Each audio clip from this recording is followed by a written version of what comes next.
Family, who understands this? I'm just one step away from perfecting the spiral sphere. I asked Sukuna for help, and it took just 10 minutes to get it done. At school, I encountered the transfer student Kushina Uzumaki, and I taught those boys a lesson on her behalf. Later, she was captured by the Cloud Village ninjas, and I stepped in to rescue her, even putting Sukuna in his place. Now I'm being called by the Uchiha elders for a talk. It's simply inhumane. I've already mastered the rotation and power, but this technique just needs to spread out of my hands. Family, who understands this feeling of being one step away, it's so frustrating. There's no choice but to find my sealed portable charger. I felt my consciousness sink and directly entered the spiritual space. Facing the crimson iron bars, I shouted, "Hey, Sukuna, time to pay rent. Get out and work." Let me tell you, the guy on the other side of the seal was so furious, he was shaking. His 4 crimson eyes looked like they wanted to swallow me whole. "Little brat, try barking again." The terrifying dark energy surged out, but unfortunately, it was useless against the seal. I had him completely under control. This guy is the ultimate tsundere. He insults me like crazy, but deep down, he wants to show off and prove he's the best in front of me. As soon as I mentioned the difficulties of forming the sphere, his disdainful gaze shot over, and he instantly understood the principle of the spiral sphere. Fool, you can't even master such a simple technique," he mocked, yet unconsciously gestured the flow of energy with his hands. "Got it. That's it." I instantly had an epiphany. I'm telling you, this is a free personal training session. I immediately exited the spiritual space, leaving Sukuna there in a fit of rage. "Little brat, come back. Come back. No way. I'm busy." With Sukuna's cheat hints, in less than 10 minutes, a stable, powerful blue sphere formed in my hand. Done. The next day at school, as soon as I entered the classroom, I felt something was off. Wow, a transfer student arrived. She had long, fiery red hair and was incredibly beautiful, but that gaze clearly indicated she was not someone to mess with. I felt a jolt in my heart. No way. Isn't this Kushina Uzumaki, the future Jinchuriki of the Nine Tails, the wife of the 4th Hokage Minato Namikaze, Naruto's mother? This is a heavyweight character. Sure enough, right after class, a few clueless boys surrounded her, mocking her red hair and calling her tomato. I was immediately annoyed. "Seriously, you bunch of weaklings. Who do you think you are to yap here? You're disturbing my eyes, you know?" Without a second thought, I walked over, swept my leg, and with 2 quick strikes in less than 10 seconds, those little brats were lying on the ground groaning. I was all about efficient crowd control. That red-haired girl was stunned, probably not used to someone being so direct. When she came to her senses, she wanted to run over and thank me. Did I care? I shot her a look to silence her and turned to leave. "Don't come near me. Thanks. My only focus is on reviving the Uchiha clan. I have no time for these childish games." But this girl, I'm telling you, she stuck to me like glue. Every day, it was classmate Jing, and she even brought me lunch she made. Did I eat it? No. I directly handed the lunch to Asuma right in front of her. She was so furious, she started yelling and wanted to fight me. I realized that this blood red pepper nickname wasn't given for nothing. However, an opportunity soon arose. One day after school, I was pondering how to continue milking Sukuna's power that night, when I saw Kushina being knocked out and carried away by a few ninjas wearing strange forehead protectors. Upon closer inspection, wow, Cloud Village ninjas. I know this plot well. Isn't this the classic scene from the original story where the future 4th Hokage, Minato Namikaze, saves the damsel in distress? Am I going to let that punk Minato steal my thunder? No way. This is a surefire investment. I have to secure this. Rescuing the future Hokage's wife will earn me a huge favor. I immediately followed them quietly. Those Cloud ninjas were such trash that they didn't even notice someone was trailing them. As they wandered further off course, I slid my small blade sleeve, white snow, out of my sleeve and instantly accelerated. Puffed, puffed. I darted out from the shadows of the trees, and with swift strikes, I cleanly eliminated the 2 who were lagging behind. Only then did the 2 jounin in front react, turning around in shock at the sight of this 50-and-a-half-year-old brat. An Uchiha brat. I couldn't be bothered to talk to them. I glared, and 2 Tomo instantly appeared. Sharingan, activate! With my dynamic vision, their movements suddenly looked like they were in slow motion. I charged forward, combining my swordsmanship with the combat skills I rented from Sukuna, forcing them to retreat step by step. One of them tried to form a hand seal, and I kicked him flying. The other, seeing the situation was bad, tried to grab Kushina as a hostage. In your dreams, I thought it was time to test the power of my new toy. I jumped back to create distance, my right palm filled with swirling chakra, and a palm-sized blue sphere formed in an instant, emitting a piercing hum. That Cloud jounin looked dumbfounded, his mouth wide open, probably wondering what the heck this was. Now's my chance. I teleported right in front of him and saw my cold reflection in his terrified face. Then, I slammed the freshly made spiral sphere, guided by Sukuna's's technical advice, hard against his chest. The feeling, I'm telling you, was like driving a high-speed drill into a block of tefusquish. The sensation was explosive. The next second, my mind rang with Sukuna's's voice, sounding like a sheltered bumpkin, shouting, "What the hell, little brat? What's going on outside? Why is there cursed energy everywhere? And what's with your eyes? What's going on?" Wow. His CPU was overheating. His limited knowledge of cursed energy was clearly inadequate against chakra. I'm telling you, Sukuna now looked at my Sharingan like it was a dragon egg ready to hatch, fearing whatever might pop out could obliterate him. While I felt the spiral sphere stabilizing in my palm, I calmly replied in my mind, "See, you're annoying. People who travel to another world either get a system that's all set or a cheat that's fully leveled up. But I end up with you, a half-baked product, and I have to upgrade it manually. Little brat, you're asking for death. Be quiet, my exclusive steed." I shot back at him, "There are plenty of things in this world that could squash you, so rein in that attitude of yours. Behave, and maybe he'll even give you a chance to make an appearance in a fight." Sukuna was furious. I could feel his killing intent boiling even through the seal. "Little brat, you're just relying on this broken cage to keep me locked up. Don't talk big. If you have the ability, let me out."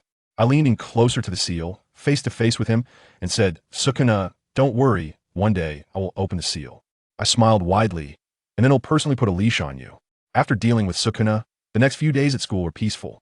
During the day, I just lay on the desk sleeping, entering the little black room in my mind. To continue forming spheres in the evening, I practiced my body techniques at night. I dug into theoretical knowledge. My life was so regular, it didn't even look like I was an Uchiha. The white-haired brat Kakashi, after getting a good beating from me, finally settled down and temporarily abandoned his thoughts of graduating early. He trains double time every day, looking like he's been injected with adrenaline, just thinking about getting revenge on me. He even went to ask his dad why my Sharingan is different from other Uchiha, feeling that it looks particularly fierce. His dad, Tsukumo Hatake, is a straightforward guy and actually believed him. He earnestly educated Kakashi. That kid named Q, opening his eyes at such a young age, must have gone through tremendous pain. "Kakashi, you should help your companion and lead him out of the shadows." I was like, does anyone understand? The biggest fun I have at school is teasing Uchiha Obito. What deep grievances are you talking about? Kakashi on his end figured things out and went to find his dad. "Father, teach me swordsmanship." Tsukumo, seeing his son so motivated, was delighted and said he would teach him the Hatake family's secret technique, 1,000 years of pain. Just kidding. Then he really started teaching him swordsmanship. I wasn't idle either. That night, just after finishing training, a clansman suddenly appeared in front of me. "Q, the elder wants to see you." "Great, here we go." The hawkish leader of the Uchiha clan, Uchiha Shinon. A lean old man with a scarred face who looked tough to deal with. This guy was the strongest in the clan before Fugaka took over and is a standard radical, always thinking about how to use force to make the Uchiha clan dominate the village. The way he looked at me was quite satisfied. He probably thought my cold and decisive demeanor resembled his idol, Uchiha Azuna. He immediately praised me for doing a great job and then asked me what I thought of the third Hokage. What else could I think? Of course, I gave an objective analysis, saying the third has strong abilities and is impressive. Shinon nodded, quite approvingly. "Not bad. You haven't been influenced by those idiots thinking the third is just an old fool. But he's about to retire, and the fourth will likely be chosen from among the legendary three. As for you, we can help you contend for the fifth." Hearing this made me annoyed, and I stood up to interrupt him. "Elder, did you call me here just to spout this useless talk I've heard 100 times at the clan meetings? The first contended for the second. The third contended for the fifth, always putting hope on the next time. What's the difference between you and that soft egg Fugaku?" I didn't give him any face, turned around, and walked away. "You might as well save this grumbling for the clan meeting. I don't have time to listen." "Stop." Shinhan's face darkened. "Are you implying you want to contend for the fourth?" "I'm not interested in being Hokage." I didn't look back. "Your voice isn't loud, but each word hits him in the face. Uchiha clan, when did you need the title of Hokage to prove yourselves? I hate your cowardly mindset. Including you, elder." I walked to the door when his voice came from behind, trembling slightly. "Come to the training ground tomorrow, and I will teach you all my ninjutsu. I may not have the right to dictate to you with these old bones, but at least let me contribute a bit to the future of the Uchiha." I paused for a moment. I understood. On the way home, the moonlight spilled over the Uchiha clan's territory, and the neighbors greeted me warmly. "Kagami, I heard you beat the genius of the Hatake family? As expected of you." "Kagami, I left some red bean soup for you at Annie's place tomorrow morning." I smiled as I responded, completely different from the icy expression I had when confronting the elder earlier. Let me tell you, the Uchiha clan, aside from a few strong individuals with rather solitary personalities, is just like any other ordinary family. Looking at these lively faces and thinking about what Obito and Itachi did later, I really can't imagine how they could do it. When I got home, my grandmother was holding little Shursui, who was still just a tiny kid. His parents had long since sacrificed themselves. The fate of this clan is something I will protect. The next day, Elder Kaminari really taught me step by step. When my chakra nature was tested, it turned out to be fire, lightning, earth, and Een, 4 types. I was naturally suited for practicing ninjutsu. The cursed spirit in my mind has started to act as a battle commentator again. This guy probably has the level of a special grade sorcerer. I asked directly, how many fingers are you equivalent to? That's right, I gave Sukuna'sHelp the chance to breathe purely as a measure of combat power. 3 fingers at most. Sukuna'sHelp is still unconvinced, but little ghost, my current strength cannot be measured by 20 fingers. I directly blocked him out and focused on the divine fire hand seal. Great dragon fire technique. A fire dragon instantly erupted and exploded in the center of the lake. He wanted me to learn it, and as soon as I activated my Sharingan, I could clearly see the flow of chakra, copy and paste, and succeeded on the first try. The divine fire was so thrilling. I wanted to teach the next one. I waved my hand. No hurry. I haven't mastered this technique yet. Haste makes waste. Then I drew the small tanto he gave me. Elder, compared to ninjutsu, why don't you guide me in my swordsmanship? I almost forgot. Your talent in swordsmanship is even better. The divine fire was also getting excited and drew his sword, taking a stance. As soon as he finished speaking, I charged in, the blade flashing clang. As soon as we clashed, he began to praise me. Your speed, timing, and strength are comparable to a Chunin. You truly are a genius on par with Lord Izuna. Izuna again? I was getting annoyed. I'm not trying to be anyone's copy. I aim to surpass all my ancestors. My offensive is becoming increasingly fierce, with deadly moves coming one after another. The divine fire defends flawlessly, and I even feel somewhat at ease. Just when he thought he had figured out my routine, I directly hit him with a big move. I suddenly free my left hand, extending 4 fingers towards his face. Years of combat intuition from the divine fire make his hair stand on end in an instant, and the 3-tomo, Sharingan, spins violently. Release. Swish. An invisible slash instantly cuts through. The divine fire leans back at the last moment, dodging an attack that could have sliced off half of his face. But a blood streak is still left on his face. What? What is this? He is dumbfounded. This thing is formless and soundless. More sinister than A-rank wind release. I was panting heavily, and my stamina was almost depleted. This small frame is still too fragile. With the technique of Sukuna'sHelp, I can only use it 3 or 4 times at most. Of course, I can't say that this is stolen. I'll just claim it's a secret technique I've comprehended myself. Jing, such a dangerous technique, and you used it on me without any warning? Shinhua smiled wryly and touched the wound on his face. I chuckled and said, I believe you can definitely handle it, Elder. I just want to show him my worth, and then take the opportunity to say, Elder, my body is too weak. I want to undergo a medicinal bath. This thing is a major investment that continuously burns money, and very few people in the clan have this privilege. After pondering for a moment, Shinhu looked at the injuries on his face and nodded. That's fine. However, the medicinal bath will take at least 2 years, during which you cannot graduate early. Huh? I laughed. With 3 years of stable cultivation time, only a fool would graduate early and go serve those old guys. So the days went by for 2 years, and in the 43rd year of Konoha, a major incident occurred.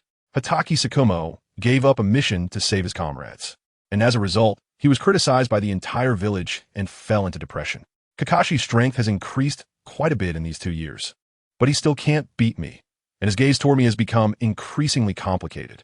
One day, he approached me with a pair of dead fish eyes and asked a philosophical question. Mirror, which is more important, comrades or missions? I just took a bite of chicken leg and looked up at him. Of course it's a mission. He looked completely deflated. Do you think so too? Of course, I continued. As a top ninja, letting a bunch of weaklings casually evaluate yourself is the biggest mistake. Just randomly pick a few of the loudest villagers and take them out, and see if there is still any public outcry. Father wouldn't swing his sword at the villagers. No, he would do it right away. I stood up, grabbed his white hair, and forced him to look into my eyes. He would swing his sword at the weakest one, himself. Your father is a weakling. Once his beliefs crumble, he falls into despair. Right now, he is probably contemplating how to commit suicide. Instead of pondering life here, You might as well hurry home and see if your father is still breathing." Kakashi's pupils shook, and he suddenly dashed out of the school like a madman. Obito and Rin hurried over to ask me what I said to Kakashi. I couldn't be bothered to explain, and instead asked Obito, "Goggles, what would you do if you had to sacrifice your clansmen for a mission?" "What else is there to say? Of course, I'd take both. How na-ve and adorable." I turned to Rin and asked her. She said she hoped it would be herself sacrificed. TSK, pure will of fire. "What about you, Kakashi?" Obito mustered his courage to ask me. "Me?" I answered succinctly. "I would take out the idiot who issued the mission." Obito wanted to say something else, but I found him annoying, so I glared at him with my 3-tomo Sharingan. And the powerful ocular power knocked him out cold. It's always like this. I'm not showing off, but quietly leaving my ocular mark on him. "Obito, you are my only connection to that legendary Uchiha Madara." The next day after school, Kakashi was waiting for me at the door again, this time bowing at a 90-degree angle. "Kakashi, my father wants to see you, please." I followed him to the Hitaki residence and met the legendary Konoha White Fang. What a guy, a robust ninja in his 30s, now looking like a walking coffin, exuding an aura of death. He asked me to analyze for him what the right course of action was. I really hate psychological counseling. Let's get straight to the point. "Kakashi, you know who leaked the mission details, right? It was Danzo's doing, and the third Hokage turned a blind eye to it, just that simple.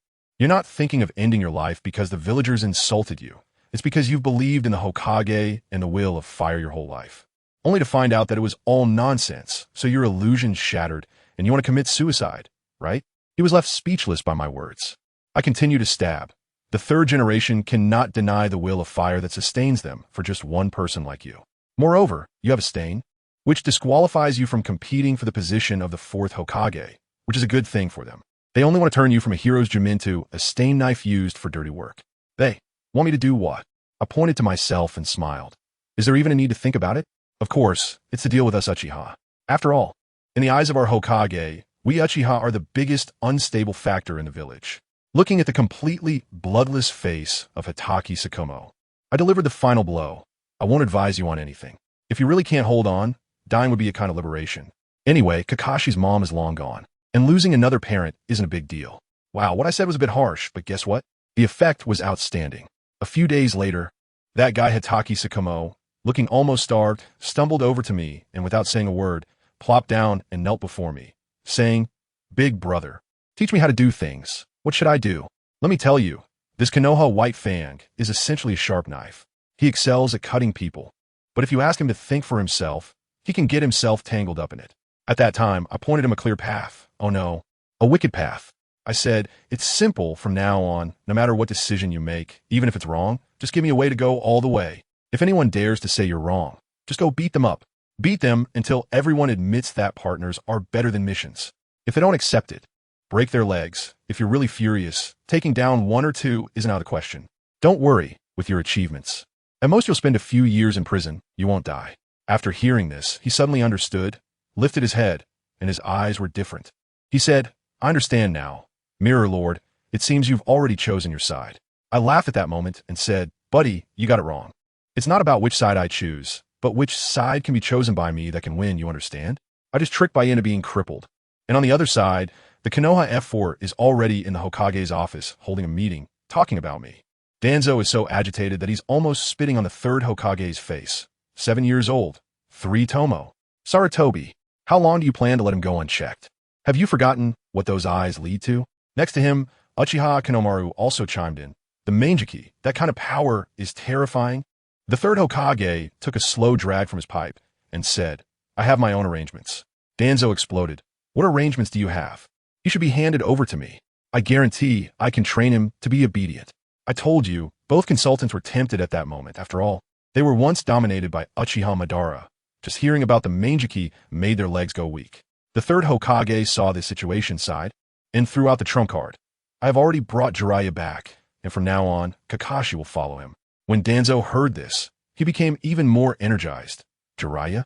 That guy who was always out there doing shady stuff and ignoring the village rules? What can he teach? The third Hokage didn't even lift his eyelids and calmly replied, "He taught Minato." As soon as this was said, the room fell silent. Danzo still wanted to struggle. "That's because Minato is exceptional on his own." "No, I will teach him personally. After all, I was the one who taught the legendary 3. The third Hokage directly extinguished his cigarette, his gaze turning cold. Danzo, I will not regret this. That child did nothing wrong. As for you, don't think I'm unaware of the little tricks you've been playing regarding Shikaku. Back off. Goodness, the third Hokage still had his authority. And Danzo didn't dare to say a word, turning around to leave, kicking the door of the Hokage's office open. That night, I had just finished my medicinal bath when the clan leader Fugaku arrived, wearing that standard middle-aged man's fake smile, handing me an invitation, saying that his son had been born for 7 days, and they were throwing a party, urging me to attend. I casually asked, "Have you picked a good name?" His deadpan face smiled like a blooming chrysanthemum. Itachi, Uchiha, Itachi. It's a boy who understands a family. At that moment, my mind went blank, and I thought it's over. The countdown to the extermination of the clan has officially started. I couldn't sleep at all, so I simply let my consciousness sink and went to my spiritual space to chat with my companion, the great master Sukuna. As soon as Sukuna saw me, he asked, "Hey kid, that guy with the knife from earlier, what's his level in your village?" In order to keep him grounded, I casually misled him. It's probably over 20. And the village chief you met before has plenty of people above him who are even more impressive. Well, the old man immediately got excited and said with a grin, "Interesting. Kid, sign a contract with me. Give me 5 minutes of your physical rights every day, and I'll teach you how to use my power." I ignored him completely, directly grabbing a large mass of dark energy from him, chewing on it disdainfully, and giving him a glance. "Do I need you to teach me? If I eat you for another 2 years, I could pull out the color of your underwear." Sun Yao was completely stunned, unable to understand what kind of black technology one was using to smuggle energy. To be honest, his power bank was really not that great, only having an Een attribute. I thought maybe I should catch a 9-tailed fox as a neighbor for him, so he could also feel the warmth of the human world. Just as I was thinking about this, I rubbed my hands and formed a pellet, trying to add a fire attribute transformation to it. As soon as the flame touched it, there was a loud bang, and it exploded. Of course, if I succeeded on the first try, it would be a disgrace for us travelers. The next day, at the Fujiwara family, I went with a 2.5-year-old named Jishui, who was curious and looking around. At the banquet, an elder named Shinhua approached, looking at the baby weasel, who was surrounded by everyone and referred to as the young clan leader, and sneered, "Our Uchiha clan is not like the Hyuga clan that practices hereditary succession. Does a baby even qualify?" I replied lightly, "If he can grow up normally, he indeed has the qualifications." Elder Shinhua patted me on the shoulder and said, "In a few years, once you defeat Fuwa, I will support you to become the clan leader." I shook my head, thinking I couldn't wait any longer. When Fugaku came over toast, I directly put down my juice and stood up. "Patriarch, on this good day, I would like to ask you about ninjutsu." That old fox Fugaku still wanted to brush it off. "Of course, I'll wait for you tomorrow." I smirked. "Do I need to be clearer?" "Uchiha Chiyufu. I'm going to challenge you." As soon as I said this, the entire venue fell silent. An elder tried to mediate, saying this was not the right occasion. I shot back directly, "When have we Uchiha ever cared about the occasion when it comes to fighting? Have we gotten so comfortable that we've started to act like those whiny Hyuga girls?" Fugaku's face instantly darkened, and he said in a deep voice, "You're not even a ninja. Isn't it a bit too early for you?" I couldn't be bothered to waste words, so I turned and walked straight out. As I reached the door, I suddenly turned back, and my 3-tomo Sharingan activated in an instant. The fierce chakra emanating from me instantly silenced the whole place. "Elder, I'm outside, waiting for you for 1 minute." Well, no one dared to say a word against it anymore. Geniuses are always right, and that's the rule of the Uchiha. In the open space in front of the mansion, Fugaku looked at me and tried to play the emotional card. "Kyu, you're still young. The position of clan leader is not easy to sit in." I directly interrupted him and said, "You're mistaken. I just want to test my own capabilities. Besides, isn't this world always ruled by the strong?" As soon as I finished speaking, an invisible slash struck out. Fujitake awkwardly dodged, and a large area of the forest behind him collapsed with a loud crash. His eyes lit up with 3-tomo, and the sense of pressure instantly intensified. As a new father, let today serve as Itachi's first lesson in education. We instantly clashed, clang, clang, clang. The kunai faced my sleeve white snow, and the force was astonishing. "Even a genius needs time to grow," Fujiro shouted, trying to overpower me. But the next second, with a clang, his kunai snapped in two. Fortunately, he had the Sharingan. Otherwise, I could have sliced his neck with that strike. He touched the blood mark on his neck, his expression serious, and I didn't bother to talk any further. I charged him with my knife. Our battle appears particularly strange to outsiders. Every time we attack, we separate just a second before contact. In reality, it all relies on the Sharingan to predict each other's movements. As we fought, I realized that this old guy, Fugaku, seemed to have less insight than I did. He clearly realized it too, and immediately jumped back to form hand signs, fire style, grand fireball technique. I split the fireball with a single strike, and right in front of me were dozens of small fireballs, mixed with shurikens. It was Fenglian fire. I quickly formed hand seals with both hands and opened my mouth to unleash an even more powerful fire dragon. Fire release, great dragon fire technique. The fire dragon directly shattered all of his attacks, and then, using the fire dragon as cover, I instantly rushed to his face, palm facing him. Release.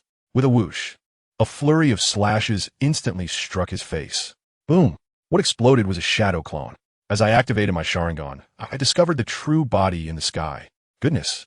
A sea of fire was descending from above, as if it wanted to burn the entire world. Fire style, great fire annihilation. Little Shizuka below was so scared she started crying, shouting for her brother. Elder Shinhu was also preparing to intervene to save me. But I just stared blankly at the sea of fire, my body slowly floating into the air. In the spiritual space, Sukuna's 4 eyes widened. Little ghost, you really have it in you. Hiss, hiss, hiss. A harsh cutting sound rang out as countless azure blades spun around me at high speed, creating a storm of sword blades.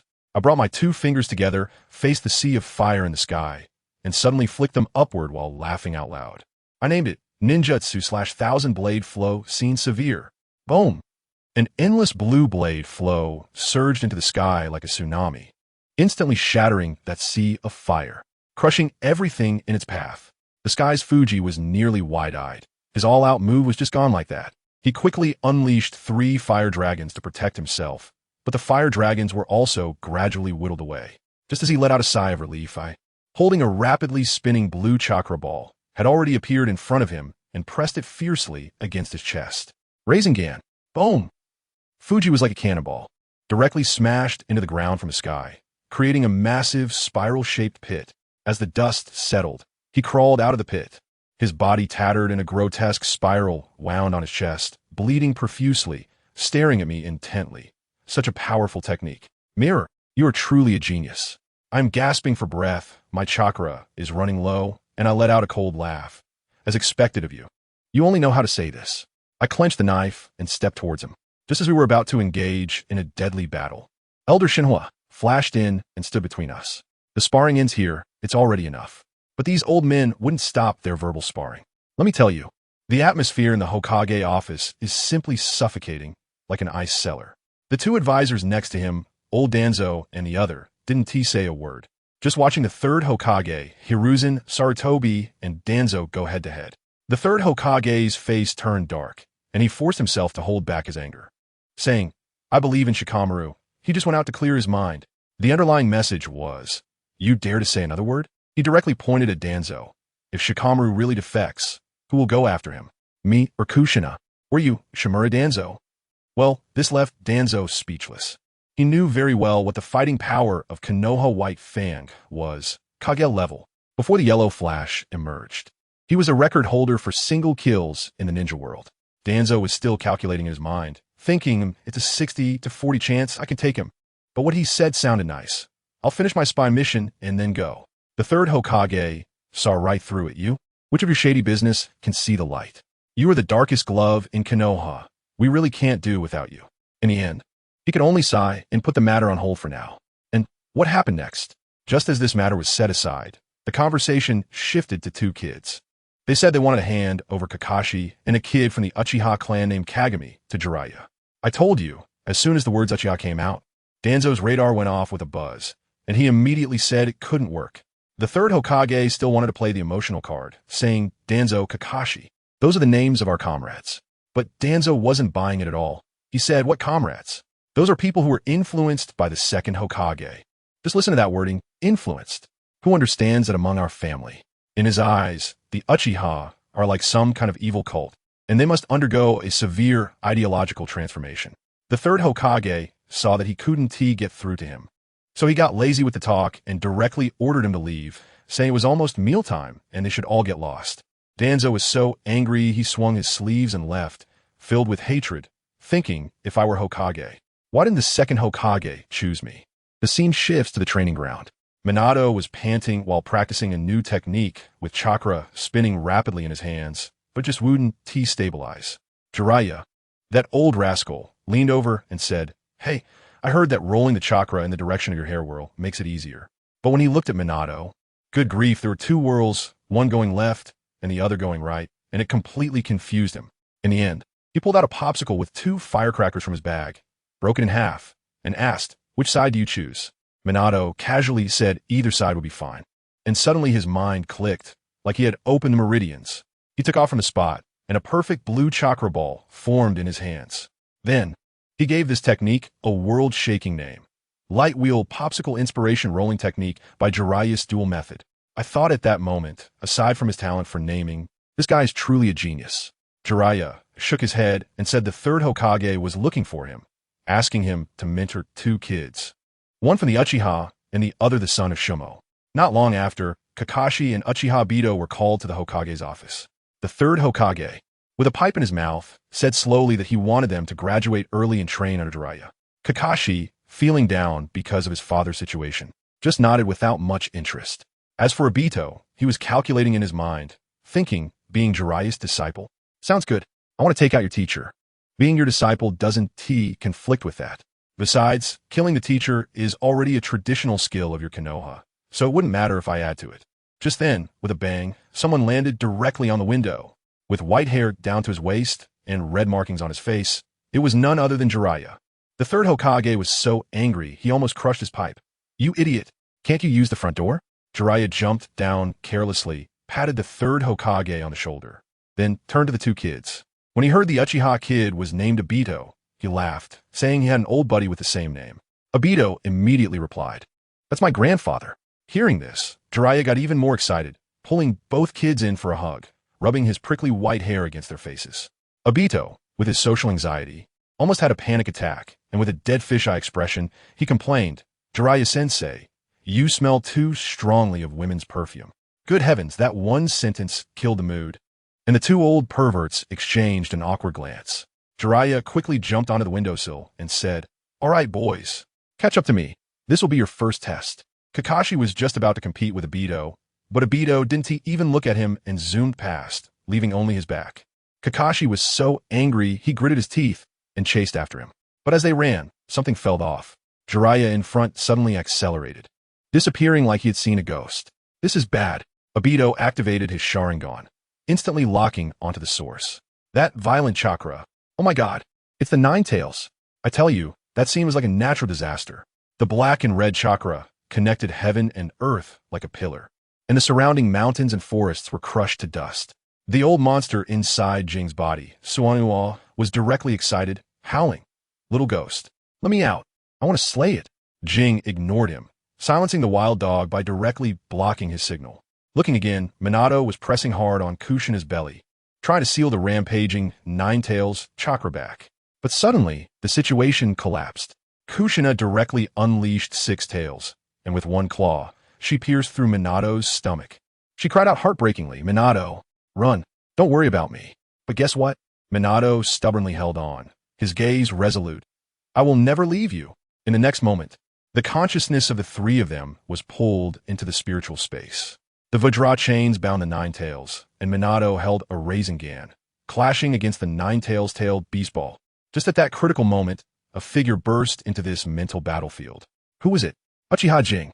As soon as he entered, he mocked, "I am Uchiha Jing, here to help you suppress this beast." Upon hearing Uchiha and seeing those Sharingan, the 9 tails DNA reacted instantly, going berserk, thinking that Madara had been reanimated, and resisted even more fiercely. Jing was sly, deliberately provoking the 9 tails, taking the opportunity to steal some of its chakra, and then truly made his move, pouring the scarlet ocular power directly into the 9 tails' eyes. Under multiple attacks, the 9 tails in a daze seemed to see that man who treated it like a pet again. And before losing consciousness, it fixed its gaze on Jing and roared that name, "Madara!" With a loud bang, Minato's Rasengan directly took it down, and layers of chains instantly bound it like a rice dumpling. The world finally fell silent. In the Konoha hospital, Tsunade, who had just finished surgery, crossed her arms. Sizing up Uchiha Jing by the window, her gaze almost screaming, "I hate Uchiha." Jing and Kakashi were peeling oranges. Kakashi meticulously tore off the white strings, while Jing, on the other hand, split one in half and directly bit into it with skin and flesh, emphasizing a balanced nutrition. Jiraiya came over to thank Jing, and Kushina said she would definitely thank him properly once Minato woke up. But Tsunade suddenly interjected, "You little ghost, have you killed someone?" Her nose was sharper than a dog's, immediately detecting the smell of blood on Jing. Jing didn't hide it, and said he'd gone with the elders to exterminate a band of mountain thieves last year. Tsunade's disdain deepened, and she pressed on, "Little ghost, do you find joy in taking lives?" "I told you," Jing laughed at that moment, tilting her head to look at her, her eyes suddenly turning cold. "What position are you standing in to evaluate me? I don't think I need to respect the lives of my enemies. And I certainly don't think you have the qualification to judge me." With a bang, Tsunade's chakra exploded, and the hospital room started shaking. Jing also placed her hand on the knife handle, the three-tomo activated, ready to fight at any moment. Jiraiya saw that a fight was about to break out and quickly shouted, "Enough. Can't you tell the situation?" He persuaded Tsunade to step outside.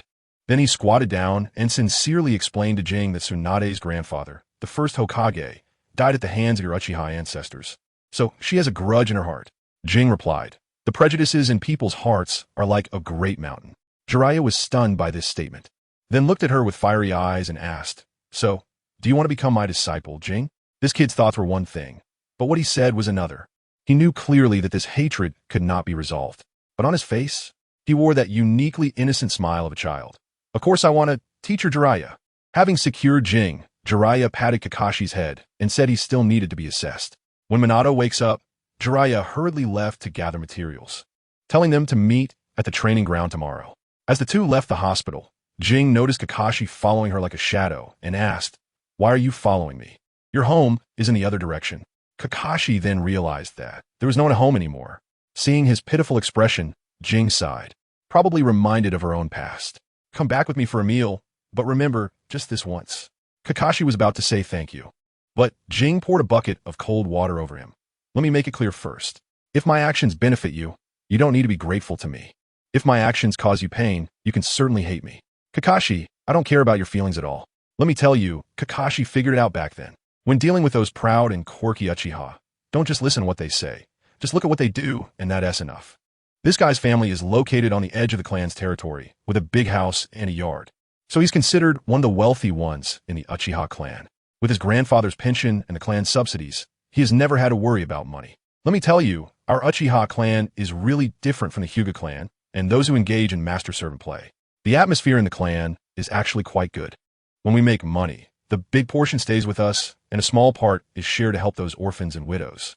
The clan leader isn't that bossy either. He doesn't just go around saying who to kill. So I pondered for a long time about why that Itachi kid could do such things, and finally realized it's because he has been detached from the community for too long. Since he was young, his father, Fugaku, treated him like a precious gem, locking him in the cage of genius, thinking every day about things like the village and the clan, completely disconnected from chatting with the elders in the clan or sharing meals with everyone. People like this are most prone to problems. They think they're saviors. But in the end, extreme wisdom leads to harm, and he ended up ruining himself. You want me to reform him? Forget it. I don't have that kind of time. With that effort, I might as well practice my swordsmanship more. Just take him out physically. It saves time and effort. I was just thinking about it when I turned around and saw Kakashi with his dead fish eyes, staring at the little Shirzue who was sitting cross-legged in the yard, looking quite impressive.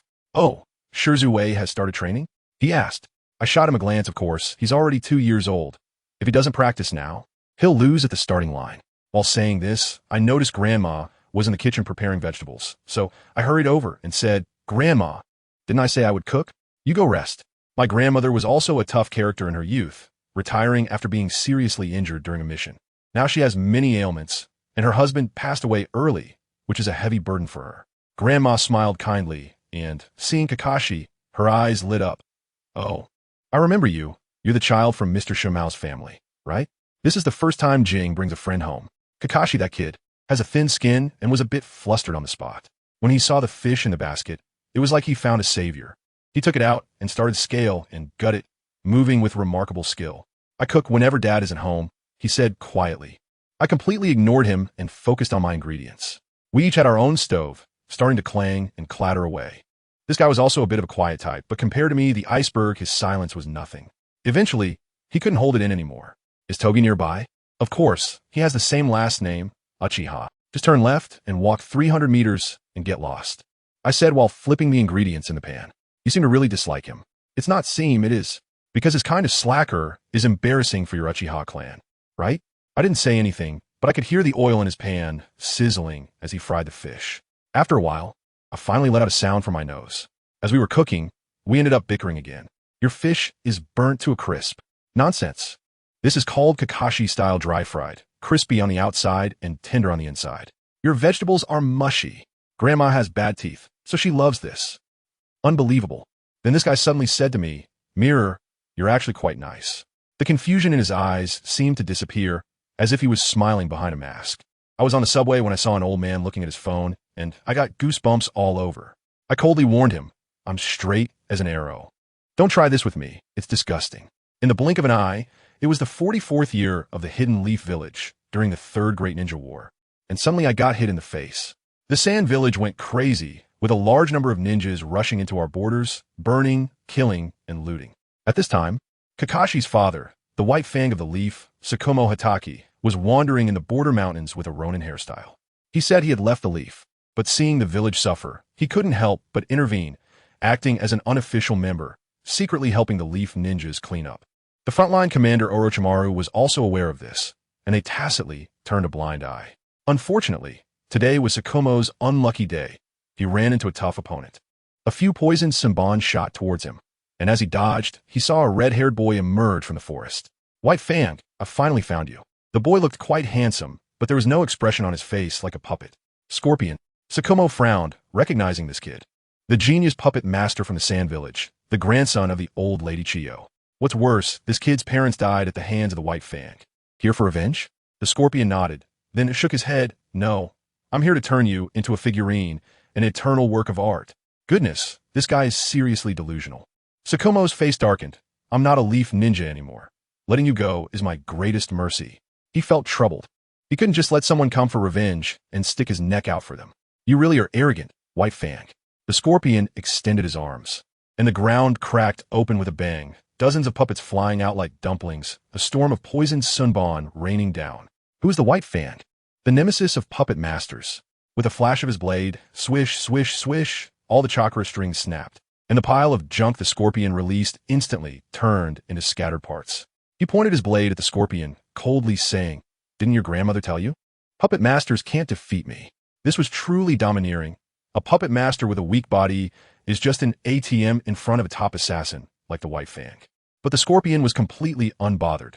Grandma Chiyo had told him. He smiled slightly, so, I haven't been human for a long time. As soon as he finished speaking, he tore his clothes. Goodness, he turned himself into a Gundam. His entire body was a puppet, with iron chains connected to his stomach. Tsukumo's pupils shook. You've gone mad? Mel? This is a mortal art. The Scorpion laughed wildly, and just as Tsukumo was about to draw his sword, he felt the blade in his hand become as heavy as lead. In that moment of distraction, an iron spear directly pierced his arm. With a loud bang, a huge metallic cylinder fell from the sky, and standing on top was, surprisingly, the third Kazekage. No, it was a puppet of the third Kazekage. To kill you, I even assassinated our village's Kage. The Scorpion's face was filled with madness. Come on, let's become immortal together. The next second, a storm of magnetic sand, iron enveloped the White Fang, and this time it was truly over. The scene shifted. I, Kakashi, and our cheap senior brother Minato Namikaze had all arrived at the frontline command post as reinforcements. Commander Orochimaru had a face as pale as if he had been coated with 3 layers of putty, his golden snake eyes making people uneasy. He pretended to welcome us. Oh, Jiraiya sent you. Truly strong reinforcements. He praised Minato's flying thunder god technique and Kakashi as the son of the White Fang. But his gaze landed on me like he was looking at a freshly released limited edition SSR card, filled with greed.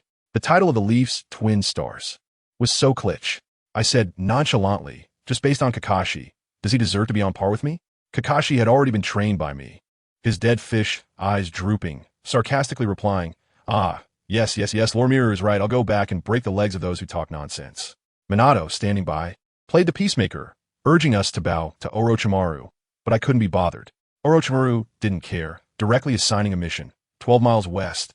A team of sand ninjas has been spotted, led by a bloodline ninja named Yakura. He said, looking at me with that sticky gaze. I was instantly furious.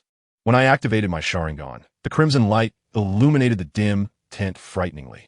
I directly confronted him, considering Jiraiya-sensei's reputation. If you look at me with that kind of expression again, do you believe I won't gouge your eyes out and use them as marbles? The air in the command room instantly dropped to freezing point. Orochimaru's fake smile also faded. Mirai-kun, it seems the teacher didn't teach you what courtesy is. A chilling chakra pressed down, and Kakashi couldn't hold back any longer, his hand resting on the hilt of his sword. Senior Minato beside him was anxiously scratching his head. I tell you, I didn't even draw my knife smoothly, and I just slapped a mirage on his face. Time seemed to freeze for a moment, and I sheathed my knife and turned to leave. I walked away, Watergate-senpai. Watergate followed me with a. The teacher said, you can't use that move on your companions. What does he count as a companion? I didn't look back. He was coveting my Sharingan, and not killing him on the spot was already showing him respect. By the time the three of us walked out of the tent, that guy was still inside, fighting wits with the air. He thought he had summoned a giant snake to bind me, and even lectured me. But when he broke the illusion, he realized the tent had long been empty. In that moment, the expression on his face was probably more than seeing a ghost. What terrifying ocular power. What a frightening illusion. He must have thought to himself. I tell you, that greedy look in his eyes became even more intense. Just after we walked a short distance, Kakashi, that silly guy, suddenly asked, hey Mirror, what's that move called? Watergate-senpai jumped in to say, how about calling it Uchiha Pitch Black Shadow White Moon Illusion Technique? I almost couldn't catch my breath and helplessly said, a fleeting illusion. Sigh, such an ordinary name. Shut up, you name giving failure. Kakashi then asked, by the way, why did we come out? What was the mission again? Brother Minato immediately looked awkward and slapped his forehead. Sorry, I'll go ask. I rolled my eyes and asked why we needed to know so much. If we know where the enemy is, we can just go in and unleash our powers, right? So the three of us sneaked over. In the forest, that team of Sunagakure ninjas was crouching and advancing. I summoned a giant eagle to swoop down from the sky, looking quite impressive, and introduced myself. Hello, Sunagakure friends, I am Uchiha Kagami. The woman leading the group, named Yakumo, who uses the fire release technique, immediately threw a fireball at me without saying a word. I quickly tossed a smoke bomb, and in the next second, my senior brother Minato and Kakashi moved as if they had activated the Flying Thunder God technique, and in a flash, more than a dozen CH Nin on the other side turned into delivery boxes without even having time to scream. When Yakumo saw her teammates were all gone, she was stunned and then panicked, trying to take me hostage to threaten Minato, who could use the Flying Thunder God technique. I just laughed at that, thinking they saw me as a soft target. All right, let me show you what I can do. I directly have a new move, Slash Escape. One blade, Cold Cicada Sorrow. Sounds cool, right? As the blade flashes by, the person still stands there, but the light in their eyes is extinguished. Their body is intact, but their soul is already gone. We carried a pile of corpses back, and the entire command center fell silent, especially Itsong, who had no injuries on him, leaving those intelligence operatives Yamashiro and Nara at a loss. Orochimaru stared at me, his gaze so cold it could drip water. It's an illusion technique, right, Mirror-kun? He must be thinking that being able to take down a bloodline elite ninja with just an illusion is even more monstrous than he imagined. Once the ordinary people had retreated, Brother Minato began to bow and apologize again. Orochimaru started to make sarcastic remarks, threatening me with the Hokage's name. I directly made him laugh. Snake Uncle, are you sure you want to tell everyone that you were toyed with by an 8-year-old kid using illusions? Don't you care about your reputation? His face twitched, and he started to play politics with me, saying something about how the Uchiha clan was too strong and the old men in the village couldn't sleep at night. I played a trick on him and said, if you dare to mess with me, I'll immediately defect from the village. Do you believe that hundreds of Uchiha will follow me? Back in the day, Uchiha Madara had no one to follow him, but times have changed. After a long silence, guess what happened? This guy suddenly switched gears and started painting a grand vision for me. With his snake-like eyes fixed on me, he said, Kagami-kun, how about if I become Hokage? I train you to be the next Hokage? I laughed at that moment and thought to myself, you old freeloader, still want to paint a fantasy for me? I shot back with a single sentence. Let's talk when you actually become Hokage. I'm telling you, I think Master Minato has a better chance than you. As soon as I said that, my goodness, Watergate's senior brother looked so embarrassed, scratching his head and grinning foolishly, while humbly saying, "Haha, I'm still far from it." But guess what? Out of the corner of my eye, I caught a glimpse of his hand behind his back. The pose he just used to form a seal was quietly lowered. In that instant, I understood. Who among my family understands? In that atmosphere, just now, as long as Orochimaru dared to make a move against me, my senior brother was really ready to step in and help me take him down. For the village, to prevent the Uchiha from leaving with me, he even dared to confront Orochimaru. What determination! Orochimaru, that guy, still doesn't know that he just danced at the gates of hell. His snake-like eyes were fixed on me, and I could guess he was already calculating my new move in his mind. Let me tell you, this snake is really interested in me. As soon as we left, it immediately contacted the spies in Konoha using its summoning technique and dug up all the information about my ancestors. Previously, it only knew that I was a kid who unlocked the 3-Tomo Sharingan relatively early, but now it's completely stunned. What with my god-level Uchiha swordsmanship, using ocular power to assist in sealing during the Nine-Tails Rampage, and mastering A-rank ninjutsu in 2 days. My ninjutsu, jinjutsu, and taijutsu are all top-notch, plus an invisible slash that rivals a bloodline limit. It's even started to ponder whether it could summon its ultimate summoning beast, Manda, to see if it could take me on. It couldn't help but directly ask me, "Kyukuin, how high is the limit of that move you used to defeat Yakumo?" I thought for a moment and replied in a rather pretentious manner. If the other party is unprepared, taking down an elite jonin should be no problem. Orochimaru's eyelids twitched. "Hokage-sama, to be precise, it's just the level of an elite jonin. He's testing me." I directly gave him a lesson, speaking in that tone of a senior educating a junior. Ninjutsu was developed to be used, why hide it? Orochimaru, I advise you not to take this technique too seriously. By the time you figure out how to defend against it, my version would have already gone through 800 iterations. Orochimaru fell silent at that moment, and after a long pause, he managed to squeeze out a sentence. "Is this the composure of a genius?" This topic couldn't go on any longer, so he changed the subject and started discussing serious matters. "What do you think? The Sand Village has been infiltrating us like crazy lately. What are they looking for?" As soon as he finished speaking, a bloodied silver-haired man suddenly burst through the curtain. "Shikaku." Watergate Senpai was shocked. "Kakashi Senpai." I was also stunned. Even Orochimaru had a look of shock. That was Konoha's White Fang, Kakashi's father. He was covered in injuries, and half of his hand was almost severed at the wrist. Kakashi couldn't hold it in anymore and rushed into his father's arms, crying miserably. After the father-son emotional scene, Orochimaru quickly asked the key question. "Shikaku, what did you mean when you said the Sand Village was looking for the third Kazekage?" Just as he finished asking, a ninja from the Nara clan rushed in anxiously. Gasping for breath, "Orochimaru-sama. Intelligence. The Sand Village is looking for the missing third Kazekage because..." He was halfway through his sentence when he saw Shikaku and was stunned. Orochimaru frowned and pointed at him. "Get out and guard the door." Then he turned to Shikaku and said, "Shikaku, please continue." The next sentence from Shikaku directly froze the air in the entire command room. "I encountered the Sand Village's Sasori of the Red Sand, Chiyo's grandson. He assassinated the third Kazekage and turned both himself and the third Kazekage into human puppets. I fought with him, and we both suffered injuries, allowing him to escape." Wow, I couldn't help but exclaim. After hearing this, Kakashi's mind turned, and he innocently asked, "Then if we tell the Sand Village about this, wouldn't they stop fighting and go after Sasori?" I almost laughed out loud at that moment. Orochimaru shook his head. "No corpse, people won't believe it." Minato also added, "Even if they believe it, that old hag Chiyo will say it's a scheme from our Konoha for the sake of her pride, and they'll just retaliate even harder." I looked at Kakashi and taught him a harsh lesson. The best way to shift internal contradictions is to turn them into external ones. Got it? Kakashi immediately became withdrawn, feeling like his intelligence had been crushed by us.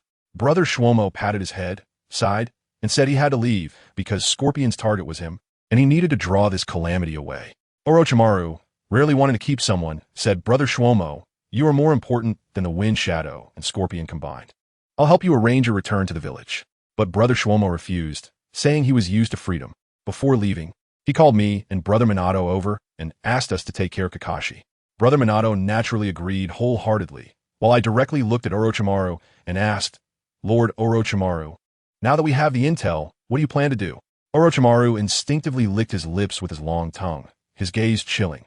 "Of course, we will take advantage of their leaderless state and strike them hard." I nodded in satisfaction. This is what it means to be someone who does great things. Orochimaru is also an action-oriented person, directly pulling our team into a tactical meeting. The eldest son of the third Hokage, Sarutobi Shinji, was also present as a commander. Orochimaru's plan was simple and straightforward. Concentrate our forces and directly counterattack the Land of Wind, forcing them to retreat. But then the problem arose. Our western front was not only facing Sunagakure, but also had a Wagakure from the Land of Earth nearby. That old man Inoki, seeing that our home was undefended, wouldn't he come to steal it? Orochimaru directly called out to my senior, Minato. You've fought against the Jinchuriki of a Wagakure before. How strong are they? Minato thought for a moment and said, very strong, especially with their tailed beast bomb. It's like they're cheating. Moreover, they usually act in pairs. Orochimaru nodded, then turned his gaze to me. Minato, you can hold one off. I believe you, Kagami, should be able to hold the other, right? Before he could finish his sentence, Sarutobi Shinji slammed his hand on the table and exploded. What kind of joke is this? Orochimaru, are you crazy to let a kid face a Jinchuriki? He's like a mother hen protecting her chicks, trying to persuade me to go back to the village, saying that war doesn't require children to take risks. At that moment, I had only one thought in my mind. You are a good person, but I don't need your kindness. I stated directly, thank you for your concern, but I am a ninja and I obey orders. Then I immediately seized the opportunity to play along and said to Orochimaru, with great power comes great responsibility. Since the village is in trouble, I hope to arrange for some Uchiha ninjas to participate in the battle. Is that all right? This is my open scheme. Orochimaru understands it in an instant. He doesn't care about the upper management's issues. He just wants to see how much commotion I can create. He readily agreed, and even let me draft the list myself. This deal is done. While we were strategizing on the front lines, in a dark underground space, an old man who was almost a dried corpse was leaning against a stone chair. Let me tell you, this man is the legendary Uchiha Madara. A white creature emerged from the ground, chattering away to report on the battle situation. After listening, Madara began his daily remote conversation with the first Hokage, disdainful of the false peace in the ninja world. Once finished, he looked at the intelligence brought by White Zetsu, a list of Uchiha children. My name was prominently listed, with 3 Tomo at the age of 7, which was absurd even for the Warring States period. But Madara scoffed at it. He thought I was too calm and mature. And even under pressure, I wouldn't turn into the kind of lunatic he wanted, nor could I produce the type of Sharingan he desired. Then, his gaze locked onto a name, Uchiha Bido. Good heavens, Madara, your selection criteria are focused on a lovesick brain, right? You have to find someone emotionally charged, so you can stab him hard in the future, making him awaken his power out of love, turn to hate. He directly instructed White Zetsu to pay special attention to Bido, investigating what he cared about most. However, White Zetsu mentioned that my talent resembled Madara's reincarnation too much, which made Madara ponder. In the end, he still had White Zetsu send a clone to make contact with me as a backup.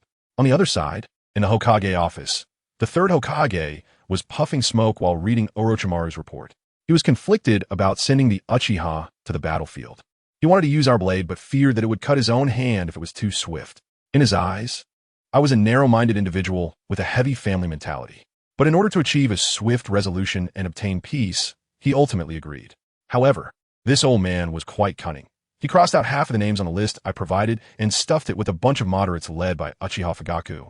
He even specifically called Fugaku over, assigning him the task of guiding me well and turning me into a good youth who loves the village and the Hokage. A few days later, Fugaku arrived with 50 Uchiha ninjas. My senior brother Minato was quite happy and went to greet Fugaku. But the next second, an awkward scene unfolded. The dozens of people Fugaku brought directly ignored him, the clan leader, and lined up behind me, clearly distinguishing themselves from Fugaku's side. Fugaku's deadpan face couldn't hold up at all. I completely ignored him and gave orders to my side. Fugaku, unable to contain his anger, immediately wanted to confront me. I directly said, all Uchiha ninjas must obey Lord Orochimaru's orders. The implication was that everyone had to listen to me. Fugaku's face turned pale as he took out a scroll from his pocket. According to the Hokage's orders, Uchiha Kagami, you must follow my commands. I laughed. Sorry. When on the outside, the command of the Lord is not to be taken lightly. I do not recognize your command ability. Just as it seemed we were about to start a fight, right there, Master Minato stepped in to mediate. At this time, Orochimaru had already led his men into the Land of Wind, and our new mission was to hold the border and prevent a Wagakure from sneaking in. Minato spread out the map and pointed to a location, Shinabihashi. He said that this was the essential route for the Wagakure main forces advance. I casually remarked. Then let's just blow up the bridge. Master Shui Min gave a wry smile and said that since the war hadn't officially started, we couldn't take the initiative to cause trouble. We quickly disguised ourselves and arrived at the Shinanbai Bridge. Everything was calm, but everyone knew this was just the calm before the storm. Sure enough, not long after, I activated my Sharingan, and my vision instantly zoomed out. 30 kilometers ahead, a team of rock-hidden ninjas was rapidly approaching, with at least 3 Jonin and over 30 Chunin and Genin. Let me tell you, as soon as these guys show up, that guy Watergate closes his eyes, presses his hand to the ground, and starts shaking people directly. Goodness, that perception ability is simply like a human radar. He said that Flying Thunder God requires top-level perception as a prerequisite. Otherwise, you wouldn't even know where to fly. Mirror's talent is impressive, but he can only perceive up to 10 kilometers, which is nothing compared to Watergate's human-like ability. The girl in sunglasses, Oil Woman Sure, said, "Don't worry, Watergate, there won't be any problems on Orochimaru's side." I thought to myself, you're really bold to say that. Just look at who we have in our team. Besides Mirror, Fugaku, and you Oil Woman Sure, there's a Kimichi Dingzwa, Narasu Yaichi, and then there's Xuanhua.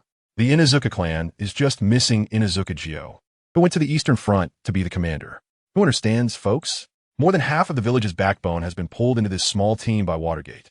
If we were to hold a trust vote for the Jonin now, Orochimaru would lose his pants. Fugaku is still standing there with his hands in his pockets, asking, 30 kilometers. We're almost there, what do we do? Narasazuku suggested. How about we negotiate? I told you. Watergate completely ignored him and exchanged a glance with Mirror. That understanding was simply incredible. They understood each other with just a look. Watergate directly said, "Then I'll leave it to you, Mirror." Mirror responded with an "O." And in a flash, he dashed out with the mysterious fire, fast enough to leave behind a got it. The people of Fuyue were stunned and asked Watergate when he had given the order. Watergate's gentle gaze instantly turned cold as he said, at this time, "With this team of rock-hidden, they can only be the vanguard here to probe our strengths and weaknesses. They must be completely wiped out. Not a single one can escape." Akimichi Dingzwa hesitated a bit and said, "What if they're just passing by on another mission?" Watergate replied directly, "Even so, they cannot be allowed to pass. It's a fact that the Western Front is currently vulnerable, and we absolutely cannot let them take this information back. Let me tell you, this is the real war era Minato Namikaze. Usually smiling and friendly with everyone, but once on the battlefield, he becomes decisively ruthless. His logic is simple. It's better for other countries to suffer than for our Fire Nation to be robbed at home." In the next moment, he grabs a special kunai and starts issuing orders. "Kagami has my Flying Thunder God mark on him. He leads the charge, and will follow up with support." Shimizu, Suzuku, Dingsaw, and Fugaku spread out and form encirclement. Remember, not a single one can escape. Everyone was taken aback. Why is Kagami leading the charge? Isn't this kid still just a child, no matter how talented he is? Minato didn't explain anything, but the answer would soon be revealed. The scene shifts to Kagami and Jinka, the two of them running wildly while synchronizing hand seals, their teamwork showing they're seasoned partners. Soon, the presence of the rock-hidden ninja grew closer. Just as the enemy appeared within sight, about a kilometer away, Kagami suddenly slammed both hands onto the ground. Earth-style, Yellow Spring Swamp. Wow, the rock-hidden ninjas didn't even have time to react as the ground beneath them instantly transformed into a man-eating mire. Dozens of people fell into it, with only a few quick-witted Nin managing to leap out. Those who fell in were stunned. What the hell is this? Yellow Spring Swamp. Such a wide area, could it be that Lord Jiraiya has arrived? Amidst the chaos, one Nin shouted not to move, claiming he would save them, and was preparing to create a stone platform to rescue people. Suddenly, with a loud bang, 4 thick earthen walls rose up from the swamp, trapping them all inside. A burly rock-hidden ninja yelled and punched a wall, but before the dust settled, 2 eerie red lights shone through the smoke. Kagami's voice echoed. "How unfortunate! You had a 1 in 4 chance of running into me." As soon as he finished speaking, Jinka leaped from behind, and the long-prepared big move finally came. A fire-style, great fire annihilation spewed forth like a fire tornado. The rock-hidden ninja, who had just smashed the wall, reacted quickly, raising another earthen wall to block it. At that moment, let me tell you, the main event had arrived. Kagami struck a dramatically exaggerated pose, not forming hand seals, but resting his right hand on his left as if holding an invisible gun. Then a massive shadow emerged in front of him, from which dozens of pure black giant wolves, each the size of a calf, burst forth. The most terrifying part? The eyes of these wolves glowed with crimson Sharingan. Family. Who understands this scene was like hell with the soundtrack playing automatically? Kagami wore a bloodthirsty, excited smile and growled, "Go, tear their flesh." In style, sun-chasing fierce wolves. The wolf pack, bathed in flames, smashed through the earthen walls like a black storm, charging directly into the group of rock-hidden ninjas trapped in the swamp. Those rock-hidden ninjas hadn't even recovered from the sea of fire when they were pounced upon by the black wolves. They raised their kunai in defense. But something even more bizarre happened. The wolves passed straight through their bodies. They felt as if their souls were being forcibly pulled out. What the hell? What kind of monster is this? The leading J-Nin was nearly driven mad. He realized that while the wolves weren't fast, they could normally be avoided. But damn it, they were standing in the swamp, surrounded by firewalls, with teammates all trapped. How could they escape? This was classic trapping with fire to hit the reinforcements. Kagami was wicked. The rock-hidden J-Nin named Daisher's eyes turned red as he glared fiercely at Kagami. What evil technique are you using? Protected by several black wolves. Kagami casually replied, "Can you come up with some new insults? Also, with our clothes and eyes being so obvious, you still ask who I am? Is your brain made of stone?"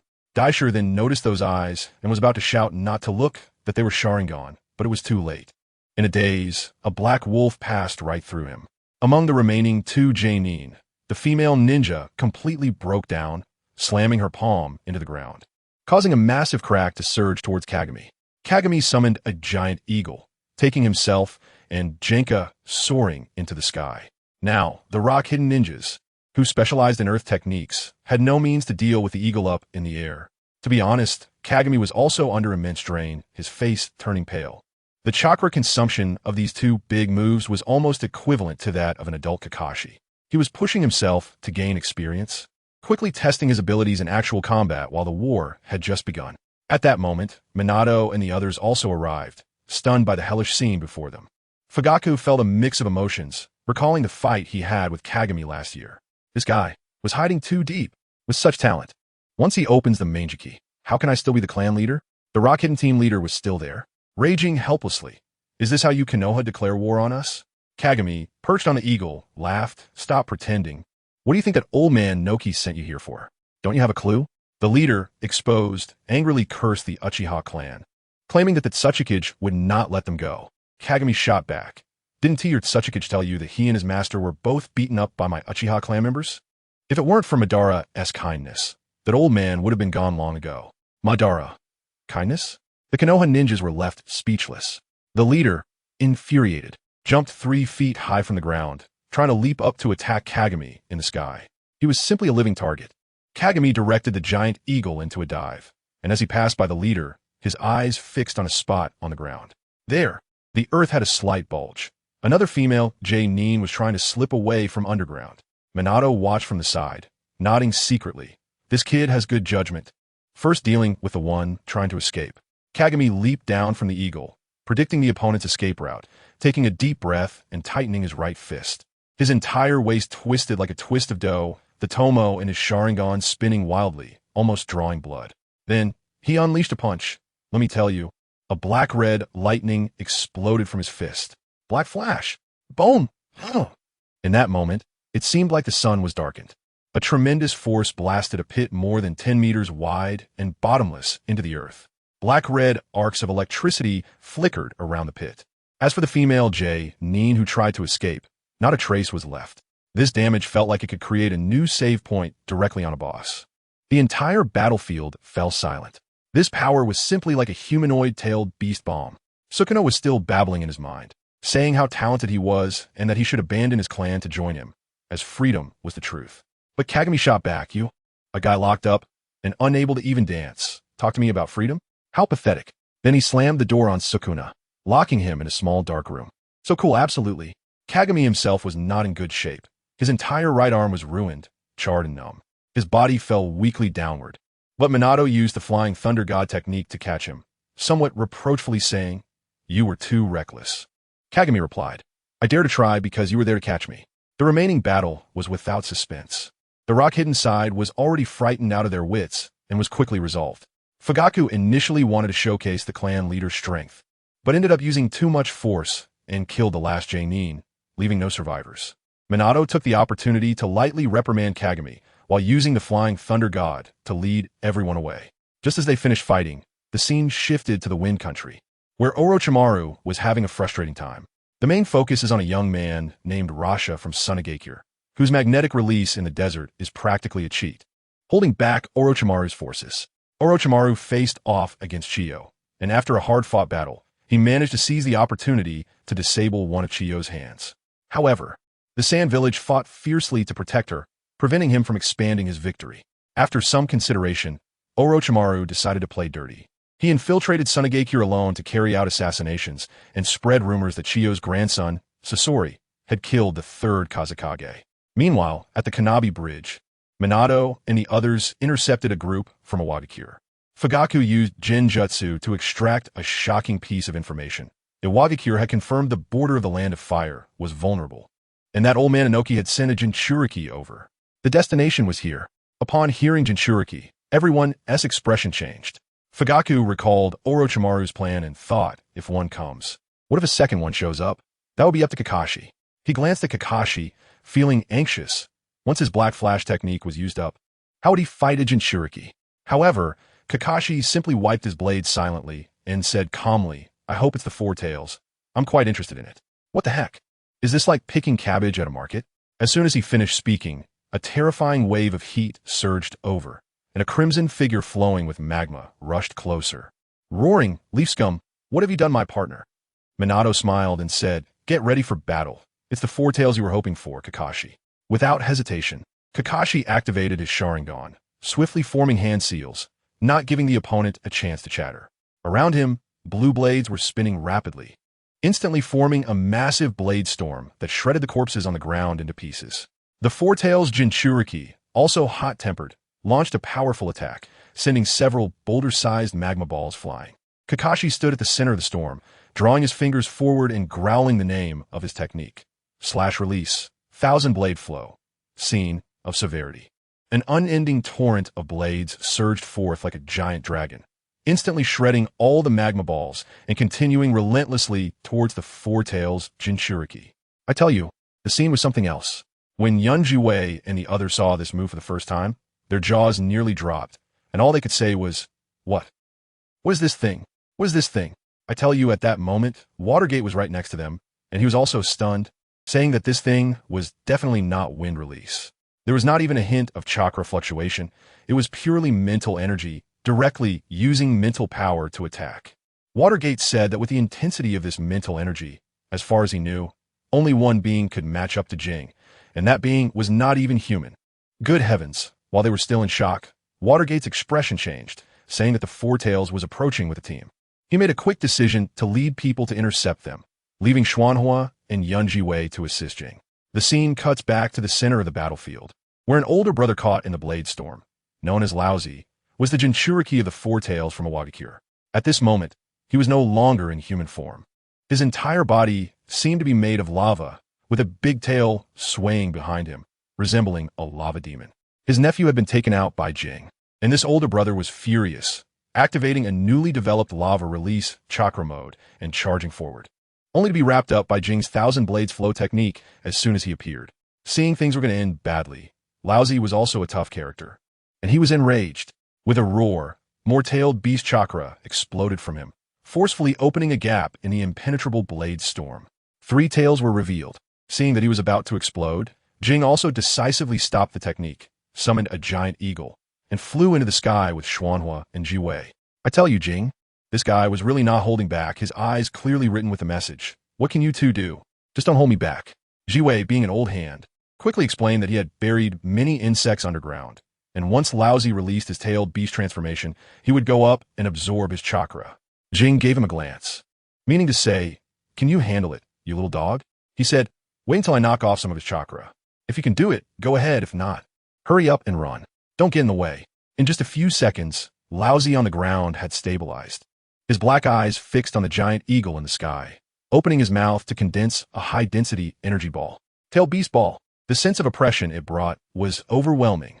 Xuanhua, seeing it for the first time, began to tremble. This was not something a human could withstand. It was pure natural disaster. And guess what? Jing slapped him on the back, coldly saying, What are you afraid of? A mere tailed beast is just livestock for my Uchiha clan. Are you afraid of livestock? Family, who understands just this one sentence. That absolute confidence ignited the fighting spirit of Xuanhua and Jiwei. Then, Jing let Xuanhua unleash a great fire-extinguishing technique with all his might. The sea of flames was overwhelming, but Laozi didn't even look at it, opening his mouth to swallow the tailed beast ball, preparing to spit it out. Just then, the sea of fire suddenly came alive. Under Jing's in-release control, it transformed into a massive blue-purple dragon, wrapping Laozi in the tailed beast ball that hadn't been launched in a tight knot. Composite ninjutsu, in dragon fire prison. Boom! A huge explosion sounded, like a small sun exploding on the ground. When the explosion subsided, a super large pit was created, changing the terrain. But in the center of the pit, the tailed beast form was unharmed, beginning to form a second tailed beast ball. Even the old monster Sonua inside Jing's body started to comment. Oh, little brat, you've encountered a tough opponent. Jing smirked. Trouble? What a joke. Fighting other shadow-level ninja might be tough, but against the tailed beast, he Uchiha had never been afraid. This thing was all about bloodline suppression. In the next second, Jing on the giant eagle suddenly transformed into a wisp of blue smoke and vanished, leaving only the sound of cicadas. Laozi on the ground froze. The tailed beast ball he was halfway forming dissipated. Slash release. One blade. Cold cicada S sorrow. Jing directly entered the mental space, sealing the four tails. Looking up, he saw a huge red-haired gorilla bound by chains. The four tails roared in anger upon seeing him.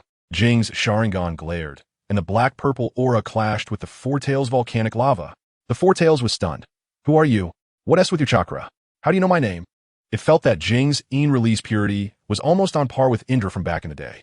Jing didn't waste any time talking, jumping onto its head, and his mental energy transformed into a massive wind shuriken, aimed at the four tails' neck. He was clear in his mind. Unlike Naruto, he had no intention of befriending the tailed beasts. He came to borrow power. The four tails struggled desperately, using lava release to resist. But it was bound and was no match for Jing. The massive wind shuriken pressed down like a cutting machine. I need to clarify. Jing's ocular power was already off the charts, able to activate the Manjiki Sharingan at any moment, but he was holding back, thinking the side effects were too great.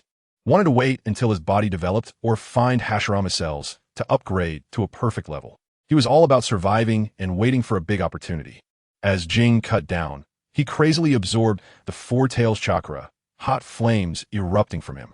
The four tails visibly dried up, becoming emaciated. Just then, a loud shout came from outside the mental space. Release. It was Laozi forcibly breaking the illusion. Jing took one last look at the emaciated four tails and disdainfully said, Red-haired gorilla, stop pretending to be the Monkey King. Goodbye, four tails. What the heck? My name was given by the Sage of Six Paths. Why do you have so much malice toward me? The four tails roared in his heart. Jing's figure reappeared on the giant eagle. Jiwei was about to say something, but Jing shot him a glare. You better not tell me you didn't take action during that perfect opportunity. Jiwei was so embarrassed that his mask was almost slipping off.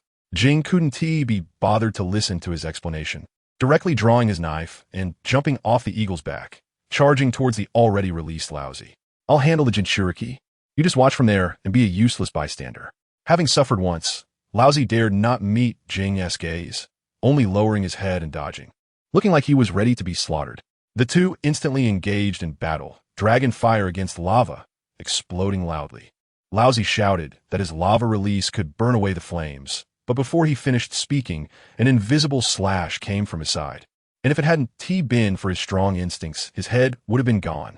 He turned around, just in time to face Jing's sharp blade light and crimson Sharingan. Jing seized the opportunity, activating the mirror flower water moon technique. The Tomo instantly appeared in Laozi's eyes. But just as Jing was about to decapitate him, Laozi instead kicked him away. Jing wiped the blood from the corner of his mouth, laughing. Have you made a deal with that gorilla? Laozi's expression was complex as he said, Only by dealing with you would the four tails agree to help me break the illusion. What did you do to it? He was shocked. That tailed beast that had never paid him any attention actually helped him voluntarily. But before he could finish his sentence, his pupils suddenly contracted, because he saw Jing's body, with a tearing sound, burst out a cloak of chakra from the one tail.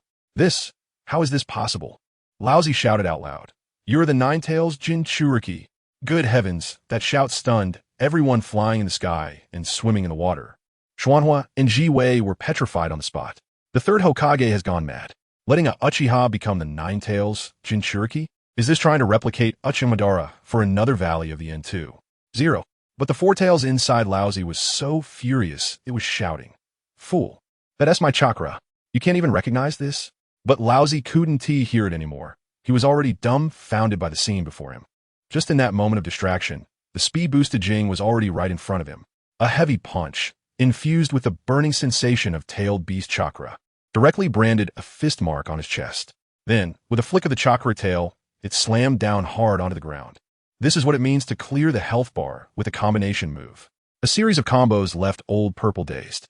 Even Shimi in the sky couldn't bear to watch, swallowing hard and saying, "Do we still need help?" An 8-year-old child was rubbing a well-known Jinchuriki into the ground.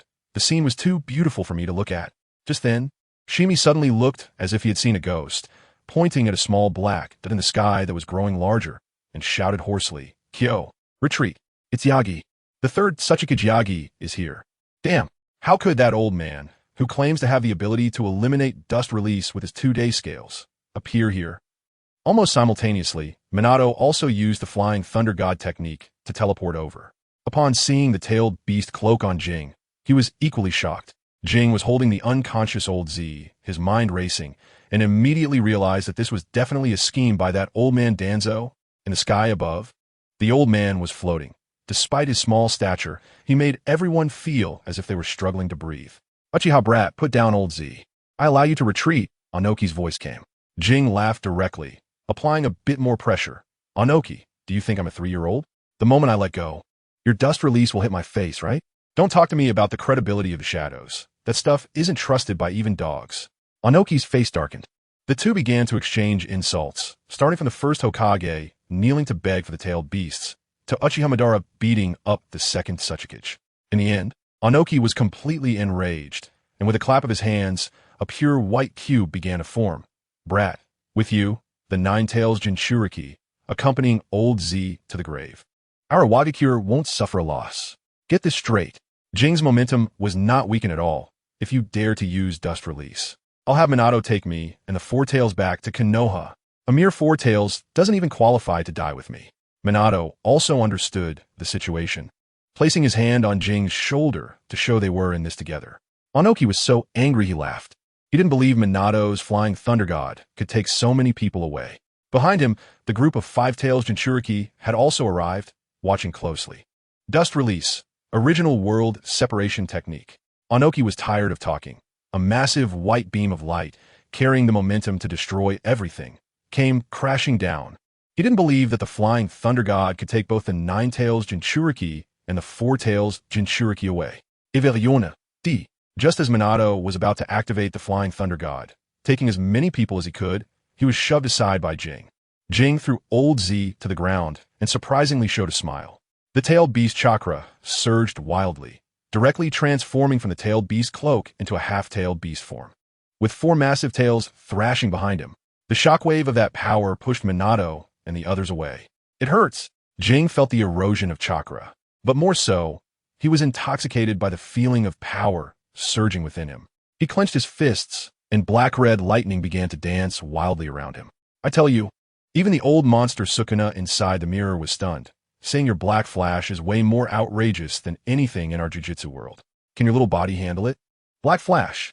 A black-red electric dragon shot up from the ground, violently crashing into that indestructible dust release light column. The roar almost deafened everyone. "Little brat, go die." Anoki crazily increased his chakra output, a product of the old era. "Don't come out and embarrass yourself." Mirror shouted back, the black lightning pushing layer by layer upwards. "What's the most outrageous?" At this critical moment, Anoki's old back suddenly made a cracking sound. It gave out. Who understands this? A master in battle, and his back gives out. Just that moment of weakness, the black-red thunder crushed the light column like withered grass, shooting straight into the sky. Anoki, barely dodging, held his back, cold sweat pouring down. What the hell is this technique? It can withstand dust release? He felt the space distort. This little brat must die today. Anoki gathered dust release again, gritting his teeth against the back pain. Mirror had reached his limit, his voice hoarse as he spoke. Onoki, for tails is my limit to control. If you make a move again, I might as well fully unleash the nine tails. This place isn't far from your Earth country. Do you want to try the power of the nine tails? Beneath the crimson chakra exterior, Mirror's right hand was already a bloody mess. But this hand was worth it. I tell you, at that moment, there were only two people who understood what was happening. One was the old Z whom I knocked out, and the other was Shuei Min. That old man on Noki, that Tsuchikage, had a confused look on his face and was completely silent. He was weighing the pros and cons in his mind so intensely that his abacus beads were about to be polished. How could I let him think? I exploded with more chakra, ready to break through my four tails and go for the five tails. I shouted at him, "Old man, what are you hesitating for? If you keep thinking, I'll take you down with me." Well, he backed off. Wait. That old man quickly dispersed his dust release, shouting urgently, "I swear in the name of the Tsuchikage. For half a year, IWA Shinobi will not step into the land of fire for half a year. You give me back the old Z." I had just suppressed the rampaging chakra, but I still maintained the form of the four tails, absolutely not losing in momentum. A week later, we exchanged people at the border. He still refused, saying he was afraid we would take away the four tails. I got annoyed at that moment, and with a flick of my chakra tail, I directly lifted Old Purple. Now you all get lost. This is my bottom line. If you can't comply, then don't bother leaving. The fierce chakra began to surge out again, looking like I was about to flip the table. All right. Old Inoki squeezed out two words, his eyes dark enough to drip water. "Kid, state your name." "Uchiha Kagami. Uchiha Kagami," he murmured, his expression profound, as if to say, "I remember you. Today, you win." After saying that, he and his group of Awagakure ninjas retreated in a hurry. Let me tell you, this old man, Inoki, never intended to honor the agreement. Just as he flew a short distance away, his big-nosed son came over and asked, "Dad, that's the nine tails? You can't beat him either?" The old man shot him a sideways glance, filled with disappointment. "You want to be the Tsuchikage, huh? You think I'm living too long?" Then he lowered his voice and said, "I'm not sure, nor is it necessary. Go back and spread the word that Uchiha Kagami defeated Old Purple and forced me back." His son was dumbfounded. "Huh? What kind of operation is this?" Old Inoki, that sly fox, smirked and spoke his mind. Guess who I thought of when I saw him? Uchiha Madara. His calculations were ringing loud and clear. He wanted to elevate me to death. He wanted the entire ninja world to know that Konoha produced a second Uchiha Madara. The one he feared the most was not me, but the higher-ups in Konoha themselves. This old man knew that Danzo and his group were not on good terms with us Uchiha. He was just waiting to see us fight among ourselves. He also told his son, "Do you think I would honor the agreement? Once Old Purple returns, he will immediately station troops in the land of grass, ready to fight." At that moment, a black eagle flew over, the highest-level messenger eagle. Old Inoki opened it, and his face instantly turned the color of pig liver. Cursing loudly, "That black-skinned monkey, how dare he?" The letter read, "The third Raikage has invaded our home. The main force is almost at the gates of Awagakure. Goodness, I'm here fighting a battle, and my home got robbed?" Old Inoki suddenly realized it was definitely Danzo. That old schemer sold the information to two parties. He was so furious that he jumped up and left his son to handle the people, rushing back with his main force as if his life depended on it. On the other side, I had already been bandaged up by the medical ninjas, looking like a mummy. The female ninja was treating me while chattering. "Oh, this injury, it's fire release, right? So tough." I thought to myself, "Sister, this is way more exciting than fire release." Just then, Minato burst in, looking worried. "Kagami, how are you?" "Not dead. Where's Old Purple?" "It's already been handed over." Minato sighed. "The village has sent orders. Lord Danzo wants me to support the battlefield in the Land of Wind." With just one glance at each other, we instantly understood. This is about moving the fourth Hokage away so that I can be targeted. I calmly looked at him. Watergate Senpai, Jiraiya Sensei, always says to integrate into the village. But in Konoha, there are people who do not wish for the Uchiha to exist. Sitting by and waiting is not my style. If I have the chance, I will definitely kill Danzo Shimura. Watergate froze at that moment. It wasn't that he cared about Danzo's identity, but the relationship was too complicated. By seniority, he would have to call him great uncle. The tent was terrifyingly quiet as I just stared at him, waiting for him to make a choice. Let me tell you, if he chose the third Hokage's side, we would meet on the battlefield, and I would not hold back. After a long time, Watergate let out a breath, smiled, still with that sunny demeanor. "Before you recover, I won't go anywhere. I will protect you, Kyu." At that moment, the stone in my heart finally settled. Then he became curious, By the way, what is going on with your tailed beast transformation? No kidding, the nine-tailed Jinchuriki is his girlfriend. Where'd I get from? I directly told him. I absorbed the chakra of the four tails. Watergate was shocked. It can be done like that? I didn't elaborate much. This topic is too heavy. I asked him how he views the first Hokage distributing the tailed beasts. He rambled on about a lot of things.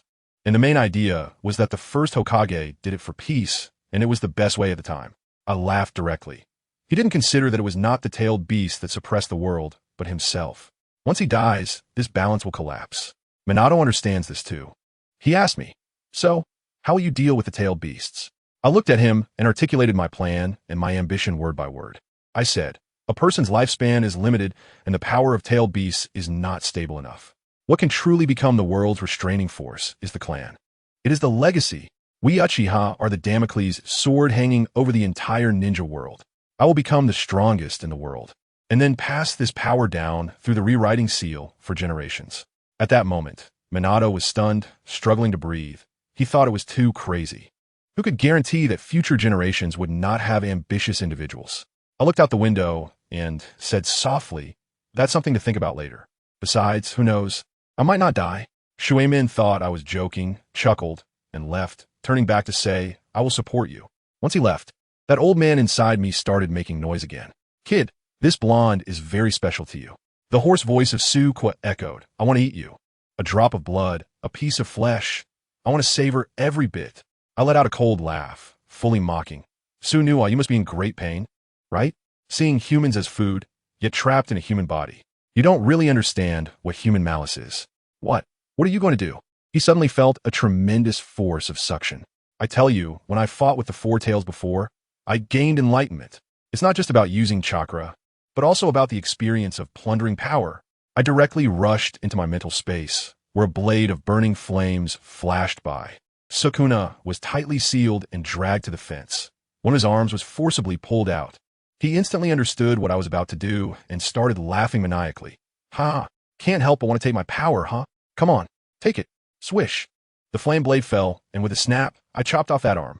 That arm still wanted to rush over, but I firmly suppressed it with my eye power. I looked at him, panicking inside the seal, and smiled slightly. Gradual progress is my principle. Don't worry, I will savor you bit by bit. Then, I directly lowered the curtain, locking him in the small dark room, completely cutting off all perception. No, no. He began to panic, roaring wildly inside. My fingertips gently fell, completely sealing off the space. You're too noisy. The intelligence from the rock-hidden village quickly reached Orochimaru. He looked at the information. His golden snake eyes filled with contemplation. Of course, he didn't believe that I was the nine-tailed Jinchuriki, but the achievements were too shocking. My speed of evolution was so rapid that it even seemed absurd to him. Then, he burned another confidential letter, sent by Danzo's informant, stating that Minato defied orders and stayed behind to accompany me. Orochimaru sneered. He had no respect for Danzo at all. After some thought, he personally wrote a letter and sent it with a summoning snake. A few days later, I was almost healed, and that little white snake appeared beside me, spitting out a scroll. I opened it, and wow, this Orochimaru is quite the character, immediately sending warmth my way.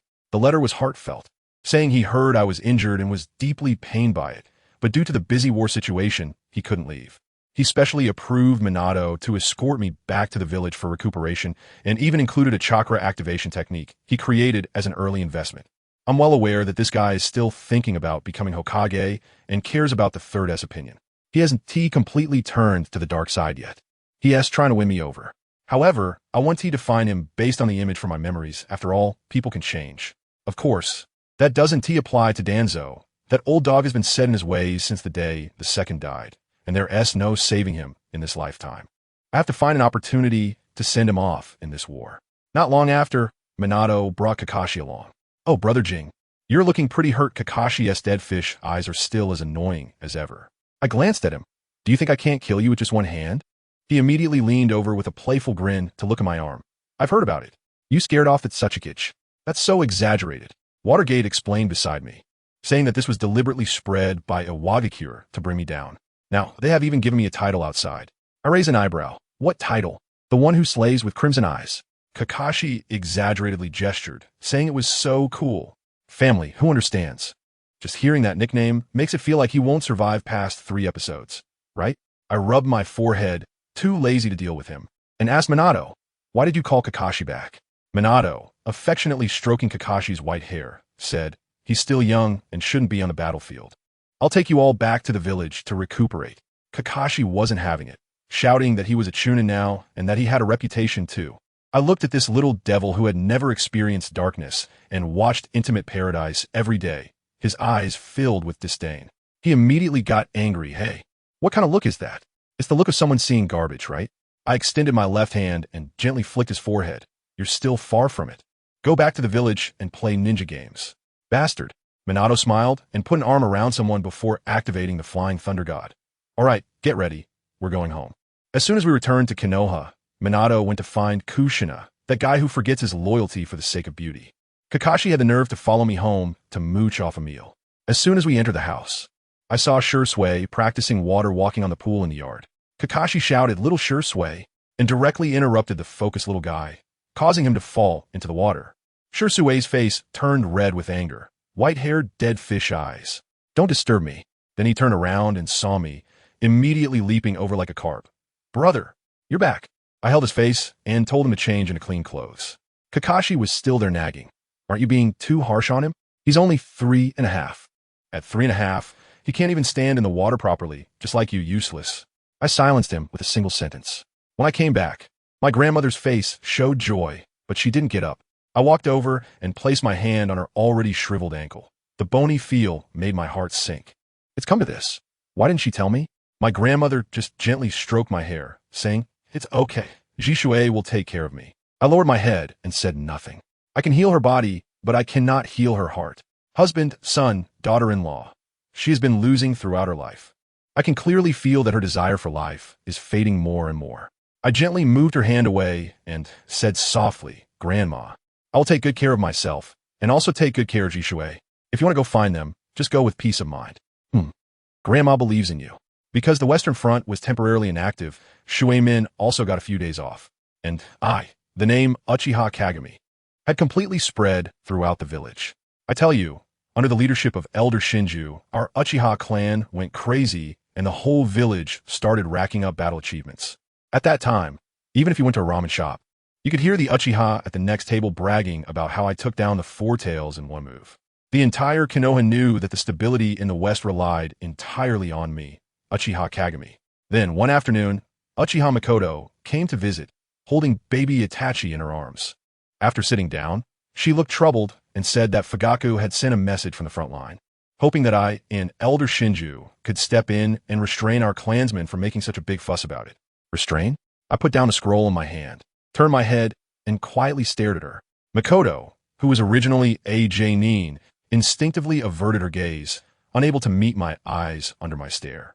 You know the reason why Fugaku said that, right? She took a deep breath to steady herself and said, "Fugaku has been trying hard to eliminate the barriers between the village's higher-ups and the Uchiha, and it's finally showing some results. But to my ears, I tell you, that was the funniest joke of the year." He didn't even raise an eyebrow and coldly asked, "What identity are you speaking to me from?" At that moment, Fugaku stubbornly held his neck up and insisted that he was the Uchiha clan leader, the captain of the Konoha Guard, representing the Hokage, the villagers, and the Uchiha. What a big hat he was putting on himself. After listening, Kagami just chuckled lightly. That laugh, I tell you, was colder than the Siberian chill. He slowly said, "I'll say this, Fugaku is still the clan leader for now, but that is only because I've temporarily left that title for him. You all have no right to represent the Uchiha. As for the opinions of the villagers and the Hokage, I don't care. Let me tell you." When he said those words, his whole body leaned slightly forward, and that imposing aura, my God. It was like a prehistoric giant dragon suddenly opened its eyes in front of you, and that bone-chilling, killing intent instantly enveloped Mei-chin. Mei-chin's face turned pale, and her whole body trembled like a sieve. Then, Jing said in a voice that was almost inaudible, but incredibly clear, "You should be grateful that you are from the Uchiha clan. Otherwise, you would already be dead." After saying this, he turned around and continued reading his book, and that terrifying aura vanished in an instant, as if everything that had just happened was an illusion. Only Mei-chin stood there, pale-faced, as if she had just been pulled out of icy water. Wanting to be a tail-wagging dog is your own business. Jingen looked back, but don't let me hear such words again. My mercy towards you is only this once. I'm telling you, Kagami knows what's up. He doesn't think much of someone like Fugaku, who's so wishy-washy. He wants to be Hokage's dog, but he's not committed enough. He wants to lead the clan in rebellion. But at the last moment, he chickened out, selling out the entire Uchiha clan just to protect his own family. It's simply ridiculous. Why should the lives of thousands of clan members be sacrificed for your so-called paternal love? At that moment, little Shursui rushed in with his swaddled baby, shouting anxiously, "Brother!" Itachi is crying. Kagami then glanced at the pale-faced Mikoto and said calmly, "Lady Mikoto, please take your son and go." Mikoto, lost in thought, took the child and left. Once she was far away, little Shursui leaned in and quietly asked, "Brother, did you have a fight with Aunt Mikoto?" Kagami flipped a page in his book and casually asked him, "Shursui, what do you think about the relationship between our family and the village's higher-ups?" The little guy, surprisingly, flashed an innocent smile and said, "I don't know. I just know that no matter what decision you make, I'm on your side." Hearing this, Kagami couldn't help but laugh in anger, thinking, wow, still as indecisive as ever. Shursui continued to grin. "Grandma said using your brain is too tiring, and listening to brother is always right." Kagami pointed to the nearby water basin. "Less talk, practice treading water. If you can't learn it in 3 days, don't even think about going out to play with Itachi." Little Shursui immediately made a pained face and walked away, looking back 3 times. Meanwhile, in the Hokage office, the third Hokage was having a headache. Why? Because Minato and his wife, Kushina, were standing in front of him, and Kushina, with her noticeable belly, was hands on her hips, shouting, "Old man, I want to go on a mission with Minato." "What? Not allowed? I'm telling you, I can control the Nine Tails really well now." The third Hokage almost sprayed smoke out his mouth, chuckling bitterly. "Isn't it enough that I let you move around freely in the village?" Not enough. The third Hokage had no choice but to look at Minato for help. But Minato pretended not to understand and patted his chest, assuring, "Lord Hokage, I've trained in sealing techniques. I can ensure Kushina's safety. Who understands family matters? This isn't about ensuring safety. It's clearly about being afraid of his wife." The third Hokage sighed and said sternly, "Kushina is the village's last line of defense. Because she is here, other villages dare not attack lightly. We can do without the power of the Nine Tails, but the village cannot be without the Nine Tails." Kushina rolled her eyes. "That's not right. They're clearly afraid of you, old man." When the third Hokage heard this, he almost couldn't hold back a smile and coughed twice. "That's true, but no buts. You're old. Stay in the village to enjoy your old age. I want to go out on a mission. I want to make a name for myself. I want to be the first female Hokage." The third Hokage exhaled a puff of smoke, looking at the girl in front of him, filled with dreams just like in the past, feeling mixed emotions. He had always thought, if only Kagami could work hard like this to become Hokage, how great would that be? But that kid clearly looks down on everyone outside the Uchiha clan. "We discriminate against you, so why do you turn around and discriminate against us?" The more he thought about it, the more of a headache it became. If Kagami is already this troublesome now, who will be able to handle him when he grows up? Perhaps. He looked at Minato and Kushina and made a decision in his heart. A decision that Danzo would absolutely jump up to oppose. "When Kagami recovers, you 3 will form a small team. I'll send an old friend to follow you. This is my bottom line." "Yay, awesome." Kushina jumped up in excitement, dragging Minato out. "Let's go. We need to supervise that kid Kagami and make him get better soon." Minato was like a pendant, being dragged away while awkwardly smiling back. Later that night, the third Hokage found himself alone in a small grove. Before long, an ordinary-looking ninja knelt before him. "Lord Third." The third Hokage looked at him and sighed. "Kogai, I have a task for you. After thinking it over, you're the only one who can do it. Please give your orders." "I formed a 3-person team with Minato, Kushina, and Uchiha Kagami. I hope you can join them and guide them well. Especially that kid named Uchiha Kagami." The third Hokage looked at the distant lights, his voice carrying a hint of fatigue. "That child has a barrier with the village. I hope you can be a bridge. If he can become like his grandfather. When I die in the future, I can rest easy knowing I will meet the first and second Hokages." "Yes, Lord Third, I will do my best." Meanwhile, on the northern front of the Leaf Village, Jiraiya was serving as the commander. I'm telling you, the reason he chose this place is because it's close to the land of hot water. Those in the know understand, it makes it convenient for him to gather materials. He was drooling over the hot spring town on the map when a ninja rushed in. "Lord Jiraiya, it's bad. A sensing ninja has discovered a huge chakra ahead. It might be a Jinchuriki." Jiraiya frowned. "A Jinchuriki from the Cloud Village? Didn't they seal all the tailed beasts and ninja tools?" Is it the 2 tails or the 8 tails? He immediately set off, instructing his subordinates to report to the village. By the time he arrived at the scene, the Leaf Ninjas had already suffered heavy casualties. As soon as he steadied himself, a kunai came flying at him. With a clang, Jiraiya deflected the kunai, and a team of people jumped out of the woods, led by a man wearing an eye mask with a stern expression. "Suchikage, are you trying to tear up the peace treaty?" Jiraiya shouted sternly. In response, a muscular man with dark skin and yellow hair spat out. "Less nonsense. I've heard that your Uchiha Kagami is very effective against the 4 tails. Hand him over, and we'll leave." "What the heck? They're asking for my disciple right off the bat." Jiraiya got furious and immediately formed hand signs. Ninjutsu, summoning technique. Boom! With a loud bang, Gamabunta appeared with his pipe, angrily shouting, "Jiraiya, you idiot. Don't you know I'm about to have a meal? I'll treat you to drinks later." The enemy is tough. Jiraiya's gaze was fixed on a guy with half-white, half-green hair across from him. That ominous chakra. "It's the 8 tails Jinchuriki. Bunta, use oil." "Understood." On the opposite side, a black-skinned kid wearing sunglasses rapped in a strange tone. "What a big toad. Super big. Huge." Beside him, I was looking excited. "Let's use the legendary 3 ninjas of the leaf as our debut battle for the AB combo." "Okay, AB debut." Just as they were about to strike, Gamabunta spat out a mouthful of oil, and Jiraiya immediately followed up with a fire jutsu. Fire style, toad oil fireball. The blazing fire surged with the oil, engulfing everything. I saw the situation was bad and quickly grabbed his brother Killer Bee to retreat. Meanwhile, Suchikage used lava release to create a rubber barrier to defend. But at that moment, the Cloud Village ninja with half-white, half-green hair erupted with crimson chakra, and a massive chakra claw casually swiped, sending the raging sea of fire back.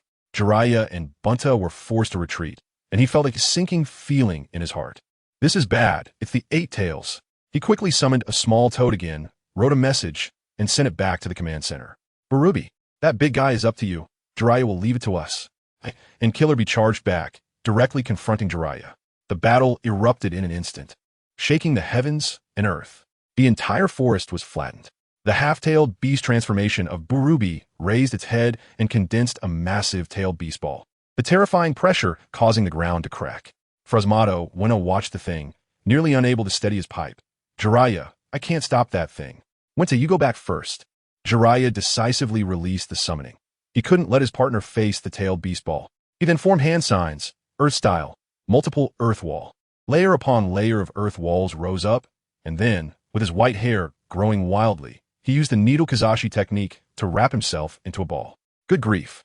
I thought Jiraiya was done for. I could only hope my scalp was tough enough. The massive tailed beast ball came howling in, sweeping everything away.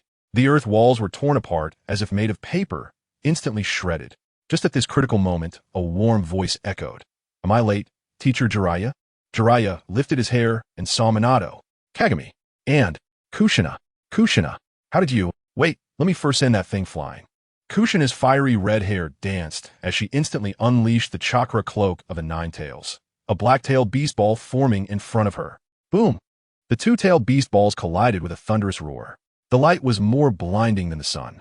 The terrifying shockwave overturned the entire battlefield. As the dust settled, a black-haired boy turned to look at the disheveled Jiraiya, a hint of amusement on his lips. "Quite a mess, old man. Just a mere tailed beast." Jiraiya looked at Kagami and laughed with relief. "Kid, show a bit more respect for your teacher." The cloud-hidden ninja on the opposite side were dumbfounded. "Red hair. Didn't the intel say the Jinchuriki was Uchiha?" The crimson-eyed Uchiha Kagami." Upon hearing this nickname, Kagami's face darkened, cursing inwardly. Which dog passed that around? How embarrassing. He glanced at the opposing Killer Bee and his goal clear. The current 8 tails Jinchuriki Barubi had just recently become one, easier to deal with an old Zetsu. The kid, just walking over like that, how arrogant. I couldn't stand Kagami's arrogant demeanor and stepped forward. But Kagami walked over as if strolling in his backyard, step by step, his crimson 3-tomo Sharingan devoid of any emotion. Softly uttering 2 words, "Get lost." Before the words fell, a torrent of slashes poured out like a violent rain. In that moment, I felt he was not facing a boy, but a hell of corpses and blood. A surge of intense fear made him want to flee, but he roared, his body erupting with azure lightning, forcing open a space amidst the storm of slashes. "Who do you think I am? I am the lightning shadow candidate. Hey!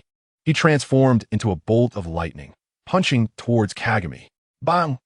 The air exploded. A's fist, the size of a cooking pot, was effortlessly blocked by Kagami with one hand. How is this possible? A's eyes widened. Kagami chuckled lightly. What is so hard to believe? The only ones who can physically surpass Uchiha are Senju and Uzumaki. What do you count as? Next, I will punch with my right hand, aiming for your left chest. Kagami retracted his hand, causing A to lose his balance, only to see black lightning coiling around Kagami's fist. The earth trembled as a heart-wrenching shout came from behind. Get out of the way! Borubi roared and charged forward, but it was too late. Kagami had found that once-in-a-million moment. Black flash. Crack. The black lightning shattered all defenses, accurately striking A's left chest. Bang! A flew back like a cannonball, smashing through several massive boulders before coming to a stop. Big brother! Killer Bee exclaimed. Borubi immediately ordered. A is still alive. You all retreat. I'll hold him off. The gleaming blade of light shattered the energy blast Borubi fired, and Kagami leaped high, his target from the very beginning being the Eight Tails. Kushina watched the monstrous battle over there, worriedly asking, Kagami is fighting a Jinchuriki. Aren't you all worried at all? Jiraiya replied leisurely. I taught that kid for over a year, don't worry. His opponent is a Jinchuriki. Kagami will be fine. That guy's ocular power can even scare the Nine Tails. Just as he finished speaking, Kushina suddenly clutched her head, her eyes flashing with red vertical pupils. The Nine Tails' raging voice roaring in her mind. That kid is Madara's reincarnation. Kill him. Kill him now. Minato immediately pressed down on her belly, using sealing techniques to suppress the rampaging chakra. Kushina gasped for breath, forcing out a smile. It's okay. The Nine Tails is just talking nonsense again. Meanwhile, in her sealing space, the Nine Tails was bound by chains, roaring in madness. Fool! You idiots know nothing. Let me out to kill him. Kushina's spiritual form appeared before it, hands on her hips. What are you shouting about? My Vajra seal locks you tightly. Do you still want to turn things upside down? The Nine Tails was instantly rendered speechless. Let me tell you, it had never worked so hard to calm itself down in its life. It was now more afraid of that man, named Madara, than being sealed, terrified to death. For the first time, it spoke without an exclamation mark, its voice trembling, saying to Kushina, Uchiha Madara, the devil who controlled me to fight Senju Hashirama back then. You can't imagine how terrifying he is. I'm certain that kid is Madara's reincarnation. In fact, Madara never died. He just came back using that kid's body. It's not too late. Well, he doesn't have those eyes yet. Hurry up and kill him. And what happened next? A cascade of chains emerged behind Kushina, her expression impatient. What nonsense are you talking about? That's my teacher's junior. Just a brat. You're so noisy, I'll seal your mouth. As the chains were about to wrap around its head, the Nine Tails panicked completely and cursed. Fool. Idiot. You will definitely regret this. Kushina. Kushina ignored it, coldly throwing down a line. Don't think you can influence me, Nine Tails. No matter what the future holds, I will never regret. After finishing this matter, let me show you the main battlefield. Good grief, it was a scene of mountains collapsing and the earth cracking. The Eight Tails Jinchuriki Borubi had directly entered half-tailed beast transformation, each move like a demolition team. But our boss Kagami? Let me tell you, he moved like a specter, weaving in and out of the energy storm with ease. Moreover, this guy didn't play fair in a fight. Every word he uttered was like a poison knife, stabbing right into the heart of the Eight Tails Jinchuriki. What? You have power but don't know how to use it? What? You sacrificed for the village. But what did you get? Cold eyes and exclusion? What? You're just a hero treated as a weapon, focusing on precise defense breaking. Let me tell you, this is not just simple trash talk. It's auditory illusion.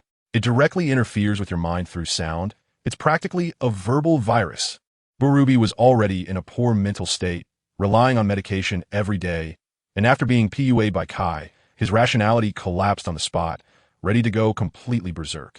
Just as the Eight Tails was about to break the sealing technique called the Iron Armor Seal, Kai suddenly changed tactics and started talking directly to the Eight Tails, saying things like, even if you come out, you'll be sealed again, and that if you follow me, I'll help you get liberated. Even bringing up the Sage of Six Paths, claiming to be an Indra descendant, which left the Eight Tails dumbfounded. Do you think he was really negotiating? How naive, folks. While he was chatting with the Eight Tails, one of his hands was already pressed against its back. He never intended to persuade it. He was just buying time to reinforce the Iron Armor Seal. He managed to hit a critical point. preventing the 8 tails from coming out and keeping the Jinchuriki from waking up. The next moment, the atmosphere changed dramatically. Kai's gaze instantly turned cold, and the 3 Tomo began to spin wildly, crimson to the point of almost dripping blood. He reached out with one hand, as if throwing something invisible. Thump! A heartbeat. Then the entire world, I tell you, the air, time, space, everything was like it was cut open by an invisible knife. Slash release. World separation. A fine crack appeared in the middle of that half-tailed beast monster's horn, then instantly pierced through its entire body. The earth was cleaved open, creating a bottomless chasm. Barubi, still wearing the tailed beast cloak, was neatly split in half. By the time Jiraiya and the others arrived, the battle was already over. Kai stood calmly beside the corpse, absorbing the residual chakra of the 8 tails. Jiraiya was dumbfounded, saying, "Kai, you were too impulsive. Killing him like this, the Cloud Village won't let it go." But then Minato directly retorted, "Teacher, you're wrong. They killed our comrade first. It's us who should not let it go." Just then, bang, a loud noise. Kai's head received a solid punch. Who was it? Kushina. She stood with her hands on her hips, her red hair flying in anger. "You just said that, Jiraiya-sensei. That old pervert can't deal with tailed beasts, so aren't you insulting me too?" Good grief. Seeing the situation, Kai realized that if he got into a fight, Minato would definitely help his wife, and with 2 against 1, there was no chance of winning. This guy could bend and stretch. So he immediately switched to a sunny smile, praising wildly. "The 9 tails is different. It's the T0 among tailed beasts, stronger than all the other tailed beasts combined. When I mentioned tailed beasts, I didn't include the 9 tails by default. Sister Kushina, you misunderstood." Upon hearing this, Kushina's anger dissipated, and she reached out to pat Kai's head, only to be rejected with a look of disdain. Minato quickly stepped in to mediate. Kushina was quite friendly, leaning in to hug Kai's shoulders, saying, "All right, little brat, don't be mad. When we get back to the village, I'll treat you to barbecue. I have money now." Kai pouted, "I have a whole street in Uchiha." Kushina, "I have a whole street in the Konoha commercial area." Watching these lively characters, Uncle Maruhoshi chuckled and tapped a pot, saying he would cook. As a result, Kai quietly walked aside and took out his own bento. I tell you, that thing wasn't tea food at all. It was just a lump of black medicinal paste, worse than soldier pills. Kushina grabbed a bit to taste and almost passed out on the spot. Minato and the others were not surprised. This guy truly had the spirit of competition ingrained in his DNA, willing to endure any hardship to become stronger. The scene shifted to the Cloud Village. The third Raikage smashed a stone table with a slap, shaking the office walls, and he grabbed his son A's collar, roaring, "Useless. You actually abandoned your comrades and came back alive." And knelt on the ground, silent, wishing to die in battle to atone for his sins. In the end, the Raikage didn't strike, only letting him live with shame, to wash it away with the enemy's blood. Then, he decided to seek an alliance with Inoki from the Stone Village. Over in Konoha, Danzo was also smashing tables in the basement, furious. He had finally managed to incite hostility between the Cloud and Stone villages, only to have everything ruined by Kai's actions. And now they were teaming up to attack Konoha. Thus, the Third Great Ninja War erupted earlier and more fiercely than in the original story. Konoha was attacked on 3 fronts, and the graduation age for the Ninja Academy was moved up to 9 years old. Minato's team was also split up. Minato and Kushina went to the western battlefield to deal with Sunagakure and Iwagakure, where Minato earned his fame as the Yellow Flash with his Flying Thunder God technique. He, on the other hand, was dispatched to the northern front with Jiraiya, guarding against the most difficult opponent, the Cloud Village and the Third Raikage. In the year 47 of Konoha, the war had been going on for over a year. This day was Kai's 10th birthday. Jiraiya threw him a scroll from behind, which was a prototype of the nature transformation of the Rasengan that he had researched with the third Hokage as a birthday gift. Kai held the scroll, showing little expression on his face, but inside he thought, "What a pity, Jiraiya-sensei. We will ultimately go our separate ways, in the mountains and forests." Another small team was transporting supplies. Obito was boasting excitedly, "Kakashi, once I open my Sharingan, even Kai will have to bow before me."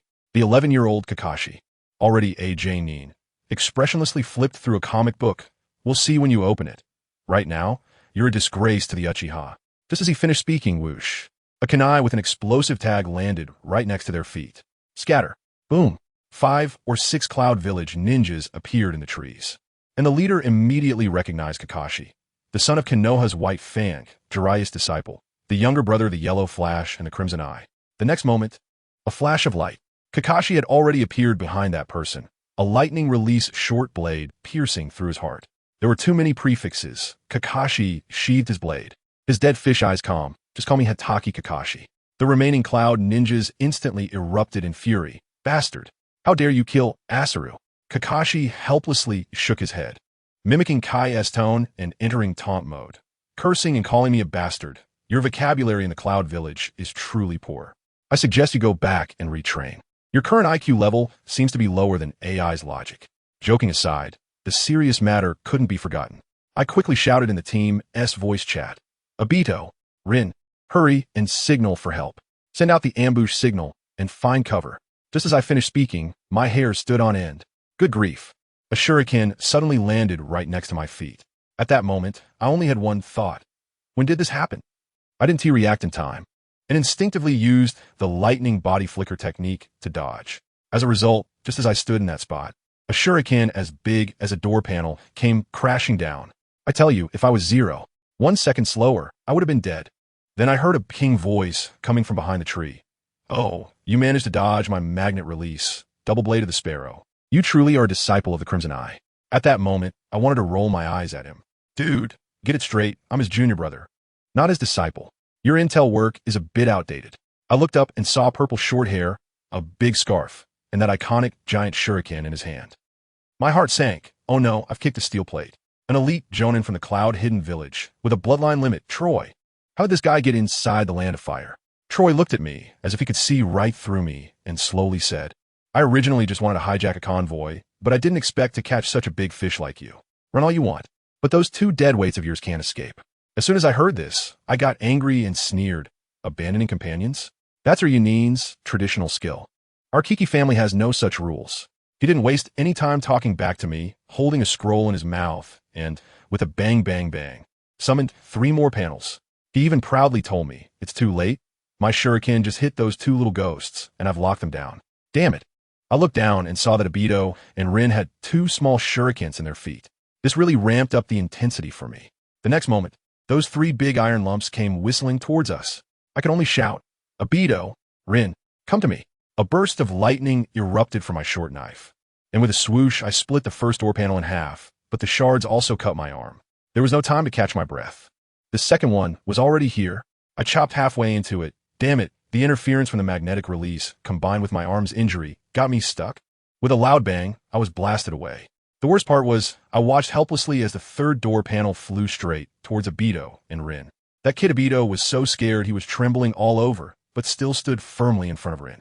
Family, who understands? At that moment, it seemed like he was about to explode with power, chakra swirling wildly in his eyes, as if he was about to awaken some bond power, burning my calories. Just at that critical moment, clang, the shuriken flying towards them shattered into pieces like it was cut by an invisible force. Obito's long-prepared awakening ritual was immediately interrupted. The air instantly fell silent, and everyone was stunned. Then, footsteps were heard from the forest. A tall figure slowly walked out, without any background music or imposing presence. But just with one glance, those Cloud Village ninjas looked like mice that had seen a cat. They not only forgot to run, but even forgot to breathe, their bodies trembling like a phone on vibration mode. That person spoke, their voice cold as ice. Let me state in advance, for Kakashi, P doesn't even count. Me? Secondly, his indifferent gaze swept across the crowd. You all can start to escape. I have to tell you, that scene was shocking. Troy was the first to react, screaming in anguish, run. But after just a couple of steps, he felt a chill at his neck. He was still wondering why he couldn't see anything. And when he looked down, he realized that his body was still sprinting forward. His head had fallen off, but his body was still running due to inertia. The others were even worse off. They didn't even make a sound, falling down like watermelons being sliced, with a few splatting noises. My senior brother, Uchiha Kagami, casually walked over as if he had just done something trivial and said, You're really pathetic, Kakashi. You can't protect anything. I struggled to pull the knife out of my hand while rolling my eyes. Do you think everyone is a monster like you? That's an elite jonin with a bloodline limit, not someone at my level should mess with. Kakashi completely ignored me and turned to talk to Rin and Obito. That kid Obito was still being stubborn. Humph. Even if you don't come, I can still protect Rin. Kakashi just smiled at that, and the expression sent chills down my spine. Then he said, Kakashi, Rin, you two should step back for a moment. I need to have a private chat with Obito. Obito panicked at that. Don't go. He is going to hit me. He is definitely going to beat me up. Kakashi didn't waste any time arguing with him. His eyes flashed red, and Obito collapsed with a thud. Then my senior placed his hand on Obito and threw a white object on him. He directly connected to the customer service of another world. On the other end of the line was the legendary big shot, Uchiha Madara. The two of them immediately established a god-level consciousness connection. Madara started off by saying, "Obito is my chosen one, don't touch him. My senior is also tough. Of course, I never harm the Uchiha clan members, just like you." TSK, there's a hidden meaning in that. Then comes the peak showdown. Madara asks what Obito wants, and Obito says he wants to see him to verify something. Madara replies, "I'm dying. I won't meet you." Obito then goes all out. "Lord Madara, I just want to know how far I am from legends like you." Madara is amused by his determination. And then it's a terrifying clash of ocular powers. The sea of corpses and rivers of blood against my senior's in release. It's like gods fighting. In the end, my senior directly declares, "Don't lecture me with your outdated theories. Someone has to be the winner, so why can't that person be me? Who cares about being your heir? The future of the Uchiha, the future of the ninja world, I decide. Madara, in this world, I am the main character." Damn, this dialogue, this momentum, it's simply amazing. Ban Yu was directly silenced, then burst into laughter, saying, "If you have the guts, come to the land of grass to find me, and let you experience the true power of Uchiha." Once the mental link was broken, another old monster in my senior brother's mind, Sukuna'sHelp, couldn't sit still. He was shocked. There are actually such powerful old guys in this world. Then he started to PUA my senior brother. "Don't hold back anymore. Release that madness. With the two of us teaming up, we would be invincible." But my senior brother shot him down with one sentence. "Is a year in the little black room not enough for you? Want extra time? Recognize your identity. You are just a mount. Ha ha ha, mount. That's a killer blow." Then he woke up Obito, and as soon as Obito woke up, he cried, "What have you done to me again?" Jing didn't even respond, just slapped him on the forehead and turned to leave, leaving us all in a state of confusion in the wind. Obito was still pondering. Is he testing me? Only Rin felt something was off. Sensing the malice in Jing's gaze towards Obito, it was almost overflowing from the screen. My senior brother greeted Lord Jiraiya and then directly took a day off. He was going to meet Madara, first to test his strength, and second to prepare to create a perfect version of the Manjiki Sharingan, going straight for the eternal I and skipping all intermediaries. As he was walking, he suddenly smiled. It was an excitement that couldn't be suppressed, about to fight against a legendary powerhouse. When he reached the sky above the land of grass, his three-tomo Sharingan turned, and he locked eyes with Madara from several kilometers away. Without saying a word, he unleashed a fire release, great fire annihilation. Let me tell you, that sea of flames blotted out the sun.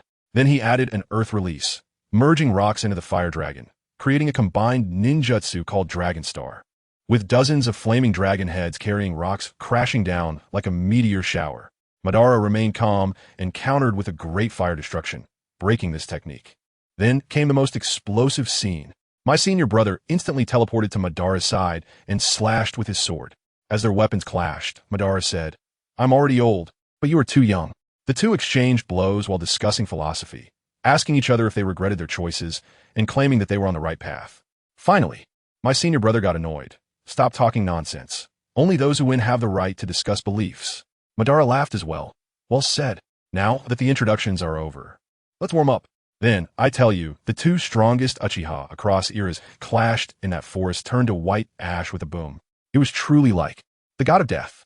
In comparison, my senior brother's figure flickered, each move impeccable, simply a work of art. Watching him, Madara saw his younger self, and while fighting, he said, "As an Uchiha, you actually resort to such filthy power?" He was referring to the cursed spirit within the mirror. My senior's curse within him exploded on the spot. "Little ghost, kill him. Chop this old thing into pieces." Jing directly ignored him and chuckled lightly. "If I can control the Sharingan, what is a mere evil object?" To my surprise, Madara actually agreed. And then the three-tomo in his eyes began to spin wildly, unleashing a terrifying illusion. In that scene, on the bloody battlefield, a gigantic hand, wielding a spear capable of piercing through time and space, pierced through my senior's body in the illusion. But who was my senior? He immediately conjured a chariot and canopy within the illusion, forcefully resisting Madara's tsunami-like ocular power. Now, it was Madara's turn to be shocked. "You actually didn't activate the Manjiki?" "Yes, you heard that right. My senior created such a grand spectacle, and he was still just using the 3 tomo. He directly told Madara, because I don't want to harm my brothers. I want to use the eternal Mangeki. This was also one of the reasons I came to find you. After hearing this, Madara was first stunned, then ecstatic. Very good, very good, impressive. Jing. In the illusion space, the young version of Uchiha Madara stepped out from the blood moon, dressed in bright red armor, exhilarated to the extreme.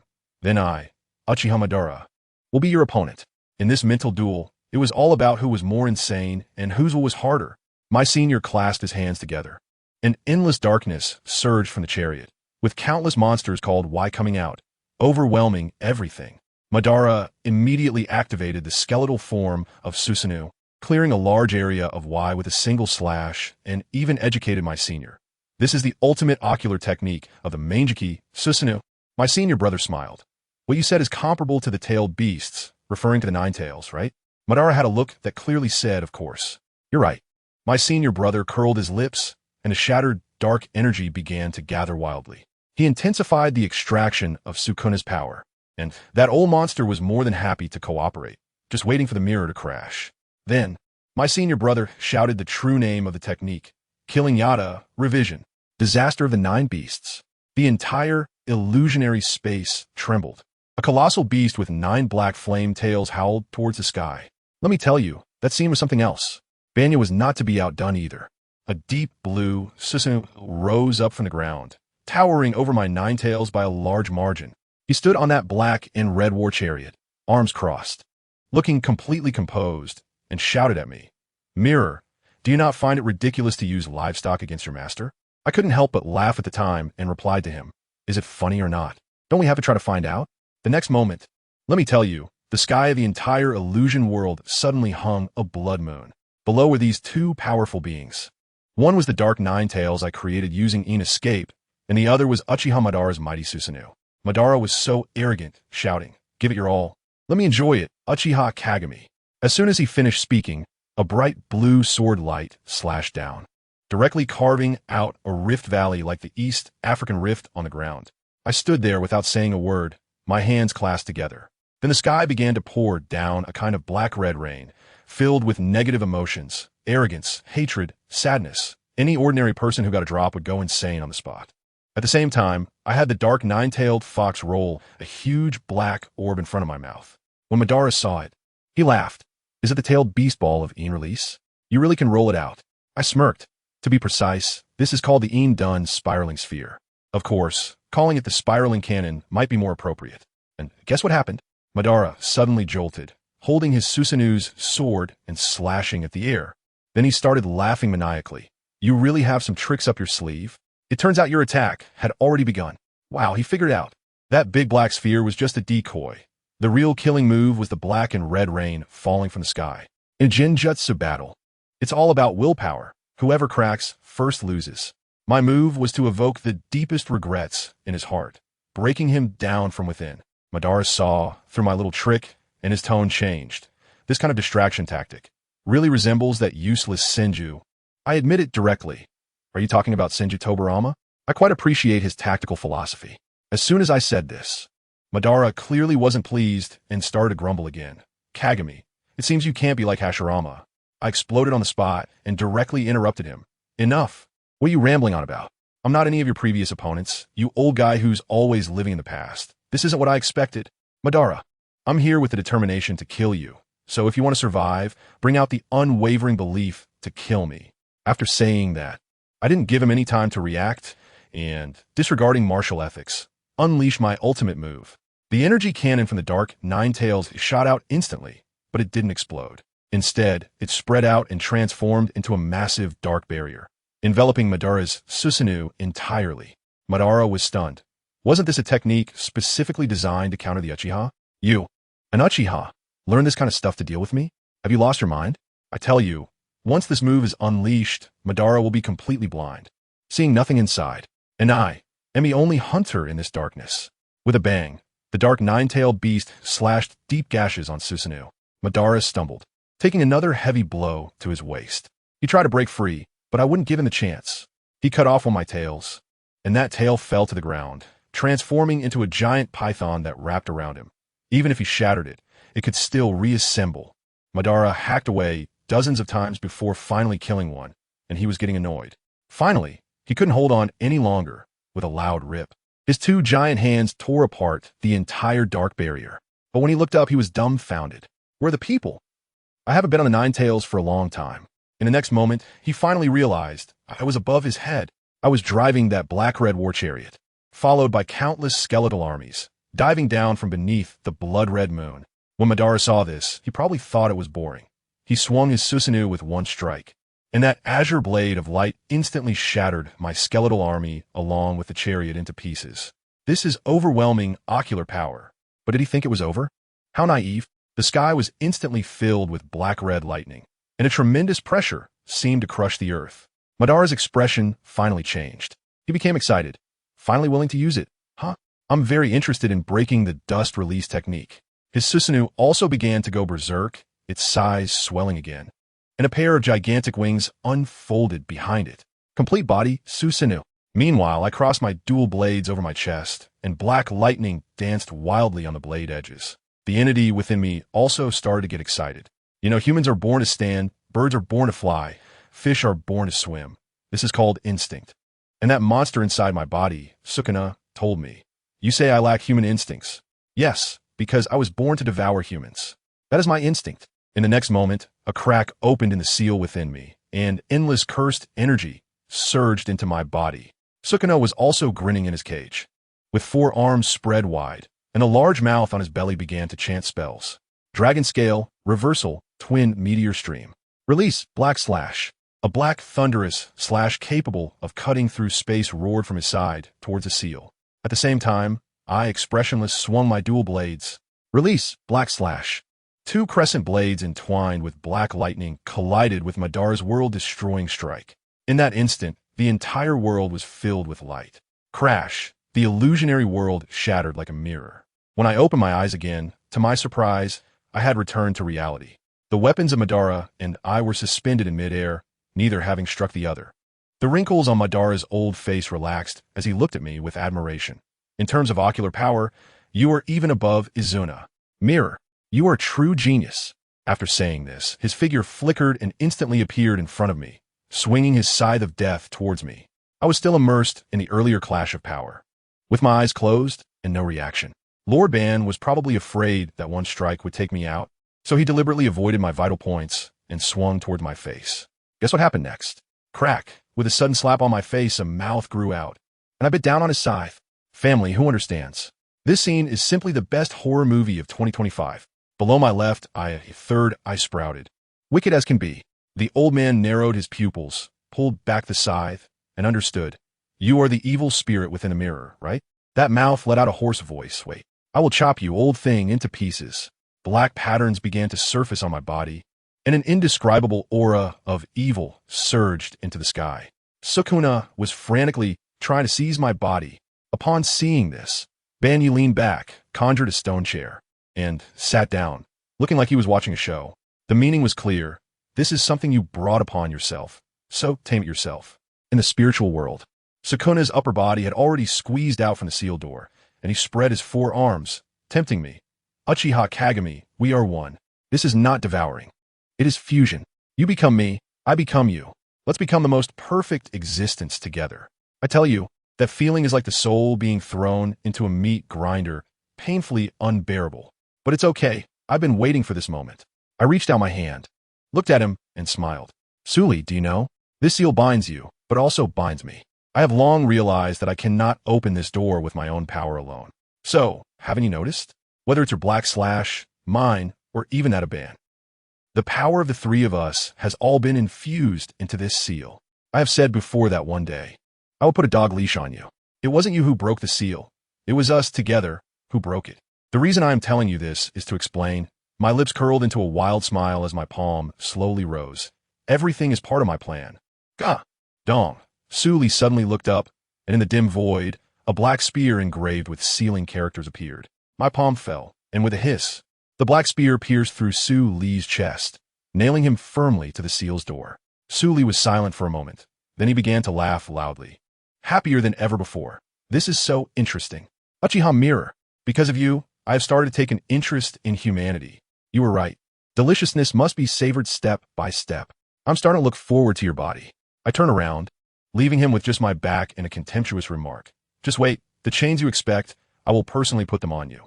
After dealing with Sukuna, I opened my eyes and saw Madara sitting on the stone chair as if nothing had happened. I grabbed my hair and provocatively said to him, "Old man, can't you keep going?" He wasn't angry and replied calmly, "There's no point in continuing. You've achieved your goal. Haven to you?" Then, the features on his body began to fade, transforming into a form resembling a white Zetsu. It turned out that the one I fought was just a clone. A green-haired white Zetsu emerged from the ground and said that Lord Madara would like to see me. I walked over and sealed the dead white Zetsu clone with a scroll. The green-haired white Zetsu still wanted to stop me. "This is Lord Madara's research result." I widened my eyes. He didn't say no. What's wrong with taking it back to play with after I die? Shut up. Then I followed a white absolute, twisting and turning down to a damp and dark broken place. I couldn't help but complain in my heart. The environment of Lord Ban's retirement home is too poor. It's no wonder he wouldn't get rheumatism. The real Lord Ban was sitting on a stone chair, with the tentacles of the Outer Path magic statue connected behind him, and his eyes were just ordinary 3 tomo. He saw me coming and said, "You've arrived. Mirror." I found a chair across my legs and directly confronted him. "It was clearly you who came to me. So, what's with this attitude, asking for my help to tame that thing?" "Ban, you didn't mind."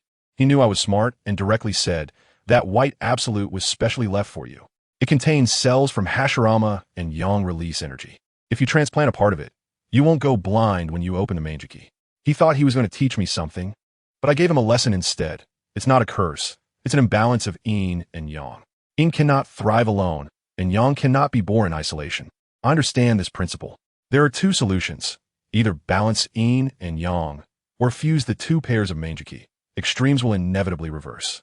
My words left Ban, ye speechless. He sighed and said, "Jing, you came too late." He felt that if I had appeared earlier, his brother Quan Nai wouldn't have had to die. In the end, we made a deal.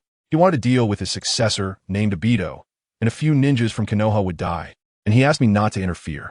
I thought to myself, what does that have to do with me? Kakashi? He deserved to die if he couldn't handle it himself. I directly said, "Do as you wish." He asked, "What if one of the people who dies is your disciple Kakashi?" I sneered, "Besides the Uchiha, I don't care about the lives of others. I've already warned him. If he dies because of his lack of ability, he deserves it." After saying that, I stood up to leave, but before I went, I added one last jab. "Old man, I guess we won't see each other again. I wish you a peaceful death. Farewell." I could sense that there was something even more disgusting lurking on that old man.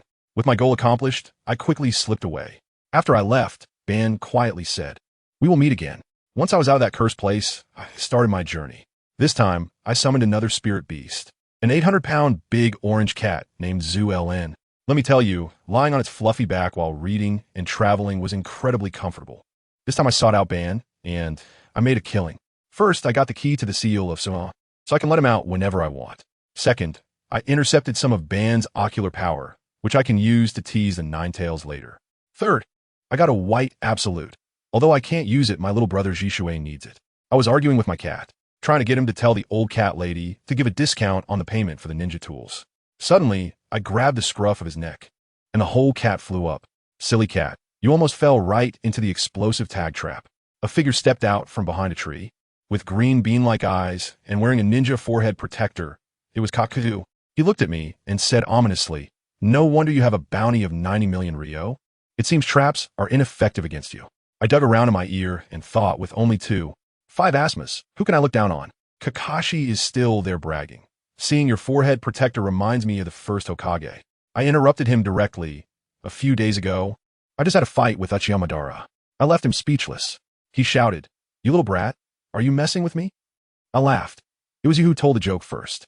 So, I'll take this 90 million taels." 3 minutes later, I stepped on his face and pressed him down to the ground, rubbing him against it. All those black strings of his were torn apart by me, scattered all over the place. I grabbed his neck and asked, "Where's the money you've saved?" Just when a clan is short on money. Isn't this a big fat sheep delivered right to our door? He still had some backbone. "If you have the guts, just kill me.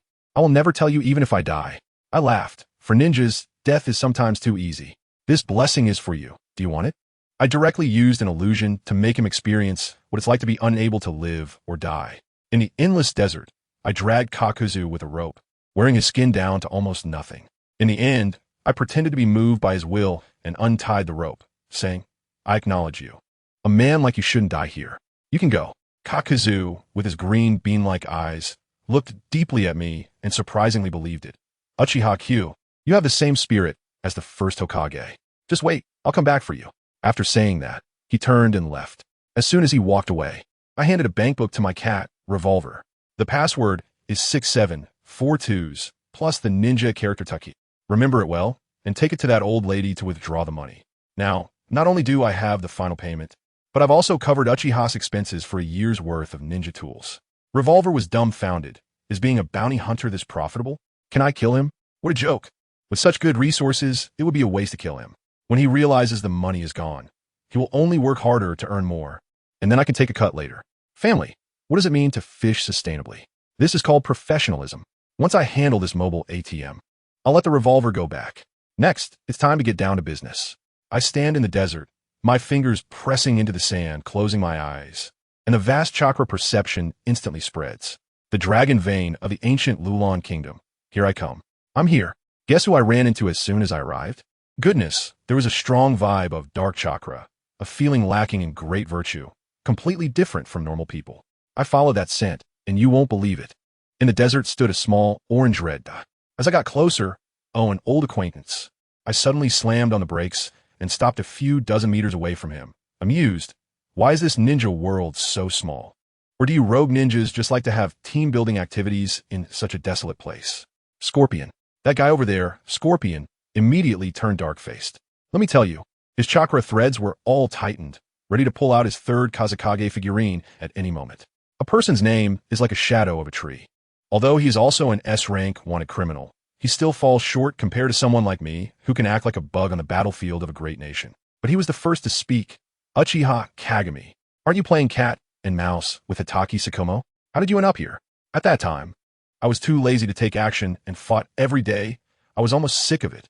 Moreover, with someone I knew so well, it would end in just a few moves, which was boring. The Scorpion was still stubborn. The Land of Wind is my hometown. So what's wrong with me wandering around here?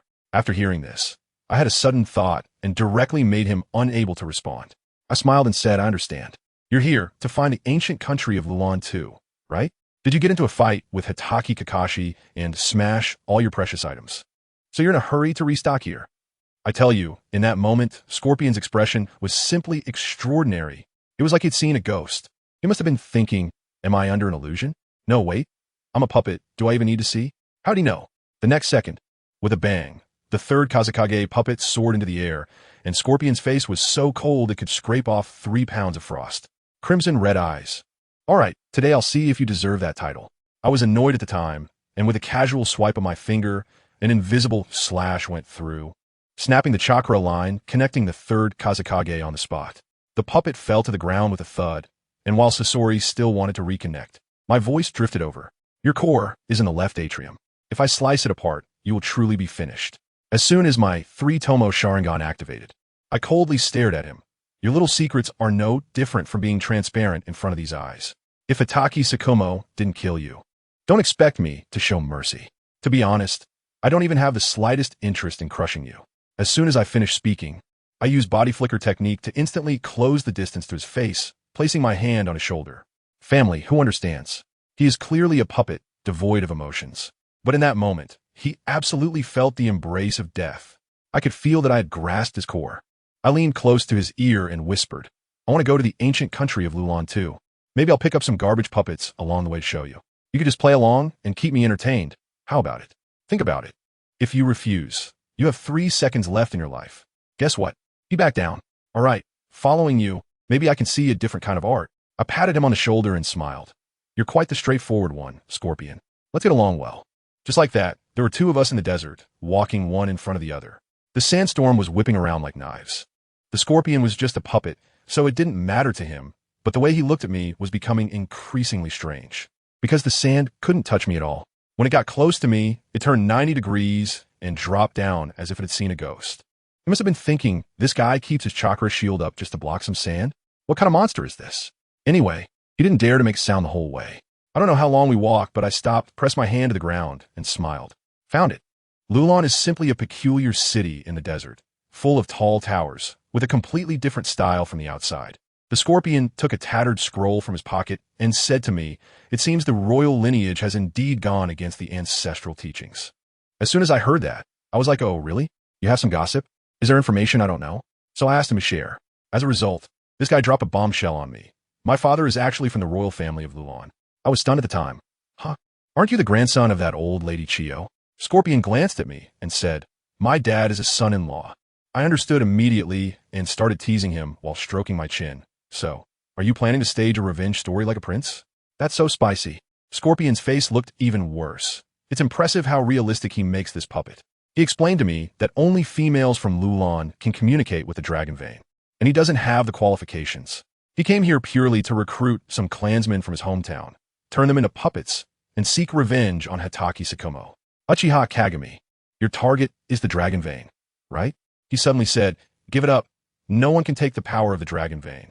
I laughed. Just because people in the past couldn't do it doesn't mean I can't. Look at how confident I am. He almost believed me. He then started talking about ancestral teachings, saying that the power of the dragon vein shouldn't be misused, or it would destroy this land. He also mentioned his aunt, who is the current queen, saying she couldn't resist the temptation of that power. I feel a bit sleepy just listening to this, and I interrupt him. "Scorpion, you seem to remember your parents' matters quite clearly. They are very important to me." He became agitated all of a sudden, "So I will definitely kill Kiki Mochizuki. If you want to stop me, kill me now." I leaned against the wall and lazily said, "Who said I want to stop you? The enmity with your parents is justifiable. I'm even kindly reminding you, after killing Tsukumo Hitaki, don't forget to take out his son Kakashi Hitaki as well, to avoid future grievances. Isn't that bothersome?" I told you, Scorpion was completely stunned at that moment. He must have been thinking, "Aren't you Kakashi Sr.? Is this how you guys in Konoha do things?" His tense nerves immediately relaxed. Being with me was too much pressure. He felt like I could see through the color of his underwear. "So what are we doing now? Should we go directly to find the queen?" I sense that people in the city are preparing for some celebration. The timing is just right. I'm actually waiting for a variable. I just want to see if this world still follows the original script. The dragon vein can traverse time and space. Logically, Watergate and his son Naruto should meet here. I just want to see if Naruto will appear. If he does, it means the future is predetermined. If he doesn't, then it will be interesting. I don't want the future to be certain. That would be too boring. Wait a moment. The celebration is about to begin. I smile mysteriously. We were just squatting on the tower like this. When evening came, I took out my bento and started eating. Scorpion couldn't help but say, "You're so strong. Do you still need to eat and sleep? Don't you think it's a waste of time?" I almost spat out my food. I hate it when others disturb me while I'm eating. Eating and sleeping are my only human pleasures. You know nothing. I didn't even complain about your broken body, and you have the nerve to say something about me? So I waited until the morning of the third day. The celebration began, and wow, the people below beating drums and gongs were all puppets. Even the scorpion was stunned. I knew something was off. Which puppeteer is this queen collaborating with? But this craftsmanship is so poor, it's simply tarnishing the title of puppeteer. I have been alert, and my heartbeat has quickened. There is still no chakra from the Nine Tails Jinchuriki. As the celebration reached its climax, a red-haired girl, the queen, walked onto the tower's terrace. The time has come. My heart was in my throat. No, not yet. The future has already been changed.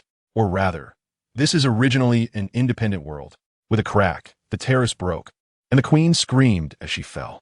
Just as she was about to make close contact with the ground, I threw a shuriken, and with a swoosh, it pinned her clothes to the wall less than 3 meters off the ground. This woman cannot die yet. From a side, Scorpion looked over and only saw my pair of excited, red Sharingan eyes. I laughed so heartily that it felt like the whole world was mine. "Scorpio, do you know, a future without a script is what I want. You guy, just witness the fate of the entire world." When I and the scorpion instantaneously appeared, the queen named Sarah was still in shock. Upon seeing our looks, her mood eased quite a bit, and she even said something about wanting to repay us. I don't have time to play any morning idol dramas with her. So I directly told Scorpion, "Keep an eye on your cousin. Just make sure she doesn't die. The queen is the key to unlocking the dragon vein seal, so it's useful to keep her around." As soon as I said this, all the puppets around us immediately surrounded us. I looked up and saw a bearded uncle on the tower, looking at us in disbelief, and he shouted at Scorpion, "Scorpion, Lord Scorpion, you are Baiju." Scorpion recognized him too. "Why have you aged like this?" I answered him directly, because he came from over 20 years later. "Enough nonsense, go die."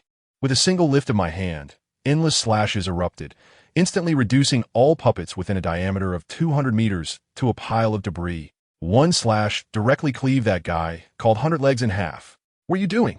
He is my minister. Sarah was still screaming over there. I flew into the air and saw the centipede split in two. Suddenly, with a loud boom, a massive blue-purple chakra erupted from its body, surprisingly blocking my strike.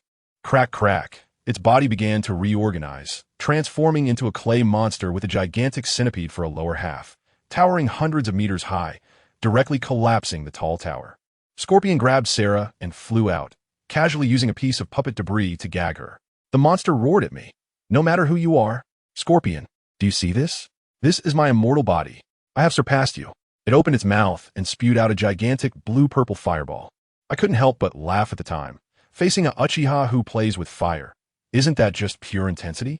I was too lazy to even move. An invisible slash directly split the flames in half. The power of the dragon vein is indeed impressive. The blue-purple flames illuminated my face as I raised my hand, rolling a spiral ball on my fingertips. Then, with a swift motion, a layer of flames enveloped the ball. The fireball instantly swelled to 2 meters in size, and a hint of a cold smile appeared on my face. Let me show you what true flames are. That thing was like a cold sun, filled only with killing intent, devoid of any warmth. I pushed forward with a blank expression. The fireball slowly descended, and everything around seemed to be in slow motion. Scorpion dragged Sarah out in a frenzy, surely cursing me.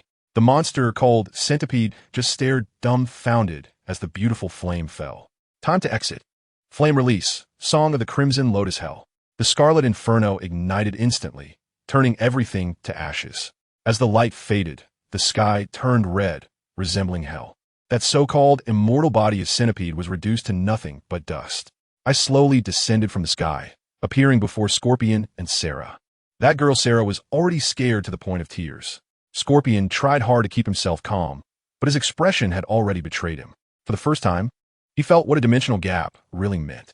Uchiha Kagami. Next, shall we let this woman take us to the dragon vein? Look, she's even asking me now. Really consider it. I directly used illusion to control Sarah and had her lead us. I approached Scorpion and even teased him. Isn't the Sharingan convenient? Do you want to pay her? What's the cost? He actually asked. Just be reborn into the Uchiha family in your next life. I can feel his fists clenching. Really, if it weren't for that last move that scared him out of his wits, he would definitely be fighting me to the death. We followed Sarah into a giant tower, where slaves were building puppets. She approached a ceiling platform, pressed her hands down, and resonated with the dragon vein. The seal opened. Endless blue-purple energy pillars shot into the sky. The entire city began to collapse. Scorpion panicked. Uchiha Kagami. This is not a power that humans can covet. I ignored him completely and instantly appeared on the ceiling platform, reaching my hand into the beam of light. A tremendous pulling force came forth. In my spiritual space, Sukuna was shocked. Such massive energy, your body can't possibly withstand it. I laughed. Sukuna, do you know the story of buying the case and leaving the pearl inside? Compared to you, this cage that can contain you is the more valuable thing. As soon as I finished speaking, a torrent of blue-purple energy surged directly into the ceiling door that held Sukuna. That thing was like a bottomless pit, crazily devouring the dragon vein. Sukuna turned pale. You can't possibly use such massive energy. You're really annoying, I said. You have no right to cooperate with me. After an unknown amount of time, the energy was finally drained. In my mental space, a blue-purple giant dragon made of pure energy coiled atop a mountain of corpses and a sea of blood. The pressure was so intense that Sukuna could barely breathe. The perfect kaleidoscope plan was ready. Outside, the entire ancient kingdom of Lulon had turned into ruins. Scorpion looked at me, his eyes filled with shock that overturned his worldview. He could never have dreamed that someone could swallow the dragon vein that supports the entire land as easily as drinking water.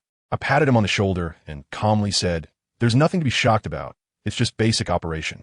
Scorpion, I find you quite interesting. Are you interested in being my subordinate?" Scorpion was silent for a while and eventually shook his head. "Your strength and ambition have impressed me, but I can't stand this kind of talk. That guy Scorpion really left me speechless." "What did he say?"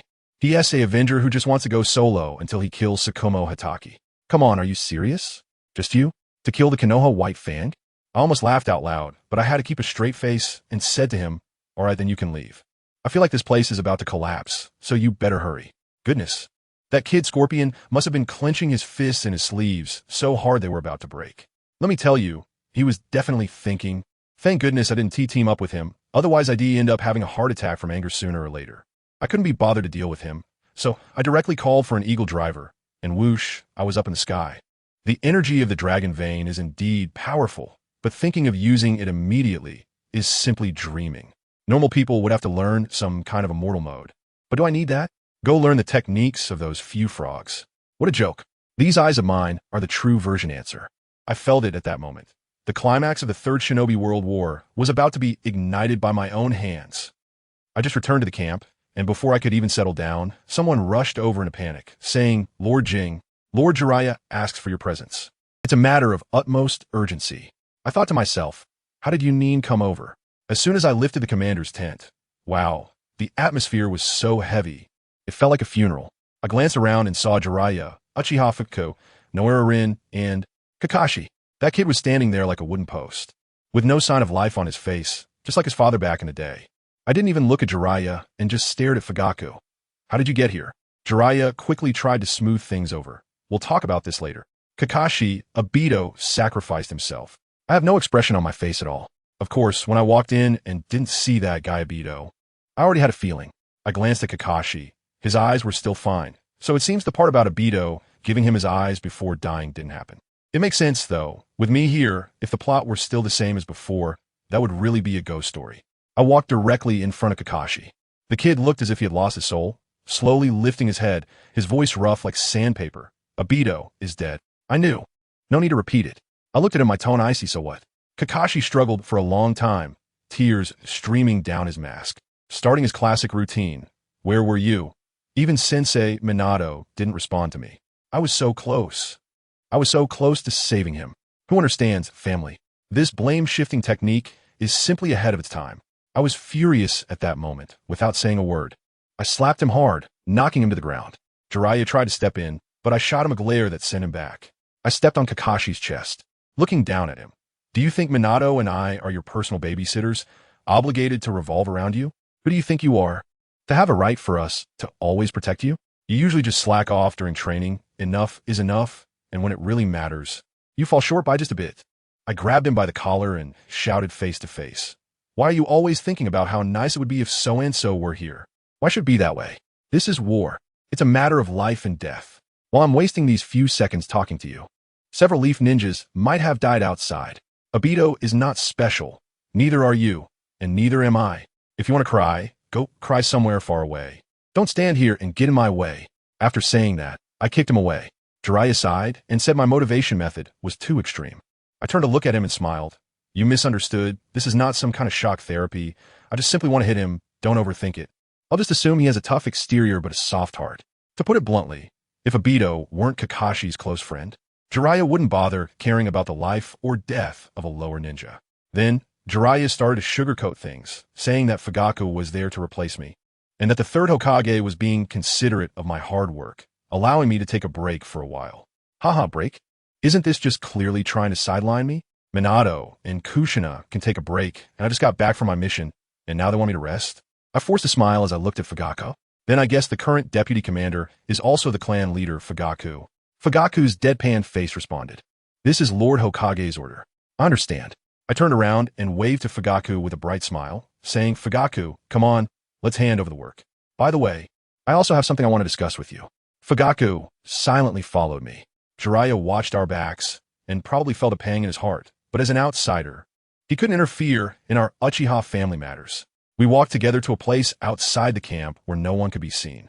I turned around, looked at Fujiwara, and got straight to the point. All right, Fujiwara, you've opened the kaleidoscope, and you still choose to be Sarutobi's dog? His expression changed, but he quickly regained his composure.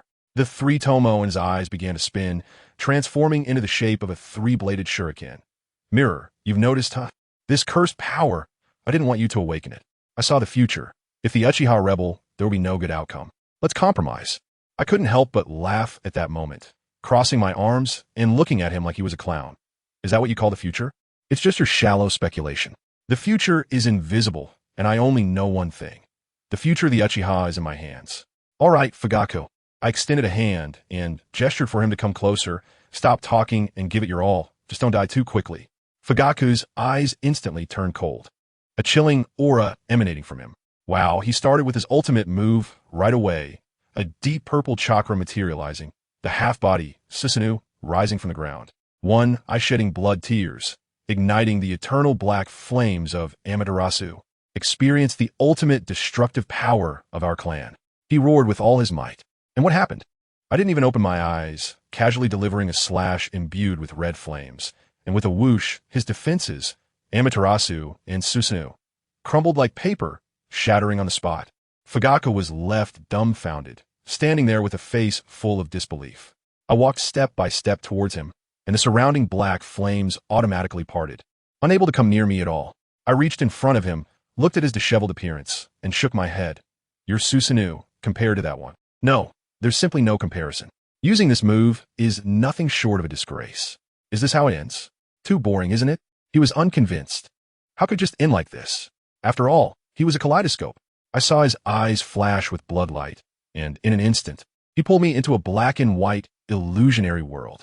In this space, dark forces were slaughtering Uchiha clan members, and in the distance, the Ninetales was still roaring. Fugaku opened his arms and roared at me. Do you see it? Mirror, is this the future you want? I feel my mental strength being consumed. Just a drop in the bucket. This move is interesting, but is it useful for me? Isn't it a bit ridiculous? I let out a light laugh. First, with you, how can you even be compared to Ban? Second, what you're saying isn't a prediction for the future. It's completely the delusion of the incompetent. As soon as I finished speaking, I gently clenched my palm. Crack. His entire black and white world shattered in response. In reality, Fuji spat out a mouthful of blood, his spirit completely drained, his eyes filled with terror. How is this possible? Why? I am the one who. Before he could finish his sentence, I had already stepped on his throat, too lazy to listen to his nonsense. Originally, I intended to kill you, but you're so cowardly and incompetent that dying would actually be a release for you. I extended 2 fingers, and with a quick motion, I gouged out his bleeding kaleidoscope Sharingan and held it in my palm. You don't deserve these eyes. I leaned down and whispered in his ear, just continue to survive. And with your ears, listen carefully to how the Uchiha I lead becomes the strongest in the ninja world. From today on, you're no longer the clan leader, and you're never allowed to leave the clan's territory.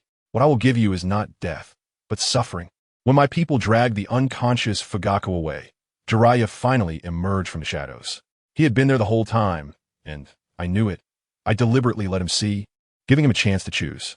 The look in his eyes was incredibly complex, and after struggling for a long time, he finally managed to squeeze out a sentence. Q.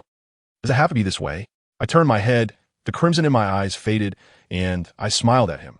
Jiraiya-sensei. There was once a chance for peace, but it was personally severed by Hashirama Senju. He remained silent for a long time. Finally, his face twisted in a way that looked like crying and laughing at the same time. Tsunade has left.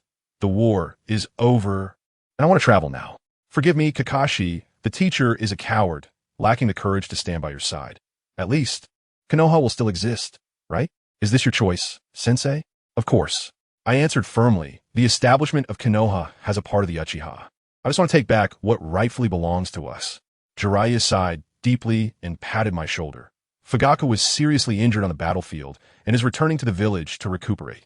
I will tell the old man that. Let's go, let me show you that I have learned to add nature transformation to the Rasengan. The scene shifted 1 month later at the Kanabi Bridge. The third Hokage, Hiruzen Sarutobi, personally arrived at the battlefield, accompanied by Orochimaru, Minato, Kushina, and almost all the main forces of Konoha, ready to engage in a life and death battle with a Wagakure. As soon as that old man appeared, morale instantly soared. On the other side of the bridge, the Tsuchikage, Inoki, floated in midair, with a dark mass of Iwnin behind him. That old man was also a crafty one. Right in front of Kushina, he brought up the destruction of the land of whirlpools from years ago, saying something about helping her deal with the land of whirlpools and allowing her to successfully nurture the remnants of the Uzumaki clan. As soon as he said that, Kushina exploded. Her red hair flew wildly, and the chakra of the Ninetales uncontrollably surged out. Minato held her down, urging her to calm down. Hiruzen sensed something was off, and his ominous premonition grew stronger. Just then, something even stranger happened. The Iwnin elites beside Inoki all exploded into smoke. They were all shadow clones. Inoki crossed his arms and mockingly revealed, Guess how many of us went to the KyouMasters battlefield, and how many infiltrated Konoha? The 15,000 behind me are all ready to fight to the death. Oh, by the way, our real bodies haven't gone far. You can let that flying thunder god kid take you to chase us. Huh. Finally, he said the most heart-wrenching line to the emotionally shattered Kushina. Kushina, why is it that only you survived? Because you are the one most suitable to be the Jinchuriki of the Nine Tails. Boom! A pillar of black-red chakra shot up into the sky, and Kushina completely lost control, with 3 tails of the 9 tails popping out. Hiruzen's face darkened to the point where water could drip from it. He looked at the Iwanin army that had already begun to charge, and thought of the village that might be ambushed in the northern battlefield. He made a decision. Kushina, calm down. You, Minato, and Orochimaru immediately go support the northern battlefield. Hiruzen shouted, Jiraiya and Kakashi are waiting for you over there. This is the village that Lord Mito has protected all her life. Then he addressed all the troops, issuing the final command. Jonin squad, leave 3 commanders, the rest return to the village. He tightly gripped the Rui staff in his hand, staring at the countless enemies ahead. If I die here, appoint Orochimaru as the 4th Hokage. Everyone, execute the order. At this moment, on the northern line of the Land of Fire, at the edge of a cliff, the 3rd Raikage was looking down at our camp with the top combat power of KyouMasters, including the now perfect Jinchuriki, Killer B, and his older brother A. Before long, Inoki arrived with his 2 Jinchuriki, Old Zetsu and Han, 2 Kage, 3 Jinchuriki, and dozens of elite Jonin. Let me tell you, this lineup would be more than enough for a high-level match in 2025. They gathered such a force for one purpose. That guy hiding in the shadows, stirring up the storm, provided them with a common piece of intelligence, a target they were willing to join forces to pursue at all costs. That is to take advantage of Konoha's main force being restrained, to gather the strongest lightning power here and completely eliminate me, Uchiha Kakashi. Well, as soon as I finished speaking, the other side was already preparing to take action. Guess what I heard? It wasn't shouts of battle. It was a terrible beatbox paired with freestyle. You bastard. Stinky egg $2.50 a pound, just casually abandon your companions. Oh yeah, I tell you. At that moment, I just wanted to find a crack in the ground to hide in. The guy singing is the 8 Tails Jinchuriki, Killer B. Standing next to him is his brother, the future 4th Raikage, A, and his father, the 3rd Raikage in person. Opposite them is that old man from Iwagakure. The 3rd Tsuchikage, Inoki, floating in midair, his face as dark as a pot bottom. Inoki was speechless, spraying at the 3rd Raikage. Seriously, you sealed the 8 Tails and such a thing? The 3rd Raikage, known for his temper, snorted coldly. Who are you to evaluate my brother? If it weren't for the Gyukis saying you have a way to deal with that kid, I wouldn't bother cooperating with you. You old schemer. Just as he finished speaking, Killer B got fired up again. Raikage Uncle Little 8 told me you told him not to call him by name, but to refer to him as Lord 8 Tails. Oh, that doesn't rhyme. Bakayero, I'll deduct your chihuahua. Shut up. The 3rd Raikage couldn't hold it in anymore, and with a fist the size of a pot bang, he directly hammered Killer B into the ground, aside beside them, and dug his brother out like he was digging sweet potatoes. That scene, who understands? It was simply too dramatic. To be honest, the Earth and Lightning villages are usually dead rivals. The kind that would stab each other in the back while agreeing to fight Konoha together. It was just me, Uchiha Kagami, who successfully shifted their internal conflicts onto myself, which counts as a good deed. Inoki cleared his throat and began to strategize. Listen, that kid is just like Uchiha Madara. Threatening his companions is useless. And Konoha has the Flying Thunder God. We must strike decisively, giving him no chance to escape. He paused, pointing at the 3rd Raikage. You guys from KyouMasters go first. Give me 2 seconds. Just 2 seconds. My dust release can turn him into dust. Wow, listen to this old man. He's all about selling out his teammates. To put it bluntly, he's letting these muscle-bound men from KyouMasters go up as cannon fodder while he charges up a spirit bomb from behind. The 3rd Raikage wasn't stupid either. His eyes narrowed. Although I know you're up to no good, my KyouMasters men aren't as slow as you. That's the plan. Brothers, charge. Boom. With a huge sound, the 3rd Raikage erupted with dazzling blue lightning, shooting towards me like a cannonball, shaking the entire cliff. Meanwhile, I was in the tent. The alarm outside rang through the sky, and I just smiled slightly. I've been waiting for you for a long time. I tore open the tent and jumped to the top, the 3 Tomo in my eyes spinning rapidly. A flash of crimson swept by. Kid, finally caught you. The roar of the 3rd Raikage was deafening.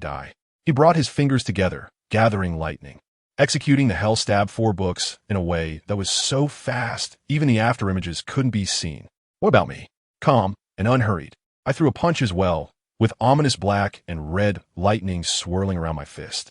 Black flash. Boom! The blue and black-red thunder clashed together, and in that moment, the entire world fell silent. The next second, a terrifying shockwave swept across the entire camp like a nuclear explosion. Between the flashes of lightning, we exchanged dozens of punches, and finally I used a sudden movement to create distance and jumped onto a large tree. Is this cowardice? You little brat. The third-generation Raikage charged in again, retracting a finger, transforming it into a more penetrating version of the three-pronged attack. I let out a light chuckle, forming a hand seal with one hand. In front of me, a stunning red flame barrier instantly flowed out like a flowing garment. Flame release, red lotus prison attire. The third Raikage's thrust hit it, but was unexpectedly deflected by a strange force. The flames even touched his lightning release armor, not only burning his chakra, but also emanating a bone-chilling cold. It was truly a case of ice and fire coexisting. The third Raikage, being an old hand, immediately retreated, directly stripping away the chakra that had been scorched by the flames. Just then, Jiraiya and the others arrived, landing beside me. Q, I've arranged for the others to withdraw. They can't intervene in a battle of this level. Give me some time. I need to enter Sage mode. I nodded. Okay, let me see. All right, be careful. That old man Anoki is also hiding in the shadows. Upon hearing this, Jiraiya's pupils shook. What? That Tsuchikage is here, just as we were talking. And Killer Bee came at me from both sides, wrapped in their tailed beast cloaks, using their lightning release techniques to launch a surprise attack. I leaped up, kicking them both away, but the third Raikage attacked immediately, and in an instant I was surrounded. Jiraiya quickly summoned Gamaken to help me defend, while he dove into the woods to enter Sage mode. I was being pressed and beaten by 3 people, with danger lurking everywhere. But there wasn't a hint of panic on my face, because all of this was exactly what I wanted. Let me tell you a secret. This deadly trap set for me was planned by me from start to finish. It was me who leaked my information to the Tsuchikage and Raikage, bringing them here. Why? Because I hit a bottleneck.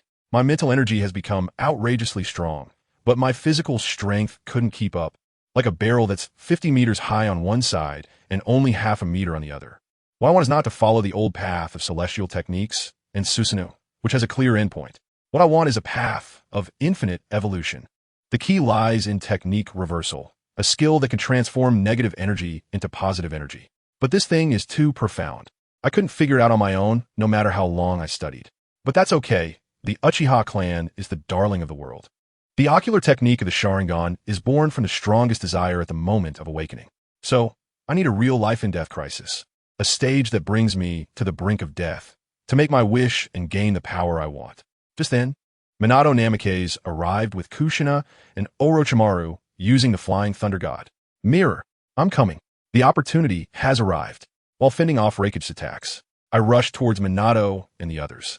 At that instant, a pure white beam of light descended from the sky, aiming precisely at me. Dust release. I didn't dodge. Instead, I deliberately reached out with one hand and adjusted my position. Puffed. The pure white light instantly engulfed my entire arm. Minato. His eyes widened in horror, but he had just used the Flying Thunder God technique, and his chakra was depleted, leaving him no time to save me. Moreover, what awaited him was a Jinjutsu I had already prepared. Minato fell to the ground, caught by Kushina. The 3 Tomo in my eyes spun wildly as the powerful ocular power belonging to Uchiha Madara was unleashed without reservation, resonating with the sealed 9 tails within Kushina. Kushina, already emotionally agitated due to Minato's injury, lost control in an instant, and her terrifying chakra erupted into the sky. Orochimaru, take Minato away. I turned my head. Under the moonlight, blood was gushing from my severed arm, yet the corner of my mouth twisted into an extremely manic smile. Next, Sukuna, it's time to change. In my mental space, the black sealed spear slowly withdrew. An extreme aura of evil instantly filled everything. The two-faced, four-armed god of murder, Sukuna, appeared before me. He saw through my plan at a glance. You want to create a situation where I must go out and use reversal techniques to help you repair your body, so you can take the opportunity to learn in secret? I nodded with a smile. Practice is the best teacher, isn't it? Suanua's 4 eyes were filled with ferocity. You underestimate me, little ghost. If I don't go out and you die, won't I be free? Don't worry, my smile won't change. Before I die, I will definitely drag you down with me. Kuze, Suonua. Will you die with me? Or will you compete with me to see who masters the reversal technique first, or who find a way to break my seal first? After hearing this, Suonua laughed sinisterly. Little ghost, you really understand me. Just wait, I will show you that my curse is far above you. Outside, Kushina had been completely consumed by the 9 tails chakra, with 6, 7, and 8 tails appearing in succession, flesh and bones rapidly forming. A ferocious giant beast was about to fully take shape. Orochimaru carried Minato and shouted angrily at Jiraiya, who was still in a daze. Idiot! Get out of here! I, as the 4th Hokage, command you to evacuate. The real terror is the monster inside Uchiha Kagami. On the other side, Inoki looked at the complete 9 tails and, instead of being shocked, he was delighted. The plan worked. The 9 tails has indeed gone berserk. Once it crushes that little ghost, we will join forces to seal it. And the 9 tails, completely consumed by hatred, stared at me with its scarlet pupils. No, it was staring at the power of the Sharingan that it deeply remembered. Madara. With a thunderous roar, the 9 tails' massive claws came crashing down towards me with a destructive force. At that moment, the black mist on my body exploded, and a nearly 10-meter-tall monster, with a wheel on its head and an ancient sword in hand, appeared out of thin air. With a clang, it blocked the 9 tails' claws with a demon-slaying sword. It was the strongest Shikigami of the 10 shadow techniques. M.Q.R.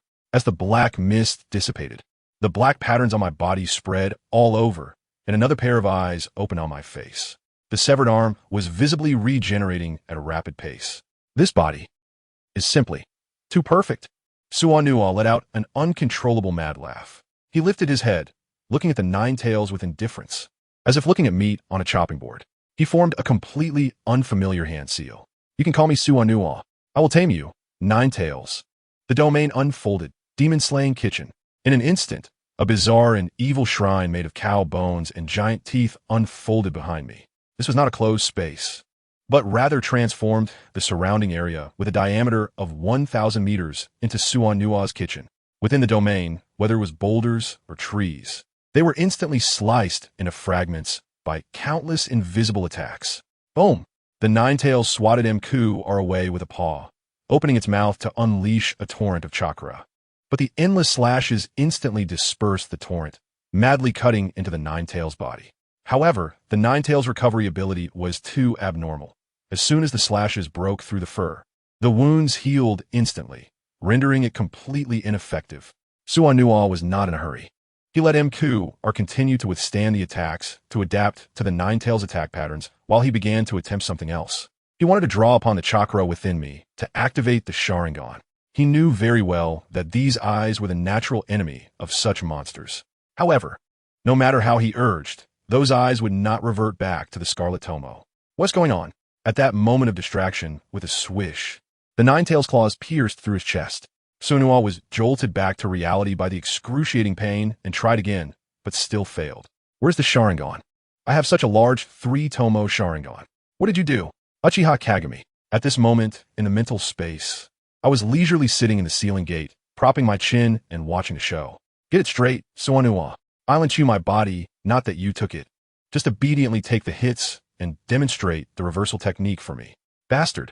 Suonua roared, delivering a powerful slash that severed the 9 tails' claw, then leaped back. His chest wound rapidly healing. His expression darkened to the extreme, gritting his teeth. You dare to restrict me? Fine. I'd rather be killed by the 9 tails. It's useless. Suonua, we are not afraid of death. We only care about winning or losing, right? Suonua fell silent. He knew that this little ghost, named Uchiha Kagami, was his inner demon and his trial. Whoever could subdue the other would ascend to the divine realm. On the other side, the 9 tails also sensed something was off. The guy in front of it clearly possessed Uchiha Madara's ocular power, but was using a self-healing ability similar to Senju Hashirama's. It didn't care about that anymore. It opened its massive mouth, gathering a tailed beast ball with a diameter of over 50 meters.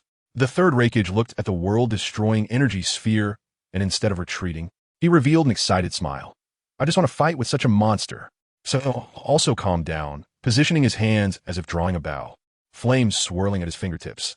This was his killing move, kitchen fire. Boom! The tailed beast ball whistled towards us. The flaming arrows shot out as well. After a tremendous explosion, a bottomless giant pit appeared on the ground. Half of Suanua's body was blown apart, hanging on the pit wall. Meanwhile, at the mouth of the pit, half of the Nine-Tails' face was scorched black. Yet, both monsters were rapidly regenerating. Suanua knew that brute force wouldn't work. His opponent was not just the Nine-Tails, but also me. He had to quickly decipher the secrets of chakra and find a way to break the seal. Thus, after blocking another tailed beast ball from the Nine-Tails, he turned and burrowed deep into the ground. Can't I hide if I can't beat you? However, just after burrowing a couple of steps, his body suddenly stiffened. His steps, uncontrollably, began to turn around and head back towards the pit's mouth. Want to run? Not so easy. Suanua gave up struggling, pouring all his mind into analyzing chakra. He knew, and I knew, that the key to this battle had changed to who could quicker use the other's power for themselves. But the problem was, he had to start from scratch. Well, I didn't. I tell you, this advantage is mine. It's a sure win. Goodness, while we are both crazily learning internally, that Nine-Tails outside has gone completely mad. It's dropping tailed beast balls like they're free, as if it activated unlimited firepower, rumbling and threatening to lift the entire crust. That old monster, Sukuna, is tough too, directly shaking out his entire 10 Shadows jutsu, summoning all sorts of giant babies like Magotsi, Round Deer, and Bullhorn to take hits. Family, who understands this? I have to fight while also being a babysitter, worried that his strongest Magotsui baby could be taken out in one shot. That would be a huge loss.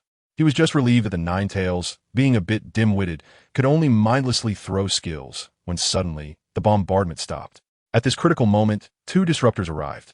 One was a muscular man glowing blue, the third Raikage, dropping from the sky, trying to mediate, saying stop fighting, but his fists were cracking ominously.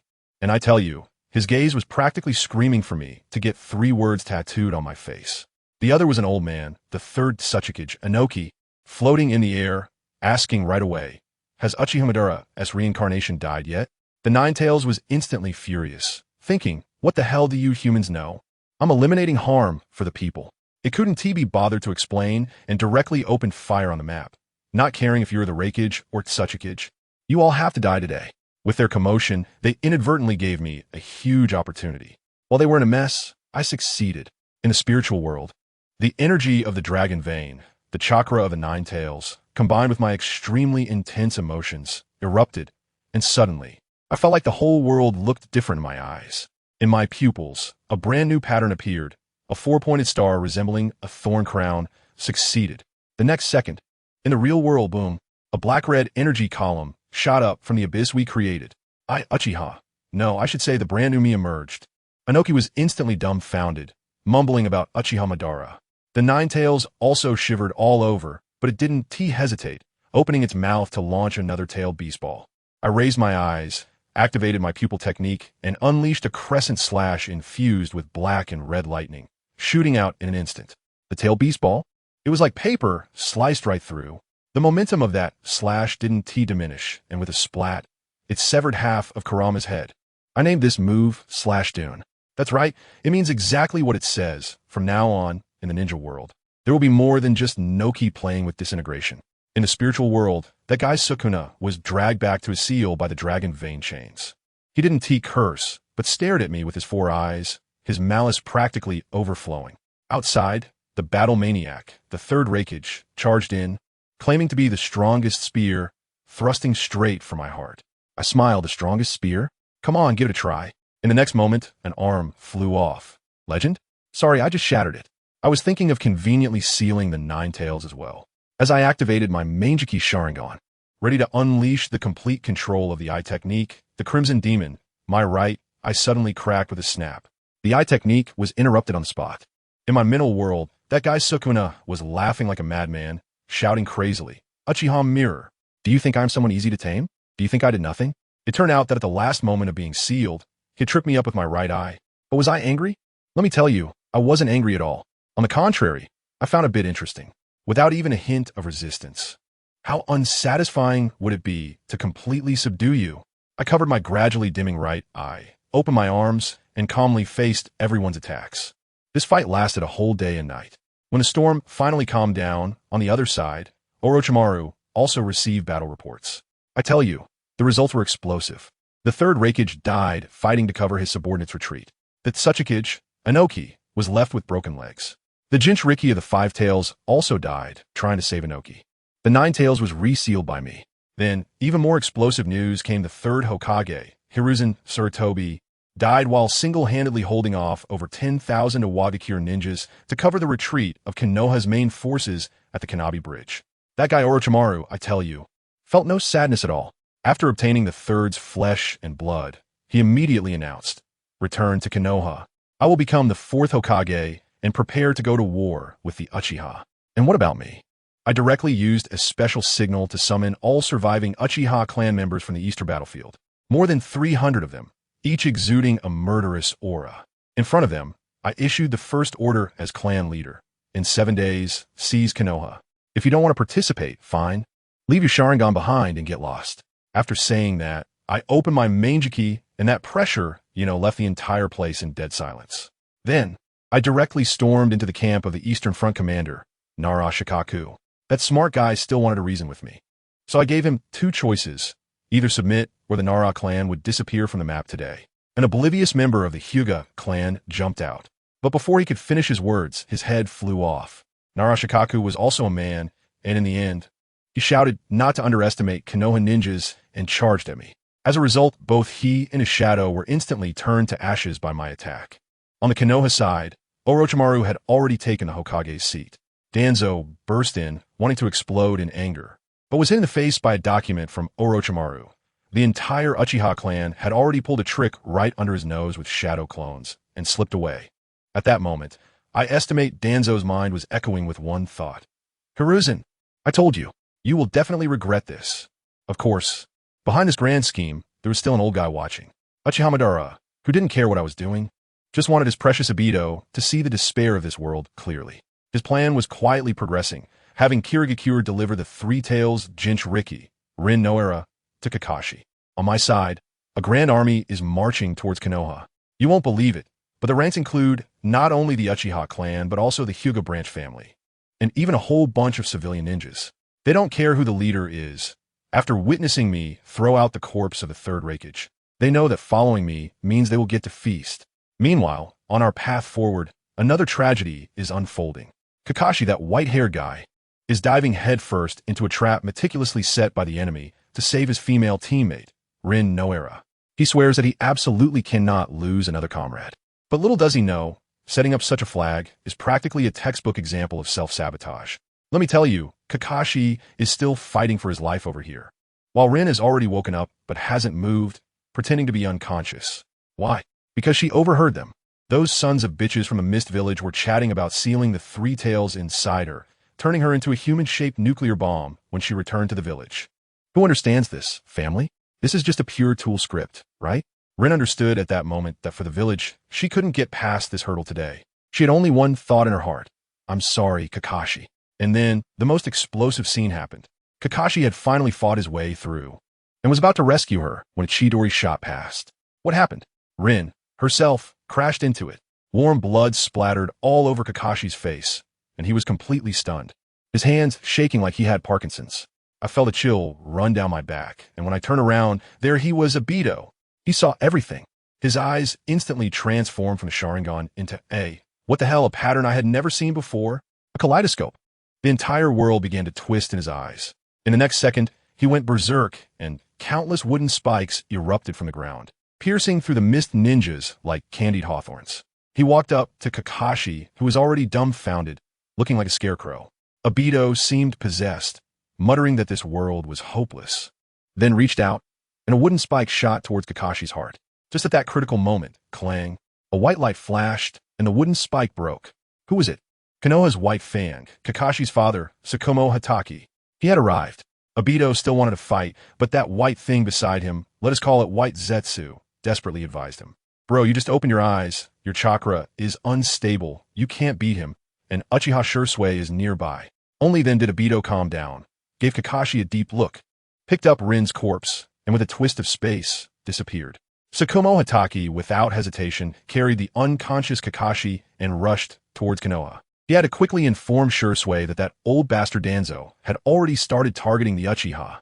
On the other side, Konoha village was in chaos. Guess who the newly appointed fourth Hokage is? Orochimaru. He wasted no time and directly put the village on high alert. He left the elders speechless, saying, "Don't give me excuses, just treat Uchiha Shursui like you would have treated Uchiha Madara back in the day." Then he himself went to steal, legitimately took the Forbidden Scroll, probably to study the Edo Tensei and prepare to resurrect people. Danzo, that old coot, still wanted to chime in, saying they could just hold on and develop, but Orochimaru shot him down with a barrage of sarcasm. "You better pray I win, otherwise I'll be the first to sell you out to Shursui." Seriously, Uncle Snake knows how to handle that old fox. Just as they were speaking, Uchiha Shursui had brought a large army and was already at the city gates. He didn't even bother with greetings. He clasped his hands together. And let me tell you, that scene was nothing short of a natural disaster. The ground cracked open, lava erupted, and countless gigantic red-hot stone swords shot up from the ground, smashing Konoha's barrier and outer walls to pieces. What was this move called again? All right, the Sword of the Cliffs. At that moment, I thought, did this guy secretly play some game odd? This is outrageous. Seeing this situation, Orochimaru got angry too and transformed into the eight-headed serpent, blocking out the sun. The two old advisors jumped in to help. And what happened? Uchiha Shursui, like he was in a video game, with one slash, took out Mito's flame in an instant. He even chopped off one of the serpent's heads. As Orochimaru's Kusanagi sword lunged forward, Shursui caught it barehanded and snatched it away. Danzo, that old bastard, tried to play dirty with a four-symbol seal, and a big black sphere swallowed Shursui. He laughed at first, but then crack. The black sphere shattered like glass. Uchiha Shursui walked out unscathed, staring at him with eyes as cold as death. "What are you laughing at?" What followed was a one-sided execution. Shursui pinned Danzo's limbs and mouth to the ground with a black rod, then ripped apart his clothes and bandages. What a sight. One of his arms was covered in Sharingan. Now everyone saw the dirty deeds the Konoha higher-ups have been doing behind the scenes. Tika Shikamaru wanted to give an old friend a quick end, but just as he made the hand signs, he was torn into several pieces. Shursui showed no mercy whatsoever. At that moment, a flash of golden light appeared, and Minato Namikaze arrived. His first words were, "Where's Kushina?" Shursui reassured him that his wife and child were fine, and Minato sighed in relief. But when he saw Danzo's arm, he immediately understood. He quickly aligned himself. "Shursui, I'll become Hokage, and I'll help you. Just let the ordinary people go." This operation was swift and ruthless, focused on minimizing losses. Uchiha Shursui smirked. "All right, Minato-sensei, let's fight side by side." Wow, the combination of the red eyes and the yellow flash was simply a nuclear bomb. Orochimaru looked at these two and probably felt his mentality breaking, but he steeled himself and charged in, saying, "Come on." The massive eight-headed serpent charged repeatedly, showing no sign of retreat against the endless onslaught of slashes. Not only that, but Minato was throwing shurikens from the sky like it was raining, even using shadow clone jutsu. The shurikens were so dense. The giant serpent's heads were being severed quicker than they could regenerate. Although it's said that the eight-headed serpent is immortal, any immortality has its limits, right? Uchiha Shursui wasn't in a hurry, but Minato was. I tell you, the situation with Minato was so urgent that he was almost ready to use the Flying Thunder God technique 300 times on the spot. What he signed was a contract to sell his life. Every second wasted meant more brothers would die in Konoha. This opportunity was something he risked his life for. As for Orochimaru, he knows the situation well. But today, he came here to seek death, you understand?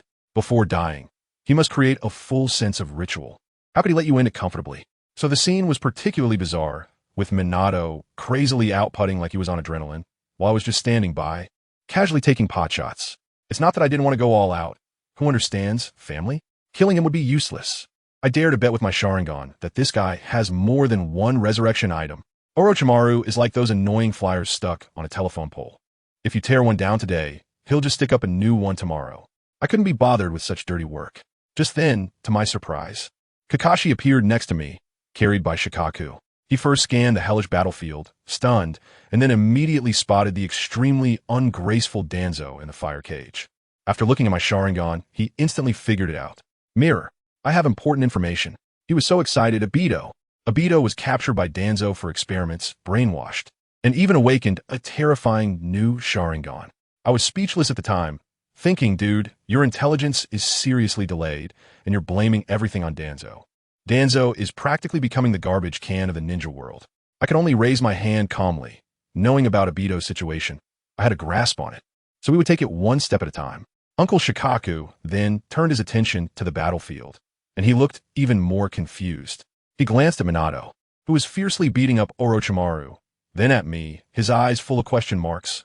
Wait, aren't we on the same side? Aren't they supposed to be a team? Who's fighting whom right now? This guy just doesn't like to think and directly asked me, which one do you want to kill? I pointed at Orochimaru and said, go. Help Minato, and make sure to take him down. Understood. Uncle SHM immediately drew his sword without hesitation. In his mind, I was the right answer. Orochimaru's face turned green at that moment. Am I just a Sannin? Isn't this a bit too much for me? The yellow flash, the crimson eyes. And now, even the white fang of Konoha has come? Hey, you got the wrong person. I'm not Uchiha Madara, nor am I Senju Hashirama. Let me tell you, when Watergate and Uncle Shomao, these two top assassins, unleash their full power, the scene is simply incredible. The gigantic Orochi, just like slicing sausages, falls apart piece by piece. In the end, Orochimaru uses the last of his strength to push them back, and that enormous snake head lunges at me in an extremely twisted manner, roaring, Uchiha Kagami. That feeling was not about wanting to kill me. Who understands? Family? It was a pathological desire, like a twisted fan desperately trying to grab their idol's hand. Every bit of flesh and blood on him was being sliced away by my invisible strikes, leaving only a skeletal hand still reaching forward. In those golden snake eyes, there was no fear, no despair, only a kind of obsession and admiration, as if seeing an unparalleled treasure. Goodness, he craved my body. I laughed at that moment. Fine, Orochimaru, I accept your determination. Although I know you can't die, I have to give you a grand finale today. According to legend, Susanoo killed the 8-headed serpent. As soon as I finished speaking, a layer of black-red chakra armor instantly enveloped me. The knife in my hand also swelled, transforming into a chakra giant sword several dozen meters long. That destructive pressure, let me tell you, everyone present felt it. Every single cell was screaming. Remember, this thing is called Susanoo, the power of the kaleidoscope. My voice carried through the chakra giant, its power comparable to the Nine Tails. Even if you reincarnate 100 times, make sure to engrave this scene in your DNA. The next second, the entire world fell silent. A black-red slash silently swept across. It severed Orochimaru, cut through the ground behind him, sliced through a distant mountain peak, and then extended all the way to the horizon. Orochimaru, with a strangely satisfied smile, disappeared into the light. The Hokage of Konoha fell in battle. The entire venue went dead silent. Everyone looked at me, this giant, as if they had been paused. Minato appeared on the ruins in an instant, shouting, "The battle is over. Drop your weapons, or I will be your enemy." Clang, clang. Weapons fell all over the ground. The war ended just like that. The heavens also showed their respect, pouring down a heavy rain to wash away the blood on the ground. I stepped through the blood, walking step by step through the ruins, entering this Konoha that now belongs to the Uchiha from today onwards. On the other side, guess what? The Ninja World F4, oh no, now it's F3, is holding an aerial meeting. That old man Inoki is flying in the sky, one hand holding the rakeage and the other holding the wind shadow. The wind shadow, Rashi, has bruises all over his face, clearly just having been beaten into submission. Rashi still somewhat disbelievingly asked, that Uchiha Kagami, is he really that powerful? Inoki gave him a look, then directly retorted, do you think it's hard for me and the rakeage to deal with you? Let me tell you, Uchiha Kagami made me and the rakeage, along with his father and four-tailed beasts, run away like dogs. And we even lost the Jinchuriki of the Five Tails and the life of the third rakeage just to escape. Just because you haven't seen it doesn't mean it doesn't exist. I dare say that kid has already reached Uchiha Madara's level. There's no Senju Hashirama in the ninja world now. No one can stop him. The Four Nations Alliance must be established. The scene shifted, and Madara also received the battle report. After listening to Black Zetsu's report, the old man actually laughed. That kid Kagami has really grown to my level when I was young. He said to Obito beside him, you're still not his opponent. Obito lowered his head, feeling quite displeased. Humph, if I want to leave, he can't keep me. Madara didn't refute him. After all, Obito's Kimui is indeed a top-tier escape technique. He directly took Obito to a secret room, the walls covered with Sharingan, like selling colored contact lenses. I'll teach you a technique called Izanagi, which can rewrite fate. Remember, don't let his black stick poke you. Obito was still reluctant. Do you have a way to defeat him?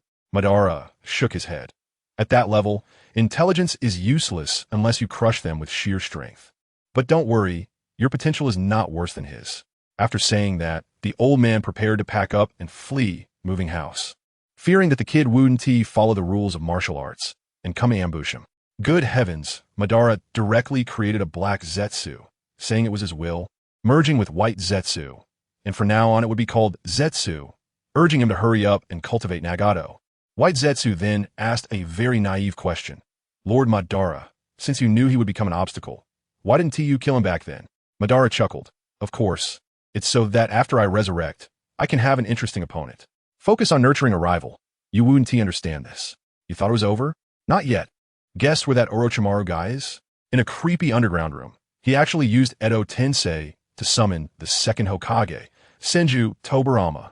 As soon as Tobirama opened his eyes, he felt that this body was as weak as paper. Orochimaru immediately introduced himself. I am the third Hokage's disciple, Orochimaru, the former fourth Hokage, Lord Tobirama. I want to ask you to help me perfect this technique. As soon as Tobirama heard the word former, his face darkened. What happened to the village? Speak clearly. Monkey's disciple. I tell you, that old thing Sukuna is going crazy in my head, saying I've been eyeing that kid Obito for a long time. As if I've opened my heavenly eye and know he's Madara's successor. Goodness, this old monster is really quick-witted, connecting the dots in no time. He even mocked me, saying something like, aren't you invincible? I told him with your current skills, you can't even feel my teeth, so step it up, buddy. On the other side, in the land of fire, Tobirama isn't as leisurely as I am. As soon as he arrived, the old man of the land of fire, that guy who clearly overindulged and has a pale face, immediately rushed over. Tobirama, it's really you. I told you. The daimyo admired Tobirama's methods back then to the point of being in awe. At that time, Konoha didn't even need to ask for money. The daimyo's residence was rushing to send money and supplies. Now, seeing these old guys aging like this, Tobirama truly feels that times have really changed. But he is not the type to lament the passing of time. He gets straight to the point and asks, Zongshuin, you know about the situation in Konoha, right? No matter how I returned, I just want to know what you think. What Tobirama cares about is not the coup itself. What he truly cares about is that I placed the Uchiha clan above the entire village. Think about it. Back then, for the sake of the village, the Senju clan almost gave up their surname. Tsunade and Nawaki didn't even have a surname. With my actions, I had directly touched his bottom line.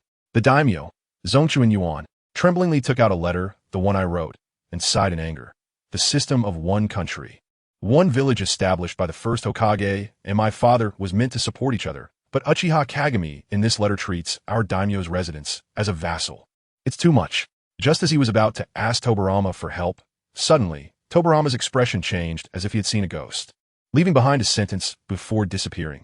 Uchiha Kagami is coming. Agree to all his demands. Don't die, Zongshuin. Good heavens, what kind of person is the second Hokage? He immediately assessed the situation and knew that confronting head-on would lead to no good outcome. Outside the daimyo's castle, there were already corpses everywhere. I strolled casually among the dozens of bodies, and the last surviving guard, shaking like a leaf, shouted at me. Why? Why do you strong ones have to go to such extremes? I found it amusing at the time. As I walked past him, I casually replied, what are you talking about? It's only natural for the strong to kill the weak, isn't it? As soon as I finished speaking, that guy shattered into a mosaic. When I entered the main hall, the one named Zongshuin was trying hard to appear calm, and even opened the door for me. I sniffed the air and caught a whiff of something ominous, and I knew what was going on. I didn't waste any time with him and directly said, nice to meet you, Your Excellency. I have an announcement to make. Call your son and the ministers here.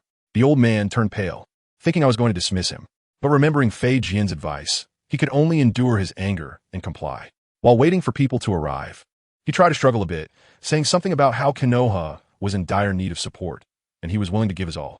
I couldn't even be bothered to raise my eyelids and simply replied, is that what Senju Tobirama taught you to say? Wow. The old man was so scared he nearly fell off his chair, and cold sweat started pouring down. Soon, his flamboyantly dressed sons and a group of ministers arrived, each of them as nervous as quails. I scanned the room and said lightly, everyone, as the guardian of the land of fire, Konoha, during the Third Shinobi War. You deliberately cut military funding. Isn't that a bit underhanded? A goat-bearded minister in charge of finances quickly stood up, saying that they had given 900 million at the beginning of the year, and then another 300 million in supplies, but they truly had no more money left, though they were willing to squeeze out 500 million more. As a result, a young hothead, the minister in charge of military affairs, a tall guy with a square face, stood up and started ranting. Ultimately, this is your internal conflict in Konoha. Why should we pay for the reconstruction? Family, who understands? This guy was all about courage. I laughed at that moment, lightly tapping the table, and said, "You're not bad. You're a person who dares to speak the truth." The next second, swoosh, Xuanhua and Yunji and instantly appeared. The red light of the Sharingan flashed, and with a swift motion, the military minister's head rolled to the ground. The entire place fell silent. I just stood up and said slowly, "It's a pity. I don't need someone like you, fool. Everyone here is a bunch of useless people." I pointed at the stunned, goat-bearded finance minister from earlier and said, "From now on, you will be the daimyo. Make sure to keep the accounts clear. All income must be sent to Konoha." Me? The goat-bearded man was dumbfounded. The nearby elder Demi, Zongchun, finally couldn't hold back, slamming the table and pointing at my nose. Cursing Uchiha Q. "You're being outrageous. The daimyo is a descendant of the Son of Heaven, a divine bloodline. Do you dare to act against the natural order? I can't even be bothered to roll my eyes at him. Bloodline of the gods. What a joke." I turned around and left. As Uchiha Shinhu and a dozen clan members came in with knives, I waved my hand and gave the final order. "Clean it up. After that, it's up to you, Elder Shinhu." On the way back, I had no interest in looking at the tragic state of the daimyo's mansion. It didn't matter who played the role of those mascots. It was all the same. I'm not someone who casually kills the weak, but I absolutely will not allow a group of weaklings to point fingers at me. The streets were brightly lit, and the courtesan's sister I saw during the day spotted me again, her eyes lighting up as she approached. "Young man, did you get the job done? Care to have a drink with your sister?" I pulled out a few banknotes from my sleeve and stuffed them into her hand. Smiling at her, "You're very beautiful, but unfortunately, I'm not old enough to drink yet. Maybe next time." By the time she came to her senses, I'd already walked far away. Back in Konoha, I headed straight to the Southeast Shrine. That stone tablet of the Six Paths, altered by Kagaya, was covered in nonsense about infinite Tsukuyami. I tried to slice it with my kaleidoscope technique, and guess what? It was completely unharmed. This thing was ridiculously tough. Madara thought that merging yin and yang would allow him to awaken the Rinnegan. But he didn't know that the key was to have the power of the Sage of Six Paths. So, I tried a different approach. I condensed my black-red chakra into a giant hand, grabbed the tablet, and then forcefully pulled it out of the ground. Let me tell you, this thing had been buried for a long time, a whole 10-meter-long boundary marker. Then with a bang, I tossed it into my mental space. Right at the entrance of Sukuna's's seal. Sukuna exploded at that moment, saying I had turned my mental space into a graveyard. I ignored him and instead asked if he had been slacking off lately, as his curse power seemed to be increasing more slowly. As a result, the old guy told me that ever since I took the Dragon Vein, the negative energy drifting around the world had found a new host, and it might turn into 100 Demons' Night March. He even tried to trick me, saying that as long as we merged, we could unleash a strike that could break the world. I directly ignored his set of nine-tailed remarks and asked him, "Can you use space/ after borrowing my body before?" He stubbornly replied that it was called an understanding of the world. I said, "All right, let's call it space/." But he refused to say anything, and I realized it was definitely because the ninja world space was too solid for his technique to work. I silenced him completely, then slipped away, leaving him sulking inside. Time passed, and it was now the 49th year of Konoha. The Third Great Ninja War was not over. But because I wiped out the entire family of the Fire Country's daimyo, the other four major countries were scared and formed an alliance in the Land of Lightning, starting a cold war with me. During this time, something happened in the Land of Rain. The demigod Hanzo, once a hero, became senile in his later years and was easily fooled by Obito and Zetsu, thinking that Yahiko's Akatsuki organization was threatening his rule. Thus, a feast of betrayal unfolded. Yahiko happily brought his people to meet his idol, only to find that Konan was captured, and Nagato was forced to choose between his best friend and his lover. In the end, it was Yahiko who ran into the kunai in Nagato's hand.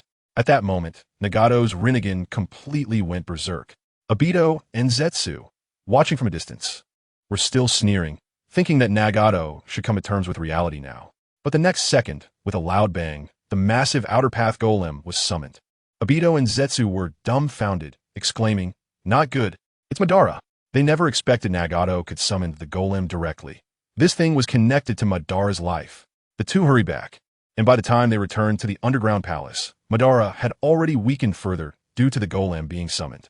Looking as if he had only a month or two left to live, Madara remained calm and said he didn't have time to teach, leaving a rewriting seal for Obito. Meanwhile, in another underground cave, Orochimaru and Tobirama, the evil scientist duo, were also busy. Tobarama, having heard the rumors that I was the reincarnation of Uchiha Madara, didn't believe it at all. He decided to try Edo Tensei to summon Madara's soul and find out. Guess what happened? He went to Madara's grave and found that the body was long gone. He could only use a strand of Madara's hair from his early years to perform the technique. The ritual began and the live sacrifice screamed and died, but then nothing happened. In the Pure Land, there was no soul of Uchiha Madara. Tobarama immediately concluded. First, Madara's soul is in my body. Second, Uchiha Madara is not dead at all. Orochimaru firmly believed in me, saying I was unique and one of a kind. So Tobarama accepted the second possibility, rubbing his forehead in frustration. We have all been played by Uchiha Madara. He didn't die at all. He must be hiding in the shadows, plotting some terrible conspiracy. Another month passed. In the Konoha cemetery, I crouched down and replaced the fresh flowers on a new tombstone. My grandmother passed away a few days ago. She left this world in a particularly peaceful manner. Let me tell you, she has no idea that Konoha was in chaos before. I'd already sent someone to take her and Shursui on a trip back to her birthplace. After the old lady returned, her legs weren't convenient. So she hasn't left our Uchiha territory. In her eyes, the war is over. Her grandson has accompanied her for 2 years, and the village and Uchiha have reconciled. Little Shursui has even caught the eye of the 4th Hokage, and he might take him as a disciple. When she left, she truly had no worries in her heart. After sending off my grandmother, guess who I ran into at the cemetery? Madara. Uchiha Madara himself. Goodness. He was standing in front of my gravestone that hasn't been engraved yet, telling me that he just went on a little trip to the Pure Land and would return sooner or later. When he does, we will have a real fight at our peak. What can I say? All right, I'll wait. In the blink of an eye, it's been 50 years in Konoha, and 3 years have passed just like that. In these 3 years, I trained Shursui harshly. Every day in the training ground, he was beaten to the ground, gasping for breath, begging me, brother, please just let me rest for 2 more minutes. I would kick him and say, get up. You've already rested for 3 minutes. Konoha is now very stable. Watergate and I established a dual king system. He is the Hokage, handling external affairs, while Minato's father, Kakashi, is the Leaf Shadow, managing internal security. Don't be fooled by Watergate's sunny demeanor. Deep down, he is no peace dove. He has long envisioned a unified shinobi world, waiting for the right moment to act. He believes that to achieve lasting peace in this broken world, there needs to be an absolute strongman to establish a new order, and that person is me. In our land of fire, the years are peaceful, while those other countries outside are in chaos. Bandits are everywhere, and demons are rampant. A year ago, the city of Kori in the land of grass had a rebellion, and a bunch of S-rank rogue ninjas ran out, causing havoc in the world. But those shadows, they are still huddled together in the land of lightning, afraid to go home, just pondering how to develop the ultimate weapon to deal with me. It's ridiculous. Back to the main topic. That day, I was about to kick Shursui again when my bodyguard, Yin Jin, came to report that Uchiha Makoto had given birth to her second child, a boy. I laughed and said, let us name him Sasuke. When he s weaned, bring him to me. Yin Jin looked a bit confused, probably worried that I would wipe out the entire Fugaku family. I told him, what are you thinking? Fugaku deserves it, but this child is different. He'll be my successor. Of course, I 1T lose, and I 1T die, but the future of the Uchiha clan needs someone to carry it on. That evening, Uncle Kakashi came by, bringing me takeout again. This time he caught a big guy, the ancestor of the craft ninja village, Saimai. As soon as he was resurrected, started shouting about challenging me. As soon as I opened the scroll, the guy's soul was just taking shape. And before he could finish his roar, I devoured him on the spot. Uncle Kakashi looked worried for me and asked if it would affect my health. I told him, a drop of ink can blacken a cup of water, but if it falls into a river, you won't even hear a sound. We checked the intel, and that guy called C.I. Sien couldn't be found. Orochimaru? No trace. The second Hokage, Tobarama, did show up, but as soon as we met, he used Flying Thunder God to escape, faster than anyone. That kid Obito is even more tightly hidden. This bunch of old geezers seems to have made an agreement, just waiting for me to die of old age before they come out to cause trouble. Fine, let us drag this out and see who can outlast him. Then I gave a new order to Uncle Kakashi, telling him to secretly monitor Hinata's husband, Hayashi, who is Niji's father, through his brother, Hisashi. As soon as the child in her womb is born, I want someone watching her 24/7. That's right, it's Hinata. She's the perfect bait for those Otsutsuki on my moon. Just to be safe, I added that any children born in those years from the Hyuga family, regardless of gender, should be closely monitored. After handling all this, I felt restless. I hadn't fought seriously in years, My bones were almost rusting. I sank into the mental space, and the spirit of Sukuna was unhappy again, complaining that the soul of Saimai I had just fed him tasted like a rag. He started mocking me, saying that the seals he placed were getting stronger, and I would never break them. I just laughed and said, "Are you stupid? I already know what is going on. As long as I starve you for a while, won't I be able to break the seal? Keeping you around is just like having a backup power bank. And when the time is right, I can shout I'm going to break the seal of the right eye. Isn't that interesting?" Sukuna fell silent, and then surprisingly started to reason with me, saying it was unfair and asking me to help him get rid of those pesky little ones outside who were sharing his power. I nodded and said, "Since my precious pet has asked me, let us do it your way. Family who understands." He immediately exploded. He roared at me from behind the sealed bars. Now that's more like it. I like his look of discontent that he can't do anything about. The next day, I went out, passed by the lake, and saw Itachi and Izumi, two little ones there. Izumi wasn't afraid of me at all, and even played around with me. Itachi, on the other hand, was like a mouse seeing a cat, bowing at a 90-degree angle, not daring to raise his head. I pulled him aside and laid it all out. I told him that he and his father were sinners because if it weren't for me, the Uchiha clan would have been doomed by their hands. I hated them, so their punishment was to live their lives in regret. Itachi trembled like a leaf, and his eyes immediately transformed into the Sharingan. He suddenly knelt down, crying and begging me, saying he was willing to atone with his father, just asking me to spare Sasuke. I told him I would take Sasuke as my disciple. He was different from them. After sorting this out, I kicked open the door to Minato's office. Outside, there was a long line of people waiting like at a major hospital. An arrogant noble tried to say something, and my people immediately put a knife to his neck, scaring him to death. Inside the office, Minato was arguing with several ninjas from the grass village. Those guys actually wanted to offer a red-haired woman from their village to Konoha, just so we would help them fight monsters. They even said this woman had special abilities and could heal with just a bite. As soon as I heard that and saw the countless bite marks on her arms, my anger flared up. I asked Minato, "You don't mind if the office gets dirty, right?" Minato's expression turned cold as he replied, "It's fine. We can have someone clean it up later." As soon as he finished speaking, he waved his hand and directly released the control over the woman, telling her, "Don't be afraid. This will be your home from now on." After dealing with the scattered pieces of the rogue ninjas, I asked Minato for a map of the ninja world, preparing to go out and stretch my muscles. Minato then told me that Kushina was pregnant. I said, "That's great. When the baby is born, I'll help you plan a grand wedding." He also asked me to tell Jiraiya-sensei, if I ran into him, that they had decided on the baby's name, Naruto. I set off with his flying thunder god Kunai, and just as I reached the border of the Land of Fire, bam, the entire Akatsuki organization showed up. Obito, Konan, Zetsu, a Pain with Rinnegan, and Kakuzu. Among them, Kakuzu was the only honest one, the real deal, while the others were all clones or puppets. That guy Nagato, through Pain's mouth, started to talk to me about how Pain would make the world grow, about creating super weapons and bringing peace through fear. He invited me to join Akatsuki and work together to achieve this great ideal. I couldn't help but laugh after hearing that. I said, "Buddy, when did you ever hear that my ideal is world peace? I just want to get rid of all the guys who disturb my peaceful life. You don't even have the courage to stand in front of me, yet you dare to lecture me." As soon as I finished speaking, I unleashed an invisible slash. The earth instantly shattered like a mirror. Pain's pupils constricted, and he suddenly pushed with both hands. "Shinra Tensei?" The immense repulsive force erupted in an instant, but it couldn't stop my slash at all, crumbling away. Just as the dust rose, Deidara controlled the third Kazekage puppet and charged down from the sky, staring at me and saying, "Uchiha Kagami, I'm sorry, but you're the biggest obstacle on my path of revenge." I couldn't help but laugh at that moment. I said, "Dude, have you figured out the situation? It's your own fault for being weak and unable to defeat Kiki-SH-Ma. Don't put the blame on me as if I'm the one stopping you from taking revenge." That guy, Scorpion, is also quite stubborn. I could sense his anger even through the puppet. He really hasn't changed. Uchiha Kagami. As soon as I finished speaking, a sky full of iron sand, like barbed wire, came down with a poisonous mist swirling inside, creating a complete biological barrier. Let me tell you, the puppets of the third Kazekage, in the hands of a genius like Scorpion, are more powerful than living people. Unfortunately, Scorpion's biggest flaw is his softness. There will be a time when he cries.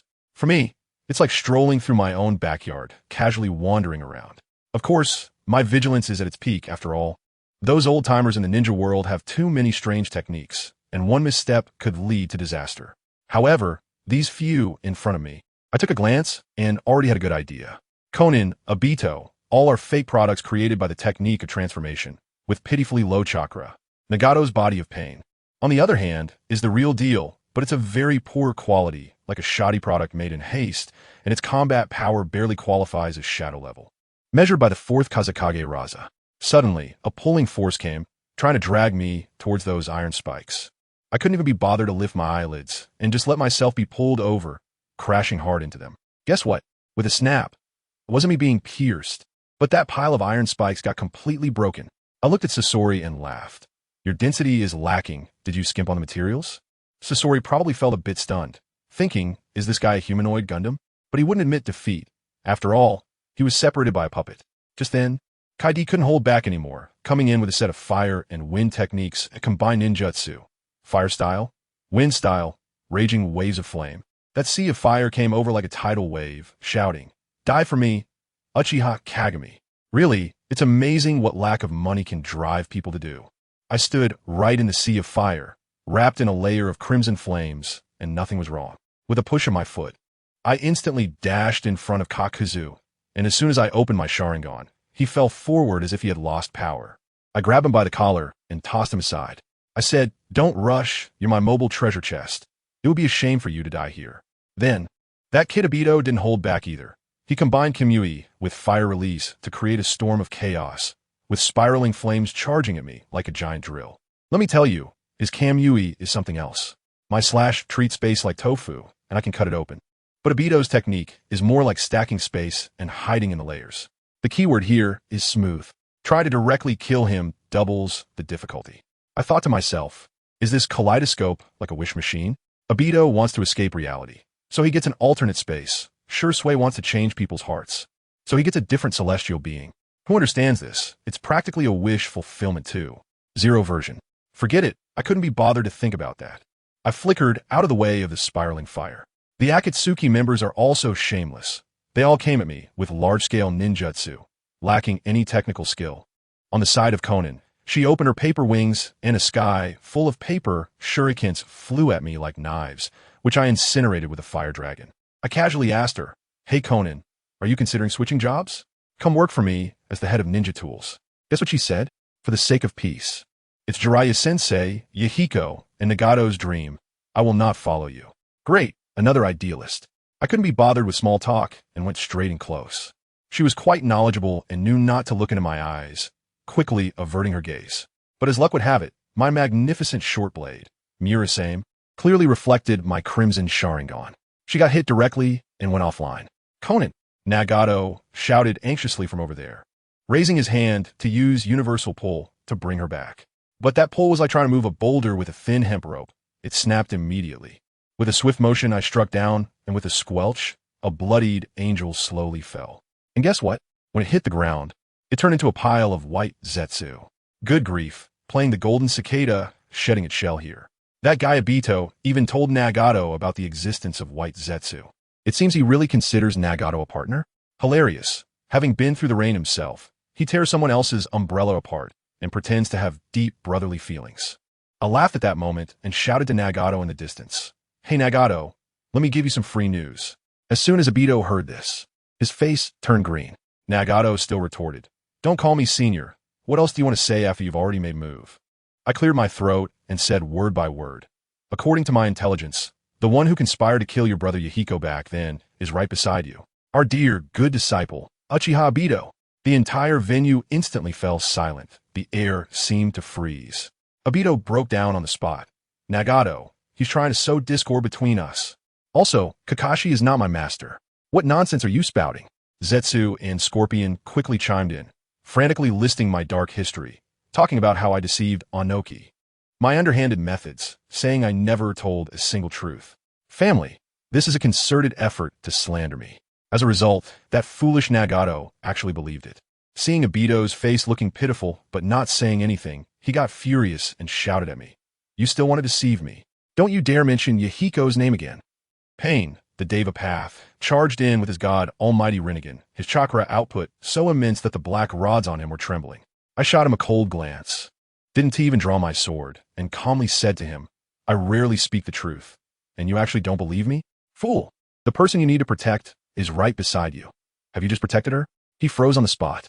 In that instant, the flash of my blade cut through, and his Devapath puppet was directly severed in two. With a little seriousness, Scorpion's puppet body was shattered, and Zetsu, who was already weak, immediately fled. In the end, it was just me and Obito left.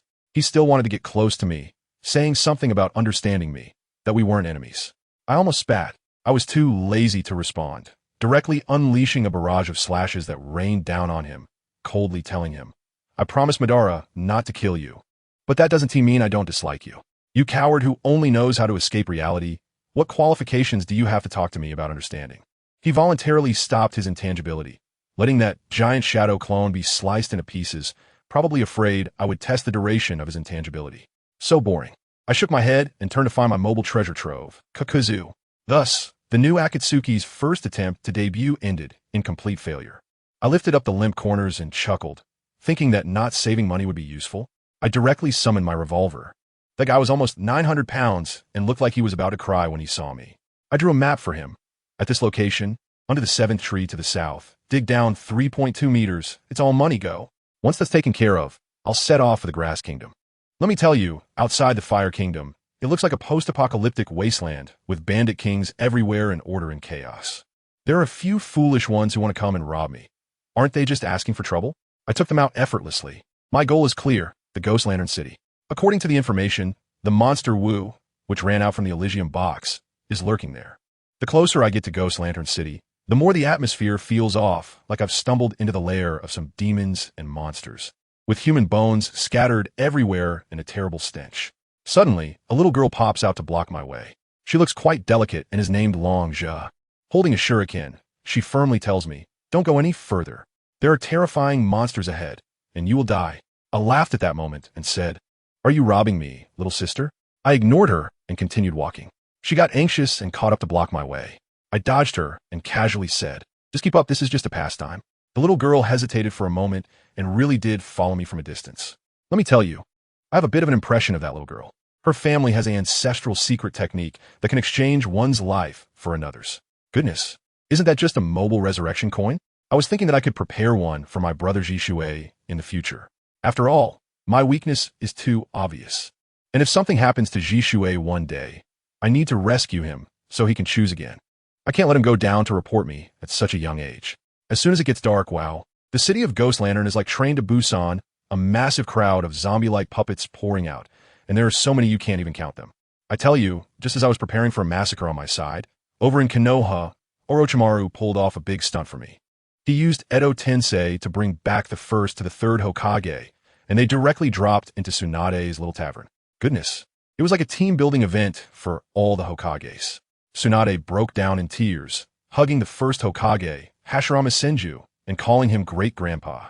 Then the second Hokage, that old stickler, woke up and started making a fuss, saying that the Uchiha clan now had too much power, was more evil than Madara, and that we must rectify the situation.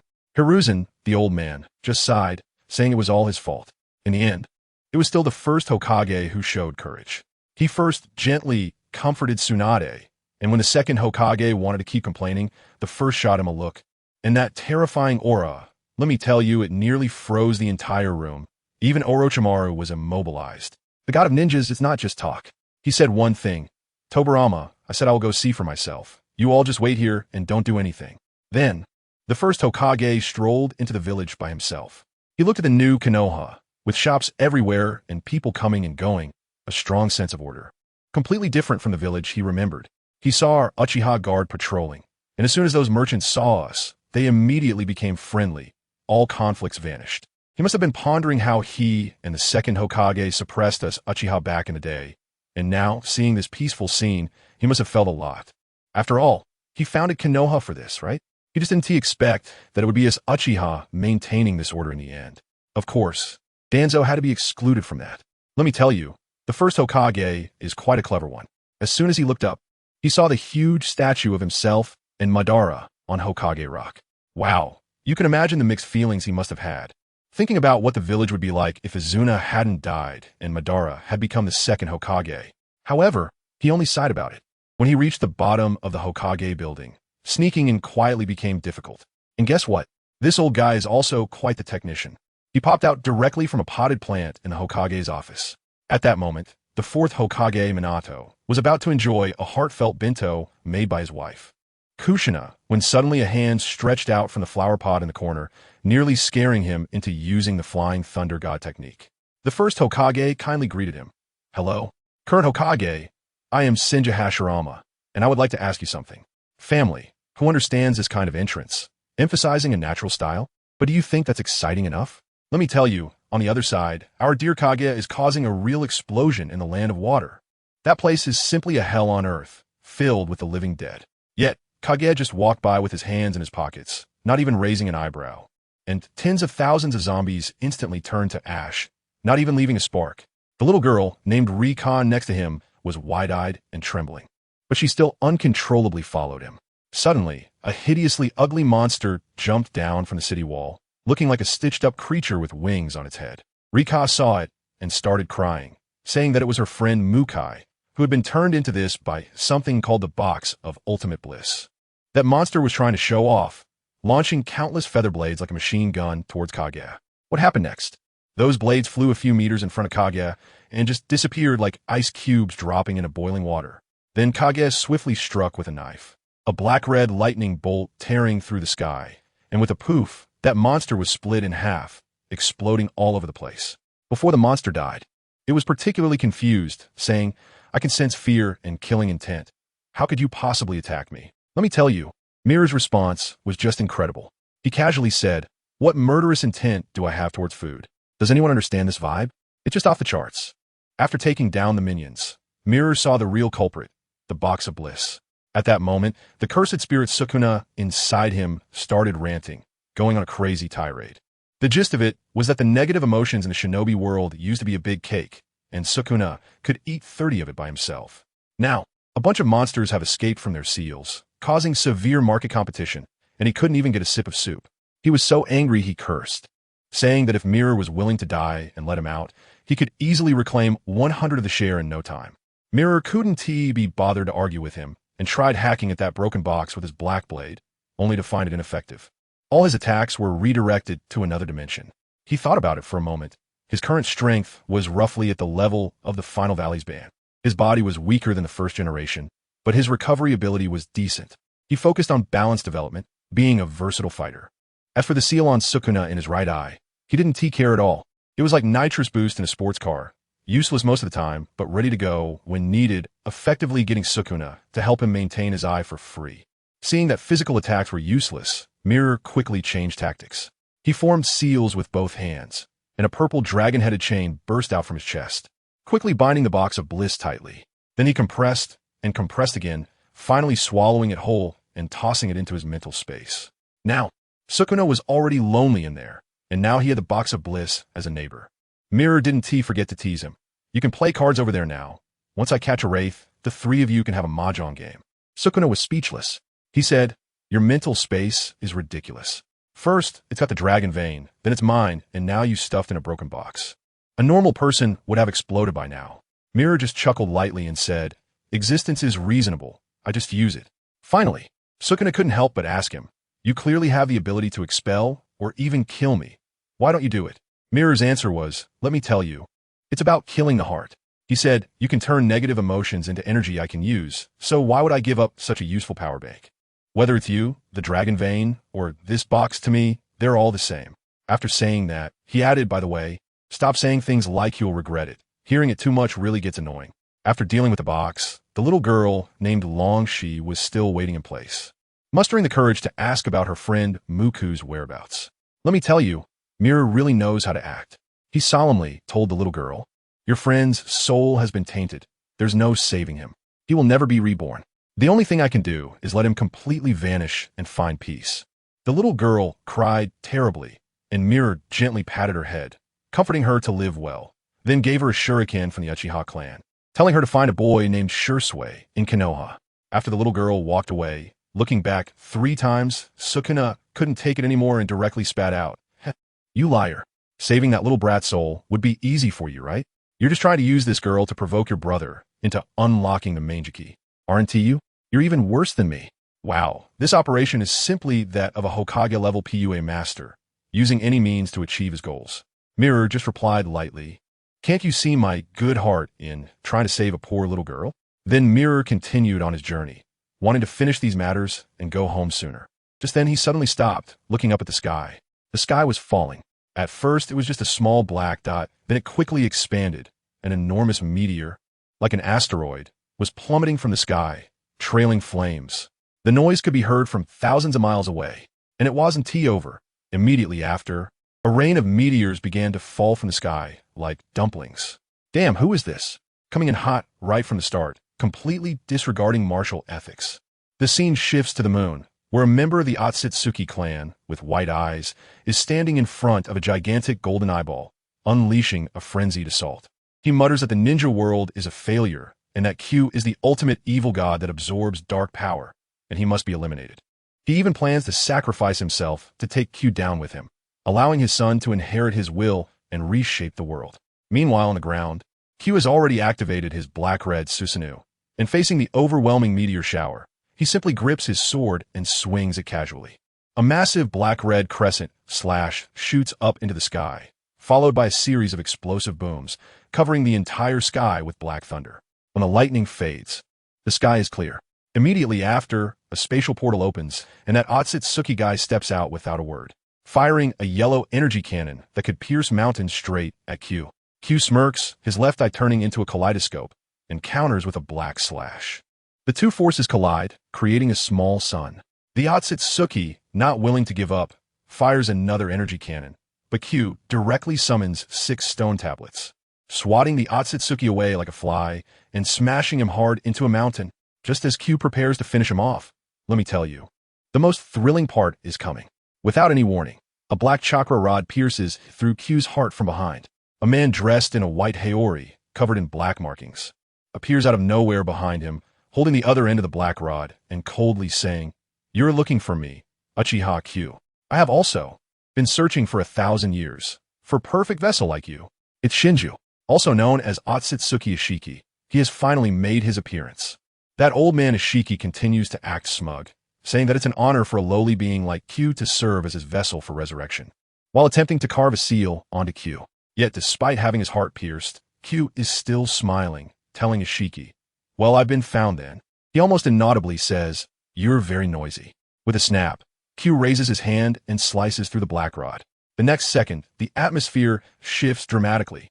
The entire world, the sky, and the earth are instantly engulfed in pure darkness. Ishiki attempts to escape using space-time ninjutsu, but finds that the space is completely locked down.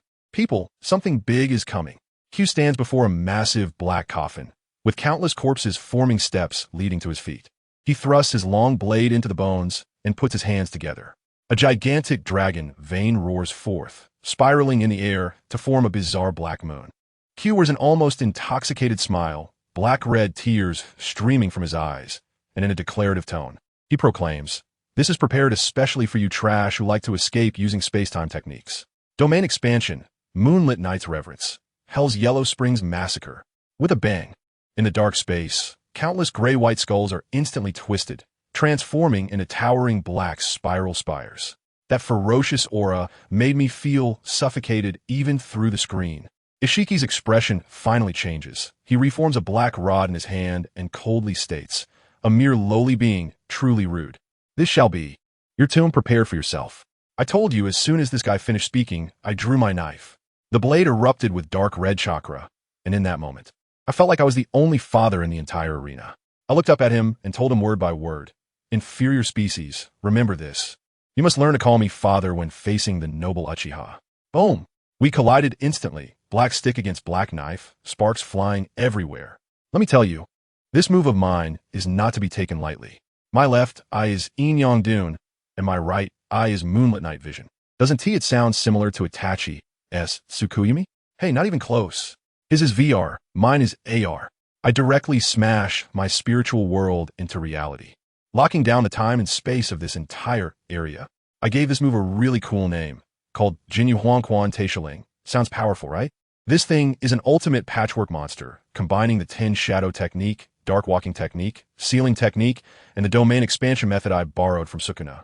all fused together with my perverse eye power and the dragon vein, this superpower bank. Originally, this move was meant for my husky. Oh no, for my Sukuna. I was thinking of using this domain to teach him a lesson once he develops a bit more, to let him know who the real master is. But now, this old guy Tsishin got lucky. Bang! We started fighting fiercely. This guy's reaction is really fast. When I stabbed him in the kidney, he was able to block it instantly. Family, who understands? The Otsutsuki clan has been ambushed by Kagaya once, and now they are all timid. They have to sneak attack when dealing with low-level beings like me. So while he was fighting me, he was also looking around with a shifty gaze, trying to find flaws in my domain. He must be thinking to himself, what is this thing? Yin-yang release? Natural energy? And sealing techniques? How does this kid know so much about us Otsutsuki? As we twisted and turned, he tried to pry information from me. Uchiha Kagami. It seems you know a lot about us. I couldn't help but laugh at that moment. The long knife slashed through like a storm, and my mouth wasn't idle either. Studying monkeys, isn't that a normal topic for humans? He shook his head, wearing a look that said, don't be stubborn, kid. I smiled and said to him very seriously, I'm not trying to disturb you. I genuinely think that you are an inferior race. You live long, have great strength, and can respawn like game characters. But what have you accomplished? After thousands of years, all you've done is some menial work like tree planting and gathering. It reminds me of a joke about two farmers imagining what life is like for an emperor. After thinking for a long time, they concluded, oh, the emperor must be using a golden hoe to work in the fields. Ha ha ha. Aren't you just like those country bumpkins with golden hoes? With my outburst of words, the black and red lightning on the blade exploded, and with one slash. When faced with a problem, you only know how to reincarnate and revive. Afraid of death to the point of becoming a parasite just to survive for 1,000 years. Based on this alone, I judge you to be trash. As soon as I said that, Tsishin's face immediately turned sour. Let me tell you, that kind of heartfelt disdain cannot be faked. I continued to escalate. Whether it's the Six Paths sage who opened up the Pure Land, or Hashirama and Madara who brought peace to the chaotic world, or even Orochimaru who pursued immortality to learn ninjutsu. Even my own Sukuna, and most importantly me, my kaleidoscope flashed with red light, and I grinned from ear to ear. In this world, there are many more people stronger than you bunch of useless trash. As soon as I finished speaking, I slashed his face with a knife, and blood immediately sprayed out. In my field, all my attacks are infused with the natural energy transformed from the dragon veins, which his wedge simply cannot absorb. Moreover, my verbal assault has been shaking his spirit from the very beginning, and he finally broke down. Enough! Shut up! Lowly creature. He exploded directly, dozens of black rods sweeping towards me like a machine gun. I used a shadow clone to deceive him, instantly appearing behind him for a strike. Can your proud Otsutsuki eyes see through a shadow clone that even a lowly ninja can perform? As a result, he reacted, activating his eye technique SH my Bikuin, and his body shrank instantly, dodging my slash. I threw my knife away and brought my hand together. Black coffin seal. A gigantic black coffin descended from the sky, surging with endless darkness to seal him away. Boom! The next second, that black sphere exploded. Tsiyuen's body was covered with even more black markings, and a horn sprouted from his head. Good heavens, the boss has entered its second phase. I knew it. When fighting a boss, how can it not change form? This power is indeed stronger than mine. However, I was already prepared. Want to directly seal a full health boss? That's a dream. My plan is to stuff an elephant into a refrigerator, but first, I need to chop it up. I stretched out my hands, and countless black and red slashes flew out. As a result, he simply extended one hand and crushed all my slashes. Then, countless black rods exploded from his body, raining down like a storm. I could only frantically maneuver amidst his rain of attacks, pressing forward instead of retreating. Whoosh! This guy's speed was outrageous. It felt like he had a teleportation hack. One moment he was there, and the next his fist was right in my face. A punch landed squarely on my chest, causing me to bend over like a shrimp. While he was attacking, he even mocked me. Where's your shadow clone? I can't be bothered with him. The purpose of cursing has already been achieved. If I ignore him now, he'll just get angrier. As expected, seeing my nonchalant demeanor, he got even more worked up. He punched and tore my shirt, only to find that the wound he had previously inflicted on me was already gone, which surprised him. Just as he was about to grab my head, I leaned back, and my fingers accurately touched his wrist, delivering a close-range strike. With a tearing sound, a 2-inch deep wound appeared on his wrist. This guy's attacks became fiercer, his movements so fast that I could barely see them, almost like a frame drop. While he pressed down on me and continued to strike, he sneered, "Do you think this domain limits me? In fact, it has cut off your own path to survival." I was beaten to the point where there wasn't a single good piece of flesh on my body, and I didn't even know how many bones I had broken. As his fist was about to come down, my figure instantly disappeared, reappearing on a tall tower made of a black skull. While I snapped my misaligned bones back into place, I pulled a new outfit from my scroll and put it on, the swelling on my face rapidly subsiding. Then I tilted my head and smiled at him, the meaning clear. "You've been hitting me for nothing." Cian gritted his teeth in anger. He finally realized that I could teleport in this domain. Just as he was about to chase after me, I flashed to another tower. He understood that in order to kill me, he first had to destroy these towers. There were 88 of them. He just needed to cover all 88 points with attacks. Just as he was about to make a move, those towers unexpectedly began to move irregularly on their own. This move of mine is originally meant to suppress not to kill him. My goal is to drag it out until his chakra is exhausted, until his life force is used up. Is not foolish. He knows that chasing after me is a waste of energy. With a glance, he directly charged toward the black moon in the sky. He realized that thing is the core energy of my domain. Just then, the black moon stirred, and a terrifying, hideous giant troll blocked his path, clad in a layer of black-red armor. My personal bodyguard has officially come online. At this moment, my shadow clone, left outside, suddenly sensed something was wrong. That little brat crawled out from the stone and was frantically attacking my domain's black sphere. But that's not important. What matters is that another person sensed the commotion here and is rushing over. Good heavens, it's the first Hokage. How'd he get here? Just as my shadow clone was about to notify me, I heard Hashiroma's hearty laughter. "Uchiha Kagami, you're the one fighting, huh? It's quite a commotion. Let me help you stop this guy." Boom! A massive wooden dragon burst from the ground, wrapping itself around Madara. Madara roared in anger, trying to break free. But Hashirama's eyes turned dark as he entered Sage Mode. A crimson torii gate came crashing down from the sky, slamming Madara from above to the ground with a loud bang. My shadow clone quickly reminded him, "Add some Sage Chakra. This thing counters ninjutsu." Hashirama laughed heartily. "It really seems to be effective." Then, one after another, the divine gates came crashing down as if they were free. I was shocked at that moment. The first Hokage is all about being a passionate citizen. With his help, I quickly used my shadow clone to throw the six-path stone tablet back into the domain and then dispel myself. Next came the ultimate strategy against Otsutsuki Ishiki. In the domain, MKYRA was responsible for tanking damage while I darted back and forth between the black towers, engaging in guerrilla tactics. Zaijin noticed that MKYRA was getting tougher with each hit, and the same attacks were becoming less effective. Frustrated, he wanted to unleash a powerful attack to finish it off, but I intervened and stopped him. He finally couldn't take it anymore. The chakra in this body was almost depleted. He decided he couldn't hold back any longer. A terrifying wave of chakra sent MKYRA flying, and Zaijin's shell shattered with a crack.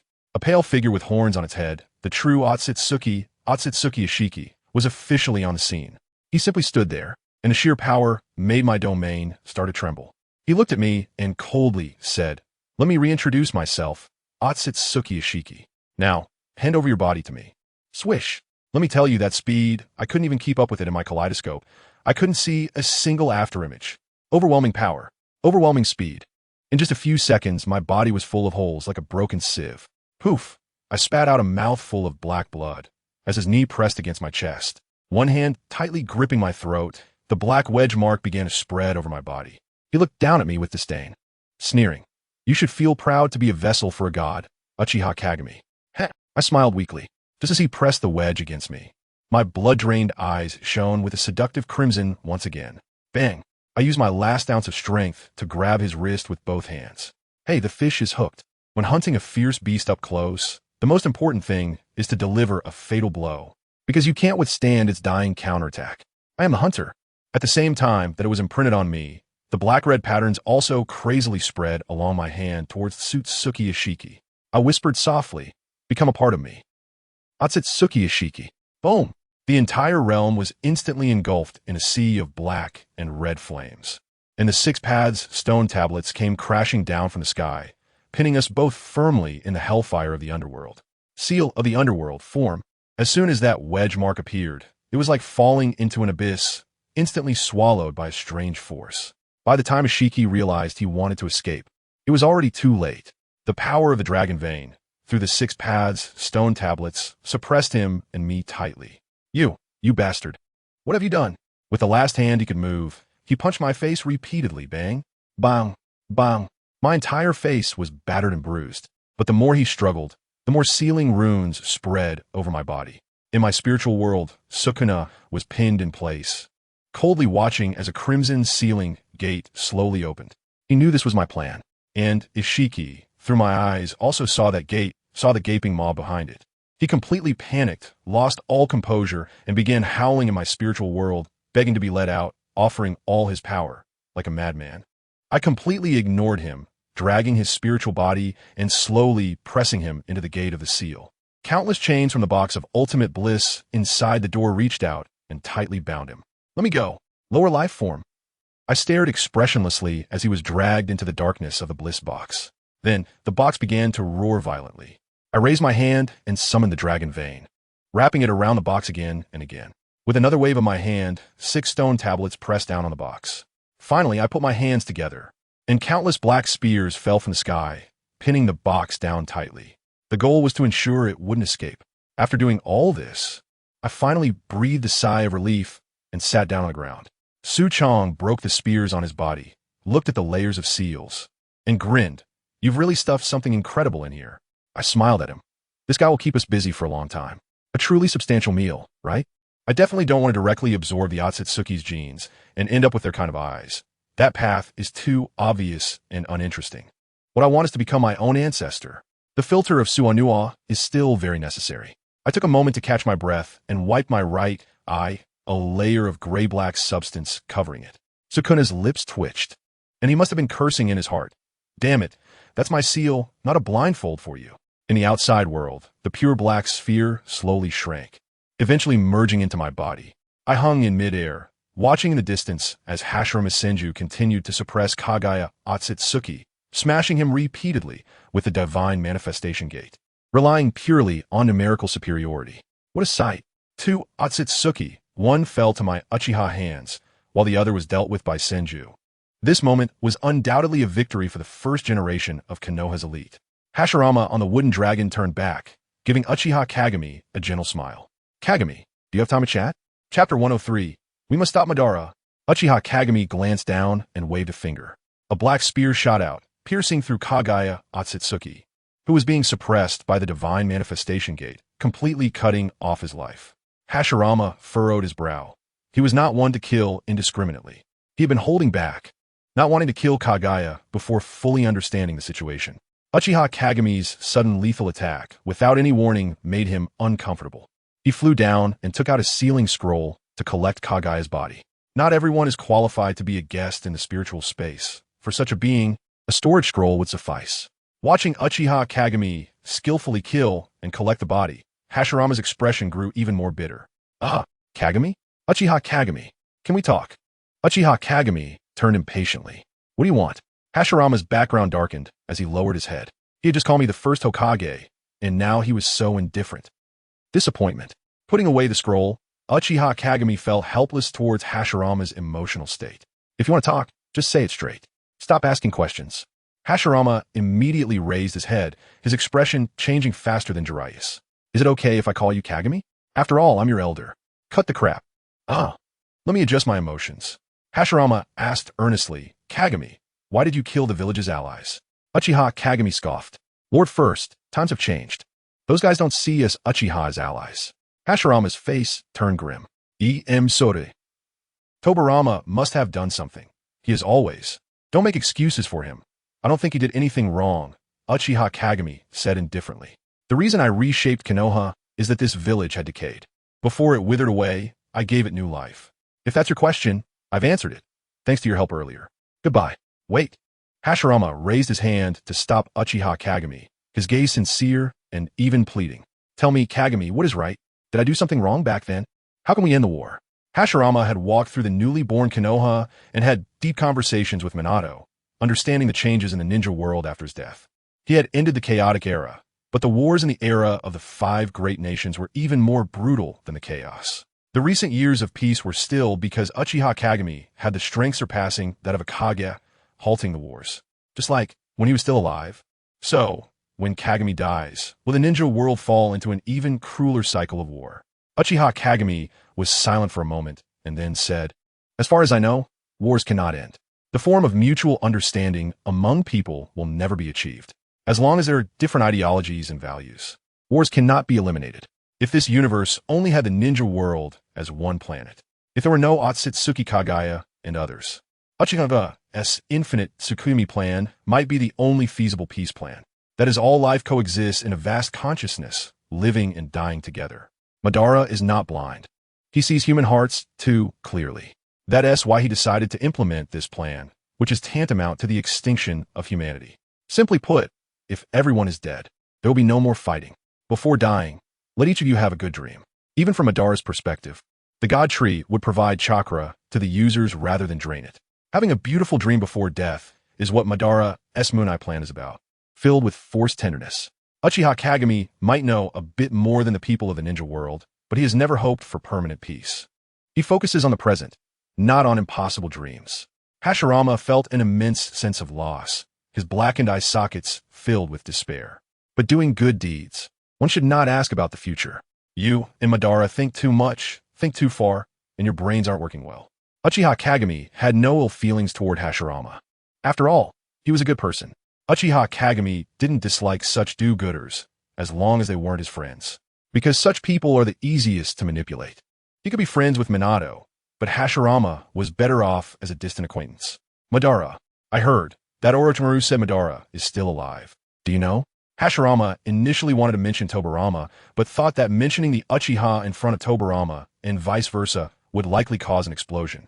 Uchiha Kagami walked back step by step, with Hashirama following behind him. The gains from this outing were plenty. Uchiha Kagami planned to go home and digest. Most of his energy was spent in the spiritual space. If Shiki was still alive, at least he could hold on for a few more days.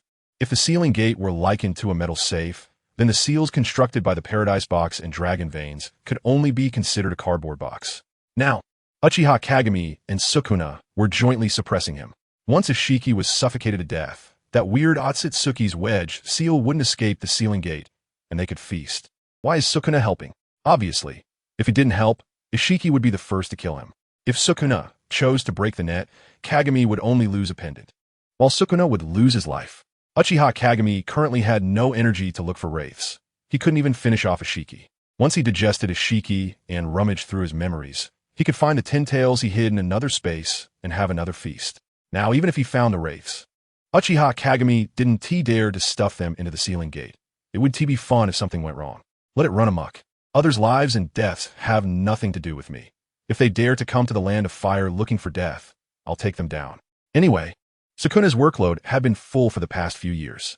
Uchiha Kagami just had to focus on squeezing him. Hashirama circled around Uchiha Kagami, chattering incessantly. "Kagami, Madara is your old clan leader. If he is still alive, he would definitely contact you, right? Just tell me. If you haven't seen him, then just say so. Uchiha Madara is dead. He's been dead for over a year." Uchiha Kagami was annoyed and casually sold out Uchiha Madara. Hashirama's footsteps halted, and he fell into disappointment again. I wanted to apologize to him in person. Knowing he is not dead makes me very happy. But I never got the chance. Seeing Hashirama's expression of losing something he cherished, Uchiha Kagami couldn't help but indulge in a bit of mischief. Uchiha Kagami added, "You can wait a few more years. Uchiha Madara will come back to catch up with you." Although he needed to suppress Ishiki Otsutsuki, it wouldn't be difficult for Kagami to eliminate the current Hashirama.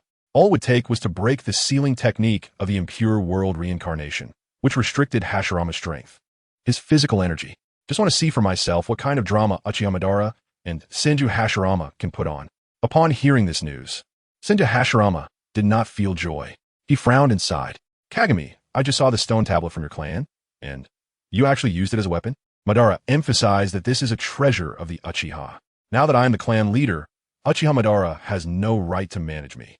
Do you want to give me some advice?" Senju Hashirama shook his head. "That's not what I mean. I believe what you said. Since I have returned, Madara must have a way to be resurrected.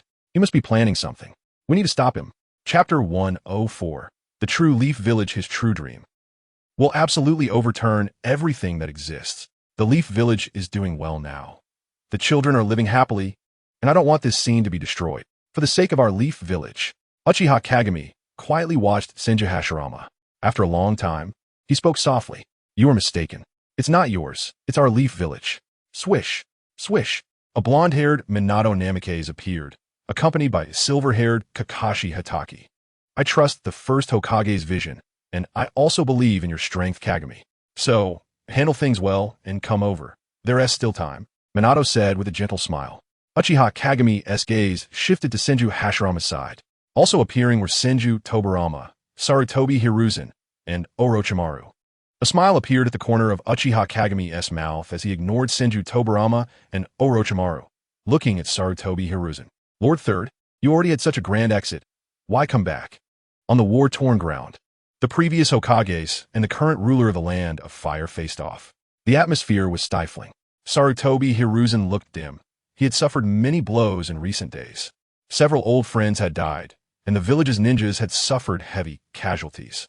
Many outstanding ninjas died in infighting, which pained him deeply. This is a difference in perspective.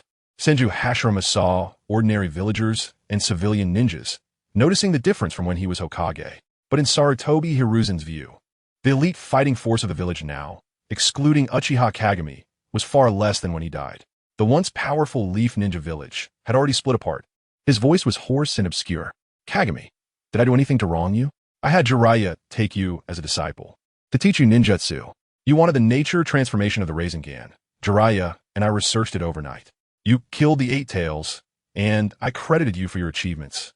Disregarding Danzo's opposition, you wanted the dark arts, and I gave it to you, knowing that the Sharingan could influence the Nine Tails. I still had Kushina and Minato team up with you. I even arranged for Orochimaru, instructing him to teach you the basics of being a ninja. I wanted Fugaku to bring you back to have a good talk with you. I genuinely wanted to bring you along to establish bonds with the village's partners. I did hesitate, but I gave you chances time and time again, and I never did anything to you until death. As long as you can truly accept the villagers. I really wanted to cultivate you into Hokage. What have I done to wrong you? Are you going to deny my entire life like this? It's about actions, not intentions. Regardless of how Sarutobi Hiruzen thought, in terms of facts, he indeed did not do anything to wrong Uchiha Kagami. He may have wronged the Uchiha clan, but not Uchiha Kagami. Kagami's impression of Sarutobi Hiruzen was also complex. He had not yet become the detestable figure he remembered. He died at a time when Orochimaru had the best impression of him. He died before Uchiha Kagami hated him. If that day Uchiha Kagami had destroyed the Leaf Village with his clan, and Hiruzen had appeared to resist, Kagami was already prepared to kill him. Letting him die painlessly and heroically could also be seen as repaying previous kindness. You did not wrong me, and I don't feel I wronged you either. Our concepts are different. There will always be one victor and one loser. This world is like this. Don't you understand, Lord Third? Clank. The armor made a sound as Senju Tobarama stepped forward. Uchiha Kagami, with your powerful strength, you clearly have better ways to resolve this. You also have the ability to be a good Hokage and change the village's perception of the Uchiha. Your grandfather, my subordinate, worked hard for this. Suddenly, a heavy heartbeat echoed. A terrifying black spear appeared out of nowhere, like a black flash, tearing through space and time. Boom! The thick black spear fell diagonally, pinning Senju Tobarama to the ground. Tobarama, Lord Second. Senju Hashirama was about to help Tobarama escape when several similar black spears pinned him in place. The black spears interfered with chakra flow, and Senju Hashirama felt he would take a while to break free. Minato Namikaze and Kakashi Hatake also gripped their weapons tightly, ready to act at any moment. Since a direction had already been chosen, they would not hesitate even when facing their predecessors. No one expected Uchiha Kagami to act so ruthlessly. Senju Hashirama saw Uchiha Kagami being polite to the monkey and thought there might be something to discuss. No, some people in the room were aware. Orochimaru had already moved away a distance. The terrifying and fierce chakra surged, and Uchiha Kagami's eyes revealed Scarlet Tomo. Senju Tobarama. You are the one who has continued the hatred. You are the least qualified to speak to me. Uchiha Kagami stepped forward, grabbing Senju Tobarama's hair. For the sake of my grandfather, I have let you go. Wouldn't it be better to just be a mouse that runs away at the sight of a cat? Senju Tobarama's gaze was icy as he stared at Uchiha Kagami. He did not recognize him, and even if he died again or was sealed, he would not acknowledge him. This is a truly evil Uchiha, beyond redemption. Kagami, let go of Lord Second. Sarutobi Hiruzen summoned his golden staff, nervously watching Uchiha Kagami. Uchiha Kagami turned to look at Sarutobi Hiruzen, slowly releasing his grip. Ward 3rd, this is the last time I will call you that. Right and wrong, grievances and entanglements, from now on, are cleared. I won't care what you do, whether you cling to life in the realm of the impure or return to the pure land. Just don't appear in the land of fire. Trust me, you won't like the feeling of your soul never finding peace. Uchiha Kagami's anger eased slightly as he turned to glance at Minato and Kakashi. Let us go. Just as he passed by Orochimaru, the usually quiet Orochimaru spoke up. Kagami-kun, you once told me to never forget, no matter how many times you were reincarnated. Combining your previous actions, I've thought for a long time and have a terrifying guess. Kagami-kun, can you see the future? His tone had little doubt. It seemed Orochimaru had already confirmed this possibility. Uchiha Kagami smiled. Yes, I saw it. Without my future, the Uchiha will perish. Minato, Kakashi, Kushina, all will die. You will also betray, becoming neither human nor ghost. Sarutobi Hiruzen will probably be killed by you in about 10 years. Haha.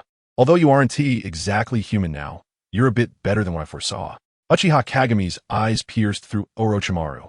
This body had a strong natural aura. Orochimaru had already learned Sage Mode. The transformation of character makes you brave enough to accept the old Lady Snake's trial. Uchiha Kagami's words carry so much weight. Shikumo is a bit better off. After all, his death was indeed prevented by Uchiha Kagami. Minato is somewhat horrified. If the situation allowed, he'll want to ask in detail what was going on. Sarutobi Hiruzen, Senju Hashirama, and Senju Tobarama also fell silent, their eyes unable to hide their surprise. Is it different now? Orochimaru smiled. Then I thank Kagami for bringing change to this world.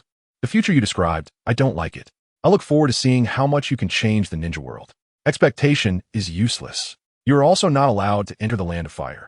The two teams passed each other without speaking further. After the debate, it was confirmed. The Uchiha are indeed the rightful heirs of Konoha. Chapter 105. I will wait for you to return to the ninja world after Uchiha Kagami and the others walked far away. Senju Hashirama broke free from the restraints of the black rods and quietly pulled Tobarama up from the ground. Tobarama, I told you not to follow. The first Hokage and the second Hokage are also concerned about you. Senju Hashirama waved his hand, signaling Sarutobi Hiruzen not to say anything. He shook his head and sighed. Now it's good.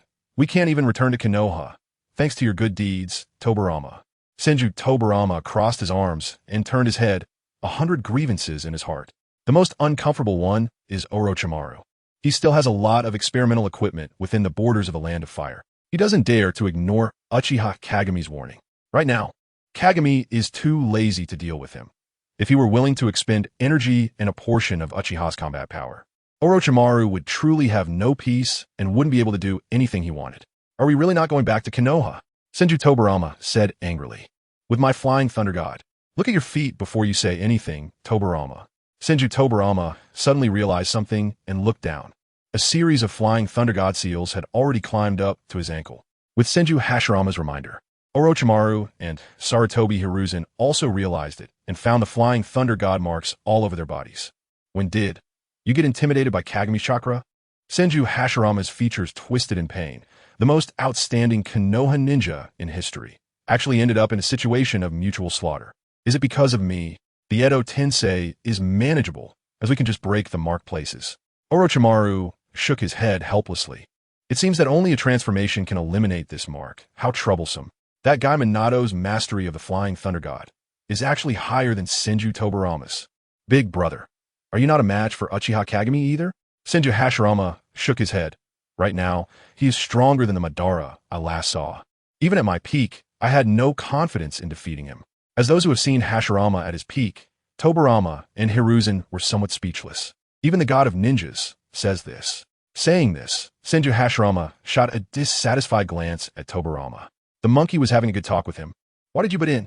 I've reminded you countless times. Don't target the Uchiha. Senju Tobarama still held onto his viewpoint. And just as it looked like the old debate was about to repeat itself, Orochimaru spoke up. Right now, saying these things is meaningless. First Hokage, what do you think we should do next? Senju Hashirama pondered for a moment. He originally wanted to talk to Kagami and then return to the Pure Land. How to say it? He couldn't understand Uchiha Kagami's ideals. He felt there was reason in them, yet something seemed off. Most importantly, Madara will return.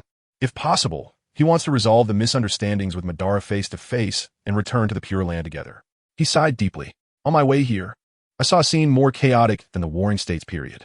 Right now, ninjas from the 4 great nations are gathering in the Land of Lightning, and too many people are suffering. Senju Hashiroma's gaze was firm as he looked towards the Land of Wind. Since we can't return to the village, let's establish another village. Providing shelter to those in need would mean our trip wasn't in vain. At least until the future described by Kagami is completely changed. In the dense forest, Minato turned to Uchiha Kagami. Shikumo and I are going back. Do you want to stroll back slowly, or shall I take you? Uchiha Kagami thought for a moment and shook his head. My chakra amount means if you send me back, you'll need to rest for 2 days. I'll just walk back myself. All right then. Minato hesitated for a moment, but still asked, Kagami, how did you foresee that future where Kushina and I die? Uchiha Kagami chuckled lightly. I thought you could hold it in. Who can stay calm in the face of such a thing? Minato smiled bitterly. In short, someone took advantage of Kushina giving birth to cause trouble and extracted the 9 tails. I don't know what mindset you have, but you ended up dying too. Smack. Minato grabbed Uchiha Kagami's wrist, his face serious. Don't just say it simply. Elaborate a bit more. Regarding Uchiha Kagami's ability to see the future, even Orochimaru didn't doubt it. And Minato and Shikumo believed it even more. Uchiha Kagami organized his words. When Kushina was giving birth, Obito, who inherited Uchiha Madara's summoning contract, extracted the 9 tails. This caused the 9 tails disturbance. In the original timeline, I wasn't there, and the Uchiha clan didn't participate.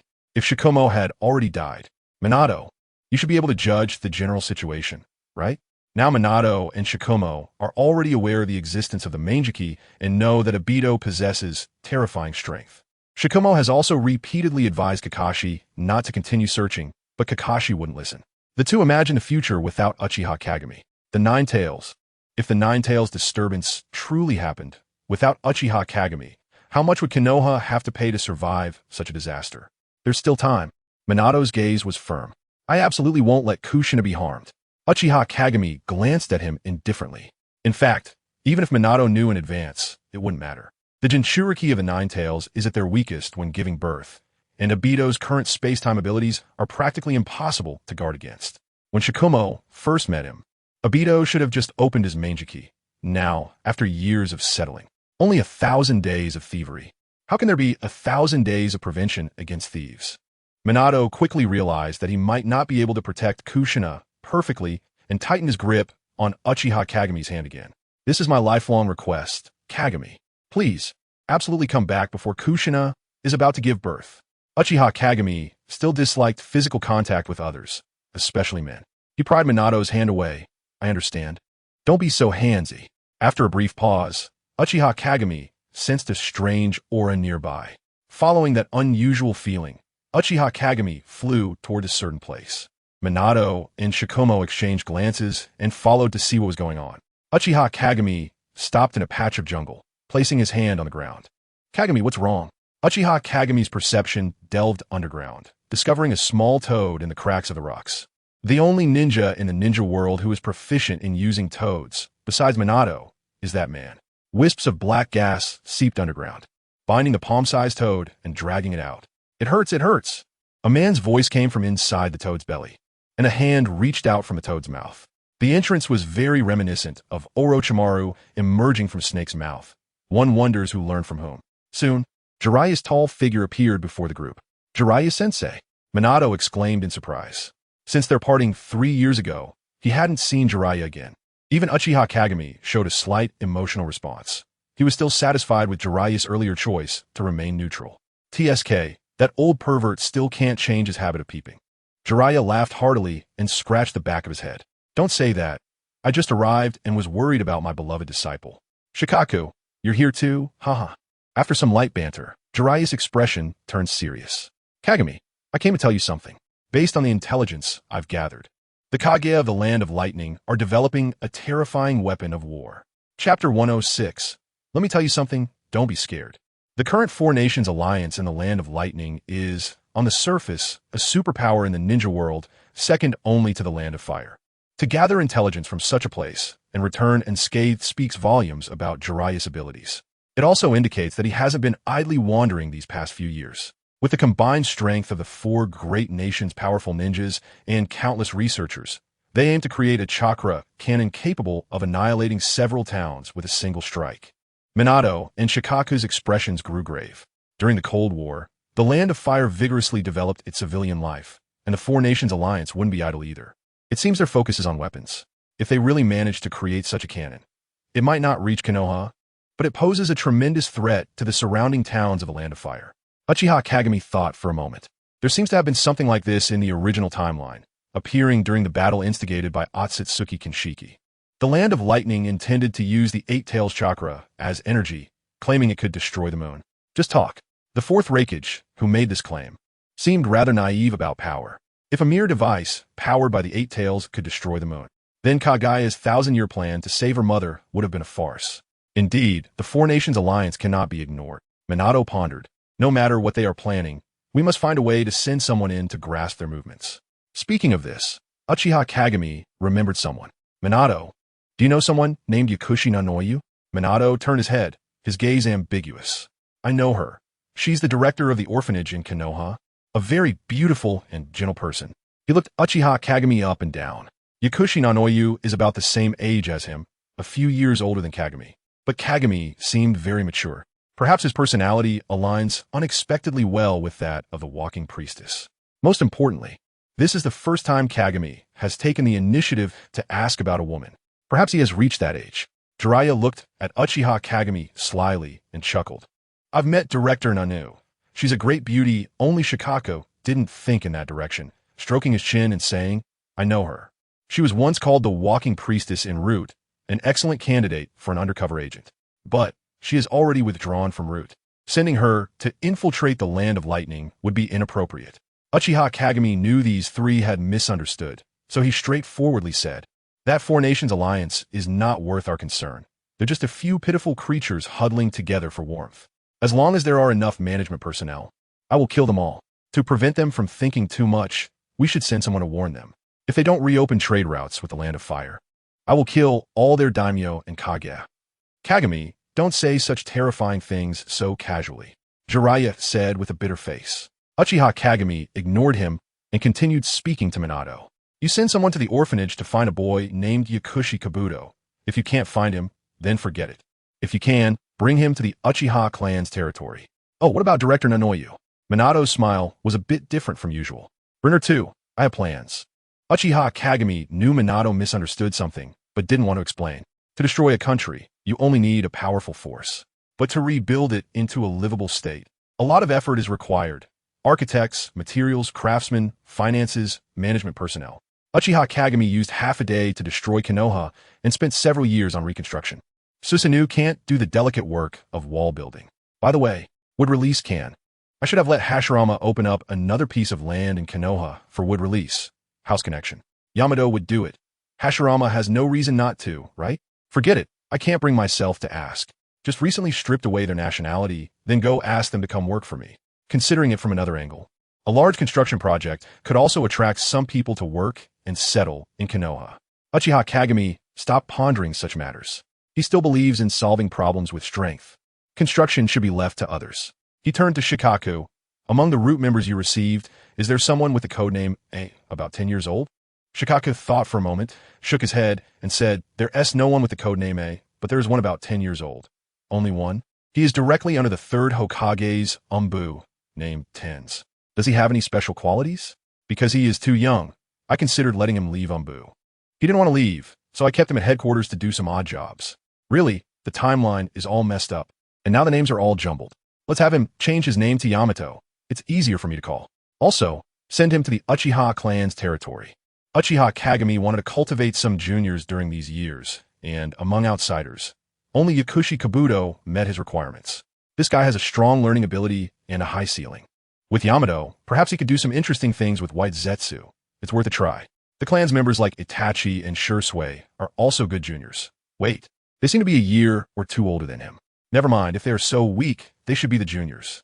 Uchiha Kagami wants the Uchiha clan to grow. He will lead the strong to drive the weak, creating a positive cycle. He won't lower himself to become Hokage. But this position should at least allow the Uchiha clan members to compete fairly for it.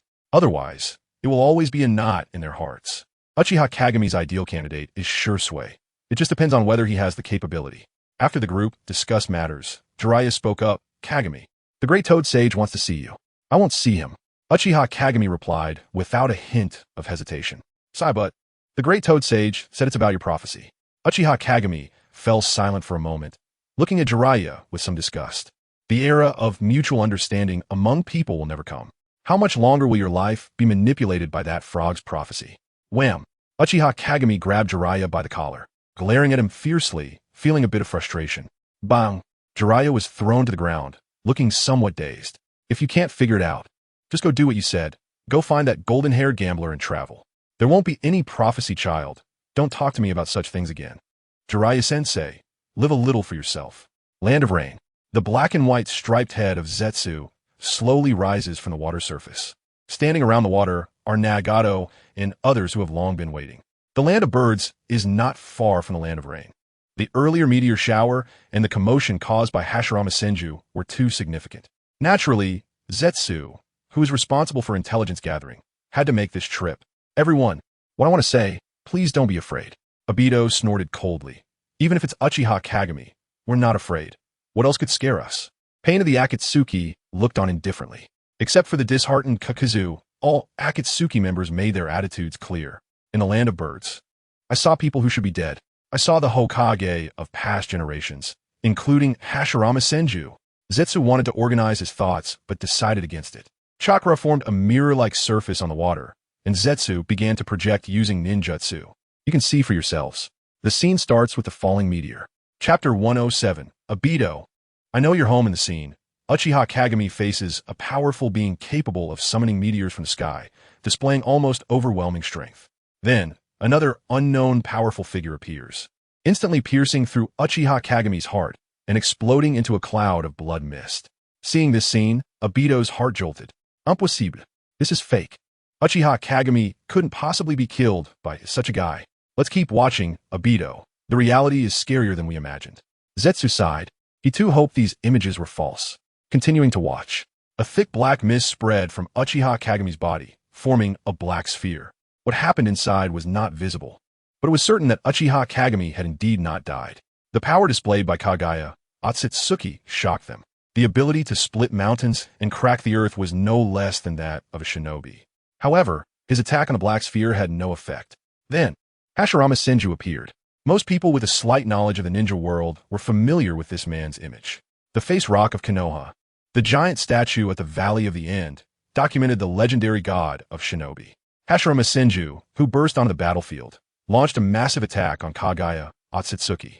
Then, the scene cut off. Zetsu explained. The range of Hashirama Senju's wood release is too large. Once he starts, I can no longer observe the battlefield. There is still a segment left. When the scene became clear again, the battle had already ended.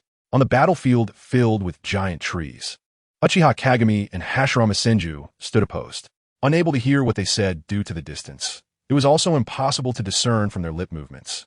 Then there were Tobirama Senju, Hiruzen Tsurutobi, Orochimaru, Minato Namikaze, Shikaka Nara. Each name represented a powerful figure renowned in the ninja world. The current Akatsuki organization seemed like a small fry compared to such a lineup. These people, they wouldn't have united, would they? Conan's voice trembled slightly. Despite her confidence in Nagato, she did not think he could contend against such a combination. No, just Uchiha Kagami alone had already wiped them out, although that was not his full power. But did they not want to go all out? They were too afraid. Good news. These people have fallen apart. Bad news. Uchiha Kagami's strength has once again refreshed their worldview. The legendary god of shinobi is actually not a match for Uchiha Kagami. This is too fake. But such a reality is right in front of them. Before the image disappeared, Uchiha Kagami's rotating Sharingan looked at the screen. It was as if he was staring directly at everyone through the water curtain. It was not a coincidence. The disdain revealed in that gaze left no doubt that he had seen White Zetsu. It was as if he was saying, "You bunch of rats in the gutter can only look up at me." Very much in line with Uchiha Kagami's character. The Akatsuki members present had all suffered at the hands of Uchiha Kagami to varying degrees and understood his malice. A new god of shinobi has been born. Kakuzu spoke in a muffled voice.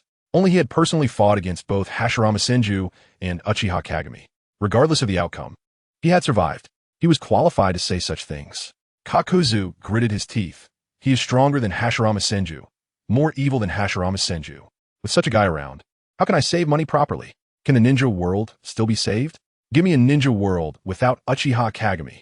What is the situation with Hashirama Senju and the others? Pain of the Akatsuki looked at Zetsu and asked, I'm not sure. It should be that Orochimaru used some forbidden technique to summon the past Hokages from the Pure Land. They are now heading to the Land of Wind. I don't dare to get closer to observe. Hashirama Senju has already noticed me. White Zetsu felt deeply frustrated. His proud intelligence-gathering ability had been discovered twice in one day, but then he thought, after all, it's Hashirama Senju and Uchiha Kagami. Being discovered is quite normal, right? Unlike White Zetsu, who could self-comfort, Black Zetsu was now extremely worried. In his heart, he cursed the Sage of Six Paths. The descendants of Yumura have all been taken down. When are you going to act, you dog? Hurry up and come out to take down Uchiha Kagami. Pull Hashirama Senju back to the Pure Land. How are you managing things? Unfortunately, the Sage of Six Paths should not be able to hear the third brother's curses. He thought that with the appearance of the Rinnegan, the 1,000 years of waiting would finally see dawn. The reality, however, was mountains blocking the way. Would Black Zetsu give up? Absolutely not. I will break through all obstacles. I will definitely rescue my mother. The atmosphere in a room was somewhat oppressive. If this continued, the Akatsuki would truly become a small organization. Everyone was deeply contemplative, trying to find a way to carve a path for themselves in this oppressive era. Just then, a white Zetsu clone poked its head out and spoke teasingly. Obito Kakashi in a green spandex suit with a bowl haircut have found the land of Rain Isnt. He your classmate? Are you going to meet him after a long time? Kakashi. Obito couldn't help but sneer. He doesn't deserve to see me. Sasori, go kill him. He is the son of your enemy. Sasori snorted. Uchiha Obito. Who do you think you are, trying to order me around? If I want to kill him, I'll do it after I've taken down Shikaka Nara. Bullying the weak after being unable to defeat the strong is a disgrace to my art. Saying this, Sasori thought of something. Isn't that Kakashi your teacher? You might as well go pay him a visit. You want to die. Obito enunciated each word, killing intent already spilling forth. Clank. An incredibly large puppet became vaguely visible beneath the surface of the water. This was a powerful puppet made by Sasori using materials from the ancient Lulan kingdom. Those materials still retained a bit of dragon vein power. And combined with his own clan, this puppet was his masterpiece, surpassing the third Kazekage. Sasori was not afraid at all. The only Uchiha that could make him feel fear was Kagami. What achievements do you have, Obito, to speak to me like this? Oh, you were repelled by Shikaka Nara. Haha, I fought to a standstill with Shikaka Nara too, you little trash. Enough. Pain of the Akatsuki snorted coldly. Our enemies are already that strong. Do you still want to fight among yourselves? Kakuzu, go drive those two guys away. Kakuzu nodded. Just taking out my anger on Uchiha Obito's Jr. I want his heart.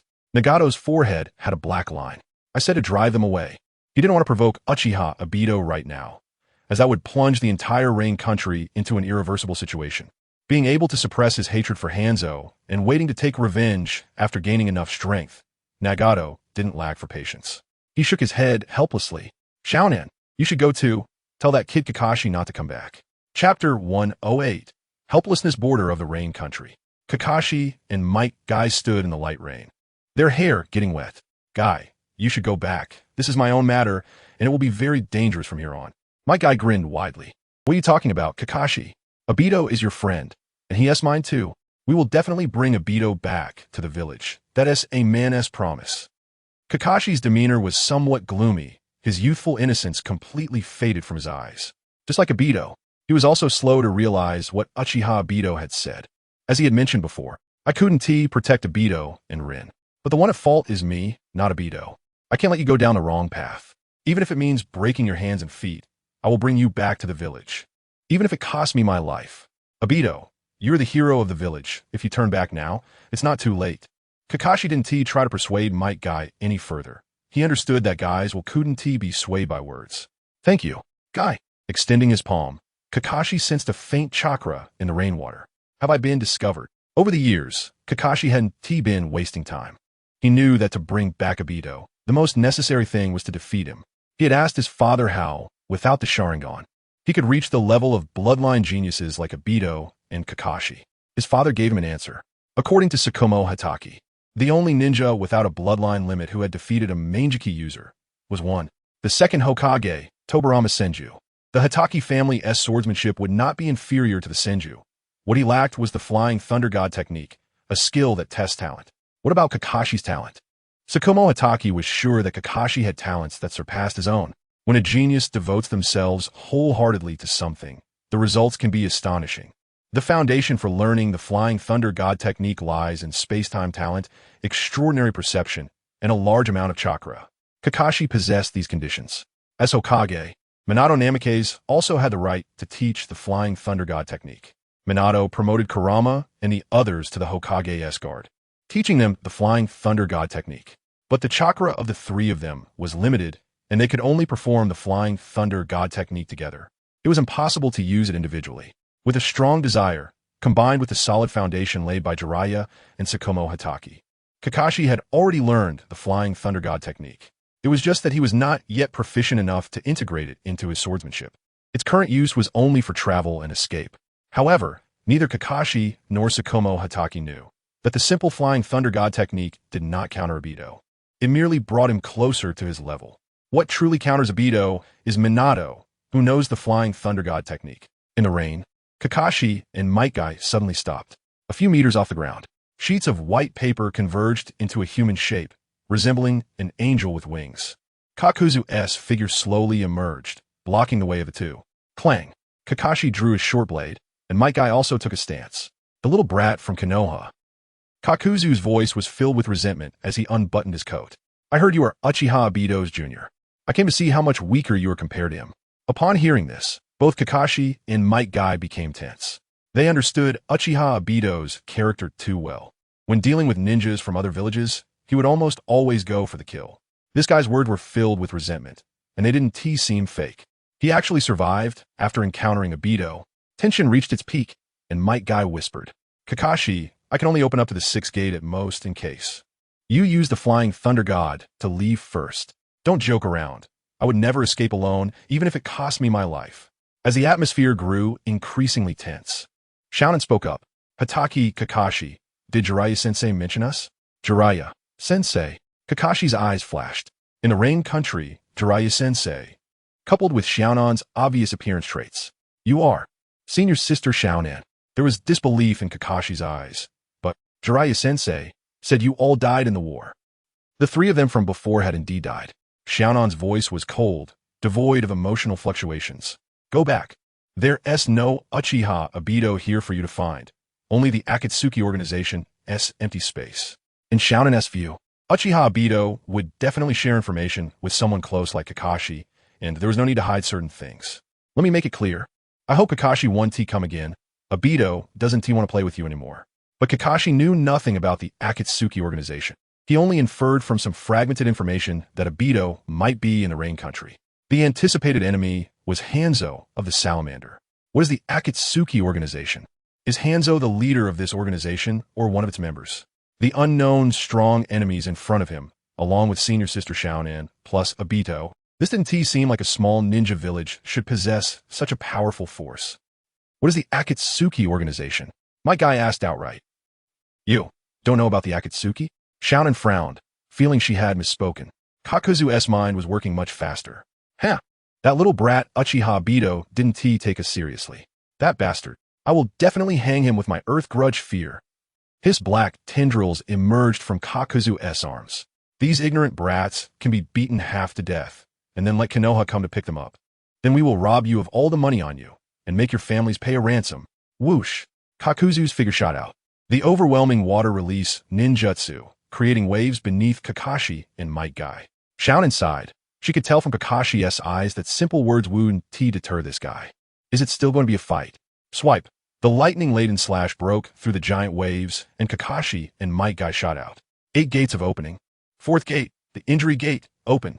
Me.I's skin turned bright red, veins bulging, and violent chakras surged. With me.I's current strength, he could instantly open the 4th gate and gradually open the 5th gate. If he pushed himself, he might be able to open the 6th gate, but he had never tried it. Boom! Kakuzu collided with me.I, sending up a massive splash of water. Kakashi approached Shounen with his blade drawn, but didn't strike immediately. Senior sister Shounen. What is going on? Can you tell me? I'm really tired of feeling helpless and not knowing anything. Xiaonan shook her head, her figure floating away, scattering sheets of paper. Kakashi, I will no longer attempt to explain things to those who live under protection like you. If you are unwilling to walk away yourself. Swish, swish, swish. Countless sheets of paper surged toward Kakashi like blades. Chapter 109. Time is on our side. After the fierce battle, after opening the 6 paths of pain, me.I leaned helplessly against Kakashi. Kakashi was also in bad shape, with serious wounds all over his body, blood staining the water beneath him. Breathing was difficult. His lungs had been injured. Opposite them, Konan was holding up relatively well, but Kakuzu had lost 2 hearts, as indicated by the 2 floating hearts on the water surface. Hey, Konan, forget about the white hair brat. I want that green-skinned guy's heart. Kakuzu gasped heavily, not expecting that 2 kids could make him feel so humiliated. Kakashi held on to me.I with one hand to prevent him from falling off his back. For Obito, he could sacrifice himself, but he would not allow me.I to fall into a fatal situation. So he still retained enough chakra to use the Flying Thunder God technique once. His gaze shifted between the 2 before finally landing on Kakuzu. Kakashi couldn't help but speak up. I might know the reason why a guy like you is still alive. Kakuzu pondered, waiting for Kakashi's words. It's probably because you're strong enough to survive, right? Heh, even if you say that, I still want that green-skinned brat's heart. A light laugh escaped from under Kakashi's mask. You're too weak and too ugly. I doubt the mirror would even bother to kill you. It might take longer to wash its hands and take you out. What did you say? Kakuzu erupted in anger, disregarding Konan's attempts to stop him, launching a massive combined ninjutsu. As the flames approached Obito, I will come again. Whoosh! The Flying Thunder God technique. Kakashi and me.I's figures vanished. The flames dissipated, and Obito's figure twisted into view, his gaze landing on the spot where the 2 had disappeared. Is that the Flying Thunder God technique? Kakashi, what is the point of learning this technique now? Like me, you only start to regret your incompetence after losing. After a few seconds of silence, Obito's figure vanished, appearing in a hidden room. Zetsu's figure emerged from the wall of the room, and they each took their seats. I can feel it. Nagato is starting to lose confidence in the plan to collect the tailed beasts. Black Zetsu spoke solemnly. Not to mention anything else, the most important 9 tails is in Konoha, and Uchiha Kagami is a huge chasm. After a moment of silence, Obito asked, has the 5 tails been revived? A few years ago, the 5 tails Jinchuriki and the 3rd Reikage were killed by Uchiha Kagami, which also signified the death of the 5 tails Mu. No, the revival time for Mu has already surpassed that of the 8 tails and 3 tails combined, White Zetsu replied. Is there no pattern to it? According to records, tail beasts can revive in as little as a decade or so. Black Zetsu said lightly, in my 1,000 years. The one that has died the most times is the 6 tails, and even that is just a decade at most. Black Zetsu's obsession with collecting the tailed beasts was deeper than Obito's. He could never give up. He had already come up with a plan in a short time. The premise of collecting the tailed beasts is to have enough power.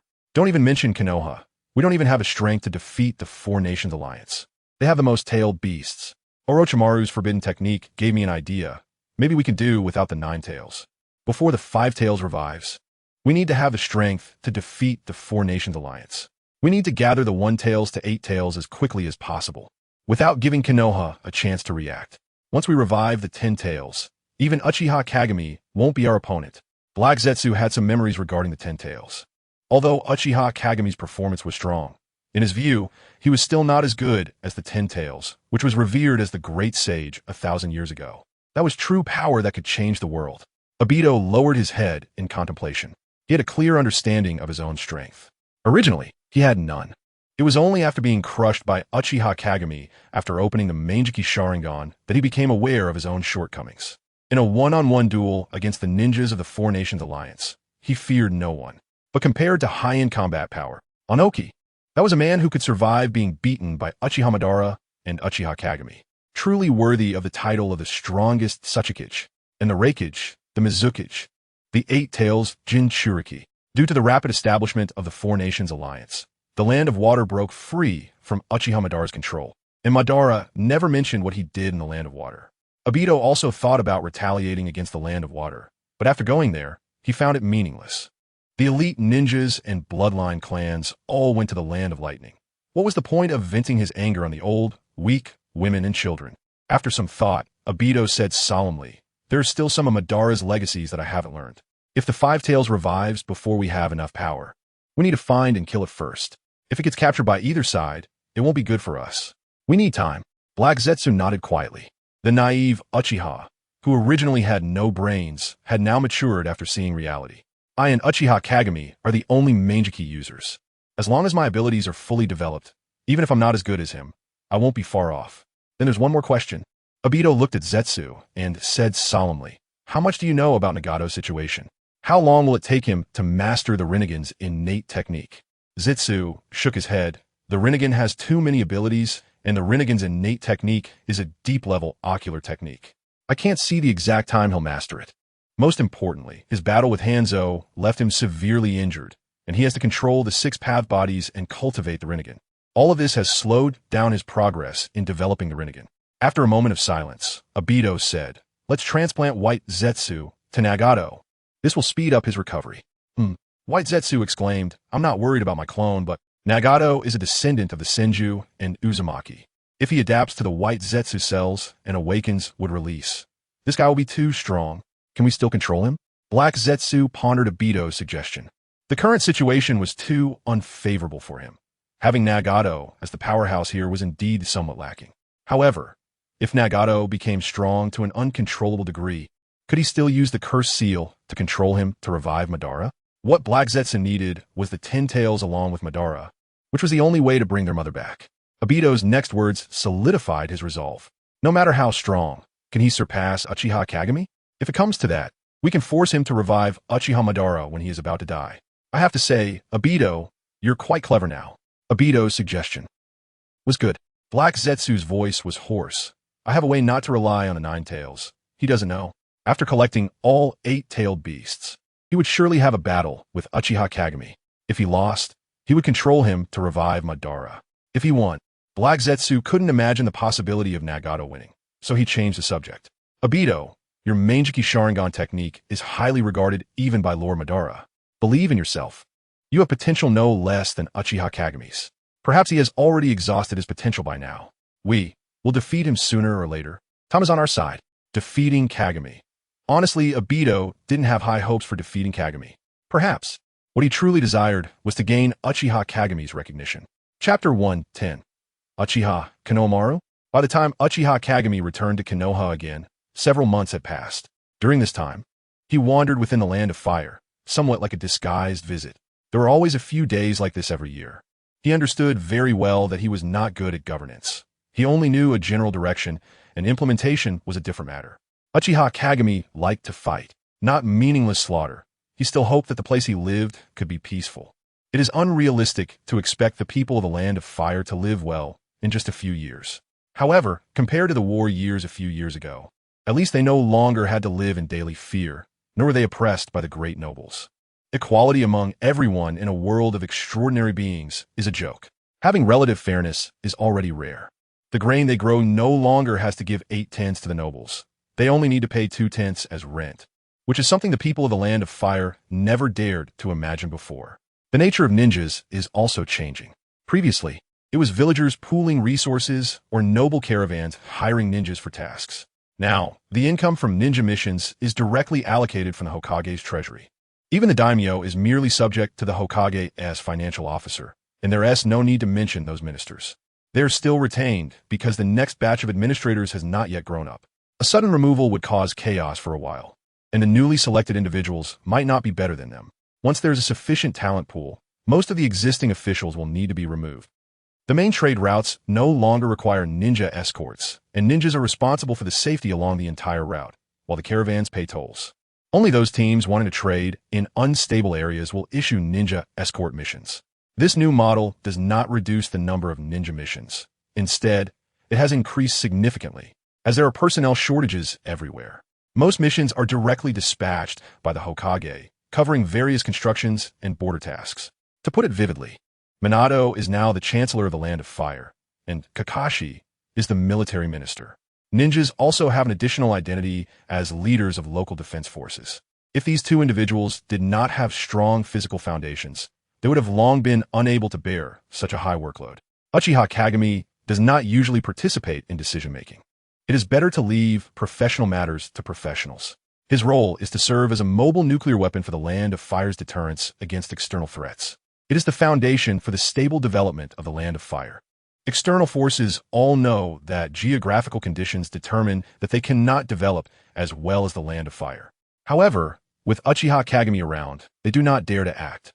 Over these past few months of inspections, Uchiha Kagami is quite satisfied. At least things are getting better year by year.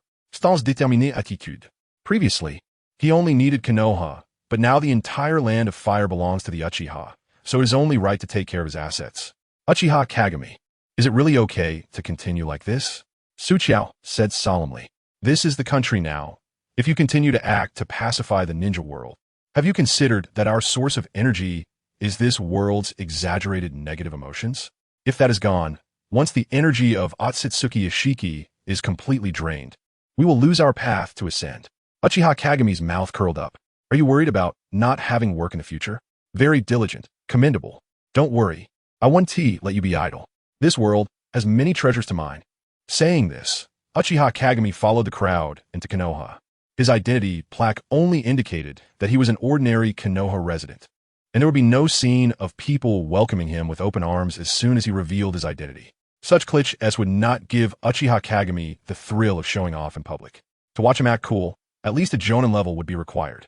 Dressed casually, with a small ponytail tied at the back of his head, Kagami only looked like a handsome youth.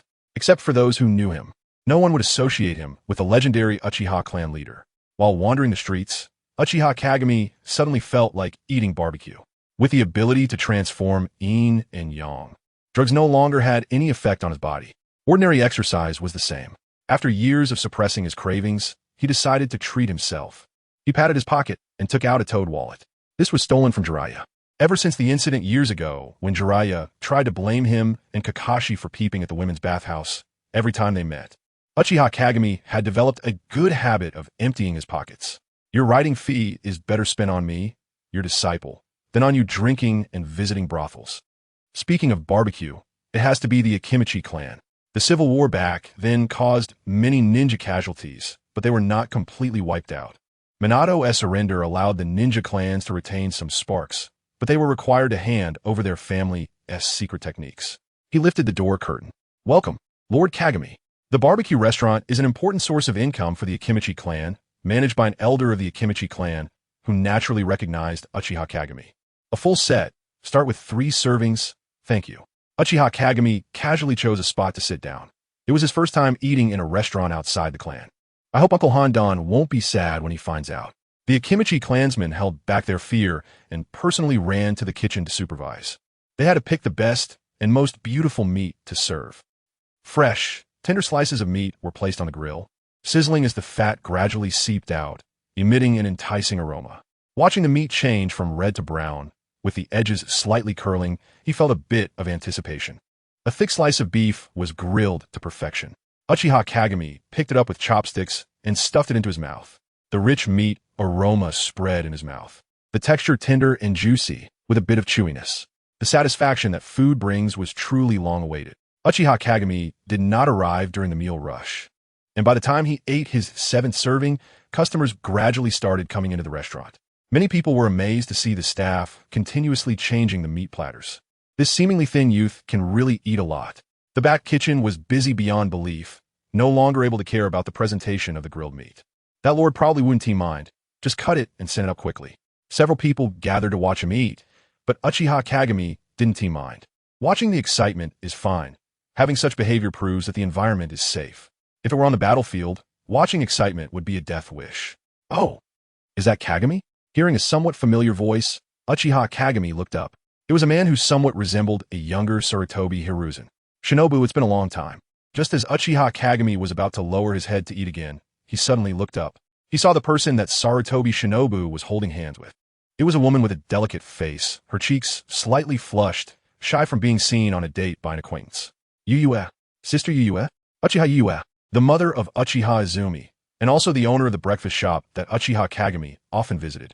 Sarutobi Shinobu touched his nose and smiled, saying, I met Yuyue at the hospital, and, we are dating. Saying this, he generously raised the hand he was holding with Yuyue. Shyly, Yuyue turned her head away. After the battle back then, Uchiha clansmen also participated in the reconstruction. The seriously injured Sarutobi Shinobu met the voluntary caregiver Uchiha Yuyue at the makeshift hospital. One was cheerful and sincere. The other had lost her husband early, gentle and virtuous. As time passed, Uchiha Kagami rubbed his temples.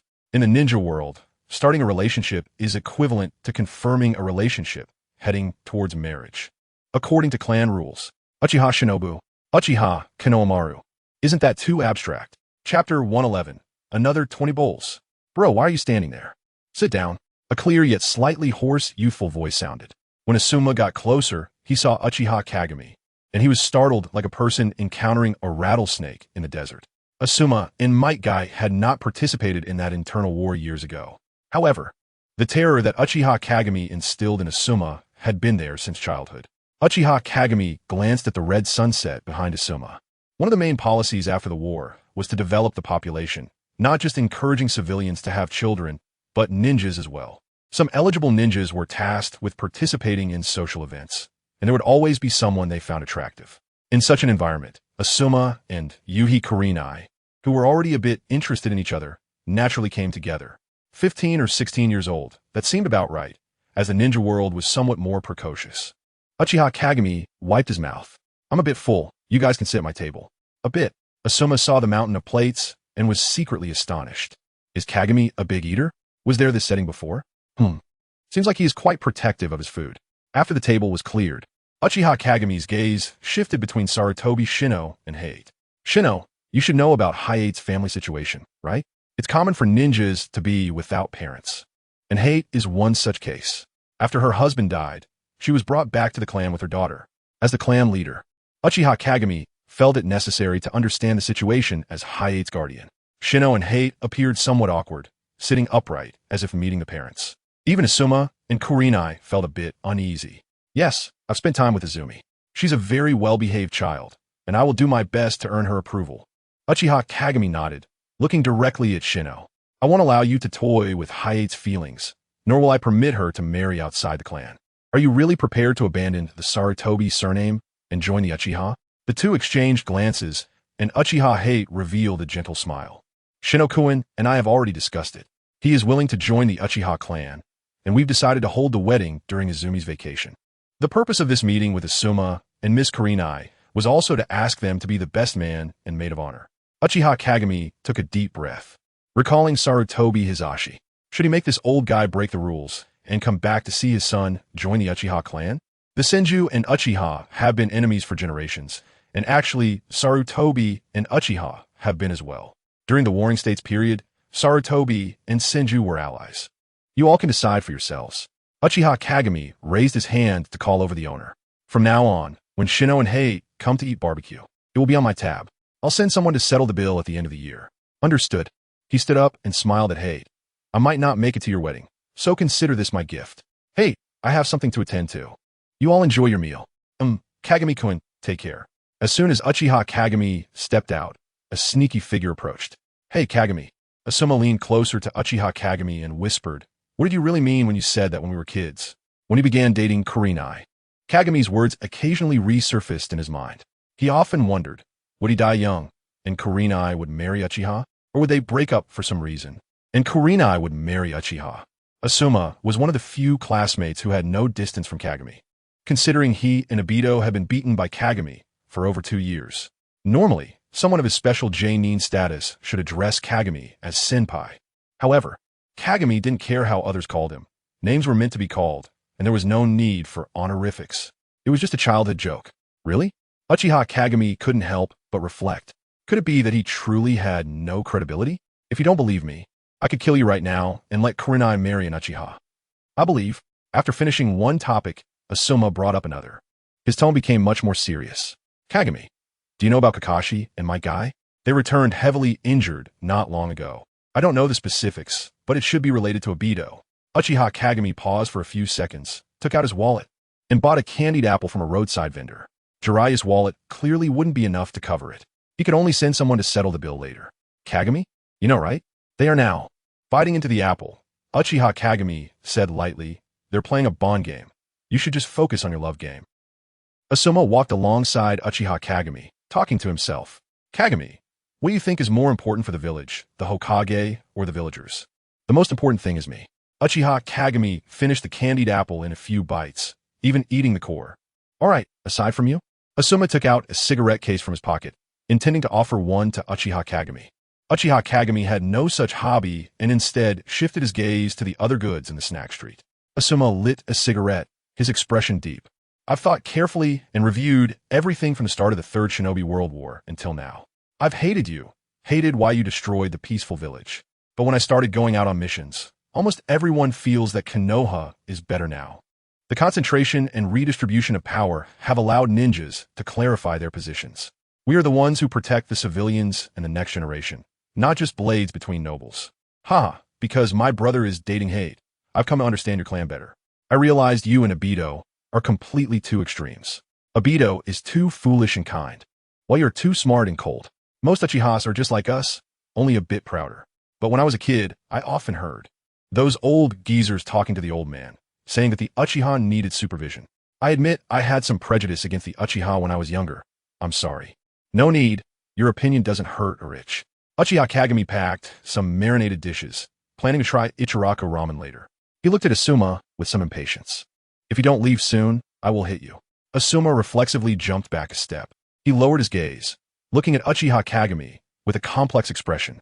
Kagami, do you think this kind of life can continue? You will bring peace to the never-ending world of war, right?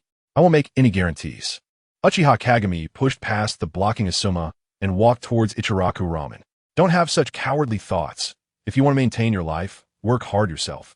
Without needing to get closer, Uchiha Kagami could see a hefty figure sitting in a custom chair, its orange fur exposed. The sound of slurping noodles could be heard from afar.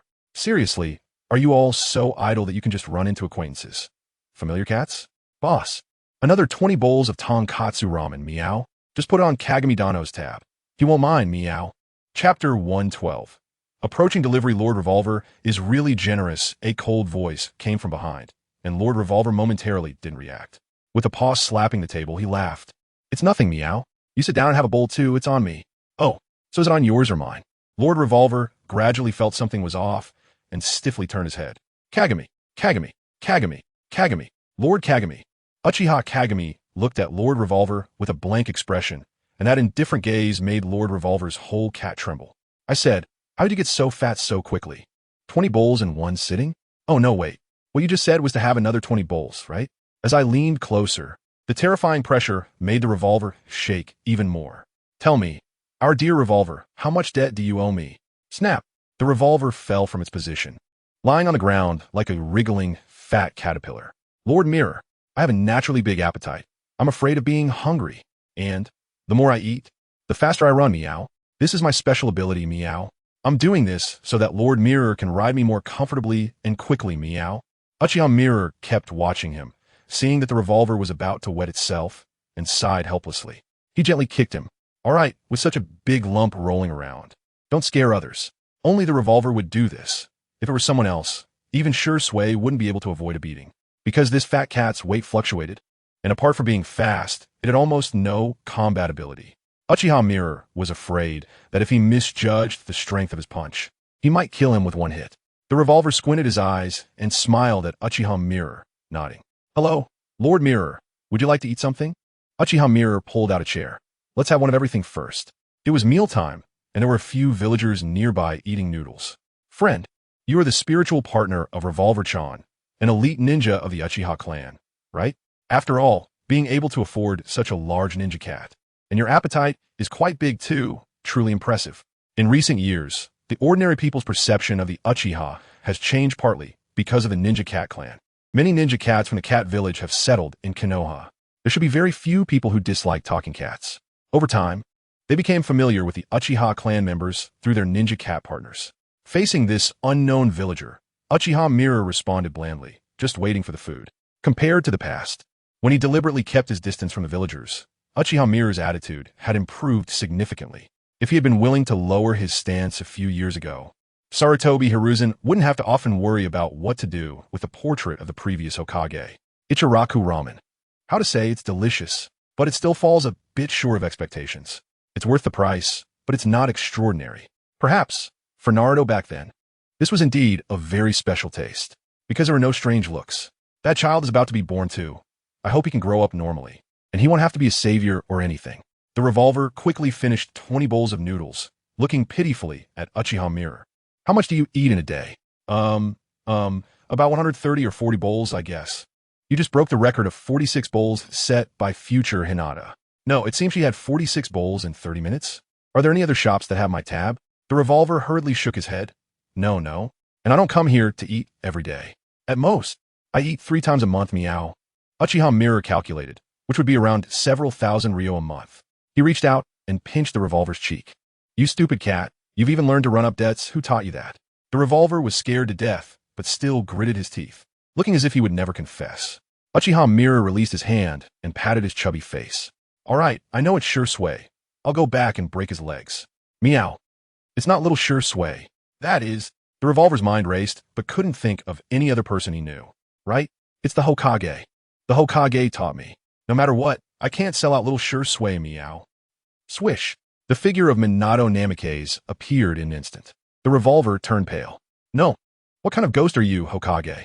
Why do you appear just by calling your name? Mirror, do you have time to talk? Minato's expression was serious, as if he had something important to say. Go wait for me in the office. Hokage's office. Besides Minato and Shikamaru, there was an elderly woman with brown hair, looking to be in her 50s. Mirror, long time no see. The elderly woman nodded in greeting. Uchiha Mirror also nodded. Since it's you, is it about Kushina? Sarutobi Bawako, the wife of Sarutobi Hiruzen. He had met her a few times when Jiraiya was training them. She was a serious and unsmiling person. She served as the director of Konoha Hospital and was responsible for ensuring Kushina's safe delivery. In the original timeline, she died on the night of the Nine Tails attack. Yes, Lady Bawako said that Kushina should give birth at the end of this month. Minato seemed a bit nervous. Mirror, if you don't come back soon, I'm going to go look for you. Uchiha Mirror calculated the time. It's only the beginning of the month. Why are you in such a hurry? Mirror-kun, you don't have a wife, so you don't understand Minato's feelings. Shikamaru chuckled. Since last month, he hasn't let me leave the village, and Jiraiya is also in the village. After all, the kind of possibility you described is too terrifying. We must not let that disaster happen. I roughly understand the situation. Sarutobi Bawako spoke up. Uchiha Obito has space-time ninjutsu, and Minato has developed a spatial ceiling barrier within a limited range. Do you think you can stop him? Uchiha Mirror raised an eyebrow. With such a busy job as Hokage, he still managed to find time to develop such advanced techniques. Kushina really motivates you endlessly, Minato. You should try using it. Minato nodded, forming hand seals, and dense sealing incantations spread throughout the room, as an invisible ripple spread out. It seemed like the Hokage office had taken on an unusual feeling. The 3-tomo Sharingan appeared in Uchiha Mirror's eyes as he carefully examined it for a while. It can have a certain effect, but Obito's strength is stronger than I initially anticipated. I'm not sure if I can stop him. Uchiha Mirror stroked his chin and said lightly, Actually, I think if he has any brains at all, he won't be thinking about causing trouble in the near future. Minato, I didn't mention it before because I didn't think there would be another Nine Tails incident. You don't need to be so anxious. Minato gently shook his head, hoping that everything I do is in vain. I just want Kushina and the baby to be safe. During Kushina's delivery, I will be by her side at all times. Mirror, please wait outside then. This feels a bit off. All right. By the way, the revolver said you encouraged him to eat noodles and put it on my tab. Take out your salary to cover the hole. Minato looked a bit confused but nodded. No problem. It's a small matter. It's just Ichiraku ramen. Even if I eat it 3 times a day, it won't cost much. Chapter 113. Having a sister and a house, the details were discussed until dusk. After bidding farewell to a few people, Uchiha Mirror got up to go home. As he approached the clan's territory, a young boy walked towards him. He actually didn't hide and instead took the initiative to greet me. Hee, sure sway. Are you really not afraid of me teaching you a lesson? Before Uchiha Mirror could question him about the revolver incident, Sure Sway quickened his pace, drawing his short blade and slashing at Uchiha Mirror. Clang! Uchiha Mirror extended a finger to block the blade, looking at Sure Sway, who had already activated his 3-tomo Sharingan. I told you before, when your body can't keep up, use the Sharingan less. I hope you haven't been slack in your taijutsu training during this time. Sure Sway remained silent, the short blade in his hand creating afterimages as he swung it. As the passing clansmen glanced over, they went about their own business. Sensing the resentment carried by Sure Sway's attack, Uchiha Kagami frowned slightly. It's almost 10 years Has the resentment become this overwhelming after just a little time apart? Too dependent on me? Sure. Damn, brother. As Sure kept chopping, he began to curse loudly. I'm still in a ninja academy. It would be one thing to send a girl, but now I have to take care of Sasuke, who's so young too. Do you know how hard it's been for me these past few months? Damn, idiot. Irresponsible, evil, black-haired, natural curly. Uchiha Kagami pinched the blade with 2 fingers, only then recalling the situation. Thud.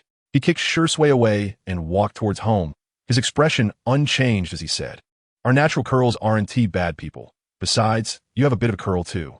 All right, why are you so resentful at such a young age? Did I not leave you any money? Don't you know to hire someone to take care of Sasuke?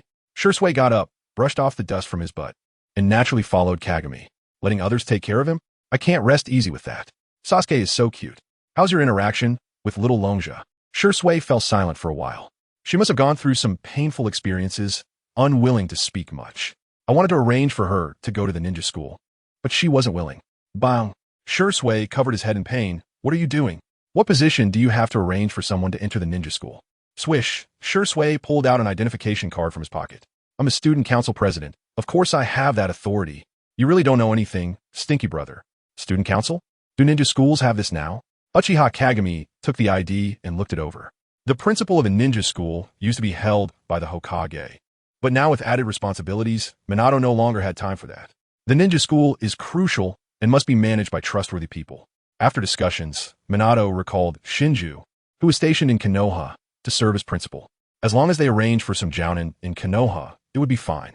As the former leader of the Uchiha radical faction, Shinju was still capable of this position, though the teaching methods would be slightly more radical than before. The ninja school now had a ranking system, holding a ranking competition once every semester. The first place would serve as the student council president, while 2nd to 5th places would be council members, enjoying certain ninja privileges. If one could maintain first place for 3 consecutive times, their privileges would upgrade to special jounin. Since Sure enrolled, he had been unbeatable from 1st to 6th grade and had already held the student council presidency for 7 consecutive times, wielding immense power. At school, even going to the bathroom, he would have no less than 20 followers. Returning the ID to Sure, Uchiha Kagami began to ponder. Shure's current strength had already reached the jounin level. What he lacked was practical combat experience and a sense for battle opportunities. In the original timeline, he had just completed his transformation at the end of the 3rd Great Ninja War. But now, there was no suitable battlefield. He had developed some skills through combat himself, and such experience couldn't be taught just by talking. Sending him to fight against the Akatsuki would be like throwing him away. It would be meaningless. If he trained him himself, Sure would subconsciously feel that there wouldn't be any life-threatening danger. What if he initiated a localized war and threw him in to hone his skills? Uchiha Kagami had a rough idea. With that thought, the two arrived home. In the courtyard, Longja was holding little Sasuke, staring blankly at the rockery and flowing water, enjoying the peacefulness of life. Longja, let us eat out for dinner. My brother is treating. Watching Sure naturally step forward, Uchiha Kagami inexplicably recalled a saying. Having a sister and a house. With both parents deceased, this kid still has an older brother to give him money. I'm a bit annoyed with this guy now. Longja came back to her senses, and since she was holding Sasuke, she couldn't bow properly, so she could only nod and bend slightly. Welcome back, Lord Kagami. She had only gotten familiar with Konoha for a while before realizing what kind of big figure she had encountered. She had driven away all the malevolent spirits within the land of fire, making rogue ninjas dare not step foot here, balancing the 4 great nations with her own strength. The strongest person in the land of fire, the head of the ninja world's first noble clan. If it weren't for the few months of buffer, she wouldn't be able to maintain a calm mindset. Are you still getting used to living here? Sure hasn't bullied you, has he? Longja shook her head, her drooping white hair brushing against little Sasuke's sleeping face, causing him to unconsciously wave his little hands. Brother Sure takes good care of me. Is there anything you want to eat? Consider it a welcome party for your family. Longja thought for a moment, saying that anything would be fine, which essentially passed the question back to Uchiha Kagami, which wasn't very good. I want to eat Ichiraku ramen. Is that okay? I just ate. All right, you get ready. Take your time, and I'll wait for you at the door with Sure. After waiting at the door for a while, Sure showed a troubled expression, but couldn't help but speak up, brother. I know you want to talk about Itachi, Uchiha. Uchiha Kagami replied calmly. This is my decision. If you want to change it, come defeat me. Shursui took a deep breath. Then what about Sasuke growing up? You want to adopt Sasuke, but his father and brother are nearby and yet have no freedom. What would Sasuke think? Uchiha Kagami chuckled lightly. What he thinks doesn't matter. It's still the same principle. If you have the ability to defeat me, things can develop according to your wishes. Right now, I'm the strongest. So everything has to go according to my thoughts. Shursui, remember one thing. Doing as you please is the privilege of the strong. You are my brother. I want to interfere with any decisions you make, but don't stop becoming stronger. Uchiha Kagami gently ruffled Shursui's hair, his voice soft. Grandma's gone. You are the most important person to me. I don't want you to experience the feeling of powerlessness. If there is something you want to protect, the fundamental thing is to have strength yourself. If one day I'm no longer here, the only person you can rely on is yourself. Shursui pushed away the large hand on his head, pouting in disdain. You're lying again. There is no way you could die. Chapter 114. Naruto in the end. Lonja agreed to go to the ninja school. As for Sasuke's issue, Uchiha Kagami didn't expect Yunjian to be so straightforward, saying he would wean him and directly dropping him off at his house, regardless of whether Kagami was home or not. After thinking for a while, Uchiha Kagami ordered the construction of a house next to his own for Uchiha Mikoto to take care of the children. Yakushi Kabuto and Yamato were also found. Normally, Yakushi no Nai would run between the orphanage and the Uchiha clan grounds, taking care of the children. Uchiha Kagami approached no Nai. Lord Kagami, even with years of undercover experience, facing Uchiha Kagami directly, no Nai felt as if her entire body was bound by invisible ropes, rigid as a statue. Each movement appearing so difficult. Uchiha Kagami didn't exude any aura, but as someone who had been an undercover agent, she had a natural sense of danger. Right now, she felt like a young rabbit sitting opposite a fierce dragon. Being nervous was normal. Yakushi no Nai, compared to your infiltration abilities, I value your talent with children more.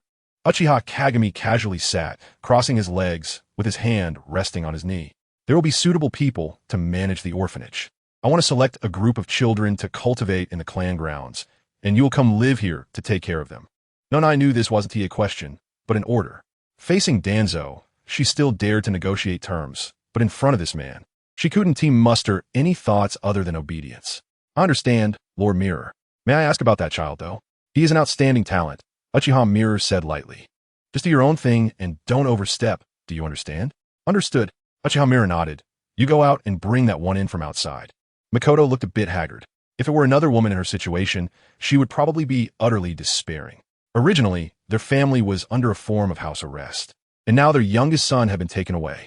If it weren't for Itachi comforting her that Sasuke wouldn't be harmed, she would have wanted to seek out Uchiha Mirror and commit suicide to atone for her sins. Mirror-kun. Uchiha Mirror lightly tapped his fingertips, his tone indifferent. Sasuke needs his mother's care. He has already lost his father. Don't let him lose his mother too. I can tell you that Sasuke is a disciple I have high hopes for. He is different from those two and has a bright future. For Sasuke, you know what to do. Mikoto's body trembled, tears sliding down the corners of her eyes.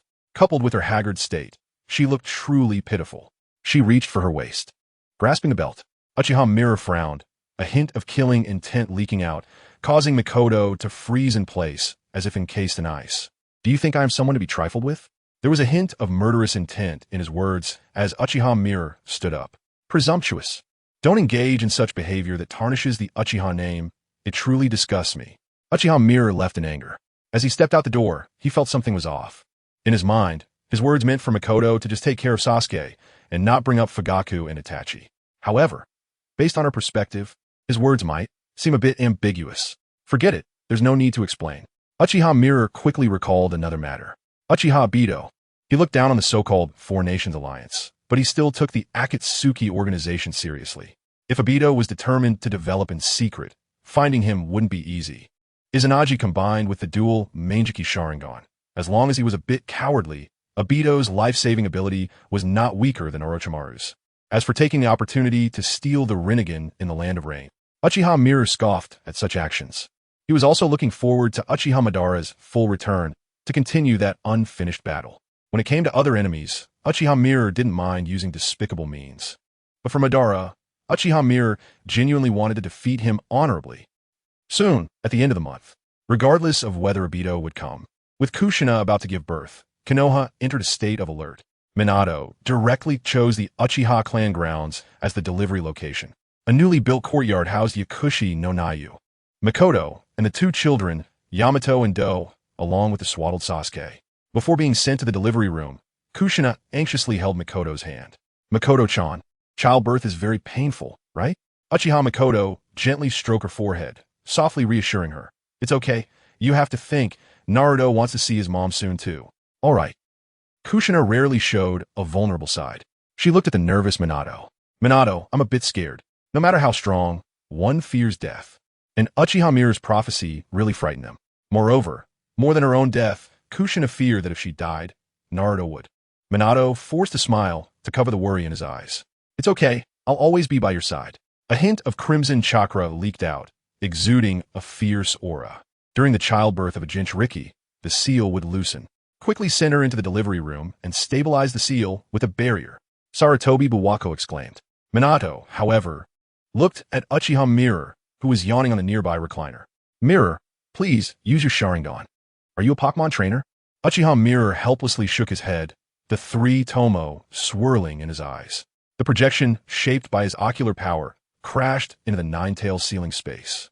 Some chains binding the Ninetales had already loosened, and sensing someone entering, the Ninetales halted its struggles. Madara, it's so noisy. Are you Senju Hashirama? That was the first thing it said. They exchanged glances. In the Ninetales' eyes, three tomo also appeared, and the entire fox settled down. Attribute restraint. It's that simple.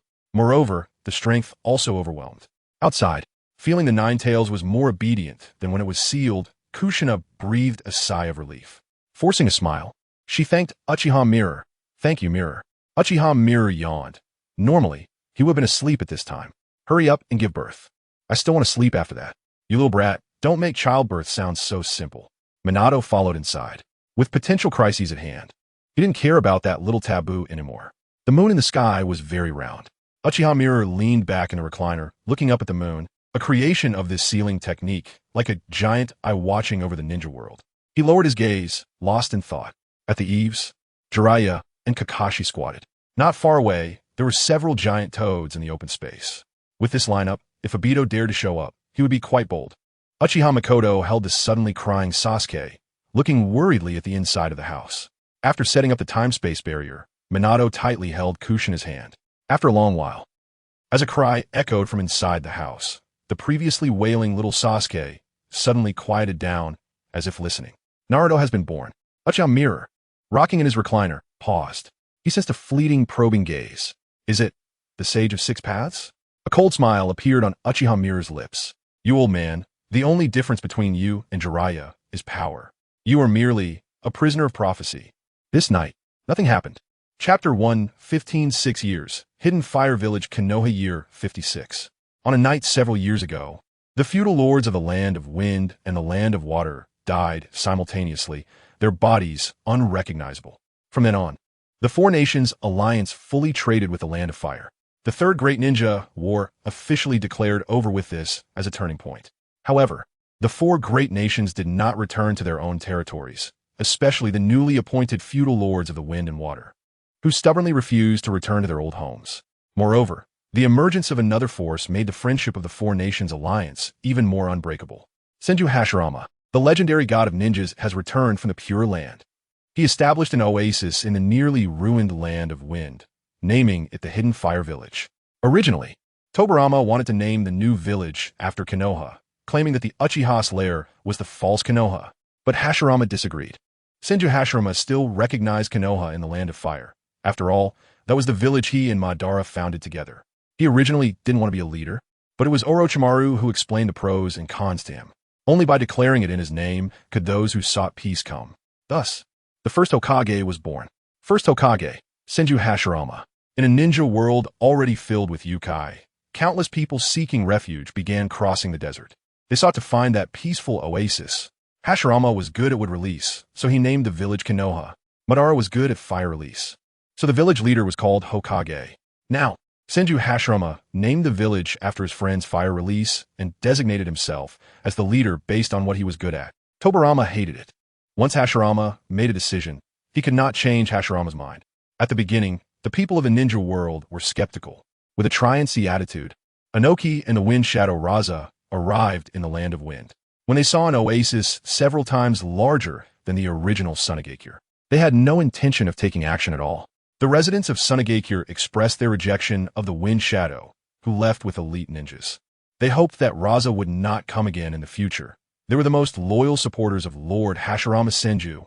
Inoki paid a visit to Hashirama Senju and confirmed that he was indeed the former god of ninjas. He immediately proposed that the Four Nations Alliance would fully support Hashirama in restoring his country. They would drive the evil Uchiha Kagami out of the land of fire. Hashirama refused. After a lot of reasoning, Inoki kept talking, and Hashirama simply stated, "I've already fought Kagami, and I was defeated by him, which is why we can't go back to the land of fire. If you think you have the strength to help me, why don't we have a little spar first?" Inoki wisely chose not to say anything further. At the same time, he gained a clearer perception of Uchiha Kagami's terrifying strength. Even the former god of the ninja world was not a match for that guy. After that battle, had he grown stronger? Inoki suddenly remembered. That guy seemed to be only around 20 years old. Thinking of this, he felt a deep sense of despair. In his lifetime, would he still have the opportunity to return to a Wagakure?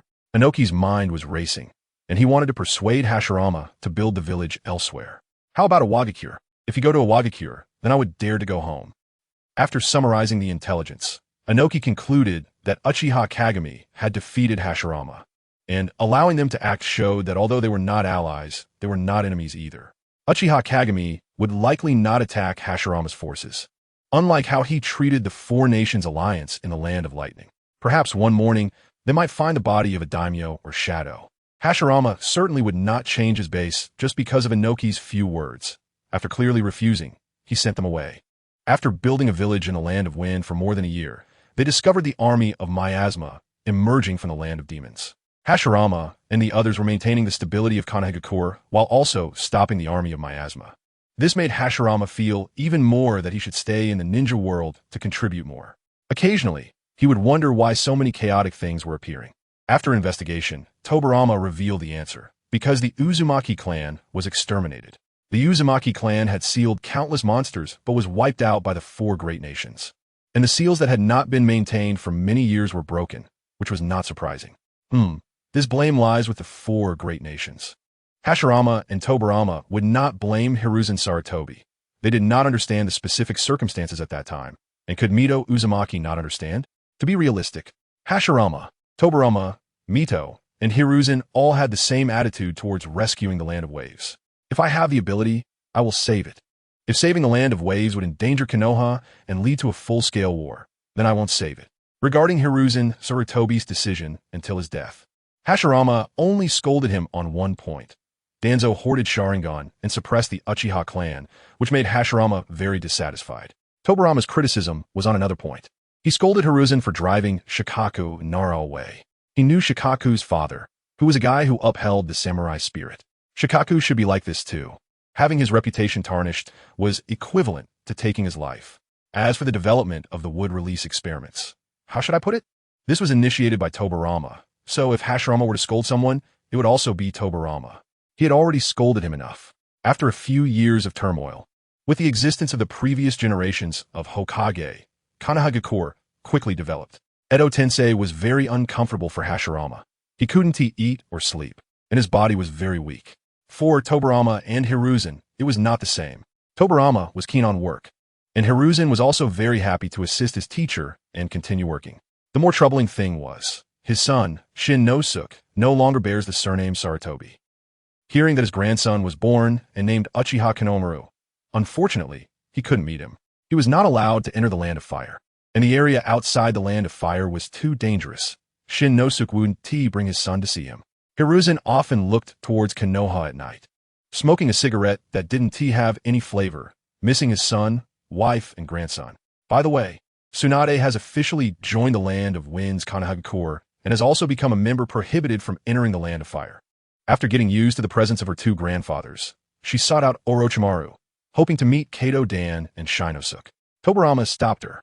Edo Tensei is not a pleasant experience. It's like being trapped in a pile of decaying wood debris, with the soul feeling uncomfortable at all times. If it weren't for the existence of Uchiha Kagami and the soon-to-be-revived Uchiha Madara in the ninja world, he and Hashirama would not want to stay in the ninja world any longer. Just meeting once wouldn't tea make up for the regrets. It would only deepen the pain. Let the dead rest in peace. This statement didn't tea sound like something Tobirama, who toyed with souls, would say. This could also be seen as Tobirama's affection for Tsunade, hoping she could get out of the shadows soon. He thought the young man Orochimaru was quite good. He was a good match for his granddaughter. And so, Konohagakure steadily developed for 6 years. Until a tall, white-haired figure crossed the sandstorm and brought an important message.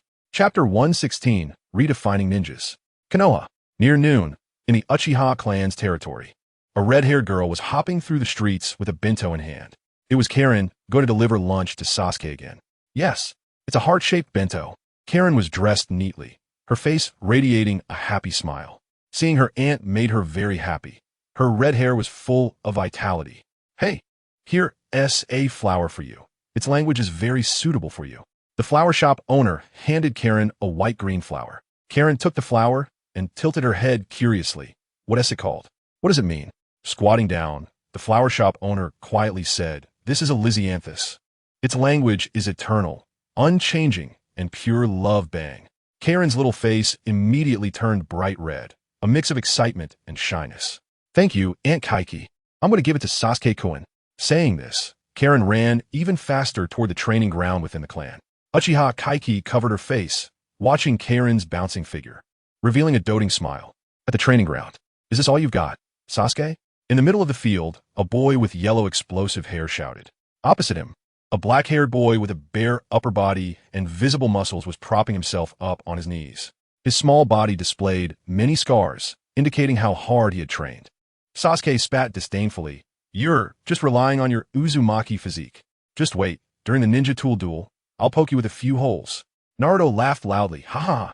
Uchiha Sasuke, curse your pathetic fate of not having an Uzumaki physique. In terms of physical skills, no matter how hard you try, it's useless." Aha, swish. Taking advantage of Naruto's laughter, Sasuke swiftly approached and grabbed Naruto by the neck, slamming him down to the ground. Bang! His other hand was only half an inch away from Naruto's face. "I win, Naruto. You're cheating. How can you sneak attack me when I'm laughing?" Sasuke snorted disdainfully. Attacking when the opponent is relaxed is what Master taught us. "You didn't remember it all. Ah, that doesn't count. You're cheating. Let us do it again." Getting up from Naruto, Sasuke patted his hands and said, "Next time, Naruto, I need to eat." He had already seen the figure of Karen running over. Her bright red hair was too noticeable. Although this girl was annoying, ever since she started bringing him lunch, his mother actually stopped making him bento. There was no choice to maintain his energy. Sasuke could only eat what Karen brought him. One of the most crucial principles of the Uchiha clan was to eat well. When mealtime came, the scattered people at the training ground would gather to eat. Although the training was harsh, they at least got an hour for lunch break. "Sasuke-kun, this is the pork cutlet rice, tonkatsu ramen, and good flavored grilled food I made today, and this is the for you. Its flower languages." Sasuke completely ignored what Karen said next and opened the 8-layered bento box, quickly starting to eat. As for that flower, he didn't even glance at it. What was the use of flowers? They couldn't be eaten. Naruto glared at Sasuke in dissatisfaction, then began to look around and found that figure behind a big tree. "Hinata, can you help me deliver my bento? Seriously, my mom is always being lazy, making you deliver such a big bento." "It's okay, it's me." Hinata's voice was barely louder than a mosquito's buzz, and even when Naruto leaned in closer, he couldn't hear clearly. If he leaned in any closer, Hinata would probably blush and faint, so Naruto didn't push to hear her. Picking up a bento that was almost as tall as him, Naruto dashed a few steps to stand in front of Sasuke. "Sasuke, you're too weak. Your bento is only this small. Mine has 14 layers. 14 layers full." Sasuke couldn't be bothered to respond, and Karen got anxious. She stepped forward and pushed Naruto's shoulder. "Naruto, do you have any complaints about the bento I made?" Naruto immediately wilted. "No, Karine." Facing Karen, Naruto felt like he was dealing with a younger version of his mom, and she was really scary when she got mad. "All right, you all hurry up and eat, and take a break for a while. There's training in the afternoon." A boy with black-framed glasses and silver-gray hair tied back approached, accompanied by a sturdy-looking boy. "Yamato, Kabuto." Sasuke pushed his food around and asked, "Didn't they say Sure would be back today? He hasn't arrived yet?" Kabuto, with a faint smile, replied, "Sure went to report the mission at the Hokage building first. He should be coming with Lord Kage. The master is coming too." Naruto shivered, recalling the shadow of being beaten up. It seems like there is something to announce." As the conversation continued, more and more people gathered around. Eating together is more interesting, and you can see what others have in their bentos that you like. Uchiha Izumi. Uchiha Taka. Inaho naturally sat down next to Sasuke. Hinata, what are you doing here? Come over. Hyuga Niji put on an outer coat, revealing skin covered in scars. Only sweat from training was visible on his exposed forehead. Niji and I. Niji understood his sister too well and couldn't be bothered to say more. Pulling her over to Naruto's side, a group of people sat together, some chatting, while others focused on eating. Hinata was very quiet. She had already eaten at home. Bringing about 50 servings of food to the training ground was inconvenient. Except for Kabuto, everyone present was either a bloodline ninja or had a special lineage, forming an elite class established by Uchiha Kagami. But only Naruto, Sasuke, and Karen were official disciples. 5 years ago, Minato Namikaze accepted Shursui as his disciple, making him his only official disciple. He also requested Uchiha Kagami to take in Naruto Uzumaki as a disciple. Yes, Naruto's surname is still Uzumaki. Although Chi and Karen are from the Uzumaki clan, they no longer use that surname. To make Kushina feel less lonely, Minato decided that Naruto would keep the Uzumaki surname and plan for their second child to take the Namikaze surname. As for Karen, her talent was very strong. In the original timeline, she had faced such treatment and didn't train properly, yet she still had impressive strength. If she had been born 10 years earlier, perhaps Madara would have chosen her to bear the Rinnegan. Among the current trio, Karen was actually the strongest. Sasuke and Naruto were still in the foundational stage, while she had already begun to play with the Diamond Lock technique. There was also a younger Konohamaru who would join this training camp next year. Hokage Building. Conference Room. Not only Minato and Shikamaru, but all the elite jonin of Konoha were gathered.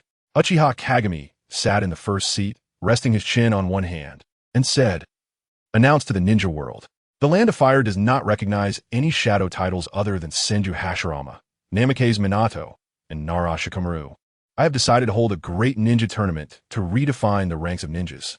Chapter 117, Ninja Tournament. Land of Wind, Hidden Sand Village. The Kazekage's office. Senju Hashirama and others gathered together, listening to Jiraiya's words. Except for the first Hokage, everyone can participate in this tournament. The winners will receive generous rewards and a title recognized by the Land of Fire." Senju Tobirama snorted.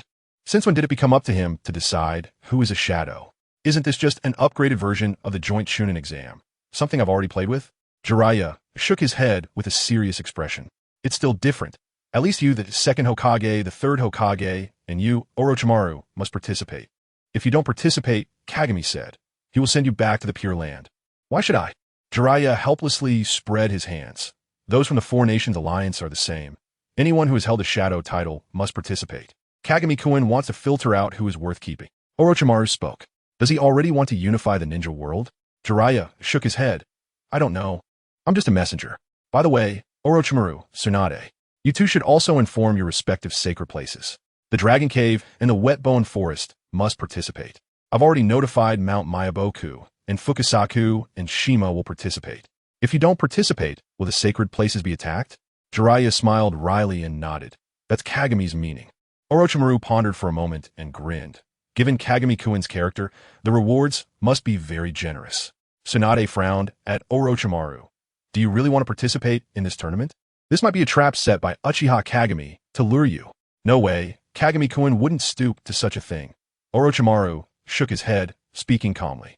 First, we must understand one thing. Kagami-kun already has the strength to destroy all major forces by himself. Not even the first Hokage in his prime possessed such power. Not to mention Kagami-kun. I actually think choosing such a contest to filter out those qualified to survive fits his character better. Thud, thud. Senju Hashirama had remained silent, his expression serious as he tapped the table. Let's not talk about that. Why can't I participate? I want to go to the Land of Fire too. Sorry. First Hokage, I forgot to tell you first. Jiraiya handed a letter of invitation to Senju Hashirama. Kagami invites you as an honored guest. You are recognized as the Hokage of the Land of Fire. Senju Hashirama took the invitation and glanced proudly at Tobirama. Tobirama, you can go. It's rare for Kagami to allow you to enter the Land of Fire. As a participant, it seems inevitable. Tobirama sighed and asked, what is the reward? Jiraiya took out a list. The tournament is roughly divided into 3 stages, but I don't know the specifics. If you pass the first 2 stages, You will receive monetary rewards and ninjutsu bonuses. In the final stage, there will be 5 spots for the winners. Let me clarify. I will be participating alongside the 2 sages from Miyaboka Mountain, and there are no restrictions regarding this in the rules. I'm quite excited too. Everyone's gaze was fixed at the top of the list. First, there's an officially recognized title from the Land of Fire, with an additional reward of 2 billion Ryo. Besides that, you can choose 2 items from the special prize pool. 1. The secret scroll for the /release training. 2. The secret scroll for the wood release training flying thunder god technique. 3. The secret scroll for the lava release training 8 trigram ceiling. 4. Dragon vein crystal. 5. Yin-yang release secret technique. 6. Flagwood sword technique 8 gates of Duinjia formation Uchiha style ninja body technique. How dare he? Is he serious?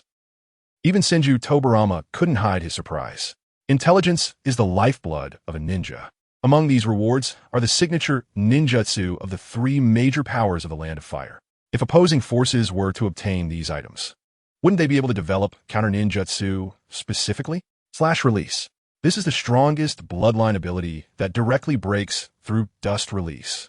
The yin-yang release secret technique, which Senju Tobarama has also personally experienced, is simply a nemesis for ninjas. He didn't know what the dragon vein crystal was, but being listed as a separate option suggests it holds an equal status to /release. And wood release and flying thunder god technique are ours. Senju Tobarama shouted angrily. Tobarama, you're still so calculative, what does it matter? Hashirama patted his younger brother's shoulder. Besides, I think Minato's flying thunder god is faster than yours. Big brother, shut up. Yin-yang release. I really want it. Orochimaru licked his lips, his eyes filled with deep desire. He has a premonition that if he can master yin-yang release, the technique for immortality would reach a more perfect state. Senju Tobarama stared at /release. He had not personally experienced Uchiha Kagami slashes, but he could deduce from the title that this was the technique he excelled in. Crimson Eye. Perhaps he could deduce a counter ninjutsu to /release from it. Truly, it has the spirit of a new generation of ninja god. Sarutobi Hiruzen sighed deeply. They were certainly aware of the changes in the Land of Fire in recent years. Even Tobarama felt that the current model of the Land of Fire is better than the past one nation, one village system. So now in the Wind Country, the Hidden Leaf Village also has military, political, and financial power all in one hand. In name, it is the greatest under the Wood Shadow. But the main affairs are handled by him, Sarutobi Hiruzen, and Orochimaru. It almost replicated the model of the Land of Fire. Disliking someone and learning from someone can sometimes be contradictory. Sarutobi Hiruzen would definitely participate, not for any title or reward, but simply to see his wife and children. Jiraiya, you just said you would participate with the sages of Miyaboka Mountain. Does that refer specifically to ninjas and summoning beasts cooperating, or can ninjas team up as well? Orochimaru began to inquire about the details. You can team up before the competition. For example, you can team up with the old man. When it comes to the final 5 spots, one of you can earn the title and choose the rewards. How to distribute the rewards is up to you. Jiraiya spoke eloquently. The 2 sages want the dragon vein crystal, saying that it is very useful for Miyaboka Mountain. As I mentioned earlier, you should have a good talk with the sages from the Wet Bone Forest and the Dragon Cave and persuade them to participate. Otherwise, that brat Kagami will really go and destroy the sacred land. Specific details will be explained by someone later. The rules are quite broad. One could say, this is a war among the strong, not just ordinary ninjas.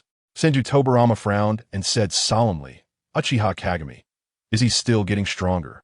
Uchiha Kagami's actions are forcing all the strong in the ninja world to gather together. Isn't he afraid that other strong individuals will take the opportunity to team up and eliminate him first? Normally, the role of a big villain is to divide opposing forces, but he is actively tying the opposing forces together. Senju Tobarama thinks Uchiha Kagami is bad, but does not think he is foolish. Being able to do such a thing represents. He has confidence in his individual strength to crush all the strong in the ninja world. Realizing this, he spoke up. It's a pity that if Big Brother could participate, we could at least secure a spot. Chapter 118, The Power of God. Are you done yet? Coming once a year, do you think it's New Year's worship or something? In the Land of Rain, most members of the Akatsuki organization have gone on missions, and Conan is struggling with the current Kakashi. Nagato had no choice but to send out Pain of the Six Paths. Kakashi raised a token. The token is engraved with the Uchiha clan's crest, with a Leaf Village headband marked below. This time, I'm not here to find Obito. In the name of the clan leader of the Uchiha, Uchiha Kagami, representing the Land of Fire, I want to talk to you, the leader of the Land of Rain. Are you the leader of the Land of Rain? Come in and talk. After Kakashi informed them of the situation and left, Nagato gathered the members of the Akatsuki organization. His leg injuries were no longer present, and his hair color had also restored significantly, but he still acted with the body of pain of the six paths on a daily basis. In Nagato's heart, Yahiko would always be the leader of the Akatsuki organization. On the outer path's magic statue, one by one, illusory figures appeared. Many members were executing missions outside, gathering through the technique of the lantern body. Pain, is there a need to gather everyone? Show a bit more respect to the leader, Ubratabido. It seems your puppet wants to break again. Enough. Pain spoke in a deep voice. Today Kakashi came. He comes every year. What's the big deal? Kakuzu snorted disdainfully. That brat relies on the flying thunder god technique. Otherwise, I would have torn his mouth apart long ago. Conan, you speak. When the members of the Akatsuki organization finished listening to Conan's explanation, they fell into silence. I will participate, Pain said in a deep voice. The rewards are secondary. The main thing is, if he doesn't participate, Uchiha Kagami will destroy the Land of Rain. This is Kakashi's warning. This is the tragedy of a small country. Even if he has become strong enough to carve out a peace in this chaotic world, he still appears weak in the face of the Land of Fire. Moreover, this is also a very good opportunity. Under normal circumstances, he wouldn't dare to enter the Land of Fire in his true form. But now Uchiha Kagami is openly holding such a tournament. If he makes a move against anyone, it would truly trigger a war within the Land of Fire. He believes Uchiha Kagami won't do that. Dragon Vein Crystal. Scorpion pondered. Just a bit of the remnants of the Dragon Vein has allowed him to continue using it until now. He can fully imagine the energy that the treasure called Dragon Vein Crystal possesses. The rewards do not include the Sharingan, which makes Scorpion somewhat willing to trust Uchiha Kagami this once. 2 billion, 2 billion, 2 billion, 2 billion. Kakuzu repeated these words like a parrot. Among the rewards, what caught Obito's interest was Slash Release. His thoughts are the same as Senju Tobaramas. Wanted to use it to probe Uchiha Kagami's weaknesses. He already has Inyang Release and Wood Release. If possible, he also wants to get a copy of the Flying Thunder God technique. Could this be a trap set by Uchiha Kagami? He is not a good person. Kagaya spoke up. He doesn't want any of those rewards. He just wants to keep the Rinnegan safe. In the worst-case scenario, he can also preserve the Rinnegan and wait for Uchiha Kagami to die of old age before taking action. After all, he and the nine-tailed beasts will not die. He invited Senju Hashirama. Pain said indifferently, if it's really a trap, then that's even better. We can take the opportunity to unite with those from the Hidden Leaf Village and the Four Nations Alliance. At worst, we can initiate the Fourth Shinobi World War in the Land of Fire. I don't think it's a trap, but I don't understand why Kagami is doing this. Obito frowned in confusion. After a brief silence, perhaps, it's to bring about change, Scorpion said lightly. I spent some time with him. He despises the predetermined future. He must want to change the system of the shinobi world. Pain and Conan felt something resonating within them. You're overthinking it, Scorpion, Kakuzu scoffed coldly. That selfish Uchiha Kagami wouldn't care about any system. If you ask me, he's just doing this so the young people of Konoha can gain experience. No, it might even be that this event is organized for his brother and disciple. Kakuzu, you're underestimating Uchiha Kagami. Pain shook his head, disagreeing with Kakuzu's words. Yeah, someone as strong as him wouldn't be swayed by such trivial matters to affect the entire shinobi world. I think Scorpion has a point. Black Zetsu listened, and even White Zetsu agreed with Scorpion's viewpoint, feeling something was off. He actually thought Kakuzu's statement was more credible. The Uchiha clan is like this. For one person, they can drag the entire shinobi world into chaos. Ever since Indra, they have been like this. In the Land of Lightning, Uchiha Shin calmly sipped tea, sitting across from the four Kage. Lord Kagami's order is just this. If you participate and manage to secure a seat, I'll give you a little more time to cling to life. Otherwise, just wait for destruction. Bang! The Raikage angrily smashed the table, and Shin tilted his head to avoid the flying with splinters. What a joke. Our name is inherited from our predecessors. What right does Uchiha Kagami have to strip us of it? Even if I die, I will die fighting under the name of Raikage. Anoki and the others had dark expressions. Their sentiments were the same as the Raikage's.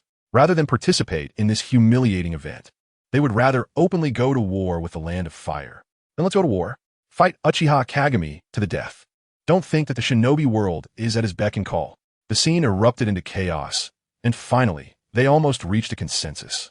That is to immediately initiate the Fourth Shinobi World War. Shin pulled out a pocket watch from his sleeve, glancing at the crowd. 3 minutes. You have 3 minutes to arrange. What do you mean? On Shina's aged face, a smile formed with wrinkles. Lord Kagami asks you to enjoy a spectacular view. Please move to the spacious open area. At the border of the land of water and the land of lightning, a tall figure hovered in midair, his black robe fluttering. He slowly drew a long blade, black and red energy swirling around it. Boom! A pillar of fire erupted from the ground, engulfing his figure. The intense flames surged into the sky, with no end in sight, before slowly receding. The color of the flames deepened as they condensed, turning to black and red. The black-red chakra armor flowed with lava. The massive chakra fluctuations stabilized, creating waves of energy that stirred up a tempest. A terrifying war god, hundreds of meters tall, stood on the earth. Beneath him, the flames began to sweep, forming a wildfire. Shina's position was, and let's hold back a bit. The movements of Susanoo were identical to Uchiha Kagami's as he slowly raised the long blade. The long blade swung down. A crescent-shaped blade light, radiating a bluish glow, descended like a crescent moon from the night sky to the mortal realm, possessing a cold beauty while exuding a dangerous aura. Fierce black-red lightning accompanied the blade light, both advancing together. The heavens and the earth darkened, colors stripped away. Everything along the way, mountains, rivers, towns, was swept away by powerful forces, falling into destruction. Huge and deep cracks appeared on the ground, as if a giant hand from another world had left its mark on the planet, telling the myth of ancient times. This dazzling and terrifying beauty extended all the way to the hidden mist village. Half the village was split in two, with many ninjas and civilians who could not escape dying. The sea roared as it surged within the enormous fissure. In the depths of the ocean, flames could still be faintly seen. This slash triggered an underwater volcanic eruption. The earth began to tremble under such a natural disaster. Shina's smile remained unchanged. Behind him was the slowly dissipating bluish slash. To everyone else, he seemed like a demon king bringing destruction. Facing the pallid crowd, he slowly spoke. Lord Kagami gives you 1 month to respond to the disaster. Remember Lord Kagami's will. You have no right to refuse. Chapter 119. The kaleidoscope that saves the world. The reason Uchiha Kagami held the Shinobi World Tournament, if one had to say, was both a whim and a long-planned scheme. Uchiha Kagami has always believed that only through real combat can the strong grow. Shui and his clan members are what he cares about, and even Minato is included. He also wishes for a loved one and his own children. But until everything is settled, he will not create his own weaknesses suppressing these feelings. At least, until he has completely wiped out all the so-called Sutsuki. He has already walked down a new path and can see the road ahead. Shui still has the 3 Tomo Sharingan. This is the effect of his personal suppression. Although Shui hasn't experienced any major trauma, the accumulated In release chakra is already enough for him to awaken the kaleidoscope. Uchiha Kagami has studied Uchiha Fugaka's kaleidoscope and verified his assumptions. In the shinobi world, there have only been 2 pairs of eternal kaleidoscopes. The first is Uchiha Madara, and later there will be Sasuke. They have one thing in common. They're the reincarnations of Indra's chakra. Uchiha Itachi said that kaleidoscopes that are closely related by blood can merge into a pair of eternal kaleidoscopes, which is based on Uchiha Madara's judgment. Before this, there was only Uchiha Madara as an example. This cannot be concluded. Is it possible that only the kaleidoscopes of Indra's reincarnated individuals can absorb the ocular power of another pair of kaleidoscopes to perfect the evolution? Simply having 2 pairs of kaleidoscopes that are closely related by blood cannot merge into an eternal kaleidoscope. The kaleidoscope is an imperfect evolution. Therefore, Uchiha Kagami has never considered his to be an eternal kaleidoscope, but rather a perfect kaleidoscope. The eternal kaleidoscope and Rinnegan belong to the evolutionary direction of Indra's reincarnation, which ordinary Uchiha clansmen are not qualified to touch. The temporarily acquired power of the 6 paths of Uchiha Bito, with Kamui, possesses the strength to traverse 2 realms. Kakashi, endowed with dual Kamui, can even inflict damage on Kagaya, who embodies the bloodline limit. Kamui is still Kamui. This is the effect Uchiha Kagami anticipates. The kaleidoscope Sharingan is a manifestation of the owner's strong desires. The known abilities of the Rinnegan are indeed powerful, yet they do not reflect this characteristic. One cannot say that Sasuke's wish is merely for body displacement, can they? The Rinnegan is the eye of the Tsutsuki clan. while the origin of the Sharingan is the divine tree. By combining both, Kaguya Tsutsuki, who possesses the Rinne Sharingan, can cast the infinite Tsukuyomi that covers the entire planet. She succeeded once. Why did she fail? Was it because of her 2 children? Whether the Sage of Six Paths brothers were born from Kaguya's search for a mate or were born from the prayers of many. An important point is mixed in here. The ninja world. The Sage of Six Paths and his brothers are considered semi-native beings. Whether it's Uchiha Kageme's original world, the Jujutsu world, or the ninja world, they all seem to follow a pattern, balance. Whenever a disaster that could destroy the world arises, corresponding beings are born to prevent it. There's a term that can describe this phenomenon, born of necessity. In retrospect, the Sage of Six Paths and his brothers were born to stop Kaguya Otsutsuki from destroying the ninja world. In the Jujutsu world, the birth of Satoru Gojo seems to be meant to prevent Sukuna from causing destruction. Normally, this is the case, but the plot over there went awry, and Sukuna killed Satoru Gojo. But at least Sukuna is gone, right? In the original timeline, Sasuke and Naruto just happened to grow up at the right time and seal Kaguya. After that, it might be Boruto who takes on such a role. With this larger background, combined with the previously mentioned mechanism similar to the wish of the Manjiki Sharingan, Uchiha Kagami speculates that the world has a will of its own. It is not a clearly describable existence, just a set of rules that maintain its own existence. The Warring States period lasted for 1,000 years without a pair of Manjiki Sharingan being born. The Uchiha clan clearly recorded that Uchiha Madara was the first Manjiki user. And even Uchiha's ancestor Indra did not have a Manjiki. It seems that the world foresees another impending crisis of destruction and wants to take self-rescue measures. It previously chose the Sage of Six Paths brothers and Gamamaru, who is now the great sage of Mount Myaboku. Now, it might be the Manjiki. Neither Kaguya nor the God Tree has a Manjiki. From the conclusion, the Kamui Manjiki indeed played an important role in sealing Kaguya. The double Kamui acted as a substitute for Gamamaru's role in history. The double Kamui Obito took the place of the savior and blocked a lethal attack from Kaguya. The double Kamui Kakashi heavily injured Kaguya, creating an opportunity for sealing. The reason for such speculation is that Uchiha Kagami upgraded to Manjiki in a calm state. He carefully experienced that feeling. When the time comes, the world is united in strength. The rapid collision of thoughts, moments of clarity that were previously difficult to understand.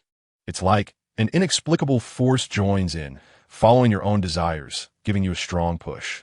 Based on this speculation, he values Shursue's upgrade. The original Shursui struggled between clan and village, trying not to cause conflict, awakening Koto Amatsukami. Now he doesn't have such a dilemma. Whether he can awaken Koto Amatsukami is unknown. A simple Manjiki Koto Amatsukami cannot affect a Rinnegan-level powerhouse. The difference in ocular power is vast. He wants him to walk his own perfect Manjiki path. Moreover, when he awakens the Manjiki, he must not have any emotions of anger or revenge. Otherwise, awakening Amaterasu would be disastrous. After all, an eternal Manjiki level Amaterasu has limited effectiveness against Kaguya. Uchiha Kagami prefers to have Shursui awaken ocular techniques that enhance his own abilities or support-type ocular techniques. When one's combat power is sufficient, support-type ocular techniques are the most useful.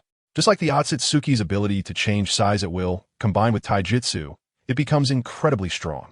As for Sasuke, Uchiha Kagami won't spend so much effort. After all, he has his own path to advancement. One eternal eye and one Rinnegan is also good. He just needs to enhance his physique. It would be best to arrange for him to awaken a technique that boosts his own physique. To this end, Uchiha Kagami has the 2 younglings of the Uzumaki clan stimulate him physically every day. The Uchiha are like this. A relatively weak body cannot bear the rapidly growing ocular power, but there are ways to solve it.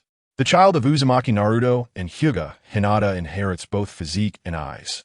Then what about the descendants of Uchiha and Uzumaki?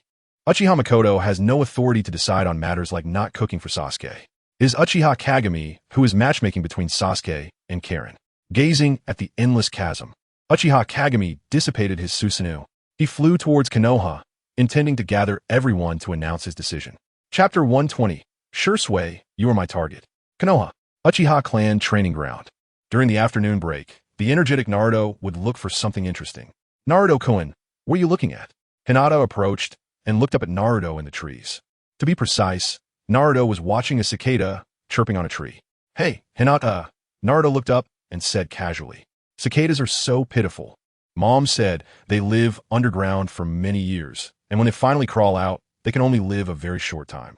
They clearly see the outside world, but then they die so quickly. Hinata didn't quite understand, but since Naruto-kun felt pity for them, it must really be pitiful. Why do you think that cicadas only begin their lives after they come out? A familiar voice came, and a warm palm rested on Naruto and Hinata's heads. Uchiha Kagami looked at the cicada and said softly, perhaps for them, their life is spent underground, living happily.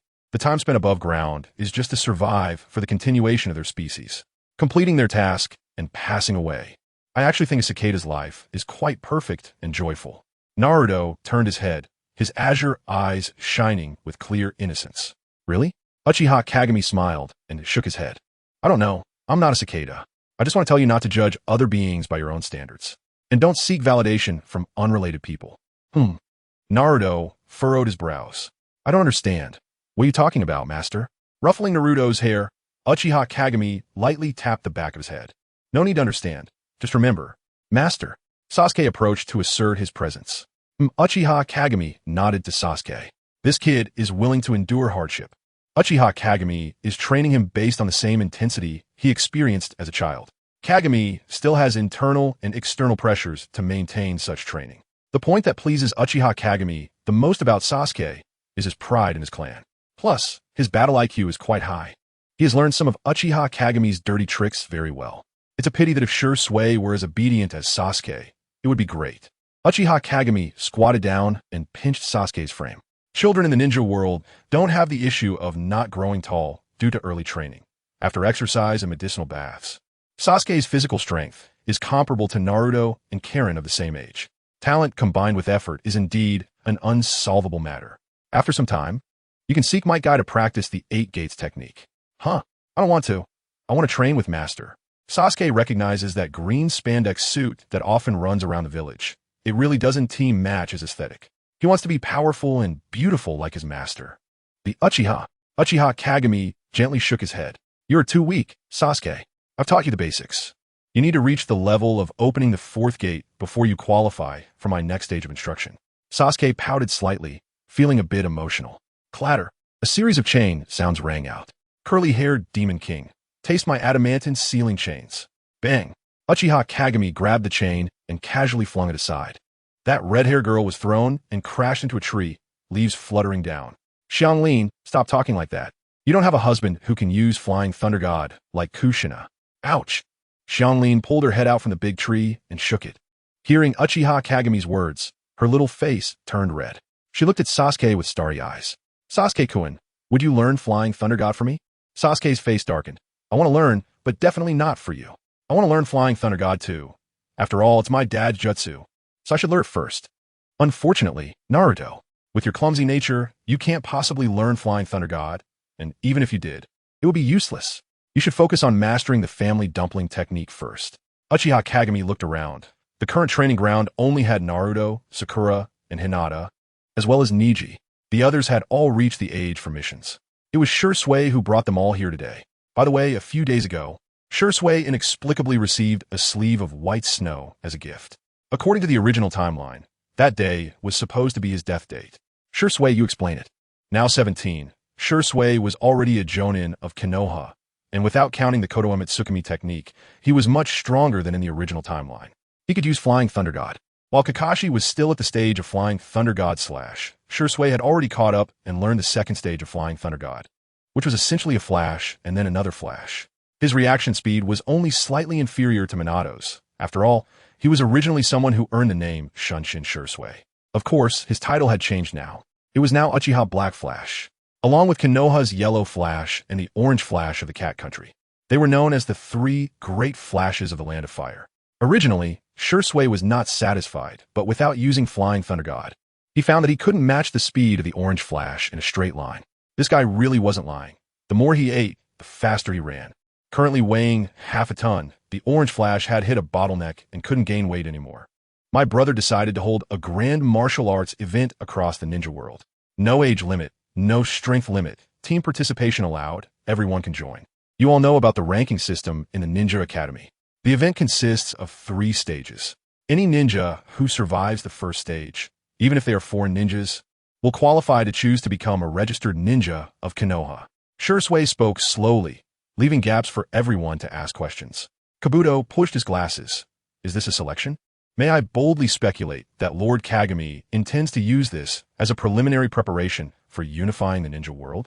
Shursui looked at Uchiha Kagami. Kabuto's question was too advanced for him to answer. Uchiha Kagami shook his head.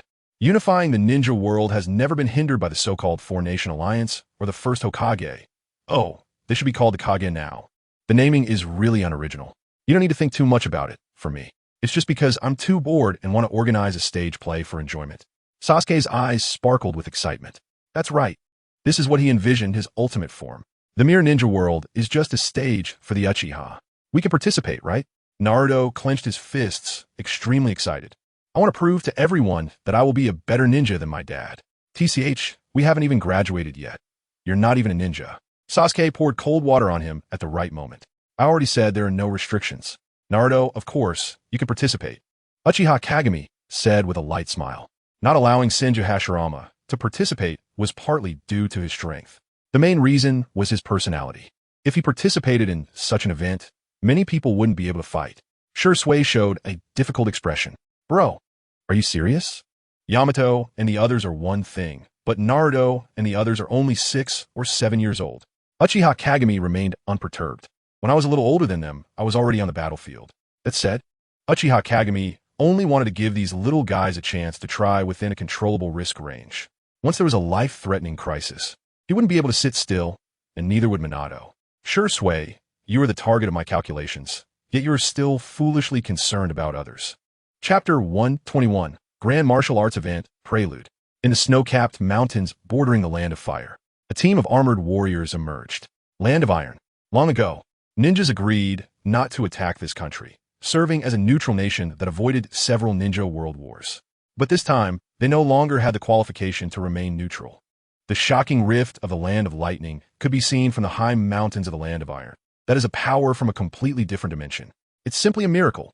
When a messenger from the Land of Fire requested the Land of Iron to send strong warriors to participate, the general of the Land of Iron, Mifune, immediately agreed. Even the demigod Hanzo never made him yield. However, Uchiha Kagami is a true disaster walking in the ninja world, with mythical-level strength. Yet he lacks the compassion of a god. Land of Water. The specters are still waging war against the hidden fire village of the Land of Wind and the priestess of the Land of Demons. After learning this news, they withdrew their army of puppet soldiers, bestowing a large amount of energy onto their follower, Yomi, to send him to seize a spot. The Dragon Vein Crystal. It was indeed that man who took the Dragon Vein years ago. As long as I obtain the Dragon Vein Crystal, I can completely devour the priestess. By then, Uchiha Kagami, you guard your Land of Fire, and the rest will belong to me. Land of Waterfall. The hidden village behind a huge waterfall, though surrounded by 4 countries, has never been invaded by other nations due to its unique geographical position. They also voluntarily emerged from the waterfall. They weren't requested to participate, but the Jinchuriki of the 7 tails from the Land of Waterfall was captured as one of the rewards for this grand event. They wanted to try diplomatic means to retrieve the 7 tails. If that didn't work, they would choose to join a strong faction. As long as they could get back the 7 tails. The Land of Fire is simply too overbearing. It's utterly unreasonable. Land of Bears, Star Ninja Village. This is just a small ninja village, but every generation of village leaders calls themselves Star Shadow. They were not invited, but this time's rewards made them tempted. They don't understand the likes of the slash escape technique. However, obtaining a title recognized by the ninja world, if they could secure one of the final spots, Star Shadow would be an official title. Are we a whole ninja village and can't even compete with other small teams? Let's give it a try. Land of Wind. Tsunade, I'll leave the village matters to you. Don't drink during this time. Senju Hashirama carried a large backpack, unable to hide the smile on his face. So annoying, hurry up and go. That village has nothing worth Tsunade missing. It will only evoke painful memories. Senju Tobarama traveled light, while Sarutobi Hiruzen brought quite a few things. He wanted to bring some local specialties for his grandson and wasn't very enthusiastic about the competition. Sarutobi Hiruzen occasionally glanced at Orochimaru, his eyes filled with envy.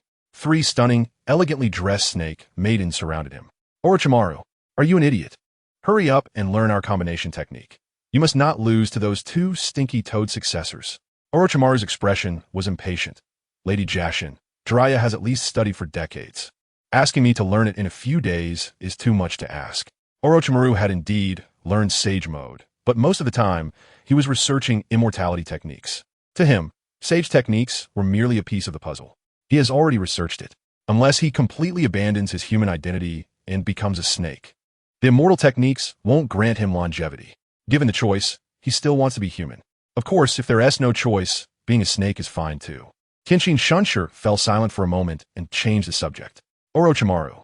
What kind of guy is Uchiha Kagami? I've never seen someone whom the White Snake Sage is so wary of. Kagami. Orochimaru's eyes brightened. Speaking of him, I'm interested. He is the most perfect human in my opinion. A true powerhouse. Powerful strength, a resilient heart. Unparalleled talent, absolutely self-centered, and completely confident in his own power. From body to soul, he is a perfect circle. He is, in my ideal, the most. Perhaps I should still use the word perfect to describe him. Kenshin Shunsher frowned. I'm not here to listen to you brag about him. I want to know if he has any weaknesses. How dare he threaten our sacred dragon cave? I need to show him a thing or two. Orochimaru's smile faded. I don't know. Since we are somewhat acquainted, please revoke my identity as the heir of Dragon Cave before you act. Are you that afraid, Orochimaru? A snake lady who looks like a lowly spoke up. Suchikage casually said, our Dragon Cave Sage techniques can effectively counter the Sharingan. I remember over 100 years ago, we even teased someone named. Was it Taijima? He was also the clan leader of Uchiha. Orochimaru couldn't be bothered to explain further. You'll understand when you meet him. Land of Lightning. After a month of rescue and disaster relief, the exhausted members of the Four Nations Alliance could only set out for the Land of Fire. Uchiha Kagami's strike turned their years of research on the chakra cannon into a joke. It seemed that all their efforts over the years were meaningless. He never regarded them as equals at all. The solemn Inoki floated in the air. Originally, Chiyo said she could make him a pair of puppet prosthetics. But having adapted to a body without legs, his combat ability had not decreased much. Inoki, ARS, and Keiki Yagura led a large number of elite ninja from the Four Nations. There were 5 final spots, and in their expectations, only Konohagakure might seize one. They planned to split into 4 teams to reclaim the title passed down from the previous generations. Stripping away the title of Hokage was not just a verbal matter. Even the feudal lords of each nation officially issued documents to rescind the title of the Four Shadows. Although Uchiha Kagami didn't ask them to do so, they were afraid. The feudal lords of the Wind and Water nations had only died a few years ago. Some even felt that calling Uchiha Kagami the god of ninja was no longer sufficient. Land of Rain, led by Pain, the Akatsuki organization, except for Obito and Zetsu, decided to head to the Land of Fire. Konan and Nagato were operating in the shadows. Zetsu didn't want to get involved in such matters, and after careful consideration, Obito still chose to give up. He didn't care about those empty titles. What he needed now was to continue accumulating strength to revive the Ten Tails all at once. He was responsible for guarding the Land of Rain, and after Nagato secured a spot, he promised to choose a secret scroll of decapitation ninjutsu. Obito had put a lot of effort into their cooperation, even providing white Zetsu cells to help him recover. Even without considering this, he was very interested in that being the strongest secret technique in the ninja world. Nagato's goal was the decapitation ninjutsu and the temporary added reward, the Seven Tails Jinchuriki. It's worth mentioning that they did not plan to participate as a single team. Pain's 6 Paths teamed up with Nagato and Konan. Kakuzu and Sasori teamed up, aiming to split the 20 billion. The target reward was the Yin-Yang Release secret technique and the Dragon Vein Crystal. Kakuzu did not want any extra rewards, just the 20 billion. Speaking of it, perhaps only Kakuzu was genuinely interested in this as a side benefit. Even the Star Ninja Village, such a force, cared more about the title of Shadow. The Land of Frost, the Land of Rice, the Land of Rivers, the Land of Snow. The rogue ninjas surviving above the small nations, along with the rational demons and monsters, also began to head towards the Land of Fire. Among them were also rogue ninjas from the former Konoha. The ninja world was stirring. Chapter 122. Coming in droves, 8 official roads lead to Konoha. Not just the ninjas from the small nations. Even Inoki and the others, walking on the dozens of meters wide flat ground, couldn't help but be speechless. The most important thing was that they were on high alert the whole way, yet they didn't encounter a single passing mountain bandit. This was unreasonable in the outside world. On the main road, busy horse-drawn carriages came and went with tourists and merchant caravans. Inoki and the others were not unaware of the rapid development of the Land of Fire. After all, The beef and alcohol from the land of lightning were forcibly exported to the land of fire. Merchants who had been there all said how fast and good the land of fire was developing. However, hearing it and seeing it with their own eyes were ultimately different. When Inoki saw the Konoha buildings from a distance, it felt like stepping into another world. Between the dozens of high-rise buildings, tracks were laid out, and various vehicles swam freely like fish. Countless pedestrians crowded the streets, bustling with noise. His proud Tsuchikage attire was even less exquisite than that of most people. The most important thing was, he noticed that the people passing by could tell at a glance whether he was a Konoha resident. That kind of confidence in their eyes was something he could only see in a few rare geniuses. The youth here were all like this. This enormous sense of disconnection made it feel like something was stuffed in his mouth, making it hard to speak. He couldn't help but start to think, would it be better to hand over the ninja world to Uchiha Kagami to rule? This thought only flashed for a moment. No, I will never hand over the village established by my predecessors. Uchiha Kagami, if you want the ninja world, then take it from the corpse of this old man. Inoki's gaze gradually became firm. He would not bow down just because he saw Konoha's current prosperity. He only wanted to rely on himself to turn a Wagakure into this scene, even if he was stubborn. Hey, old man, is this Konoha? It's so big. A boy with a golden single ponytail jumped up and grabbed the hem of Inoki's robe. Wow, it's really big. So many people. If I throw a bomb. Boom. Inoki punched the boy down. Deidara, behave yourself. It hurts, old man. Be careful, or I'll blow you up. A large hand grabbed Deidara's shoulder and tossed him back into the team behind. The Reikage could no longer be called Reikage, just A. He walked up to Inoki, looking at the prosperous Konoha, his voice low. Not just military, but also economy and culture, the land of fire is far ahead. With someone like Uchiha Kagami pressing down on them, Konoha currently has no chaotic political issues. Inoki-senpai, do we still have a chance? S. heart wavered. Inoki shook his head. Let us focus on the task at hand first. Reclaim our title. I can only say, if there really comes a day when the land of fire annexes all nations, I will return to a Wagakure to die. At the very least, to die as a rock ninja. Inoki-senpai, don't be so pessimistic, Kiyogura said lightly. Actually, I think Uchiha Kagami may not even care about our territory. After this time, I plan to withdraw from the alliance. Elder Yuan also felt that rather than wasting time in the land of thunder, it would be better for him to return to the land of water to oversee the situation. Among the four-nation alliance, the land of water has the most elite ninjas. After all, they have bloodline limit clans, just like the Uchiha clan, whose 3 Tomo Sharingan are at least at the Jonin level. Clans like the Shikatsumiyaku and Ice Release, once developed to a certain extent, are elite units, with the background of the Fire Nation being dominant. Kiyogura had gone to the land of thunder before being controlled by Obito. This could be seen as avoiding the tragic fate of being made a puppet, as in the original timeline. Losha was anxious. UK Kiyogura have a home to go back to, but I have no home. If the alliance falls apart, where will we stand hidden go? Mizukage. We have been close for nearly 10 years. How can we? Wait, I'm not Mizukage right now. Kiyogura raised his hand, noticing the Uchiha clansmen patrolling not far away. He didn't want to give them any leverage. Move aside. A cold voice rang out. Everyone turned around to see a group of ninjas wearing black cloaks with red clouds. The first thing they noticed was the forehead protector. Leading them was from the Rain Ninja village. What is going on? Has Hanzo's men become so arrogant that they dare to tell us to move? Soon, they realized something was wrong. You are Scorpion. Granny Chiyo immediately spotted her grandson in the crowd and exclaimed, because Scorpion had entangled with Kakashi for some time. The fact that he had the third Kazekage's puppet had long been exposed. However, the Sand Village was too busy and didn't dare to hunt him down. It's been a long time, Granny Chiyo. Scorpion said expressionlessly, turning his gaze to Lo Sha. Letting this guy become the village leader, Sand Hidden has really fallen. What did you say? Enough, I said move aside. Pain ignored the crowd, and the Rinnegan emitted a strange and terrifying wave. The well-informed Noki was the first to realize what it was. Rinnegan. Such eyes actually exist. The legendary eyes of the Sage of Six Paths. The eye that controls life and death among the 3 great ocular jutsu. You, who are you? Pain did not answer, leading the Akatsuki member straight through the 4 nation ninjas. Since that day when his parents died, he had an immense hatred for these great nation ninjas. With his current strength, he was completely confident in obliterating the 4 great nations, except for the Fire Nation. He let them experience the pain of smaller nations this time. The Fire Nation? Wasn't he the Fire Nation already subjected to pain by Uchiha Obito? Look how well they have become now. As expected, my philosophy is correct. It's a pity. Uchiha Obito, you have the power of an ultimate weapon, but are unwilling to bring peace to the ninja world. Then let me pay and do it. Until the Akatsuki members passed by, everyone finally came to their senses. That kind of ocular power.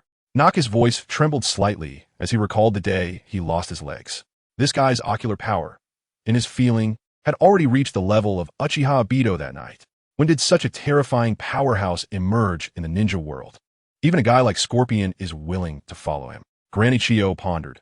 Hanzo hasn't shown up for a long time, looking at that person's forehead protector. Since he hasn't come, he should be dead, right? AI's brow furrowed. I've never heard of such a person, but if it weren't for not wanting to cause trouble, I would really want to beat him up for being so arrogant. Just then, another group approached. Leading them was an elderly man who looked to be in his 50s or 60s.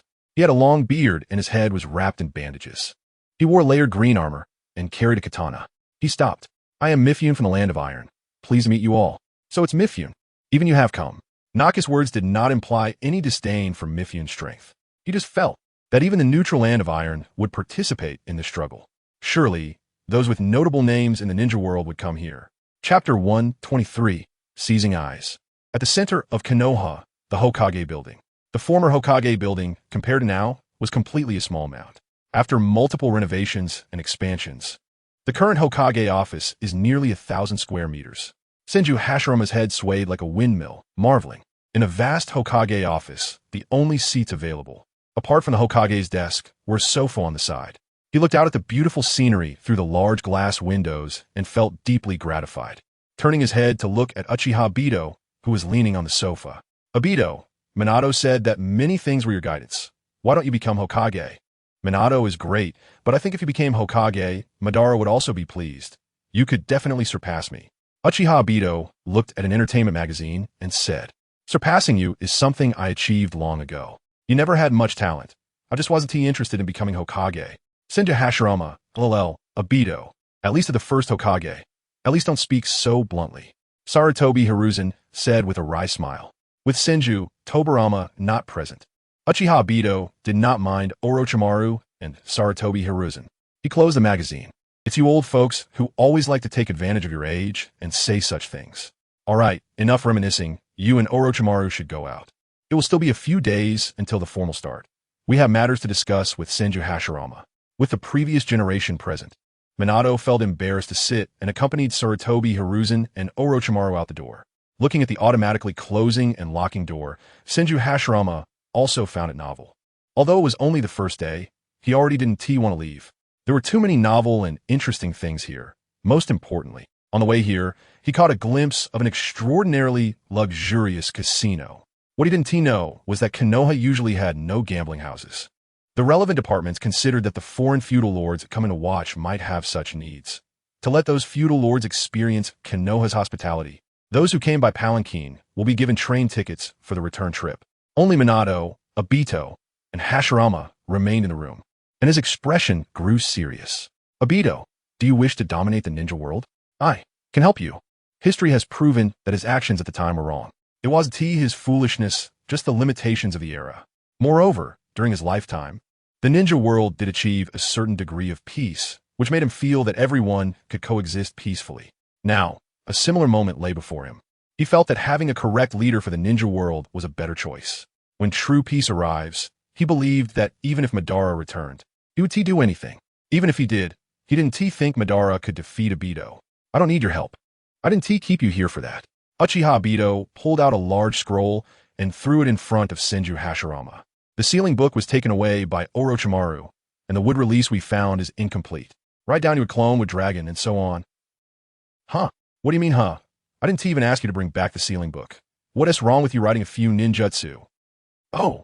Senju Hashirama obediently wrote down the training methods for the wood release secret techniques and raised his head to ask, you're not going to let Tobirama come to write the Flying Thunder God, are you? If so, I'll let him write it, and then I'll bring it over. I'm afraid of his, you know? No need. We want to use his outdated version. The first generation, please forgive me. Minato looked at the dejected Hashirama and forced a smile to comfort him. Senju Hashirama unreservedly wrote down his wood release secret techniques, including the new applications developed in recent years. May I ask how your tournament works? Senju Hashirama was somewhat cautious. He felt that Kagami's temperament was a mix of Tobarama and Izuna. Elimination rounds, semi-finals, finals. First, throw all the participating teams into the Forest of Death. When there are 32 teams left, I will arrange another venue. Senju Hashirama frowned slightly. Kagami, I detected several terrifying chakras among the participants. The location of the Forest of Death is too close to the village. The aftermath of the battle might affect the village. Uchiha Kagami looked at Senju Hashirama as if he were an idiot. Did you really ever become Hokage? Haven't you learned the 4 Crimson Yang formation? All right. Senju Hashirama counted on his fingers. You want me one Minato. Minato, your chakra won't sustain the 4 Crimson Yang formation for long, right? Since it's a tournament, the barrier needs to last for a long time. Why not let the monkey and Tobarama not participate? They are reanimated bodies and can sustain the consumption. Uchiha Kagami waved his hand. All right, don't worry about that. You go play. Senju Hashirama. Now, only 2 people were left in the Hokage office. Minato looked at the participant list, frowning slightly. Sasuke, Naruto, Karen, Hinata, and Iji. Kagami. I have no objections to them participating, but should they be in the same team? Why not let Kakashi or Shursui lead? Rest assured, it's just to let them experience it. If there's a fatality, I will save them. Minato felt a bit bitter, but the rules state that life and death are irrelevant, and there will be a live broadcast throughout. If others see us breaking the rules, what rules? Uchiha Kagami picked up an entertainment magazine again. There was a report he was somewhat interested in.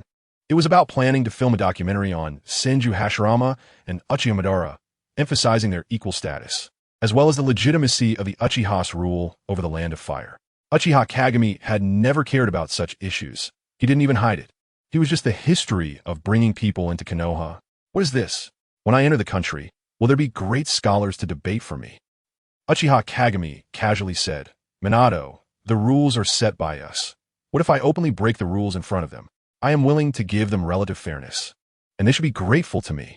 I will take responsibility for the tournament, and you and Shoju should pay attention to the security issues during this time. Just like I said before, if anyone wants to cause trouble, just kill them directly. Konoha has no prisons prepared for them. Just as he was speaking, there was a rapid knock on the door. Hokage-sama. Someone attacked Uchiha Taishin and took one of his eyes. Lord Jiraiya is leading people to pursue, but the bandit speed is too fast, suspected to be bloodline limits swift release. Boom! The door of the Hokage office was shattered by a violent wave of air. The reporting ninja was terrified. In his impression, even if the Hokage was angry, he wouldn't destroy the door. From his perspective, the sunset's glow was behind that figure. His silhouette appeared somewhat hazy against the backlight, making it hard to see clearly. A scarlet Sharingan slowly rotated. A chilling voice rang out. Interesting. Chapter 124. Baruha. A rogue ninja from Konoha many years ago. This name has been forgotten by many. He was once a peer and friend of the legendary 3, but his talent was not on par with the 3, leaving him feeling resentful. To make up for his inherent shortcomings, he secretly researched fusion ninjutsu and conducted human experiments. After being discovered by Sarutobi Hiruzen, he sent Orochimaru and the legendary 3 to hunt him down. This also shows that Sarutobi Hiruzen intentionally let him go, hoping he would turn over a new leaf.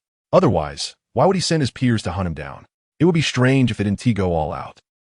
However, Baruhu showed no signs of repentance and continued his research on the fusion secret technique Oni-Erga. Just in time for the chaos in the ninja world, he seized the opportunity to gather a lot of materials. The development of the Oni-Erga technique is extremely high. To date, it has already incorporated 4 bloodline limits. As long as he obtains the 5th one and waits for the eclipse, he will gain immortality. In the dense forest, a small, thin ninja in a high-collared coat sped forward. He tightly clutched a blood-stained eye. Sharingan, the strongest bloodline limit. Once I fuse the Sharingan during the eclipse, by then, I will be the perfect ninja, the ruler of the ninja world. What 5 great nations, what Uchiha Kagami, Senju Hashirama, none of them will be my match. Orochimaru, Tsunade, Jiraiya, I will surpass all of you. I am the true genius. With Uchiha Kagami's existence, the Sharingan is recognized as the strongest ocular bloodline limit. Bairu, who integrates 4 bloodline limits, has also thought about lurking and waiting for a chance to find a solitary Uchiha clan member. He tried, but it didn't work. The Uchiha patrolling outside Konoha are all very strong, and they usually team up, often accompanied by members of the Hyuga clan. He would be discovered before he could launch an attack. He was confident he could defeat a small team under prepared circumstances. But there was no chance to stop them from destroying the eyes. In fact, Baruhu had attacked Uchiha clan members outside Konoha. But strangely, they seemed to possess a bizarre technique. No matter how elaborately he set up after killing them, they would resurrect. That battle left all his subordinates dead, and he almost died himself. The final outcome was a pile of useless eyes, and the Hyuga clan's eye also exploded. This situation made him increasingly obsessed with the Sharingan. Just in time, he usually only dared to wander at the edge of the Land of Fire. This tournament allowed him to infiltrate Konoha. Now that he was small in stature, he pretended to be a child and approached a patrolling Uchiha clan member. After quickly seizing a Sharingan, he desperately activated Swift Release and fled without any hesitation. What a pity if there was Sharingan among the final rewards. I would also be willing to participate in this grand event. Let you all know how powerful my Oni RGA technique is. He glanced back. He was already far from Konoha, and that guy Jiraiya had been left far behind and was no longer visible. You can't catch me, who possesses Swift Release. Jiraiya dealt with a large number of strange fusion summoning beasts, gazing into the distance amidst the bloodshed. That guy feels somewhat familiar. Just as he was about to continue the pursuit, whoosh, two figures appeared next to Jiraiya. Teacher Jiraiya, Lord Jiraiya. Minato and Shursui arrived instantly, their expressions serious. Minato, Shursui, you came just in time. The enemy fled to the east. Hurry and pursue. Jiraiya was somewhat powerless. His speed wasn't weak, but he couldn't keep up with Bru, who possessed Swift Release. Minato shook his head, solemnly saying, Kagami knows. He will take action personally. Jiraiya's pupils constricted, and he sighed lightly. Then this matter has escalated. I hope Kagami can hold back. After all, this is still within the borders of the Land of Fire. It seemed they sensed something. The three looked up together. Above in the sky, it resembled a crescent moon, radiating a cold and mysterious light. It seemed slow yet urgent, slicing through the horizon into the distance. On the crescent moon, one could faintly see a figure, small compared to the overwhelming strike, yet its strong presence pierced into everyone's hearts. This scene was visible even to people from various countries in Konoha. Amidst the mountains, that crescent moon was breathtakingly beautiful, even from a great distance. Their gazes were stung by the sharpness of the strike. This is the blade release. Such a godlike power. This is Uchiha Kagami. I must obtain the blade release. Who was his opponent? Why did he take action? I heard. Someone took an Uchiha clan member's eye. So brave? Who was foolish enough to do that, just coming out of Mountain Gorge? This rift by Konoha and the Land of Lightning. Sorry, brothers from Kumobikure. No, this is Konoha. Why are you staring at me? If you have the guts, hit me. If you dare to hit me, I dare to lie down. Just wait to be cut down. Ninjas from all countries flocked in. The strongest among them remained calm, not revealing their intel yet. The lower ranks were just here to watch the show, and they were quite honest.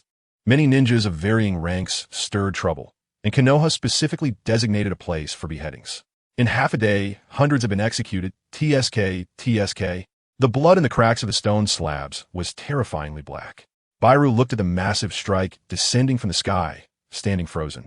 The black-red lightning resembled a furious beast, tearing at the curtain of space, producing a thunderous roar. The proud Swift Release lost its effect at this moment. The freeze response.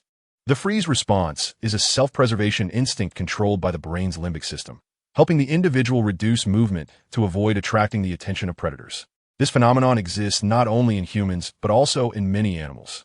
For example, elk become frozen when they see headlights, and rabbits play dead when frightened. Faced with such an attack, Bairu's brain forcibly halted any thoughts of using ninjutsu. Steel Release? It can't be stopped. Swift Release? No. There's no escape. The Dark Release that absorbs ninjutsu?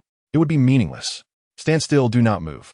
Death will come quickly, without pain. This is the optimal solution given by the brain.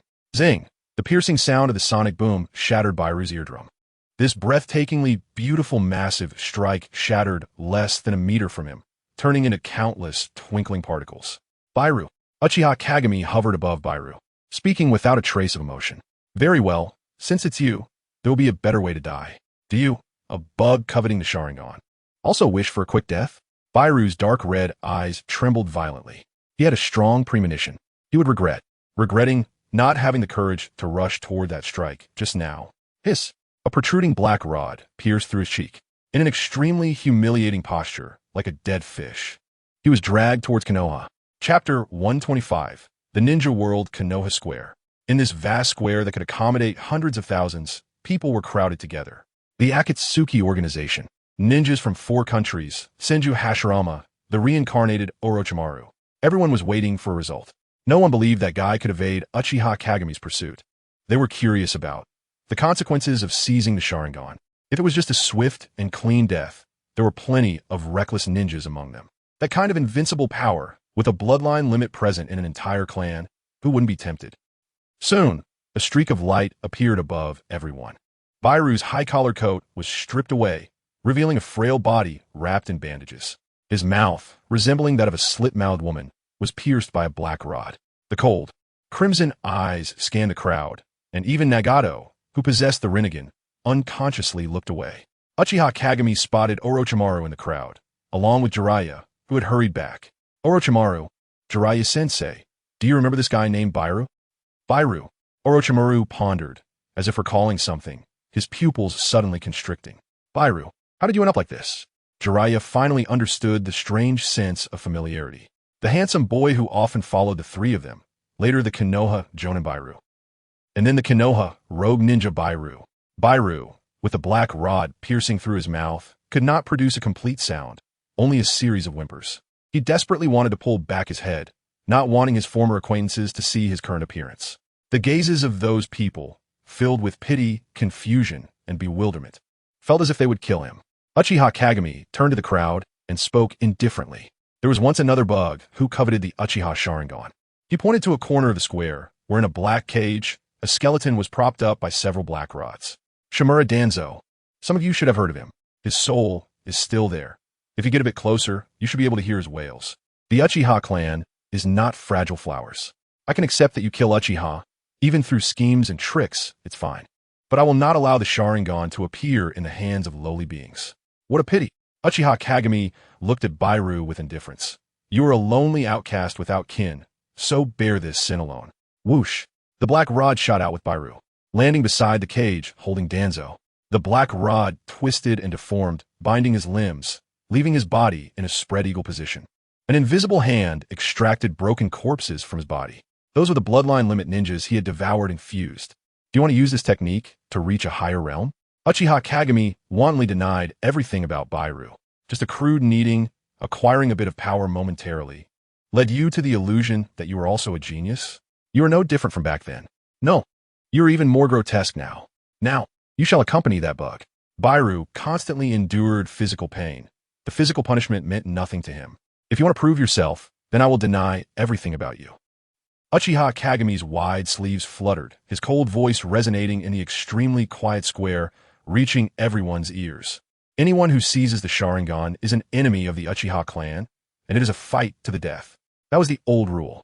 Now I will explain the new rule. If a non-Uchiha clan member seizes the Sharingan, I don't care who he is. If he appears in the land of water, I will destroy the land of water. If he appears in the land of lightning, I will annihilate the land of lightning. Saying this, Uchiha Kagami revealed a faint smile. The Uchiha are the noblest clan in this world. You lot should understand your place. I originally didn't want to say such boring words, but there will always be idiots who cannot recognize themselves. If you are unconvinced, then come at me together. No need for a so-called martial demonstration. I will kill you all. A deathly silence. Uchiha Kagami did not unleash any so-called imposing aura. He simply stood there like a willow, swaying in the wind, and no one dared to move recklessly. Counting carefully, since Uchiha Kagami debuted, he has never been defeated. After fully occupying the Land of Fire, he already earned the title of the new generation of the god of shinobi. Ordinary ninjas fear him for his identity as the Uchiha clan leader and the de facto ruler of the Land of Fire. However, the truly powerful individuals understand the gap between themselves and Uchiha Kagami. They mentally calculate the consequences of a collective attack. Perhaps it could cause turmoil in Konoha, but ultimately, they would all die beneath his blade. Before coming here, some speculated that the so-called martial arts competition was a trap. The Land of Fire would eliminate dissenters during the event or create rifts among the major factions. That's not the case. He doesn't care about such matters at all. It's like, if you cooperate obediently, there will be a stage for you to perform. If you disobey, you will all be killed, and we will start over. Compared to humans, some beasts are more sensitive to danger, such as snakes. The previously defiant Orochimaru's snake the Lady of the Dragon Cave, now deeply bows her head beside Orochimaru. Orochimaru can sense their trembling. It's terrifying. Even the White Snake Sage is nowhere near as frightening as this man. How could there be such a human? He can't possibly still be human. A full minute of silence. No one dared to make a sound, fearing they would be targeted. That strike, like the moon descending from the sky, was right before them. On the way to Konoha, they also saw the long and wide river. Not to mention, the massive rift that cleaved half of the land of lightning. The earth in this guy's hands has become a toy that can be cut at will. Uchiha Kagami looked around at everyone. I have given you a chance. Since you do not intend to cause trouble, I will consider you to be sincere guests here for the event. As everyone knows, I, Uchiha Kagami, am a person who loves peace. I eradicated the daimyo who harmed the people of the Land of Fire and ended the brutal Third Shinobi World War. I even specially held a martial arts competition, hoping to allocate resources through competition and reduce unnecessary sacrifices. I hope you can understand my good intentions. While you're all here, I will add a few more rewards. Uchiha Kagami lightly raised his hand. Suddenly, in the crowd, or in the corners of the gambling houses and taverns, the daimyos and their attendants from various countries quietly turned into a spray of blood mist. Uchiha Kagami smiled faintly and said, "The territories of the Land of Earth, Land of Lightning, and Land of Water will also be included as part of the final rewards. Everyone, this world should be decided by the strongest. This is the world of ninjas. The ownership of the world is determined by the outcomes of battles." Many people do not agree with Uchiha Kagami's viewpoint. How can a notion that has been passed down for thousands of years change overnight? However, after the previous silence, no one dared to voice dissent. Even Senju Tobarama, who deeply despised Uchiha Kagami, couldn't help but feel a sense of emotion. This guy truly shines with brilliance and overwhelming power. Chapter 126, Opening Ceremony, Nine Tails Versus. Makura. In the following 2 days, participants from various countries displayed high-quality performances. No more incidents of "what are you looking at? What about it?" and similar scenarios occurred. They truly felt that not only in terms of hard power, but Konoha had advantages in many aspects. Amusement facilities, cultural heritage, and they even saw academies established for ordinary people. They did not understand why, with such resources, they wouldn't train ninjas, but instead train those ordinary people. As night fell, Konoha was still brightly lit and bustling with voices. The Uchiha security team also blended into the corners, avoiding putting too much pressure on the visitors.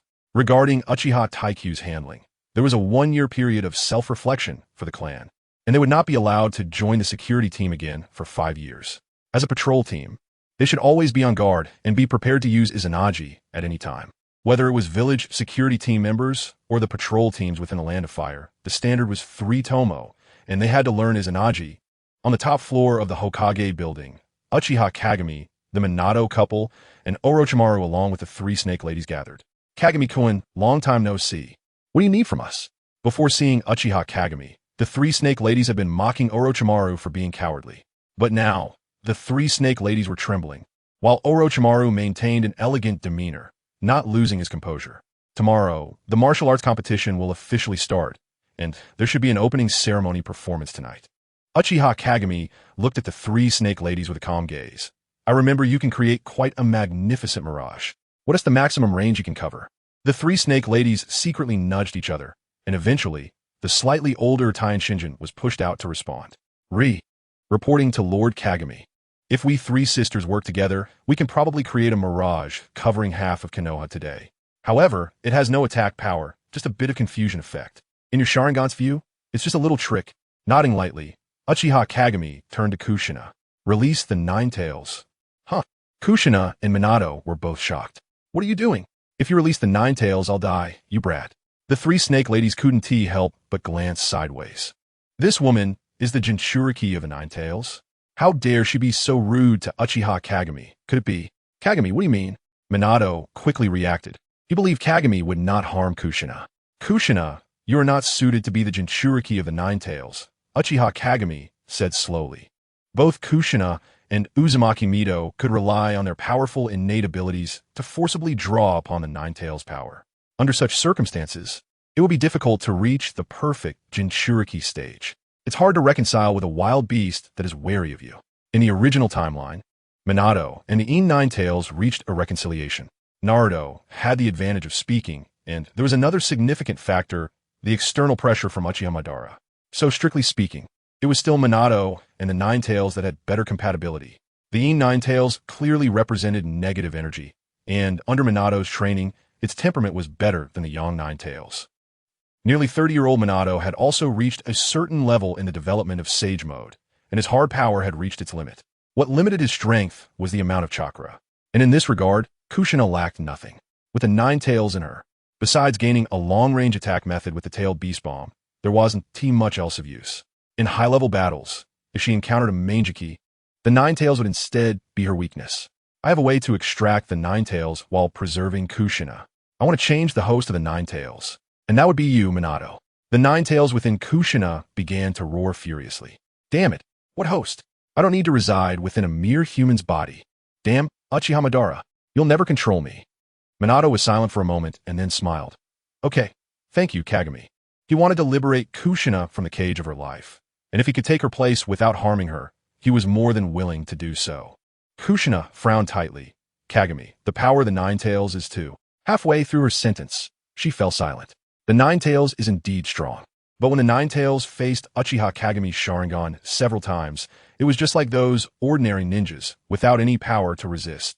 Both she and Mito felt that the Nine Tails was extremely troublesome and required full dedication to seal. In Uchiha Kagami's eyes, it looked like a toy that could be played with at will. She turned to Minato and shook her head. Minato, you don't have to do this for me.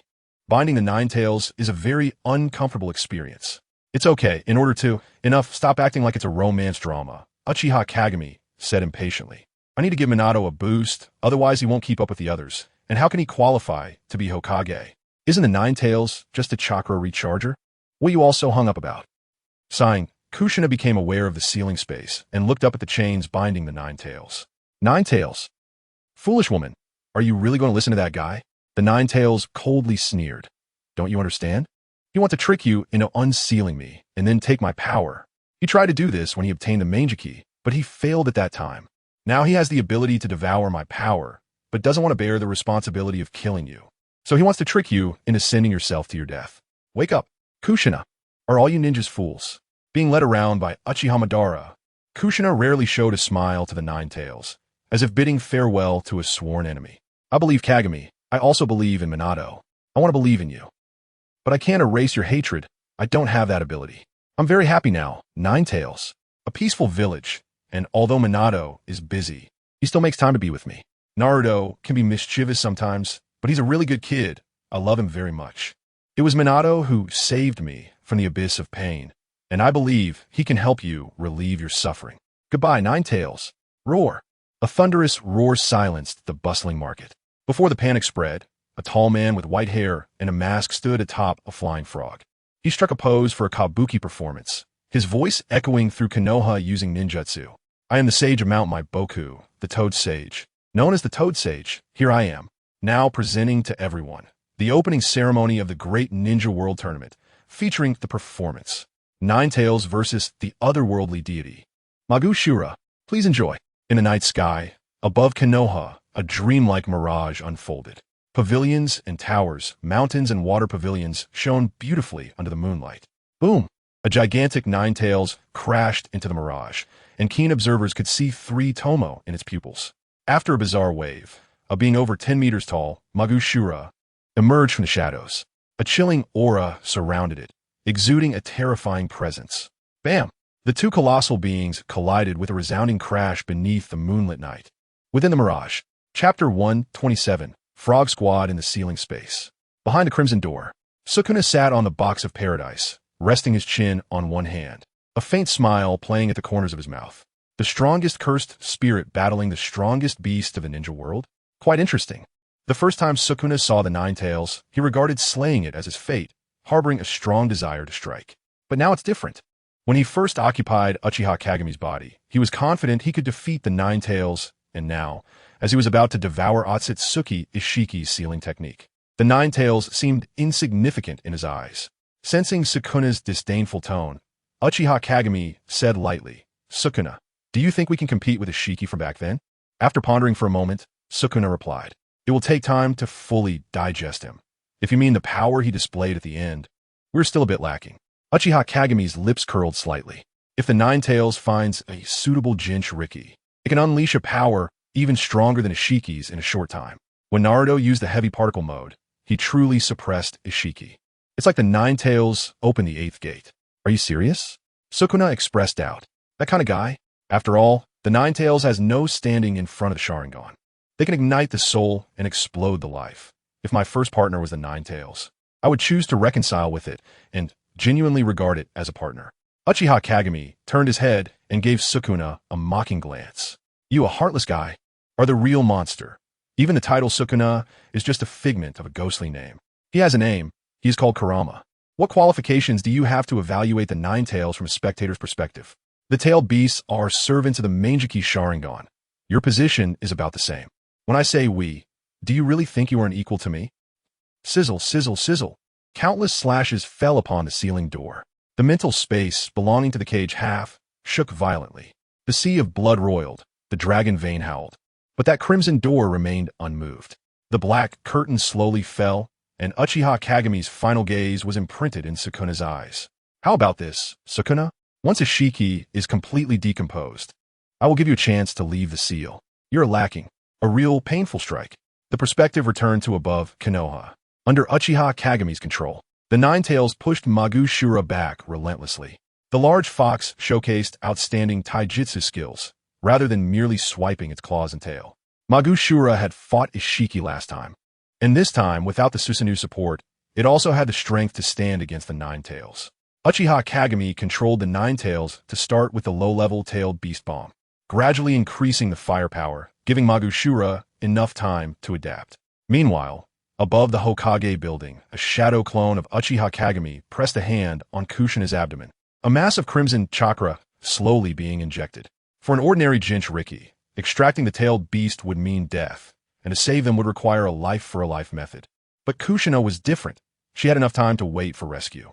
However, to rescue her, a portion of the Nine Tails chakra needed to be sealed within her body. Coupled with yin-yang release secret techniques, it could maintain life for a period, then rely on Kushina's powerful vitality to survive this weak phase. Uchiha Kagami calculated that safely extracting the Nine Tails posed no problem. He didn't care much about Kushina's life or death, but if she died, Minato would probably be in a tough spot, and it would be hard to find such a diligent tool again. Once he had the Nine Tails chakra, Minato could also be useful in some high-end scenarios. If it were Uchiha Kagami before he absorbed Ishiki, he would choose to use the Nine Tails himself. But since Ishiki was a buy-one-get-one deal, once he digested him, he could find another 10 tails. In Uchiha Kagami's eyes, the Nine Tails belonged to secondary equipment that could be passed down to subordinates and younger siblings.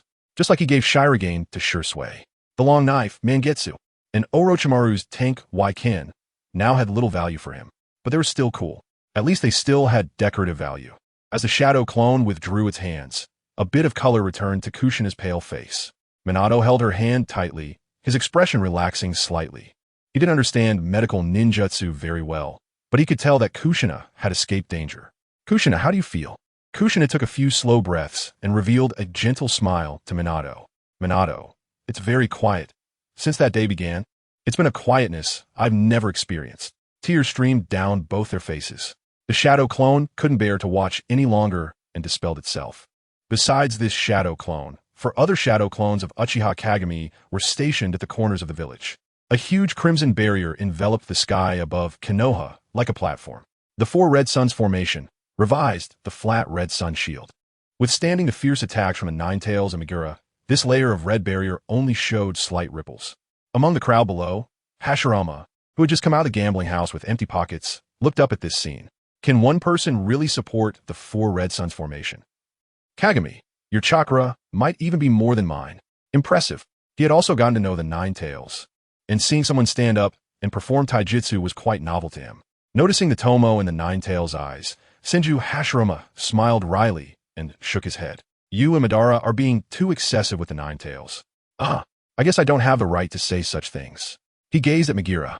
This terrifying appearance clearly wasn't something good. Compared to it, the tailed beast seemed almost cute. Is that a cursed creature raised by Kagami? Senju Hashirama recalled a family he had heard about during the Warring States period that would nurture similar cursed beings. That family was eventually exterminated by several ninja clans, and it seemed that a few remnants had fled to the land of water. He had also heard about it from Uchiha Madara, but he wasn't quite sure. Forget it, I won't think about it anymore. I'll ask Tobirama to get some money. My luck is starting to turn around. I'll definitely win it back. In all of Konoha, only a few who were indulged in the pleasures of gambling houses and taverns did not go out. Gamblers, sex addicts, and drunkards each had their own channels. Between the tall buildings, the strong occupied the best vantage points, their aura making ordinary ninjas dare not approach. The eye power capable of controlling the Nine Tails was also known among the news circulating in the Four Nations Alliance. It was said that back then, it could barely withstand a few attacks from the Nine Tails, and now it had grown to this extent. Pain, Nagato, Conan. The trio from years ago gathered at the water tower of a tall building. Swish! Jiraiya took off his mask and approached the three, his gaze falling on the body of Yahiko, who had transformed into Pain. His eyes were filled with profound sorrow. Nagato, Conan, Yahiko. Nagato did not turn around, calmly stating, Jiraiya-sensei, you once told us about the era when people would understand each other. Yahiko died because of that. Now, can you still shamelessly say such things? I know, it's too late to say anything. I'm a failed teacher. I couldn't protect you. Now, can I help you, and also help Kakashi once?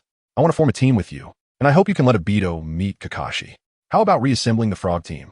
Yahiko, Nagato, Conan. Nagato slowly turned around, his pale purple Rinnegan showing no significant emotional fluctuations. Jiraiya-sensei, you've changed. Jiraiya revealed a big smile. I'm now doing what I want to do. Chapter 128. Alliances and Schemes, Phantoms.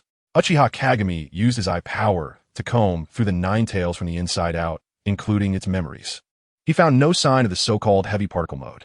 It seems it was developed later and requires interaction with Naruto's chakra to be used. As for Megira, with the progression of the battle, it was no longer at a disadvantage against the Nine Tails. This was also its limit. It had already reached the level of a single Nine Tails through its own growth. Uchiha Kagami also tried to feed techniques to Megira, experimenting with slashing power from small to large. However, it could only adapt to ordinary slashes, and no matter how many times he tried to use a black slash, it couldn't adapt. The so-called adaptability to all things in the world only applied to the world of curses. After all, being a Shikigami without autonomous consciousness, reaching this level was already impressive.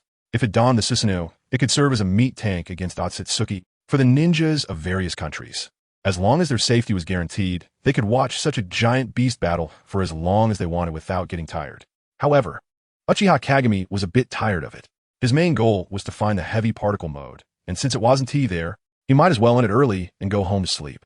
Whoosh! Black-red chains spread from Uchiha Kagami's palm, encircling the Nine Tails. The Nine Tails, controlled by the illusion, did not resist and obediently accepted the binding. Uchiha Kagami turned his gaze to Minato. Minato took off his coat and lifted his shirt. I'm ready. After retracting Megira, Uchiha Kagami reminded him. The Nine Tails' name is Kurama, and only a perfect Jinchuriki can unleash its true power. Minato, you can do it. At least in the future I foresee, you did it. Minato looked a bit puzzled. Didn't I die in that future? It's too complicated to explain, but anyway, you did it after you died. Uchiha Kagami dragged the Nine Tails, compressing its massive size step by step. The crimson chakra torrents flowed into Minato's abdomen like an hourglass. This scene also caught the eyes of everyone. Kakuzu was flipping through a small ledger in the corner. The previous price for the Nine Tails Jinchuriki Kushina was 6 billion Ryo, and now it definitely wasn't worth that much. The previous black market price for Minato was 5 billion Ryo, and it should now be around 8 billion Ryo. Sasori, hearing his muttering, turned and said, Is there a bounty for the Hokage on the black market? What is the big deal? There's also Uchiha Kagami. Just a few days ago it was 30 billion, and it should have gone up now. Sasori scoffed. There are actually people offering a bounty for Uchiha Kagami. Who would be foolish enough to take on an assassination mission against the god of ninja? Clap. Kakuzu closed a small ledger, his voice muffled under the mask. As long as one is human, there will always be moments of vulnerability. The gap in combat power between someone sleeping or seriously ill and an alert warrior is significant. Sasori nodded. You're right. So a perfect immortal state like mine is the most ideal. Kakuzu, are you interested? Not interested. Kakuzu interrupted Sasori's pitch for his puppet technique. My Doton, Domu is also approaching an immortal state. I feel that by the time your puppets decay, I wouldn't have died yet. At that time, I'll just take your heart. By the way, do you still have a heart? Kakuzu, my art is immortal. I will eventually turn you into a human puppet. If you can do that, I wouldn't actually mind. Kakuzu said lightly. Anyway, let us first settle the 20 billion request. It's probably not going to be easy. Although Senju Hashirama 1T participate, the other few from the Hidden Leaf Village can't be ignored. Many people noticed the 3 great snake maidens. They had been following Orochimaru before, and now they could cast such a wide-range mirage, almost like reality. Their identities became apparent.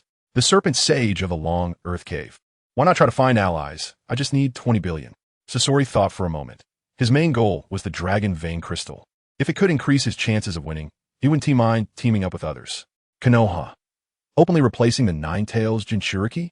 Inoki murmured as he saw Kushina standing next to Minato. Moreover, the previous Nine-Tails Jinchuriki is actually still alive. Very unreasonable. But if it's Uchiha Kagami, I can understand. As the Jinchuriki of the 3 tails, Gaara understands very well that once he becomes a Jinchuriki, being stripped of the tailed beast would mean certain death. The chakra of the Jinchuriki and the tailed beast is intertwined. And chakra is a combination of spiritual energy and physical energy. Stripping away the tailed beast would drain the life force of the Jinchuriki. The ninja of the 4-country alliance have not dispersed yet, maintaining a fragile alliance. Killer Bee's tone is no longer playful. He solemnly states, the sealing chains of Uchiha Kagami give him a very ominous feeling.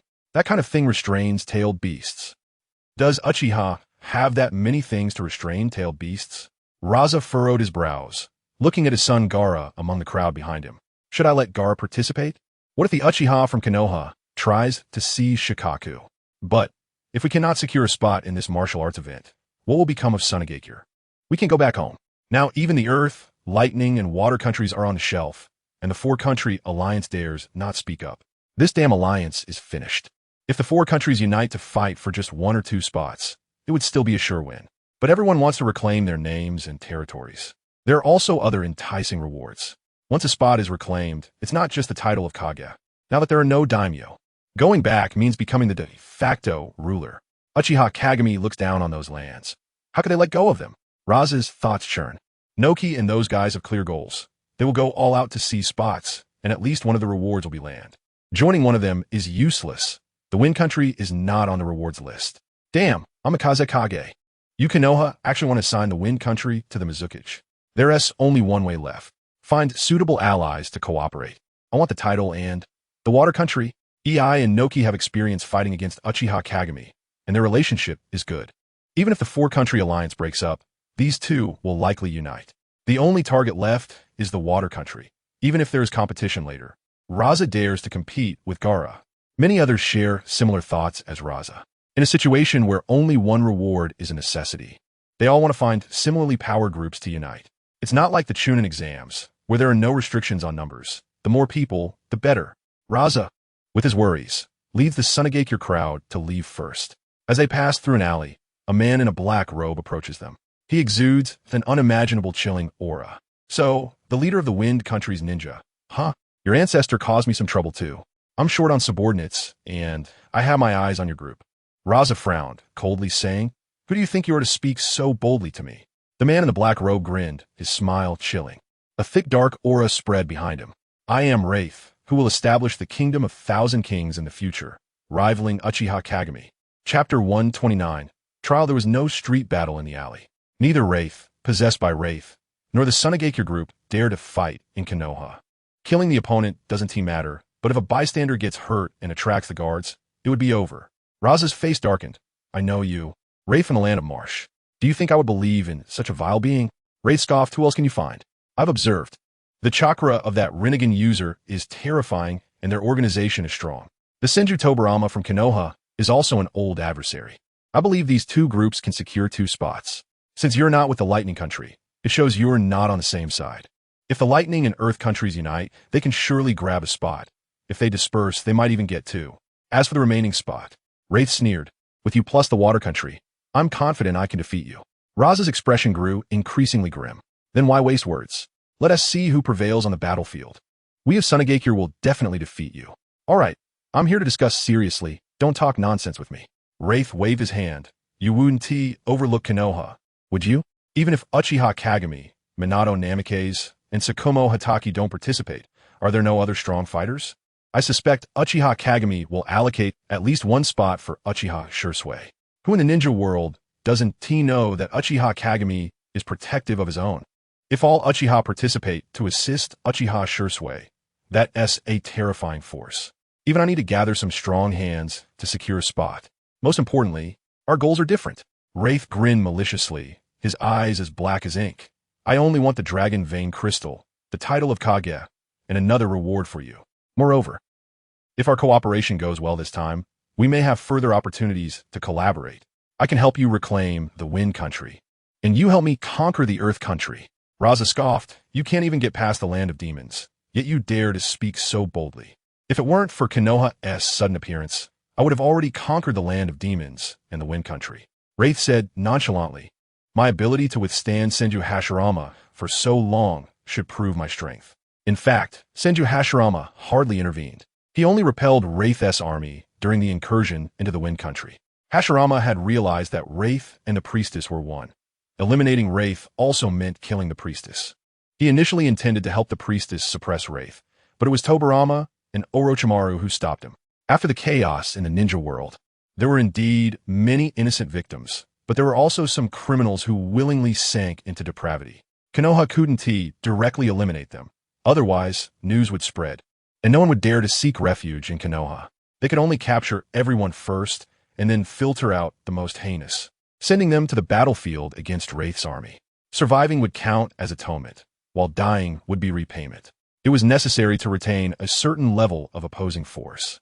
This was a lesson learned by Tobirama after his elder brother's death, as Konoha could not cope with war in a time of prolonged peace. The Land of Fire does not count as opposition.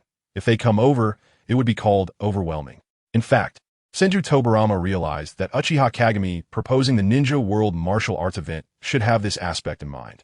Long-term neglect of battle leads to deterioration. He is the most familiar with the Uchiha as an outsider.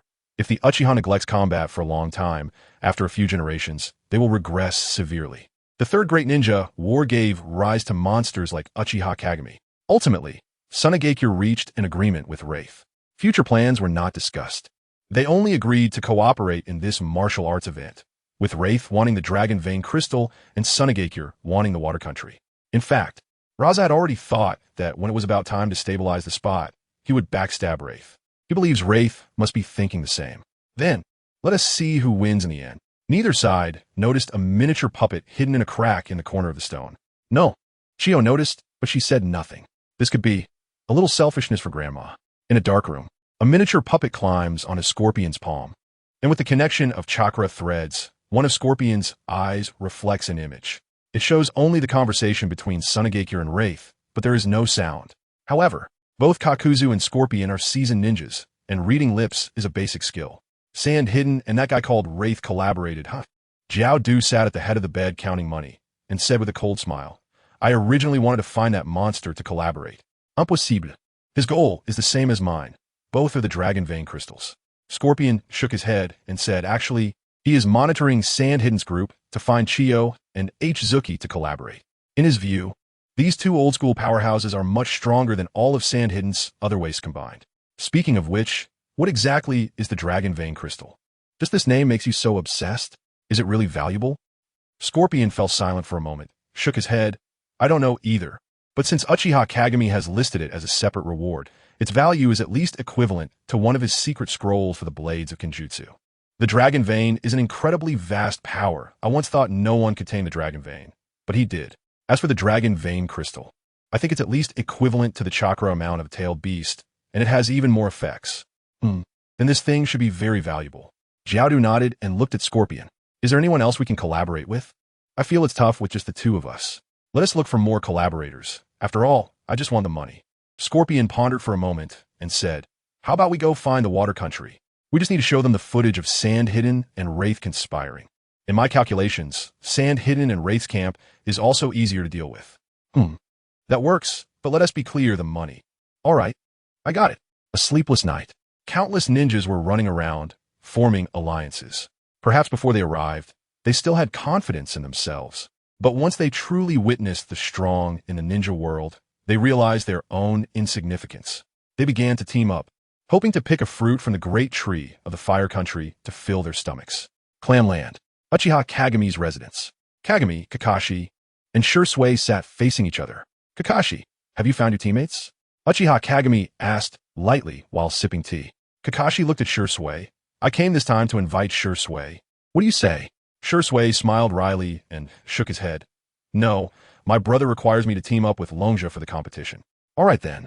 The teammates I've found so far are Guy, Asuma, Kurenai, Yamato, and Kabuto. Kakashi paused for a few seconds while looking at Uchiha Kagami. Kagami, do you know where Jiraiya-sensei went? He just gave an opening speech and then disappeared. I wanted him to lead the team. He went to team up with the Akatsuki organization. You mean Nagato-senpai and Konin-senpai? Kakashi's pupils constricted. Even Shursui frowned. Shursui, being Minato's disciple, had some understanding of Jiraiya's strength, plus that Rinnegan master. TSK, with that strength, how can we play? It seems that once a chaotic battle occurs, we need to avoid that team first. Kakashi, go find your dad, Uchiha Kagami said. Shikomo told me he also wants to participate. He hasn't fought strong opponents for many years, and his sword is getting dull. Kakashi's eyes lit up. He thought his father wouldn't participate. With his father's presence, their team might not be without a chance of winning. The rewards among them weren't something Kakashi yearned for, after all. He knew that some things would be useless even if he got them. But in such a grand event focused on the entire ninja world, he still wanted to show off a bit. Especially Guy. The training intensity had already been inhuman, and it had doubled during this time. Even Kakashi felt a bit excited. After Kakashi left, Kagami and Shursui sat facing each other, and Uchiha Kagami said lightly, Shursui, this is the trial I prepared for you. I will protect you. You won't have any possibility of death. However, Longja needs you to protect yourself. Protect the people you cherish well, and make a name for yourself, Shursui. Chapter 130. Registration the next day. The registration platform was officially set up in Konoha Square. Uchiha Kagami personally acted as the registrar. To avoid random people joining, there was still a basic ninja physical skill test. Basically, any ninja could pass. From the registration queue, there was a faint sorting from strong to weak. Nagato and the others weren't the first to arrive, but the crowd consciously made way. Not only because Nagato had the legendary Rinnegan, but mainly, they all knew that Jiraiya was also Uchiha Kagami's teacher. Yahiko, Nagato, Konin, Jiraiya, and those few puppets, right? Uchiha Kagami glanced at the few paying bodies and singled out Yahiko. Yes, the team code name is Akatsuki. In public, Nagato has always spoken through the mouth of Deva Pathpain. This is his promise to himself. The leader of Akatsuki will only be Yahiko. Uchiha Kagami registered several people and said softly, the first match will be in the Forest of Death. The official competition starts tomorrow. Konin, if you want to do any small tricks, you could do it tonight. Konin shook her head. Kagami, you really know everything. But for the first match, I shouldn't need my technique. I trust Nagato and Jiraiya-sensei. Do as you wish, by the way. Uchiha Kagami took out a scroll from his sleeve and threw it to Konin. The mutual explosive tag technique. I think it pairs quite interestingly with your technique. It's best to use Nagato's puppets as sacrifices. Konin stared blankly at the scroll, unsure how to respond, could only softly say thanks. Jiraiya cheerfully leaned over Kagami. You're really generous. Do you have a gift for the teacher? Just as his hand was about to pat Uchiha Kagami's shoulder. Bang! The stone slab of the square was plowed out of a ditch, and Jiraiya crashed into the wall at the edge of the square before stopping. You're playing house, and you still want to get close. Next team. The people behind saw this scene and didn't know what to say. This registrar was clearly biased towards that blue-haired woman, and that scroll definitely had good stuff, even possibly something for cheating. But Uchiha Kagami also treated Jiraiya. That hit, if it were an ordinary jonin, might have been seriously injured, right? Kagami, this is our list. Sarutobi Hiruzen handed over a list. Someone didn't come, which shows self-awareness. Looking at the list that Uchiha Kagami was examining, Sarutobi Hiruzen sighed and said, Actually, Kagami, I've seen Konohamaru now. I feel a sense of closure, and I'm not really interested in participating in the Ninja World competition. I might as well go back to the Pure Land. Uchiha Kagami, didn't he look up? Then you can just lift the Impure World reincarnation technique yourself. Orochimaru certainly wouldn't control the past Hokages. The three impure bodies were already in a state of release. If you want to go back, you can return to the Pure Land anytime. Sarutobi Hiruzen's smile was still like when he first met Uchiha Kagami. It was like looking at a difficult child. I want to say goodbye properly, and also want to ask you, to let the group. Enough, don't mention that name. Uchiha Kagami said lightly. How about this? I'll give you an extra reward. As long as you can win, I will reduce his torment by 2 years. Since you value him so much, try hard for him. Let me see the so-called ninja heroism. At this moment, Uchiha Kagami also finished looking at Sarutobi Hiruzen's list. Senju Tobarama, Sarutobi Hiruzen, Orochimaru, the 3 great snake women, and King and Silverhorn. Besides the 4 snakes, there wasn't a single living person. And this, the code name is still called Fire. Ghost Fire? Uchiha Kagami couldn't help but smile. That guy with 1,000 hands, Tobarama, is really despicable. This is our participant list.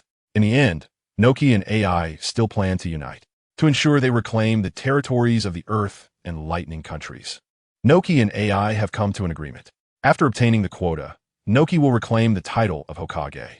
When Noki dies, the younger generation of Awagakure will compete with KyouMogakure, and if they lose, the title of Hokage will be inherited by AI. This is a reluctant measure to reclaim their land. Only by uniting can they be sure to secure a spot. The team code name is Lightning Earth. Participants include AI, Noki, Killer Bee, KT, and Aji. The 2 from the Wood People, the Two-Tails Jinchuriki, Samui, with yellow short hair, a giant, Darui, the former 5th Raikage, Sukadai, with lava release, and Mabu, AI's secretary, with silver hair and dark skin. And the youngest among them, Deidara. This also shows the serious talent drain in Awagakure. Noki is allowing Deidara to participate to train him, planning to let him withdraw after the first match. At least for the first match. He is confident he can protect Deidara and let him see a bit of the world. Next up, codename Wind. From Sunagakure, we have Raza, Chiyo, Arrow Z, and a bunch of miscellaneous sand ninjas. What piqued Uchiha Kagami's interest is that both Wani and Gaara have joined. Raza, how should I put it? You're really quite foolish, almost on the same level as Fugaku. Hello, Lord Kagami. Nice to meet you. Wani showed a sincere smile and bowed. Uchiha Kagami looked at Wani with interest. This was supposed to be food he planned to take down on his way. You were saved by Ishiki. Huh? The first match starts tomorrow. You still have time. Uchiha Kagami said lightly. Have someone send over more power. With this little strength, what can you do? Can you make it a bit more interesting? Wani was taken aback, clearly sensing the aura of a natural enemy from Uchiha Kagami, and forced a smile. I'm really sorry, Lord Kagami. This body of H-Zuki can only carry this much power. Uchiha Kagami slowly raised his hand. Ji. A black rod pierced Wani's heart, causing those around him to scatter in fear of getting splattered with blood. However, Wani's body did not explode as expected. Instead, an inexplicable aura slowly spread out. Crack! The black rod broke off a piece on Wani's body. All right, maintaining this body for a few months shouldn't be a problem. Go all out, don't let me down. A look of surprise spread across Wani's face. Is this your Yin-Yang release secret technique? So amazing, so powerful. Wani secretly resolved that after the second match, he would take out his teammates. He wants the Dragon Pulse Crystal, and he must choose the Yin-Yang release secret technique. Uchiha Kagami waved his hand. Next, it can be done this way too. Just flattering a few times can get you a boost. Where's the fairness in a martial arts demonstration? It seems that person doesn't really care about fairness, purely looking for amusement. Is our Shinobi World S competition just a performance? Forget it. Overthinking is useless. Lord Kagami, I've been your most loyal admirer since I was a child. I constantly lament why I wasn't born in the land of fire, unable to approach your brilliance. My greatest wish in life is to be a sweeping servant outside the great Uchiha clan. That way I can observe and admire the beautiful footprints of the Uchiha every day. Who are you? I am F-Ma-Ri of the F-Ma clan. Uchiha Kagami nodded. You're not bad. You don't need to participate anymore. Go to the Konoha Cat House and find Z-Rin.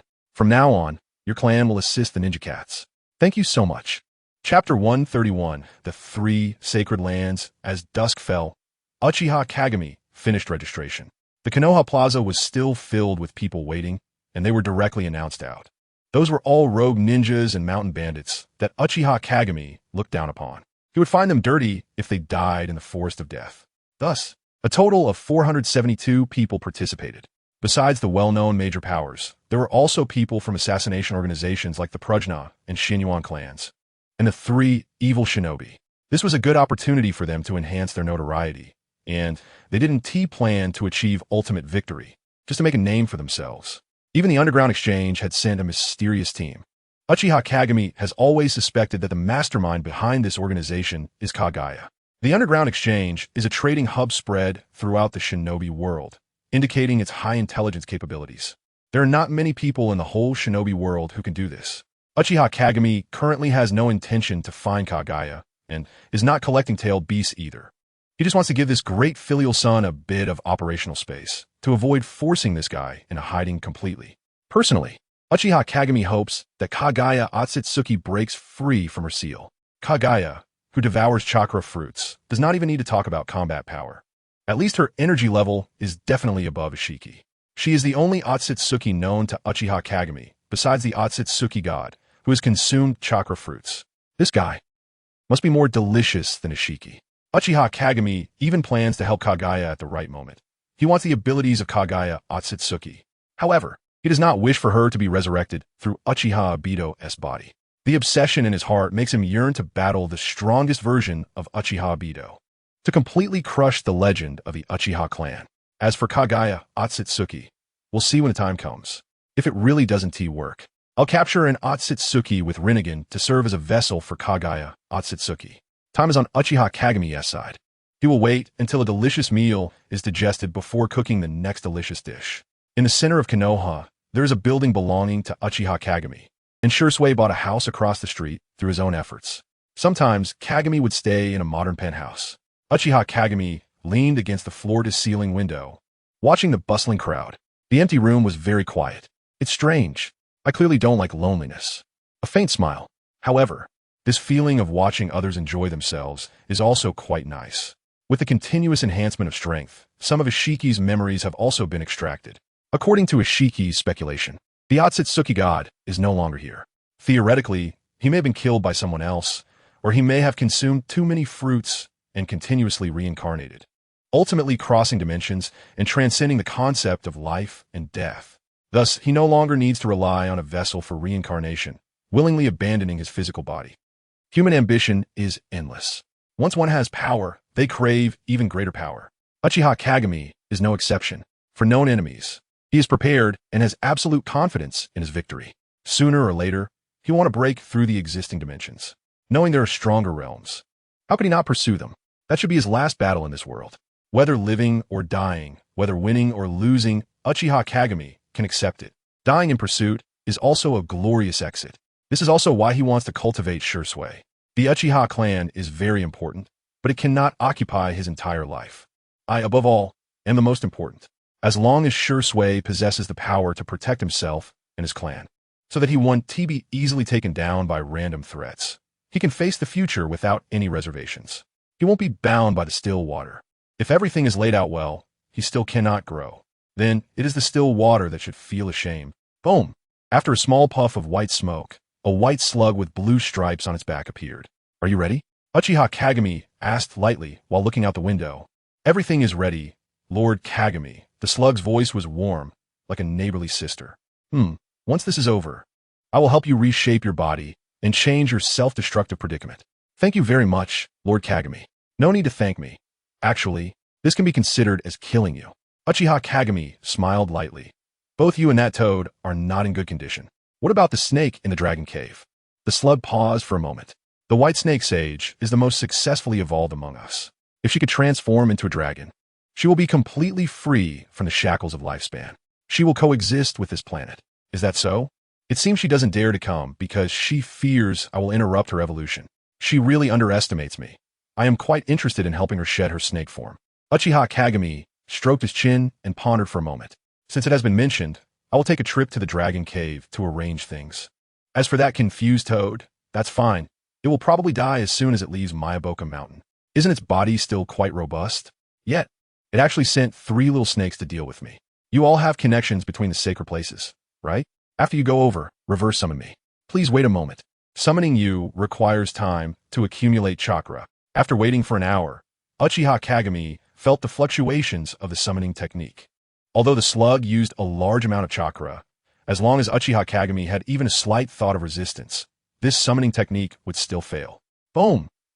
The dim lights illuminated the temple beneath the earth. In front of the temple, an old woman in a white robe leaned on a cane, with orange hair and yellow eyes, smiling.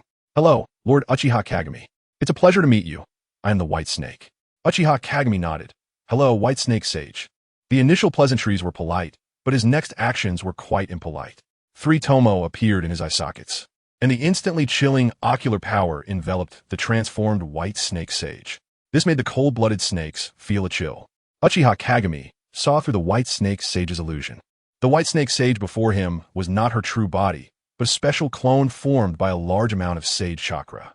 Her true body was connected to the temple, extending infinitely, probably tens of thousands of meters long, or even longer. Sorry, my true body is too large and not suitable for receiving guests. The White Snake Sage put away her pride and awkwardly explained. The Dragon Cave represents the natural energy of the earth, the Wetbone Forest represents the ocean, and Mayaboka Mountain represents the sky. Uchiha Kagami chuckled lightly. You two are the favored ones in the ninja world. Uchiha Kagami crossed his arms and looked towards the temple where the real White Snake Sage was. How about collaborating with me, the savior of the ninja world? I mean you no harm. I can even give you a dragon vein crystal that allows you to transform into a dragon. Chapter 132. The night before you. Can actually have such good intentions? Back in Konoha, Sukuna sneered. The concentration of natural energy in that white snake is second only to the dragon vein. I thought you would eat her. Shaking the ice cup, the bright red liquid inside was pomegranate juice. I don't just take any old thing. In terms of trinkets, your functionality is already quite good. I genuinely want to help that old lady transform into a dragon. I really intended to give her one of the 2 dragon vein crystals. Dragon vein crystals. Just like how the god tree absorbs natural energy to obtain chakra fruits. They're similar things. It was Uchiha Kagami who buried part of the dragon vein in the Land of Fire, extracting natural energy to refine the crystals without damaging the essence of the Land of Fire. Normal dragon vein energy is extremely violent, and even a genius like Scorpion can only use a bit of diluted scraps.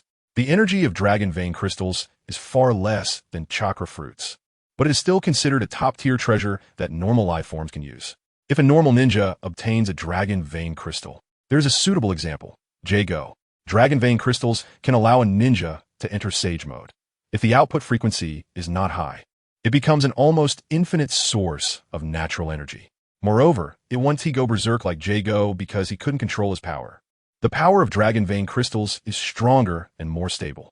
Simply put, a dragon vein crystal is at least equivalent to a powerful shadow-level expert who can use Sage arts, especially for beings like the Wraith.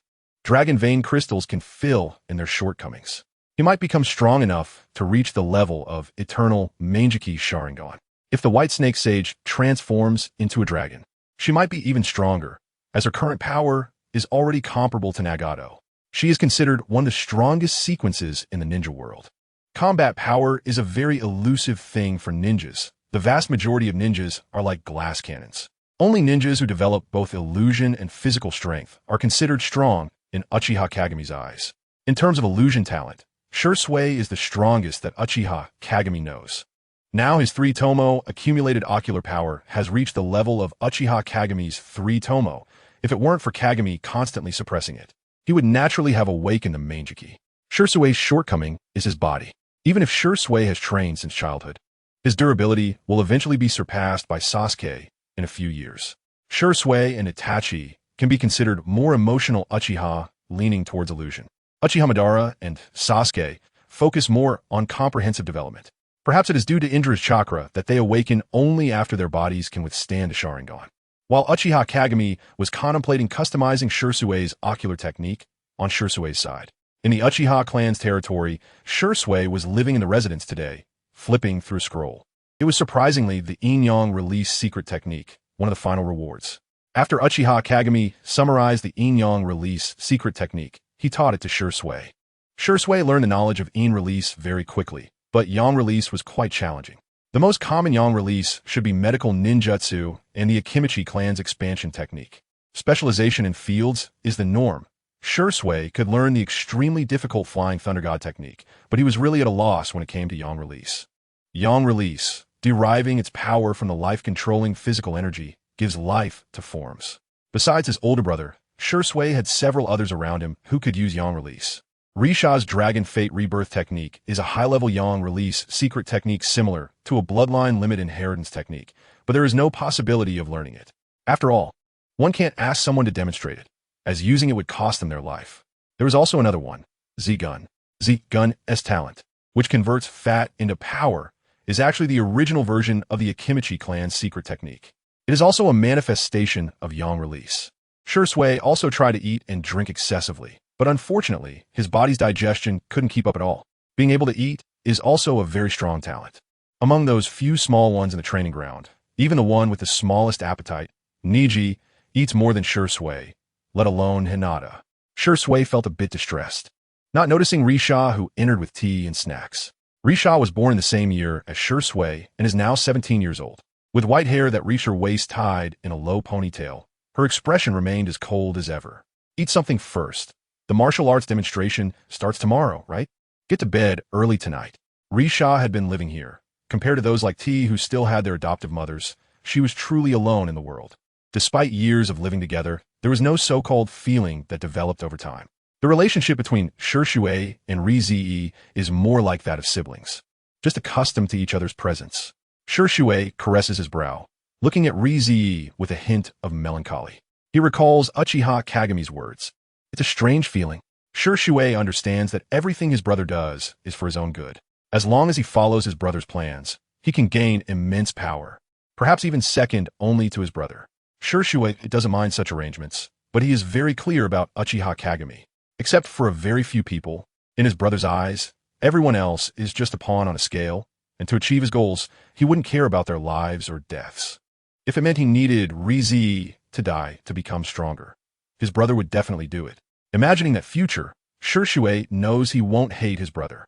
Just as Uchiha Kagami believes that Shui is the most important, in Shui's eyes, Uchiha Kagami is also the most important. He begins to recall the battle that took place in Konoha.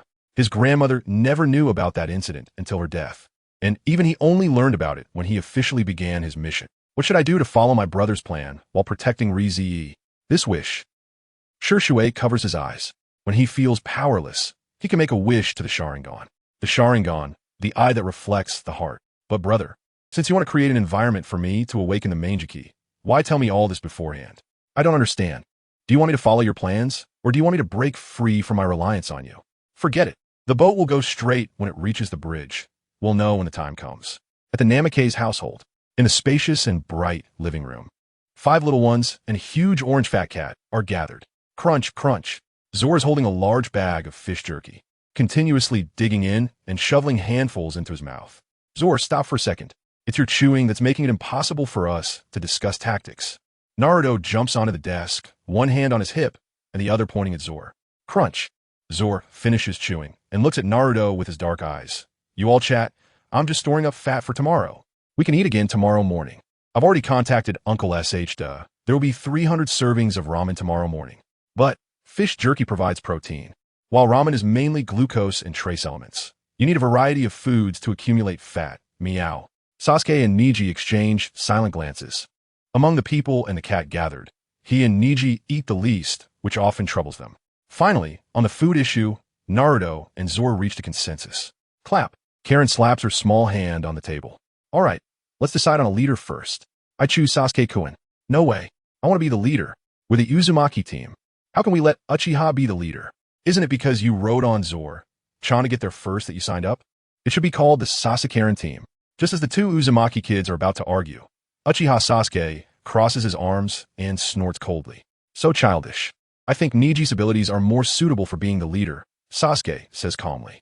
He is confident in his strength, but for forming a team, the more composed and perceptive Niji is more suitable.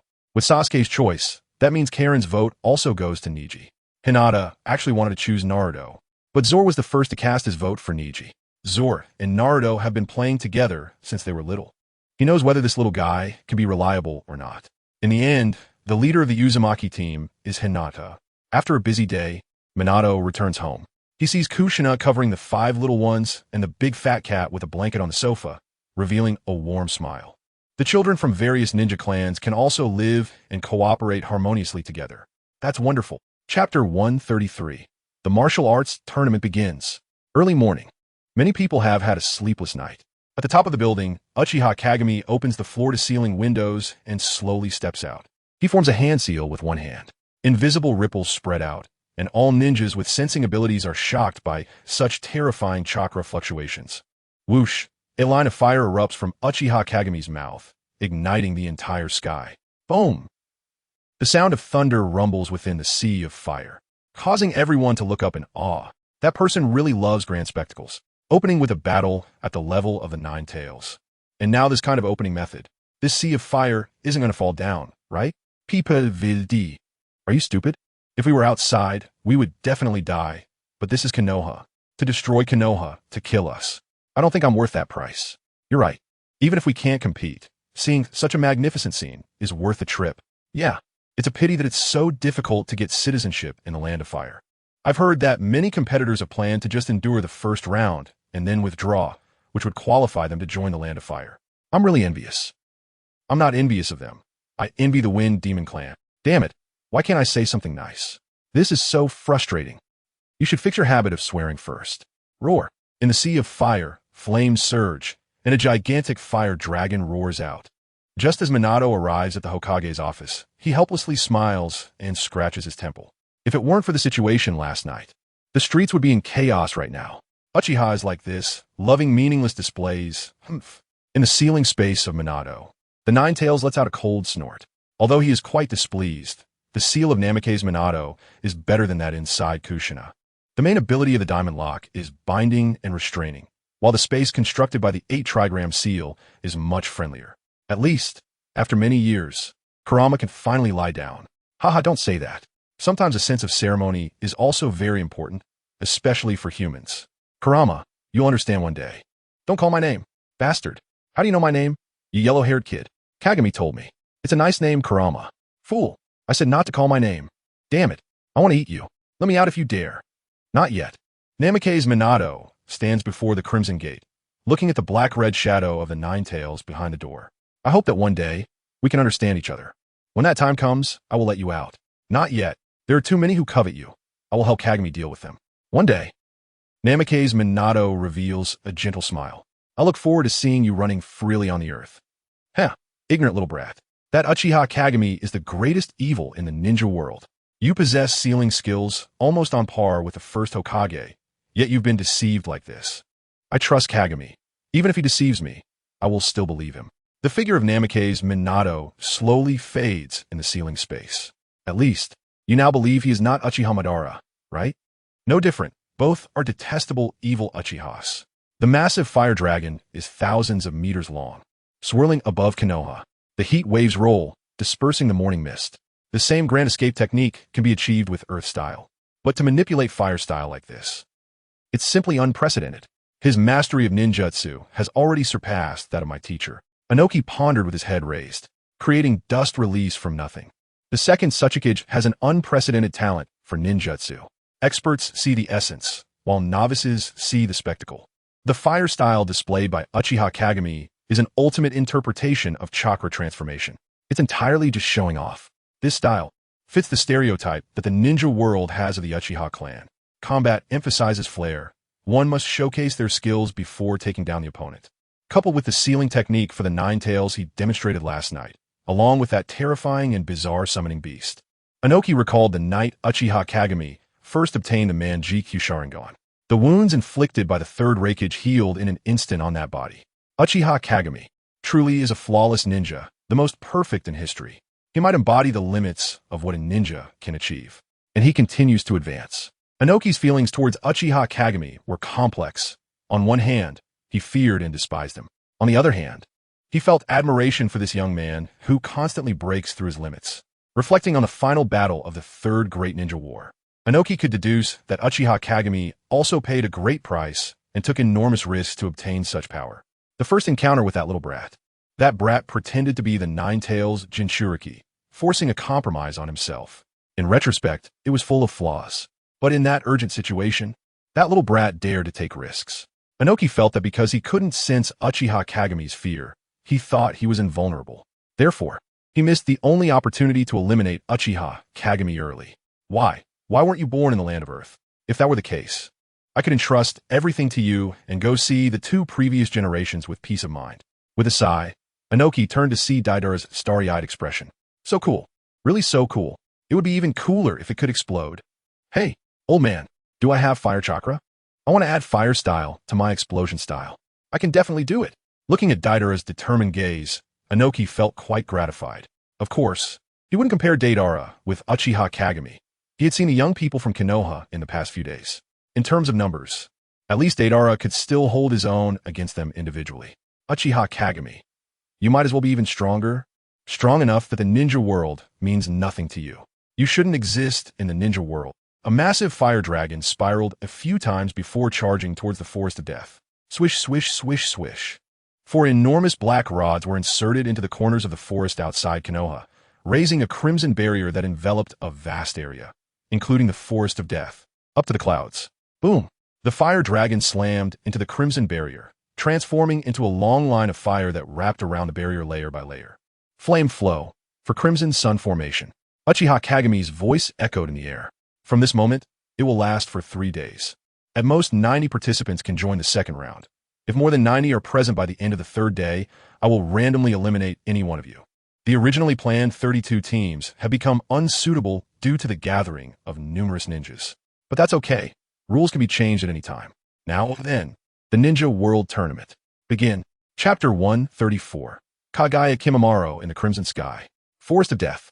According to the items you provided earlier, 6 kilometers directly ahead should be the Akatsuki organization. A black and white wolf dog wearing a ninja vest stood up like a human, standing at least 2 meters tall, and returned the frog wallet to Kakashi. Thank you, Jack. Led by Kakashi, the team consisting of Asuma, Kurenai, Yamado, Kabuto, and the ninja dogs Jack and Parker formed a 7-member squad named Fawn. The Inazuka clan is known for their pet dogs, and the Hitaki clan also has a contract with ninja dogs. The wolf dog Jack has an ultra-long distance sense of smell and possesses considerable combat ability. In comparison, Parker's combat power is negligible, but he has more detailed perception within short to medium distances, even able to accurately identify the number of enemies and their movement speed.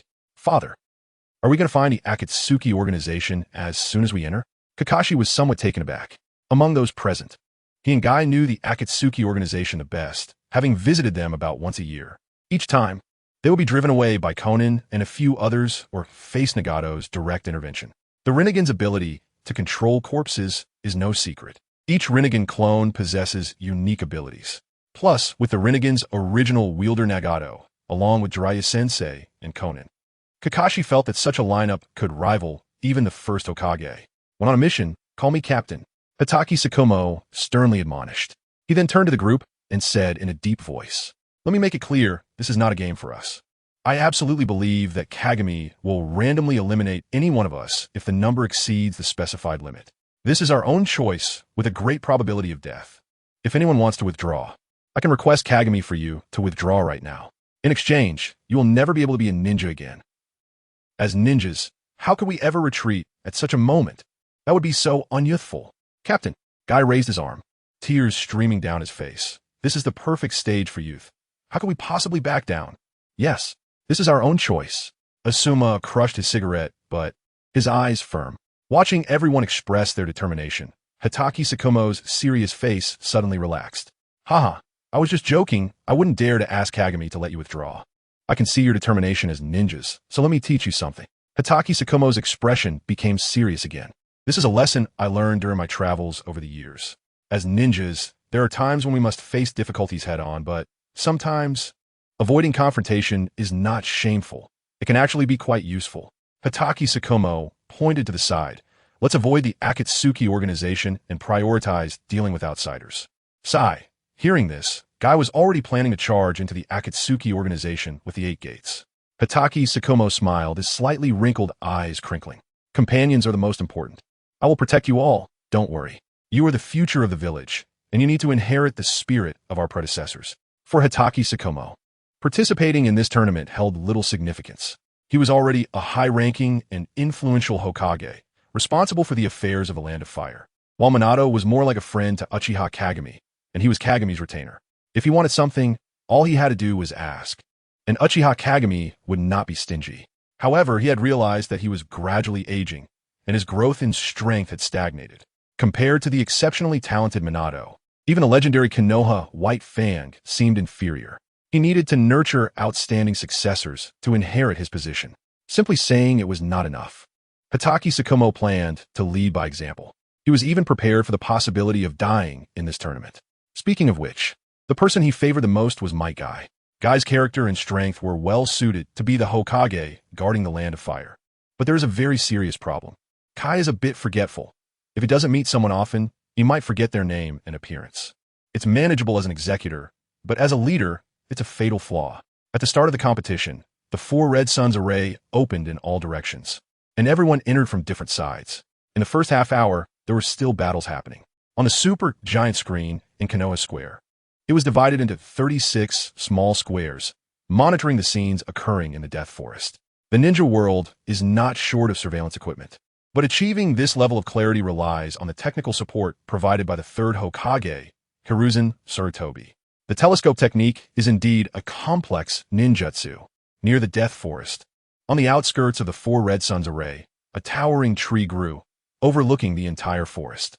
At the top of the tree, 2 seats were woven from the branches, where Hashirama Senju and Kagami Uchiha sat. Hashirama looked a bit dejected. The Edo Tensei doesn't need to sleep and has no sense of taste, so he was just idly waiting until dawn. He lost all the money he had brought with Tobarama. He had originally wanted to steal the bank book, but Tobarama discovered it and gave him a beating. Kagami Uchiha rested his chin on his hand and said lightly, "A team is about to approach. Hashirama, shall we make a bet? Bet on how long the first battle will last."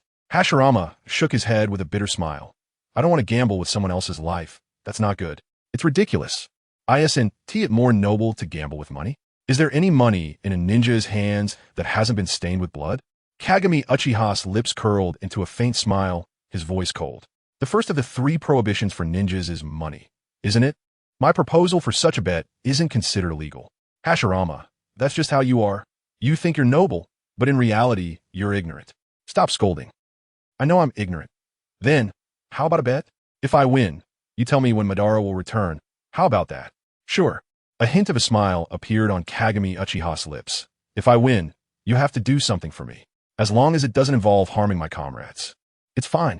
In the forest, the first encounter was between the Star Ninja Village team from the Land of Bears and the Mist Ninja Village team from the Land of Water. That forehead protector is from the Land of Water. The 3rd leader of the Star Ninja Village was a man in his 90s, followed by 30 or 40 people, making them one of the largest teams in the competition. A bunch of small fries taking up so many slots? Among the Mist Village team, Kakuzu sneered. It was obvious that the footage had taken effect. He and Sasori had successfully infiltrated the Land of Water's team. A middle-aged man with light purple hair stepped out beside the Star Ninja leader, his cold gaze sweeping over the people from the Land of Water. "Just a dozen people. Our peacock mystic technique should give you a taste." Akahoshi stepped back.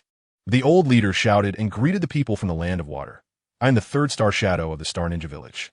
Everyone, if a battle occurs, even if we're defeated by you, you will still suffer losses. Why not withdraw and look for other teams?" This old man, where does he get his confidence? Even Kurigane Yashiro wouldn't dare to claim to be the Mizukage. Yet this old man has the audacity to call himself a shadow? "Mizukage-sama, let me handle this." Behind Kurigane Yashiro stood a beautiful woman with green eyes and reddish-brown wavy hair. But it wasn't her voice that spoke. A white-haired boy with an expressionless face stepped out from behind her, with 2 prominent red dots on his forehead. Kakuzu did not underestimate him because of his young age. Narrowing his eyes slightly, a brat from the Kagaya clan. "With this level of chakra, you must be close to death." Kuratsuchi placed her hand on his shoulder and frowned. "I'm already very unhappy with you insisting on participating. You must not fight. I brought you here to find a way to heal you, not to let you battle."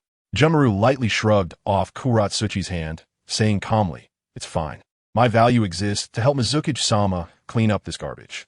Chapter 135, Rasengan. "I won," Kagami Uchiha said flatly. Hashirama leaned forward, clicking his tongue in amazement. "I also thought that kid would win, but I didn't expect him to resolve the battle in 10 minutes. This flashy yet brutal fighting style really resembles Madara." Kagami Uchiha glanced at him and shook his head, somewhat speechless. "You two really can't stop talking about each other. It's disgusting." In the Death Forest. Crack.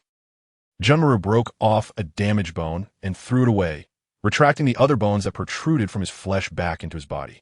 Before him lay a field of corpses from the Star Ninja Village. Just as he put on his outerwear, his body trembled violently, and with a harsh cough, He spat out a mouthful of filthy blood. Kuratsuchi rushed forward to pat his back, trying to alleviate his pain. Junmaru, you really can't use your bloodline limit anymore. You will die. Wiping the blood from the corner of his mouth, Junmaru silently retreated behind Kirigane Yashiro. When Kirigane Yashiro went back to the Land of Water to recruit participants, he took away Junmu, who had been imprisoned by the Kagaya clan. Just that, just a little bit of light, was enough for Junmaru to sacrifice himself for Kirigane Yashiro. The distortion of the ninja world has led many suffering children to be willing to give everything for just a bit of warmth. Even someone like Danzo is seen as a savior in the eyes of many rude orphans. I have a way to heal him. Sasori's eyes lit up. What restricts Junmaru's growth is his body, which is quite a common phenomenon in the ninja world. Too strong a bloodline ability leads to the emergence of bloodline diseases. Essentially, it's a weak body that cannot bear the powerful force. As long as he switches to a different body, he won't have that problem with a puppet. If it breaks, just change the parts. He could even retain the bloodline limit of the third Kazekage. The Shikatsu Miyaku wouldn't be a problem. If your treatment plan is to turn Junmaru into a puppet, please refrain from speaking. Kirigane Yashiro said flatly. Junmaru is a very useful weapon, but he is fragile. If Sasori treats him, this weapon would no longer be his own. Kakuzu's green bean eyes turned as he contemplated, ultimately not speaking. It was obvious to everyone that Junmaru's time was running out. He wanted to haggle over Junmaru's heart, but after thinking it through, he decided against it. The Earth Grudge Fear does have the ability to seize bloodline limit ninjas, but the current balance of the 5 elements is the best state. Mixing in bloodline limit ninjas would disrupt the balance between attributes, potentially decreasing combat power instead. Moreover, that Shikatsu Miyaku is like a virus. It's better not to get involved. Having experienced being beaten multiple times, Kakuzu, who didn't pursue strength much, began to think about how to strengthen himself. The foundational Earth Grudge Fear is already a very complete technique, the direction of evolution. Perhaps only Yin-Yang release secret techniques can make me stronger. His green bean eyes scanned the people of the Land of Water with ill intent. Sorry, but I never keep my promises. I want the money, and I want the rewards. At the other end of the forest, Naruto, Sasuke, and the others were crouched on the back of a revolver, being cautious and alert to the slightest movement around them. This small team is the youngest among all the participants. The 5 of them together are still younger than a single normal participant. Around the corner, the cat car team encountered a group of people. Both sides immediately became tense. It's a Konoha ninja. The forehead protector. Is it from Takigakure? Niji, who has a solid theoretical knowledge, recognized the forehead protectors of that team. He immediately activated his Byakugan to check the chakra levels of the people in front of him. Fortunately, among the 8 people opposite, only one had the chakra level of a Nin, while the others were mostly Chunin or Genin. It seems my father was right, even in the entire ninja world. The number of Nin is limited, unlike the Uchiha clan where they are everywhere. As the captain, Niji spoke softly. Karen, Naruto, you two take the lead. Follow Plan A. Plan A is to give it a try. With their strong physiques, Karen and Naruto would charge ahead. Niji and Hinata would look for opportunities to take them down one by one, while Sasuke prepared ninjutsu and ninja tools for fire support. Zirin was responsible for vigilance. Plan B is to retreat quickly if the chakra levels of the opponents are too high to confront. There is also a Plan C, which is to reveal their identities in case they find themselves unable to escape. There are 3 Uchiha disciples present, one of Uchiha Kagame's summoning beasts, and 2 core members of the Hyuga clan. Come on, let's test them. As Karen and Naruto enthusiastically charged forward, the leader of Takigakure quickly raised his hand and shouted, "Hold on, Leaf Ninjas, we mean no harm." But Naruto and Karen didn't stop, charging in like 2 little lions into a flock of sheep. How could they stop just because their opponent said so? They were already in the competition, and there were only 90 survival spots. There was no basis for an alliance. Uchiha Kagame's disciples had seen blood by the age of 5. As long as they weren't comrades from the same village, they wouldn't hesitate to strike. Damn it, the ninjas from Konoha are really rude. The Takigakure leader shouted angrily. Not only do they take fu, but now even these little brats are so fierce. Attack! Subdue them! Watch out for that black-haired, black-eyed kid. He's wearing Uchiha attire, don't hurt him. They might not recognize the Byakugan, but the Uchiha clan emblem was too memorable. It was those few men, dressed similarly, with black hair and black eyes, who easily captured Fu that day. Amidst the giant trees, shadows intertwined in chaos. Bang bang bang bang bang. Multiple shadow, clone, jutsu. Dozens of little Narutos, with sheer numbers and chakra, could do whatever they wanted. The compatibility between his clumsy nerves and the multiple shadow clone jutsu was terrifyingly high. The backlash from the exploding shadow clones was nothing for him. Others wouldn't dare to play like he did. Karen was still young and hadn't learned many ninjutsu. She waved a diamond chain in her hand, her small figure leaving a trail of red light. As soon as someone was bound by Karen's chain, several Narutos would rush up and knock them unconscious. Just after they engaged, the unsuspecting Takigakure crowd was taken down by two. These little brats are not simple. Everyone attacked together. The Takigakure leader, being 8 J-nin level, joined the fight, and soon Karen and Naruto were overshadowed. Bang! A small, delicate hand sent a Takigakure ninja, who was about to attack Naruto, flying, crashing directly into a large tree. The sheer force not only startled the Takigakure people, but also sent a chill down Naruto's spine. Hinata, your strength is incredible. Hinata's small face turned red as she shyly lowered her head. There's an opening. A Takigakure ninja seized the chance. Holding a kunai, aimed at Hinata. Whoosh! Water smoke. The Takigakure ninja, named Water Smoke, had his shoulder pierced by 2 sharp arrows, nailing him to the ground. Above Z-Rin, Sasuke and Neji held bows and arrows, exchanging a silent glance. Their thoughts were in sync. You little brat. Secretly practicing archery without telling me. Wow, Sasuke-kun is so cool. Karen cheered for her idol amidst the chaos. Thank you, Neji and I. Hinata, this is a battle. Don't get distracted. Neji sternly admonished. Wait, the Takigakure leader urged, can we talk first? Suddenly, a blue light flashed in front of him. Naruto, holding a brilliant blue Rasengan, charged straight at his face. Let us talk after I defeat you guys. Take this. Rasengan. Chapter 136. Don't think I'm a nice guy. Chakra is something that some people are born with more than most ninjas. The Uzumaki clan is like that. Without the interference of the Nine Tails, after undergoing elite training from Uchiha Kagami and Minato Namikaze, and having received sufficient nutrition from a young age, Naruto, slightly influenced by Kushina's somewhat fiery personality, defeating a small ninja village leader at the age of 6 with a Rasengan should be reasonable, right? The Takigakure leader, who took the Rasengan to the face, experienced a brain concussion and fell into dizziness. Whoosh! The diamond chain wrapped him up like a rice dumpling. The timing was just right. With their leader defeated, the others quickly couldn't hold on. A few minutes later, a group of Takigakure ninjas was obediently tied up in a row, with the one who was most severely injured being Water Smoke. This guy would betray Takigakure in the future. Now we can talk. Karen clapped her small hands, looking at the Takigakure group with confusion. I'm asking why you guys are so weak and still participating in such a competition. Even we wouldn't dare to come in without some trump cards.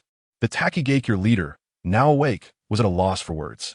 I didn't want to. We tried to use many connections, and only then could we contact the gatekeeping Konoha ninja.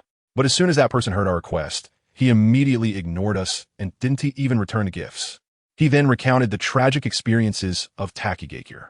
They were doing fine behind the waterfall when suddenly a few Uchiha clan members barged in and took their important Jinchuriki, the 7 tails. It even became one of the final rewards. After witnessing the strong from other ninja villages, they had no intention of participating. Taking the opportunity to meet Uchiha Kagami, they intended to use Takigakure's treasure, the hero's water, to exchange for food. However, Uchiha Kagami saw that the sun was setting and was eager to get off work, directly placing them in the last group of participating teams. After that, they couldn't help but enter. Following the rules gave them a glimmer of hope. Not following the rules meant the patrolling Uchiha clan members would hold knives to their throats. I see. You came for your companions. Naruto stroked his chin, feeling troubled. If it were for other reasons, like fame or rewards, he could harden his heart and send them on their way. But now, he couldn't bring himself to do it. Whoosh!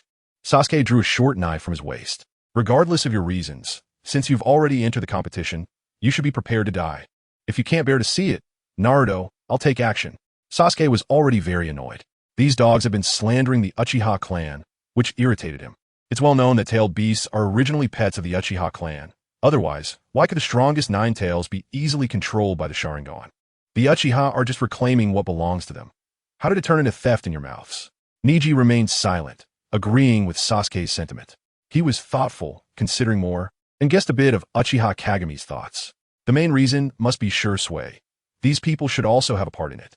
If they couldn't grow during this exercise, Kagami would probably be a bit disappointed. Neji always kept his father's teachings in mind, no matter what they did. The most important thing was not to let Kagami down. This is not just a personal matter. It concerns the Hinata family. Wait. Naruto raised his hand to stop Sasuke. Wait for what? Let these guys take the spots. Even if we don't kill them, others will. Sasuke's gaze was cold as he stepped forward with his blade toward the terrified Takigakure group. I'll be quick. It won't be too painful. Naruto hurriedly grabbed Sasuke's hand. Wait a minute. Let us search them for their belongings first. Sasuke turned to look at Naruto, his expression ambiguous, as if he was scrutinizing whether this guy was really Naruto. He could accept Naruto stopping him from killing. After all, this guy could be soft-hearted sometimes. But searching them before killing them. Naruto, aren't you the Uchiha? Seeing the strange expressions on his friends' faces, Naruto also realized his words sounded odd. Scratching the back of his head, he explained, I have a way to get them out of here. That way they won't take up spots, and before that, their hero water seems quite useful. Let's get some. What do you say? Sasuke frowned. I remember the staff saying when we entered that even reverse summoning and flying thunder god couldn't leave the barrier. Naruto took out a bunch of talismans marked with sort of patience, probably around 100. Ordinary space-time ninjutsu can only go in, not out, but mine is different. As long as you stick this talisman on yourself and activate it with chakra, you'll appear outside the barrier. Dad said the master left a back door. His flying thunder god can trigger it. This is called, what was it again? Instantaneous something, too long to remember. Isn't this cheating? Neji was somewhat speechless. Naruto gave Neji a sideways glance and pouted. What else? What if some reckless people want to kill us? Know your identity, Neji. We're just a few years old. The master might not say it, but he's actually letting us experience this. We're not even ninjas. What's wrong with a little cheating? It's fine. Minato gave you that kind of thing? Zoroin yawned, pulling out a small metal ball from his layers of fat. Actually, Lord Q also prepared protective measures for you. I was going to create some tension, but didn't want to say it first. The Takigakure group looked at this scene with only one thought in their minds. Different fates for similar people. Who are these? What level of young masters are they that even that Lord prepared measures to protect them? No way. Are you the legendary Lord Orange Flash of the Land of Cats? One Takigakure exclaimed. It is said that many years ago there was a ninja cat. Alone, it roamed the ninja world, and when the boss came to collect money, all that could be seen was a flash. Then, a note would be left on the table for the Hokage of Konoha to settle the bill. Even the dumpling shop hidden in the waterfall of Takigakure has such a legend. The fat cat stood up, hands on its hips, grinning. That's me. Zoroin, what kind of big shot are you? Karine looked at her companions in confusion. I don't know. Isn't Zoroin just a fat cat that eats well? Sasuke glanced at Zoroin. I only know he's the master's pet. I've heard my father say that Lord Zoroin was the construction minister during Konoha's reconstruction, making significant contributions to post-disaster rebuilding. Neji said slowly. Moreover, just the fact that Lord Q's summoning beast is involved is enough to illustrate Lord Zoroin's legendary status. The Takigakure leader's eyes lit up. Lord Zoroin, we have heard of your reputation. Could you please ask that lord to return food to us? Zoroin slowly lowered his front paw, looking at everyone like a fat tiger. Who do you think you are? What qualifications do you have to ask me? Hand over the hero water, and then get lost. It's just that this little Naruto is willing to let you go. Otherwise, I would have said to get rid of you bunch who can't even recognize your own identities. Don't think just because I'm fat and kind-hearted that I'm a good cat. Chapter 137, Akatsuki versus the Fire Team. Most teams, as long as they're sensory-type ninjas, will instinctively avoid Akatsuki's group. However, there are always exceptions. Even those who actively seek out Akatsuki. In a forest path, two teams met face-to-face and stopped simultaneously. Jiraiya, you really joined Akatsuki. Orochimaru's voice was cold, smiling, but lacking warmth. Orochimaru, it's not that we joined Akatsuki. We reformed the Frog Squad. Jiraiya stepped forward, correcting Orochimaru's misunderstanding. Is this the prophesied child you were looking for? The Rinnegan. It's that little brat from back then. Orochimaru crossed his arms, sneering. Even if it's the Rinnegan. How can it compare to Q? Jiraiya, you're really stubborn. If a so-called prophesied child truly exists, it can only be Lord Q. Jiraiya shook his head, showing a silly smile. I'm not looking for a prophesied child anymore. Whatever happens with that is fine. I just know Nagato and the others too much. So I'm shamelessly following along, hoping to see if I can make up for it. Orochimaru's expression froze for a moment. A strange smile flashed at the corner of his mouth. People really can change. I felt something was different when I saw you last time. I thought your stupidity would last until death. What deviation occurred that made you wake up, you idiot? Jiraiya's expression fell. Don't say that. The old man and the second Hokage are here, and my disciples too. Can you at least give me some face? Senju Tobarama scanned the group. Monkey, your disciples are quite impressive. It is known that Minato and Kyu are Jiraiya's disciples, and now there's even the Rinnegan. Counting Jiraiya's disciples, not including Konan. Even Kakashi is a renowned ninja. Sarutobi Hiruzen awkwardly scratched his head. Tobarama-sensei, this might just be a special fate. Senju Tobarama stepped forward and said, Nagato, I know you. To avoid someone spying, I will use the shadow of darkness technique, so don't panic. He formed hand seals, and an extreme darkness began to spread. Nagato looked expressionless, observing the darkening environment. Is this it? From the perspective of the Rinnegan, everything is still very clear. Both sides share a lineage and have a basis for pre-battle discussions. Senju Tobarama's expression turned serious as he said in a low voice, You should have noticed as well. This is a competition organized by Uchiha Q for personal gain. We were forced to join. What is your purpose? If there are no conflicts, we can cooperate. How to cooperate? Let us join forces to kill the ninjas of the 4 great nations. Senju Tobarama had a serious expression. I really dislike Uchiha Q, but I recognize the Fire Nation under his rule. However, after all these years, he hasn't shown any intention of bringing peace to the ninja world. He just guards this piece of the Fire Nation, clearly having the strength to unify the ninja world but taking no action, simply wasting that strength. Nagato for a moment didn't know how to respond. If you're looking for me to conspire against Uchiha Q, I would think that's more normal than what you're saying now. I tried talking to him about the issue of peace. Nagato sighed and slowly said, He is indeed a bit selfish. As long as he delivers devastating blows to the major countries and then rebuilds the ninja world from the ruins, peace could be achieved. It was now Tobarama's turn to be silent. I just want to team up with you to eliminate the high-ranking officials of the 4 great countries and reshuffle the leadership. You actually want to carry out devastating strikes? Are all the new era ninjas this violent? Even more ferocious than Uchiha Obito? After hesitating for a moment, Tobarama organized his words. Let's just say, our goals are the same, right? As long as we eliminate high-ranking ninjas like the Raikage and Tsuchikage, it would prompt Uchiha Kagami to take action and unify the ninja world. Nagato shook his head. This is entirely your own delusion. Just killing a few people is not enough for them to understand pain. Nagato coldly looked at Sarutobi Hiruzen. Sarutobi Hiruzen, do you still remember the Uzumaki clan? I only later understood why my mother was unwilling to mention her hometown. Why my parents were so afraid when they saw your Konoha headband. You betrayed the Uzumaki clan. Senju Tobarama, Sarutobi Hiruzen, you have no idea about the pain of small nations. Uchiha Kagami is far too gentle with you. Boom! The violent repulsive force tore the dark path technique apart. Nagato's palm faced Senju Tobarama, and he said coldly, You have no right to command me, nor do you have the right to guide the future of the ninja world. Only I and Uchiha Kagami have that qualification. Universal pull. Senju Tobarama felt a strong attractive force pulling him towards Nagato, and immediately threw out a few specially made kunai from his pocket.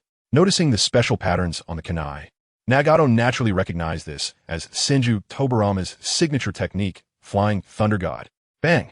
The attractive force stopped, and a repulsive force sent the kunai, along with Senju Tobarama, flying. Senju Tobarama stood firm on a big tree and said coldly, Strange, is there a connection between the Rinnegan and the Sharingan? Such a sinister ocular power. It feels a bit like that guy, Uchiha Obito. Nagato, don't you realize that your personality is being influenced by those eyes, or have you always been this way? Jiraiya frowned slightly. The young Nagato indeed wasn't like this. Nagato shook his head. It's not that these eyes have influenced me. It's the distorted ninja world created by you that has led me to my current thoughts. This feeling that I'm not wrong, but that the world is wrong. Your fiery red hair clearly belongs to the Uzumaki clan. Why does it increasingly remind me of that guy? Senju Tobarama frowned tightly and summoned 2 coffins. One coffin had a gold character on it, while the other had silver. And the summoning techniques could still be performed, only that one could enter but not exit. Monkey, go talk to your disciple. Seriously, why does the other side always explode when I speak? I haven't said anything disrespectful, have I? Sarutobi Hiruzen looked helplessly at Jiraiya. Before he could speak, Orochimaru said, Enough, old man. Your ideas are out of touch with the times. Orochimaru licked his lips and smiled ominously. Even if we want to cooperate, the premise must be to demonstrate strength. Crack. He bit his finger and pressed it on the ground. Jiraiya's movements were in sync with him. Bang! The two great sages of Mount Myaboku and the three snake ladies of the reach had appeared. Jiraiya, let me see your current strength. I also want to have a try against you. I couldn't beat you before, but I was just holding back. Konan, Nagato, buy me some time. I need to enter Sage mode. Old man, second Hokage, let's get started. Jiraiya clasped his hands together and retreated behind Konan. Orochimaru grew white phosphor and silently approached Sarutobi Hiruzen. Bang! Sarutobi Hiruzen held the Rui Jingu Bang, but felt somewhat unmotivated. Why am I even fighting? I really want to return to the Pure Land. It's quite rare to see Jiraiya-sensei relying on his disciples for protection. A faint smile appeared at the corner of Conan's mouth as her body transformed into countless paper pieces, enveloping the battlefield. Pain! No, it's Yahiko. He charged forward first, his palm generating a black rod, stabbing directly at Senju Tobarama's face. This reminded Senju Tobarama of very unpleasant memories, and he used body flicker technique to escape. With a clap of his palms, the lids of the two coffins burst open. Am I not dead? Silver Horn, even you. The golden and silver brothers with horns emerged from the coffins. It's you, Senju Tobarama. Such a despicable technique. Being summoned by a defeated foe like you is truly a disgrace. Senju Tobarama did not waste words with the two. Instead, he inserted kunai with special talismans into their brains, achieving complete control. His gaze turned cold. As for pain, I have experienced it deeply since childhood. Not considering stabilizing the overall situation with minimal losses, but instead promoting war. Nagato, I cannot agree with your philosophy. Chapter 138 Sage Senju Tobarama. Undoubtedly, his death truly embodied the will of fire. To protect his subordinates, he willingly served as bait and entrusted the will to the next generation in the identity of Hokage, sacrificing himself to cover the retreat of his subordinates. Among them was Uchiha Kageme's grandfather. This is also why, despite hating Senju Tobarama, as long as Tobarama didn't provoke him, he would pretend he didn't see it. Uchiha Kageme is not a mean-spirited person. He is willing to repay the debts owed by his ancestors. If he weren't this kind of person, he wouldn't have developed a sense of identity with the Uchiha clan. Moreover, he never thought Senju Tobarama's actions were wrong. If the positions were reversed, he would only do worse than Tobarama. At the center of the Death Forest, from the point where Nagato and his group stood, an endless repulsive force like a hurricane uprooted mountains and giant trees, sending everything flying. The terrifying power flattened the area for miles. This massive shock caught everyone's attention within the barrier. That direction. Is the Akatsuki organization fighting someone?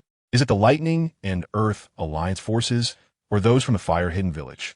Based on current intelligence analysis, most people believe that these three teams are overwhelmingly strong.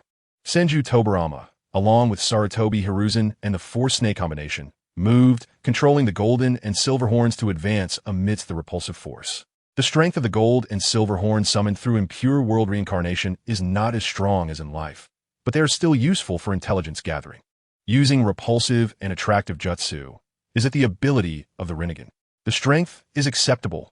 It would definitely be enough to deal with average ninjas. But in Senju Tobarama's eyes, it's just that. He needed one hand to make hand signs to control the gold and silver horns, while the other hand formed a few seals. Water release, water surge. Waves suddenly surged in the previously dry land.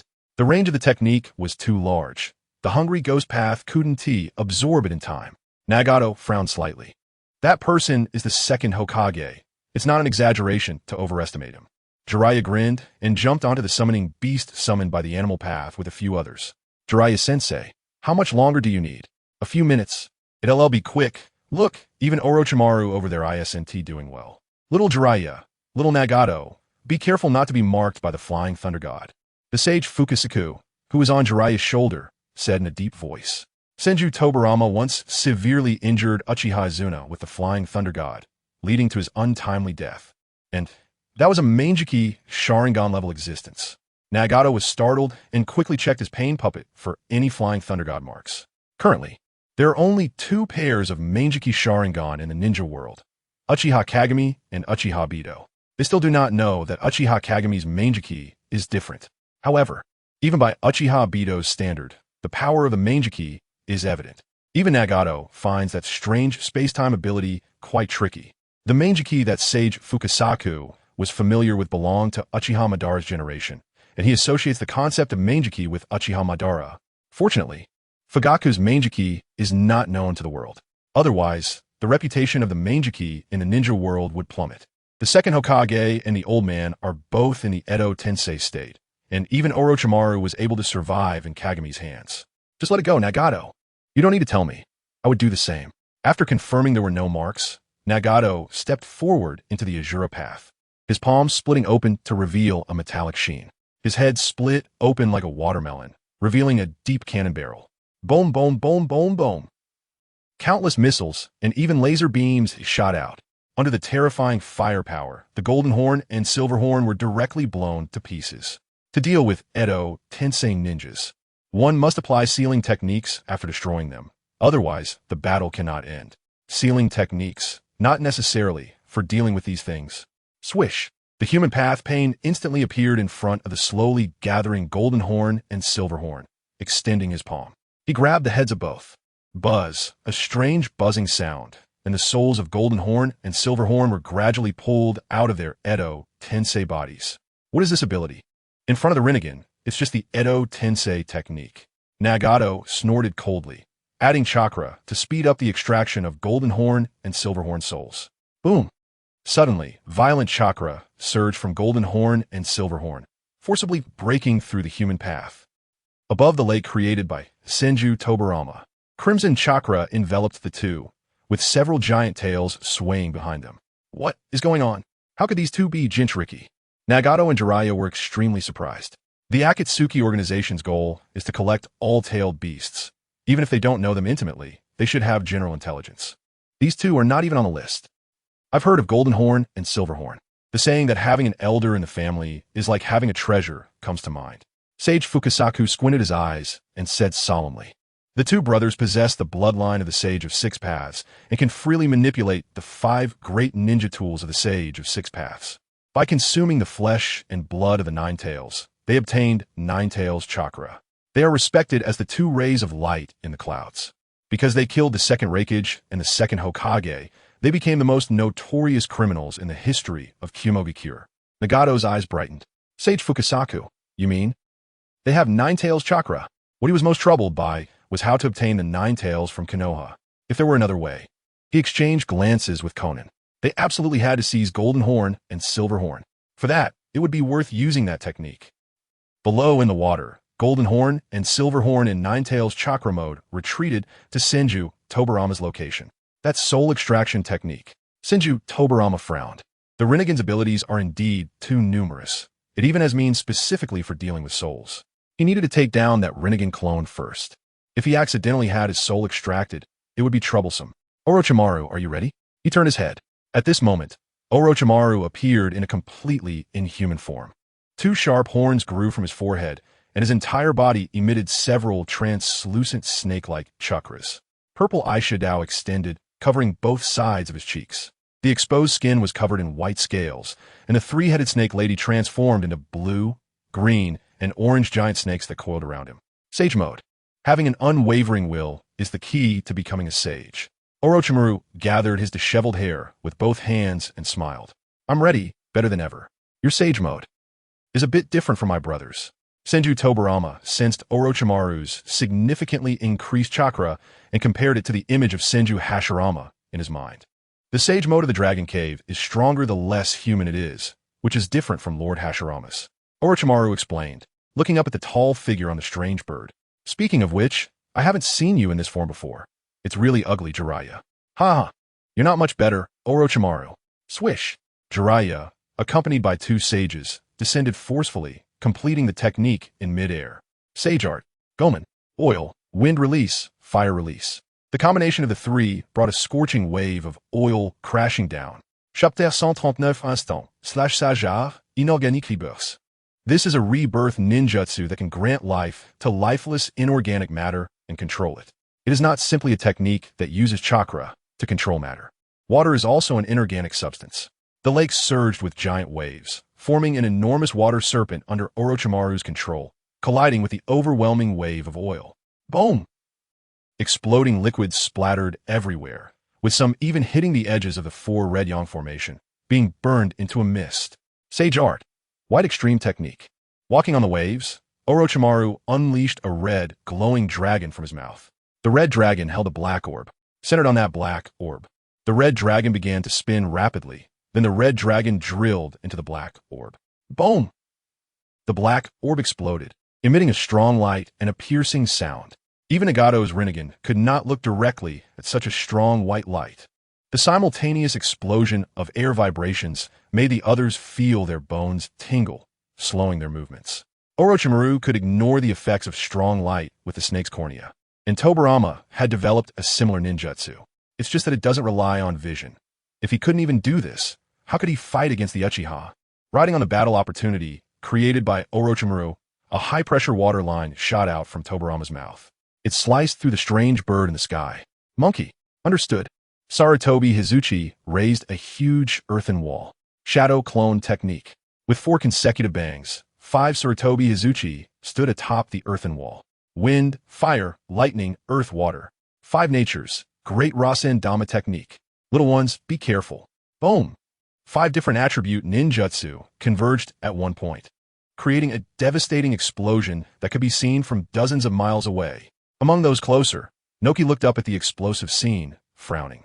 The combination of 5 different attribute ninjutsu is that guy, Sarutobi Hizuchi. At this level, it's almost comparable to his peak period, Edo Tensei, or whatever. That's really unfair. Me.I raised his hand to block the flying debris, turning to Noki. The battle should be between the Akatsuki organization and the Fire Nation, right? Noki, do you have any intelligence? Noki pondered for a moment and then spoke. I'm not clear on the Rinnegan's abilities, but it is said that it possesses the power to reverse life and death. There's no need to elaborate on the superiority of the ocular bloodline limit, which can be compared to Uchiha Kagami, who just obtained a Meijiki. Me.I's heart tightened. Mentioning that name reminded him of his father, who perished in that battle. I don't know that blue-haired woman. Jiraiya said that he was responsible for your side of the front line back then, and he knew about the intelligence pretty well. Senju Tobirama. He was a nearly flawless ninja. Even my teacher, the second Hokage, said that among the same generation, he was the strongest. Although your Kyumo's Kin and Jin killed him, that doesn't mean he was weak. AI shook his head. How could I think that? Our second also died at the hands of Kin and Jin. Rather than saying Kin and Jin defeated them, it should be said that Senju Tobirama was defeated by the 6 Paths ninja tools. This time I brought the amber purification bottle, so even if I encounter them, I could suppress them. Inoki nodded and continued. Senju Tobirama is most famous for his flying thunder god technique and powerful water release. If he is in a reanimated body now, Lord Orochimaru mentioned that you must never let a reanimated Senju Tobirama get close. If he sticks an explosive tag on you, the battle is over. Why? Lord Orochimaru didn't explain it clearly. I asked him at that time, and he only told me this much. In short, you need to keep your distance from Senju Tobirama. Never engage in close combat. This guy has too many bizarre techniques. Sarutobi Hiruzen is proficient in all 5 nature transformations. You saw it just now. That strike's power was no less than a tailed beast bomb. He has honed the 5 major nature transformations, secret techniques, taijutsu, and jinjutsu to a very high level, and he has studied all the techniques of Konohagakure thoroughly. I have had direct combat with him. It was a mutual victory. If a battle occurs, I am still confident I can hold him off. As for Orochimaru, Inoki frowned. I originally thought he was just an ordinary guy, but he survived in the Konoha conflict and even formed a team of Hokage throughout the ages. He is also a character worth paying attention to. The two were conversing when Killer Bee leaned over. Hey, don't be impatient, AI brother, Inoki-san. Invincible under heaven as long as we don't run into the Sharingan. We will definitely be fine. Just as he finished speaking, a black-haired boy with slightly curled hair suddenly appeared on the treetop in front of them. He was wearing Uchiha clothing and had a short blade at his waist. This sight nearly triggered an instinctive reaction from Inoki. Upon closer inspection, he realized it wasn't that person. Uchiha Shursui. Even though it was just Uchiha Shursui alone, they did not make any rash movements. Eisnerd, as that person's brother, what do you lack that you can't get? Why bother participating in a martial arts demonstration? Shursui wore a gentle smile, reminiscent of Minato. Are you dissatisfied, fourth Raikage? Gah. AI gritted his teeth and clenched his fists. Are you provoking me? No, I'm just expressing my respect. AI felt increasingly humiliated. Clearly, our titles have been stripped away, and we can't even refer to ourselves as such. Yet you can say it so easily. You, who were born with everything, cannot understand our pain. AI glared at Shursui, coldly saying, you are just a child under Uchiha Kagami's protection. What qualifications do you have to stand in front of us? Shui withdrew his smile and slowly drew his short blade. Yes, I have always lived under my brother's protection. However, for you from KyouMasters to say such things to me is somewhat unreasonable. Once, you wanted to take away Lord Minato's wife. Similar acts of robbing other secret techniques and bloodline limits are not few, right? Relying on your powerful strength to oppress the weak. Isn't that the concept you uphold? What, when my brother does similar things, does it make you feel pain? Shui held the short blade horizontally in front of his eyes. A pair of scarlet eyes lit up. This world is unfair. Life is unfair. I was born with everything, even if I do not ask for it. As long as I show a desire, the most precious things will be presented before me. I will not hypocritically dislike this privilege. This is something my brother fought hard for us to obtain. You will just have to get used to it. Whoosh. Shui instantly appeared in front of AI. Like a flash of black light, he slashed down. The black-red flowing flames entwined between the blade, already forming a hint of the shape of the Kenjutsu. This is my trial. I will prove that I am worthy of my brother's expectations. Chapter 140. I am Uchiha Shui, your new nightmare. On this day, AI recalled the feeling of being dominated by fear. True Kenjutsu belongs exclusively to Uchiha Kagami. Under normal understanding, bloodline limits are the product of the fusion of 3 chakra attributes. Kenjutsu is different. Uchiha Kagami has clearly stated that Kenjutsu is a bloodline limit that combines the powers of 2 worlds, that is, the fusion of the Manjikyu and the Susanoo. Over the years, Uchiha Kagami has also organized a Kenjutsu secret technique suitable for ordinary Uchiha clan members. Similar to the colorless and formless A-rank ninjutsu, Windblade.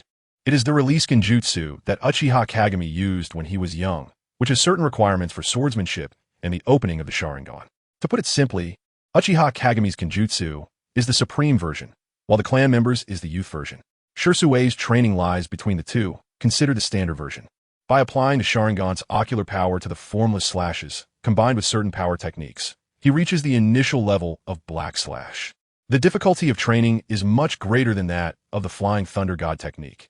Absolute control over one's own power is just the most basic requirement. The Kenjutsu training secret scroll that Uchiha Kagami provided is the standard version. If one has eyes and abilities like Kagami, it is also possible to reach his level.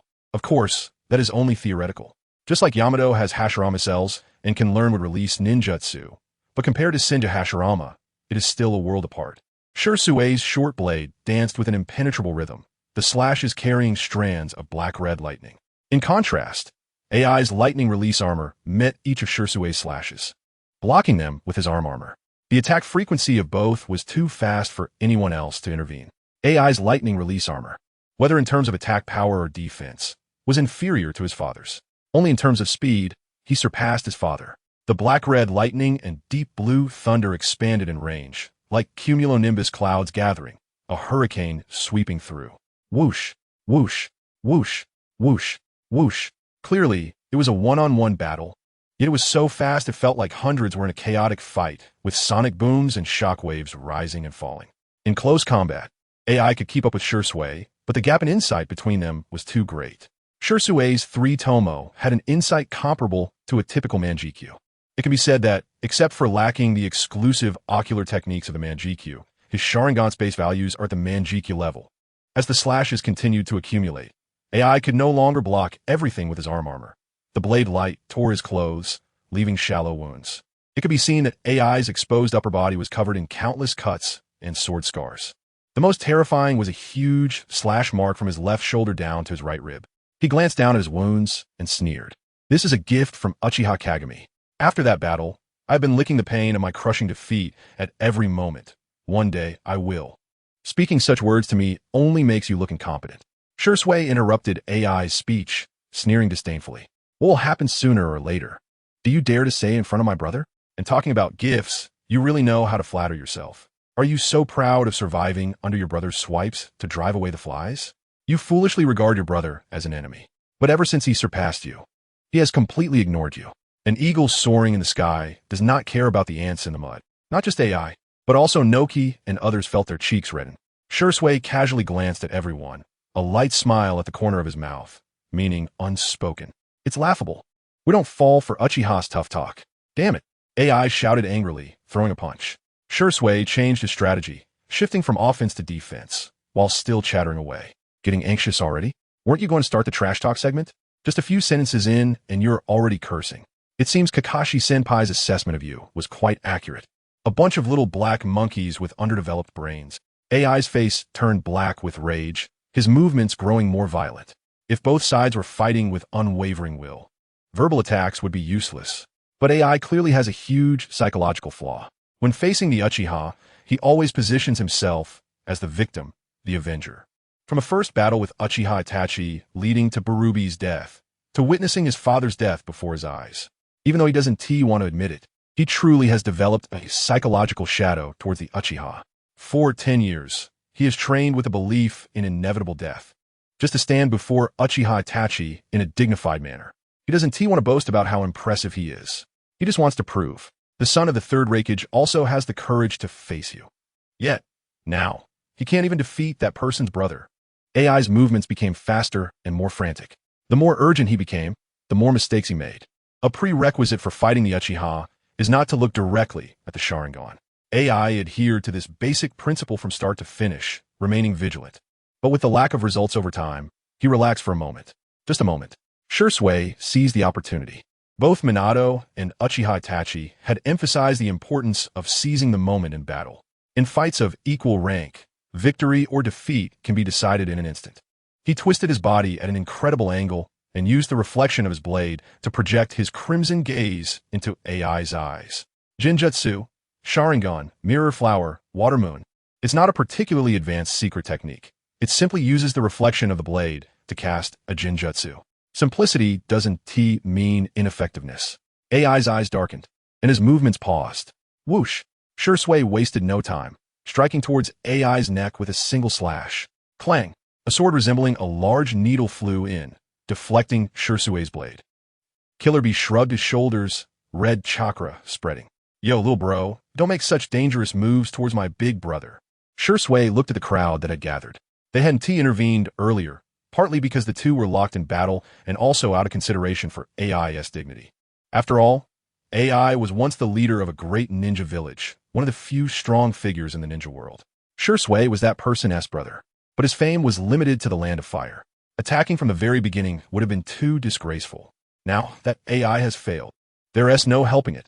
Let us start the righteous beatdown. Shursui took 2 steps back and smiled lightly. Don't you know I can use the flying Raijin? Whoosh! Shursui's figure appeared instantaneously on a distant tree branch. A user of the flying Raijin without any attachments is one of the hardest types of people to deal with in the ninja world. Sheathing his sword, the 17-year-old boy tilted his head and smiled, exuding unmatched confidence. That's enough for today. Currently it's 1-0. Remember my name, Uchiha Shursui. Your new nightmare. Chapter 141. Peace is handing over the ninja world to the Uchiha. The leaders are making their move. Dozens of kilometers away, Kakuzu and Sasori watched. The center of the Forest of Death was already covered in huge clouds of dust. The air was filled with terrifying chakra. In the midst of the ocean, Senju Tobarama and Sarutobi Hiruzen rode on the golden and silver horns, their enormous chakra claws extending to repel the attacking pain puppets. This guy Nagato seems to really want the golden and silver horns. It started when they unleashed the Nine Tails chakra. So, Nagato wants tailed beast chakra? With the power he has shown, he is no less than the Nine Tails. It shouldn't just be for some tailed beast chakra. Without crucial information, it's hard to understand his intentions. However, this guy's plan is to trigger a massive war. As long as we prevent him from succeeding, it will be fine.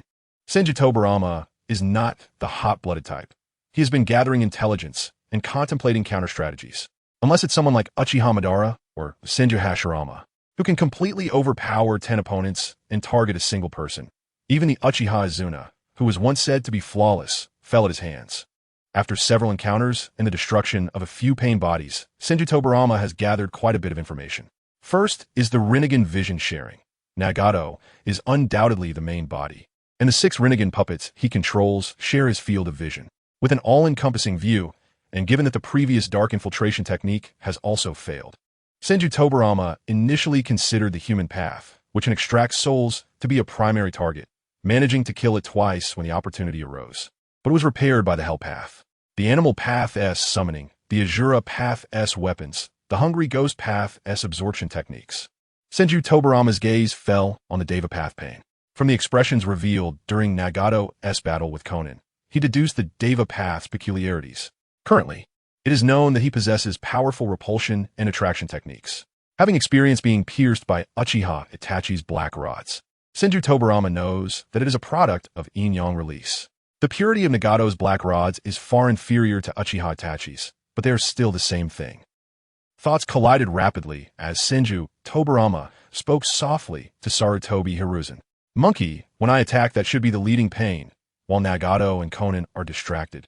You destroy that guy who can repair the other pains. Sarutobi Hiruzen, holding the Nioi bow, hesitated.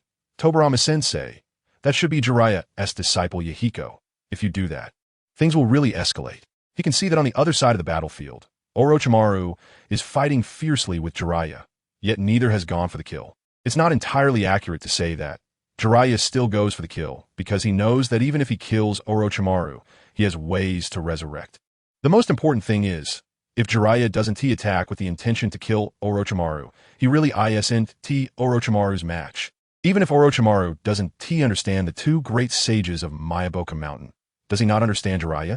At least he has had two opportunities where Orochimaru could have severely injured Jiraiya, but didn't leading to a round of mockery from the three Snake Sisters. He is Uchiha Itachi's teacher. Orochimaru used this sentence to shut the three Snake Sisters down. The fear of Uchiha Itachi is only a small part of the reason. Orochimaru, being a researcher, has no real taboos. Up until now, he still covets Uchiha Itachi's body. If it comes to it, he also has the guts to take action against other outstanding Uchiha, but he wouldn't recklessly charge him like a Beto. The main point is, he really doesn't intend to kill Jiraiya. That was the case back then, because injuring Jiraiya would drag down his team. When he was about to kill him, that guy still foolishly smiled at him. Bonds are not a good thing. However, unless Jiraiya obstructs his pursuit of immortality, he also enjoys this kind of struggle. Tsunade has lost her own pursuits and is no longer worthy of being mentioned alongside the other two Sannin. Jiraiya's transformation has pleased Orochimaru. I just want to live forever. Learn all the jutsu, witness countless interesting things. Monkey, you really are becoming more indecisive. Senju Tobarama said with a low voice, furrowing his brows. Are you still considering whether the enemy will be provoked? It's because of your wavering attitude that your face has been carved. Tobarama-sensei, you really do care about your face, don't you? Sarutobi Hiruzen dared not refute and obediently lowered his head to be scolded. You heard what that kid said earlier. His hatred for the ninja world is deep, and I know he must have gone through something painful. His disdain for us is also evident. I've had enough of the tragedies of the Warring States period. The system of one country, one ninja village is wrong. I can think of the longest-lasting and most perfect solution. Senju Tobarama took a deep breath, seemingly making a difficult decision. Unify the ninja world and hand it over to Uchiha Kagami to rule. There needs to be an absolute powerhouse who ignores resource interests to serve as the world's balancer. Once such a future occurs, there will no longer be great ninja wars. At most, it will be a training model like now. Sarutobi Hiruzen looked at Senju Tobarama in disbelief, unable to imagine such words coming from Tobarama-sensei. Tobarama gazed deeply at Sarutobi Hiruzen. Do you know why I think this way? The Uchiha, when they lose their love, will generate extreme hate. Uchiha Madara is one example, and recently there's Uchiha Beto as well. I dislike Uchiha Kagami, but I believe he won't lose. Just a few days ago, I completely decided to implement this plan. Kill all the strong ones in the current ninja world, except those from the land of fire. Senju Tobarama's words carried a chilling intensity. In that case, the land of fire will naturally take over the ninja world, and we can return to our pure land with peace of mind. Even if Uchiha Madara comes back, it won't concern us anymore. Tobarama-sensei, didn't you say you would never agree with Kagami? Senju Tobarama shook his head. I still do not agree with him. I just chose a path that sacrifices the least and can prolong peace in the ninja world as much as possible. This may be unfair to some, but it guarantees fairness for the majority. Harsh rule is better than the current chaotic state of the ninja world. Understanding this, Sarutobi Hiruzen got it. It's about taking the lighter of two evils. No matter how bad Uchiha Kagami is, at least he hasn't caused much trouble in recent years. If Uchiha Madara and the current Nagato had the same power as Uchiha Kagami, Tobarama believed in his ability to judge people. These two guys would at least cause the death of half the ninja world. This is the lack of information. If Senju Tobarama knew that the source of the chaos in the ninja world was Uchiha Kagami extracting the dragon vein outside the barrier, Senju Hashirama glanced at Uchiha Kagami's Sharingan and asked curiously, "How's the situation? I can't see clearly." Uchiha Kagami ignored him. The entire arena was within his barrier. As long as he wanted, no one's words or actions could escape his perception. Neither Senju Tobarama nor Nagato could provoke his emotions. Different dimensions. Uchiha Kagami had higher pursuits. In the spiritual space, the blood-red sky above the dome had four magnificent black magatama. Black strands were swirling, seemingly about to change into a new form. Chapter 142. Nagato. Is he Senju Hashirama's grandson? The flying thunder god technique is too troublesome. Nagato wanted to use the planetary devastation multiple times to seal Kin and Jin. However, the preparation time for planetary devastation was enough for Senju Tobarama to fly back and forth several times with someone. He didn't think that with Tobarama's intelligence, he would foolishly stay in place, waiting for him to seal. He had to find a way to separate Senju Tobarama from Kin and Jin. "Let me do it," Conan said in a low voice. "I want to use that technique." Nagato frowned slightly. "You learn it? That technique isn't difficult. It's just a summoning at a fixed point. The key is enough explosive tags. After I attach the explosive tags, you use the animal path to summon me." "Good." Watching Conan fly away, Nagato felt an ominous premonition for some reason. There was no time to think more, so he summoned the animal path to his side. Conan flapped her wings, dodging the giant chakra hand. Under the cover of several pain, she approached Senju Tobarama and the others. "Approaching me voluntarily?" Senju Tobarama frowned. He was unclear about Conan's information. Previously, her few attacks were just average paper jutsu. He held an explosive tag in his hand. This woman is Nagato's partner. Perhaps she could be used to force this battle to a stop. After the negotiation failed, Senju Tobarama had already thought about killing the others first and gathering more information before dealing with Nagato. In his view, Nagato hadn't reached an unbeatable level yet. The Rinnegan has many abilities, but it hasn't shown a decisive means. Relying on the advantages of the Edo Tensei, he could still drag him down. The premise is that what Nagato has shown now is all his means. Jiraiya's disciple, don't get close. Whoosh! The Rui Jingu bang extended. And Sarutobi Hiruzen wanted to push back Conan. He had already guessed a bit of Tobarama-sensei's thoughts. Bang! The Rui Jingu bang directly shattered Conan, turning her into a sky full of paper scraps. What a realistic clone technique. Sarutobi Hiruzen was slightly surprised and quickly shifted his gaze to the water surface beside him. His sensing ability was still far inferior to Tobarama's. By the time he noticed, Tobarama had already struck. The Conan that burst from the water just happened to meet a pair of crimson eyes. Slap! Slap! Both extended their hands simultaneously, placing an explosive tag on each other's wrist. Tobarama also carved the flying thunder god mark. Sensing a familiar fluctuation, Senju Tobarama's pupils widened. "How could you use that technique? How could you?" Conan was equally shocked. "This is my technique." Whoosh! Senju Tobarama instantly moved a distance away, severing the arm with the explosive tag. Conan didn't have time to think more and immediately activated the technique.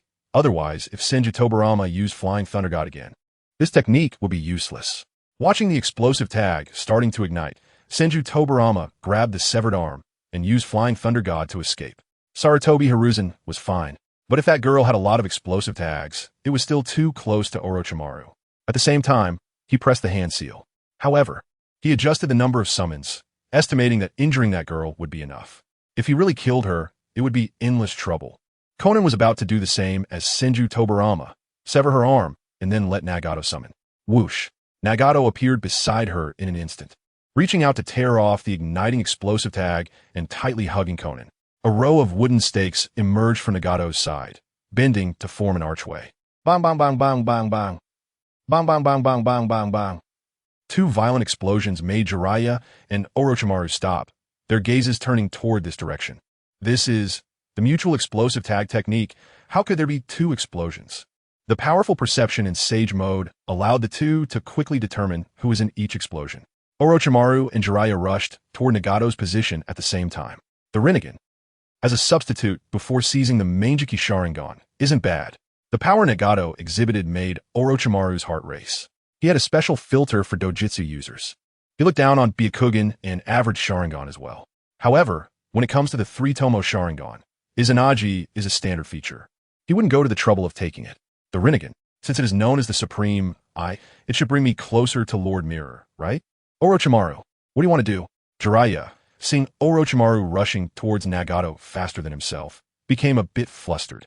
You haven't grown much, still so immature. Stop him. The three-colored snake queen entwining Orochimaru suddenly grew massive and lunged at Jiraiya.